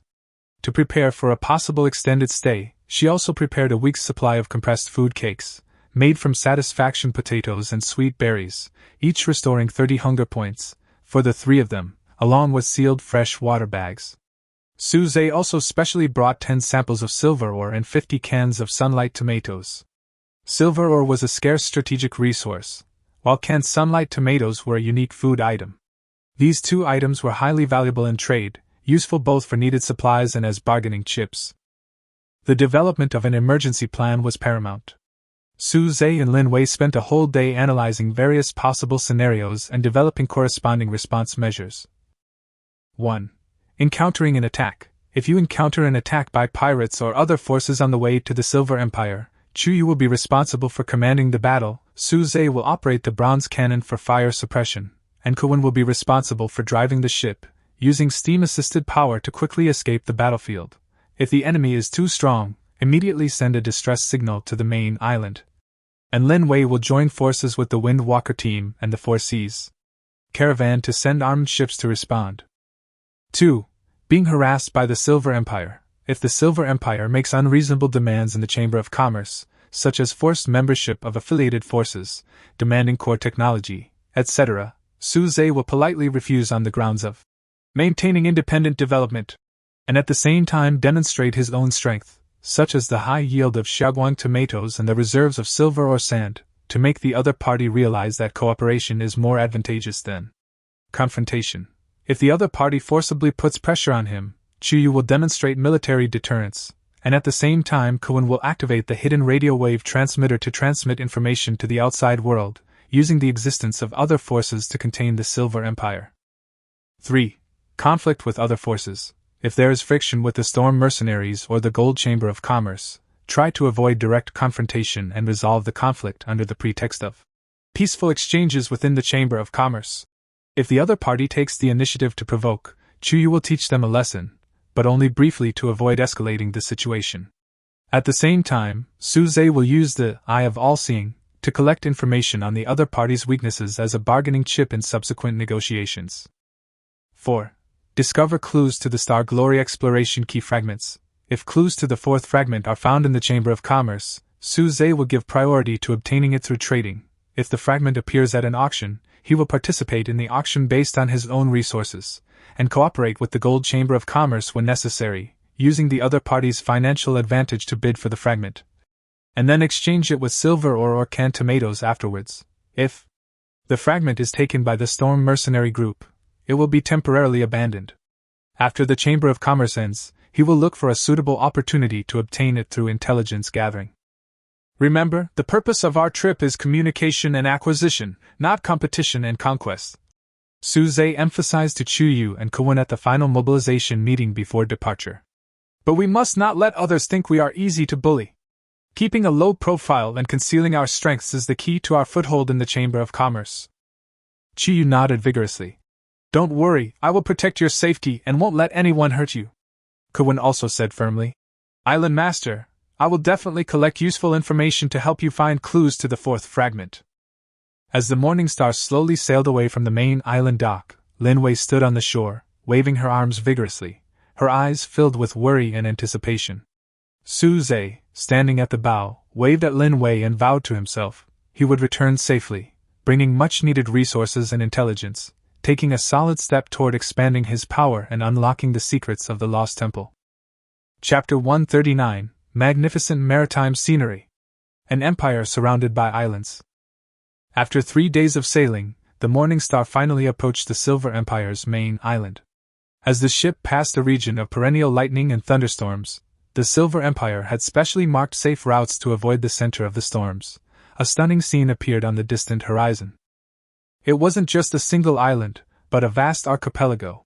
5 large islands, each estimated to be over 500 square meters in area, loomed like 5 sleeping giants, dominating the vast ocean. The islands were connected by sturdy metal suspension bridges, bustling with pedestrians, and occasionally, small steam-powered transport vehicles shuttled supplies from one island to another. On the central island, a towering silver castle stood, over 50 meters tall. Its walls, constructed entirely of silver ore, reflected a dazzling silver light in the sunlight, resembling a palace rising from the sea. Atop the castle, a massive energy device was installed, occasionally emitting a faint blue light, clearly possessing either defensive or communication functions. The scale of the port district far exceeded Suze's imagination. Dozens of ships of all kinds were moored at the docks, ranging from sailing warships similar to the Morning Star to even larger, smoke-belching steam ironclads equipped with paddle wheels or propellers. These warships were over 50 meters long, thickly armored, and mounted with several, even dozens, of cannons on their bows and sides, exuding a suffocating sense of intimidation. Inside the harbor, massive metal cranes methodically loaded and unloaded cargo, the roar of steam cranes, the whistles of ships, and the shouts of workers intertwined in a bustling and orderly scene. The air was filled with the scent of burning coal and grinding metal, a stark contrast to the fresh sea breeze of Suze's territorial waters, imbued with the flavor of the industrial age. This is the Silver Empire. Kawin leaned against the side of the boat, eyes wide and a look of shock written all over his face. He had only heard of the Silver Empire's might on regional channels before, but now, seeing it with his own eyes, he truly felt the terror of this trans-regional power. Suze's 100-square-meter main island, compared to this archipelago, was like a small country village, facing a bustling city. Chuyu's eyes grew extremely solemn. She tightly gripped the shining blade behind her and quickly scanned every detail of the harbor. The soldiers patrolling the harbor are all wearing standard silver armor, marching in unison, and equipped in the same uniform. They've clearly undergone rigorous training. The muzzles of the guns on those steam ironclad ships are at least 20 centimeters in caliber, far exceeding the range and power of our bronze cannons. And those small speedboats parked at the edge of the dock, with powerful jets of water emanating from their sterns, are extremely fast. They're probably used for rapid patrols and pursuits. Suze activated his all-seeing eye and began scanning the Silver Empire's main island. Various information flashed across the screen. High-intensity metal reactions detected, primarily concentrated in the castle on the central island and the warships in the harbor. Multiple steam core energy fluctuations detected across all 5 islands, suggesting the Silver Empire has achieved widespread steam power. Multiple life signatures of A-level talents detected, concentrated in the castle area. Suspected to be core members of the Silver Empire. Numerous unknown technological devices detected, their functions unknown, suspected to be related to defense, communications, or resource extraction.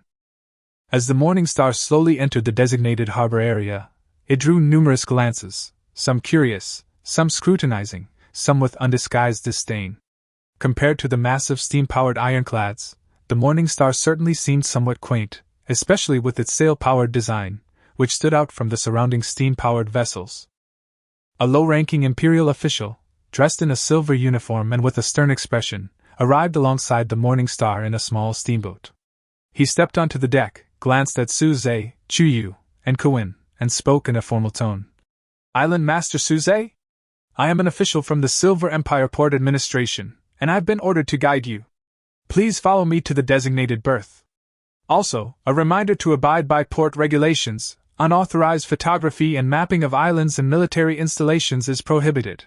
Carrying weapons within the port is prohibited, except for personal defense weapons, and leaving the Chamber of Commerce's designated activity area without permission is prohibited.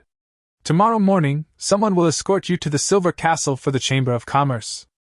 Suze nodded, signaling the craftsman to follow the official's instructions and dock the ship. When the Morning Star landed securely at its berth, Suze stepped off the deck and onto the solid metal dock. The dock's floor was paved with thick steel plates with anti-slip grooves. Steam-powered street lights were installed at regular intervals, providing ample illumination even at night. He looked up at the distant Silver Castle, a wave of emotion filling his heart. Once, he'd struggled to survive on a 3-square-meter reef, struggling to even obtain a single plank of wood. Now, he stood on the main island of the Silver Empire, standing on equal footing with major trans-regional powers. Yet, he also understood that the prosperity and might before him was both a pressure and a motivation. The Silver Empire's technological advancement and military might far surpassed his own. He still had a long way to go to gain a foothold in future competition, or even to break through the barriers of the world. Let's go to the guest house arranged by the port to rest first," Suze said to Chuyu and Kowin. "Regain your energy. Tomorrow's Chamber of Commerce will be the real test." The three followed the official toward the guest house area at the edge of the harbor. Along the way, they saw more astonishing sights: steam engines that automatically vended fresh water and food, a mechanical workshop capable of rapidly repairing ship parts, and even a steam telegraph for transmitting messages. Each of these items demonstrated the Silver Empire's formidable technological prowess, and only strengthened Suze's resolve to acquire advanced technology. The guest house was a small, 2-story building, fully equipped with comfortable beds and a storage area for supplies. Before leaving, the official left behind a communicator. "If you need anything, you can contact the port administration through this. Remember, do not leave the guest house area without permission to avoid unnecessary trouble." After the official left, Chuyu immediately checked every corner of the guest house, and only after confirming there were no listening or surveillance devices did she breathe a sigh of relief. Kowin, on the other hand, took out parchment and charcoal and began to record everything he had seen and heard today, especially the Silver Empire's technological devices and military facilities. This information was crucial to the development of the main island. Suze stood at the window of the guest house, looking out at the bustling port, secretly thinking about tomorrow's Chamber of Commerce. He knew that the real challenge had just begun. Chapter 140: Chamber of Commerce Prelude. A meeting with undercurrents. After a night's rest at the port inn, an envoy from the Silver Empire arrived the next morning. He was dressed in a white robe, with a belt inlaid with blue gemstones. He had an elegant demeanor, completely different from the cold and stoic port official who had appeared before. "Island Master Suze, I am Inu, a third-class envoy from the Silver Empire's Ministry of Foreign Affairs. I'm here on the orders of Lord Inhui, the Chief Internal Affairs Officer, to guide you to the Silver Castle to attend the Chamber of Commerce." The envoy's tone was respectful yet measured. "The carriage is waiting outside. Please follow me."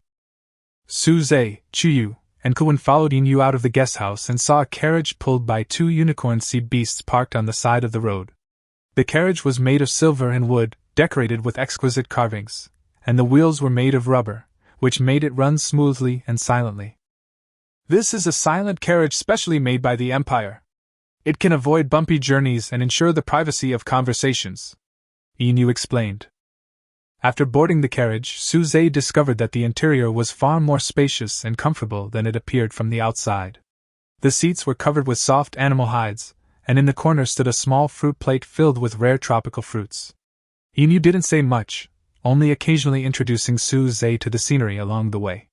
The carriage traveled on a metal suspension bridge connecting the islands, with deep blue water beneath the bridge. On the distant islands, the chimneys of steam factories emitted faint white smoke, and the farmlands were planted with neatly arranged crops. There was even a small steam amusement park, from which the laughter of children could be heard. The Silver Empire not only focuses on technological and military development, but also pays attention to people's livelihood.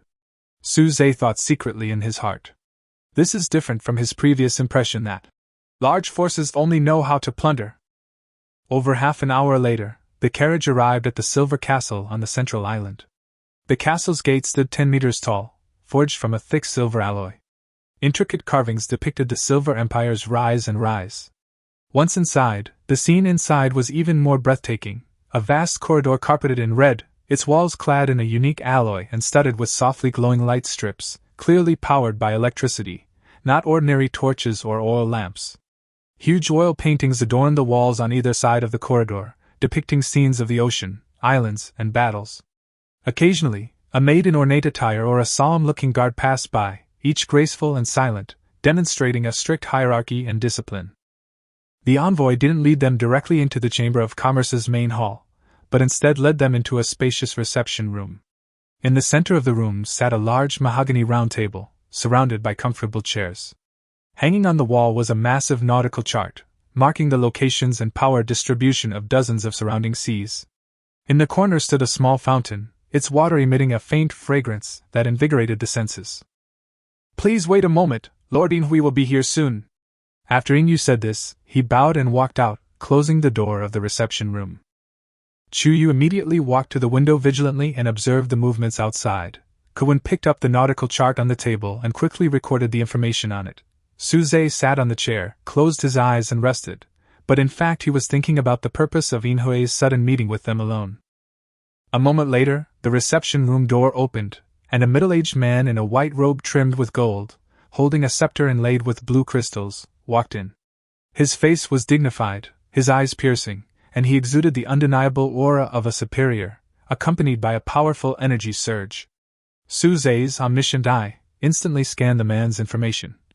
Inui, Chief Internal Affairs Officer of the Silver Empire, with a talent of A-level, energy manipulation, can freely manipulate metal and energy crystals, extremely powerful combat power, level 8, health 800 out of 800. Island Master Su-Zhe, I've long heard of your great name. Inhui walked to the round table and sat in the main seat opposite Su-Zhe. He got straight to the point without any unnecessary greetings. The speed at which your power is developing in the eastern seas is astonishing. Even the Empire is paying close attention to your capabilities. Su-Zhe smiled slightly and responded in neither humble nor arrogant manner. Your Excellency is too kind. It's only because of a little luck and the concerted efforts of my brothers that we have managed to gain a foothold in this sea. Compared with the glorious achievements of the Silver Empire, our progress is not worth mentioning. Inui smiled and didn't dwell on the topic any further. He changed the subject, glanced at Su-Zhe and Chuyu, and his tone became serious. I know you are looking for the fragments of the star exploration key. According to the Empire's intelligence, you already have 2 fragments in your hands. Su-Zhe was shocked. Inhui actually knew about the key fragment, which showed that the Silver Empire's concern for them was far deeper than he had imagined. But he remained calm on the surface. Your Excellency is well informed. We are indeed searching for the key fragment only to explore the Lost Temple and unlock the secrets of Xingyao civilization and global islandization. There is no other purpose. Secrets? Inui smiled faintly. The Lost Temple hides more than just secrets. It also holds power capable of changing the landscape of the sea, Xingyao civilization's technology, endless energy, and perhaps even a way to break through the world barrier. This is why the Empire, the Gold Chamber of Commerce, and the Storm Mercenaries are all eyeing the temple. He paused, observing Su-Zhe's reaction, and continued. As far as we know, 4 fragments can be combined into a complete star key, and each key allows up to 10 people to enter the temple. The Empire can help you get the fragment in the hands of the Golden Chamber of Commerce. Although the Golden Chamber of Commerce is greedy, they value profit very much. As long as the Empire puts pressure on them and gives them certain benefits, they will be willing to transfer the fragment to you. But in exchange, the Empire hopes to establish a more in-depth cooperation with you. I wonder what exactly you mean by in-depth cooperation? Suze asked, already having a hunch in his heart. It's simple. Inhue's eyes grew sharper. The Empire wants you to join the Silver Alliance and become its subordinate territory in the Eastern Sea. You will receive the title of Territory Master, enjoy the technological support and resource quotas provided by the Empire, and the Empire will arrange for you to enter the temple when you explore it, and of course, you will be one of them. Suze was silent for a moment, not responding immediately. Inhue's proposal seemed generous, but it actually concealed an ambition for annexation. Once it became a vassal, not only would control of the key fall into the hands of the Empire, but the autonomy of the entire faction would also cease to exist. Thank you for your kindness, sir, Suze said slowly, his tone still calm. But we are not interested in subordination. We prefer equal resource exchange and technological cooperation. If the Empire is willing to help us obtain the fragments, we are willing to repay with scarce resources such as silver ore and rosy tomatoes. After exploring the temple, we will also share some non-core discoveries. An imperceptible cold light flashed in Inhue's eyes, but he soon returned to smiling. In that case, I won't force you. At tomorrow's Chamber of Commerce, the Golden Chamber of Commerce will display the fragments in their hands. If you are interested, you can bid on your own. It's just that. He glanced at Suze meaningfully. The Storm Mercenary Group is also determined to obtain that fragment. Their methods are not very civilized. Thank you for the reminder, sir. Suze nodded slightly. We will be prepared. Inhui said no more and stood up to say goodbye. Suze and the other two were the only ones left in the reception room, but the atmosphere was even more solemn than before. He's testing us, Chi whispered. He wants to win us over, but he doesn't dare to act rashly. Yes, Suze nodded. He knows we have two pieces, but he doesn't know that the third piece is already in our hands. This is our biggest bargaining chip. Are we really going to bid for the fourth fragment at tomorrow's auction? Kevin asked nervously. It depends, Suze said with a deep look in his eyes. If the price is reasonable, we will fight for it. If the Storm Mercenary Group insists on snatching it away. He didn't finish his words, but Chu Yu had already gripped the hilt of the sword. Outside the window, the castle of the Silver Empire shone brightly in the setting sun, like a giant silver cage. And tomorrow is the beginning of the real game. Chapter 141. The Chamber of Commerce opens. A stage for heroes to compete. The next morning, the Western Sea Chamber of Commerce officially convened in the grand circular hall of the Silver Castle. The hall's soaring dome was inlaid with energy crystals emitting a soft white glow. The surrounding walls were clad in polished silver-white metal, carved with patterns of ocean waves and stars.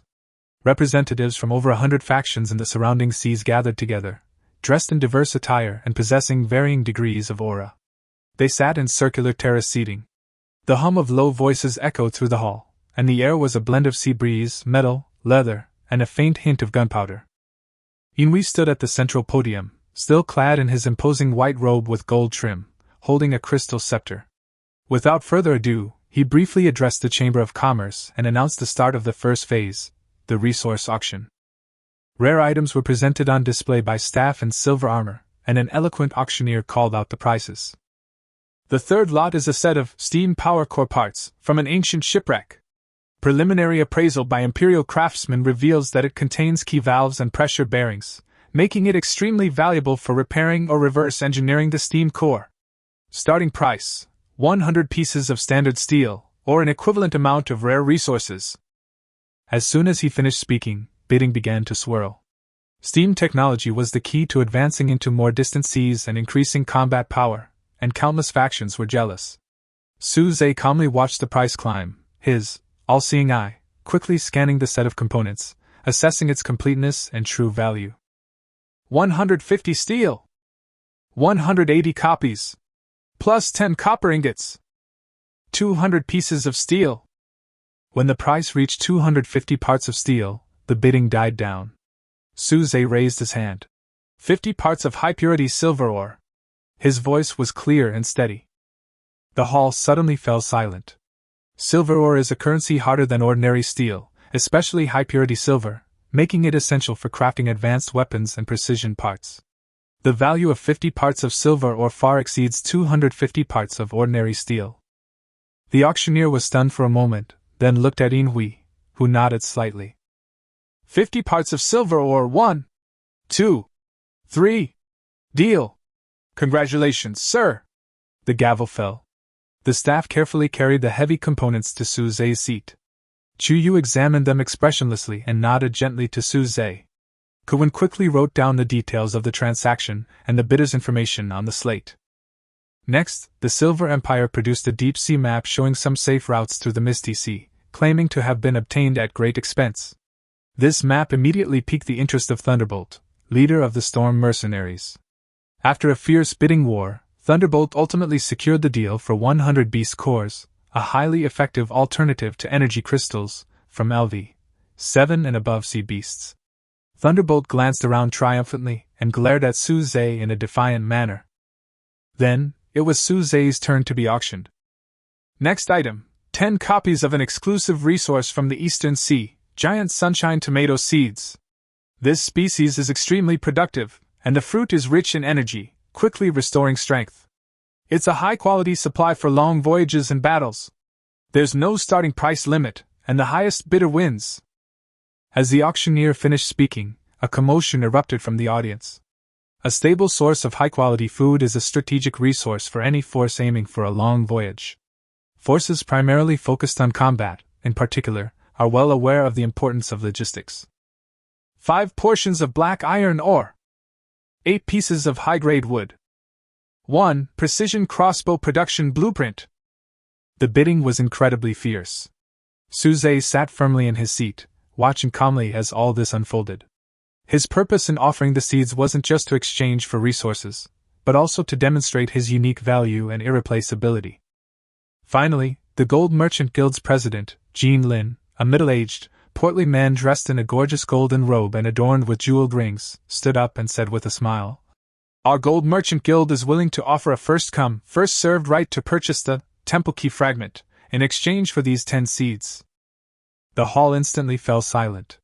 Everyone knew the Gold Chamber of Commerce held the key fragment, and that it was one of Su Zhe's goals. Jean Lin's move, seemingly an exchange of equal value, was actually an olive branch to Su Zhe, and also a tactical move against the Silver Empire. The Gold Chamber of Commerce still had the final say on who would ultimately sell the fragment. Inhui's eyes turned slightly colder. Su Zhe understood that this was the best offer he could get at the moment. He stood up and bowed slightly in the direction of Jean Lin. "Deal. Thank you, President Jean." The smile on Jean Lin's face became even wider, as if he had made an extremely good deal. After the auction, the more important, power cooperation, discussion phase began. Inhui first raised the topic. The secrets of the Misty Sea and the Lost Temple concern the future of all survivors. Fighting alone is tantamount to self-destruction. My Silver Empire proposes that we take the lead in forming a joint exploration team to jointly explore. We now invite the Gold Chamber of Commerce and the owner of Su Zhe Island in the Eastern Sea to join us. As soon as he finished speaking, Thunderbolt, leader of the Storm Mercenaries, slammed his hand on the table, a loud bang echoing throughout the hall. "Inhui! What do you mean? Do you think our Storm Mercenaries don't exist? You want to leave us out of this opportunity? Let me tell you, without us charging into battle, you wouldn't even be able to reach the temple's door." Inhui's expression remained unchanged as he said calmly, "Captain Thunderstorm, please remain calm. Joint exploration requires everyone to fulfill their responsibilities and cooperate sincerely, not resort to armed conflict." "Bullshit! Without force, how can you deal with the guards in the temple and the monsters in the sea?" Thunderstorm roared. "We must be included. Otherwise, no one can succeed easily." The threat in his words was not concealed at all. Seeing the tense atmosphere, Su Zhe spoke at the right time, his voice calm but clear throughout the hall. "Everyone, since we have the same goal, working together is better than internal friction. I have a suggestion that may be of use to you." Everyone's eyes were instantly focused on him. The Silver Empire has strong technological capabilities and can provide 2 sturdy steam warships to ensure navigation safety and provide fire support.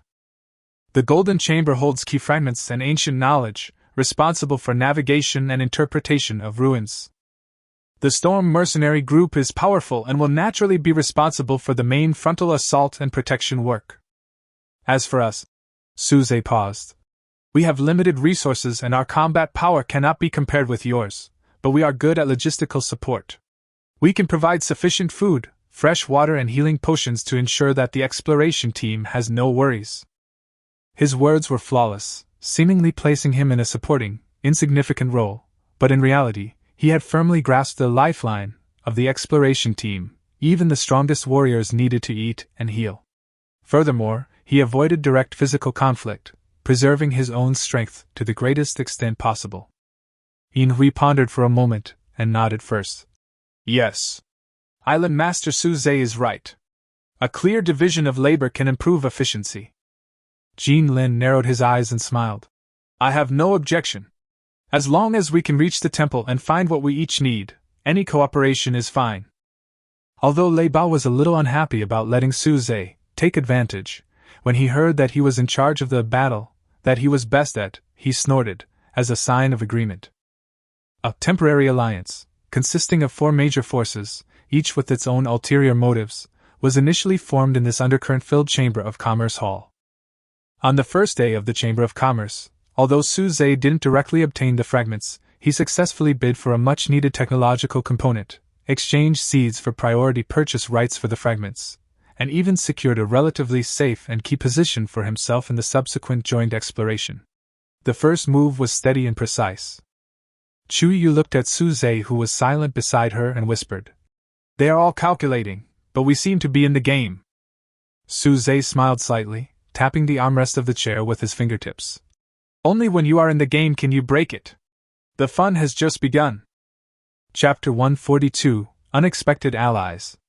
The Secret of the Golden Chamber of Commerce. After the first day of the Chamber of Commerce, representatives from various factions returned to their respective residences or stayed in the castle's exchange area to continue their private interactions.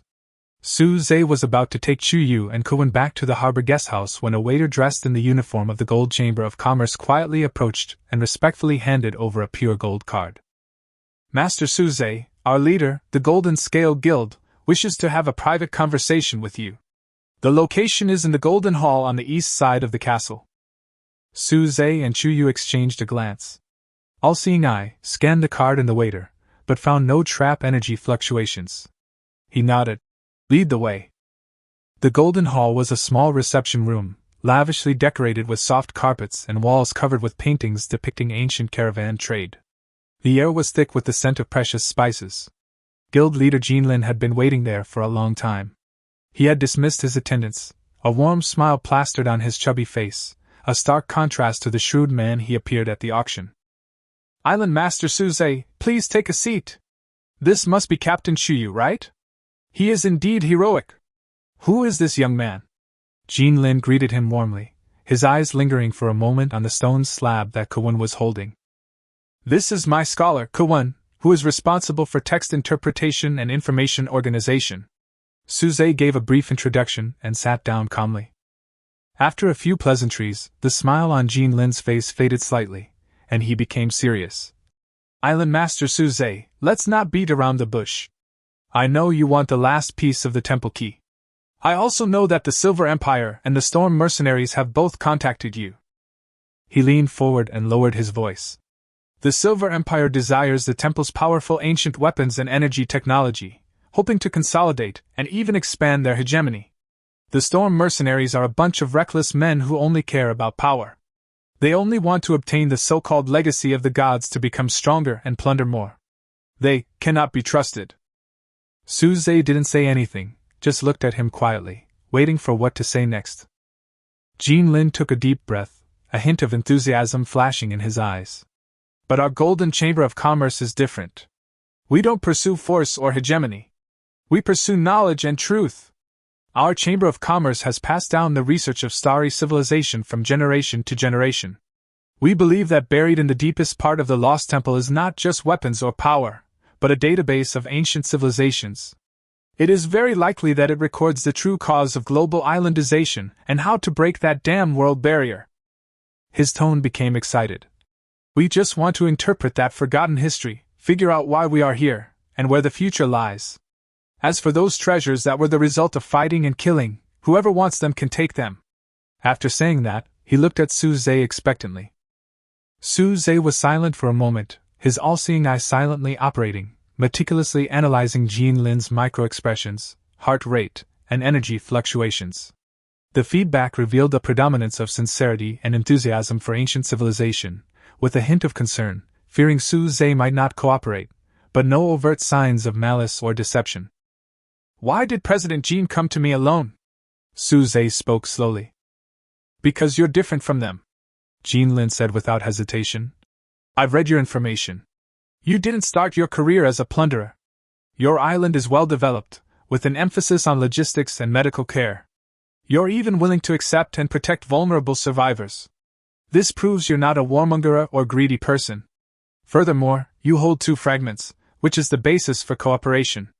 More importantly, he paused, your scholar brother possesses the talent for ancient text interpretation, which is exactly the ability we need most to decipher the database. So, what is your proposal? Suze asked. Cooperation. Jean Lin's eyes gleamed. We'll secretly form an alliance during our joint exploration. After entering the temple, you'll find a way to help me protect and access that database, so your scholars can help me decipher it. In return, I won't require you to pay any resources.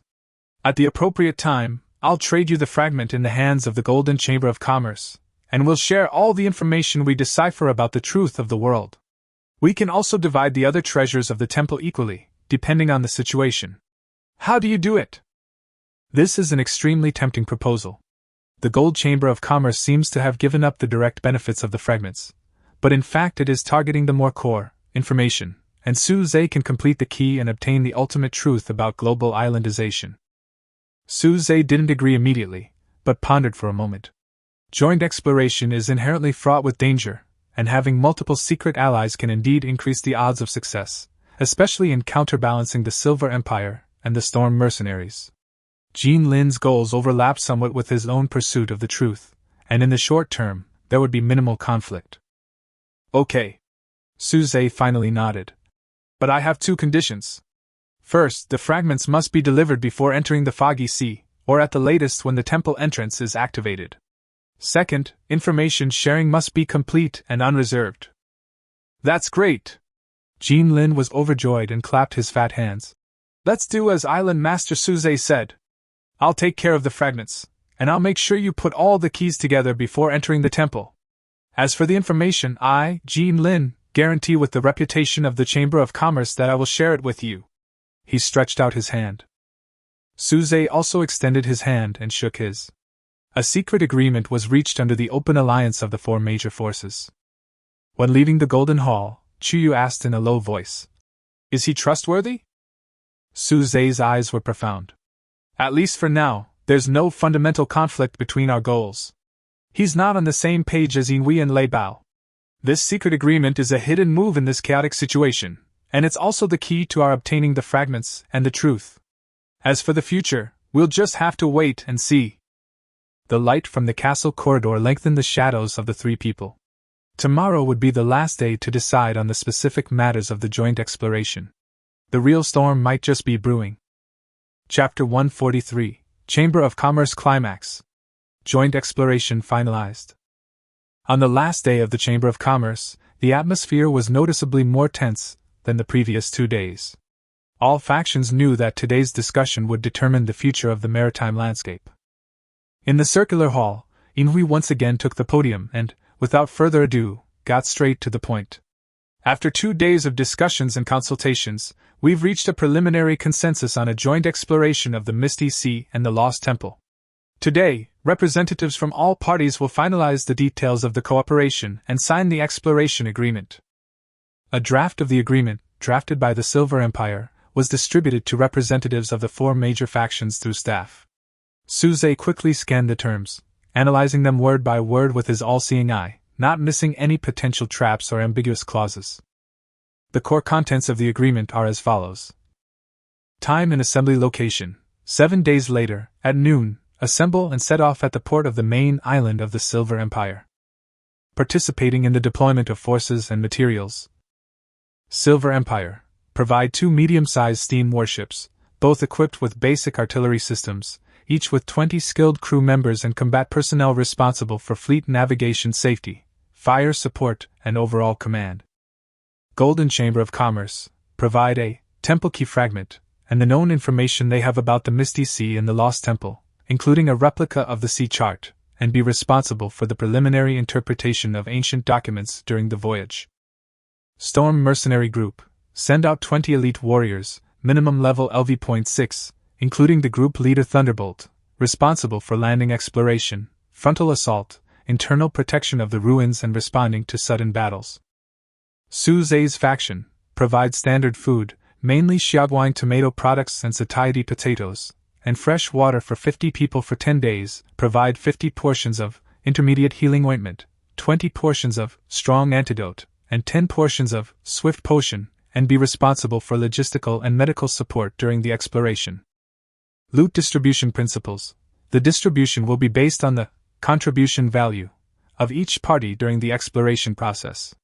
Contribution value is comprehensively assessed based on combat output, resource consumption replacement, key intelligence provided, and ruins decryption, and is jointly supervised and recorded by representatives from all 4 parties. There is bound to be room for wrangling in actual operation. Rules of operation. During the exploration period, all 4 parties must cooperate sincerely. Any internal fighting, sabotage, or concealment of key loot is prohibited. Violators may be jointly sanctioned by the other 3 parties and disqualified from subsequent distributions. Primary objective: safely cross the Foggy Sea, locate and open the Lost Temple, obtain the knowledge, technology and resources within, and attempt to solve the mysteries related to global islandization. Does anyone have any objection to the content of the agreement? Inhui swept his eyes across the stage. Lei Bao was the first to speak in a rough voice. I have no objection. Leave the fighting to us. But we have a deal: if we find something that can directly improve our strength, we have to choose it first. He waved his huge fist, obviously believing more in real power. Jean Lin smiled and stroked the jewel ring on his finger. Of course, there is no problem with my Chamber of Commerce. Knowledge is shared and benefits are shared equally. The agreement is written very clearly. He glanced at Su Zhe deliberately. Su Zhe put down the text of the agreement and said calmly, I agree in principle. But we have one thing to add: the allocation and use of logistical materials must be confirmed by our personnel to avoid unnecessary waste and ensure fair distribution. This is crucial, and we must hold the initiative in the lifeline of logistics. Inui pondered for a moment and nodded. Yes. Supplementary clauses can be added to this clause. Seeing no further objections, Inui signaled for the staff to present the 4 formal agreements. Representatives from each faction, Inui, Jinlin, Lei Bao, and Suzy, signed their names or stamped their faction emblems on the agreements, representing their respective factions. A faint energy wave flashed across the agreements, marking the system's verification of the effective contract. While it held a certain degree of binding force, it was ultimately power and interests that truly governed behavior. The signing of the agreement means that this joint exploration team with complex composition and different ideas has been officially established. However, Su Zhe knew clearly that while the 4 major forces were collaborating for a fragment, the fight for the key was far more complicated than it seemed. The all-seeing eye detected a subtle energy fluctuation from Inhui, the same key fragment it had previously encountered, yet more complete and stable. The Silver Empire definitely has more than one fragment, Su Zhe mused. They've likely secretly synthesized one or more complete Starlight keys. Offering the fragments as bait this time isn't so much a collaboration as it is an attempt to share risk, or even eliminate competitors. His gaze swept over Jean Lin. The president of the Gold Merchant Guild always wore a harmless smile, but having built a vast business empire in such turbulent times, how could he be easily defeated? The Gold Merchant Guild had long roamed between various factions, trading countless rare materials, and their accumulated shards were likely considerable. Their offer of first refusal for shards in exchange for seeds seemed generous, but perhaps they were simply trying to deflect the blame, or perhaps they already had enough of this shard. Even the seemingly reckless Storm mercenaries, beneath their arrogance and domineering exterior, might conceal cunning. The mercenaries were known for their plundering tendencies, attacking countless survivor bases and exploration teams. It's possible they haven't gathered all 4 fragments in some unknown corner. Their active participation might be motivated by the desire to enter the temple and seize the largest share of the pie through force. The 4 major factions, each harboring ulterior motives, openly compete for this fragment, while secretly, countless keys are quietly forming. Suze felt an invisible pressure. This joint exploration was far more dangerous than he had imagined. He only had 3 fragments in his possession, and he had to obtain the 4th before entering the temple to forge his own key. Otherwise, he wouldn't even have a ticket to enter, and would be reduced to a supporting role, or even, prey to be devoured. As soon as the ceremony was over, Lei Bao, accompanied by several of his men, walked up to Suze with a swagger. He glared down at Suze, who was a head shorter than him, and grinned ferociously. Boy, you're lucky to have found a big boss. Once you enter the temple, keep your eyes open, be clean, and do your logistics work well. If you dare to hold us back or hide the treasure. He patted the exaggerated, spiked black iron battle axe at his waist. This rock crusher of mine doesn't recognize anyone. A thick sense of threat washed over him, and the air around him seemed to freeze. However, before Suze could reply, a cold figure took a half-step forward, blocking his way. Chu Yu's hand rested on the hilt of the shining blade at her waist. Although it was still unsheathed, the sharp aura it emanated instantly caused the mercenaries behind Lei Bao to subconsciously step back. She raised her head, her cold gaze gazing directly into Lei Bao's copperbell eyes. Captain Thunderstorm, do you want to go to the training ground outside now and see whether your axe is harder or my sword is faster? Her voice was not loud, but it was clearly heard in every corner of the hall. Everyone was stunned. They did not expect that the cold and beautiful woman next to Suze would be so resolute, and directly challenge the notorious Thunderbolt. The flesh on Lei Bao's face twitched, and a flicker of surprise and fury flashed in his eyes. But when he met Chu Yu's gaze, which showed no fear but pure fighting spirit, he felt an inexplicable palpitation. He had heard of this woman. Her swordsmanship was said to be exceptional. Taking action during the Chamber of Commerce was clearly unwise. He snorted heavily, suppressing his anger. All right, very good. You're a sharp talker. Let's see who's the winner in the temple. Let's go. After saying that, he turned around and left with his men, leaving behind a messy scene. Jean Lin was shaking his head, looking like he was enjoying the fun. Yin Hui had a blank expression on his face, his deep gaze lingering on Suze and Chu Yu for a moment, wondering what he was thinking. Suze gently pulled Chu Yu's arm and shook his head slightly at her. Chu Yu then slowly let go of the hilt of the sword and retreated behind him, but her eyes were still scanning the surroundings vigilantly. After this incident, the atmosphere in the hall became even more tense. Although the alliance had been formed, the cracks and suspicions had become public. Suze knew that this agreement was just a thin piece of paper. The true test would come 7 days later, in that fog-shrouded, perilous sea, and in that lost temple, silent for countless ages. Not only would he face the dangers of the temple itself, but he would also have to be wary of the potential risks posed by the keys these allies might be hiding. Chapter 144 Return Preparation. Final Deployment. After the joint exploration agreement was signed, Suze didn't stay long on the main island of the Silver Empire. Declining Yin Hui's fake visit and exchange, he took Chu Yu and Kowun with him, and boarded the Morning Star, docked at the port, claiming they needed to return quickly to prepare supplies. The steamship slowly sailed away from the vast, silvery archipelago. Only when the towering castles and menacing warships completely vanished beneath the sea did the 3 men on deck breathe a sigh of relief. The technological oppression brought by the Silver Empire, and the intertwined conspiracy atmosphere of various factions were truly oppressive. Return directly, full speed ahead, Suze ordered. The crew immediately took action, the sails were fully filled, and the initially modified steam auxiliary device also emitted a low roar, pushing the ship to accelerate towards home. During the voyage, Suze did not stop for a moment.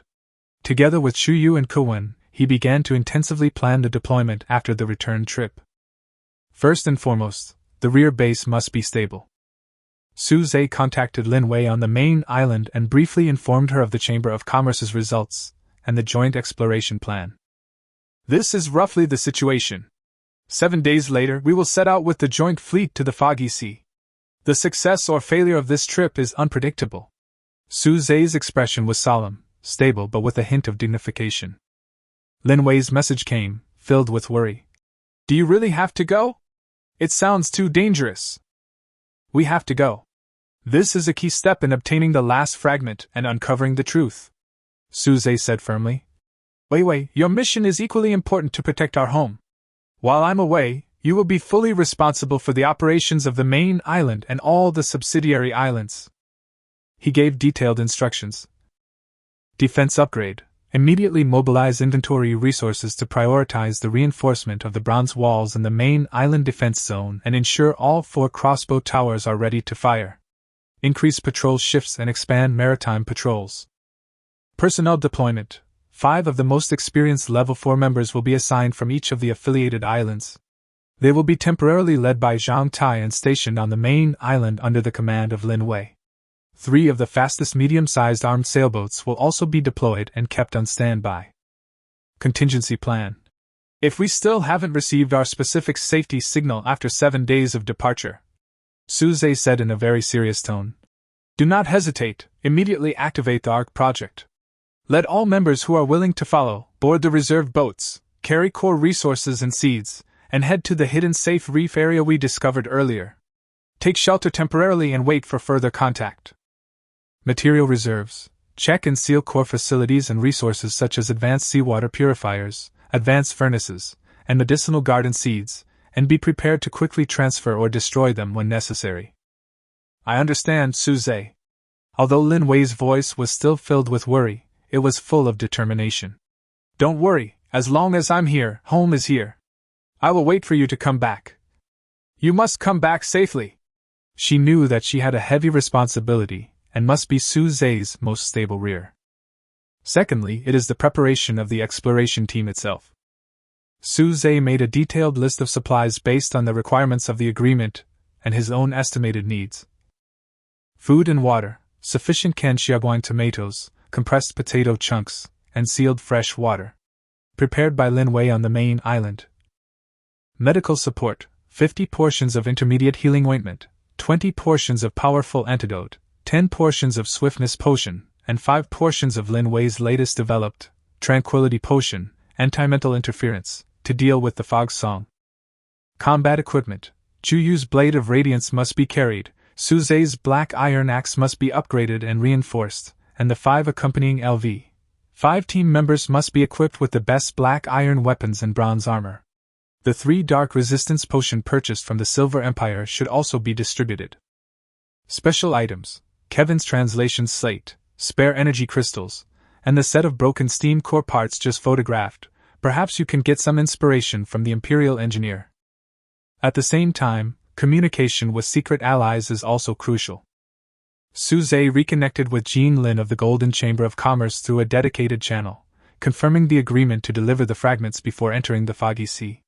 Both parties agreed on a simple set of emergency codes, such as 3 long and 2 short knocks on the ship's plank representing urgent support, and reiterated the principle of information sharing.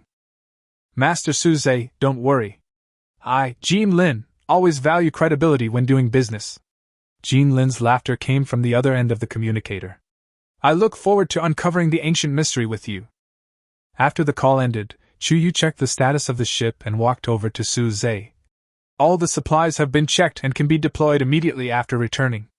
The 5 accompanying team members have also been preliminarily selected. They are all loyal and experienced veterans. Suze nodded, feeling a sense of relief as he watched the familiar outline of the island approaching. He put away the copy of the agreement signed by the 4 major powers. These few thin pieces of paper could be a ticket to the truth, but they could also be a death warrant leading to the abyss. I'll try to repair some of the steam power core parts when I get back, even if it's just to increase the speed a little bit. Suze pondered. During this exploration, we may have to face not only the LV.10 Deep Sea Lord, but also the cold arrows of these allies around us. Shu Yu's eyes were firm. No matter what you face, my sword will always be in front of you. Suze looked at her, a warm feeling welling up in his heart, and he gently held her hand.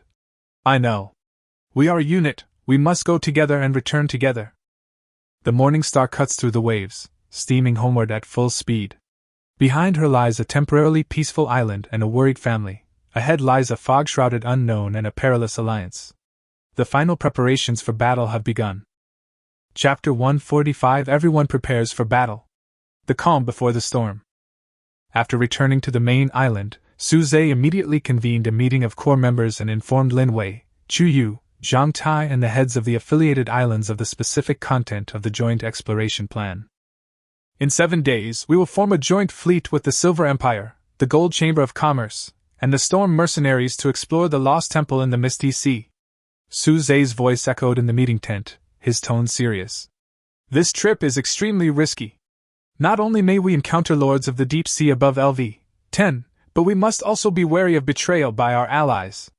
But we have no way out. The fourth fragment is in the hands of the Gold Chamber of Commerce, and the temple may even contain the key to breaking through the world barrier. He unfolded the sea chart and pointed at the coordinates of the foggy sea. Our goals are, first, safely obtain the fourth fragment and synthesize it into the Starlight Key. Second, explore the temple and gather the technology and information of the Starlight civilization. Third, preserve our strength as much as possible to avoid becoming cannon fodder for other forces. After the meeting, the entire force began to operate at high speed like a sophisticated machine. The selection of combatants and equipment upgrades are of paramount importance.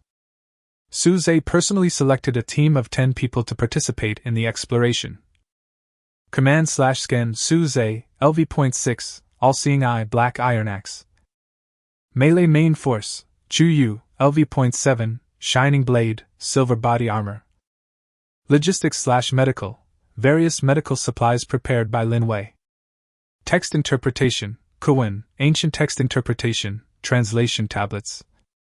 Melee Guards, Li Tai, LV.5, Black Iron Heavy Sword, Bronze Armor, and 6 other elite members. Each person is allocated.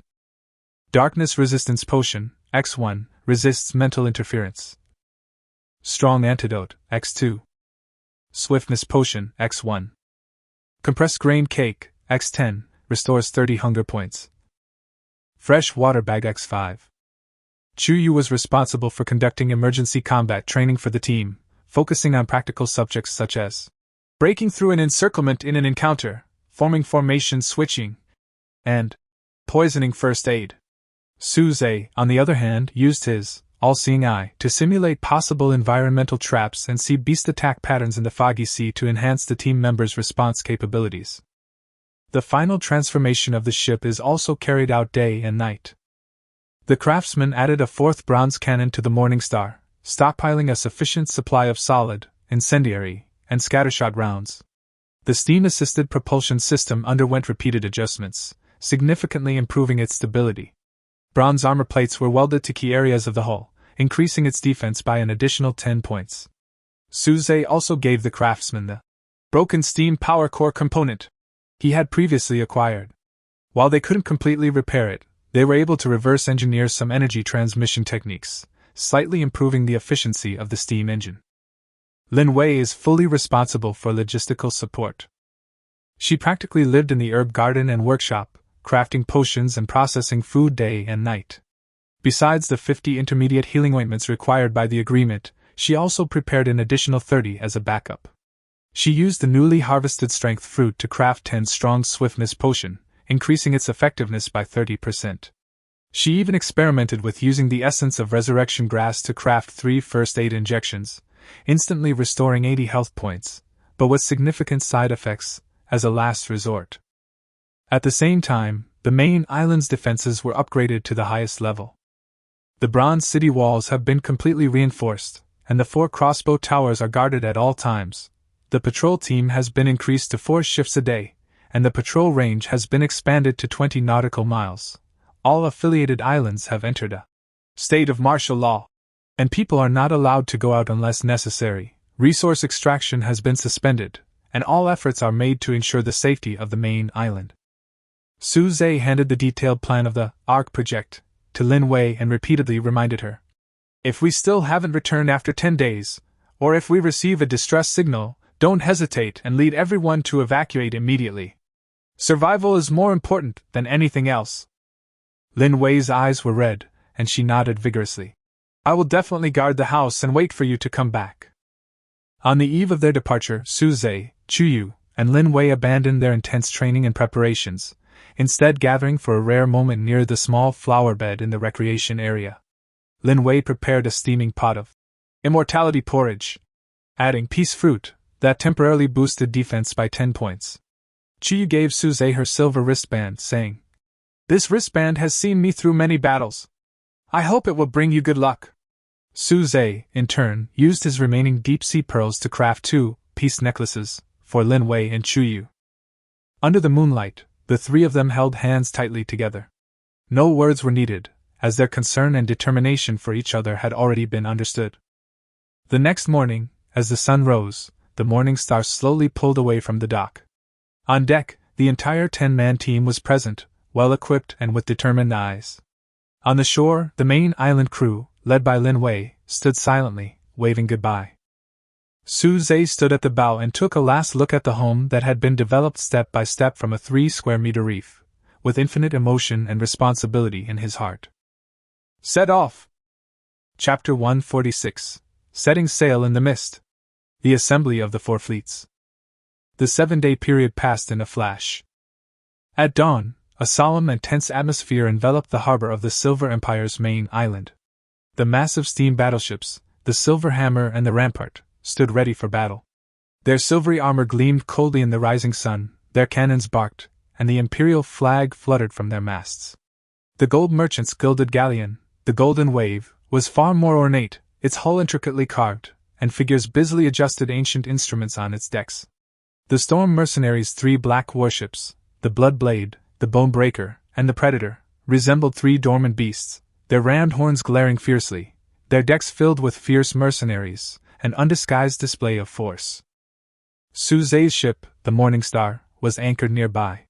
Compared to the other 3 fleets, it appeared small and understated, but its streamlined hull, bronze cannons, and the faint hum of steam signaled its formidable combat power. Chuyu, clad in a formal suit, stood at the bow. Though her radiant blade remained sheathed, she exuded a fierce determination that made passing crews from other factions hesitate to gaze directly at her. Suze, meanwhile, was reviewing a supply list with Kuwen, his expression calm, though a hint of solemnity lurked deep within his eyes.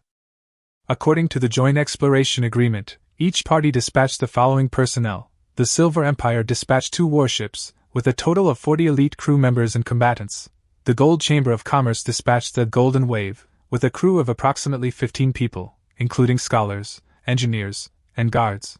The Storm Mercenaries dispatched 3 warships, with a total of 60 elite mercenaries. And Suze's faction sent an elite team of 10, including himself. The 4 major factions deployed a total of over 120 personnel, forming a massive joint fleet. Silver Empire leader Yinhui, Gold Guild leader Jin Lin, and Storm leader Lei Bao boarded their respective flagships one after another. Without a lengthy oath-taking ceremony, Yinhui's voice, broadcast through the loudspeakers, echoed throughout the harbor. Joint Exploration Fleet set off! Target, Misty Seas! The whistle blew long and hard, the steam turbine roared loudly, the huge anchor was pulled up, and the fleet slowly left the port, splitting the waves and heading towards the mysterious sea in the east that was eternally shrouded in light blue mist. The Morning Star followed closely behind. Suze looked back and saw the Silver Empire's archipelago gradually shrinking, eventually disappearing below the sea level. Ahead lay an unknown journey and numerous dangers. The first 2 days of the voyage were uneventful. The fleet maintained a guard formation, communicating with each other via flag signals and simple light signals. Suze used this time to secretly communicate with Jin Lin again, confirming the details of the fragment delivery. Jin Lin promised to give Suze the 4th fragment as a trade, before the fleet reached the edge of the foggy sea and entered. Chu remained vigilant, her battle instinct allowing her to vaguely sense the occasional hostile glances from the Storm Mercenaries' ships. Li Tai and several other team members also took shifts, not daring to let their guard down for even a moment. Kuwen, buried in his slate and ancient tomes, attempted to unearth more information about the starry civilization and the lost temple from the limited available data. Island Master. He would occasionally look up and excitedly share his findings. Based on cross-references, the temple entrance may not be fixed. Instead, it requires a key to resonate with a specific starry beacon to reliably open it. Suze silently memorized this information, and his plan became clearer. He not only had to obtain the fragments and synthesize the key, but also had to gain the greatest initiative for himself in this game of power between various forces. At night, the sea breeze grew cooler. Su-zhe stood by the side of the boat, gazing at the enormous moon in the distance, and the all-consuming fog beyond. Lin Wei's voice seemed to carry through the sea breeze, a mixture of worry and encouragement. He clenched his fists. This time, he had to succeed. Chapter 147 Undercurrents. The Fragment Trade. After 3 days of sailing, the fleet drew closer and closer to the edge of the foggy sea. The pale blue wall of fog, seemingly connecting heaven and earth, became clearly visible, a vast, silent whirlpool emitting a terrifying aura. Floating debris began to increase on the sea surface, and occasionally the remains of a broken raft or the skeleton of some enormous creature could be seen, reminding everyone of the danger that lay ahead. As agreed, at Jean Lin's invitation, Su-zhe took Chuyu on a small boat aboard the Golden Wave. Jean Lin received them in his captain's cabin, which was filled with all kinds of exotic collections and ancient books, and the air was filled with a faint scent of spices. "Island Master Su-zhe, please look." After the greetings, Jean Lin didn't waste any more words and directly pulled out an object wrapped in soft silk from a hidden compartment. He carefully opened it, revealing a fragment inside that emitted a soft white light. Its material, texture, and energy fluctuations were the same as the 3 fragments in Su-zhe's hand. The 4th fragment. Su-zhe took a deep breath, and his eye of all-seeing instantly activated, scanning carefully. The information feedback was correct. Star exploration key fragment, 4/4, stable energy, no pollution, can be synthesized. As agreed, it's yours. A sincere, or at least seemingly so, smile appeared on Jean Lin's chubby face. I hope that within the temple, we can cooperate sincerely and share this ancient wisdom. Su-zhe nodded and took out a small box that had been prepared long ago. Inside were 50 cans of xiaoguang tomatoes and 10 portions of sweet berry wine. This is the agreed trade item, President Jean.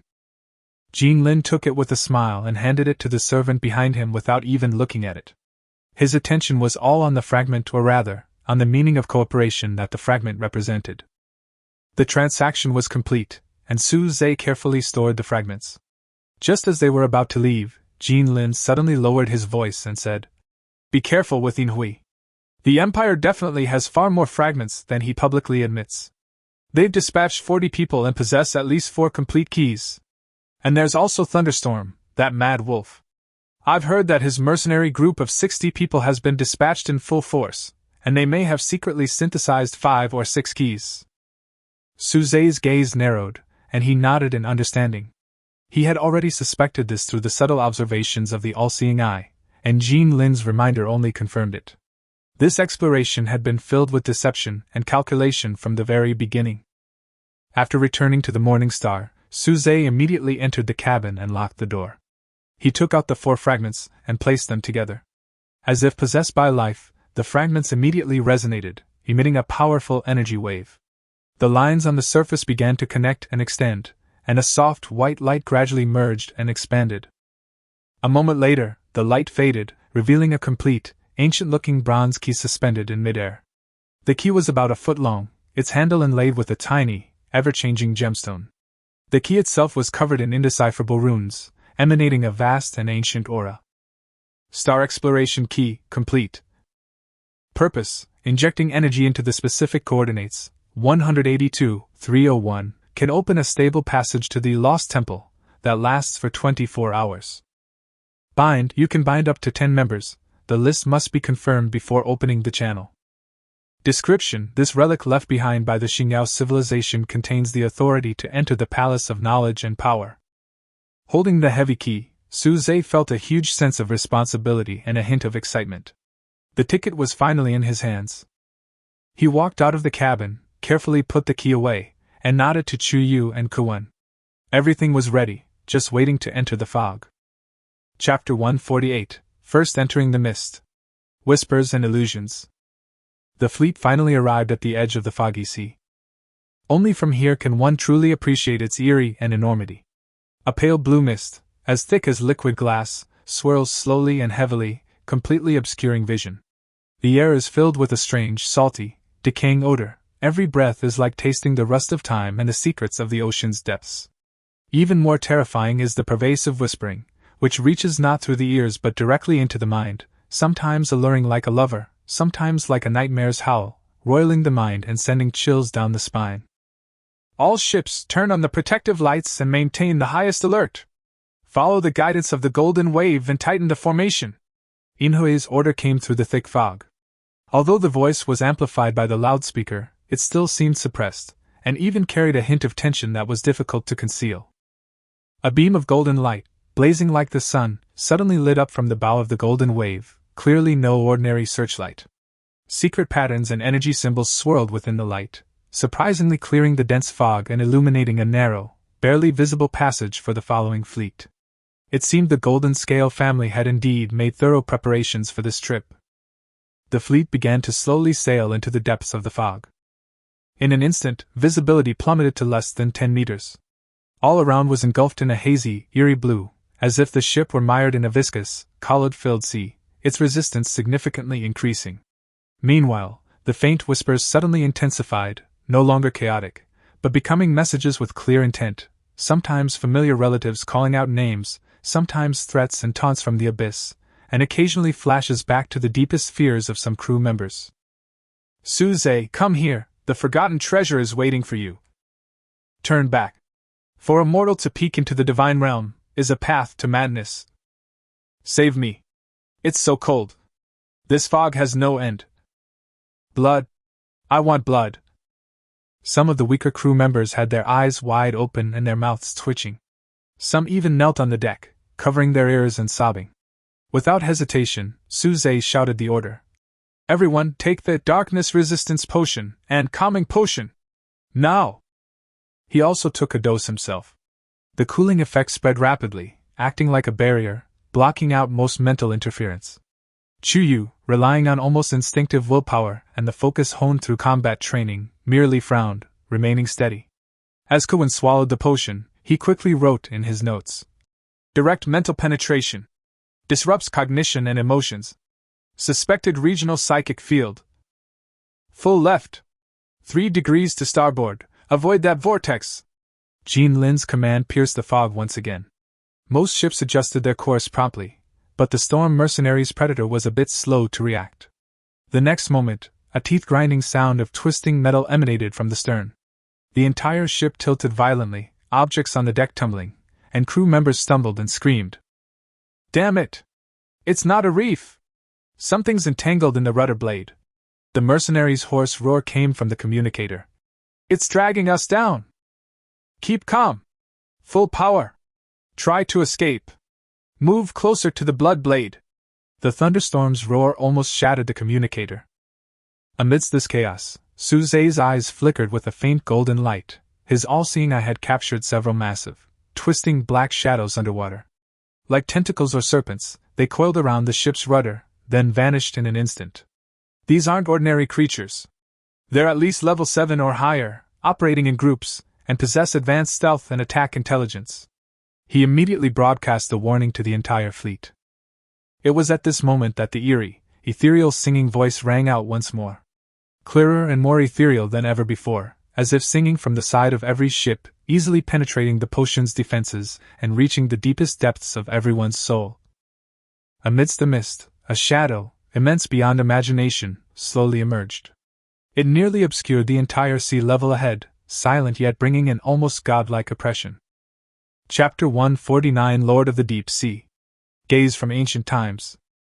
The outline of the shadow grew larger and clearer. It wasn't a ship, but a creature. A creature of unimaginable size. Part of its body emerged from the water, its skin a blend of dark blue and dark gray, covered in jagged bone spurs and ancient moss. The portion that emerged from the water alone was the size of a large warship. It was hard to imagine the sheer size of its entire body. Thick fog swirled around it, as if it were part of its very breath. The all-seeing eye issued a frantic warning, and the feedback it received made Suze's scalp tingle. Warning! Ultra-high energy life form reaction detected. Identification: Lord of the Deep Sea, LV.10+, Ancient Guardian/Mutant. Abilities: Mental Control, Strong, Mist Control, Deep Sea Whirlpool. Threat Level, Destruction Level. Explanation: Guardians, or prisoners, of the Misty Sea, ancient beings transformed or disturbed by the starry civilization. Their very existence is taboo. Immediate evacuation is recommended. The Lord of the Deep Sea, it really exists! Kevin's voice trembled, and the stone tablet in his hand almost fell. Open fire! All ships fire freely! Aim at that monster! Inhue's roar came through the communicator with a hint of panic. In an instant, the deafening sound of artillery fire broke the silence of the fog. The two Silver Empire warships fired their cannons in unison, their solid shells whistling towards the deep-sea lord, but they only managed to create fragments and sparks on its rock-thick hide. The gold merchant's ship's strange, ancient energy cannon began to charge, humming and unleashing a blazing beam that finally left a charred mark on the deep-sea lord's body, only to further infuriate it. The three ships of the Storm mercenaries ignored the danger of the predator. All the crossbows and muskets fired wildly at the shadow. The roar of the thunderstorm even drowned out the artillery fire. The Lord of the Deep Sea let out a deep roar, as if it came from the ancient abyss. This roar did not spread through the air, but directly affected everyone's spirit, causing many people to hold their heads and scream, and blood oozed from their ears and noses. Its huge tentacles, or limb-like parts, suddenly rose up and smashed into the sea with tremendous force. Boom! A massive vortex instantly formed, its powerful suction pulling at nearby ships. The predator bore the brunt of the impact, instantly drawn into the center of the vortex. With a despairing cracking sound, the ship quickly disintegrated and sank, the mercenaries screaming as they were swallowed by the sea. The Silverhammer and Morning Star were also pulled by the suction force and shook violently. Hold steady! Increase power! Get out of the vortex! Suze grabbed the side of the boat tightly and shouted orders. The steam turbine was overloaded and the paddle wheel was spinning madly, struggling to fight against the natural, or supernatural, forces. Chuyu drew out the blade of light, and the silver light of the sword was like a bright lamp in the fog. She stared at the huge shadow, her body trembling slightly due to the huge sense of oppression, but her eyes were extremely firm, and she was ready to fight at any time. At that moment, the Lord of the Deep Sea's immense head turned slightly, and its vast eyes, as deep as the void and burning with a dark blue soul fire, slowly swept across the entire fleet. Its gaze seemed to carry a substantial weight and an icy chill, freezing the blood wherever it passed. Its gaze first locked onto the flagship of the Silver Empire, and Inhui suddenly felt as if he had fallen into an ice cellar, as if all his ambitions and calculations had been seen through. Then, his gaze turned to the golden wave of the Gold Chamber of Commerce. The fat on Jean Lin's face trembled slightly, and the jewel ring in his hand became inexplicably hot. Then, that terrifying gaze fell on the blood blade of the Storm mercenaries. Thunderstorm let out a beast-like roar, forcibly fighting against the fear that came from the depths of his soul. Finally, that gaze returned to the Morning Star, again, or more accurately, swept over Suze, Chuyu, each of them in turn. A trembling feeling from the depths of their souls gripped everyone. The all-seeing eye's information was updated again. Target sensed fluctuations from multiple homologous tokens. Threat assessment increased. Suze instantly understood. It wasn't looking at any one person, but at the complete Star Glory keys they carried. Silver Glory, Golden Scale, Thunderstorm. They all possessed their own keys. And the number matched the number of people they had dispatched. The Silver Empire had 40, at least 4. The Storm mercenaries, though they had lost a ship, still had far more than 10 remaining, so they definitely had more than one key. The gold merchants had fewer members, so they might only have one, and he, on the other hand, had one. Chapter 150. The Gate of the Temple, the Heart of the Heroes. Locked in one by the indescribable gaze of the Lord of the Deep Sea, the leaders felt an unprecedented pressure. The starlight key in their arms grew scorching, as if responding to the ancient being's gaze, revealing their position. It's looking at us. It's looking for the key. Kevin's voice trembled, and he could hardly hold the pen. All firepower, concentrate the attack. Protect the flagship. Inhui roared again, trying to divert the Guardian's attention with his attack. The Empire's artillery fire poured even more fiercely on the Lord of the Deep Sea, but to little effect. Jean Lin's voice also came through the communicator, speaking at an extremely fast pace, losing his usual composure. We can't wait any longer. It's completely enraged. The coordinates, 182,301 are right ahead. We must activate the keys simultaneously and force open the passage. This is the only way to survive. The roar of the thunderstorm was also heard. Damn it! Let's attack together. Whoever is slow will die. At the critical moment of life and death, the leaders of the four major forces showed amazing tacit understanding. Chu Yu, protector! Kawen, locate! Suze roared and took out the star key that emitted scorching energy without hesitation. At the same time, on the bridge of this silver hammer, four ancient-looking bronze keys were suspended in front of Inhui, exactly the same as the one he was injecting energy into, representing the authority of the four 10-man teams he possessed. In the captain's room of the Golden Wave, Jean Lin held up a bronze key of the same standard with a solemn expression. His crew only needed one key. At the bow of the Blood Blade, 5 identical bronze keys were floating in front of Lei Bao. He grinned grimly and injected energy into one of them at the same time, corresponding to his remaining nearly 50 elite mercenaries.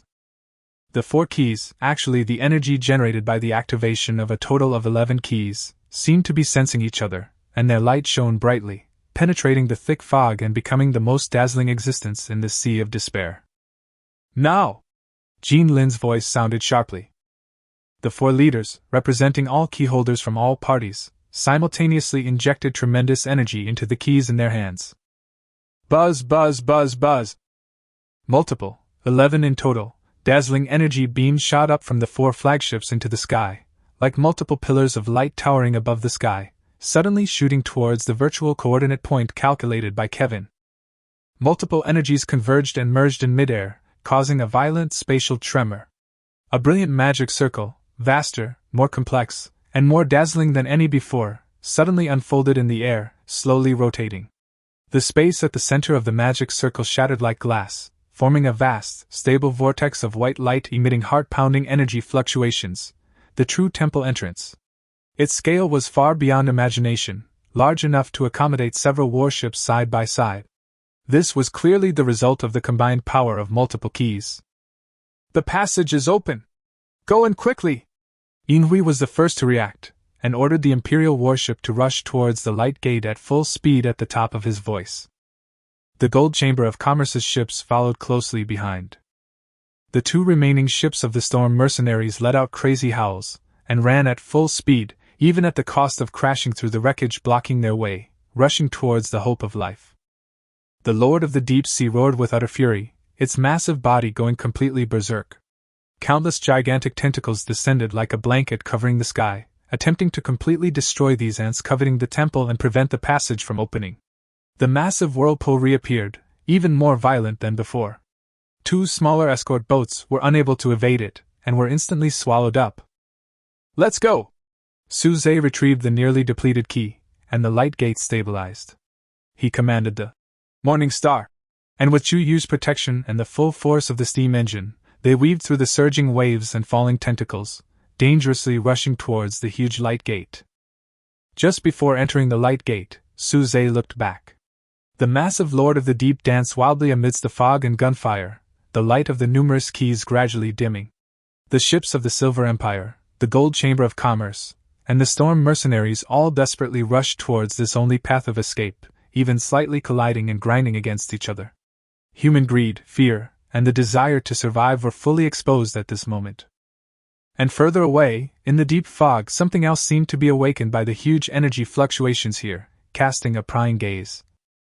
The light gate slowly closed behind him, isolating himself from the roar of the Lord of the Deep Sea and the coldness of the fog. The story of Volume 2 comes to a temporary end at the entrance of this temple full of unknowns and hope. What awaits Suze and his companions will be the legacy of Xingyao civilization, the truth behind global islandization, and an even more complex power struggle. End of Volume 2. Chapter 151, Temple Corridor. The Shock of Xingyao Technology. A cold touch came from the soles of my feet.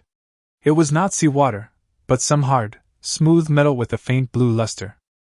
Suze shook his dizzy head, his last memory lingering on the immense tearing sensation of passing through the dazzling energy portal and the deafening roar of the Lord of the Deep.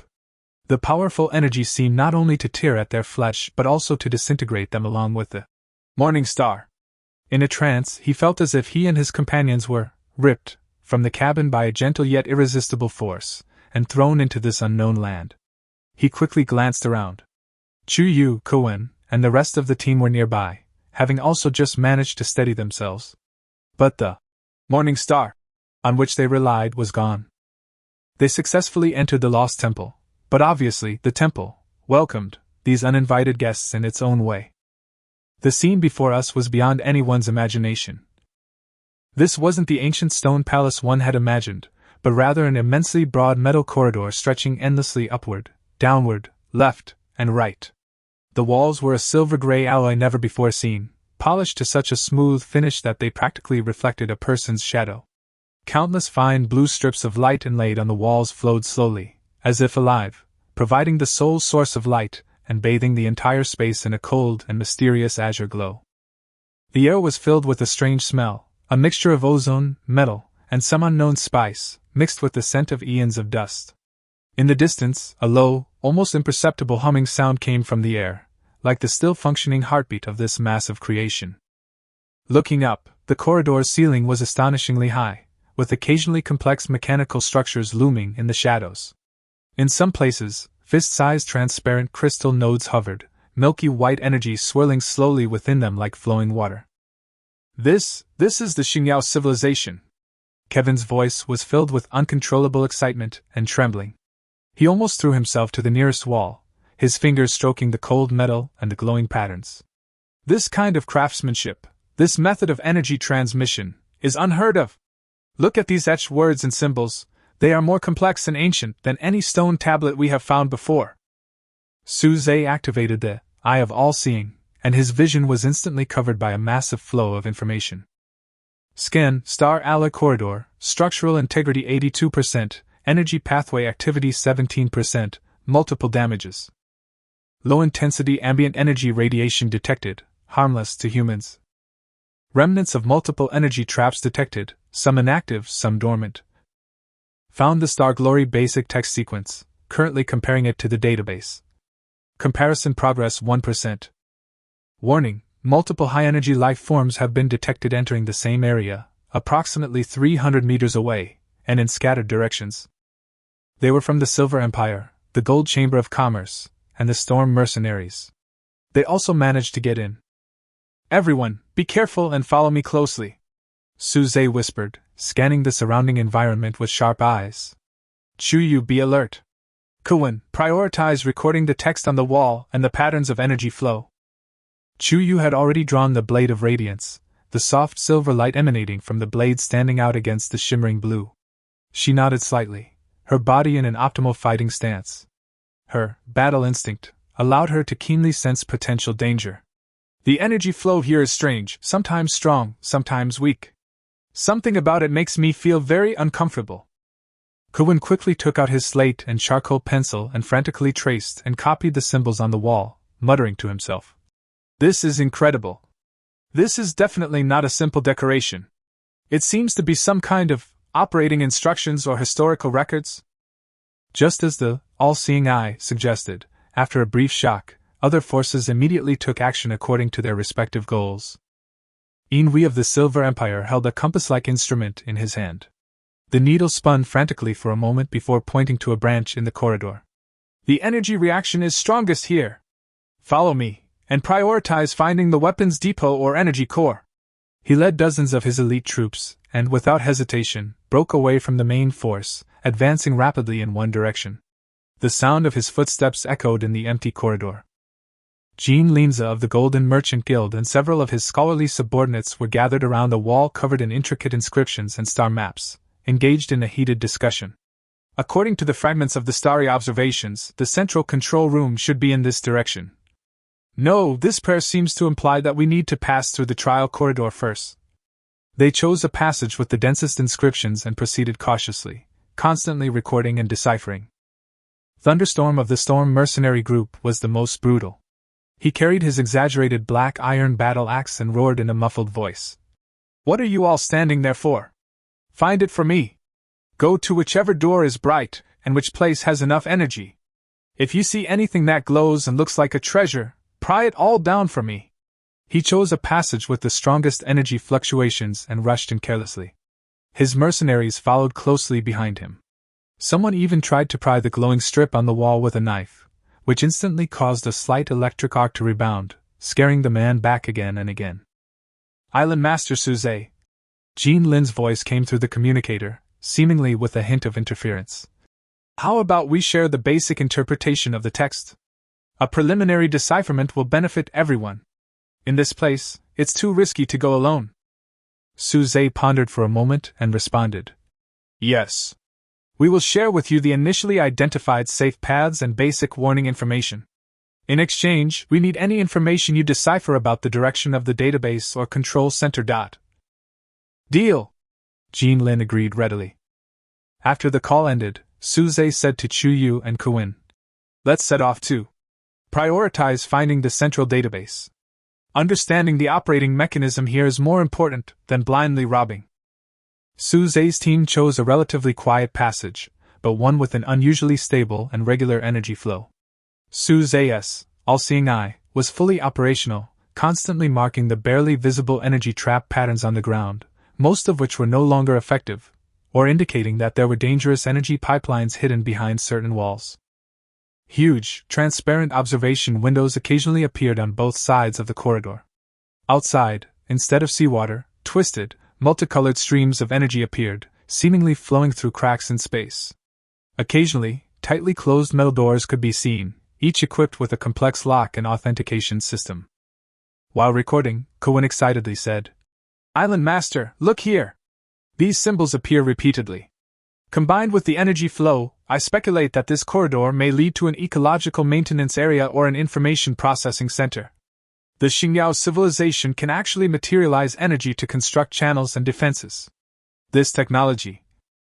Before he could finish his words, a shrill scream and the sound of intense energy weapon fire suddenly came from the corner ahead. It's the direction of the storm mercenaries. It seems that someone has triggered something that shouldn't have been triggered. Suze's eyes narrowed. Let's take a detour. The exploration of the Starry Temple has just begun, and danger has quietly arrived. Chapter 152, Separate Ways. Respective Ambitions and Goals. The shrill screams and the explosions of energy weapons echoed violently in the corridor ahead, and then quickly stopped, leaving only an unsettling, subtle sound of metal friction. Suze and others immediately stopped and looked vigilantly in the direction of the sound. It's the storm mercenaries. Chuyu gripped the blade of radiance tightly and listened attentively. The battle is over, very quickly. Either they solved the problem or maybe it was solved by the trouble, Suze said. His omniscient eye penetrated the barrier of the wall and could only vaguely sense that the violent energy fluctuations over there had subsided, replaced by a cold, programmed energy signal scanning back and forth. The temple's automated defense system has been activated. Kowin's face turned pale. They are too reckless.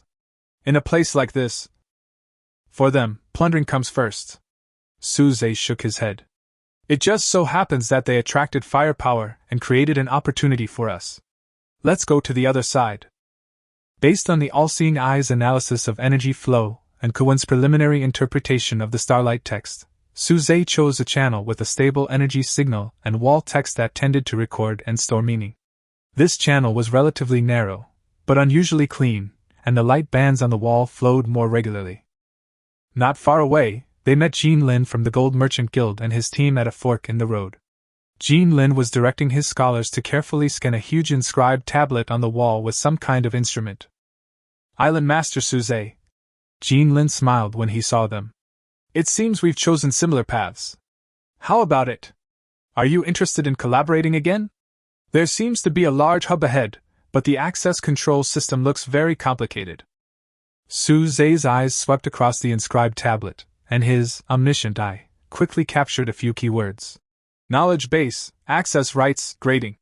He was moved, but his face remained expressionless. What did President Jean gain? Haha, I gained a little. Jean Lin laughed. Just some basic historical fragments and energy scheduling records. The real core knowledge still needs to be studied in depth. He obviously also had reservations. Just as the two were testing each other, they heard the sound of heavy, synchronized footsteps from behind. Inhui, leading the elite troops of the Silver Empire, strode forward. They appeared to have been through a minor battle. Several soldiers' armor bore scorch marks, but their overall demeanor was high. The compass-like instrument in Inhui's hand began to beep increasingly rapidly. There's no time to waste here. Inhui didn't even look at Suze and Jean Lin, his eyes fixed on the depths of the passage. The Empire's detector has discovered a powerful energy source, right ahead. Everyone, speed up! He didn't care about cooperation at all, and led his men directly through between Suze and Jean Lin, rushing towards the direction where he thought the treasure was. Jean Lin looked at Inhui's back, a gleam of light flashed in his small eyes, and then he smiled at Suze and said, "It seems that Lord Inhui has found what he wanted. Island Master Suze, then we. If we don't share the same ideals, we can't work together." Suze interrupted him calmly. "President Jean, please continue to study your inscriptions. We should proceed at our own pace. Just keep the communication open." The smile on Jean Lin's face froze for a moment, then returned to normal. Okay. It will be more efficient if we explore on our own. If you find anything, feel free to contact me." After that, he also led his men to continue studying the inscribed tablet, obviously believing that it was of greater value. Suze did not stop and took the team to another fork in the road. This fork was deeper, and the feeling of energy flow became clearer. In the direction of Inhui, the energy reaction is violent and unstable, more like a power reactor or a weapons testing ground. Suze analyzed as he walked. The inscription on Jean Lin's research does contain some information about access rights, but he seems to have not yet fully deciphered the key. "Then we?" Kevin asked. "Let's go to where knowledge belongs." Suze's eyes were firm. If Xingyao civilization wants to preserve something, libraries and data centers will always be the first choice. After walking for another 10 minutes or so, and dealing with several energy traps that had malfunctioned due to disrepair, easily seen through by the all-seeing eye, they finally arrived at a huge, unique door. This door was made of a mixture of dark blue crystal and metal. Its shape was simple and solemn. There was no obvious keyhole or handle on the door. There was only a huge, dim crystal panel inlaid in the center. The panel was etched with countless star-shaped characters and energy patterns that were more complex and precise than the outside. Above the door lintel, a line of huge star-shaped characters emitted a faint glow. Kewin looked up, his voice trembling with excitement. "Island Master! This says? First Star Library! It's the database! We found it!" Suze's all-seeing eye also gave feedback.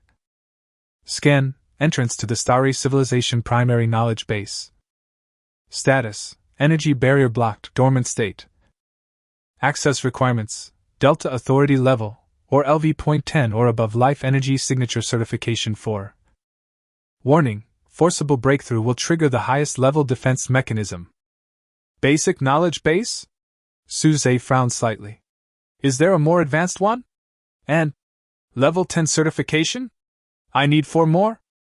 At this moment, Jean Lin's somewhat exasperated voice suddenly came from the communicator. "Island Master Suze! How are things over there? We just deciphered the inscription tablet. Damn it! Most areas inside this temple require so-called authorization.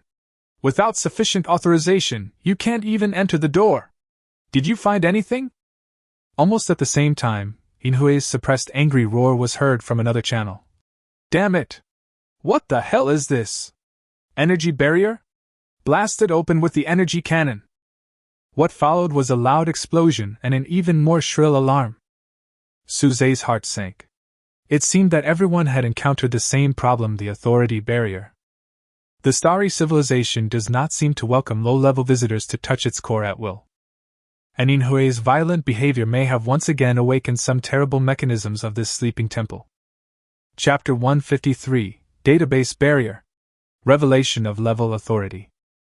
The explosions and shrill alarms from Inhui's side were like huge rocks thrown into a calm lake, instantly breaking the relative tranquility inside the temple. Suze could even feel subtle vibrations coming from afar through the metal ground beneath his feet. "That madman Inhui!" Kewin's face turned pale. "What is he trying to destroy again?" The communicator was filled with noise, mixed with Jean Lin's exasperated shouts. "Inhui! Stop! You will trigger the global defense system. as well as the chaotic shouts of the Silver Empire soldiers and the sounds of energy weapons firing. Chuyu listened attentively, her face solemn. The energy fluctuations over there have become extremely chaotic and dangerous. Something has been activated and is rapidly approaching them. In Su Zhe's all-seeing eye vision, the energy signals representing the Silver Empire team were moving rapidly, as if they were fighting and retreating, and several powerful, cold energy signals were surrounding them from all directions. They are higher-level automated guards, Su Zhe said in a deep voice. We can't control them. Let's solve the problem in front of us first. His gaze once again focused on the massive door to the first star library. The dim crystal panel in the center of the door seemed to light up slightly due to the commotion in the distance, revealing even more incomprehensible star-shaped characters and energy streaks. Eye of All-Seeing is fully analyzing the new information. Permission checking. Unauthorized access attempt detected. Life energy level scan, LV.8 Su Zhe, LV.8 Chuyu, LV.4 Kuin. Comprehensive assessment, insufficient permissions. Access denied. Minimum access rights required, 4 units of LV.10 energy signatures for collaborative authentication. Or Delta level authorization key. At the same time, the crystal panel flashed, projecting a more complex, yet barely understandable, text in astral language. Next to it was a simple diagram, 4 tiny figures standing before a massive, radiant gate, while the energy level symbols marked on the figures were extremely faint. A second diagram showed the 4 figures radiating intense light, resonating with the gate, causing it to open. Kevin stared at the text and image intently, interpreting it with rapid breathing. Lower life forms, energy levels do not meet the standard, unable to access divine knowledge. Evolution is the only way. It requires 4-star messengers, probably referring to level 10, to open the door to wisdom. For level 10s. Chuyu repeated softly, frowning. This requirement is too demanding. There is not even a single level 10 in the world. Su Zhe's heart sank. This request undoubtedly poured cold water on their exploration plan. But another word captured by the all-seeing eye made him even more concerned. Delta level authorization key. Was this a way other than level? At this moment, Jean Lin's voice rang out again over the communicator, filled with shock and frustration. Island Master Su Zhe! Did you hear that? We've also encountered a similar door here. What's the message? Insufficient authority. Requires level 10? What a joke! Is this Xingyao civilization treating us like monkeys? Soon, the chaotic sounds from the Silver Empire gradually subsided. Yin Hui's gloomy voice was heard, filled with suppressed anger and a hint of subtle fear. Damn it! These indestructible iron lumps! Retreat! Get out of this passage first! Damn this place! Obviously, Yin Hui's violent unlocking plan failed completely, and he lost a lot of manpower and was forced to retreat temporarily. At this moment, the leaders of the 4 major factions, despite being in different locations within the temple, almost simultaneously realized a harsh reality. Their previous goal, to directly seize control of the temple or its core treasures, was now practically impossible. This temple had its own strict threshold. The goal of the exploration underwent a fundamental change in an instant. From seizing to collecting.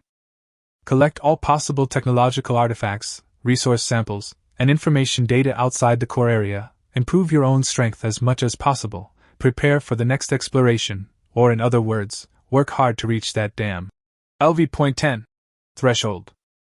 Su Zhe took a deep breath and spoke calmly into the communicator. Everyone, we are all clear on the situation. It seems that the Xingyao civilization has set new rules for us. Continuing to force our way into the core area will only increase casualties. I suggest that all parties temporarily abandon unrealistic goals and prioritize exploring the outer areas to collect useful supplies and information. After 7 natural days, regardless of the harvest, we will gather here to discuss evacuation. What do you think? There was silence in the channel for a moment. Jean Lin responded first, his tone returning to his usual shrewdness. I agree. Knowledge is priceless. Even if it's just a fragment of peripheral data, it's worth further study. See you in 7 days. Inui snorted coldly. Although he didn't directly agree, he didn't object either, which was considered tacit approval. His empire had suffered heavy losses and needed to rest and collect spoils to save face. As for the storm mercenaries, there were only heavy breathing and cursing in the channel, as if they had not yet fully recovered from the attack, but no one raised any objections.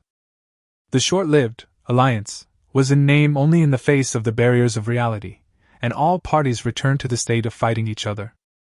After ending the call, Suze looked at the door to the treasure house of knowledge that could not be opened, but his eyes were not discouraged at all. Just because we can't get into the core doesn't mean we haven't gained anything from the periphery. He turned to the relatively ordinary, previously overlooked metal doors on both sides of the corridor. The omniscient eye shows that although the energy response in these rooms is weak, it is not completely worthless. Kuwen, try to decipher the markings on these doors. Chuyu, stay alert. We will check each one by one. After the initial exploration of the Starry Temple encountered the authority barriers and defense system, it entered a more pragmatic but more opportunistic. Picking up leaks. Stage. Chapter 154 Energy Catalytic Crystal. An unexpected gain. Giving up the idea of forcibly opening the core database, Suze and others began to focus on exploring the ancillary facilities outside the First Star database. The doors of these rooms were relatively small, made of ordinary star alloy. The signs on the doors mostly contained words like maintenance, primary data archiving, and sample analysis. Kuwen struggled to decipher them, trying to find the most valuable room. Although the all-seeing eye couldn't directly penetrate these specially crafted metal doors, it could keenly perceive the subtle differences in energy behind them. Suze avoided rooms with dead or chaotic energy, which could indicate damage or danger, and chose a room with weak but unusually stable energy fluctuations and regular cycles. There was a palm-shaped depression on the door, with simple star-shining characters next to it. Kuwen deciphered. This appears to be an analyst studio? The clearance requirements are at least Sigma? It seems quite a bit lower than Delta. Suze tried to press his palm on it, but there was no response. Maybe a specific identification device is needed or... He pondered, and the eye of all-seeing carefully scanned the structure of the palm depression and found an extremely fine energy sensing circuit inside. It seemed that it only needed a little energy stimulation to trigger it, and it was not a strong authentication. He tried to mobilize the weak energy in his body, condense it in his palm, and slowly inject it. Buzz. With a slight sound, the light pattern on the door lit up with a faint green light, and then slid silently to the side. Success! Kevin said in surprise. Behind the door was a small room filled with various incomprehensible precision instruments, most of which had dimmed screens, apparently no longer functioning, as well as numerous crystal columns and metal countertops. A faint dust hung in the air. In the center of the room was an operating table. Affixed to it were several strange metal brackets. On one of these brackets, a fist-sized crystal, emitting a soft white light, hovered. The crystal was an irregular polyhedron, and there seemed to be liquid light slowly flowing inside, emitting refreshing energy fluctuations. All-seeing eye instantly locks onto the target. Item: Energy Catalytic Crystal, Miniature. Type: Xingyao Civilization Creation/Assistive Cultivation Device. Effect: Slightly accelerates the condensation of life energy and improves experience acquisition efficiency. Requires embedding in a stable energy field, such as an island core, to activate and radiate within its effective range. Status: Full of energy, waiting to be activated. Description: One of the basic devices used by the Xingyao civilization to promote the rapid evolution of lower life forms. A treasure that can accelerate your upgrade! Suze's heart was shocked. He immediately stepped forward and carefully took the crystal stone off the bracket. The crystal stone was warm to the touch, and the energy inside was gentle and pure. This is truly a timely help. They were just worried about how to reach the LV-10 threshold as quickly as possible, and the appearance of this crystal greatly increased their chances. Look here! Chuyu's voice came from the corner of the room. She pointed to an open metal cabinet against the wall. Inside, neatly arranged, were a dozen finger-thick dark blue metal rods encased in transparent transistors. The energy response of these metals is very strange. Suze scanned with the eye of all-seeing. Item: Starlight Standard Energy Unit, empty. Type: Energy Storage/Currency Unit. Status: Energy exhausted. Description: the universal energy currency of the starry civilization. It can be used as energy for advanced equipment, and can also be converted into pure experience points by special devices, with lower efficiency. Empty batteries. Suze was a little disappointed, but he still put away all the empty energy cells. Perhaps he could find a way to recharge or use them later. Kevin found a relatively well-preserved star crystal plate on another workbench. He tried to inject a little of his energy into it, and the crystal plate actually lit up, projecting some incomplete star crystal text and structural diagrams. Island Master! This appears to be a design blueprint for a light energy shield. Although it's incomplete, it's priceless. They searched the entire room quickly and carefully, and found some scattered metal parts of unidentifiable use and several crystal pieces that recorded the basic grammar and vocabulary of the starry language, a priceless treasure for Kevin. Just as they were about to leave, intermittent news from other forces came through the communicator. The Silver Empire seemed to have forced open a warehouse and obtained several sets of power armor that were severely damaged but still extraordinary, and a batch of well-packaged high-purity energy blocks, not empty units. Inhue's tone finally softened a little. The Golden Chamber of Commerce excitedly reported that they had copied a large amount of Star Glory document data from public areas. Although most of them were historical logs and basic scientific theories, Jean Lin believed that there must be valuable information hidden in them. The Storm mercenaries were much quieter, with only a few excited howls coming from them occasionally, as if they had pried off a few core fragments emitting unstable energy from a damaged guard, or picked up some strangely shaped and lethal weapon debris. Everyone has their own gains, but obviously, Suze is probably the only one who directly obtains strategic level items that can accelerate overall development. We should go. Suze carefully put away the energy catalytic crystal. It will take time to digest what we've gained here. And he glanced in the direction they came from. The commotion caused by Inhui doesn't seem to have completely subsided. There's no guarantee that there won't be guards wandering over. With the rich harvest of the first exploration and a sense of urgency, several people quietly left the analyst's studio, preparing to find a relatively safe place to rest for a while and study how to use this crucial catalytic crystal. The temple's gift has already been received. The next competition will extend from here to the outside world. Chapter 155, The Temple's Fury. Energy Overload and Collapse. Suze's team returned along the same route, intending to return to the main corridor where they first entered, find a corner that was easy to defend and difficult to attack to rest for a while, and study how to use the energy catalytic crystal. However, before they could walk far, the entire temple suddenly shook violently. Unlike the localized tremors of the previous Silver Radiance explosion, this time there was a massive, dull tremor, as if some enormous creature had overturned deep within the temple. From above came the teeth-grinding sound of twisting metal, and countless dust rustled down from the ceiling of the corridor. The dark blue light band flickered violently, becoming flickering and making the light in the entire passage appear strange and swaying. Immediately afterwards, a sharp, rapid alarm sound that was completely unlike anything a living creature could make swept through every corridor. Warning! Warning! Illegal and violent impact on the energy core has been detected. Warning! Core stability has dropped to a critical point. Highest defense protocol purification activated. Eliminate all unauthorized life forms. Repeat. Clear all unauthorized life forms. The cold, emotionless announcement in the Xingyao language, translated by Kevin in real time, echoed in the air, carrying a desperate and murderous atmosphere. Inhui! That idiot! What on earth did he do to the energy core? Suze's face changed drastically. This was definitely not just triggering the guards, this was stirring up a hornet's nest, and it might even shake the foundation of the temple. In the all-seeing eye's field of vision, the energy flow throughout the temple instantly went from orderly to incredibly violent, and red alarm signals covered almost every area.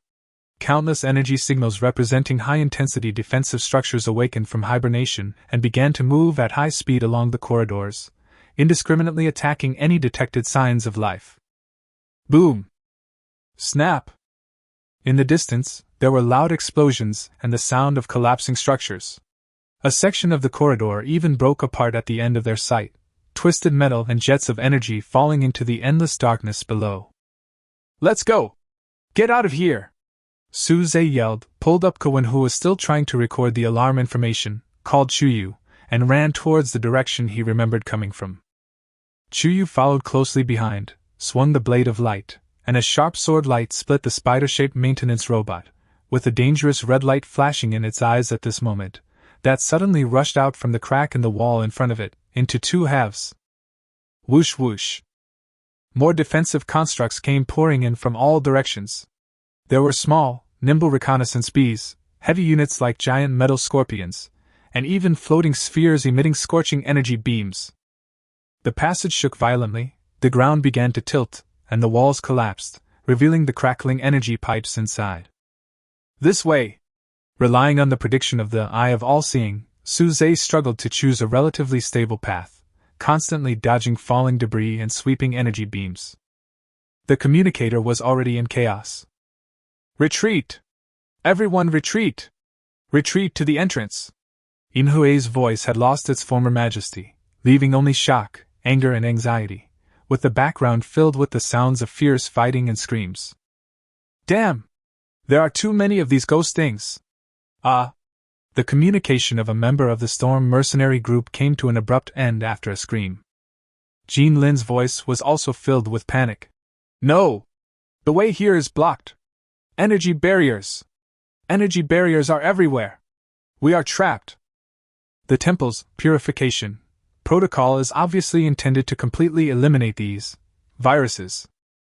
Suze and the others were in a critical situation as well.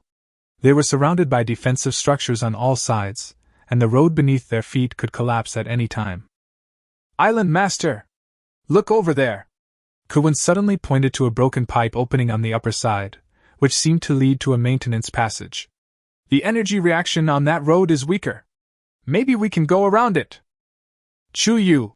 Suze shouted. Chuyu understood, took a deep breath, and the aura around her suddenly increased, and the blade of light burst out with brilliant light. Glorious slash! A huge crescent-shaped sword light swept out, instantly clearing out a large area of low-level structures in front, and even chopped a charging metal giant scorpion back repeatedly, shattering its armor. Taking advantage of this opportunity, Suze grabbed Cohen, exerted force on his feet, jumped up suddenly, grabbed the edge of the broken pipe, and climbed in with difficulty. Chuyu and other team members followed closely behind, and flipped into the pipe nimbly. The tunnel was narrow and dark, but no constructs were chasing them. Not daring to stop, they desperately crawled forward along the tunnel. Behind him, the temple's fury continued. The sounds of explosions, collapses, energy bursts, and the dying cries and angry roars of humanity intertwined to form a symphony of destruction. Everyone paid a heavy price for this exploration. Whether it is possible to evacuate safely remains an unknown. Chapter 156 Difficult Evacuation. The Deep-Sea Lord's Peep. Like a death warrant, the piercing alarm echoed wildly through the cold metal corridors of the starry temple. A raging energy storm raged, and the once orderly bands of dark blue light flickered wildly, illuminating the twisted and distorted passages like a demonic cave. Walls crumbled, and metal fragments and hissing energy pipes rained down from the ceiling. The ground shook violently, tilted, and even collapsed in large areas, revealing a bottomless, dark void beneath, surging with turbulent energy currents. Follow me! Suze roared, his eye of all-seeing, spinning at unprecedented speed, his field of vision filled with red danger signs and constantly updated diagrams of damaged structures. With one hand, he held on to Cohen, whose steps were unsteady from fear, and with the other, he wielded a black iron axe, struggling to split open a fallen metal shield still gleaming with arcs of electricity. Chuyu led the retreat, her radiant blade dancing like a wheel. The silvery light of the sword precisely shattered two spider-like maintenance robots. Their eyes were already bloodshot, that had lunged from the side vents. Their remains erupted in tiny sparks, but more defensive constructs, spherical energy ray projectors, scorpion-shaped heavy guards, were pouring in from all directions, their icy attacks relentless. Left! The third fork in the road! The structure there is still stable for now. Suze, relying on the prediction of the omniscient eye, pointed to a relatively intact passage. Several people rushed in a panic. Behind them was a huge explosion. The corridor they had just passed was completely engulfed in flames and energy. The communicator was in chaos, filled with desperate shouts and screams. "Retreat! Retreat to the entrance!" Inhue's voice was distorted, with fierce gunfire and explosions in the background. "The road is blocked! Energy barrier! We can't get through!" Jean Lin's voice was filled with rare panic. "Damn it! Let's fight these iron lumps!" The communication of a member of the Storm mercenary group fell completely silent after a scream. Suze's heart sank. The temple's purification protocol was a comprehensive, indiscriminate killing. They were like ants that had intruded into a delicate instrument, being ruthlessly eliminated by the system. After arduously passing through several maintenance tunnels and broken pipes, they finally made out the outline of the main corridor they had come from. However, the massive energy gate at the entrance was now extremely unstable, its light flickering violently. Occasionally, uncontrolled arcs of energy whipped around like whips, melting deep marks into the metal walls. Even more daunting was the faint glimpse, through the flickering energy portal, of an immense shadow slowly glimpsed within the outer mist. So vast was the shadow that its mere outlines suffocated and oppressed the senses. Its cold, bloodthirsty gaze, brimming with destructive lust, pierced the barriers of the mist and the temple, weighing heavily on the hearts of every survivor. It was the Lord of the Deep Sea. Instead of being thrown off, it was attracted by the violent movement of the temple and stood guard at the door. It's waiting for us." Kuwen's voice trembled and his face was pale. At this moment, the Silver Empire's troops also rushed to the entrance in a panic, their numbers noticeably smaller.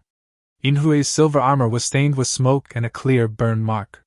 They seemed to have used a powerful energy weapon, temporarily clearing out some of the constructs near the entrance, but they also paid a price. Almost simultaneously, Jean Lin of the Golden Merchant Guild rushed out from another passage, accompanied by several scholars and guards. All were wounded and looked miserable. Lei Bao of the Storm mercenary group was the most miserable. He had a broken arm, the wound sealed by some kind of energy, but the blood still seeped out. His only remaining hand dragged the massive black iron battle axe, his eyes as fierce as a wounded beast, and only a few of his men remained. The four major forces, under the merciless wrath of the temple, reunited, again in desperate situation. "We must rush out!" Inui shouted to everyone in a hurried tone. "Together, attack the weak point of the energy gate and open the passage. Otherwise, no one will survive!" Needless to say, survival is the only consensus at this moment. "Chuyu!" Suze shouted. Chuyu understood, took a deep breath, and raised the blade of radiance, the blade shining brightly. Sword heart clear! Glorious slash! At the same time, Inui condensed a highly compressed silver energy ball in his hand and pushed it out violently. One of Jinlin's guards raised a strange device and shot out a beam of blazing golden light. Thunderstorm roared, swung his battle axe with one arm, and slashed out a violent black air blade. Several powerful attacks simultaneously bombarded the node of the energy gate where the flickering was most violent and obviously the most unstable. Boom! Amidst a deafening explosion, a large irregular hole was forcibly torn open in the energy gate, and the damp and cold mist from the outside instantly poured in. "Walk!" someone shouted, and the survivors rushed towards the dangerous gap. The energy arcs continued to rage, and a member of the Storm mercenary group who had fallen behind was accidentally struck by an arc and instantly turned to charcoal. Suze and the other two followed the Silver Empire out of the energy gate and returned to the foggy sea. The cold mist immediately enveloped them, but compared to the desperate situation in the temple, this place gave people a sense of safety. However, this illusion was broken in an instant. Roar! A roar, deep as that of an ancient whale, yet filled with violence and greed, shook the ocean. Within the mist, a massive shadow suddenly approached. Two deep blue eyes, the size of small lakes, lit up in the thick fog, coldly gazing down upon the tiny bugs that had escaped the temple but had angered the Holy Land. The shadow of its huge tentacles slowly rose, stirring up the mist and waves with destructive force, as if it would smash the group of survivors who had managed to escape from the temple along with their ships in the next moment. The Silver Empire's steam battleship opened fire first. Several bronze cannons on the side roared, and the shells shot towards the huge shadow in the fog. The flames of the explosion briefly illuminated the terrifying body covered with thick scales, but it seemed that it was not even enough to tickle it. But this attack attracted the attention of the Lord of the Deep Sea. Take advantage of this gap. Hurry! Get on board! Suze yelled towards the Morning Star, anchored not far away. Several people used up their last bit of strength to jump onto the deck. Sail! Maximum power! Get out of here! Suze ordered the crew while scanning the sea. Other factions were also frantically fleeing. The Silver Empire's warships retreated while fighting, the Gold Merchant's gilded sailboats nimbly turned, and the Storm Mercenaries' battered black warship recklessly plunged deeper into the fog. The huge tentacles of the Lord of the Deep Sea finally fell, but instead of hitting the main fleet, they accurately hit the Storm Mercenary Corps warship that was too severely damaged and started a little slowly. Snap! Wood chips flew everywhere, and the piercing sound of twisting metal was tooth-grinding. The warship disintegrated almost instantly, and a few short, shrill screams were heard from it before it was quickly swallowed up by the fog and waves, and no more life was left. Lei Bao stood on another ship, watching the final destruction of his men, extreme hatred bursting out of his one eye, but he did not dare to stop for a moment, and fled frantically in his boat. Su Zhe's ship, the Morning Star, narrowly avoided the main impact zone under the power of steam, but was also violently shaken by the huge waves. Chuyu clung to the railing tightly to steady herself, her eyes still vigilantly fixed on the huge shadow looming in the fog behind her. The Lord of the Deep Sea did not pursue. Its cold eyes took one last look at the fleeing fleet, and its huge body slowly sank into the sea and disappeared into the depths of the fog, as if it had only completed a mission of driving away the enemies. Those who had managed to escape felt no joy at all, only fear of survival and endless awe of the giant creatures of the deep sea. This exploration had come at an extremely heavy price. Chapter 157, Reflections on the Return. LV.10 Consensus and Agreement. Inside the Morning Star, the atmosphere was so heavy it felt like water dripping from its core. The steam core hummed, propelling the ship as fast as possible away from the terrifying, foggy sea. Outside the window, the fog remained thick and impenetrable, but compared to the despair within the temple and the gaze of the Lord of the Deep, this ordinary mist brought a sense of peace. Su Zhe, Chuyu, Koen, and the rest of the team slumped in their chairs, wounded and ragged, their faces a mixture of exhaustion, fear, and a hint of frustration at not having achieved their primary objective. Lin Wei's pre-prepared first aid kit came in handy. An intermediate healing ointment was carefully applied to the wounds, bringing a cooling and soothing effect.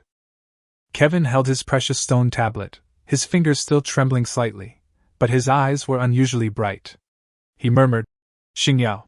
Xingyao's civilization, too incredible, too terrifying. Their technology, their defenses. We are like babies who have entered a land of giants.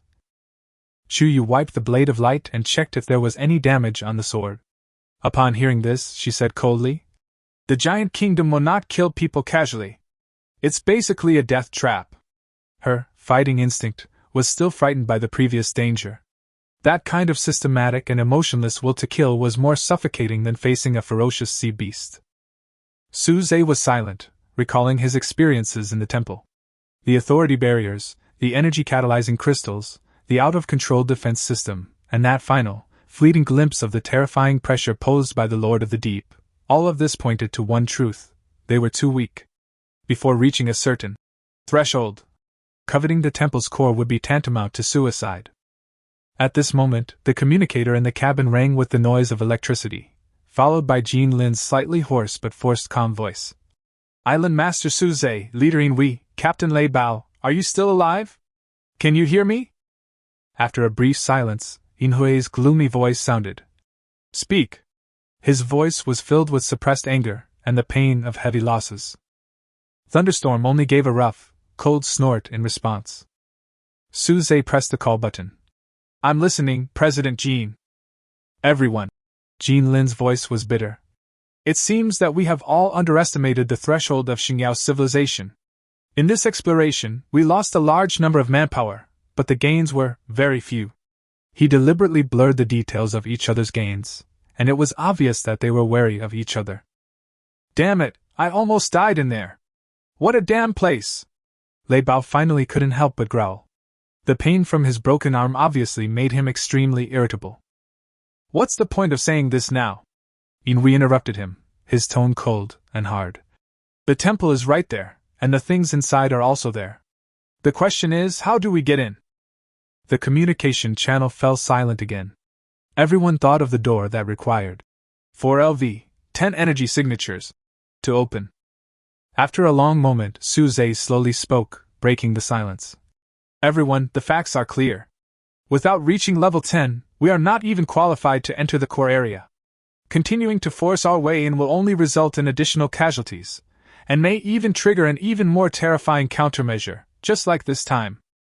LV, 10? Not easy! Inui snorted, his tone lacking the absolute confidence he'd previously possessed.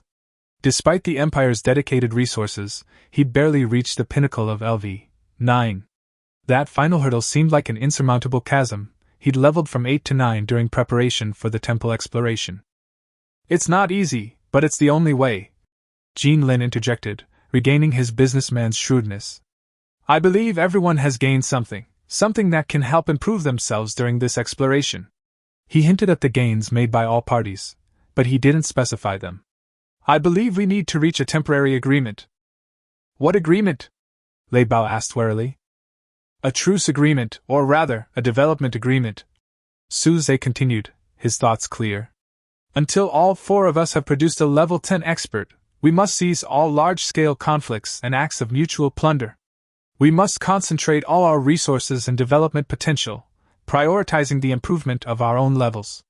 When the conditions are ripe, that is, when each of the 4 parties has at least one level 10 expert, we will choose a date for the second joint exploration. He paused and added, by then, we can formulate a more detailed and fair exploration charter and profit distribution plan to avoid repeating the same mistakes. Otherwise, if the internal friction continues, no one will be able to reach the true core of the temple. This proposal was both realistic and helpless. After experiencing the beatings at the temple and the threats from the Lord of the Deep Sea, they all understood that a single force alone would be unable to conquer the region in the short term. Continuing to trip each other up would only cause everyone to stagnate. The channel remained silent for nearly a minute. Clearly, the leaders of each side were weighing their options. I agree. Jean Lin was the first to speak. Knowledge takes time to decipher, and power takes time to accumulate. A temporary peace is beneficial to everyone. The Empire agrees. Inhui's voice remained icy, but he compromised. The Empire's technological development needed time to digest this harvest, the damaged power armor and energy blocks, and it also needed time to train LV 10 warriors. I agree too, Lei Bao said in a vicious voice. But next time, if anyone plays tricks behind my back again, don't blame me for being angry. He suffered the heaviest losses and urgently needed time to recuperate. In that case, Suze concluded, then let's take this as the standard. All parties should improve their strength as quickly as possible. During this period, they can exchange the required resources to a limited extent through the trading platform. When the time is right, we can contact each other through communication and arrange the time for the next exploration. A fragile and short-lived verbal agreement, reluctantly reached under shared pressure and failure, could not truly eliminate the conflicts and ambitions between the powers, but it at least provided a relatively stable external environment for the next period of development. After the call ended, Suze leaned back in his chair and let out a long breath. Chuyi looked at him. Can you really trust them? Of course not. Suze shook his head, his eyes sharp. This is just a stopgap measure. The agreement exists to be better utilized and broken. What we have to do is to use this precious time to become stronger faster and more steadily than them. In his hand, the energy catalytic crystal was emitting a gentle and attractive light. Chapter 158 Returning Home. Fertile Soil Fusion Catalytic Crystal. When the Morning Star penetrated the familiar island defense barrier and slowly sailed into the home waters that were beginning to take shape, consisting of the main island and several subsidiary islands, Suze and others truly felt a kind of fatigue and relaxation surging from the depths of their souls.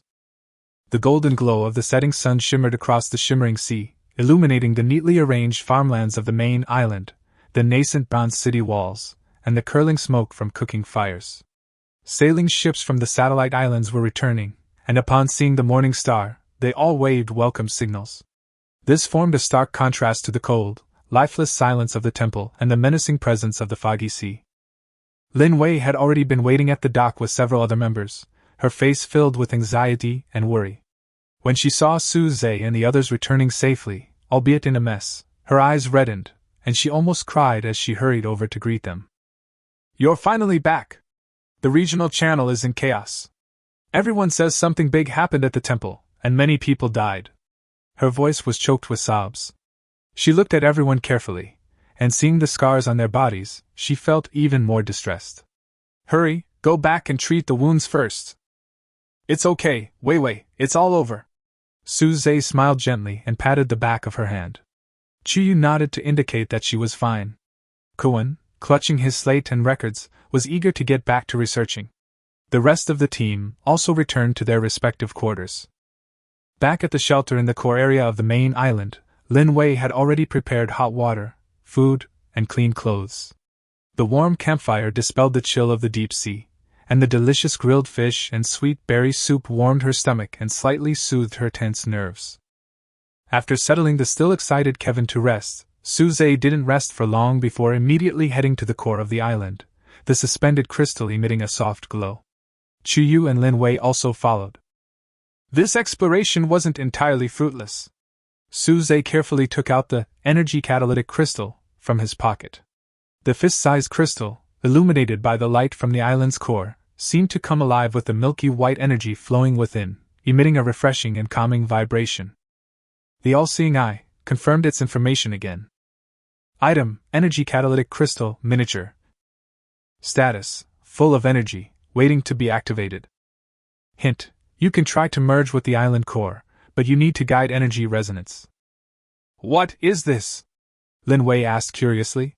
She could feel the gentle yet powerful energy contained in the crystal. "The creation of the starry civilization can accelerate our growth."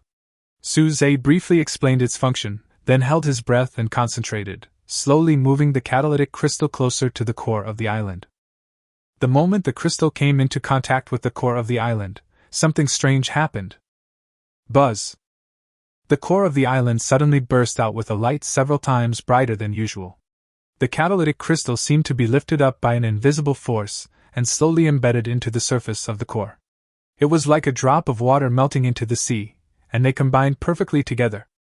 Instantly, a powerful yet gentle energy wave surged from the island's core, spreading across the entire island like a tidal wave. On the ground, faint golden energy lines, visible to the naked eye, faintly lit up. These were the veins of fertile soil, shaped by the many children, many blessings, talent. Suze, Chuyu, Lin Wei, and all the members on the island felt warm all over, as if soaking in warm spring water.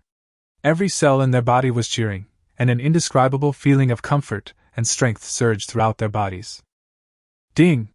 Successfully fused the energy catalytic crystal, a creation of the starry civilization.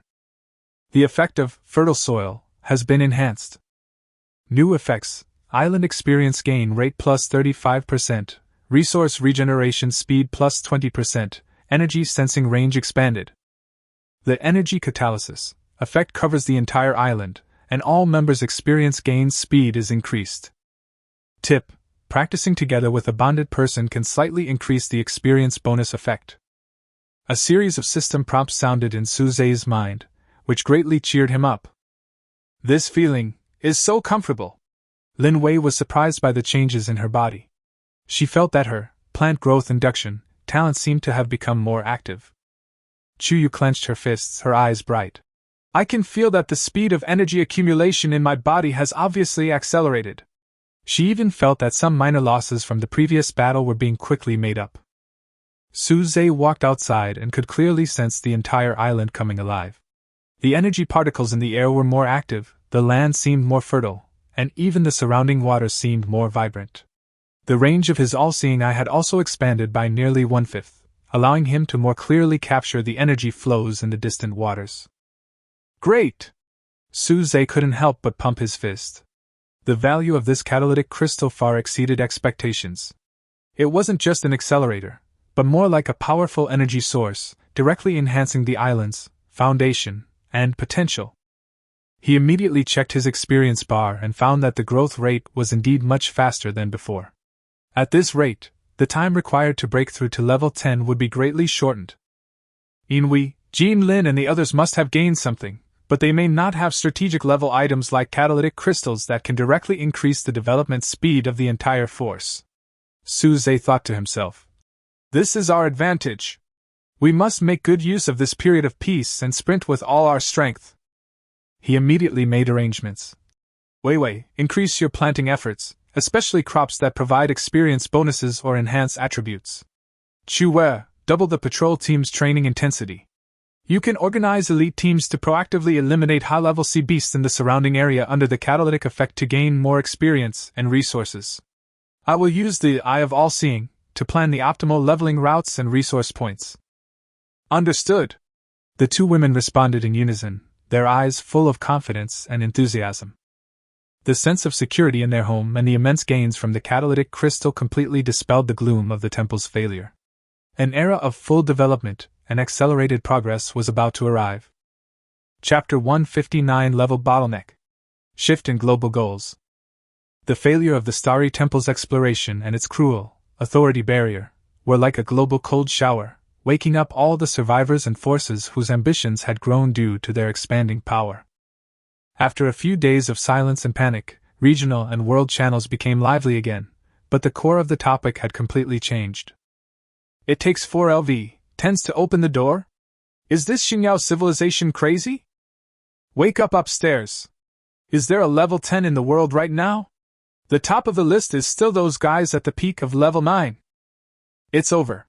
I was hoping to follow the boss in and pick up some bargains, but now there's no hope at all. Looking for a team to gain experience. I have the B level, experience sharing, talent, let's go for violent output at level 5 or above. I'm buying anything that can speed up your leveling process at a high price. Experience potions, energy crystals, special fruits, if you have any, please privately message me, the price is negotiable. On the trading platform, the prices of all items related to experience gain and leveling skyrocketed to ridiculous heights. A single basic experience potion, with its weak effect, which only temporarily increased experience gain by 5%, could be exchanged for 50 pieces of wood or 10 pieces of iron ingots.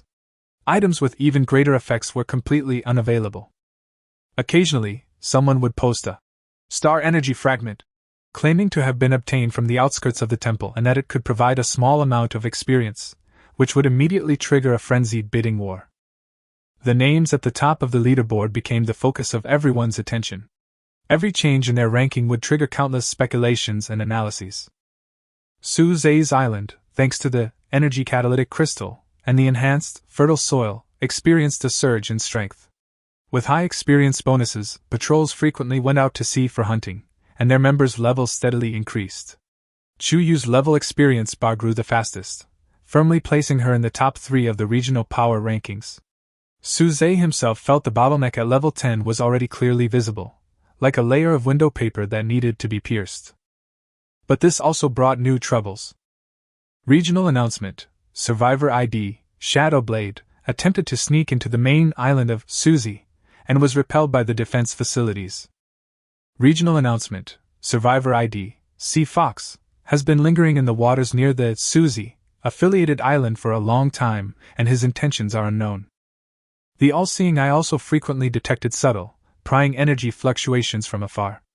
Clearly, Suze's rapid growth, especially his rapid rise in the leaderboard, had drawn widespread attention. Many speculated that he might have benefited greatly from the temple. It seems that this peace agreement can only bind the big ones. Suze looked at the announcement with a slightly cold look in his eyes. Some small shrimps and guys who don't want to be lonely still want to try their luck. Do we need to be more vigilant? Chuyu asked, her hand on the blade of radiance. The increase in strength brought by the level increase made her more confident. Yes. Suze nodded. Expand the patrol range by another 5 kilometers. Activate the newly synthesized warning bell, the blueprint unlocked after the Chuyu friendship is sublimated, and place it on the key waterway. If an unreported ship approaches, immediately issue an early warning. He paused, then sneered. By the way, it's time to make an example of someone. Next time you catch a snooper, don't chase them away, arrest them and interrogate who's behind it. Then, accidentally leak the results of your actions to the regional channel. Understood. A cold glint flashed in Chuyu's eyes. Kindness and tolerance were reserved for allies and people. For enemies and hyenas, only fangs were bared. At the same time, intelligence about other major forces also came in sporadically through various channels. The Silver Empire has contracted its defenses and become unusually low-key, but dull energy fluctuations are often heard from the direction of its main island. It is obvious that it is speeding up the digestion of its harvest and trying to break through technical barriers and level bottlenecks. The Golden Chamber of Commerce purchased a large number of ancient documents and rare knowledge items. Jean Lin frequently appeared in various trading markets, and seemed to have devoted all his energy to the study of Xingyao's civilization. The Storm Mercenary Group has become much quieter. It seems that the rebirth of Thunderstorm's broken arm requires a huge price. Its sphere of influence has been greatly encroached upon by several small and medium-sized forces in the surrounding areas, but it has also become more dangerous and crazy.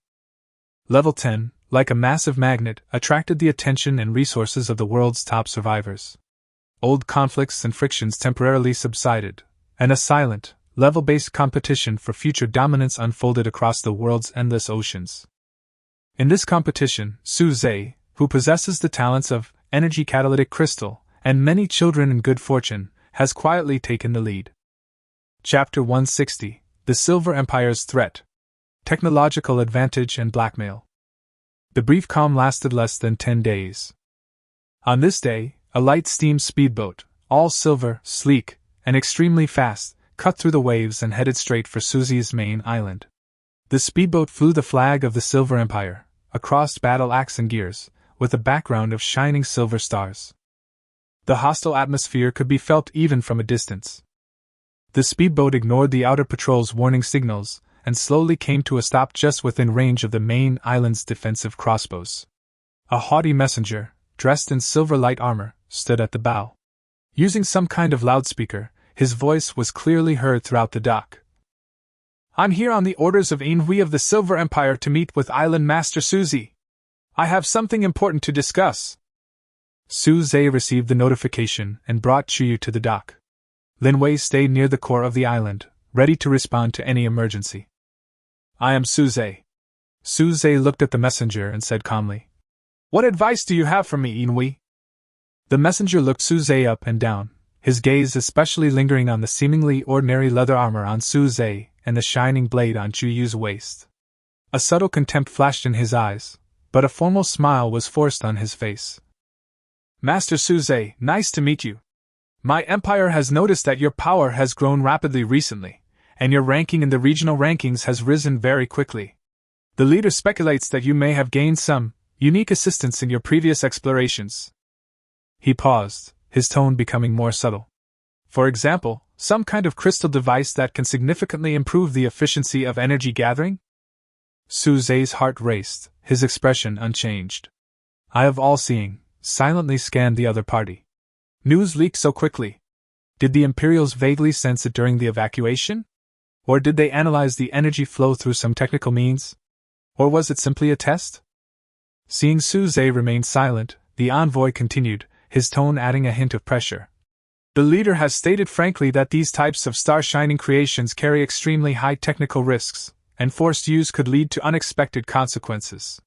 Out of concern for regional security and for the sake of future cooperation, the Empire is willing to provide you with technical support and safety assessments." He gave a false smile.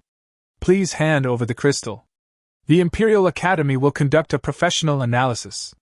Once it is confirmed to be safe, we will share the research results with you. Of course, the Empire will not let you suffer any loss. We are willing to exchange it for 3 sets of standard power armor, Imperial standard." Su Zhe almost laughed out loud. 3 sets of standard power armor, most likely old models or slightly flawed, and he wanted to exchange them for a strategic treasure that could accelerate the development of the entire faction. This wasn't just a free lunch, it was outright robbery. Chuyu snorted coldly, her hand already on the hilt of the sword. The fierce momentum made the messenger subconsciously take half a step back. Su Zhe raised his hand to signal Chuyu to calm down. He looked at the envoy, his tone still calm, but with an unquestionable coldness. "Thank you for the kindness of Alliance leader Ainhui. However, I obtained the crystal stone at the risk of my life. How to use it, and whether it is safe are my own judgment. The Empire does not need to worry about it." The smile on the messenger's face instantly disappeared, and he turned gloomy. Island Master Suze, are you going to reject the Empire's goodwill? You must think carefully. The Empire has technological strength that you can't imagine. We will soon be able to train LV.10 warriors. By then. He didn't finish his words, but the threat was evident. Suze interrupted him, his voice suddenly turning cold. What happens then? Does the Silver Alliance leader think that once we reach level 10, we can disregard the previous agreement and do whatever we want? Or has the Empire's goodwill always been based solely on the threat of force? He took a step forward, his eyes sharp as a knife, staring directly at the messenger. Go back and tell Inui that I don't accept his conditions. I won't hand over the crystals. I welcome cooperation. But if you want to rob me... Suze paused, his aura emanating from him. It was a fusion of the power of fertile soil and his growing spiritual strength, which actually made the messenger feel a little nervous. Then let him try it himself. Let's see whether his Empire's steam battleships will blast my island away first, or my crossbows will penetrate his ambition first. The envoy was frightened by Suze's sudden outburst of momentum. His expression changed several times.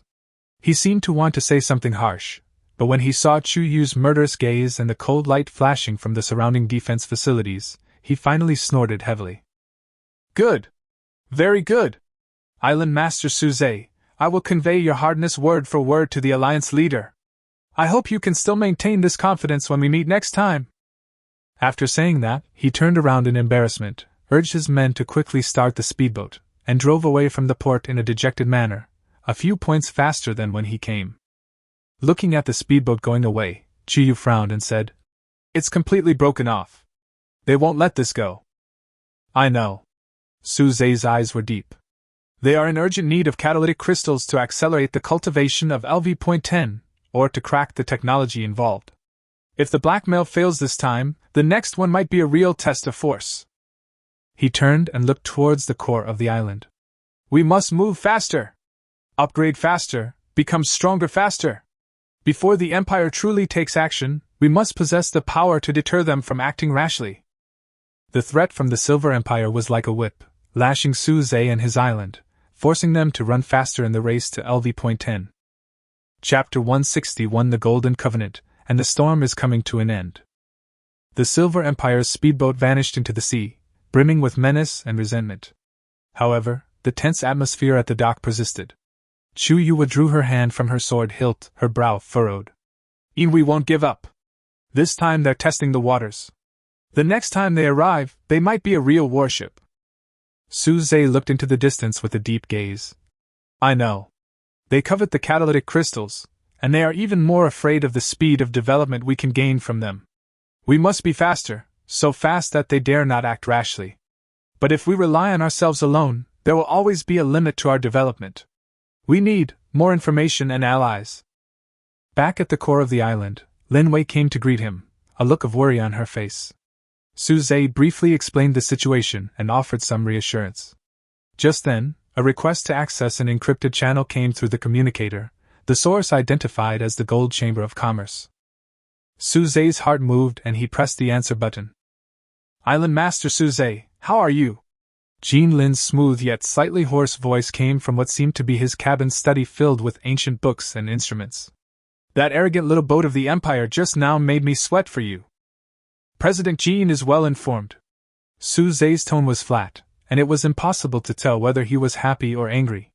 I just don't know if you contacted me now to make fun of me, or if you have other intentions? Haha, Island Master Suze is joking. Jean Lin laughed dryly. We in the Gold Chamber of Commerce are businessmen.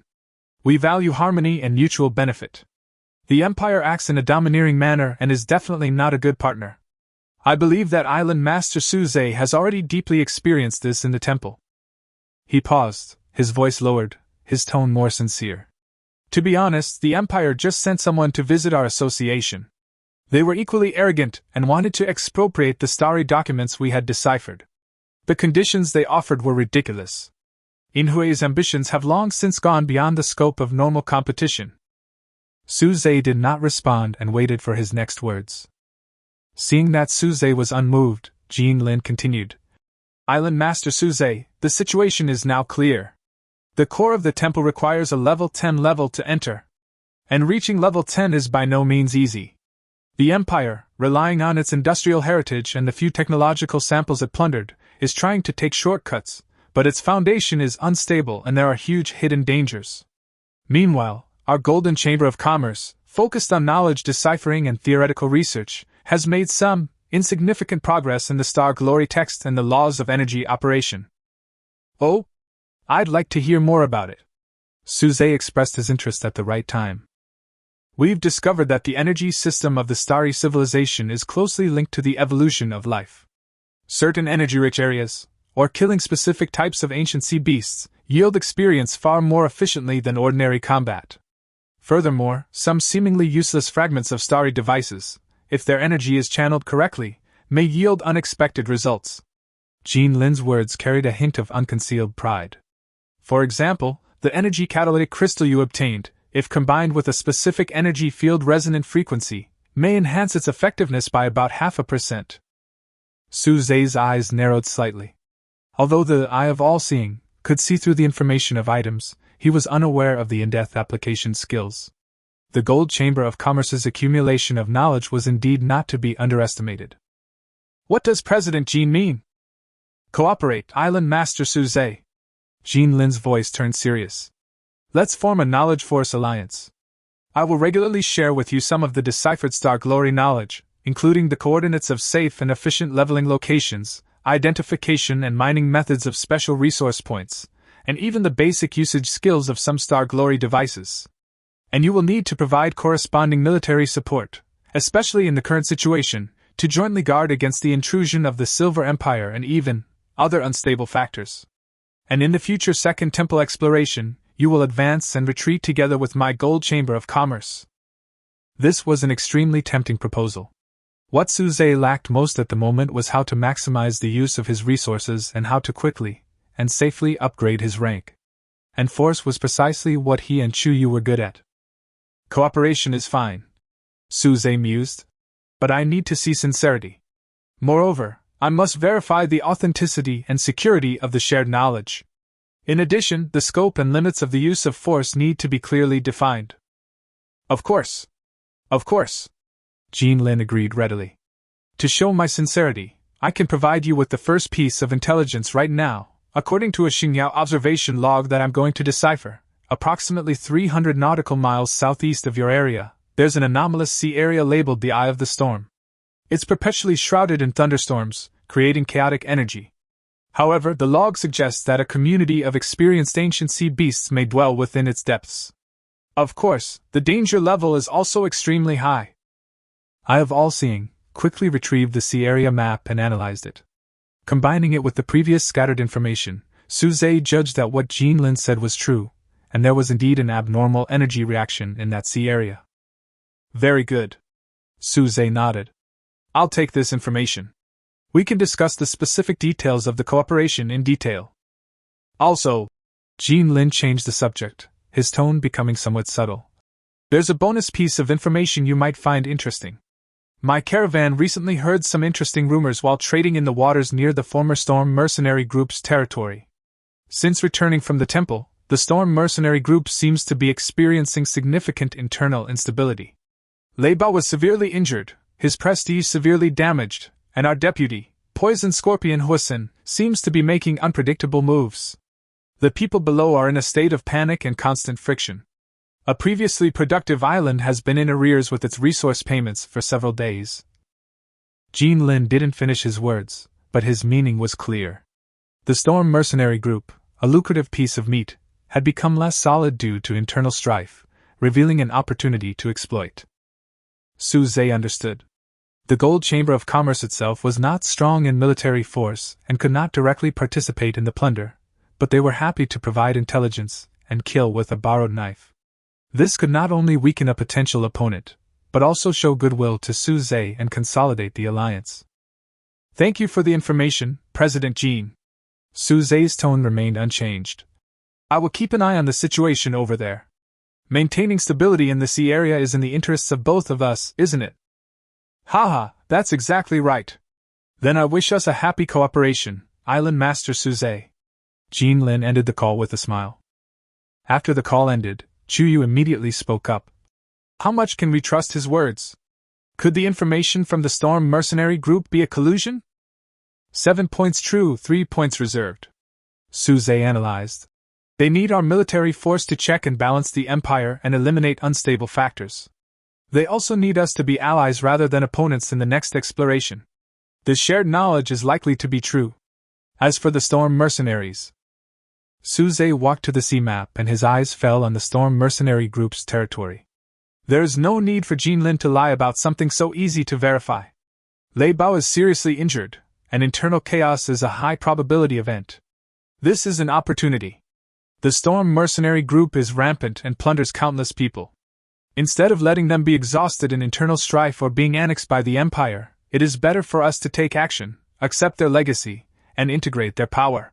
This will not only greatly expand our strength, but also completely eliminate a major cancer in the sea area, making the trade route safer, which is also in the interests of the Golden Chamber of Commerce. He looked at Chuyu with a sharp gaze.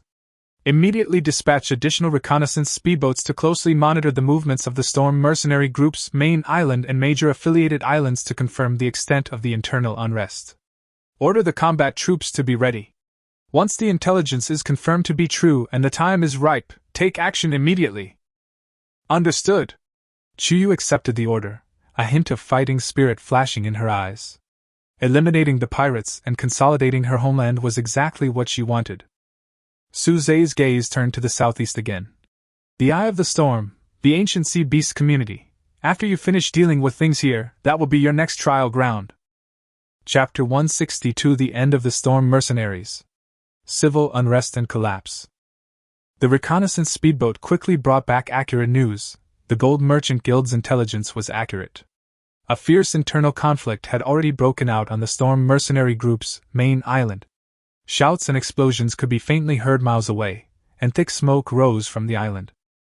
Obviously, the conflict between Lei Bao and Huasin has completely intensified to the point of fighting. The time has come. Suze no longer hesitated and decisively ordered. Chuyu, lead the 1st and 2nd combat squadrons, board the Morning Star and the escort speedboat, and set off immediately. Target, Storm mercenary group's main island and major affiliated islands. Principle. Prioritize surrender, kill those who resist without mercy, control the situation at the lowest cost, and take over all islands, resources, and those willing to surrender. Yes. Chuyu was heroic and immediately turned around to order his troops to set off. The Morning Star led several escort boats equipped with crossbows and bronze armor, riding the wind and waves, and headed straight for the main island of the Storm mercenaries. When they arrived, the island's civil war was nearing its end. The camp lay in ruins, bodies strewn across the ground, and both sides suffered heavy losses. Through scheming and sudden attacks, Huasin had temporarily gained the upper hand, forcing Lei Bao and his loyalists to a corner of the camp and commanding his men to launch a final assault. The arrival of the Chuyu fleet was like a divine army descending from the sky, instantly breaking the balance of the battlefield. Listen up, everyone down there! Chuyu used a loudspeaker, and her cold voice spread across the battlefield. We are under the command of Island Master Suze. The Storm mercenaries are committing atrocities and plundering everywhere. We are here today to wipe them out. Those who lay down their weapons will not be killed. Those who resist will be killed without mercy. Suze's people? Why are they here? The mercenaries in the melee were stunned.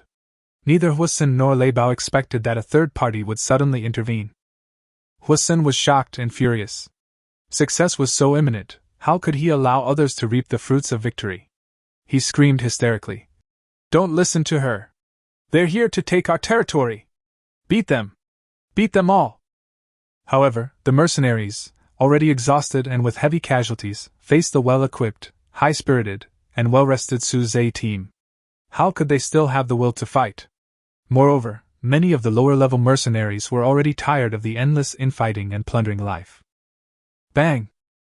Someone dropped their weapon. Then, like a chain reaction, more and more people chose to surrender. Waste! All of you waste! Huasin was furious, but he was powerless to change the situation. Chuyu didn't give him a chance to breathe. She personally led a team of elite soldiers to land and headed straight for Huasin's position. The Blade of Radiance was invincible, and the rebels who tried to stop it were instantly defeated. Seeing that the situation was hopeless, Huisin glared resentfully at Chuyu and Lei Bao, who was still struggling to survive in the distance, and tried to slip away through the secret passage at the back with a few of his confidants. Lei Bao, covered in wounds and nearly exhausted, saw Huisin trying to run away. The rage for revenge fueled him and he burst out with his last bit of strength, rushing towards Huisin. "Traitor! Where are you going?" A chaotic chase unfolded at the edge of the camp. Finally, in front of everyone's astonishment, Lei Bao and Huisin, wrestling with each other, broke through the dilapidated railing at the rear of the camp and both fell into the turbulent, undercurrent-filled sea below, instantly swallowed by the waves and disappeared without a trace. Chuyu frowned and ordered his men to search along the cliff, but found nothing. He could only conclude that both men had died in the sea. The masterminds either died or fled, and the remaining mercenaries completely lost the will to resist and surrendered one after another. Chuyu quickly took over the main island, eliminated the remaining enemies, appeased the surrendered soldiers, and dispatched a fleet to the various satellite islands to take them over. Upon learning that the main island had changed hands and their leaders had been killed, most of the islands chose to surrender. While clearing the core buildings on the main island, Chuyu discovered Nan Gongwan imprisoned in a heavily guarded, ornate building that was out of place in its surroundings. Chapter 163, The Goddess of Luck Descends? Encounter with Nan Gongwan. The process of accepting the Storm Mercenary Group's legacy went more smoothly than expected. Upon learning of the destruction of the main force and the disappearance of Lei Bao and Huisin, most of the outlying islands quickly surrendered. Chuyu left some personnel behind to reorganize and appease the group, while he led an elite team to the Storm Mercenary Group's main island for a final inventory and takeover. The main island was in chaos, and the remaining mercenaries were already panicking. After Chuyu led his team ashore, they encountered almost no resistance and quickly took control of important facilities such as the docks and warehouses. Search the entire island thoroughly, leaving no corner untouched. Focus on checking for any prisoners or hidden supplies, Chuyu ordered. Based on previous intelligence and the remote scans of the all-seeing eye, Suze suspected the Storm Mercenaries might be harboring some hidden secrets. The team dispersed and searched carefully. The buildings on the main island were mostly crude and simple, full of a pirate-style barbarism. However, deep inside the island, near a cliff, the team discovered a unique building. It looks more like a small villa that has been forcibly converted, surrounded by reinforced barbed wire and a watchtower, empty at the moment, which is out of tune with the surrounding environment. "Something's happening here!" a team member shouted. Chuyu arrived quickly. The villa's main door was securely locked with steel chains, and the windows were sealed shut with iron plates. She signaled the team to retreat, and the radiant blade unsheathed with a gentle hum. A sharp flash of sword light passed, and the steel chains snapped. Pushing open the heavy iron door, a faint musty smell mixed with a strange fragrance wafted in. The interior of the house was a stark contrast to the shabby exterior. While simply furnished, it was exceptionally clean, even carpeted. The table was covered in exquisite porcelain and some expensive-looking cosmetics. Who is there?" A timid and vigilant girl's voice came from the inner room. Chuyu gripped her sword tightly and walked slowly inside. She saw a young woman sitting on the bed in the inner room.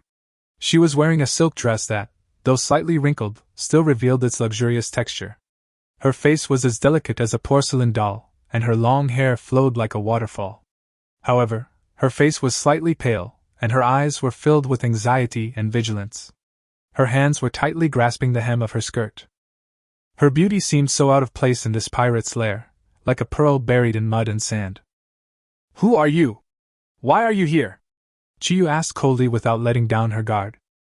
My name is Nan Gongwan," the girl answered timidly. Seeing that Chuyu was a woman, she seemed to relax a little. "I was captured by those bad guys. They said I had some lucky ability, so they locked me up here, saying that I was an important asset." Her voice was filled with grievance and fear. Battle instinct, not feeling any threat from the other party, Chuyu's tone softened slightly. "The Storm Mercenary Group has been destroyed. You are safe now. We are here to take over this place." "Really? Really?" Nagongwan's eyes lit up instantly, as if she had grabbed a life-saving straw. "You are not bad people?" "We are not," Chuyu said concisely. Can you prove your identity and the ability you mentioned?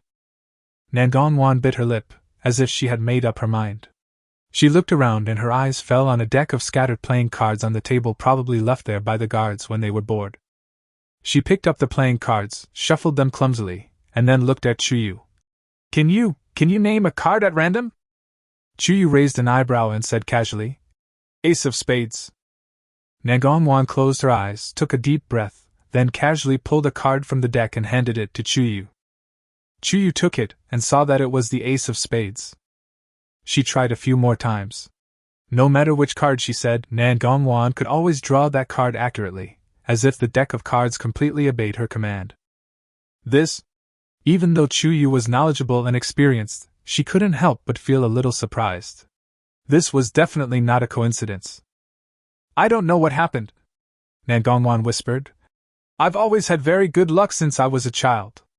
I can always get what I want, always win the biggest prize in the lottery, and always resolve any danger I encounter inexplicably. Then the world changed, and I was transported to a small island. Before I could figure out what was going on, I was discovered by pirates on a ship.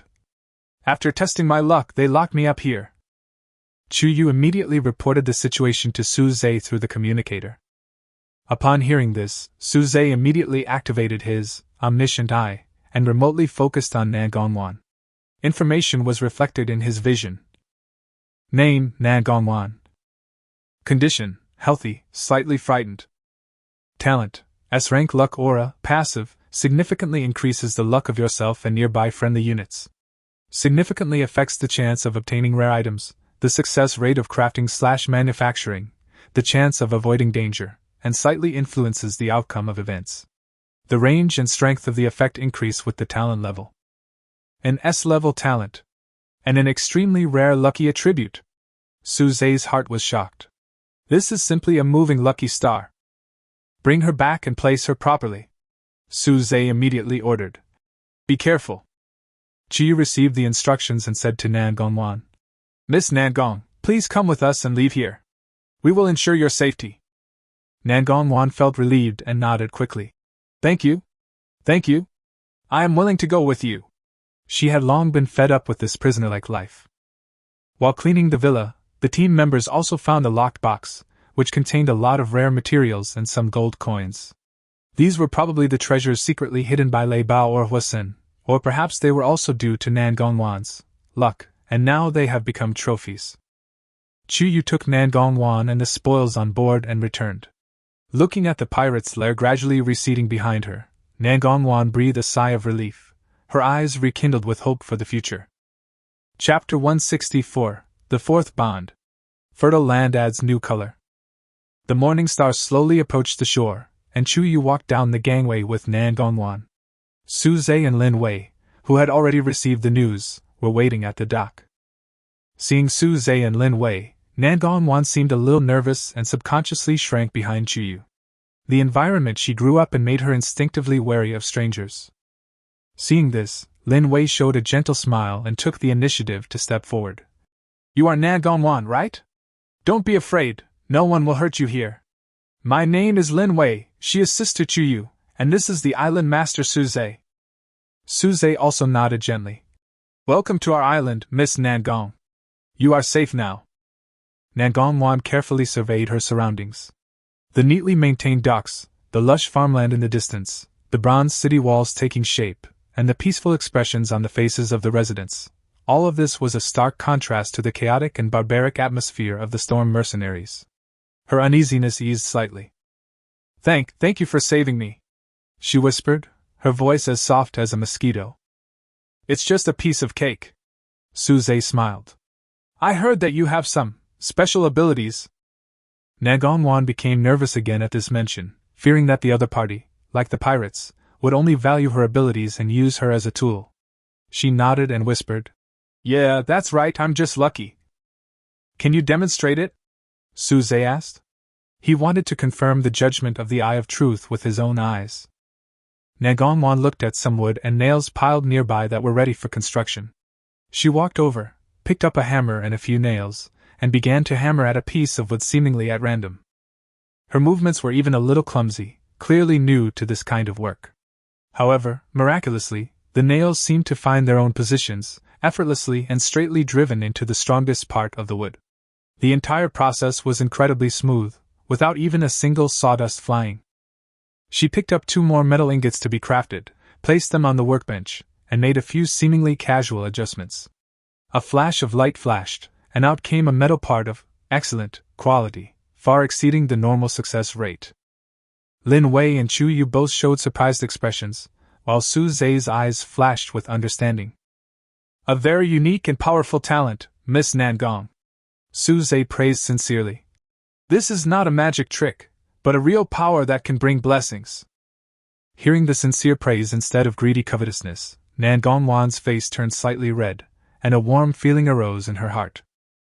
Afterwards, Su Zhe gave her a detailed introduction to the island's situation, the opportunities and challenges it currently faces, and solemnly invited her to become an official resident and partner of the island. Here you are not someone's asset or tool, you are our family and comrade in arms. Your abilities will be respected and best utilized, and it will help all of us survive better. Su Zhe's words were full of sincerity. Nangong Wan listened to Su Zhe's story, looked at Lin Wei's gentle eyes and Chu Yu's expression, although cold, but not malicious, and recalled everything she had seen and heard along the way. The ice in her heart gradually melted. The long experience of being imprisoned and treated as a tool made her desperately long for security and a sense of belonging. She took a deep breath and made a decision. I am willing to stay. I am willing to be your partner. Please take care of me. She bowed awkwardly. Su Zhe smiled and extended his hand. Welcome aboard, Nangong Wan. When Nangong Wan held Su Zhe's hand and, under Lin Wei's guidance, placed her hand on the island core to register, the familiar prompt rang in Su Zhe's mind again. Ding!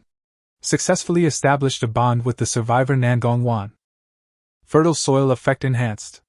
Current number of bonds 4. New bond effect. Lucky radiation, passive, increases all resource gathering rare burst rate by 8%, increases the success rate of synthesizing/manufacturing high-level items by 12%, and slightly increases the chance of encountering rare events. Ding! Upgrading your bond, trust, with the bonded Nangong Wan unlocks more effects. An indescribable sense of ease and joy blew across the entire island like a gentle breeze. Everyone felt refreshed, as if everything they did would go more smoothly. Nangong Wan also widened her eyes in surprise. She felt a warm force enveloping her, which made her have some kind of mysterious connection with the land beneath her feet. At the same time, she vaguely felt that her erratic good luck seemed to have become more obedient and stable. This feeling is so wonderful, she murmured to herself. Su Zhe looked at the new partner in front of him, his heart full of anticipation. The 4th bond, the S-level Lucky Aura, would undoubtedly inject a powerful and unexpected boost to the development of the island. Chapter 165, A Leap of Fortune. An explosion of resources and technology. Nangong Wan's joining was like throwing a lucky stone into a calm lake, and the ripples soon affected every aspect of the island. The first manifestation was resource collection. Teams dispatched to the affiliated islands, forest areas, and mineral veins quickly reported back with good news. Island Master! Great news! While mining today, we unexpectedly found 3 high-purity, fine iron ore veins in a row along with a lot of purple copper ore. This output is equivalent to 3 days of normal production, the captain in charge of the mines reported excitedly. Report! The fishing team is back today.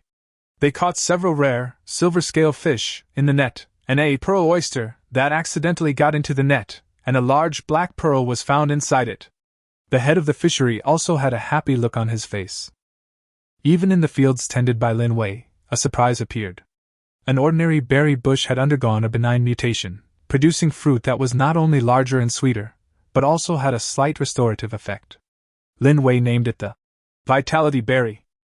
Everyone felt that they were particularly lucky today, as if God was helping them.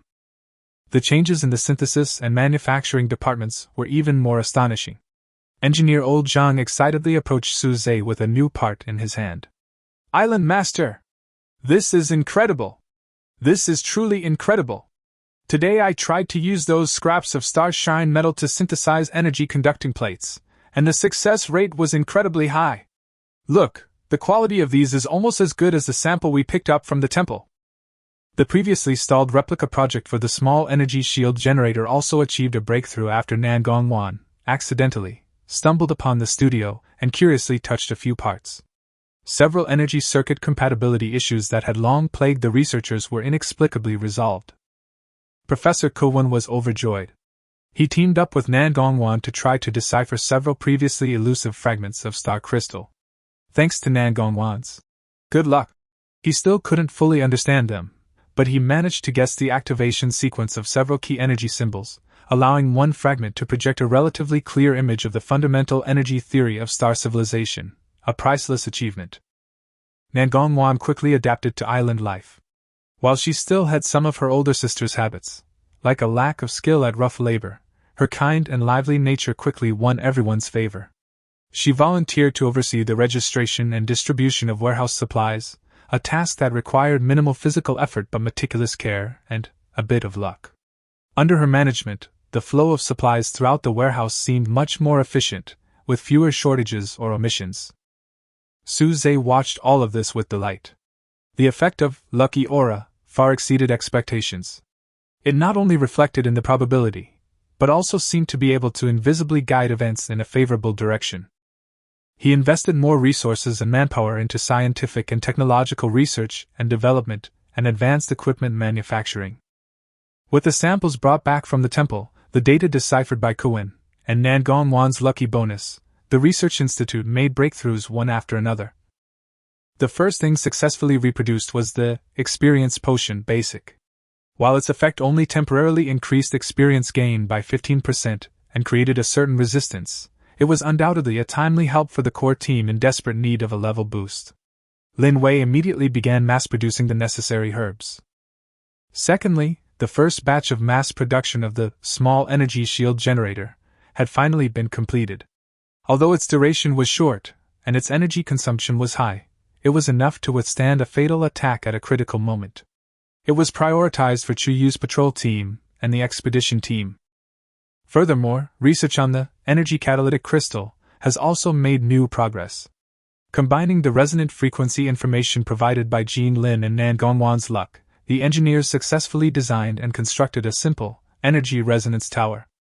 After connecting it to the island core, the catalytic crystal's effectiveness actually increased by approximately 5%, bringing the island's experience bonus to a staggering 40%.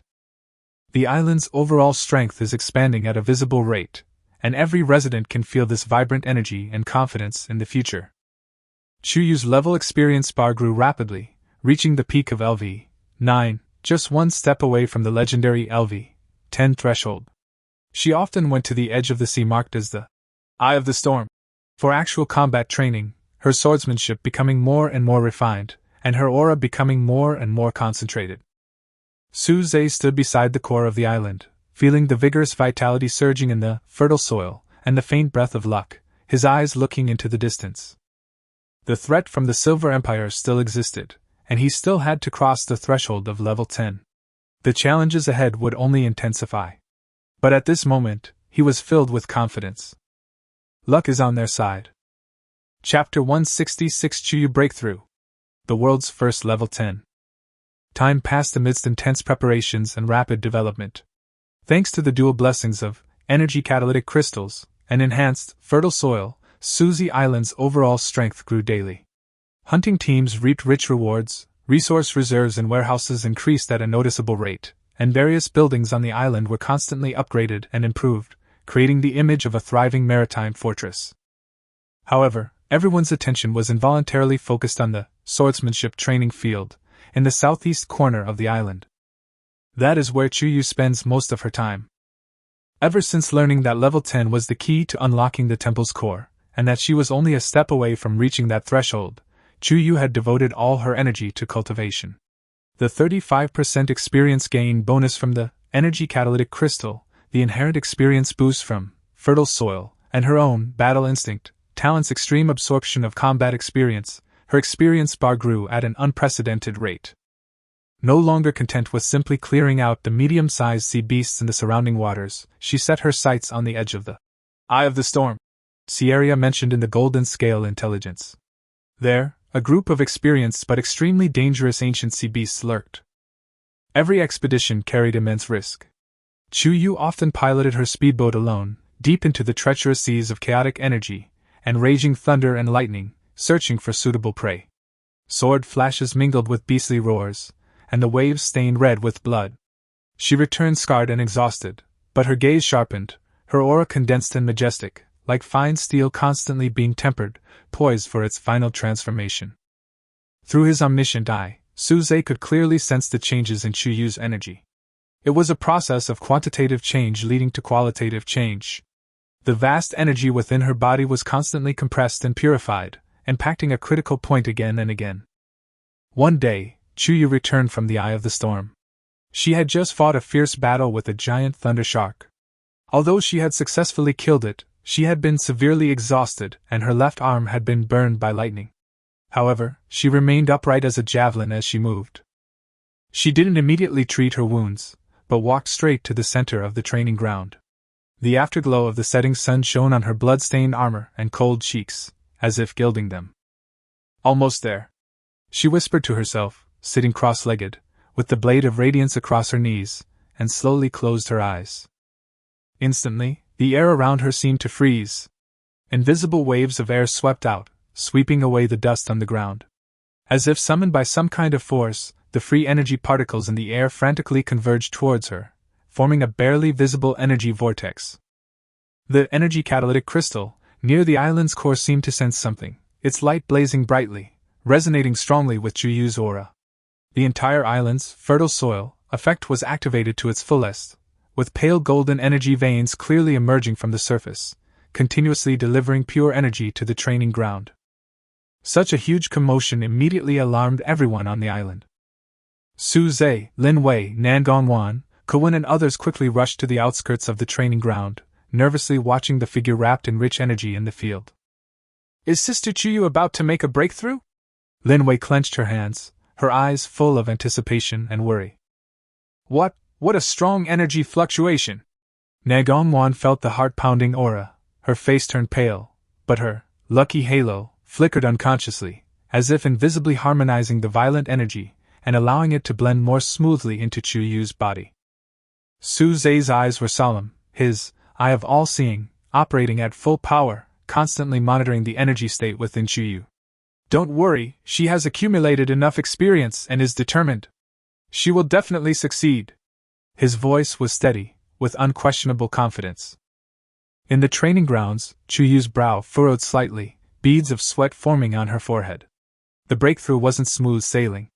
The bottleneck of level 10 was like a solid barrier, blocking the ultimate sublimation of energy.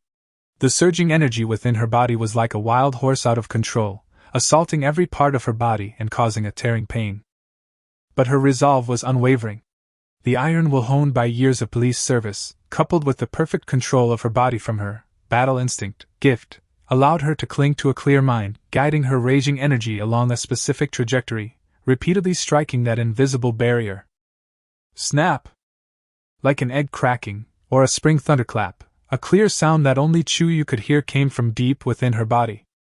The solid barrier was finally completely destroyed by the tremendous torrent of energy. Boom! A terrifying aura, 10 times more powerful than before, suddenly erupted from Chu Yu's body. A silver beam of energy shot up into the sky, even briefly dispersing the clouds. The sharp sword intent spread everywhere, causing those watching to feel a slight tingling sensation on their skin, as if countless tiny sword energies were passing through them. The beam of light lingered for several seconds before slowly dissipating. Chu Yu slowly opened her eyes, their gleaming light radiating like a physical substance. She gently clenched her fists, feeling the new, unstoppable power surging through her body like a river. An unprecedented sense of power and control arose spontaneously. The numbers on the watch on her wrist jumped clearly and finally stopped. Energy level, LV.10. Almost at the same time, a cold system announcement, resounding in the minds of all the survivors, sounded forcibly. Global announcement, congratulations to survivor Chu Yu, the first survivor to successfully reach energy level 10. This announcement is a tribute to your gratitude. The announcement was repeated 3 times in a row, like dropping a nuclear bomb on a calm lake, instantly detonating the global channel. What? Level 10! Someone has reached it! Chuyu? Is that the Chuyu who's in the top 3 on the battle power list? The battle goddess on Boss Suze's island? Oh my god! Someone actually did it! Boss, please help me. How did you upgrade? It's over. Everyone else has reached level 10, and I'm still struggling at level 4. Suze's forces are now extremely powerful. The world was in an uproar, with admiration, envy, jealousy, all kinds of emotions were rolling wildly on the channel. Outside the training grounds, Suze smiled with satisfaction. Lin Wei and Nan Gongwan hugged each other excitedly. All the members of the island erupted in thunderous cheers, feeling proud. Chuyu stood up, feeling the transformation within her body. Her battle instinct, talent had been elevated, gaining enhanced abilities like super perception prediction and energy blade inspiration. She looked at Suze, her eyes gleaming with confidence and determination. It worked. Suze stepped forward and said sincerely, "Congratulations! You're the world's #1 LV.10, you deserve it." Chuyu's breakthrough was like a powerful signal flare, announcing that Suze's team had gained a decisive lead in the LV.10 competition, and also laid the first solid foundation for the subsequent Second Temple exploration. Chapter 167: The Silver Empire's Response. A Ruthless Charge. The global announcement that Chuyu was the first to break through to LV.10 was like a loud slap in the face of Yin Hui, the leader of the Silver Empire. Waste! A bunch of waste! Yin Hui's roar echoed through the metal hall of the Empire's main island. Kneeling before him were a group of engineers and generals in white robes, each one utterly silent. Yin Hui's face was ashen, his eyes filled with anger and resentment. He had exhausted all the resources of the Empire and had already reached the peak of level 9. He had thought that with the Empire's technological prowess and the harvest from the temple, he would be the first to break through. Unexpectedly, that woman under Suze beat him to the punch. Why could she do it? We have the most advanced energy extraction technology. We have high-purity energy blocks obtained from the temple. Why are we still one step behind? Yin Hui slammed the energy report in his hand to the ground. Did someone slack off? Is there a problem with the technology? A chief engineer replied tremblingly. Alliance leader, calm down. According to our energy monitoring, the energy gathering speed in the direction of Suzy Island has increased abnormally recently, far exceeding normal levels. We suspect they may have fully activated the energy catalytic crystal, and the effect is even stronger than we expected. That crystal again! Yin Hui's eyes flashed with extreme greed and ruthlessness. Suze, it seems you are not willing to accept my toast and will have to pay the price. The extortion attempt failed, and the enemy had broken through first. What was the face of his empire? Could he still control the next temple exploration? A strong sense of crisis and desire for power drove Yin Hui to make a crazy decision. We can't wait any longer. He turned abruptly, looking at a laboratory at the back of the hall, sealed off by numerous energy barriers. The God-creating project must be accelerated immediately. No matter the cost, I want to see the Empire's level 10 warriors as soon as possible. Alliance leader, think again. Another experienced and prudent general quickly dissuaded him. Forced energy infusion is extremely risky. The recipient could very well suffer from damaged foundations, depleted potential, or even experience severe side effects like energy frenzy and loss of rationality. This is tantamount to forcing growth. Side effects? Yin Hui sneered, his eyes cold and cruel. As long as I can gain power, temporary instability and future costs are acceptable. What matters most now is power. Power enough to crush everything and control the temple. Follow my orders. Under his strong pressure, the Empire's God-making plan was carried out frantically in an almost cruel manner. A group of carefully selected warriors, absolutely loyal to the Empire and with excellent physical fitness, were sent to a specially designed energy infusion chamber.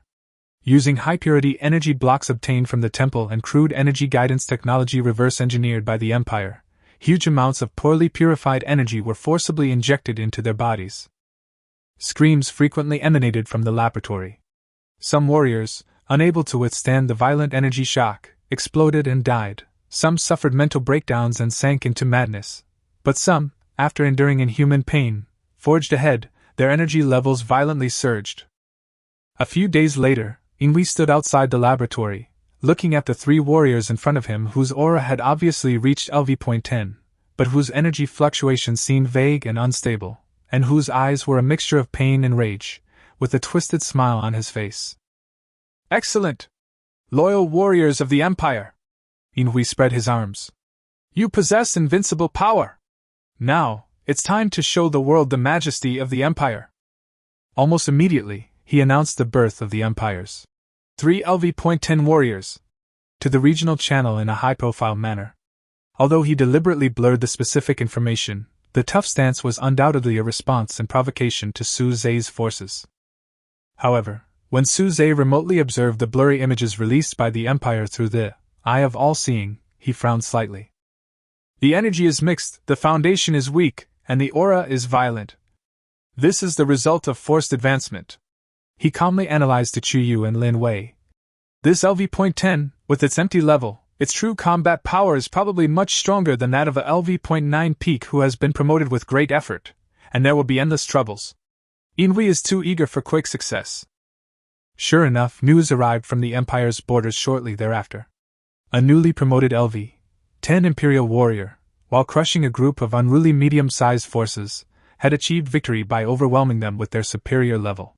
However, their fighting style was exceptionally violent and bloodthirsty, even causing accidental injuries to their own side.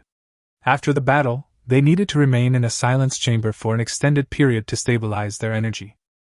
Inhui's ambition expanded rapidly under the stimulation of power. He began to send fleets to cruise the surrounding waters more frequently, tentatively provoking those forces that were unwilling to submit.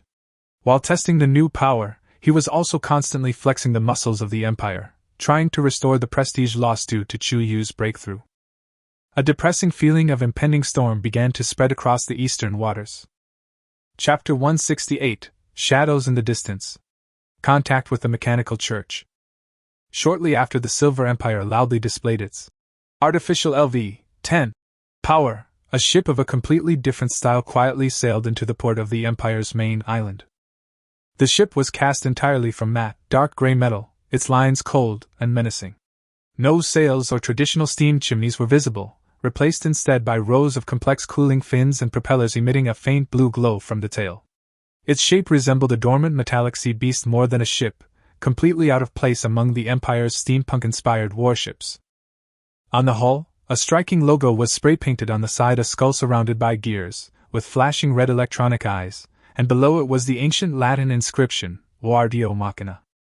At the dock, Inui personally led the team to greet them, with an imperceptible solemnity in his expression.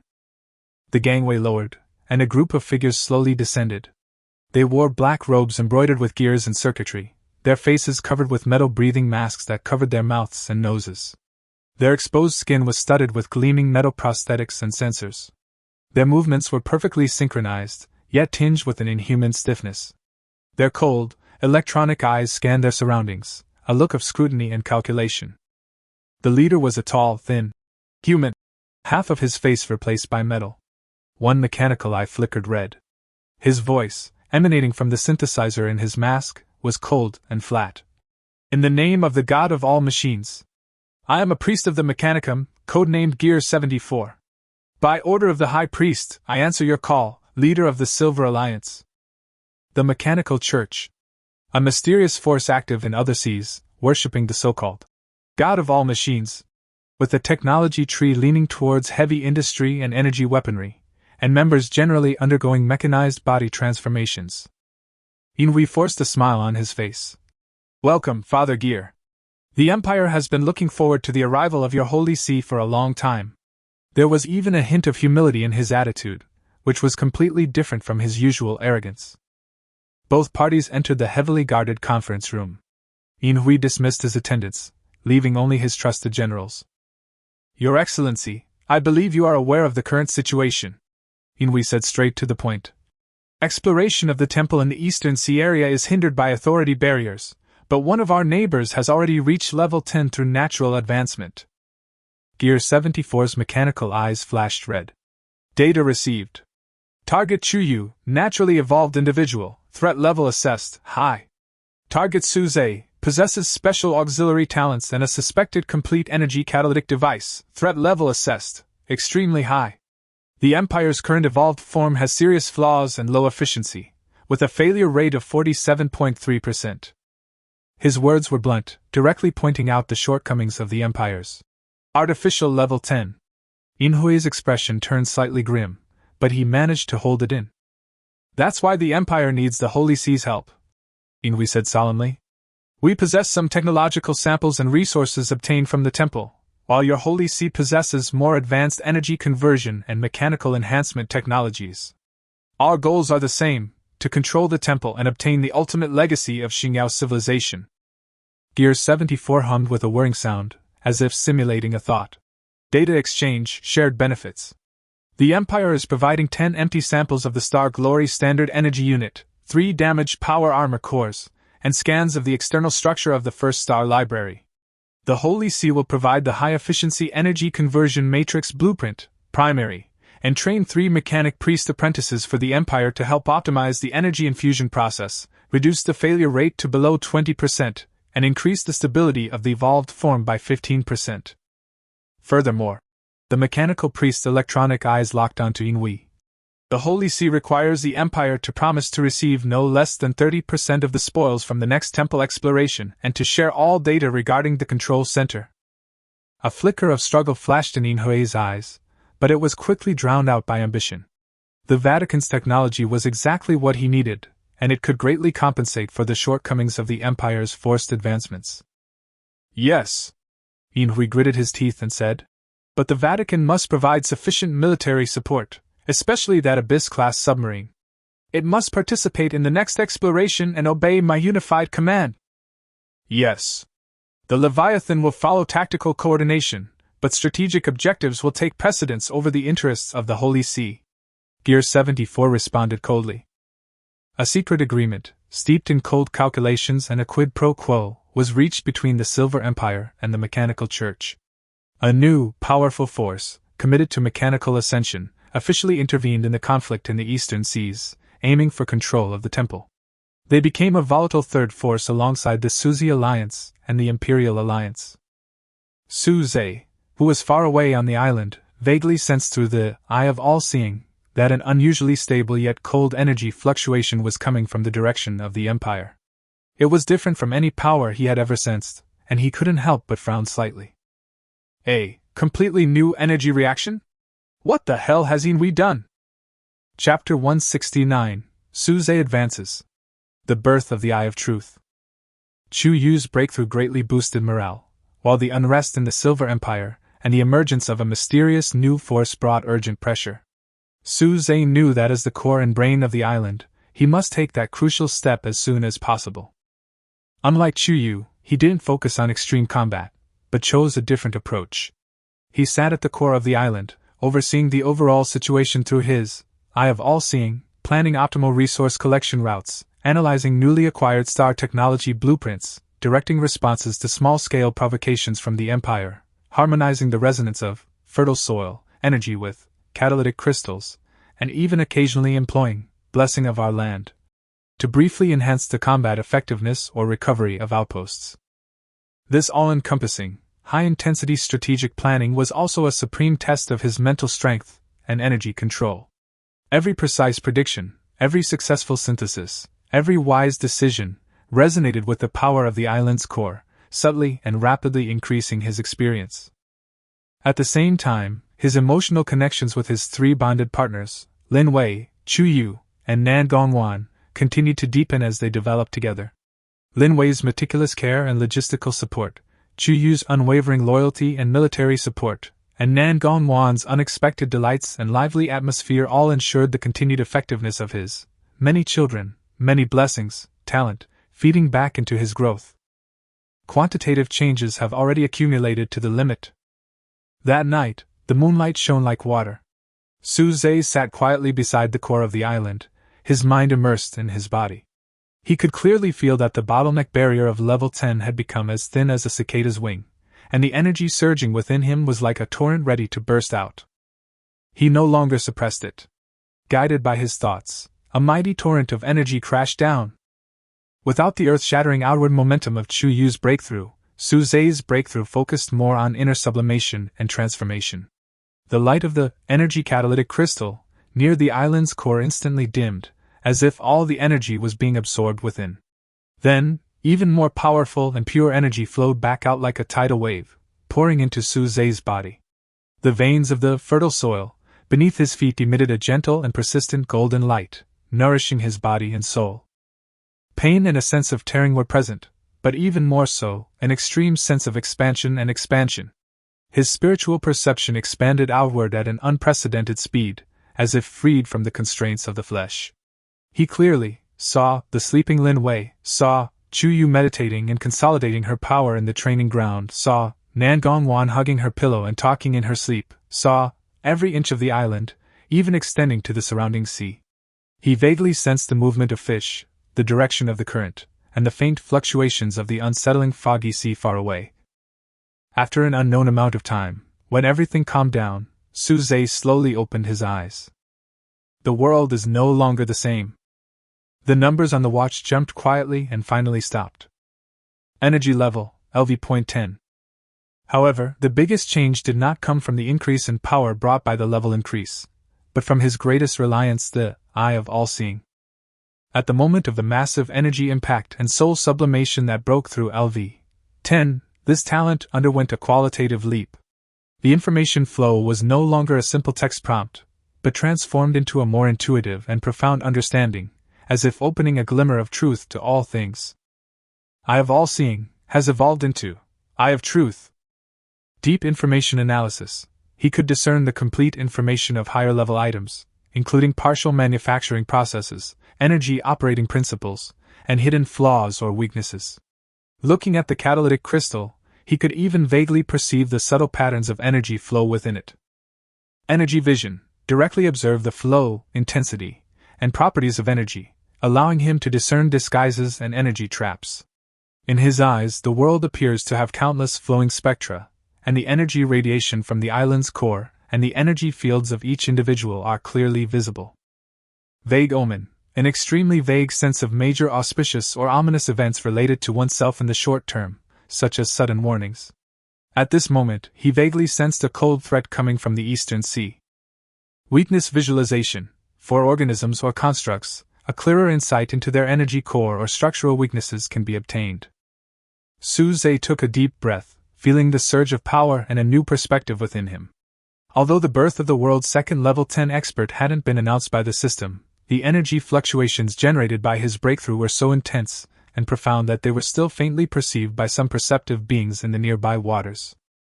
He stood up, his eyes seemed to be able to penetrate the wall and look into the distance. New eyes seeing a new world, it's really different. With a confident smile on his face, Su Zhe knew that he would have greater initiative in the next game. Chapter 170, Quartet Level 10. Second Exploration Opportunity. After Su Zhe reached LV.10, he immediately contacted Jean Lin of the Gold Chamber of Commerce through an encrypted channel. The two parties were now a secret alliance, and exchanging information was crucial. Congratulations to Island Master Su Zhe! What a double blessing! Jean Lin's voice was filled with genuine joy and a hint of envy. The strength of Su Zhe's power was a good thing for him. Congratulations, Su Zhe said with a smile. How is the progress on President Jin's side? He was referring to the ancient blood awakener that Jean Lin had mentioned before, who was secretly trained by the Chamber of Commerce. Jean Lin lowered his voice, unable to conceal his pride. Thanks to you, we've just succeeded. Xian successfully broke through last night. His aura is stable, and his abilities are extraordinary. He's absolutely incomparable to those defective products from the Empire. Xian, the Golden Chamber of Commerce's hidden level 10 expert. Almost at the same time, the Silver Empire couldn't wait to make a high-profile announcement. The Empire's leader Yinghui and his first general, Steel Jaw, had successfully broken through to LV.10. The news spread, sending shockwaves through the region. While many doubted the value of the Empire's breakthrough, the number of level 10 experts had apparently increased by 3. Su Zhe activated the Eye of Truth, attempting to remotely observe the images of Inhui and Steel Jaw released by the Empire. In his new vision, Inhui's energy fluctuations indeed seemed slightly soft and uncondensed, like a forcibly inflated balloon. The energy aura of the giant codenamed Steel Jaw was filled with a violent and unstable feeling, as if it could lose control at any moment, and its life force also seemed somewhat disordered. "It's really like forcing things to grow too fast," Suze sneered in his heart. At this point, the 4 LV.10 conditions for opening the temple's core control room have been met. Suze, naturally promoted, with a solid foundation, Chuyu, number 1 in the world, with strong combat power, Inhui, forced promotion by the Empire, with questionable strength, Xian, of the Gold Chamber of Commerce, mysterious and unpredictable, with peculiar abilities. Jean Lin once again took the initiative to take the lead and contacted Suze, Inhui and the representatives of the Mechanical Church, indirectly contacted through Inhui, as an intermediary, formally proposing to launch the second temple exploration plan. "Everyone, the time has come!" Jean Lin's voice echoed across the encrypted multi-party communication. "The 4-star messengers are already in place. The gates of the temple should be open to us. I suggest that we begin preparations for a second exploration immediately." Inhui responded immediately, his tone urgent and strong. "The Empire is already prepared. This exploration must be led by the Empire. We will provide the main fleet and cutting-edge technological support." He tried to bring the power of the Mechanical Church under his own leadership. Suze calmly retorted, "Leader Inhui, leadership is not self-proclaimed. Wasn't the lesson from last time profound enough? I believe that the most urgent task is to formulate a detailed exploration charter and benefit distribution plan, clarify the responsibilities and bottom lines of all parties, avoid repeating the mistakes of internal strife, and ensure that this time we can truly get to the heart of the matter." The representative of the Mechanical Church, the priest of Gear 74, interrupted with a cold voice. "The Church recognizes the principle of power first. Profit distribution should be based on contribution and the value of the data ultimately obtained. The Church demands the sharing of all raw data from the heart of the Arc Console. Furthermore, during the exploration, the safety of the Leviathan must be prioritized. It is the key to dealing with the Lord of the Deep." After a heated debate and a game of interests, a more formal, but also more fraught, agreement was reluctantly reached. The parties agreed. 1. 10 days later, assemble the fleet at the designated coordinates outside the Foggy Sea area. 2. During the exploration, put aside any disputes, unite against the outside world, and prioritize dealing with the temple defenses and the Lord of the Deep Sea. 3. After opening the core control room, all parties must not initiate the use of force to seize control and must first jointly interpret the information. 4. The loot distribution plan is tentative and will be negotiated after returning based on actual contribution. Obviously, this is very flexible. 5. The Mechanicus's Leviathan submarine is responsible for underwater surveillance and raids, and has a high degree of autonomous action. With the agreement reached, a tense and exciting atmosphere enveloped the 4 factions. The second exploration of the temple, a journey that hinged on the truth and the future, finally began. Suze ended the call and glanced at Chuyu, Lin Wei and Nan Gongwan beside him. "Get ready. This time, we're facing more than just temples and sea beasts." Chapter 171, Vatican Technology. Abyssal-class submarine. The 10-day period passed in a flash. The agreed-upon gathering area was located in a relatively calm area at the edge of the fog. When Suze's Morning Star arrived, accompanied by the escort fleet led by Chuyu, ships from other forces were already there. The Silver Empire's ironclad warship, the Imperial Glory, was the most striking. Larger than before, its sides boasted thick, additional armor. Its decks were lined with modified heavy guns, their muzzles gleaming with unstable energy. Thick black smoke billowed from its smokestacks, and the roar of its steam pistons could be heard from afar, brimming with the ruggedness and power of the industrial age. Silver, clad in brilliant silver power armor, stood proudly at the prow, unabashedly displaying the Empire's might. The flagship of the Golden Chamber of Commerce was a massive merchant ship that had undergone extensive modifications. Its sleek hull, richly inlaid with gold, exuded a sense of luxury and calculated design. While the deck lacked numerous weapons, it did boast several complex antennas and energy-sensing towers. A faint, almost imperceptible energy fluctuation enveloped the ship, golden scales proud, energy barrier stabilizer, operating. Standing at the side of the ship, Jean Lin nodded in Su Zhe's direction with a broad smile. Behind him stood a man shrouded in a gray cloak, his aura as calm as water. He must have been the newly promoted level 10 expert, Qian. However, what attracted everyone's attention the most, and even brought a sense of oppression, was the strange ship anchored behind the side of the Imperial fleet. Cast entirely from matte dark gray metal, its lines are cold and angular, unlike any known ship design. It lacks sails or massive steam chimneys, instead featuring a sleek armored hull, rows of slightly smoldering cooling fins, and two massive, currently inactive, but clearly extraordinary thrusters at its rear. Its form resembles less a ship and more a metallic behemoth lurking in the depths, silent yet radiating a chilling aura of danger. A striking symbol is spray-painted on the side of the hull, a skull with a gleaming, cold red electronic eye, surrounded by delicate gears. Below it is the ancient Latin inscription, Oardio Machina, mechanical sea. Is that the ship of the mechanical church? Chiyu stood beside Su Zhe, examining the strange ship sharply. Her combat instinct made her feel a strong threat from it. Su Zhe's expression was solemn, his eye of truth quietly activating. In his new vision, the ship's interior contained a highly concentrated and unique energy reaction. Its structural strength far surpassed that of the Imperial Glory, and it also contained various weapon system energy signatures that he couldn't immediately decipher. The energy core reaction is stable, with extremely high output power. The hull structure incorporates star alloy.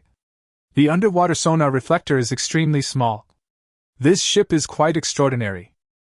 As if responding to the gazes from all sides, an armor plate suddenly slid open from the side of the submarine known as the Leviathan, revealing a thick, sensor-laden metal probe.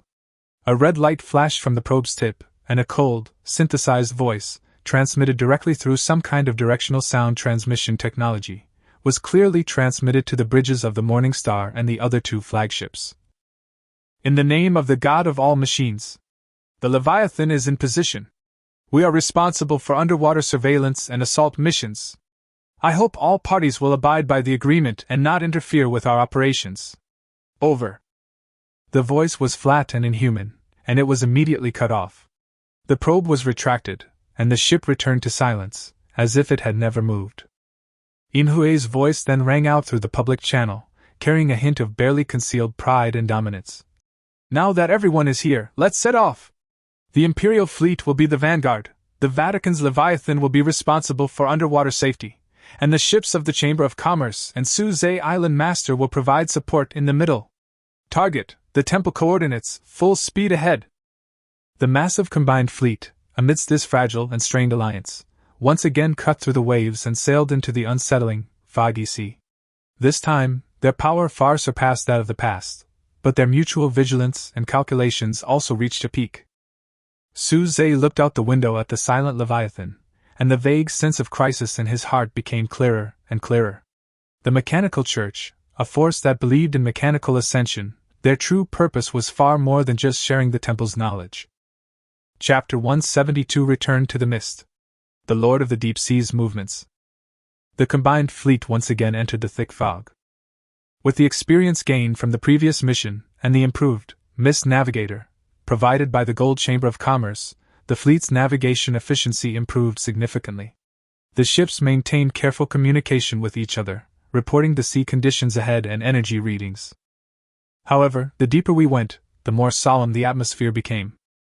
Su Zhe stood on the bridge of the Morning Star, his eye of truth fully activated. In his vision, the energy environment of the sea was even more chaotic and violent than before. What had once been an inert mist was now stirred by invisible hands, forming countless tiny energy vortices.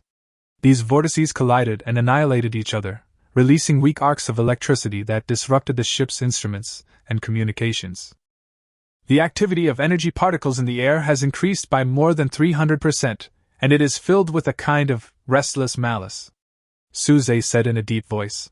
He shared the energy flow map observed by the Eye of Truth, with Chuyu and Kuwen next to him. Chuyu nodded slightly, her hand still on the hilt of the blade of radiance. I felt it too. A feeling of oppression, of being stared at, stronger than last time, more hateful. Her battle instinct was extremely sensitive to murderous intent and hostility, and was constantly sending her high-level warnings at this moment. Kowin nervously recorded the data, comparing it with the scattered information he brought back from the temple. This doesn't match the normal records of the energy field around the Xingyao ruins. It seems more like a violent disturbance in the biological energy field emitted by some powerful life form. It is it, Su Zhe said affirmatively.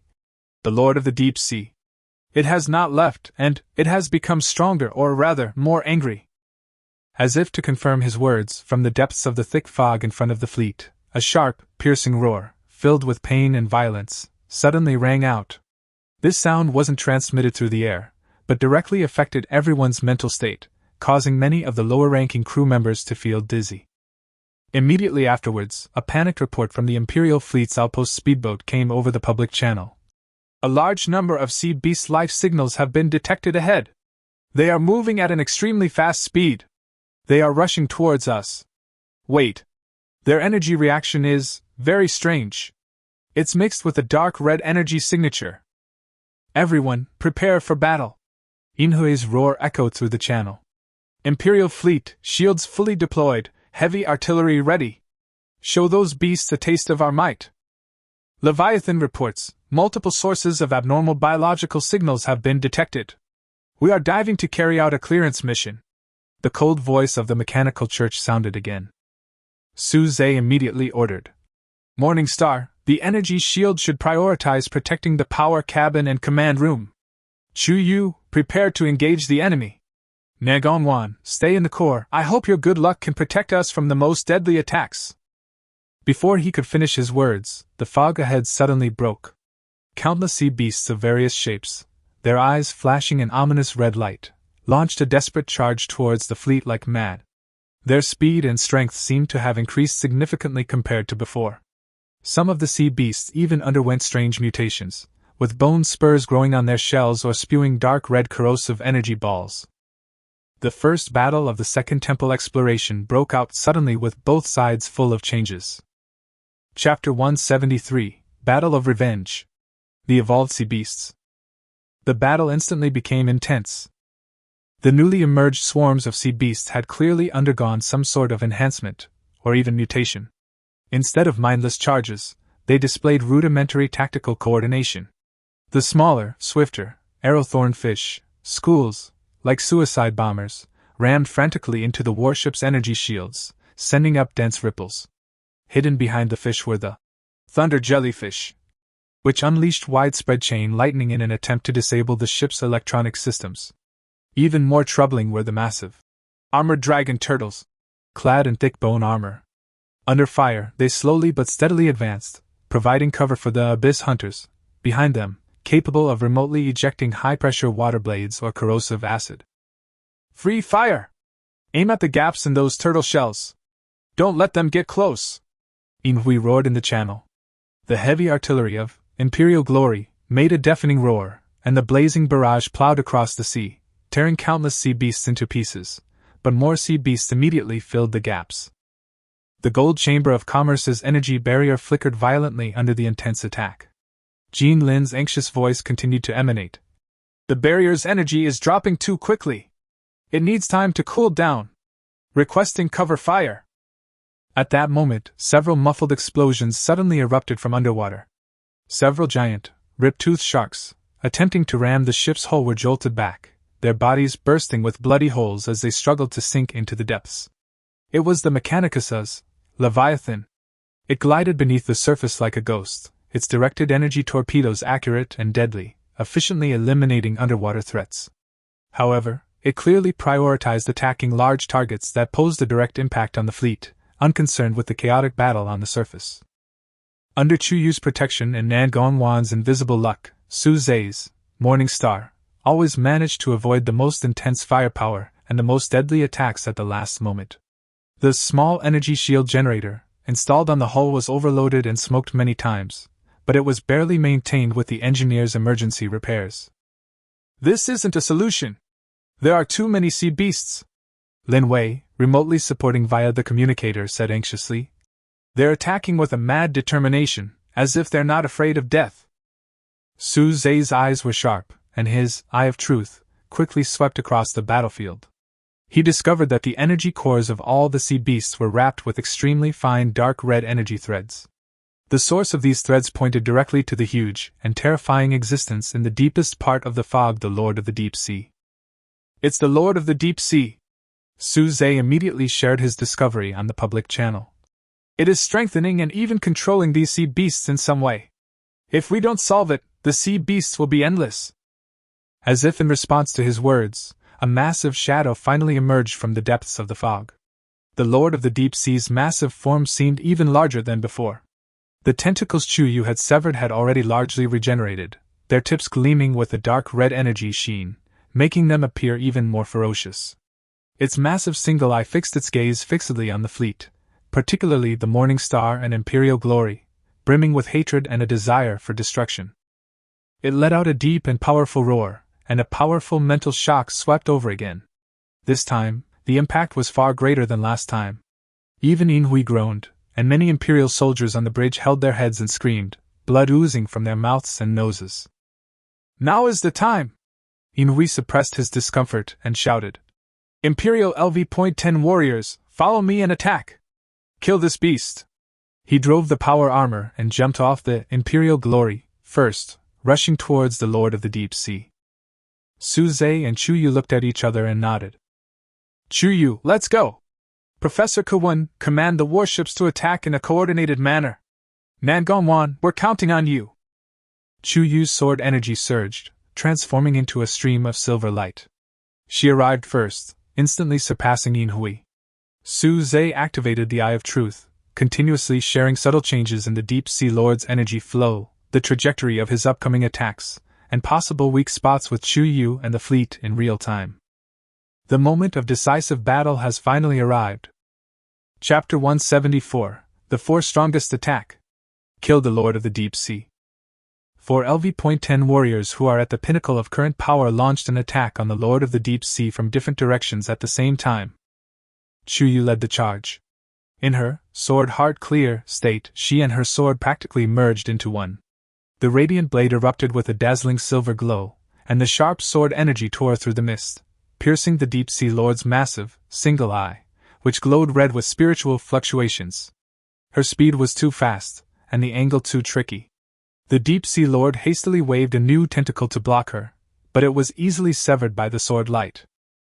Inhui, piloting his power armor, roared with momentum. Like a silver meteor, he smashed into the Deep Sea Lord's back, his power fist surging with a roaring wave of energy. Bang! With a dull thud, the Deep Sea Lord's thick scales were dented, splattering with fluid, but the damage wasn't fatal. Inhui's attack was powerful, but he lacked Chuyu's ultimate penetrating power and understanding of energy weaknesses. Just as the Deep Sea Lord roared in pain, his attention drawn to Inhui, the Xian of the Gold Merchant Guild, moved. Still shrouded in his cloak, his movements were indiscernible, but he slowly raised his hands. Instantly, the water surrounding the Deep Sea Lord seemed to come alive, suddenly becoming incredibly viscous. Countless invisible chains of seawater materialized, tightly wrapping around its massive body and flailing tentacles. While they couldn't hold it captive for long, they greatly restricted its movements, creating a valuable opportunity for Chuyu and Inhui to attack. Suze did not directly participate in the close combat. He stood at the bow of the Morning Star, and the Eye of Truth was running at an unprecedented speed. In his field of vision, the huge energy flow diagram of the Lord of the Deep Sea was clearly visible. Chuyu! The energy node at the base of the third tentacle on the upper left is the most unstable. Silver Shine! Attack the soft white flesh on its lower jaw. That's one of the organs it uses to absorb and transform energy.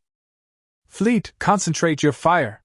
Aim for the junction of the 7th and 11th scales on its carapace, and attack continuously. His instructions were accurately transmitted to each attacker through the encrypted channel. Chuyu's sword light immediately turned and accurately pierced the node pointed by Suze, triggering a burst of energy explosion. Although Inhui was unhappy about being ordered around, he also realized the accuracy of Suze's instructions. He smashed the power fist into the Lord of the Deep Sea's jaw, knocking its head back violently. The fleet's artillery fire also followed Suze's guidance, concentrating its bombardment on one point, and finally succeeded in breaking the thick scales on the back of the Lord of the Deep Sea, which were comparable to alloy, revealing the wriggling flesh underneath. The Lord of the Deep Sea fell into an unprecedented frenzy. It struggled violently, stirring up monstrous waves. Dark red energy erupted from its body, attempting to break free from the water's constraints and shake off the besieging enemies. Its mental impact was like a physical storm, constantly impacting everyone's consciousness. The battle reached a fever pitch. Inhue's power armor was lashed by a tentacle, leaving a noticeable dent in the chest armor, and he spat out a mouthful of blood. A corner of Xian's cloak was torn, revealing a slightly pale face beneath. It was clear that the constant manipulation of the seawater had taken a toll. Even Chu Yu's breathing became slightly rapid, and the light on her blade of radiance dimmed slightly. Only Su Zhe remained calm and observed, commanding with precision. He even summoned the power of blessings from my earth to remotely bless Chu Yu briefly, restoring her strength and sword energy. Finally, with the four men's tacit cooperation, albeit calculated, and the fleet's relentless firepower, the dark red energy on the Deep Sea Lord's surface gradually dimmed, and its movements slowed. In its massive, single eye, the madness gradually gave way to a hint of fear and unwillingness. Chu Yu caught it when it stiffened for a moment due to pain. Shining light! Breaking evil! With a clear shout, she merged with the sword, transforming into an extremely concentrated silver beam of light, like the first ray of light at dawn that penetrated the darkness, instantly piercing through the huge single eye of the Lord of the Deep Sea and exiting from the back of his head. The Lord of the Deep Sea's massive body suddenly stiffened, and then it let out an earth-shattering wail filled with pain and despair. All of its tentacles drooped helplessly, and its massive body slowly sank into the sea, splashing a final wave of blood and waves. The fog seemed to become thinner with its death. On the sea, all that remained were the wreckage of the combined fleet's ships, the wreckage of countless sea beasts, and the gasps of the survivors. The Lord of the Deep Sea, the nightmare that lurked at the entrance of the temple, was finally killed. Chapter 175, The Temple Reopens. The Loose Seal. The aftermath of the Lord of the Deep Sea's death gradually subsided. The suffocating feeling of mental oppression receded like a tide, and the group of sea beasts that had been madly attacking the fleet seemed to have lost their backbone, becoming confused and bewildered. They were quickly defeated and scattered by the combined fleet's firepower. The sea was thick with the stench of blood and the scorching smell of energy overload. Each warship sustained varying degrees of damage, and the crews were frantically repairing and treating the wounded. A Silver Empire frigate, heavily targeted, was half sunk, and abandonment efforts were underway. The Mechanicus's Leviathan resurfaced, its hull bearing deep claw marks and corrosion marks, evidently demonstrating the equally ferocious underwater battle. The energy barrier of the Golden Chamber of Commerce has been overloaded and extinguished, and Jean Lin is distressfully ordering his men to replace the expensive energy core. Su Zhe's Morning Star, thanks to a combination of luck and precise command, sustained relatively minimal damage. Chu Yu returned to the deck, her face slightly pale, but her eyes still sharp. She quickly swallowed one of Lin Wei's specially crafted vitality berries to restore her depleted strength. Su Zhe continued to scan his surroundings with his eye of truth, alert to any potential mishaps. Finally solved. Jean Lin's voice of a long sigh was heard on the public channel, with fatigue that was hard to conceal. Humph, we've wasted too much time. Inhue's voice remained firm, but a hint of weakness could be heard. His power armor was severely damaged. Hurry and confirm the entrance to the temple. The Empire's soldiers need to rest. As if in response to his words, right in the center of the sea where the Lord of the Deep Sea sank, the fog began to swirl faster, forming a massive vortex. At the center of the vortex, the seawater seemed to be pushed back by an invisible force, and the magnificent, damaged, yet still exuding an ancient aura, starry temple slowly rose from the seabed again. Unlike last time, the previously stable energy seal surrounding the temple now flickered, like a light bulb with poor electrical connections. Countless tiny arcs of electricity danced and flickered between the runes on the temple's surface, occasionally lashing uncontrollably onto the surrounding sea, stirring up puffs of steam. The massive energy gate at the entrance was even more unstable, its light sometimes blinding, sometimes dimming, and even showing subtle spatial distortions at its edges. Eye of Truth feeds back a large amount of dangerous information flow.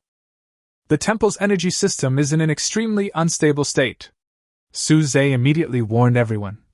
The external defense system may have partially failed or mutated, but the activity of the internal energy traps and automatic defense systems may have increased significantly. The stability of the energy gate is extremely poor, and the risk of passing through is very high. Jean Lin's voice followed, carrying the caution of a scholar. Island Master Suze is absolutely right. Based on the fragmentary information I've been able to decipher, this state is likely a sequelae of the last core overload, and may even mean that the temple's self-destruction program is being activated at an accelerated rate. We must hurry! Inui, however, was impatient. The greater the risk, the greater the opportunity. Instability means the defense may be weaker. The Imperial fleet will be responsible for stabilizing the energy gate. All elites, prepare to enter immediately. The representative of the Mechanical Church interrupted again with a cold voice. The Leviathan requires urgent repairs, and entry will be delayed. The Mechanical Church team will accompany the Empire. Priority will be given to obtaining the data from the heart of the Arc Console. Suze and Chuyu looked at each other and nodded. Although the risk was huge, the arrow was on the string and had to be shot. Morning Star, release the landing craft. First Echelon, follow me in. Suze gave the order decisively. The elite exploration teams of the four major forces, the Mechanical Church is temporarily affiliated with the Empire, did not have time to fully rest, and boarded small boats and headed towards the extremely unstable energy gate that seemed to be on the verge of collapse at any time. The temple's gates, in a dangerous and urgent atmosphere, once again opened to explorers. The real challenge had just begun. Chapter 176, Second Entry into the Temple. Mutations and Traps. The joined elite team once again passed through the extremely unstable energy gate. After the familiar dizziness and tearing feeling, the scene inside the starry temple that came into view was even more heart-pounding and desperate than the first time. The air was filled with the pungent smell of ozone, the burnt smell of melted metal, and an indescribable, strange smell, like a burned circuit board covered in blood. The energy bands that should have flowed in a serene, orderly blue now flickered like a dying person's electrocardiogram, flickering on and off, illuminating the twisted, dilapidated corridor, riddled with cracks and burns, with a bizarre brilliance, as if tucked into a never-ending nightmare. The pale blue arcs of energy leaking out of control, like countless uncontrolled, malicious snakes, darted and leaped randomly across the walls, the ground, and even the air, emitting teeth-grinding crackling sounds and leaving charred marks on the solid star alloy, deep enough to reveal its internal structure. The gravity field in some areas seemed to have been catastrophically disrupted. Tiny metal fragments, solidified energy droplets, and even the remains of unknown creatures were suspended in the air against common sense, like insects trapped in amber, spinning and colliding slowly and irregularly, revealing an eerie and dead silence. In the distance, the dull thud of collapsing structures echoed like the temple's dying wail, one after another, creeping closer and closer. Each tremor caused the already unstable ground beneath their feet to tremble violently, sending debris cascading down. The entire temple felt like a giant entering its final phase, uttering a final spasm of agony and madness. Everyone be careful! The energy environment is extremely unstable. The laws of physics may be partially ineffective. Suze warned sternly, his eye of truth operating at full power. His field of vision was filled with a vast, constantly refreshing stream of red danger markers, the information flow nearly overwhelming his consciousness. The energy fluctuations of the trap have become chaotic and aggressive. Many defense mechanisms may have undergone unpredictable changes due to core overload. The attack mode and trigger conditions cannot be inferred by common sense. Follow my instructions and don't make a single mistake. As soon as he finished speaking, an Imperial advance team, eager to seize the credit, was attempting to quickly pass through a seemingly peaceful corridor when the intricately patterned metal tiles beneath their feet suddenly, and without warning, transformed into a fiery, viscous, bubbling mire of energy. Their shrill screams were instantly drowned out by the terrifying sound of engulfment. 2 Imperial soldiers, unable to even struggle, were melted, armor and all, into a seething, foul-smelling mixture of molten iron and organic matter. From the nearby wall, several rapidly spinning, jagged, dark metal drills suddenly erupted. With a piercing roar, they instantly reduced another soldier, who had attempted to throw a rescue line, to a cloud of blood and minced meat. Back off! Idiot! Don't you understand the order? Inhui was shocked and angry. He roared and ordered the team to stop advancing. His face was extremely ugly. He was saddened by the loss and felt that he had lost face. Almost simultaneously, a previously sealed maintenance gate on the side was violently ripped apart, and out poured a horde of extremely bizarre, sanity-destroying defensive structures like a tide. They no longer held a uniform design, but rather resembled nightmare creations forcibly spliced and fused together by some force. Some sported the compound eyes of a scout bee but the hideous body and stinger of a giant scorpion. Others resembled rotting metal zombies, dragging their broken bodies sizzling with electrical sparks, their joints twisted at unnatural angles, their eyes flashing with a chaotic, violent red light. They emitted a piercing cacophony of metallic friction and biological hisses, indiscriminately charging at every living thing within sight. The purification protocol is still being implemented, and it has a higher priority. These guards are crazy. Completely crazy. Jean Lin's voice was filled with unconcealable fear.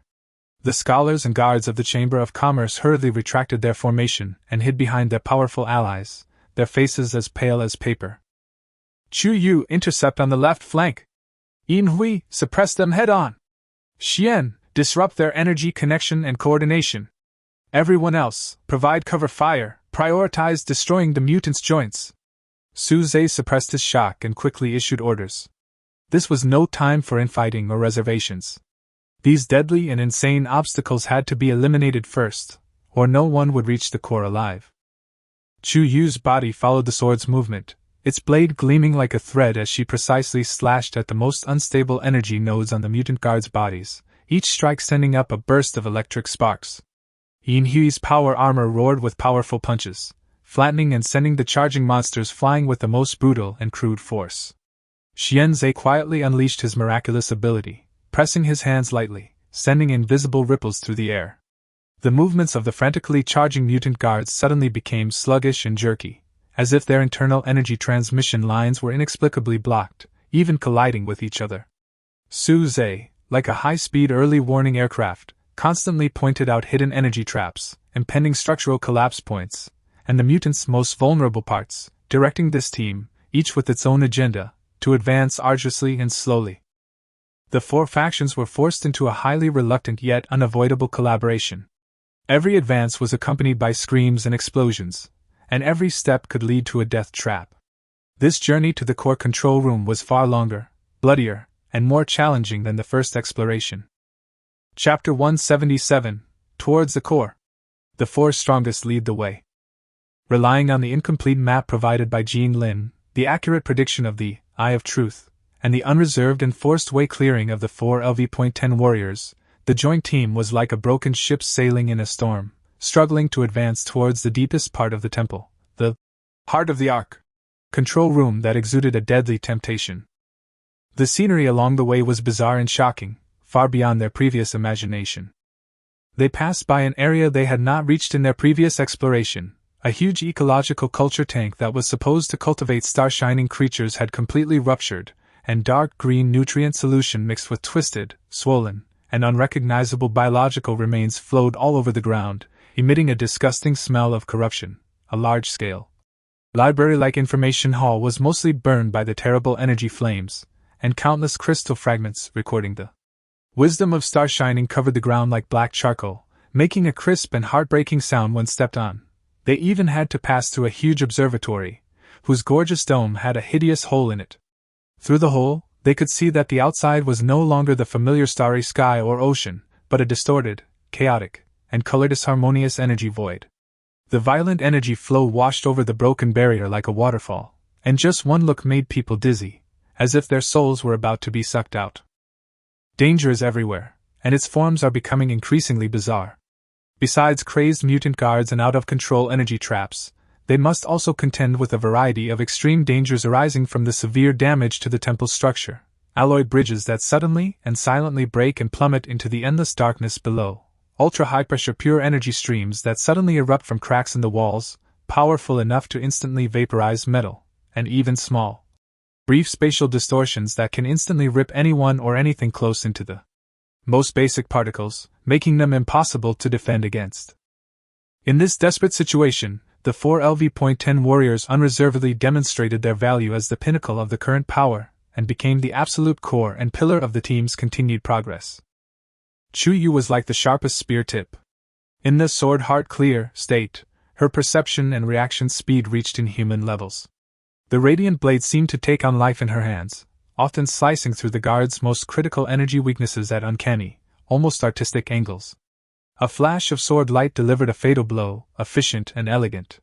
Her sword energy could even briefly split the raging energy storm, creating a relatively safe passage for the team. That clear sword light became a ray of hope for everyone. Inui, relying entirely on the formidable defense and crushing force of his power armor, shouldered the heavy responsibility of frontal assaults and the destruction of obstacles. While his technique was far less refined than Chu Yu's, his powerful attacks often achieved the effect of overwhelming skill. His heavily armored shoulders could forcibly slam open a half-fallen gate, and his powerful fists could shatter massive debris or large guards blocking his path. Like a human tank, he blazed a trail for his team. Xian's abilities are the most mysterious and unfathomable. He seems to have a natural affinity with the energy and environment around him. Sometimes he can condense free water molecules in the air into tough chains, temporarily trapping powerful enemies. Sometimes he can dispel oncoming chaotic energy attacks with a wave of his hand, deflecting them. Even when the entire passage ahead suddenly collapses, he can instantly draw coolant leaking from nearby pipes to freeze a temporary ice bridge across the abyss. His presence greatly alleviates the team's stress in various extreme environments, his methods ingenious and efficient. Su Zhe, on the other hand, was the team's indispensable brains and eyes. His eye of truth was perceptive and discerning, constantly sharing information about the overall danger level of the path ahead, the real-time weaknesses of different enemy types, and unusual energy fluctuations and directions in real time with the three key combat forces and the team commanders. In the most chaotic and desperate moments, he always relied on his superior calculation ability and overall perspective to make the most accurate and cost-effective decisions, guiding the team to find a glimmer of hope from the most desperate situation. He even managed to distract himself by mobilizing the power of Blessings of Our Land to slightly enhance the penetrating power of Chu Yu's sword energy from a distance, pushing the efficiency of this makeshift team to the limit. Even so, progress remained excruciatingly slow. Every step forward could cost lives. The forces brought in by all sides were steadily dwindling, and an atmosphere of oppression and despair enveloped everyone like a thick fog. Only the four strongest figures remained standing, supporting their final faith. Turn left. The third fork. The energy signature there is closest to the description of the control center corridor in ancient documents. Jean Lin shouted through the communicator, his voice slightly distorted and hoarse due to excitement, fear and continuous energy interference.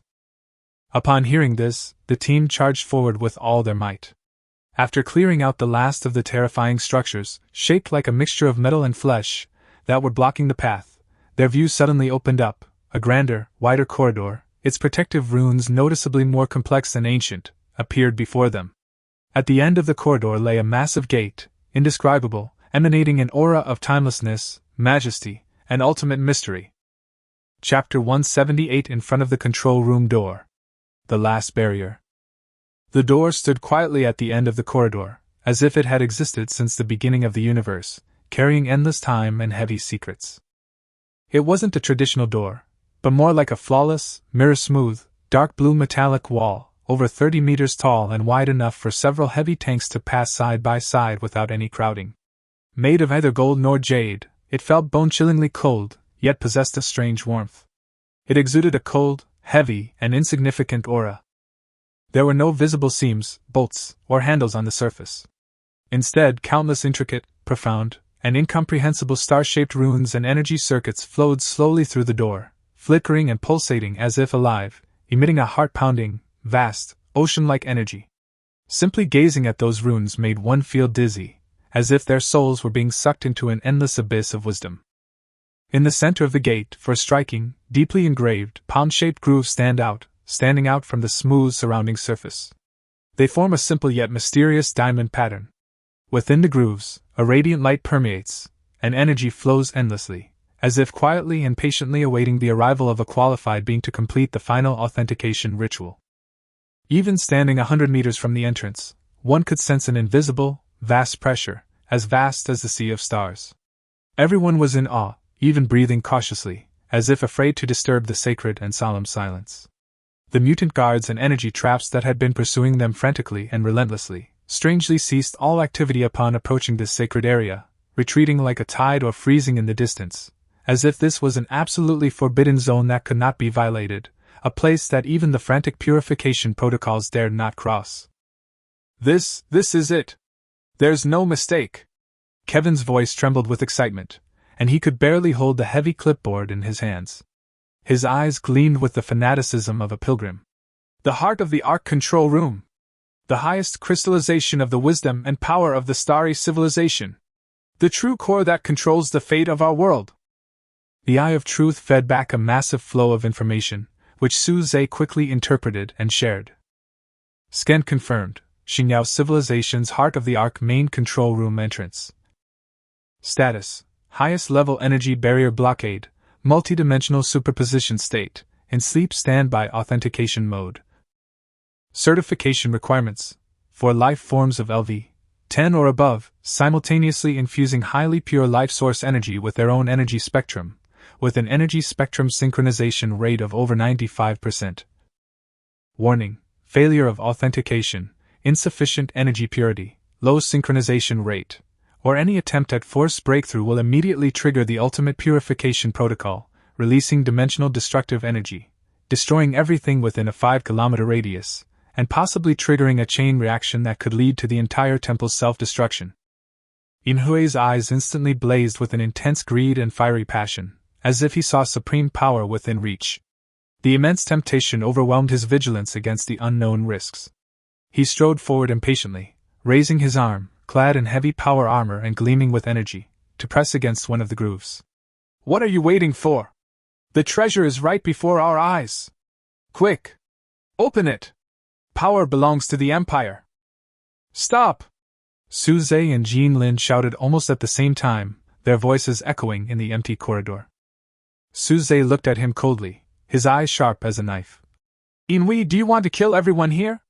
The prompt requires synchronous energy injection. You rushed in first. Do you want to take it all for yourself, or do you want to immediately trigger that damn ultimate defense and let everyone be buried with you? Jean Lin also hurriedly took a few steps forward, his tone hurried and serious. Lord Inui, please be patient. We must strictly follow the requirements of Xingyao Civilization. The four of you must do it at the same time. Any mistake may lead to our destruction. This is not a joke. Xian behind him also took a step forward slightly, his gray robe fluttering in the wind, and a calm but not to be ignored pressure silently spread out, showing his position. Inhui's movements froze in midair, his face turning grim, then pale. He knew the risks, but he was blinded by the ultimate temptation within reach and his swollen ambition. Under the watchful and disapproving gazes of the crowd, he withdrew his arm in frustration, his metal glove creaking as he snorted. Humph! Hurry up then! Don't dawdle! Get in position! His tone was filled with resentment and anger. Su Zhe, Chu Yu, Yin Hui, and Xian each stepped forward according to the diamond-shaped grooves and stood before the fateful door. Their expressions were extremely solemn, and their breathing unconsciously slowed. They knew that the next moment would determine the ultimate outcome of this exploration, and perhaps even the future of this island world, and all the survivors. Everyone's eyes were fixed on the four glittering grooves on the palm. The tense atmosphere in the air was almost solidified into substance, and you could hear a pin drop. Chapter 179: Energy Synchronization. Undercurrent Surges. The four men stood in separate positions, gazing at each other. Each could see in the other's eyes the unconcealed solemnity, the vigilance, and the calculations hidden deep within.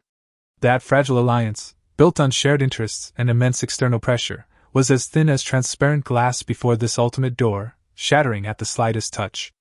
The energy in the air seemed to sense the tension, trembling subtly, like a buzzing sound. Listen to my instructions, Suze said in a deep voice. His voice, slightly enhanced by the spiritual power of the Eye of Truth, carried a strange soothing power that could penetrate the restlessness of the soul and an unquestionable authority, which was clearly transmitted to everyone's ears. I will count down to 3. After 3 counts, I will simultaneously and steadily inject highly pure life energy into the groove. Pay attention to the precise control of output power and energy purity. Be sure to maintain absolute synchronization and unity of mind and body. Chuyu Inhui Xian, one final confirmation, are you ready? Chuyu nodded slightly, her eyes clear and resolute, like polished ice, free of distractions. Xian, shrouded in a gray robe, couldn't discern his expression, but his aura became as calm as water, as if blending seamlessly with the surroundings. He also nodded slightly. Inhui spat impatiently, his power armor emitting a gentle hydraulic hum.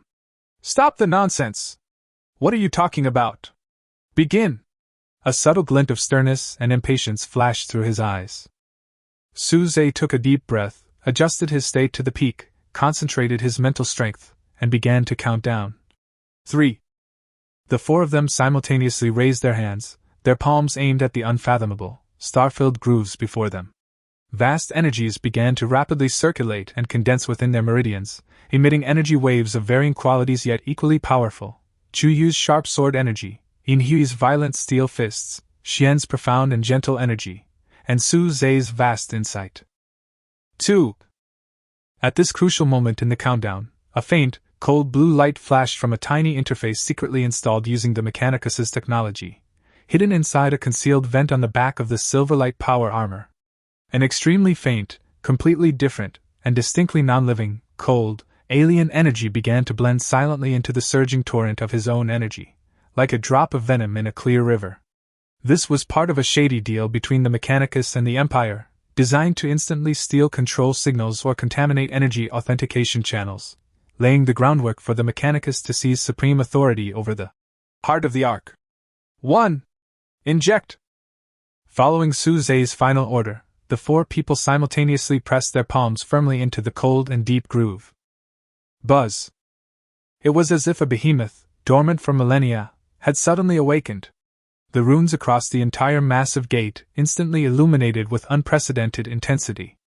A vast, star-studded, and unparalleled energy flow, like the Milky Way bursting its banks, surging and surging along the gate's incredibly complex circuits, emitting a deafening roar that seemed to emanate from the depths of the soul. All the energy flows ultimately converged at the center of the gate. The four palm grooves erupted with dazzling light like miniature suns, greedily and efficiently absorbing the pure life energy injected by the four. At the moment when the energy docking is completed, the Eye of Truth suddenly sounded a sharp, soul-piercing alarm. Su Zhe clearly saw that within the four surging energy streams, within the Inhui stream, a tiny, yet glaring, discordant, cold, mechanical alien energy had mingled. It was attempting to reverse course along the energy channel and contaminate the entire authentication system. Inhui! You're courting death! Su Zhe instantly erupted in rage, his thunderous roar echoing across the encrypted channel. Without hesitation, he fully mobilized the power of Blessings of My Land, not only madly enhancing his own energy to make it even more pure, majestic, and indestructible, but also channeling a gentle yet incomparably tenacious spiritual force that instantly transcended space, precisely connecting Chu Yu and Xian's minds, transmitting danger signals and response strategies as if instinctively. Chu Yu's reaction was as fast as lightning, almost relying on her fighting instinct and absolute trust in Su Zhe. The moment she received the blessing and warning, a cold light flashed in her eyes, and she gave a delicate cry. The pure sword intent of sword heart clear, in her body poured into the groove without reservation. The pure and sharp sword energy with the ability to cut through illusions was like a tiger out of the cage, forcibly rushing along the energy channel towards Inhui, and accurately cutting at the alien energy.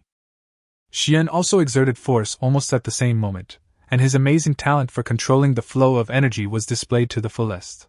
It was not a head-on attack, but a clever guidance, deflection, and alienation of it, like the most brilliant Tai Chi master. In the complex network of four intertwined energies, he instantly separated Inhui's alien energy from his own pure and peaceful water-based original energy, and with the help of Chu Yu's domineering sword energy, he cleverly and resolutely forced it back, pushing it back towards Inhui himself. Inhui was caught off guard, groaning violently, his face instantly flushed red. He had never expected Su Zhe's perception to be so incredibly sharp, nor had he expected Chu Yu and Xian to react so quickly, in sync, and with such sharp and effective counterattacks. Under the combined suppression and repulsion of the three powerful men, his carefully concealed alien energy not only could not advance even a little bit, but was instead subjected to a strong backlash.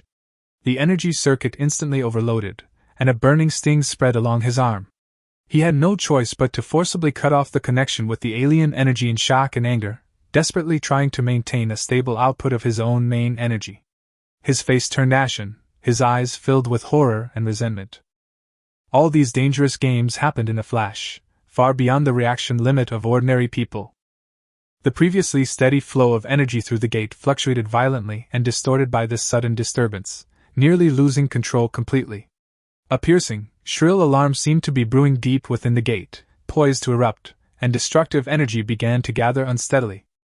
Veins bulged on Suze's forehead, and fine sweat oozed out. He pushed the eye of truth and his mental strength to an unprecedented extreme. He frantically calculated, adjusted, and balanced the four energies that had become restless again. Hold steady! Keep your mind focused! The synchronization rate cannot drop. Otherwise, all previous efforts will be wasted and everything will be over.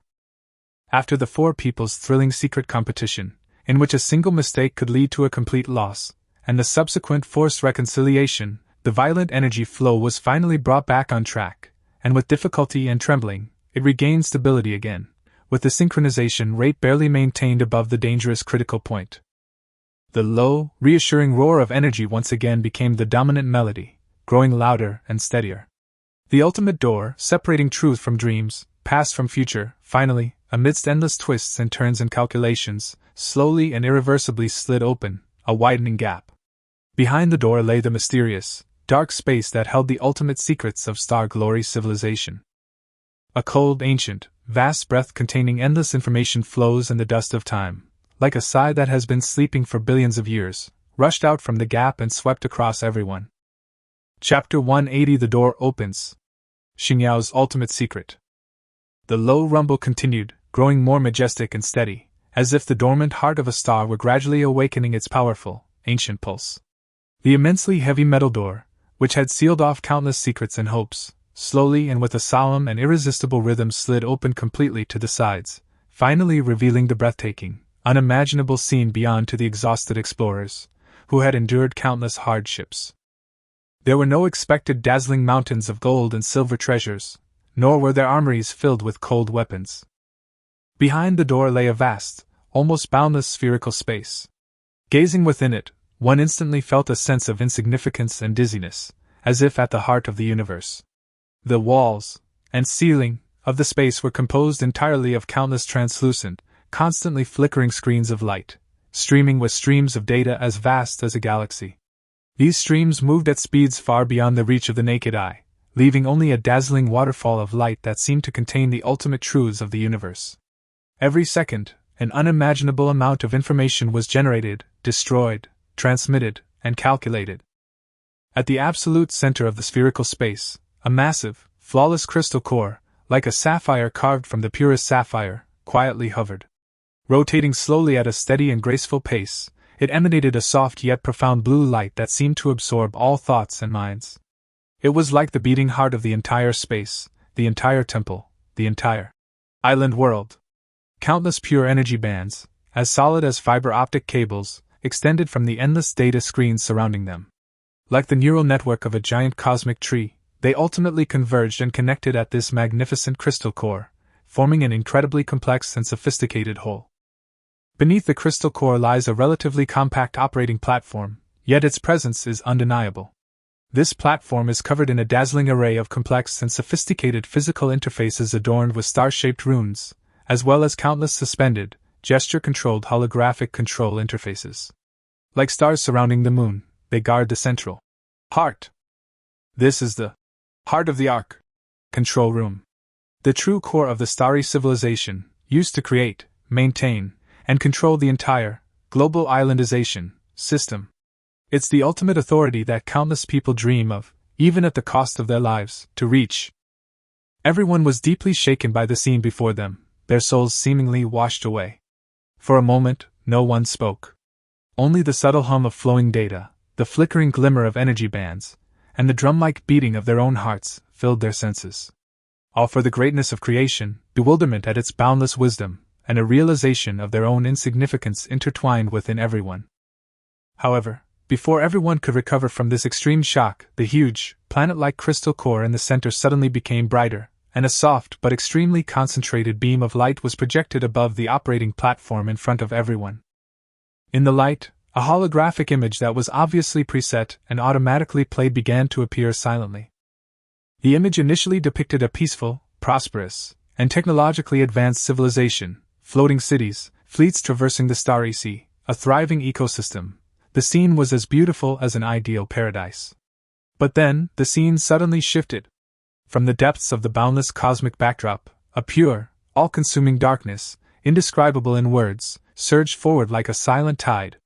It wasn't simply a destructive force, but a terrifying force that utterly annihilated all matter, energy, space-time, and even the very concept of existence, reducing it to absolute nothingness. Stars extinguished before it like candles in the wind, and the very fabric of space shattered and crumbled like glass. The void annihilation. Next to the image, a cold and desperate star-shaped text appeared, deciphered by Kevin and the scholars of the Golden Chamber of Commerce almost simultaneously in trembling voices. The most powerful fleets of the Xingyao civilization were vulnerable to this force, shredded and devoured like paper boats. The beautiful home planet was eroded, disintegrated, and reduced to nothingness by the endless darkness at a speed visible to the naked eye. In the civilization's final, desperate moments, images revealed that Xingyao's top scientists had launched an unprecedented, maddening, and tragically ambitious plan. The Ark Project. Instead of building a huge spaceship to escape, because observations show that this annihilation tide will eventually sweep across the entire known universe, leaving nowhere to escape, they used up all the remaining resources of civilization, captured most of the energy of a star, and constructed a huge special dimensional barrier world that can simulate the original Earth environment, and uploaded the consciousness of all survivors, as well as biological samples and civilization databases that are preserved as much as possible, to this simulated world, which is the island world they are in now. This is not a heartless game played by gods, nor is it an indifferent experimental field of advanced civilizations. This is the ultimate refuge that must be built under extreme conditions for the continuation of civilization. A cruel yet highly effective mechanism for selecting and accelerating the evolution of civilization. The goal isn't to toy with life, but to, under extreme survival pressure, force individuals to reach their full potential, select individuals and civilizations that are strong, adaptable, and collaborative enough, accumulate strength, and sharpen their blades, hoping that one day in the future, when the void disaster truly approaches this refuge, they will have even the slightest ability to respond. Behind all the struggles, battles, upgrades, and expansions, there is a profound and tragic purpose. The console's light screen clearly displayed the system's real-time parameters: world barrier strength, level 5, complete isolation/stealth mode, resource allocation mode, competition/pressure evolution, final management authority, locked, Watchman protocol pending activation. There was even a terrifying option with a red and black warning box: terminate system, warning, consequences unknown, may cause dimensional collapse. The truth is so cruel, so heavy, and so full of the last courage and wisdom that a civilization can burst out at the end of the world. All who witnessed this fell into a deathly silence. Previous ambitions, greed, intrigue, and life and death struggles seemed so insignificant, ridiculous, and even pathetic in the face of this vast civilizational survival plan and the terrifying cosmic catastrophe. Inui opened his mouth, the greed and fervor in his eyes replaced by immense shock and bewilderment, as if the scepter he'd long pursued had suddenly become a hot potato. Jinlin muttered to himself, unaware of the priceless precision instrument in his hands dropping to the ground with a clatter. A dull expression remained on his chubby face. Even Xian, who had always been aloof and indifferent, seemingly unmoved by anything, seemed to tremble slightly beneath his gray robe, as if he had been struck by some inexplicable shock. Suze took a deep breath, feeling a chill running down his spine and an indescribable heat surge through his chest. He looked at the massive crystal core and the operating interfaces gleaming with the last flames of civilization, and his heart was filled with turmoil, unable to calm down for a long time. It turns out that all of this, the sudden global catastrophe, the island survival, the fishing and synthesis, the escalating struggles, the intrigues, and even the wars between islands, is actually aimed at coping with such a grand and terrifying future. All their efforts and struggles are just a design part of this grand narrative. Now, they hold the keys to some of the world's privileges, standing at the crossroads of civilization. What will they choose? Will this heavy truth unite humanity, or accelerate its division? Chapter 181, The Great Screening. The Weight of the Truth. Dead silence. Inside the control room, the only sounds left were the faint hum of the giant crystal core slowly spinning and the visual echo of the endless streams of data rushing across the surrounding light screens. The holographic image that revealed the truth had finished playing and finally stopped on a star map, a planet model carefully wrapped in a light blue barrier, surrounded by countless approaching, desperate dark tides representing void annihilation. Arc Project continuation of the spark screening and evolution. These cold, star-studded characters, like the heaviest shackles, shackled the souls of every witness. It turns out the world they struggle to survive in isn't a chessboard played by gods, nor a testing ground for advanced civilizations. Instead, it's a tragic and brutal refuge constructed by a civilization at the end of the world, with all its might. The so-called global islanding, the so-called upgrades, talent, competition, all serve a single purpose: to rapidly select and foster sufficiently powerful individuals and civilizations under extreme pressure, hoping that one day in the future, when the cosmic catastrophe known as void annihilation finally finds its home, there will be even a glimmer of hope for resistance or survival. The truth was so vast, so weighty, that for a moment, everyone was speechless. Ambition, greed, hatred, these emotions that had filled hearts not long ago now seemed insignificant and ridiculous in the face of this grand narrative that hinged on the survival of entire civilizations. The muscles on Inhui's face twitched. The supreme power he had sought now seemed like a hot potato, a huge responsibility that carried the fate of an entire race. This made him feel suffocatingly apprehensive and a hint of resentment. He would rather it were just a treasure he could plunder at will. Jean Lin slumped to the ground, even forgetting to pick up the instrument he cherished so dearly. A dull, bewildered expression remained on his fat face. He had spent his entire life pursuing knowledge and wealth, but he had never imagined that the end of knowledge would reveal such a despairing truth. Xian's body, enveloped in a gray robe, trembled slightly, as if a huge rock had been thrown into the long silent lake of his heart. Chuyu gripped the blade of radiance so tightly that her knuckles turned white from the strain. She had once been a guardian of order, but now she learned that the very order of the world was a cruel test for survival. She looked at Suze with a complex expression, searching for some kind of anchor. Kevin's eyes were filled with tears.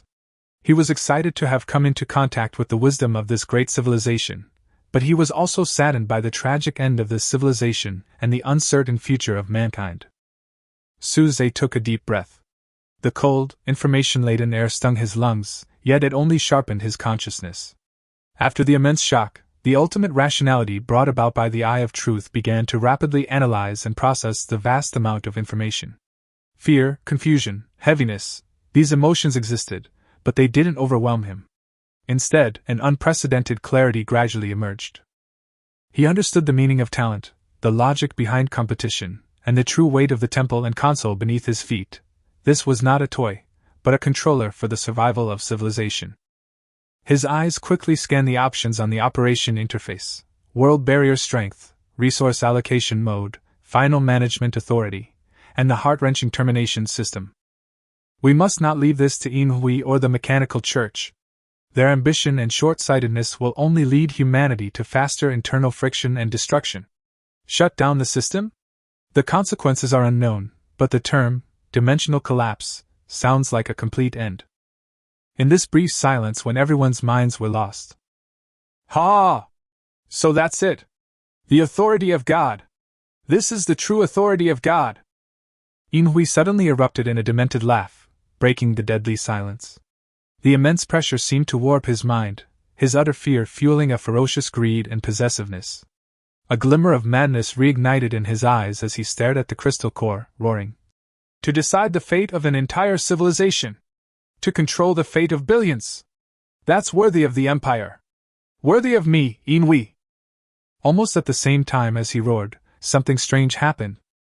The strange blue light flashed again behind Inhui's power armor, and a foreign energy that was far more powerful and colder than the previous authentication attempt suddenly burst out. It was no longer a sneaky infiltration, but turned into a real, deep blue data stream lightning, piercing the central crystal core. At the same time, several interfaces on the console suddenly sparked spontaneously. Several tiny probes hidden in the fingertips of the silver armor extended and forcibly inserted into the physical interfaces. The mechanical church's backup plan was far more than just energy pollution. They attempted to physically access and forcibly seize control. "Stop him!" Suze and Jean Lin roared at the same time. Chu Yu's sword flashed, slashing straight at Yin Hui's arm. Xian Yi immediately attacked, and the invisible force of water flow wrapped around Yin Hui's armored legs. However, it was still too late. The deep blue data stream had already reached the crystal core. The core's light instantly became chaotic, and part of the light screen was covered with distorted, garbled code filled with gears and electronic eye symbols. A cold, synthesized laugh emanated from Yin Hui's armor. "In the name of the god of all machines! Ignorant fool of flesh and blood! This ultimate mechanical principle should be controlled by us. Purifying all organic impurities and achieving pure mechanical ascension is the only correct way to deal with the void." It was a priest from the mechanical church. He had actually forcibly taken over part of the channel through a remote connection. Wishful thinking! Suze's eyes were bloodshot. The Eye of Truth instantly locked onto the core frequency of the alien data stream and the strongest signal transmission point on the silver brilliance armor. "Chu Yu! Cut off the third armor seam on his left arm! Xian, disrupt the energy transmission! Give me 0.5 seconds! In the control room, a fierce battle broke out instantly. The fragile alliance was completely shattered at the moment of ultimate authority. Chapter 182, Power Struggle. Civil War breaks out. Clang! Chu Yu's sword flashed with incredible precision at the spot Suze pointed, sending sparks flying. A relatively inconspicuous piece of additional armor on the left arm of the silver brilliance armor shattered, revealing a complex network of cables and a miniature signal amplifier that continuously flashed blue light. Almost immediately, Xian's ability was activated. Instead of attacking Yinghui directly, it cleverly disrupted the momentary stability of the energy flowing from his armor to the signal amplifier. The jetting deep blue data stream trembled violently, experiencing a subtle pause and attenuation. "This is the opportunity of 0.5 seconds. Suze's thoughts connected with the operating platform through the Eye of Truth at unprecedented speed. He didn't fight for the core authority being invaded by the mechanical church. That would take time, and time was what he lacked most. His target was a nearly forgotten, encrypted instruction in the operation log, requiring extremely high permissions, the emergency protocol, reserved by the Xingyao civilization. Permission check. Life energy detected, LV, 10, meets basic requirements. Talent fluctuation detected, Eye of All-Seeing evolved. Meets hidden requirement A. Possession of spark of civilization, highly adaptable shelter core, detected. Meets hidden requirement B. Warning! Executing this protocol will partially overwrite the existing highest order. Do you confirm? Confirm! Suze roared in his heart, and at the same time injected his own, many children and good fortune, talent and a deep connection with the core of the island as the final authentication key. Authentication approved. Executing Watcher Protocol partial liberation and authority transfer. Good luck, Watcher. An invisible but immense wave instantly swept across the entire control room with the crystal core as its center, even penetrating the temple, passing through the endless ocean, and covering the entire island world. At the same time, Chu Yu's sword was blocked by Yin Hui's other arm, and the Xian water flow was also shattered by the violent energy. The data flow between Yin Hui and the mechanical church stabilized again, and it seemed that they were about to break through the core's final defense layer. It's done! Ants! Tremble! Silverlight and the mechanical priest's wild laughter mixed together. However, the next second, their smiles froze on their faces. The central crystal core suddenly erupted with an unprecedented pure white light. That light was gentle yet carried an undeniable authority, instantly purifying and dispersing all invading alien data streams. All the external interfaces on the silver armor crackled and emitted black smoke, completely failing. The interfaces on the console that had been forcibly opened by the mechanical church also instantly melted and sealed. No! This is impossible! What happened? Yinhui was shocked and angry. He tried to mobilize the energy again, but found that the connection with the control core was completely cut off. A powerful repulsive force came from the crystal core, pushing him back several steps. The remote connection from the mechanical church was also forcibly cut off, leaving only the crackling noise of electricity. The cold electronic laughter came to an abrupt end, replaced by an unbelievable and angry silence. All attempts to forcibly seize control were forcibly terminated and countered by the sudden, highest authority command from the bottom of the system. You! What did you do? Suze! Inhui turned his head suddenly, staring at Suze with bloodshot eyes, full of crazy murderous intent. Although he didn't know what happened exactly, his intuition told him that it must be the work of this guy who had always ruined his plans. Jean Lin also looked at Suze in shock, then looked at the crystal core which had calmed down but seemed to be operating in a different mode. He seemed to understand something and his eyes changed dramatically. At this moment, everyone's watches and all the light screens in the control room were covered and refreshed with a mandatory, all-encompassing, top-priority message. That was not the language of any force, but an extremely clear declaration that acted directly on consciousness. Global announcement: barrier permissions have been partially updated. Announcement: according to the Star Glory Civilization's Watcher Agreement, some system permissions have been transferred to a qualified individual, Suze. Change: world barrier strength lowered to level 2, allowing limited cross-sea communications, material transfers, and personnel transfers, requires both islands to meet the required level and consent. The main control system enters semi-autonomous mode, and core permissions are locked. Warning: the threat of the void disaster remains, and the road to evolution is still underway. Good luck, survivors. The announcement was repeated 3 times in a row, like a huge bell, striking deep in the soul of every survivor. At this moment, the global channel fell into extreme silence, and then ushered in an unprecedented and completely explosive crazy screen swiping. In the control room, Inhui's face instantly turned as pale as paper, and then turned into an extremely sullen and resentful look. He understood that Suze, the guy he had been trying to suppress and swallow up, had actually stolen the most important fruit he had dreamed of right under his nose. Suze! I will kill you! Inhui went completely crazy, his power armor turned on full power, and he rushed towards Suze desperately. The failure of the mechanical church's plan also meant that the foundation of the alliance between the Empire and the church was shaken. He had to capture Suze, and perhaps he could save everything. Protect the island master! Chiyu instantly stood in front of Suze, with the shining blade pointing directly at Inhui. Xian also moved quietly, blocking Inhui's other men. Jean Lin's eyes flickered as he quickly weighed the pros and cons. Finally, he gritted his teeth and shouted, Inhui! Do you want to trigger the ultimate defense? Now is not the time for internal strife. The temple is about to collapse. As if to confirm his words, the entire control room shook violently, more violently than ever before. Large sections of the light screen above went out and exploded, huge cracks began to appear in the walls, and the light from the crystal core began to flicker rapidly. Suze forcibly suppressed the mental shock brought about by the change of authority, and the huge information flow connected to the system, and said sternly, If you don't want to die here, retreat immediately. Copy the data you can take away. Quickly! All parties involved in the melee were awakened by the sudden changes and signs of collapse, and the instinct for survival temporarily overwhelmed greed and anger. Retreat! Inhui roared unwillingly and ordered his men to frantically scan and copy the data fragments that could still be displayed on the nearest light screen.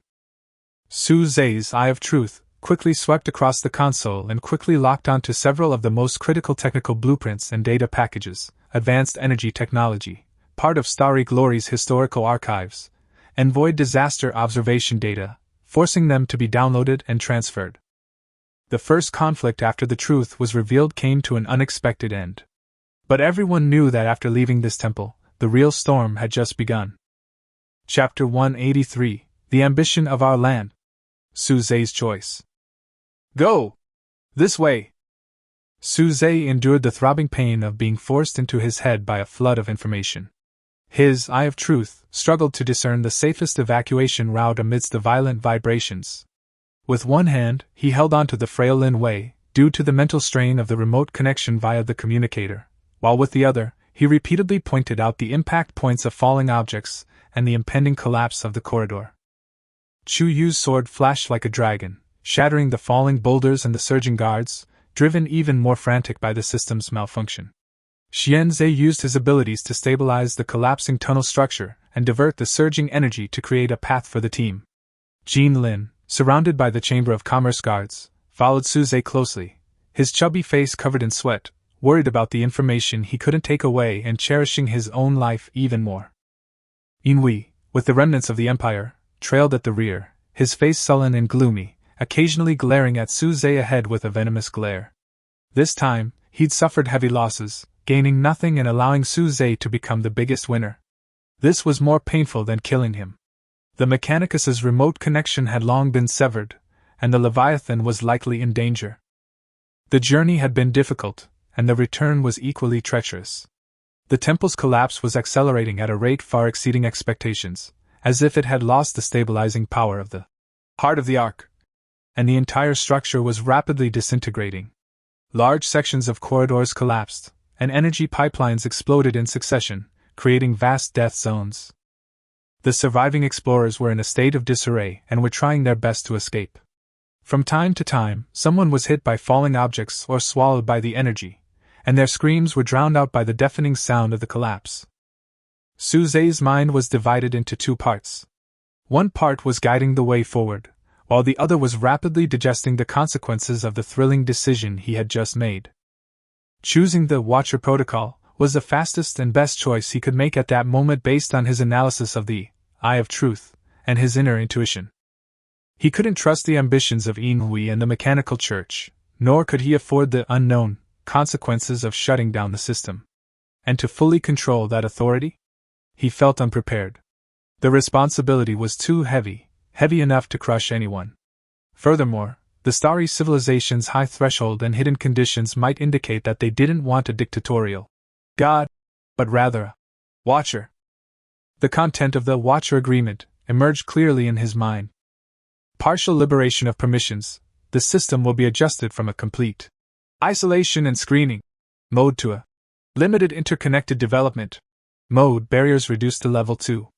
This will promote communication and cooperation between different ocean regions, preventing humanity from completely isolating itself and losing its future through internal friction. However, core permissions, such as the complete removal of barriers, core resource allocation rules, and the right to terminate the system, will remain locked to prevent abuse. Authority transfer, this liberated authority, along with the ultimate responsibility for maintaining system stability and responding to the void disaster, Watcher duty, was transferred to an individual who met specific requirements, namely, him, Suze. These requirements included a level 10 energy level, a powerful information processing talent, Eye of All-Seeing/Eye of Truth, and a stable civilization with high development potential, his island core. Semi-autonomous state, the main body of the system will operate according to established rules, but the Watcher has certain intervention and adjustment capabilities, which is equivalent to changing from fully autonomous driving to supervised assisted driving. This choice undoubtedly thrust him into the spotlight, becoming the focus of global attention and inevitably drawing a frenzied counterattack from Silverlight and the Mechanical Church. However, it also gave him an opportunity and a pretext to consolidate his forces and confront the true crisis of the future, the void disaster.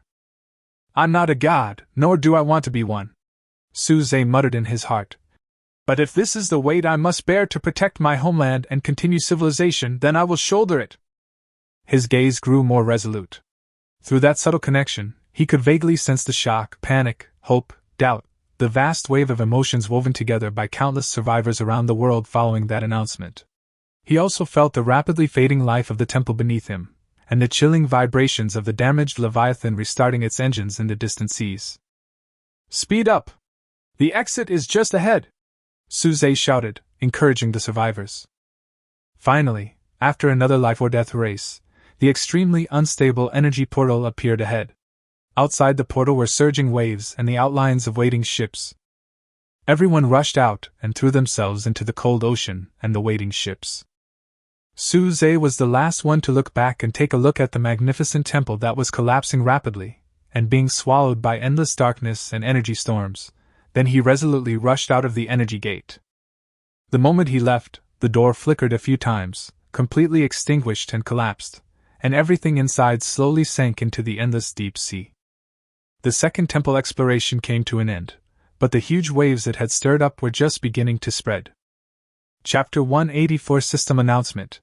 Declaration of a New Era. Quick! Pull them up! Doctor! There's a seriously injured person here. Report the damage! Quick! The sea was in chaos, as ships from various factions frantically salvaged the beleaguered survivors who had escaped the energy gate. The joy of surviving was intertwined with the sorrow of losing their companions. Suze landed on the deck of the Morning Star, soaked and gasping for breath. Lin Wei and Chu Yu immediately surrounded him. Suze! Are you okay? Suze waved his hand, indicating that he was fine, and his eyes quickly swept across the sea. The Silver Empire's fleet was gathering personnel. Inhui was rescued and put on the Imperial Glory. He turned back to look in Suze's direction, and the resentment in his eyes almost turned into substance. However, he seemed to have suffered a serious injury or backlash, so he did not react immediately. He just snorted coldly and ordered the fleet to turn around. The ship of the Gold Chamber of Commerce was also evacuating quickly. Jean Lin stood at the bow, gave Suze a complicated look, and cupped his hands, as if to express gratitude, or something else, and then ordered to return. The Leviathan submarine of the Mechanical Church had scars all over its hull, and there was even a huge tear that was still emitting black smoke. It was silently suspended not far away, without any movement, like a ferocious beast lying dormant after being injured, but the cold metallic texture made everyone dare not underestimate it. No one mentioned the distribution of spoils, or the next expedition. The shock of the truth and the final change in authority required all factions to digest and reassess. At this moment, everyone's watch vibrated again. That cold yet world-changing announcement once again emerged clearly in the minds of every survivor. Global announcement. Barrier permissions have been partially updated. Announcement. According to the Star Glory Civilization's Watcher Agreement, some system permissions have been transferred to a qualified individual, Suze. Change. World barrier strength lowered to level 2, allowing limited cross-sea communications, material transfers, and personnel transfers, requires both islands to meet the required level and consent. The main control system enters semi-autonomous mode, and core permissions are locked. Warning, the threat of the void disaster remains, and the road to evolution is still underway. Good luck, survivors. This time, people were no longer caught off guard by shock, but began to truly chew on the meaning of this passage. Level 2 barrier, cross-sea communication and teleportation? Suze? Is that Suze? The Suze from the Eastern Sea? He got the system permissions? How is that possible? Void disaster. What is that? It sounds 1,000 times more terrifying than a sea beast. Does this mean that we can contact our relatives in other seas in the future? The world is about to change. Global channels exploded, with information refreshing at a rate so fast it was impossible to discern with the naked eye. Amazement, doubt, ecstasy, fear, prayers, curses, countless emotions were vented through words. Suze's private message channel and communication requests were instantly flooded, so much so that his watch issued an overload warning. He smiled wryly and temporarily disabled the communication permissions of non-core contacts. The crew of the Morning Star looked at their island master with a mixture of awe, enthusiasm, and disbelief. They knew Suze was strong and had great potential, but they had never imagined he could make it this far, becoming the spokesperson for this system?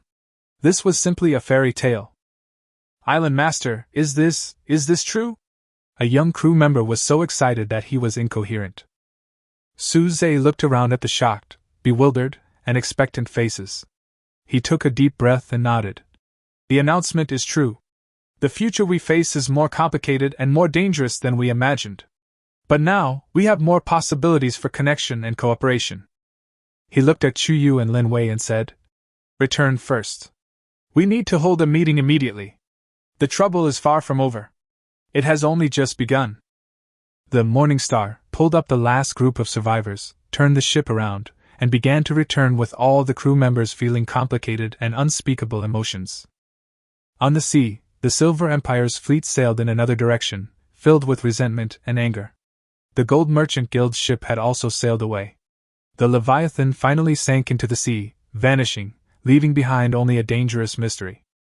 Suze stood on the bridge, looking at the sea which was gradually returning to calm but still had turbulent undercurrents, holding tightly in his hand a chip which stored key data copied from the core of the temple. He knew that from this moment on, he and all he protected would be at the center of a global storm. He personally opened the curtain on a new era, and the road ahead would be filled with even more challenges and unknowns. Chapter 185: Chaotic Victory. Endgame and Retreat. The return journey was not smooth.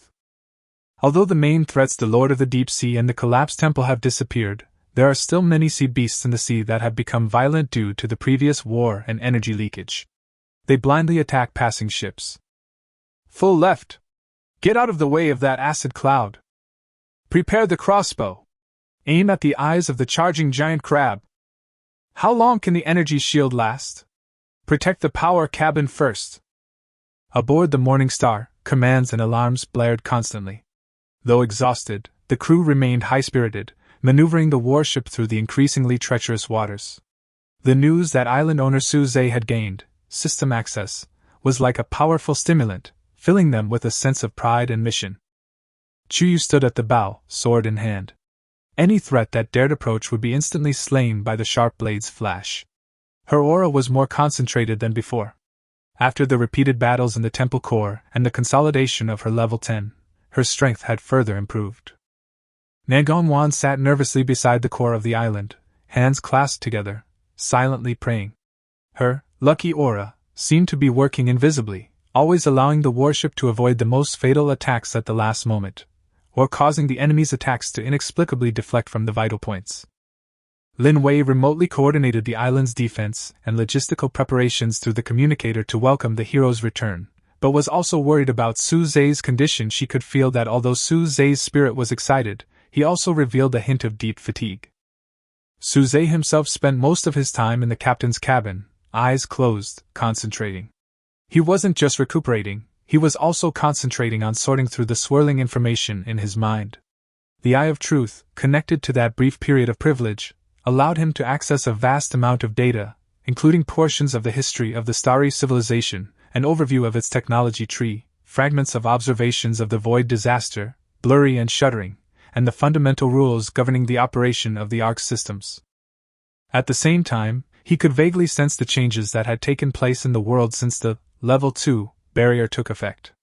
The invisible barrier that had once separated different seas like a thick wall had now become like a layer of hazy glass.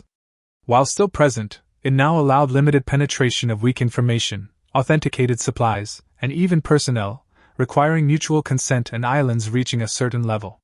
Countless previously isolated islands began to reach out, connecting with one another. Global channels had become a boiling sea, with countless people inquiring, discussing, trading, and searching for lost friends and family. The name, Suze, was mentioned with unprecedented frequency, and he was given various titles, both positive and negative, such as Watcher, Child of Destiny, and Power Controller. Envy, jealousy, pleas, threats, and offers of cooperation, countless messages were directed at him. He knew that soon, countless people and forces would attempt to contact him, either to gather intelligence, seek asylum, or to seize this authority. The Silver Empire and the Mechanical Church would never give up. Island Master, we are about to enter safe waters. The adjutant's report interrupted his thoughts. Suze opened his eyes and nodded. Notify everyone and keep them alert to prevent any possible ambush. We and the Mechanical Church will not let us go back easily. His premonition soon became a reality. Just as the fleet was about to leave the dangerous sea shrouded in fog and enter the relatively familiar edge of the Eastern Sea, the Eye of Truth suddenly issued a sharp warning. Almost immediately, a massive column of water shot up from the front and side. A pitch-black, sinister-looking warship, heavily armored, suddenly emerged from the water, blocking the path ahead. Painted on its side was that unsettling symbol of gears and electronic eyes, the Mechanical Church. Not only that, several fast assault ships from the Silver Empire also appeared from the rear and flanks. They had clearly been waiting here for a long time. The public channel was forcibly cut in, and a cold, twisted, and resentful voice sounded, not Gear 74 from before, possibly another priest. Heretic Suze! A thief who stole the authority of God! In the name of the God of all things, hand over the data core you took from the temple, give up your ridiculous Watcher authority, and accept the purification of the church. Otherwise, this place will be your burial place. Inhui's voice also sounded sinisterly. Suze, do you think you can easily take away things that don't belong to you? The things of the Empire should be returned. Surrender, and perhaps you can leave your body intact. Sure enough, they came.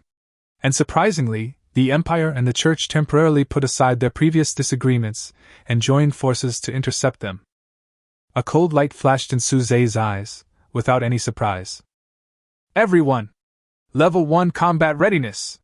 Chuyu, prioritize destroying the Imperial assault ship's power source. Nangongwan, concentrate! Kuwan, disrupt their communications and aiming. Let's tell these guys who refuse to accept reality. The tide of the new era will not be stopped by a few stubborn stones.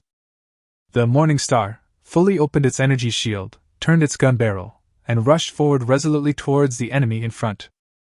The breakout battle broke out instantly. Chapter 186, Bloodshed on the Return.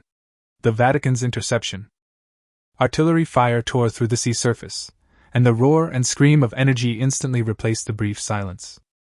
The Mechanicus's battered yet still ferocious submarine, the Leviathan, like a lurking venomous snake, delivered a fatal blow.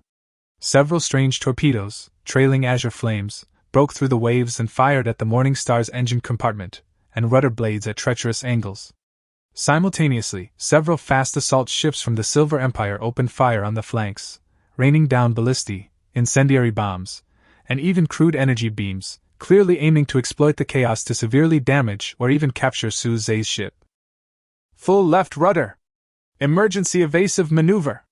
Concentrate all energy on the aft shield! Suze's roar echoed from the bridge, calm and unbelievable in the center of a battlefield.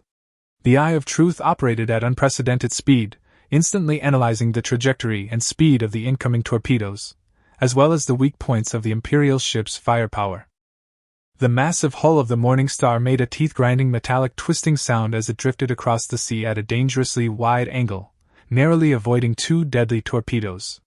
But the third torpedo was too close and was about to hit. At this critical moment, Nangongwan, who was standing next to the island's core, turned pale.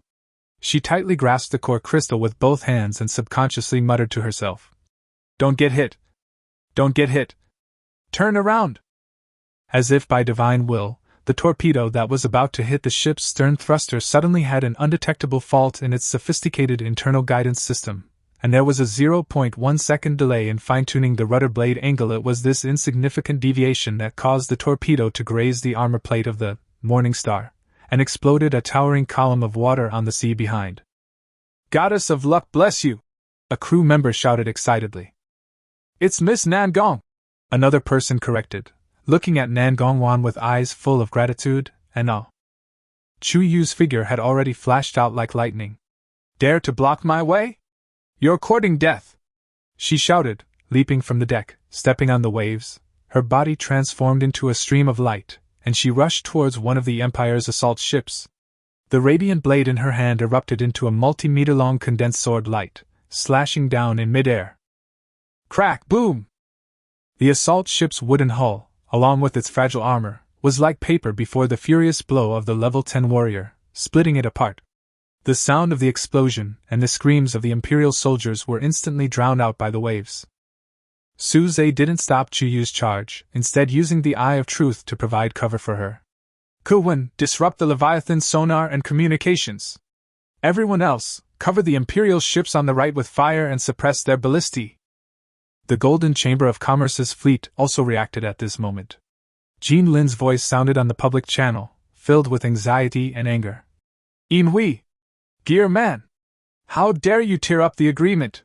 The Chamber of Commerce fleet listens to orders. Cover Island Master Suze. Attack the Imperial ships!" Although the firepower of the Chamber of Commerce warships was not strong, their joining undoubtedly distracted the Empire's attention and shared the pressure on the Morning Star. The sea erupted in chaos. Cannonballs whistled, crossbow bolts flew, and energy beams flickered. Chuyu, like a Valkyrie on the battlefield, weaved between the Imperial ships, each strike delivering a devastating blow and drawing down significant firepower. The Leviathan dove again, seeking another opportunity for a surprise attack, but was temporarily forced back by the sonic jammers commanded by Kawun and the depth charges released by the gold chamber. Suze stood on the bridge, his eyes icy. The Eye of Truth not only predicted attacks but also continuously scanned the Leviathan. I found you. Structural damage and energy leakage beneath the third starboard radiator fin. He immediately shared this information with Chuyu and the gunner. Chuyu understood what he meant, and withstood several crossbow arrows, which were deflected by the protective sword energy, forcibly broke through the firepower network, and a brilliant sword energy accurately shot into the position pointed by Suze. Phew! A muffled sound was heard underwater, followed by a small-scale explosion in the area of the Leviathan. The black smoke became thicker, and its diving speed dropped significantly, forcing it to surface again. Seeing this, Inui was so angry that he nearly vomited blood. He hadn't expected Suze's men to still have such tenacious fighting power and strange luck. He attributed it to luck, after enduring the fierce battle in the temple and being intercepted. His own fleet suffered heavy losses, and the Vatican's precious submarine was damaged again. Retreat! Inui roared unwillingly, knowing that it was impossible to continue the fight, and he was afraid that his imperial glory would also be lost here. The Imperial fleet took the lead and turned away from the battlefield. The Leviathan, of the mechanical church, made an unwilling humming sound, but it was also aware that it was in a bad state. It left a cold sentence. Heretic! Waiting for the final moment of purification. And slowly sank into the sea and disappeared. On the sea, all that remained were the burning wreckage of Imperial ships, floating debris, and slowly subsiding waves. The Morning Star erupted in cheers of survival. However, Suze did not dare to be careless and ordered the fleet to remain alert and return at full speed. Although this unexpected interception ended in victory for Suze's side, it also once again demonstrated that the road ahead would not be smooth. The alliance between the Empire and the Church had already regarded him as a thorn in their side that must be eradicated. Chapter 187: The Hero Returns. The cornerstone of the alliance. After many twists and turns, the Morning Star finally led the fleet into the familiar eastern waters. The outline of the green island in the distance with increasingly complete facilities gradually became clear. The island pier was already bustling with people. All those who stayed behind were eagerly waiting. The battleship slowly approached the shore and the gangplank was lowered. Suze was the first to disembark. Though his face was weary, his eyes remained bright and sharp, and he exuded the dignity of someone who had weathered many storms and held authority. Chiyu followed closely behind. She remained upright, though her armor was stained with blood and gunpowder. Nangongwan, supported by Kawun, disembarked. Her face was still pale, clearly having exhausted her previous luck and concentration. Welcome home! Li Shi and others came forward, their voices filled with excitement and sobs, to confirm that they were all safe and sound. Chuyu nodded to everyone as a greeting, then glanced around vigilantly, habitually fulfilling her guarding duties. Suze smiled at Li Shi. You're back. Is everything okay at home? It's okay, everything is fine. Li Shi shook his head quickly. You guys have worked hard. The channel has been going crazy about that announcement. His eyes were full of inquiry and disbelief. Suze nodded, indicating that they should go back and discuss it later. He turned to look at the crew members and soldiers who had returned with him, and said loudly, Everyone, we have returned successfully. We have experienced the most dangerous ruins, faced the most powerful sea beasts, and defeated the despicable interceptors. We have brought back the truth and also brought back hope for the future. Everyone be commended for your great merit. 3 days of vacation, and double your resource rations. Long live the Island Master! Long live the Lord Watcher! The crew and soldiers cheered enthusiastically, their fatigue was swept away by the honor and generous rewards, and their morale was high. They looked at Suze with eyes full of fanatical admiration and trust. Returning to the meeting hall at the core of the island, a newly built wooden and stone structure, Suze dismissed his attendants, leaving only core members including Lin Wei, Chuyu, Nangongwan, and Kawun. He hid nothing and recounted in detail everything that had happened in the temple from the opening of the control room door to the shock of the truth, the attack from Inhui and the Holy See, his own decision, the change of authority, and the final collapse and interception on the way back. The room fell into a long silence. The amount of information was so overwhelming and shocking that even the calmest Chuyu's eyes were shaken. Void disaster? Cosmic level, disaster? Linwei covered her mouth, her face pale, unable to imagine what the scene would be like. Xingyao civilization is actually for. Kevin was shaking with excitement, feeling both fear and extreme yearning for the wisdom of that advanced civilization. So you are now the manager of the system? Nangongwan blinked her big eyes and looked at Suze as if she was looking at a monster. It's the Watcher, Suze corrected, his tone heavy. Not a manager, but a supervisor and guardian. The responsibility is heavy, but also full of dangers. Silver Light and the Mechanical Church will never give up, and the greater threat is still in the distant future. He pulled out the chip containing crucial data. This is what we've exchanged our lives for: advanced energy technology, star glory history, observational data on the Void disaster. This is the key to our future development. He glanced at the crowd, his gaze becoming incomparably sharp. Standing still is a dead end. Fighting alone won't weather the storms ahead. We must unite and consolidate our strength. He looked at Lin Wei and Chuyu. Immediately, in my name, send an invitation to all small and medium-sized island forces and lone strongmen in the Eastern Sea. Reveal part of the truth, the warning about the barrier opening and the Void disaster, and propose the formation of the Eastern Sea Alliance. The purpose is to share intelligence, limited technology, jointly resist foreign enemies, the Imperial Holy See Alliance, and prepare for future disasters. Alliance? Lin Wei pondered. Is this feasible? Many people are used to ruling on their own. Maybe it wasn't possible before. Suze stood up, walked to the window, and looked out at the thriving island. But now, I have partial barrier authority, am a system-certified watcher, have 2 LV, 10 warriors, have revealed the truth, and have just defeated the Empire Holy Sea's interception. We have strength, righteousness, and a common threat that no one can ignore: the Void disaster. This is our greatest banner and our source of cohesion. His voice was filled with confidence and determination. What we want to build is not a loose mutual aid association, but a true alliance with our island at its core, which can unite our strength and overcome difficulties together. This will be the cornerstone for us to face all challenges. Everyone watched him from behind, as if witnessing the rise of a new force. Chuyu was the first to voice her support. I support you. What can I do? Lin Wei nodded firmly. I'll handle the logistics and liaison work. Nangongwan, though still a little confused, also raised her hand. I can help with synthesis and luck. The idea of an alliance was officially put on the agenda at this moment. Chapter 188: Eastern Sea Alliance. The birth of a new order. Suze's initiative was like pouring a bucket of cold water into a boiling oil pan, instantly causing an unprecedented huge response in the entire eastern waters. The aftermath of the global announcement had barely subsided when a formal invitation arrived from Watcher Suze. The content was clear and concise. It explained the potential threat of the Void disaster, without revealing all details to avoid causing panic, pointed out the expansionist ambitions of the Silver Empire and the Mechanicus Alliance, and the threat they posed to the Eastern Seas, and formally proposed the formation of the Eastern Sea Alliance.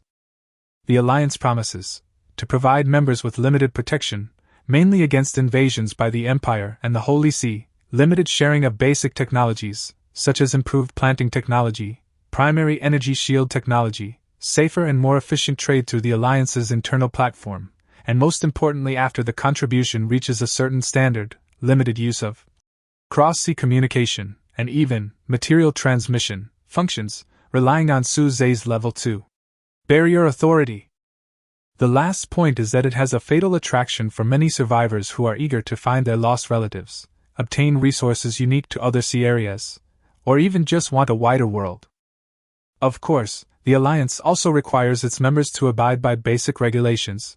They must not actively attack allies, must obey unified dispatches in wartime, with corresponding compensation, and must pay a small amount of resources in proportion as a common fund for the Alliance.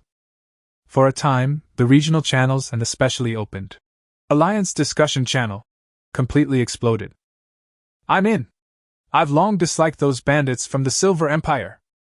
The Lord Watcher revealed the truth, and I believe him. Transocean communication, can I find my sister? Asking for resource payment? Is this a scam? Is the person above stupid? Does Boss Suze need to cheat you out of those little things? Look at the rankings, look at the announcement.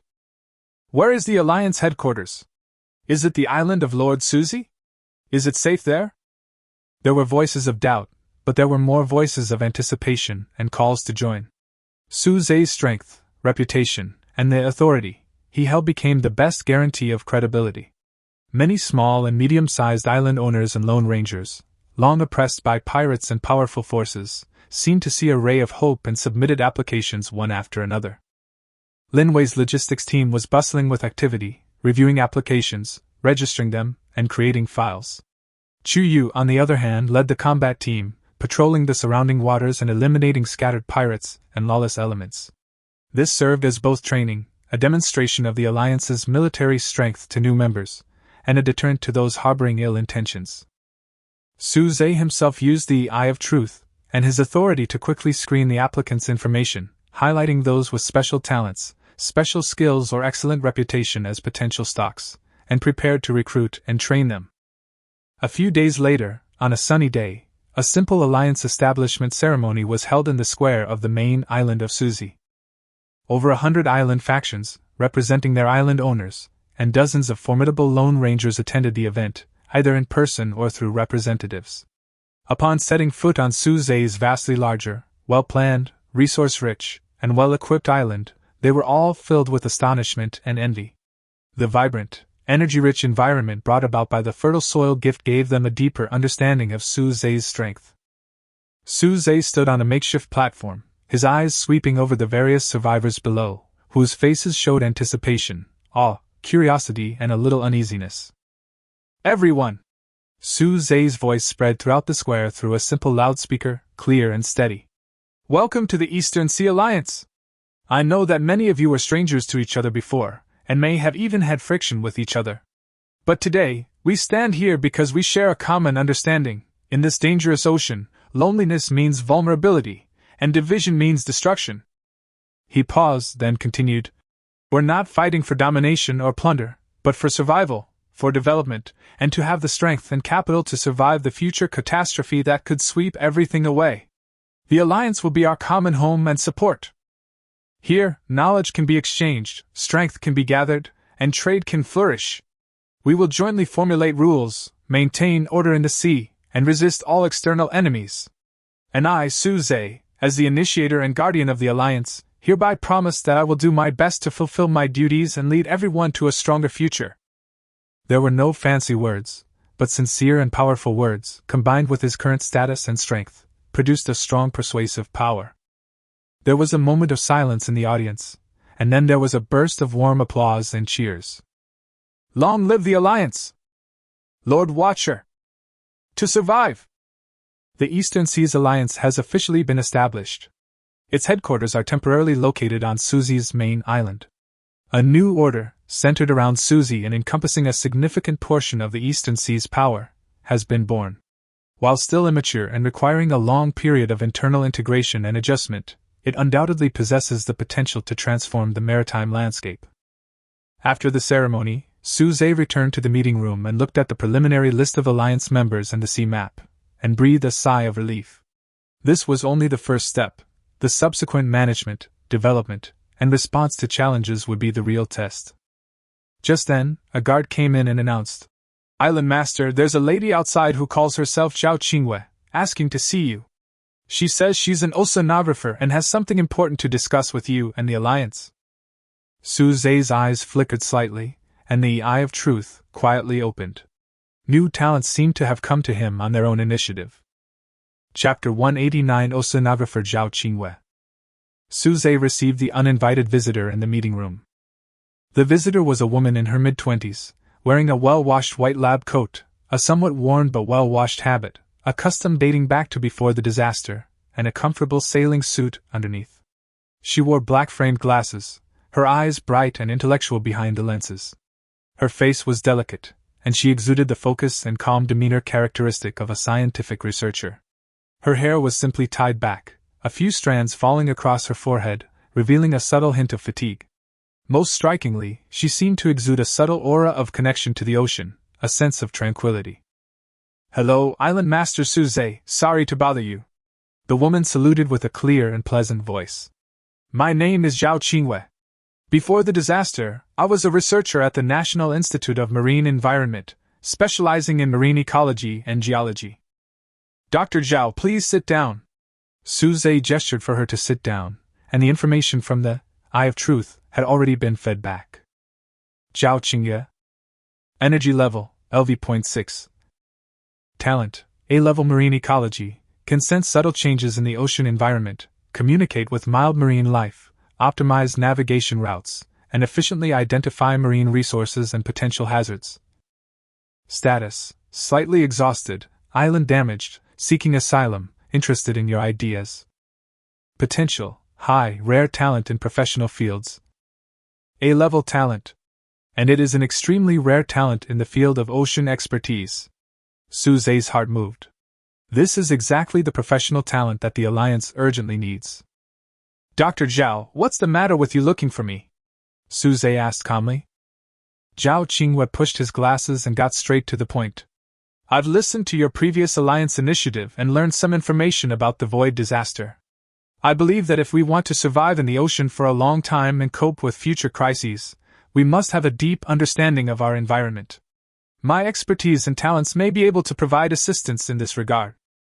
She paused, a hint of sadness flashing in her eyes. "My island was severely damaged a week ago due to an energy leak caused by a failed exploration of underwater ruins, making it almost uninhabitable. I survived, but lost most of my savings. I have been looking for a place where I can continue my research and is capable of dealing with the risks of the ocean. Your alliance has given me hope." She raised her head and looked at Suze with a frank gaze. "I hope to join your island, or rather, join the Alliance. I can contribute my knowledge and talents and be responsible for marine environmental monitoring, route planning, resource exploration, and research related to marine life. I believe this is crucial to the Alliance's future ocean voyages and resource acquisition." Suze didn't answer immediately, his fingers tapping lightly on the table. The Eye of Truth told him that Zhao Qingwei hadn't lied, and that she was extremely valuable. Such a talent, actively seeking his services, was like providing timely assistance. "Undersea ruins? Energy leak?" Suze caught the message in her words. "Can you tell me in detail?" Zhao Qingwei nodded. "That's the remains of a small Xingyao civilization outpost.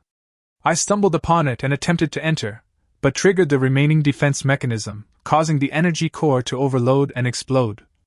I've recorded some data and coordinates. If the Alliance is interested, I can lead the way. While it's dangerous there might still be something valuable left. This is undoubtedly a valuable token of allegiance." Suze pondered for a moment and made a decision.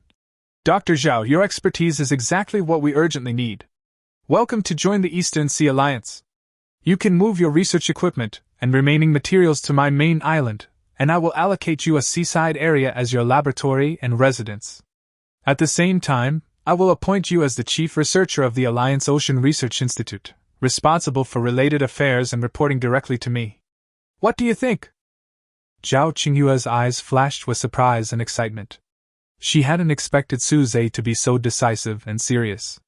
She immediately stood up and said solemnly, "Thank you very much for your trust, Island Master Suze. I will do my best to serve the Alliance." Ding! We've detected that the female survivor, Zhao Qingwei, has voluntarily accepted your invitation and pledged to reside on your island permanently. This meets the conditions for establishing a bond. Bond established successfully. Current number of bonds 5. Fertile soil effect improved.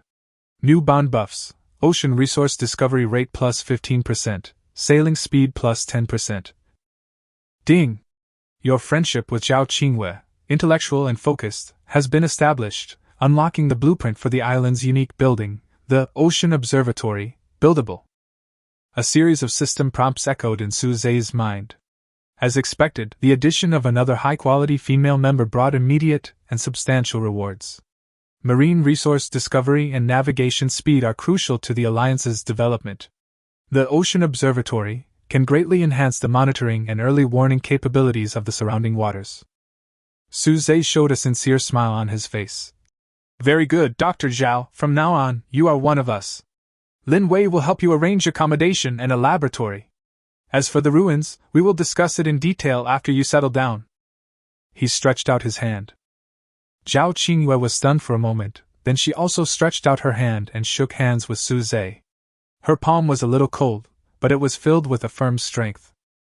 It's a pleasure to work with you, Island Master. It's a pleasure to work with you, Dr. Zhao. The fifth bonder, oceanographer Zhao Qingyue, officially debuted. Her joining brought a more professional direction and a broader ocean vision to Suze's island and the nascent alliance. Chapter 190: The Road to Development. Level 10 and above. With the joining of Zhao Qingyue and the initial development of the Alliance's affairs, Suze was finally able to spare some time to calm down and carefully study the precious data brought back from the core of the temple. Alone in the reinforced island's core chamber, he plugged the chip into a crude reading device, a combination of Starlight technology and existing manufacturing. A massive influx of information instantly poured in. If he hadn't had the Eye of Truth to help him process it, he would have been instantly overwhelmed by the sheer volume of information. The data package contains a wide range of content, including a brief history of starry civilization. This document chronicles the rise and prosperity of this great civilization, as well as its despair and struggle in the face of void annihilation. While brief, the tragic grandeur and wisdom revealed between the lines inspire awe. Advanced Energy Technology Principles, partial. This involves the theory of efficient energy conversion and storage, as well as the preliminary application of a higher-level energy called source energy. This far surpasses current human capabilities in steam, electricity, and even basic energy block technology. However, this data appears to be incomplete, with many key points unclear. Void Disaster Observation Log, Fragment, a series of intermittent, fuzzy observations describing a terrifying phenomenon that devours all existence and distorts the laws of physics. Simply reading those distorted descriptions and energy maps is unsettling, as if whispers echo in one's ears. The observation coordinates point to a despairingly distant depth of space. Arc System Infrastructure Explanation. This section explains some of the fundamental principles of the global islandization system, including barrier generation, resource allocation algorithms, consciousness uploading, and life-sustaining technology. Simplified version. This helps Suze better understand the boundaries and operational principles of his Watcher authority. What attracted Suze's attention most was an appendix on the evolution of energy levels. The data clearly points out that LV.10 is far from the end of evolution. It can even be said that it is just a real starting point. The starry civilization divides the evolutionary path after LV.10 into two major stages. Awakening stage. Beyond level 10, a life form begins to perceive and attempt to integrate certain universal rules. These rules may be highly correlated with one's innate talents. For example, Chuyu might awaken rules related to sword light or sharpness, while Suze might develop information insight or even protection. Alternatively, they may develop a deep mastery of a fundamental element, water, fire, earth, etc. The awakening stage is marked by the formation of a unique rule seed, or domain prototype, resulting in a qualitative leap in strength, overwhelming those at level 10 and below. Advancement requires more than simple energy accumulation, it also requires understanding and absorbing source energy. Transcendent stage. This is a more elusive and powerful stage, described vaguely in the literature. It is only mentioned that life forms undergo a fundamental transformation, potentially shedding some of the constraints of the physical body, achieving a high degree of unity between consciousness and energy, and being able to profoundly influence, or even alter the laws of the local world. Individuals who reach this stage within the starry civilization are few and far between, and are considered treasures of the civilization. The key to improvement lies in two things. Source energy, a high-level energy found in certain ancient ruins, the cores of extremely powerful sea beasts, or rare mineral veins. It is essential for breaking through the LV.10 bottleneck and advancing further. Regular experience energy is ineffective against it. Civilization imprint, fragments of information contained in advanced technological artifacts, lost knowledge, and even certain special relic environments. Absorbing and understanding them will help us comprehend the rules and condense the seeds of rules. Suze closed his eyes, digesting this information. So that's how it is. The path after LV-10 is no longer a simple leveling up of monsters, but requires more advanced resources, source energy, and more abstract insights, civilization imprints. He immediately realized this presented both an opportunity and a challenge. The opportunity lay in his advanced knowledge of the path ahead, his possession of the Eye of Truth and a wealth of starry technology data, giving him a significant advantage in acquiring the sign of civilization. The challenge lay in the inherent difficulty of acquiring source energy, and the fact that the world's top performers would soon reach level 10 and begin exploring this path, intensifying the competition. Source energy. Suze pondered, and suddenly thought of the energy leakage ruins mentioned by Zhao Qingwei, and the core of the Lord of the Deep Sea. Is it possible that source energy exists in these places? He opened his eyes, a decision made in his mind. The Alliance's next development focus, in addition to integrating forces and responding to the threat from the Empire and the Church, must begin to consciously search for and collect source energy and civilization imprints. He used his authority to release a new mission guide and suggestion on the Alliance's internal network, and disclosed limited information about the special high-level energy and lost knowledge required after LV.10, without revealing specific names and details to avoid causing panic and blind action, encouraging members to report any clues about ancient ruins, energy anomalies, and powerful sea beast nests, and promised to purchase them with high contribution points.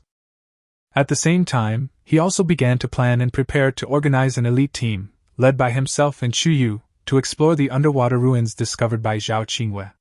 Since there was an energy leak there, whether it had source energy or not, it was very likely that there were valuable civilization imprints, or Xingyao technology products. A new journey, a deeper pursuit of evolution and power, has quietly begun. The realm above LV-10 is like a whole new world, slowly opening its door in front of Suze. Chapter 191, Distant Threats. Alliances under abnormal perception. The formation and development of the Eastern Seas Alliance was like a boulder dropped into calm waters, sending ripples far and wide. After the failure of their temple exploration and subsequent interception attempts, the Silver Empire and the Mechanical Church not only felt the urgency and threat posed by the Suzy Alliance, but also, driven by another inexplicable unease, accelerated their pace of convergence. Suze's rise was swift and unexpected. Not only was he immensely powerful and commanded a wealth of talented individuals, he now possessed partial authority within the system, becoming the titular Watcher, commanding the moral and public opinion high ground, and integrating the power of the Eastern Sea. All of this posed a serious challenge to the Silver Empire's ambitions for hegemony and the Mechanical Church's extreme philosophy of purification of all things, mechanical ascension. However, there was a deeper reason that prompted these two equally aggressive and controlling forces to finally put aside some of their prejudices and quickly forge an alliance.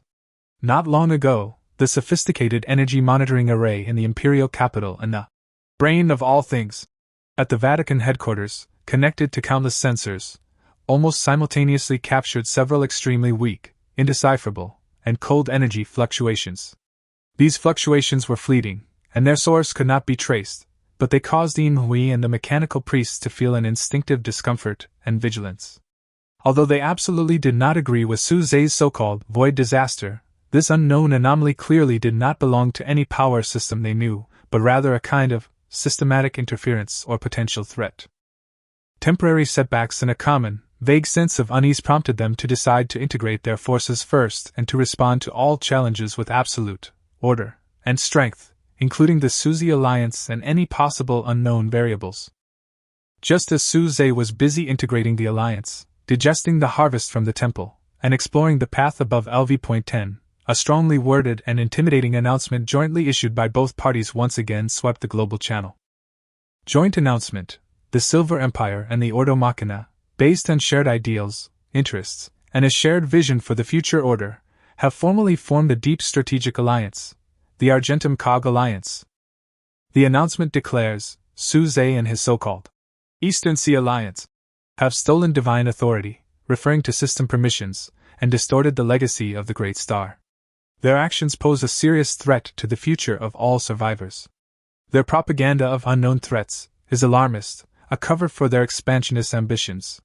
Only true order and power can bring stability and evolution.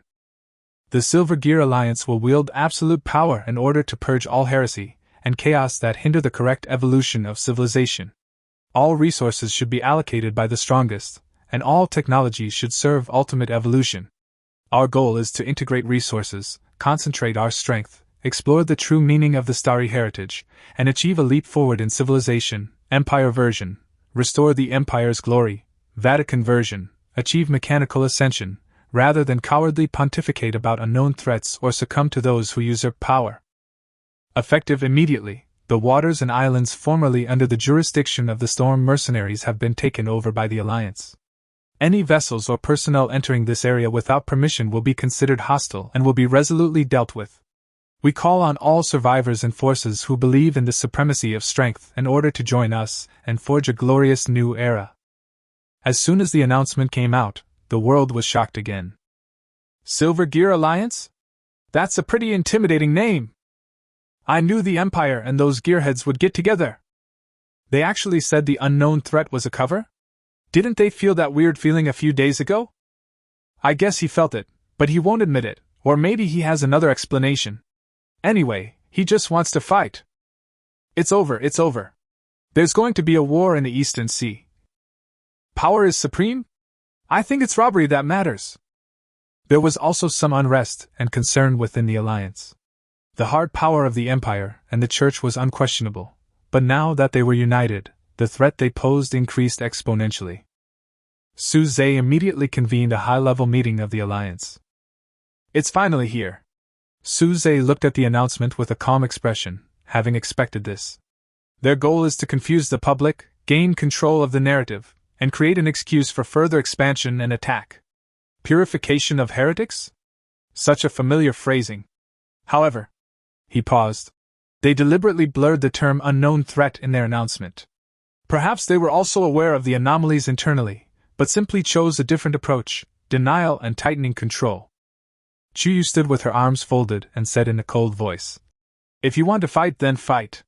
It's just right to use them to sharpen the blade of the Alliance." After being promoted to LV.10, her confidence was even greater, and she was eager to fight against the real strong ones. Jean Lin, who participated via remote communication, said with concern, "Island Master Suze, you can't underestimate us. The Empire possesses a vast industrial base and population, and the Vatican's technology is strange and powerful. They have occupied the Storm Sea, greatly increasing their ability to acquire resources. Their next move is very likely to infiltrate the waters controlled by our alliance, or even launch a direct attack." Zhao Qinghua pushed up his glasses and added, "Based on ocean energy flow monitoring, energy activity around the Empire's main island and its controlled areas has been unusually frequent recently. A large amount of resources have been collected, likely accelerating military production. Although the Vatican's Leviathan has been damaged, its repair speed may far exceed our expectations." Nangongwan curled her lips. "Humph, a bunch of bandits and iron monsters get together, what good can come of it? Suze, my lucky halo is definitely more powerful than their scrap metal." Lin Wei said worriedly. "We need to strengthen border patrols and defenses, and stockpile more strategic supplies." Suze nodded. "You are all right. The Empire Holy See Alliance is our most direct and dangerous enemy at present. Pass the order. First, the Alliance enters a Level 2 combat readiness state. All member islands strengthen their vigilance and implement resource sharing and joint defense mechanisms. Second, Chuyu, you are responsible for forming a rapid reaction fleet, strengthening patrols in the eastern and northern waters, adjacent to the Storm Sea, and severely cracking down on any enemy that dares to cross the border and provoke. Third, President Jean, increase the purchase of strategic materials such as rare metals, energy cores, and weapon blueprints through the Chamber of Commerce. Prices can be increased appropriately. Fourth, Dr. Zhao, use your abilities to closely monitor any ocean anomalies in the direction of the Allied waters, especially the movements of the Leviathan. Also, continue to monitor the previous abnormal fluctuations. Fifth, Juana's luck bonus is very important. Prioritize ensuring the success rate of high-level item creation in the synthesis workshop. We must be prepared to deal with war at any time. Su Zhe's eyes were sharp. But at the same time, we cannot be dragged into an endless arms race and internal friction by them. The threat of abnormal fluctuations is real, and we must prepare for the more distant future. His eyes looked into the distance, as if he could see through the island and see the deep starry sky. The real enemy may still be behind. Chapter 192, Whispering Void. Approaching Shadow. Just as the threat of the Silver Gear Alliance was pressing towards the eastern waters like a dark cloud, another more bizarre and disturbing sign began to quietly emerge, and its scope seemed no longer limited to the Suzy Alliance. Late at night, everything is quiet. Su Zhe sat alone at the core of the island, trying to communicate more deeply with the Level 2 Barrier Authority, and used the Eye of Truth to perceive the energy flow of the more macroscopic world. Suddenly, an extremely faint whisper that was so cold that it seemed to freeze the soul penetrated the barrier without warning and passed through his perception. It wasn't any known language, more like a resonance of pure malice, a primitive impulse of hatred and desire to devour all that existed. It was so subtle, like an illusion, but it made Su Zhe's hair stand on end, and he suddenly opened his eyes, his heart beating uncontrollably. Eye of Truth was passively triggered. In the field of vision, an extremely subtle, distorted, abnormal fluctuation like a black crack appeared on the originally smoothly flowing world energy background. It flashed by, but left a residual feeling of extreme discomfort. What was that just now? Su Zhe frowned, and used all his strength to activate the Eye of Truth and authority perception to track it, but he could no longer capture any trace, as if it was just his illusion. But he knew it wasn't an illusion. The cold, dead silence and destructive feeling bore a chilling resemblance to the description of void annihilation he perceived from the temple's data. Almost at the same time, Zhao Qingwei, on duty at the newly constructed Ocean Observatory, suddenly looked up at the large crystal screen monitoring deep-sea sonar and energy fluctuations. An extremely abnormal, sharp waveform, at a frequency so high it practically exceeded the recording range, flashed across the screen. This was followed by a momentary confusion and panicked flight of signals from benign marine life across a large area, which lasted for several seconds before slowly returning to normal. This kind of waveform. I've never seen it before. Zhao Qingyue's face was solemn. She quickly operated the instrument to record and play back. It's not an earthquake, not a sea monster, nor any known energy burst. It's more like some kind of noise coming from the extremely distant deep space. She was shocked by her own guess. Elsewhere, Chuyu, who was meditating to consolidate her realm, suddenly opened her eyes, a sharp glint in them. Her sword heart clearness was most acutely sensitive to murderous intent and evil thoughts. Just then, she clearly felt an indescribably vast, icy malevolence sweep across the sky. Though it was only for a moment, it made her feel like she was falling into an icy cellar. The blade of radiance even emitted a slight humming warning. Even Nagongwan, who was sitting in the warehouse counting supplies, felt a sudden panic for no reason, as if something extremely bad was happening. She subconsciously hugged her arms tightly and muttered, "Why is it so cold all of a sudden?" Meanwhile, in the distant storm sea, at the energy monitoring center in the Silver Empire's capital, a shrill alarm blared briefly, then died down as the signal faded, leaving the personnel on duty looking at each other in bewilderment at the garbled text that flashed across their screens. A line of unrecognizable error code also quietly appeared in the Mechanicus's brain of all things. Log marked as a priority observation anomaly. The next day, Su Zhe immediately summoned core members including Chuyu, Zhao Qingwei, and Kuwen, and asked them if they had any abnormal feelings last night. The results were shocking. Although the intensity and angle of perception varied, almost all those with mental strength or keen perception experienced similar unease, palpitations, or direct perception of abnormalities at roughly the same time. "It's not a coincidence," Su Zhe said solemnly, projecting the extremely blurry abnormal wave pattern captured by the Eye of Truth last night and the sonar waveform recorded by Zhao Qingwei. "Combined with the information we received from the temple, this is most likely the footsteps of the void disaster, or perhaps a sporadic leakage of its energy radiation, penetrating the barrier. And it seems we're not the only ones who have noticed it." Kevin's face turned pale. Isn't the barrier at level 5 completely isolating? Even if it's downgraded to level 2, it shouldn't be. Perhaps level 5 isn't completely isolated, but its impact has been greatly weakened, Suze speculated. Or perhaps the power of the void disaster has exceeded the expectations of the Xingyao civilization. It's growing stronger, or getting closer to us. This conclusion sent a chill down everyone's spine. While the threat of the Imperial Church was still imminent, the ultimate catastrophe in the distant starry sky had already cast its shadow, and it seemed to be vaguely perceived by more and more people. We must speed up. Suze's voice was more serious than ever before. Internal friction and defense cannot solve the fundamental problem. We need to take the initiative to find more answers, to find possible places of hope, or even other possible arcs or refuge ruins of the Star Glory civilization. A more ambitious and dangerous plan gradually became clear in his mind, but first, he had to ensure basic stability in the rear. Chapter 193 Expedition Decision: A Fragile Truce and the Future Voyage. The Alliance's high-level meeting was held again, and the atmosphere was more solemn than when they dealt with the Silver Gear Alliance.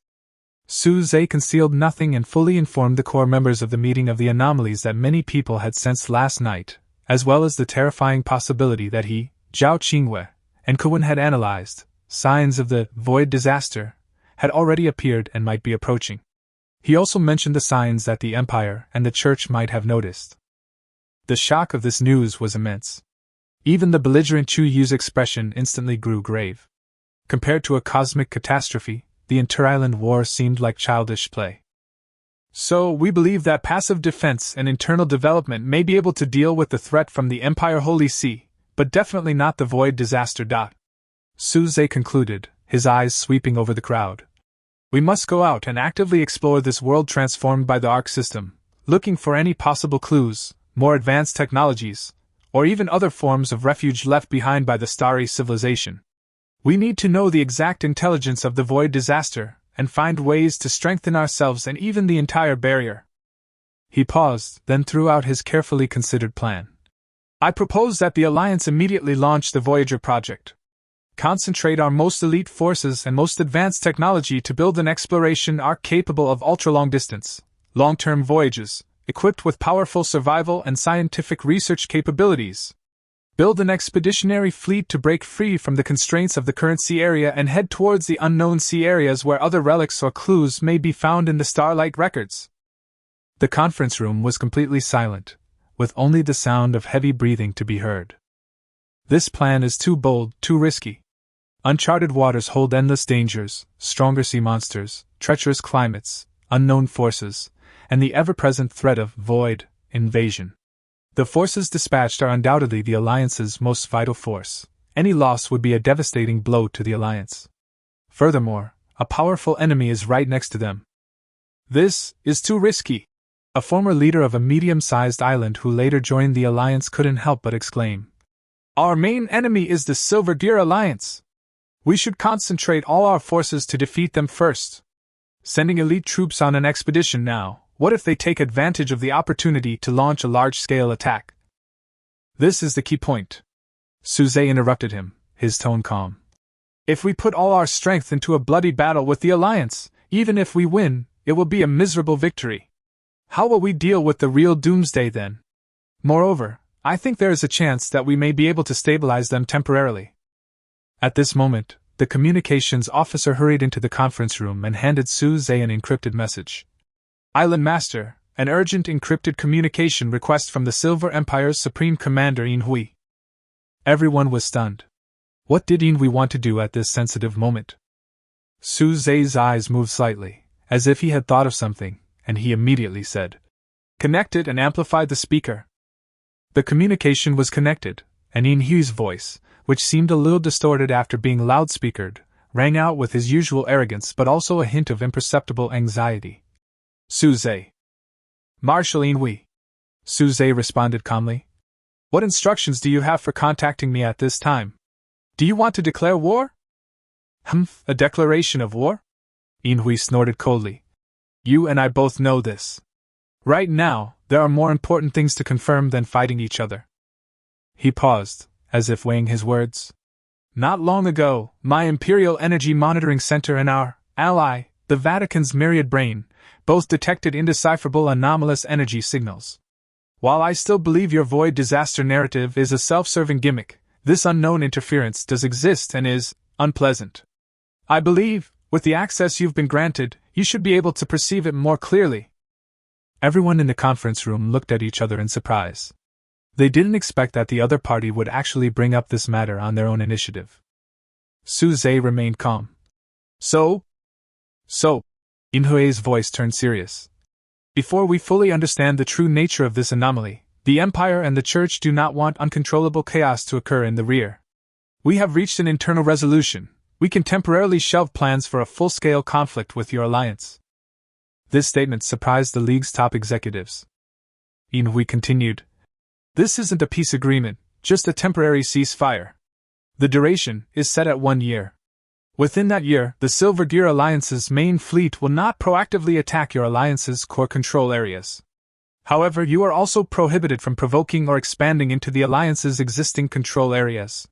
Minor frictions and border conflicts will be handled on a case-by-case basis.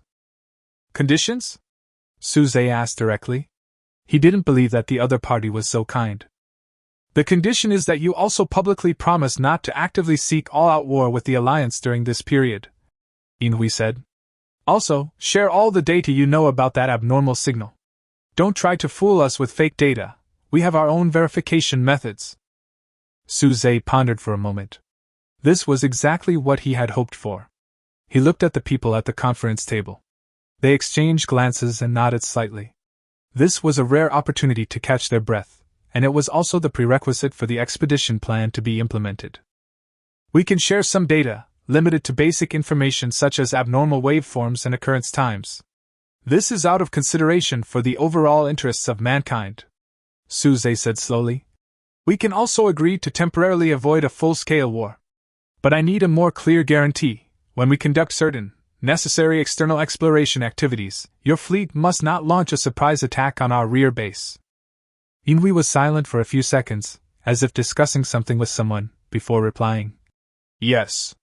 As long as your fleet isn't heading for our controlled area, you can explore wherever you like. But remember, it's only 1 year. After 1 year, regardless of whether we understand the anomaly or not, the Empire and the Church will use absolute force to enforce our order. Deal. Suze agreed straightforwardly. This verbal agreement was extremely fragile, but at least for now, it was beneficial to both parties. After the communication was cut off, the conference room fell silent, and then a low voice broke out. They really felt it too. A 1-year truce, this is incredible. This is our chance. Suze raised his hand to suppress the discussion. Everyone, this is a fragile balance based on shared fear and uncertainty, but it is indeed the window of opportunity we need.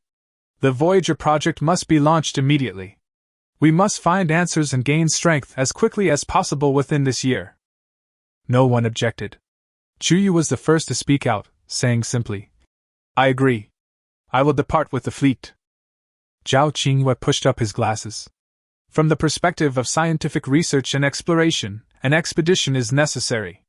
My knowledge and talents can be of great help during the voyage. I agree to join. Although Nan Gongwan was a little scared, she still mustered up the courage. I'll go too. My luck will definitely help. And the high-level items in the synthesis workshop also need me on the ship to be most effective, right? Jean Lin's voice came through the communicator, with a hint of complexity. The Chamber of Commerce cannot directly participate in the expedition, but I will do my best to provide material support and technical advice. Island Master Suze, you are able to facilitate this temporary ceasefire. Jean admires you. Lin Wei's eyes were filled with reluctance and worry, but she knew that Suze's decision was correct. She nodded slowly. Leave the logistics and home to those of us who stay behind. You can go without worry. More and more people were convinced by Suze's determination, foresight, and the precious time he had just gained, and expressed their support. Okay. Suze nodded heavily. The Voyager plan has officially launched. From now on, all resources of the Alliance will be concentrated and prioritized for the construction of the Voyage Ark. I will personally lead the team, with Chuyu, Dr. Zhao, and Nan Gongwan as the core. Elite volunteers from various industries will also be recruited to participate in the expedition. We will fight for survival and sail for the future. The expedition was decided, and a plan filled with danger and hope began to unfold slowly under a fragile truce. Chapter 194: Alliance Mobilization. Building the Ark. The announcement of the Voyager project, coupled with the news of a temporary ceasefire with the Silver Gear Alliance, sent shockwaves through the Alliance. There was panic, there was worry, but more importantly, there was ignited passion, a sense of mission, and a sense of urgency. The prospect of participating in a grand project that hinged on the future of civilization, while temporarily escaping the specter of all-out war, stirred the blood of many. The entire alliance operated efficiently, like a sophisticated war machine. Under Lin Wei's overall logistics coordination and Jilin's Chamber of Commerce's resource coordination, vast quantities of supplies began to flow from the various member islands to Suzi's main island: the strongest wood, specialized alloys, new materials reverse-engineered from temple technology, vast quantities of energy blocks, food, medicine, freshwater purification modules. The construction site was chosen to be a massive new dock on one side of the main island. Thousands of craftsmen, engineers, and rune masters, who studied the application of star symbols, toiled day and night under unified command. The sounds of hammering, welding, and the testing of energy engines were incessant, and flames and arcs flickered day and night. Suze produced some of the advanced blueprints copied from the temple core, specifically those related to ship structure, power systems, and protective systems. Zhao Qingyue provided extensive oceanographic data and design recommendations for extreme weather conditions.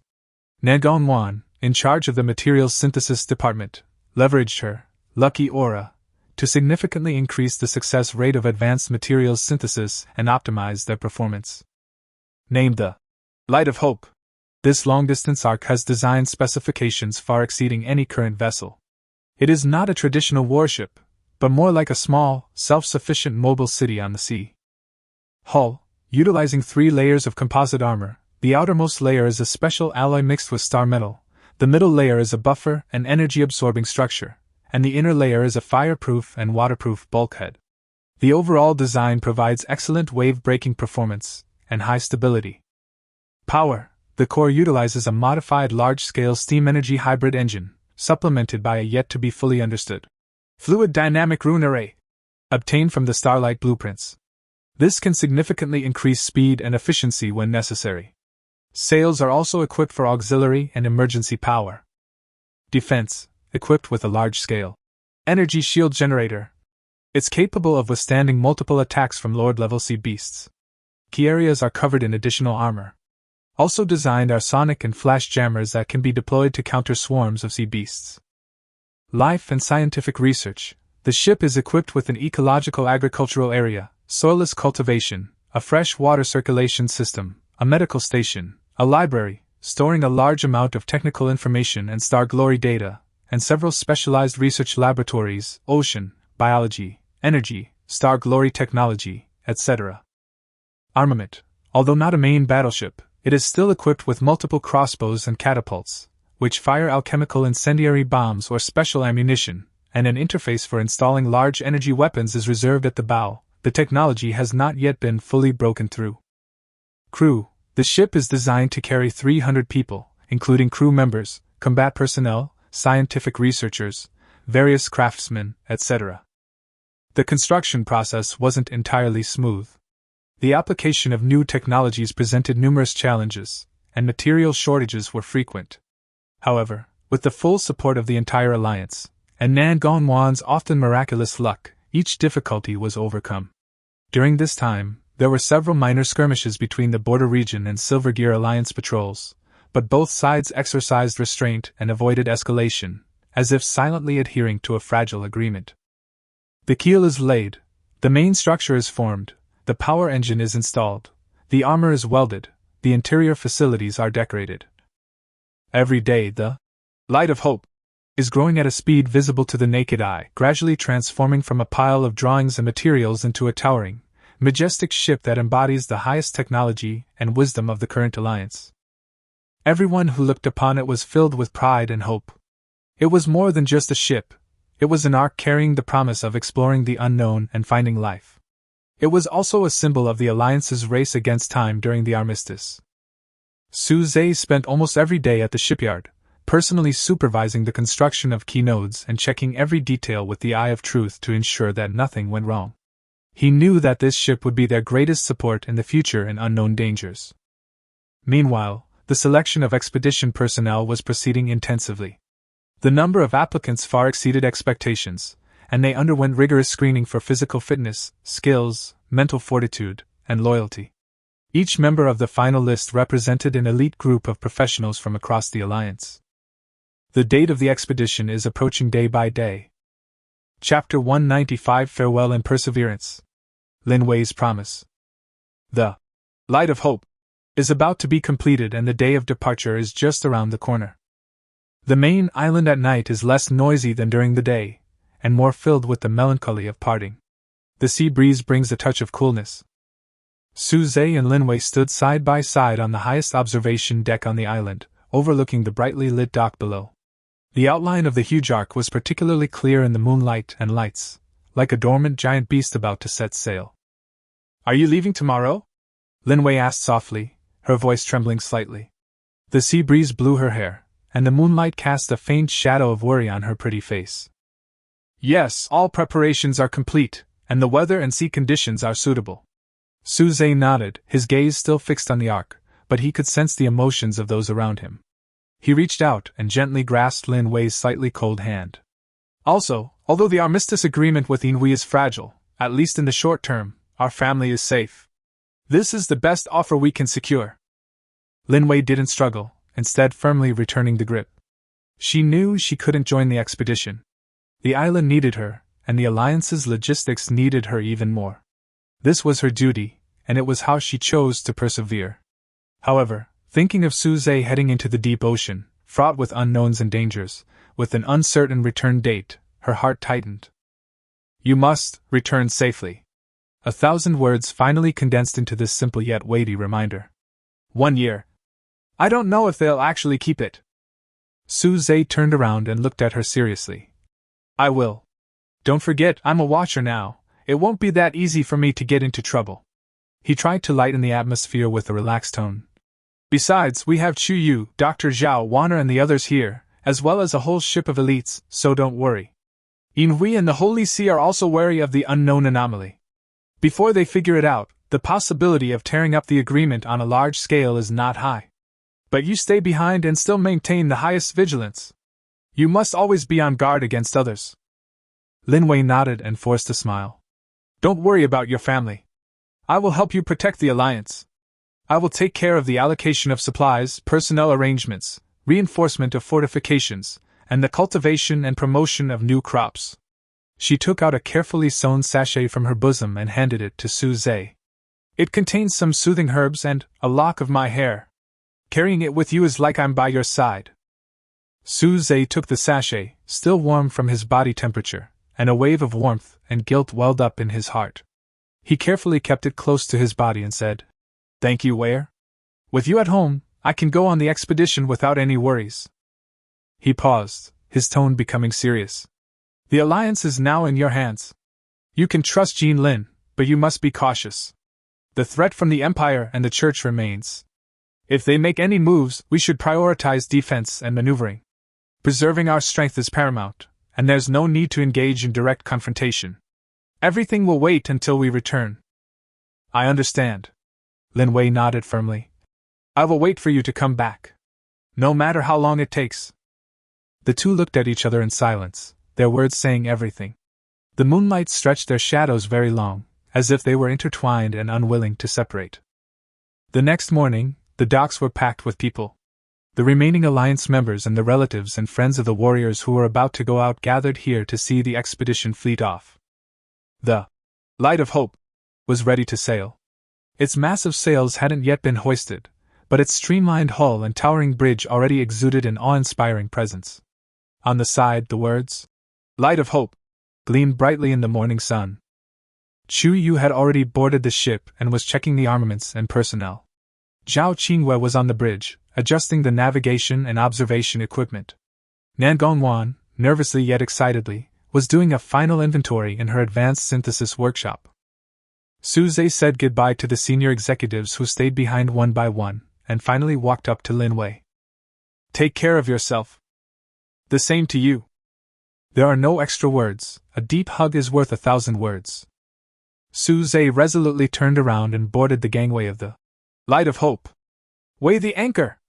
Hoist the sails! Set off! At his command, the massive anchor was hoisted, and the pure white sails slowly rose and rustled in the sea breeze. The hybrid engine emitted a deep and powerful roar, propelling the massive ship slowly away from the harbor. On the shore, the people who were seeing them off waved their arms vigorously, and the shouts, blessings, and cries of reluctance merged into one. Lin Wei stood at the front, looking at the giant ship that was gradually moving away, until it became a small dot on the sea level. She still stood there for a long time, unwilling to leave. She clenched her fists, tears glistening in her eyes, but more of it was determination. I will definitely protect our home, and wait for you to return with hope. Chapter 196. The fleet sets sail. Heading into the unknown. The Light of Hope serves as the flagship, leading an escort fleet consisting of 5 modified large armed merchant ships, 2 from the Golden Chamber of Commerce and 3 from other members of the Alliance, splitting the blue waves and heading towards the rising sun in the east, heading towards a completely unknown area. The fleet departed from the familiar eastern waters, the outlines of the islands behind them gradually disappearing below the horizon. Surrounded by only endless sea and sky, an unprecedented sense of vastness and freedom enveloped the fleet, bringing with it a deep loneliness and awe of the unknown. On deck, the crew and sailors took their positions, busy and bustling with activity. The lookout, perched high on the mast, vigilantly scanned the horizon. The helmsman, gripping the wheel tightly, followed the course Zhao Qingwei had mapped out using the latest nautical charts and hydrographic information.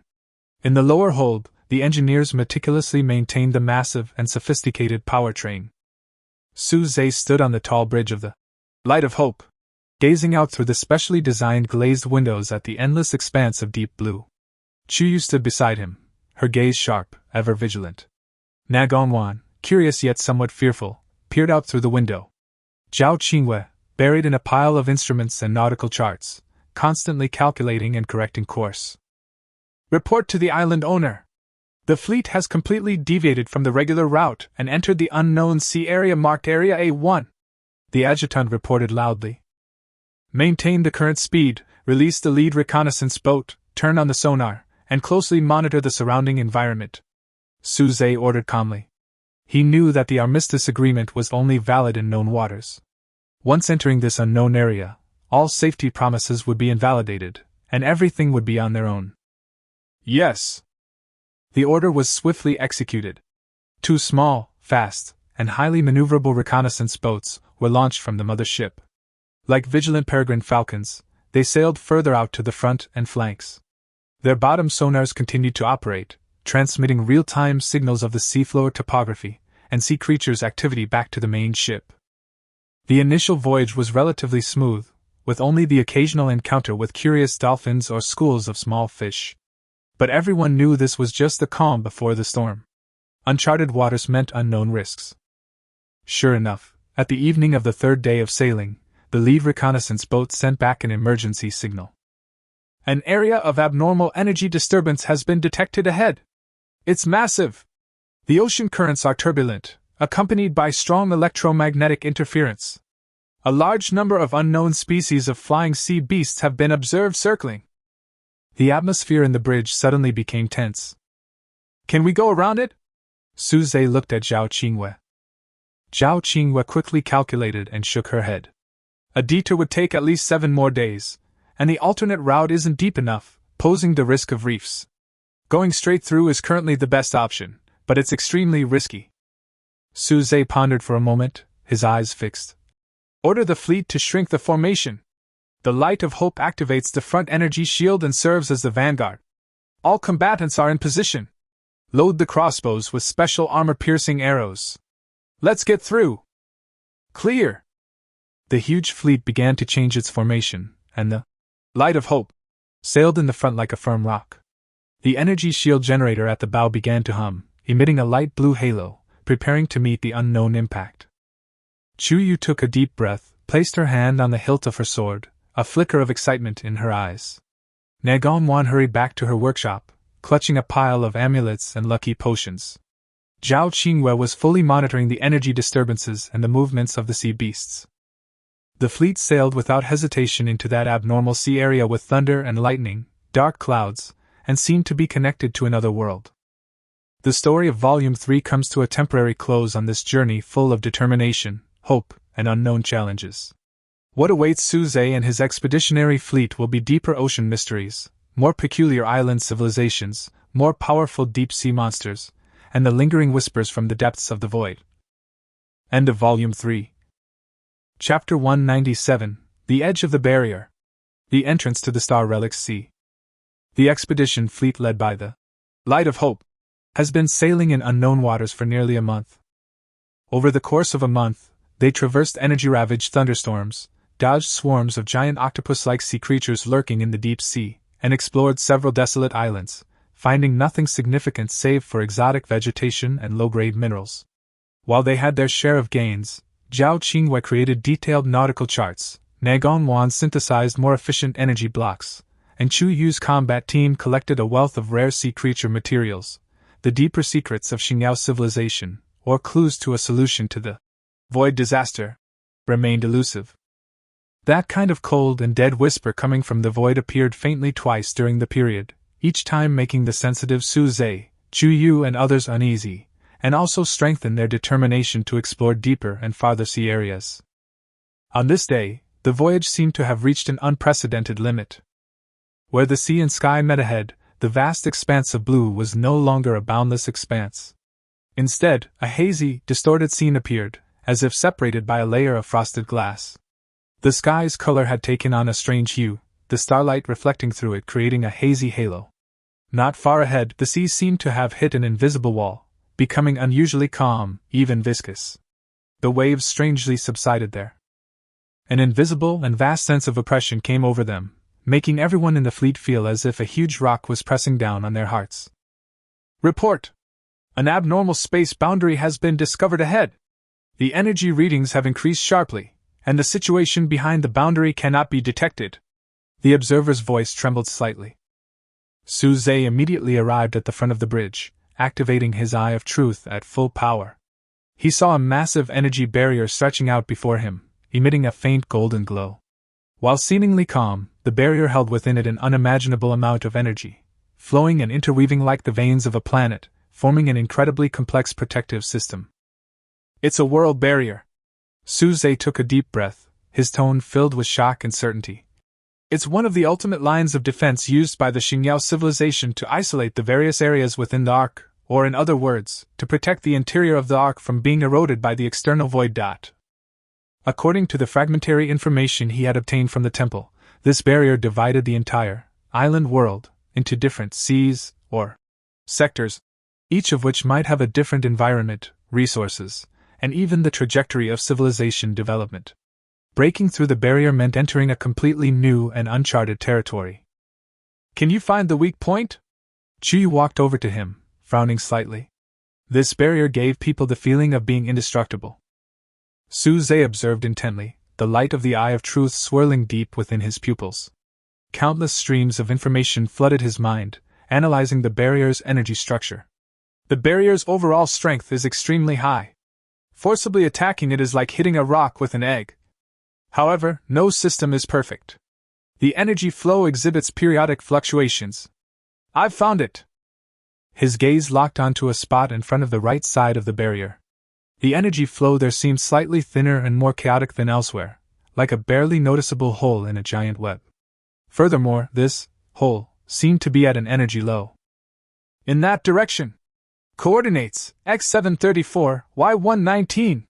There's an intermittent weak point in the barrier. It's currently in a decaying phase and is expected to last 3 to 4 hours. Su Zhe immediately gave the order. The fleet should move closer to the coordinates. Prepare to break through the barrier. At this moment, Zhao Qingwei, who had been standing nearby and relying on her innate ability to sense the ocean environment, suddenly spoke. Her face was pale, and there was a hint of fear in her eyes. Su Zhe, I feel that on the other side of the barrier is a sea of death. The water is filled with a sense of silence and fragmentation, as if the corpses of countless stars have sunk within it. Moreover, there is some very ancient and very powerful life wave sleeping in the depths. She shared her oceanic intuition with Su Zhe. Su Zhe's eye of truth, combined with this intuition, gained a vaguer understanding of the sea area on the other side of the barrier, a place where fragments of the remains of the Xingyao civilization floated, full of unknown dangers, and was called the Star Relic Sea by Zhao Qingwei. Opportunities and dangers coexist. This further strengthened Su Zhe's determination to break through. The fleet quickly adjusted its course and headed for the coordinates indicated by Su Zhe. The closer they got, the stronger the invisible sense of oppression became, and the metal components of the hull even began to emit a subtle hum. All ships, activate the energy shield at maximum power. Secure items on board. Non-essential personnel enter the inner cabin. Su Zhe's order spread throughout the fleet. The moment the bow of the Light of Hope touched the pale golden film. Buzz! A deep, yet soul-shaking roar echoed. The entire ship shook violently, as if it had collided with a solid steel wall. The pale golden film of light sank inward, rippling innumerable ripples. The powerful resistance attempted to keep the fleet out. Maximize the energy shield output. Increase the engine thrust to the critical point. Su Zhe roared, personally controlling the core energy distribution of the Light of Hope. A blinding light and scattered arcs of energy erupted from the interface between the shield and the barrier. The hull groaned in a way that made one's teeth ache, as if it would disintegrate at any moment. No! The resistance is too great! The helmsman shouted with difficulty, veins bulging on his forehead. At this moment, the barrier's weak point, impacted by the concentrated force, triggered the expected chain reaction within its energy structure, causing it to become even more unstable. A tiny crack spread across the light film like a spiderweb. Now is the time! Chu Yu, aim at the front end of the crack and strike with all your strength! Su Zhe shouted. Chu Yu had already gathered her strength, and immediately drew her sword upon hearing this. A brilliant sword energy, condensed to the utmost, and containing her peak LV.10 power, flew out of her hand and pierced the crack with the precision of a drill. Swish! A sound like cloth being torn rang out, and the crack was forcibly widened by the sword energy. The balance of the barrier was broken, and a brief unstable gap was torn open. Charge! Su Zhe roared. The Light of Hope was the first to tremble violently, squeezing into the gap where the energy turbulence was raging like an arrow. The subsequent ships followed closely behind, braving the violent energy turbulence, and sailing in with difficulty but determination. When the tail rudder of the last escort ship also disappeared into the gap, the crack in the barrier that was forcibly torn open flickered a few times and quickly healed as if nothing had happened. The expedition fleet has already entered a new and unknown sea area, the Star Debris Sea, where star debris floats and whispers of the void echo. Chapter 198, Breaking Through the Barrier. A preliminary exploration of the Sea of Star Relics. The moment they passed through the barrier, it felt like a brief but intense space teleportation. The violent turbulence and impact of the energy turbulence made many crew members pale, and some even vomited.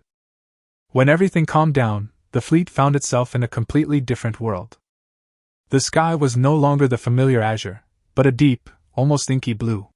Hanging above were several unusually large stars, perhaps the remains of some man-made celestial body, emitting a cold white halo. A faint, strange smell, like a mixture of metallic oxide and ozone, filled the air. The temperature had dropped significantly, bringing a chill that penetrated deep into the bone marrow. The most shocking thing is the sea in front of us. The sea shone in eerie dark purple, yet visibility was surprisingly high, allowing for clear views down to the depths. The surface was no longer a boundless expanse, but now dotted with metal debris of all shapes and sizes, twisted starship keels, shattered armor plating, broken gun barrels, and even the remains of vast, city-like, circular structures. These drifted silently on the surface or half-submerged, their surfaces covered in thick deep-sea sediments and luminescent moss, silently bearing witness to the devastation of an ancient catastrophe. This is the origin of the name, Star Wreck Sea.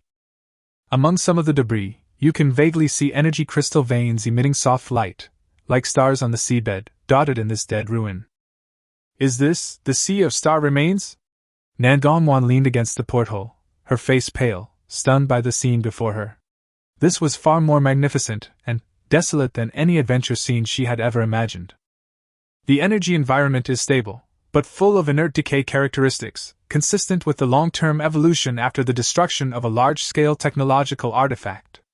Zhao Qinghua quickly recorded the environmental data, her tone filled with the excitement and solemnity of a researcher. The seawater is complex, containing a variety of unknown metal ions and weak radiation. We need to activate an advanced purification system to obtain drinking water. There are signs of large life forms underwater. The energy level is very high, at least above LV-10, and there are more than one. Su Zhe's eye of truth swept across the sea of ruins, and a stream of information poured in. Environment confirmed. One of the main battlefields/graveyards of the Xingyao civilization, the Star Relic Sea. Risk level high, presence of high-level mutant sea beasts, unstable energy structures, and potentially activated automated defense systems. Resource assessment, extremely rich, star alloy, energy crystal, technology blueprint, rare materials. We succeeded, but we also entered a more dangerous area, Su Zhe said solemnly. Past the order, the fleet maintains a tight defensive formation and advances slowly. Release all reconnaissance units, focusing on scanning large wreckage and energy crystal-rich areas, while closely monitoring underwater movements. The Light of Hope, as various detectors were fully operational, extending outward like tentacles. Small drones also took off from the deck and began preliminary reconnaissance of several larger starship wrecks nearby. Initial reconnaissance results quickly returned. The debris was extremely old and fragile, with most no longer responsive. However, within some relatively intact debris, faint energy signals and complex structures were detected, suggesting that the internal systems had not completely failed. Commander, at 3 o'clock on the port side, 5 nautical miles away, we've spotted a relatively well-preserved large starship wreckage. Its engine section appears to have sunk into the trench, but most of the main hull is above the water. Intermittent low-power energy fluctuations have been detected, and the internal structure complexity rating is high, the investigator reported. Su Zhe switched the screen to the main screen. It was a strangely shaped starship. Even with only half of it left, one could still see how large and advanced it once was. A huge tear in one side of the ship seemed to be the cause of its sinking. This wreckage could be very valuable, Zhao Qinghua analyzed.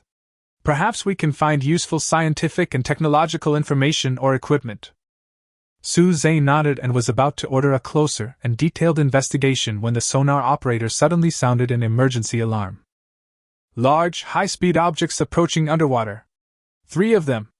Extremely fast. Energy level LV-11. They're mutant sea monsters. As soon as he finished speaking, 3 huge columns of water suddenly exploded from the dark purple sea in front of the fleet. 3 hideous beasts leaped out of the water, roaring deafeningly. Their bodies resembled deformed sharks magnified dozens of times, but their bodies were covered in gleaming metallic plates. Their teeth were like twisted alloy daggers, and their tails had evolved into giant drill-like bone hammers. Most bizarrely, their eyes were a pale, cloudy color, as if deprived of vision by some force, yet emanating a frantic thirst for life energy. It's the carcass-eating shark, a level 11 sea beast that has mutated after devouring the remains of the star Glory for a long time. They are extremely sensitive to energy fluctuations. Zhao Qinghua immediately identified the enemy based on the information. These 3 behemoths clearly viewed the fleet as an intruder, or perhaps a delicious source of energy, entering their territory, and attacked without hesitation. Their massive tails slammed into the nearest escort ship. Everyone meet the enemy! Concentrate your shields on defense! Aim the crossbows at their eyes and gills! Su Zhe immediately gave the order and at the same time mobilized the Watcher Authority to try to influence the energy stability of the surrounding space, forming a weak buffer field, which slightly softened the first wave of attack from the giant beast. Chuyu snorted coldly, and her figure turned into a sword light and rushed out of the bridge. I'll go and deal with them. The battle suddenly broke out in the sea of star debris that had been silent for who knows how many tens of thousands of years. Chapter 199 Starship Wreckage. The Coexistence of Technology and Danger. Chu Yu's joining instantly turned the tide of the battle. The brilliance of the blade was far more powerful than the escort ship's crossbow. Her figure flickered like a ghost among the waves, each appearance accompanied by a silver sword light that ripped through the air. A carcass shark roared and swung its tail towards her, but she easily dodged it. The sword light went up and accurately pierced its relatively vulnerable eye. Puff! Its pale eyeballs burst, dark green blood spurting out. The beast howled in agony, twisting its body wildly. Chuyu seized the opportunity to pursue it, her sword energy surging, slashing the bone plates at the junction of its neck, sending sparks flying, and finally decapitating it with a single blow. The huge beast's corpse slammed heavily into the sea, causing huge waves. Seeing this, the other two carrion sharks became even more ferocious, abandoning their attack on the escort ship and attacking Chuyu from both sides. They spewed out dark purple energy breath with strong corrosiveness, trying to block her movement. Suze was on the bridge, his Eye of Truth operating at full power, constantly sharing subtle changes in the beast's energy flow and attack trajectory with Chuyu. Chuyu, the energy core of the left beast is located in the lower chest, and it's gathering power. The base of the right beast's tail is a structural weakness. With Suze's precise guidance, Chuyu's attacks became even more efficient and deadly. She danced through the encirclement of the two giant beasts, each flash of her sword sure to remove a piece of bone or leave a deep scar visible to the bone. The escort fleet also took the opportunity to concentrate their fire, bombarding the behemoths with crossbows and special torpedoes. Although it was difficult to cause fatal injuries, it effectively interfered with their movements. In less than a quarter of an hour, the other two LV.11 carcass-eating sharks were also killed by Chuyu's sword one after another, and the blood of the beasts dyed the surrounding sea into a strange purple-black color. The battle ended, and the sea calmed down temporarily, leaving only 3 massive beast carcasses slowly sinking. The crew cheered for their survival, looking at Chuyu with awe. "Collect the beast cores and useful materials, and be careful," Suze ordered. The core and some organs of the LV.11 sea beast are precious resources and synthetic materials. After dealing with the spoils, the fleet's attention returned to the relatively well-preserved wreckage of the large starship.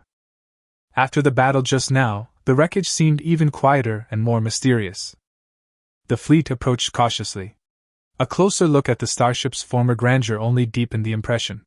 Though its metal hull was scarred and rusted, its exquisite craftsmanship still shone through.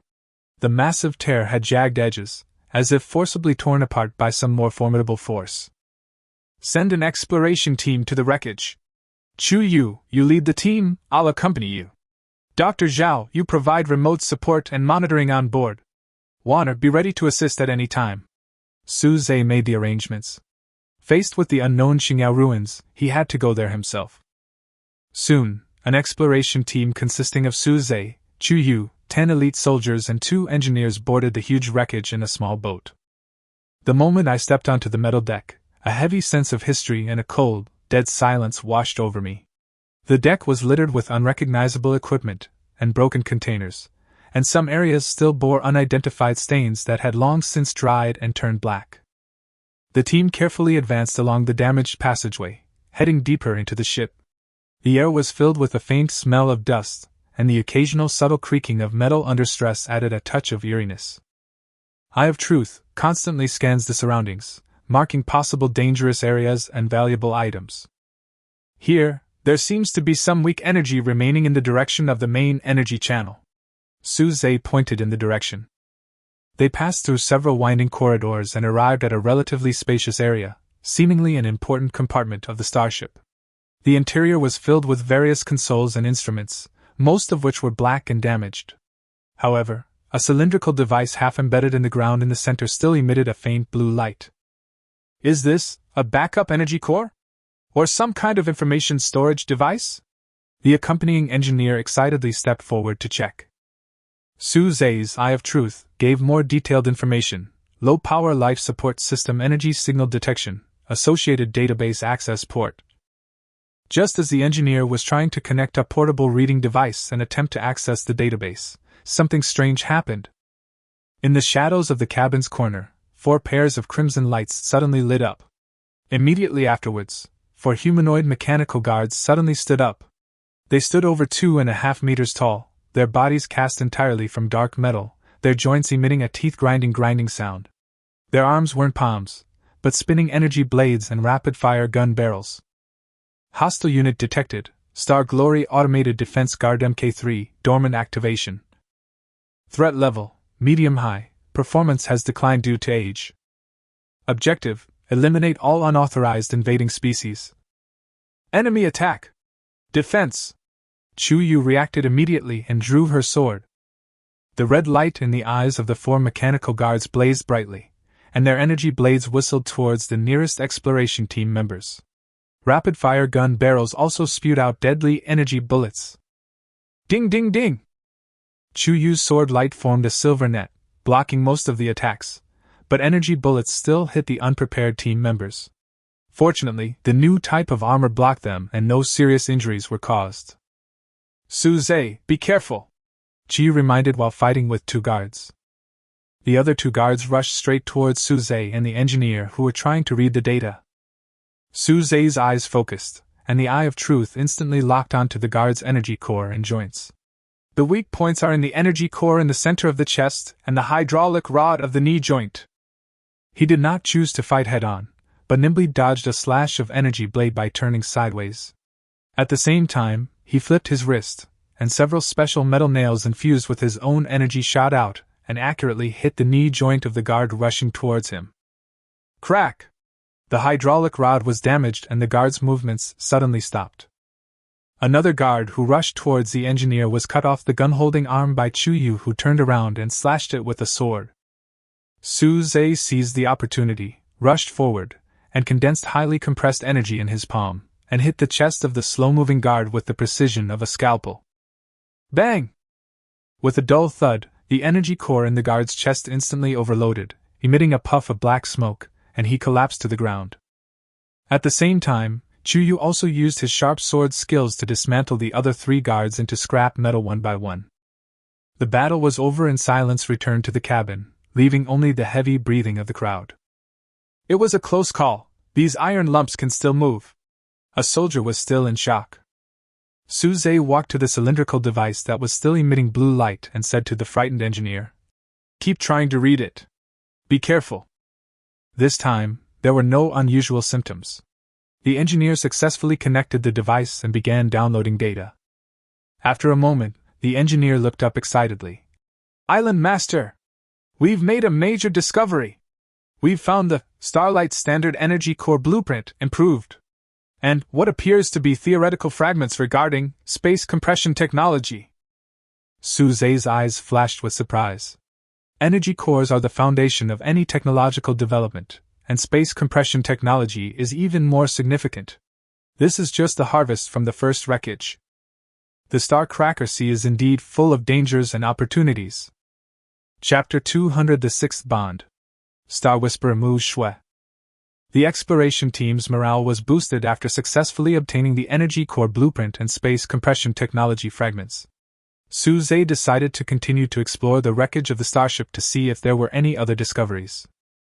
Under the guidance of the Eye of Truth, they passed through more damaged cabins and passages, encountered and eliminated several activated mechanical guards along the way, and obtained some scattered star ally materials and broken parts.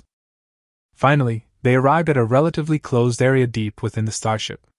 A heavy alloy door, emblazoned with a unique life symbol, blocked their path. The door seemed to maintain its structural integrity, with faint energy flowing from its surface. "Is this a life support area or a medical bay?" Suze speculated. He scanned the door carefully with the Eye of Truth and discovered that while its locking system was advanced, it had developed vulnerabilities due to years of wear and tear and damage to the ship. He asked the accompanying engineer to use the tools he brought with him, combined with the loopholes found by the Eye of Truth, to carefully crack the access control system. Laugh.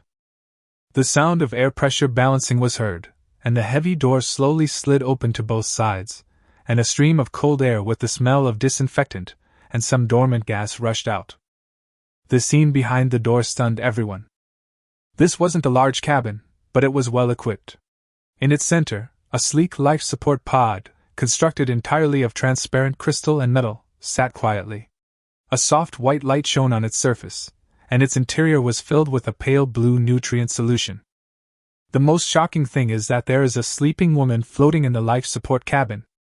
She wore a simple white Star Glory uniform, her features strikingly beautiful, her long hair swaying gently in the nutrient solution like seaweed. Her skin was nearly transparent, her features delicate as a work of art. Even in deep sleep, she exuded an indescribable tranquility and intellectual beauty. Her chest rose and fell slightly as the life support pod operated, indicating that vital signs were still present. "Oh my God! There are still survivors here!" a member of the team exclaimed in disbelief. This starship had clearly been silent for countless years. Su Zhe's eye of truth immediately fell on the woman, and the feedback he received shocked him. Individual name: Mu Shui, survivor of the Xingyao civilization. Status: deep hibernation, relying on life support capsule to maintain minimum life activities. Talent: SS level, astral sense, can interpret the deep information flow of Star Glory civilization, sense void energy fluctuations, and conduct limited communication with higher energy entities. Note: the individual's life magnetic field is pure, with no signs of contamination. The life support system is about to run out of energy. Estimated remaining maintenance time 72 standard hours. SS level talent: star language sensing, and can sense void energy fluctuations. Su Zhe instantly realized this woman's inestimable value. Not only was she a living member of the Xingyao civilization, possessing first-hand knowledge of that era, but her talent was also the key to dealing with the void disaster. She must be saved. Check the status of the life support cabin immediately, and prepare the safe awakening procedure, Su Zhe immediately ordered, his voice filled with a hint of urgency. Engineers quickly advanced, using their equipment to inspect the life support module. The situation was grim. As the Eye of Truth indicated, the module's energy reserves were depleted, and the maintenance system could collapse at any moment. "There are risks in waking her up, but she will surely die if she continues to sleep," the engineer concluded. "Start the wake-up program. Chu Yu, be alert to prevent accidents." Su Zhe made a decisive decision. As the engineer operated, the lights in the life support module changed, and the nutrient solutions slowly drained. The hatch slid open silently. The woman named Mu Shui's eyelashes fluttered a few times, and she slowly opened her eyes. Those were eyes as deep and clear as the stars. Initially dazed, they gradually focused as they looked towards Su Zhe and the others gathered around the cabin. There was no fear in her eyes, only a sense of exhaustion and insight after a long sleep. She coughed lightly a few times to adapt to the real air. Her voice was a little hoarse, but unusually pleasant. "Is it rescue? Or the final moment has come?" The language she spoke was not any language on Earth, but through some kind of telepathy or simultaneous interpretation by Xingyao technology, Su Zhe and others clearly understood its meaning. "We are explorers from another sea." Su Zhe tried to keep his tone calm. "We found and activated your life support capsule. You are safe now." Mu Shui's gaze fell on Su Zhe, and she seemed to sense a special aura about him, perhaps the fluctuations of Watcher Authority or Eye of Truth. A glimmer of light flashed in her eyes. She slowly sat up, her movements a little stiff, but her demeanor remained elegant. "Is the long slumber finally over?" She looked around the dilapidated cabin, a trace of sadness in her eyes. "The Sky Surveyor has indeed perished. It seems that the Ark project has not been a complete success." She seemed to know a lot of things. "My name is Su Zhe. This is the Star Debris Sea. Your starship crashed here a long time ago. The world outside has changed a lot." Su Zhe briefly introduced the current situation, including the potential threats of global islandization and void disaster. Mu Shui listened quietly, her expression sometimes surprised, sometimes solemn. When she heard the word void disaster, her body trembled noticeably. "Sure enough, they finally found us," she murmured to herself, then raised her head and looked at Su Zhe with a determined gaze. "Su Zhe, sir? Thank you for your rescue. My name is Mu Shui, and I was once the astrologer of the Xingyao civilization's research vessel, the Sky Surveyor. My talent allows me to sense those whispers from the void. Their existence is real, and they are the ultimate threat to all civilizations." She took a deep breath and made a decision. "If you are seeking a way to fight the void, then please allow me to join you. My knowledge and talents may be of some assistance. Continuing to sleep or wandering alone is meaningless. I am willing to journey with you and contribute to the survival of civilization." She didn't put forward any conditions, and her eyes were clear and sincere. Su Zhe's heart moved. This was exactly the result he expected. He nodded solemnly. Welcome, Mu Shui. We urgently need your knowledge and strength. Just when Mu Shui nodded, indicating her willingness to follow Su Zhe out of the life support cabin. Ding! We've detected that the female survivor, Mu Shui, has voluntarily accepted your invitation and pledged to reside on your island permanently. Fleeing fleet movements will be considered an extension of your island, meeting the conditions for establishing a bond. Bond established successfully. Current number of bonds 6. Fertile soil effect improved. New bond buffs. Technology analysis speed plus 20%, void resistance plus 10%. Ding! Your friendship with Mu Shui, astropath, has been established, unlocking the blueprint for the island's unique building, the Astrological Observatory, buildable. A powerful warm current once again swept through Su Zhe's body, and the power of the island's core became even stronger. The significant increase in technology analysis speed is crucial for digesting star glory technology. And void resistance is an invaluable treasure for dealing with future threats. The Astronomical Observatory will clearly further enhance the ability to observe the starry sky and void energy. The sixth bonder, Mu Shui, a star glory survivor with the SS rank talent, Astral Sense, has officially joined the team. Her arrival will undoubtedly bring about earth-shaking changes to the expedition fleet, adding a crucial weight to the fight against the approaching void shadow. Su Zhe reached out and gently helped Mu Shui out of the life support cabin. Come on, I'll show you our ship, our new home.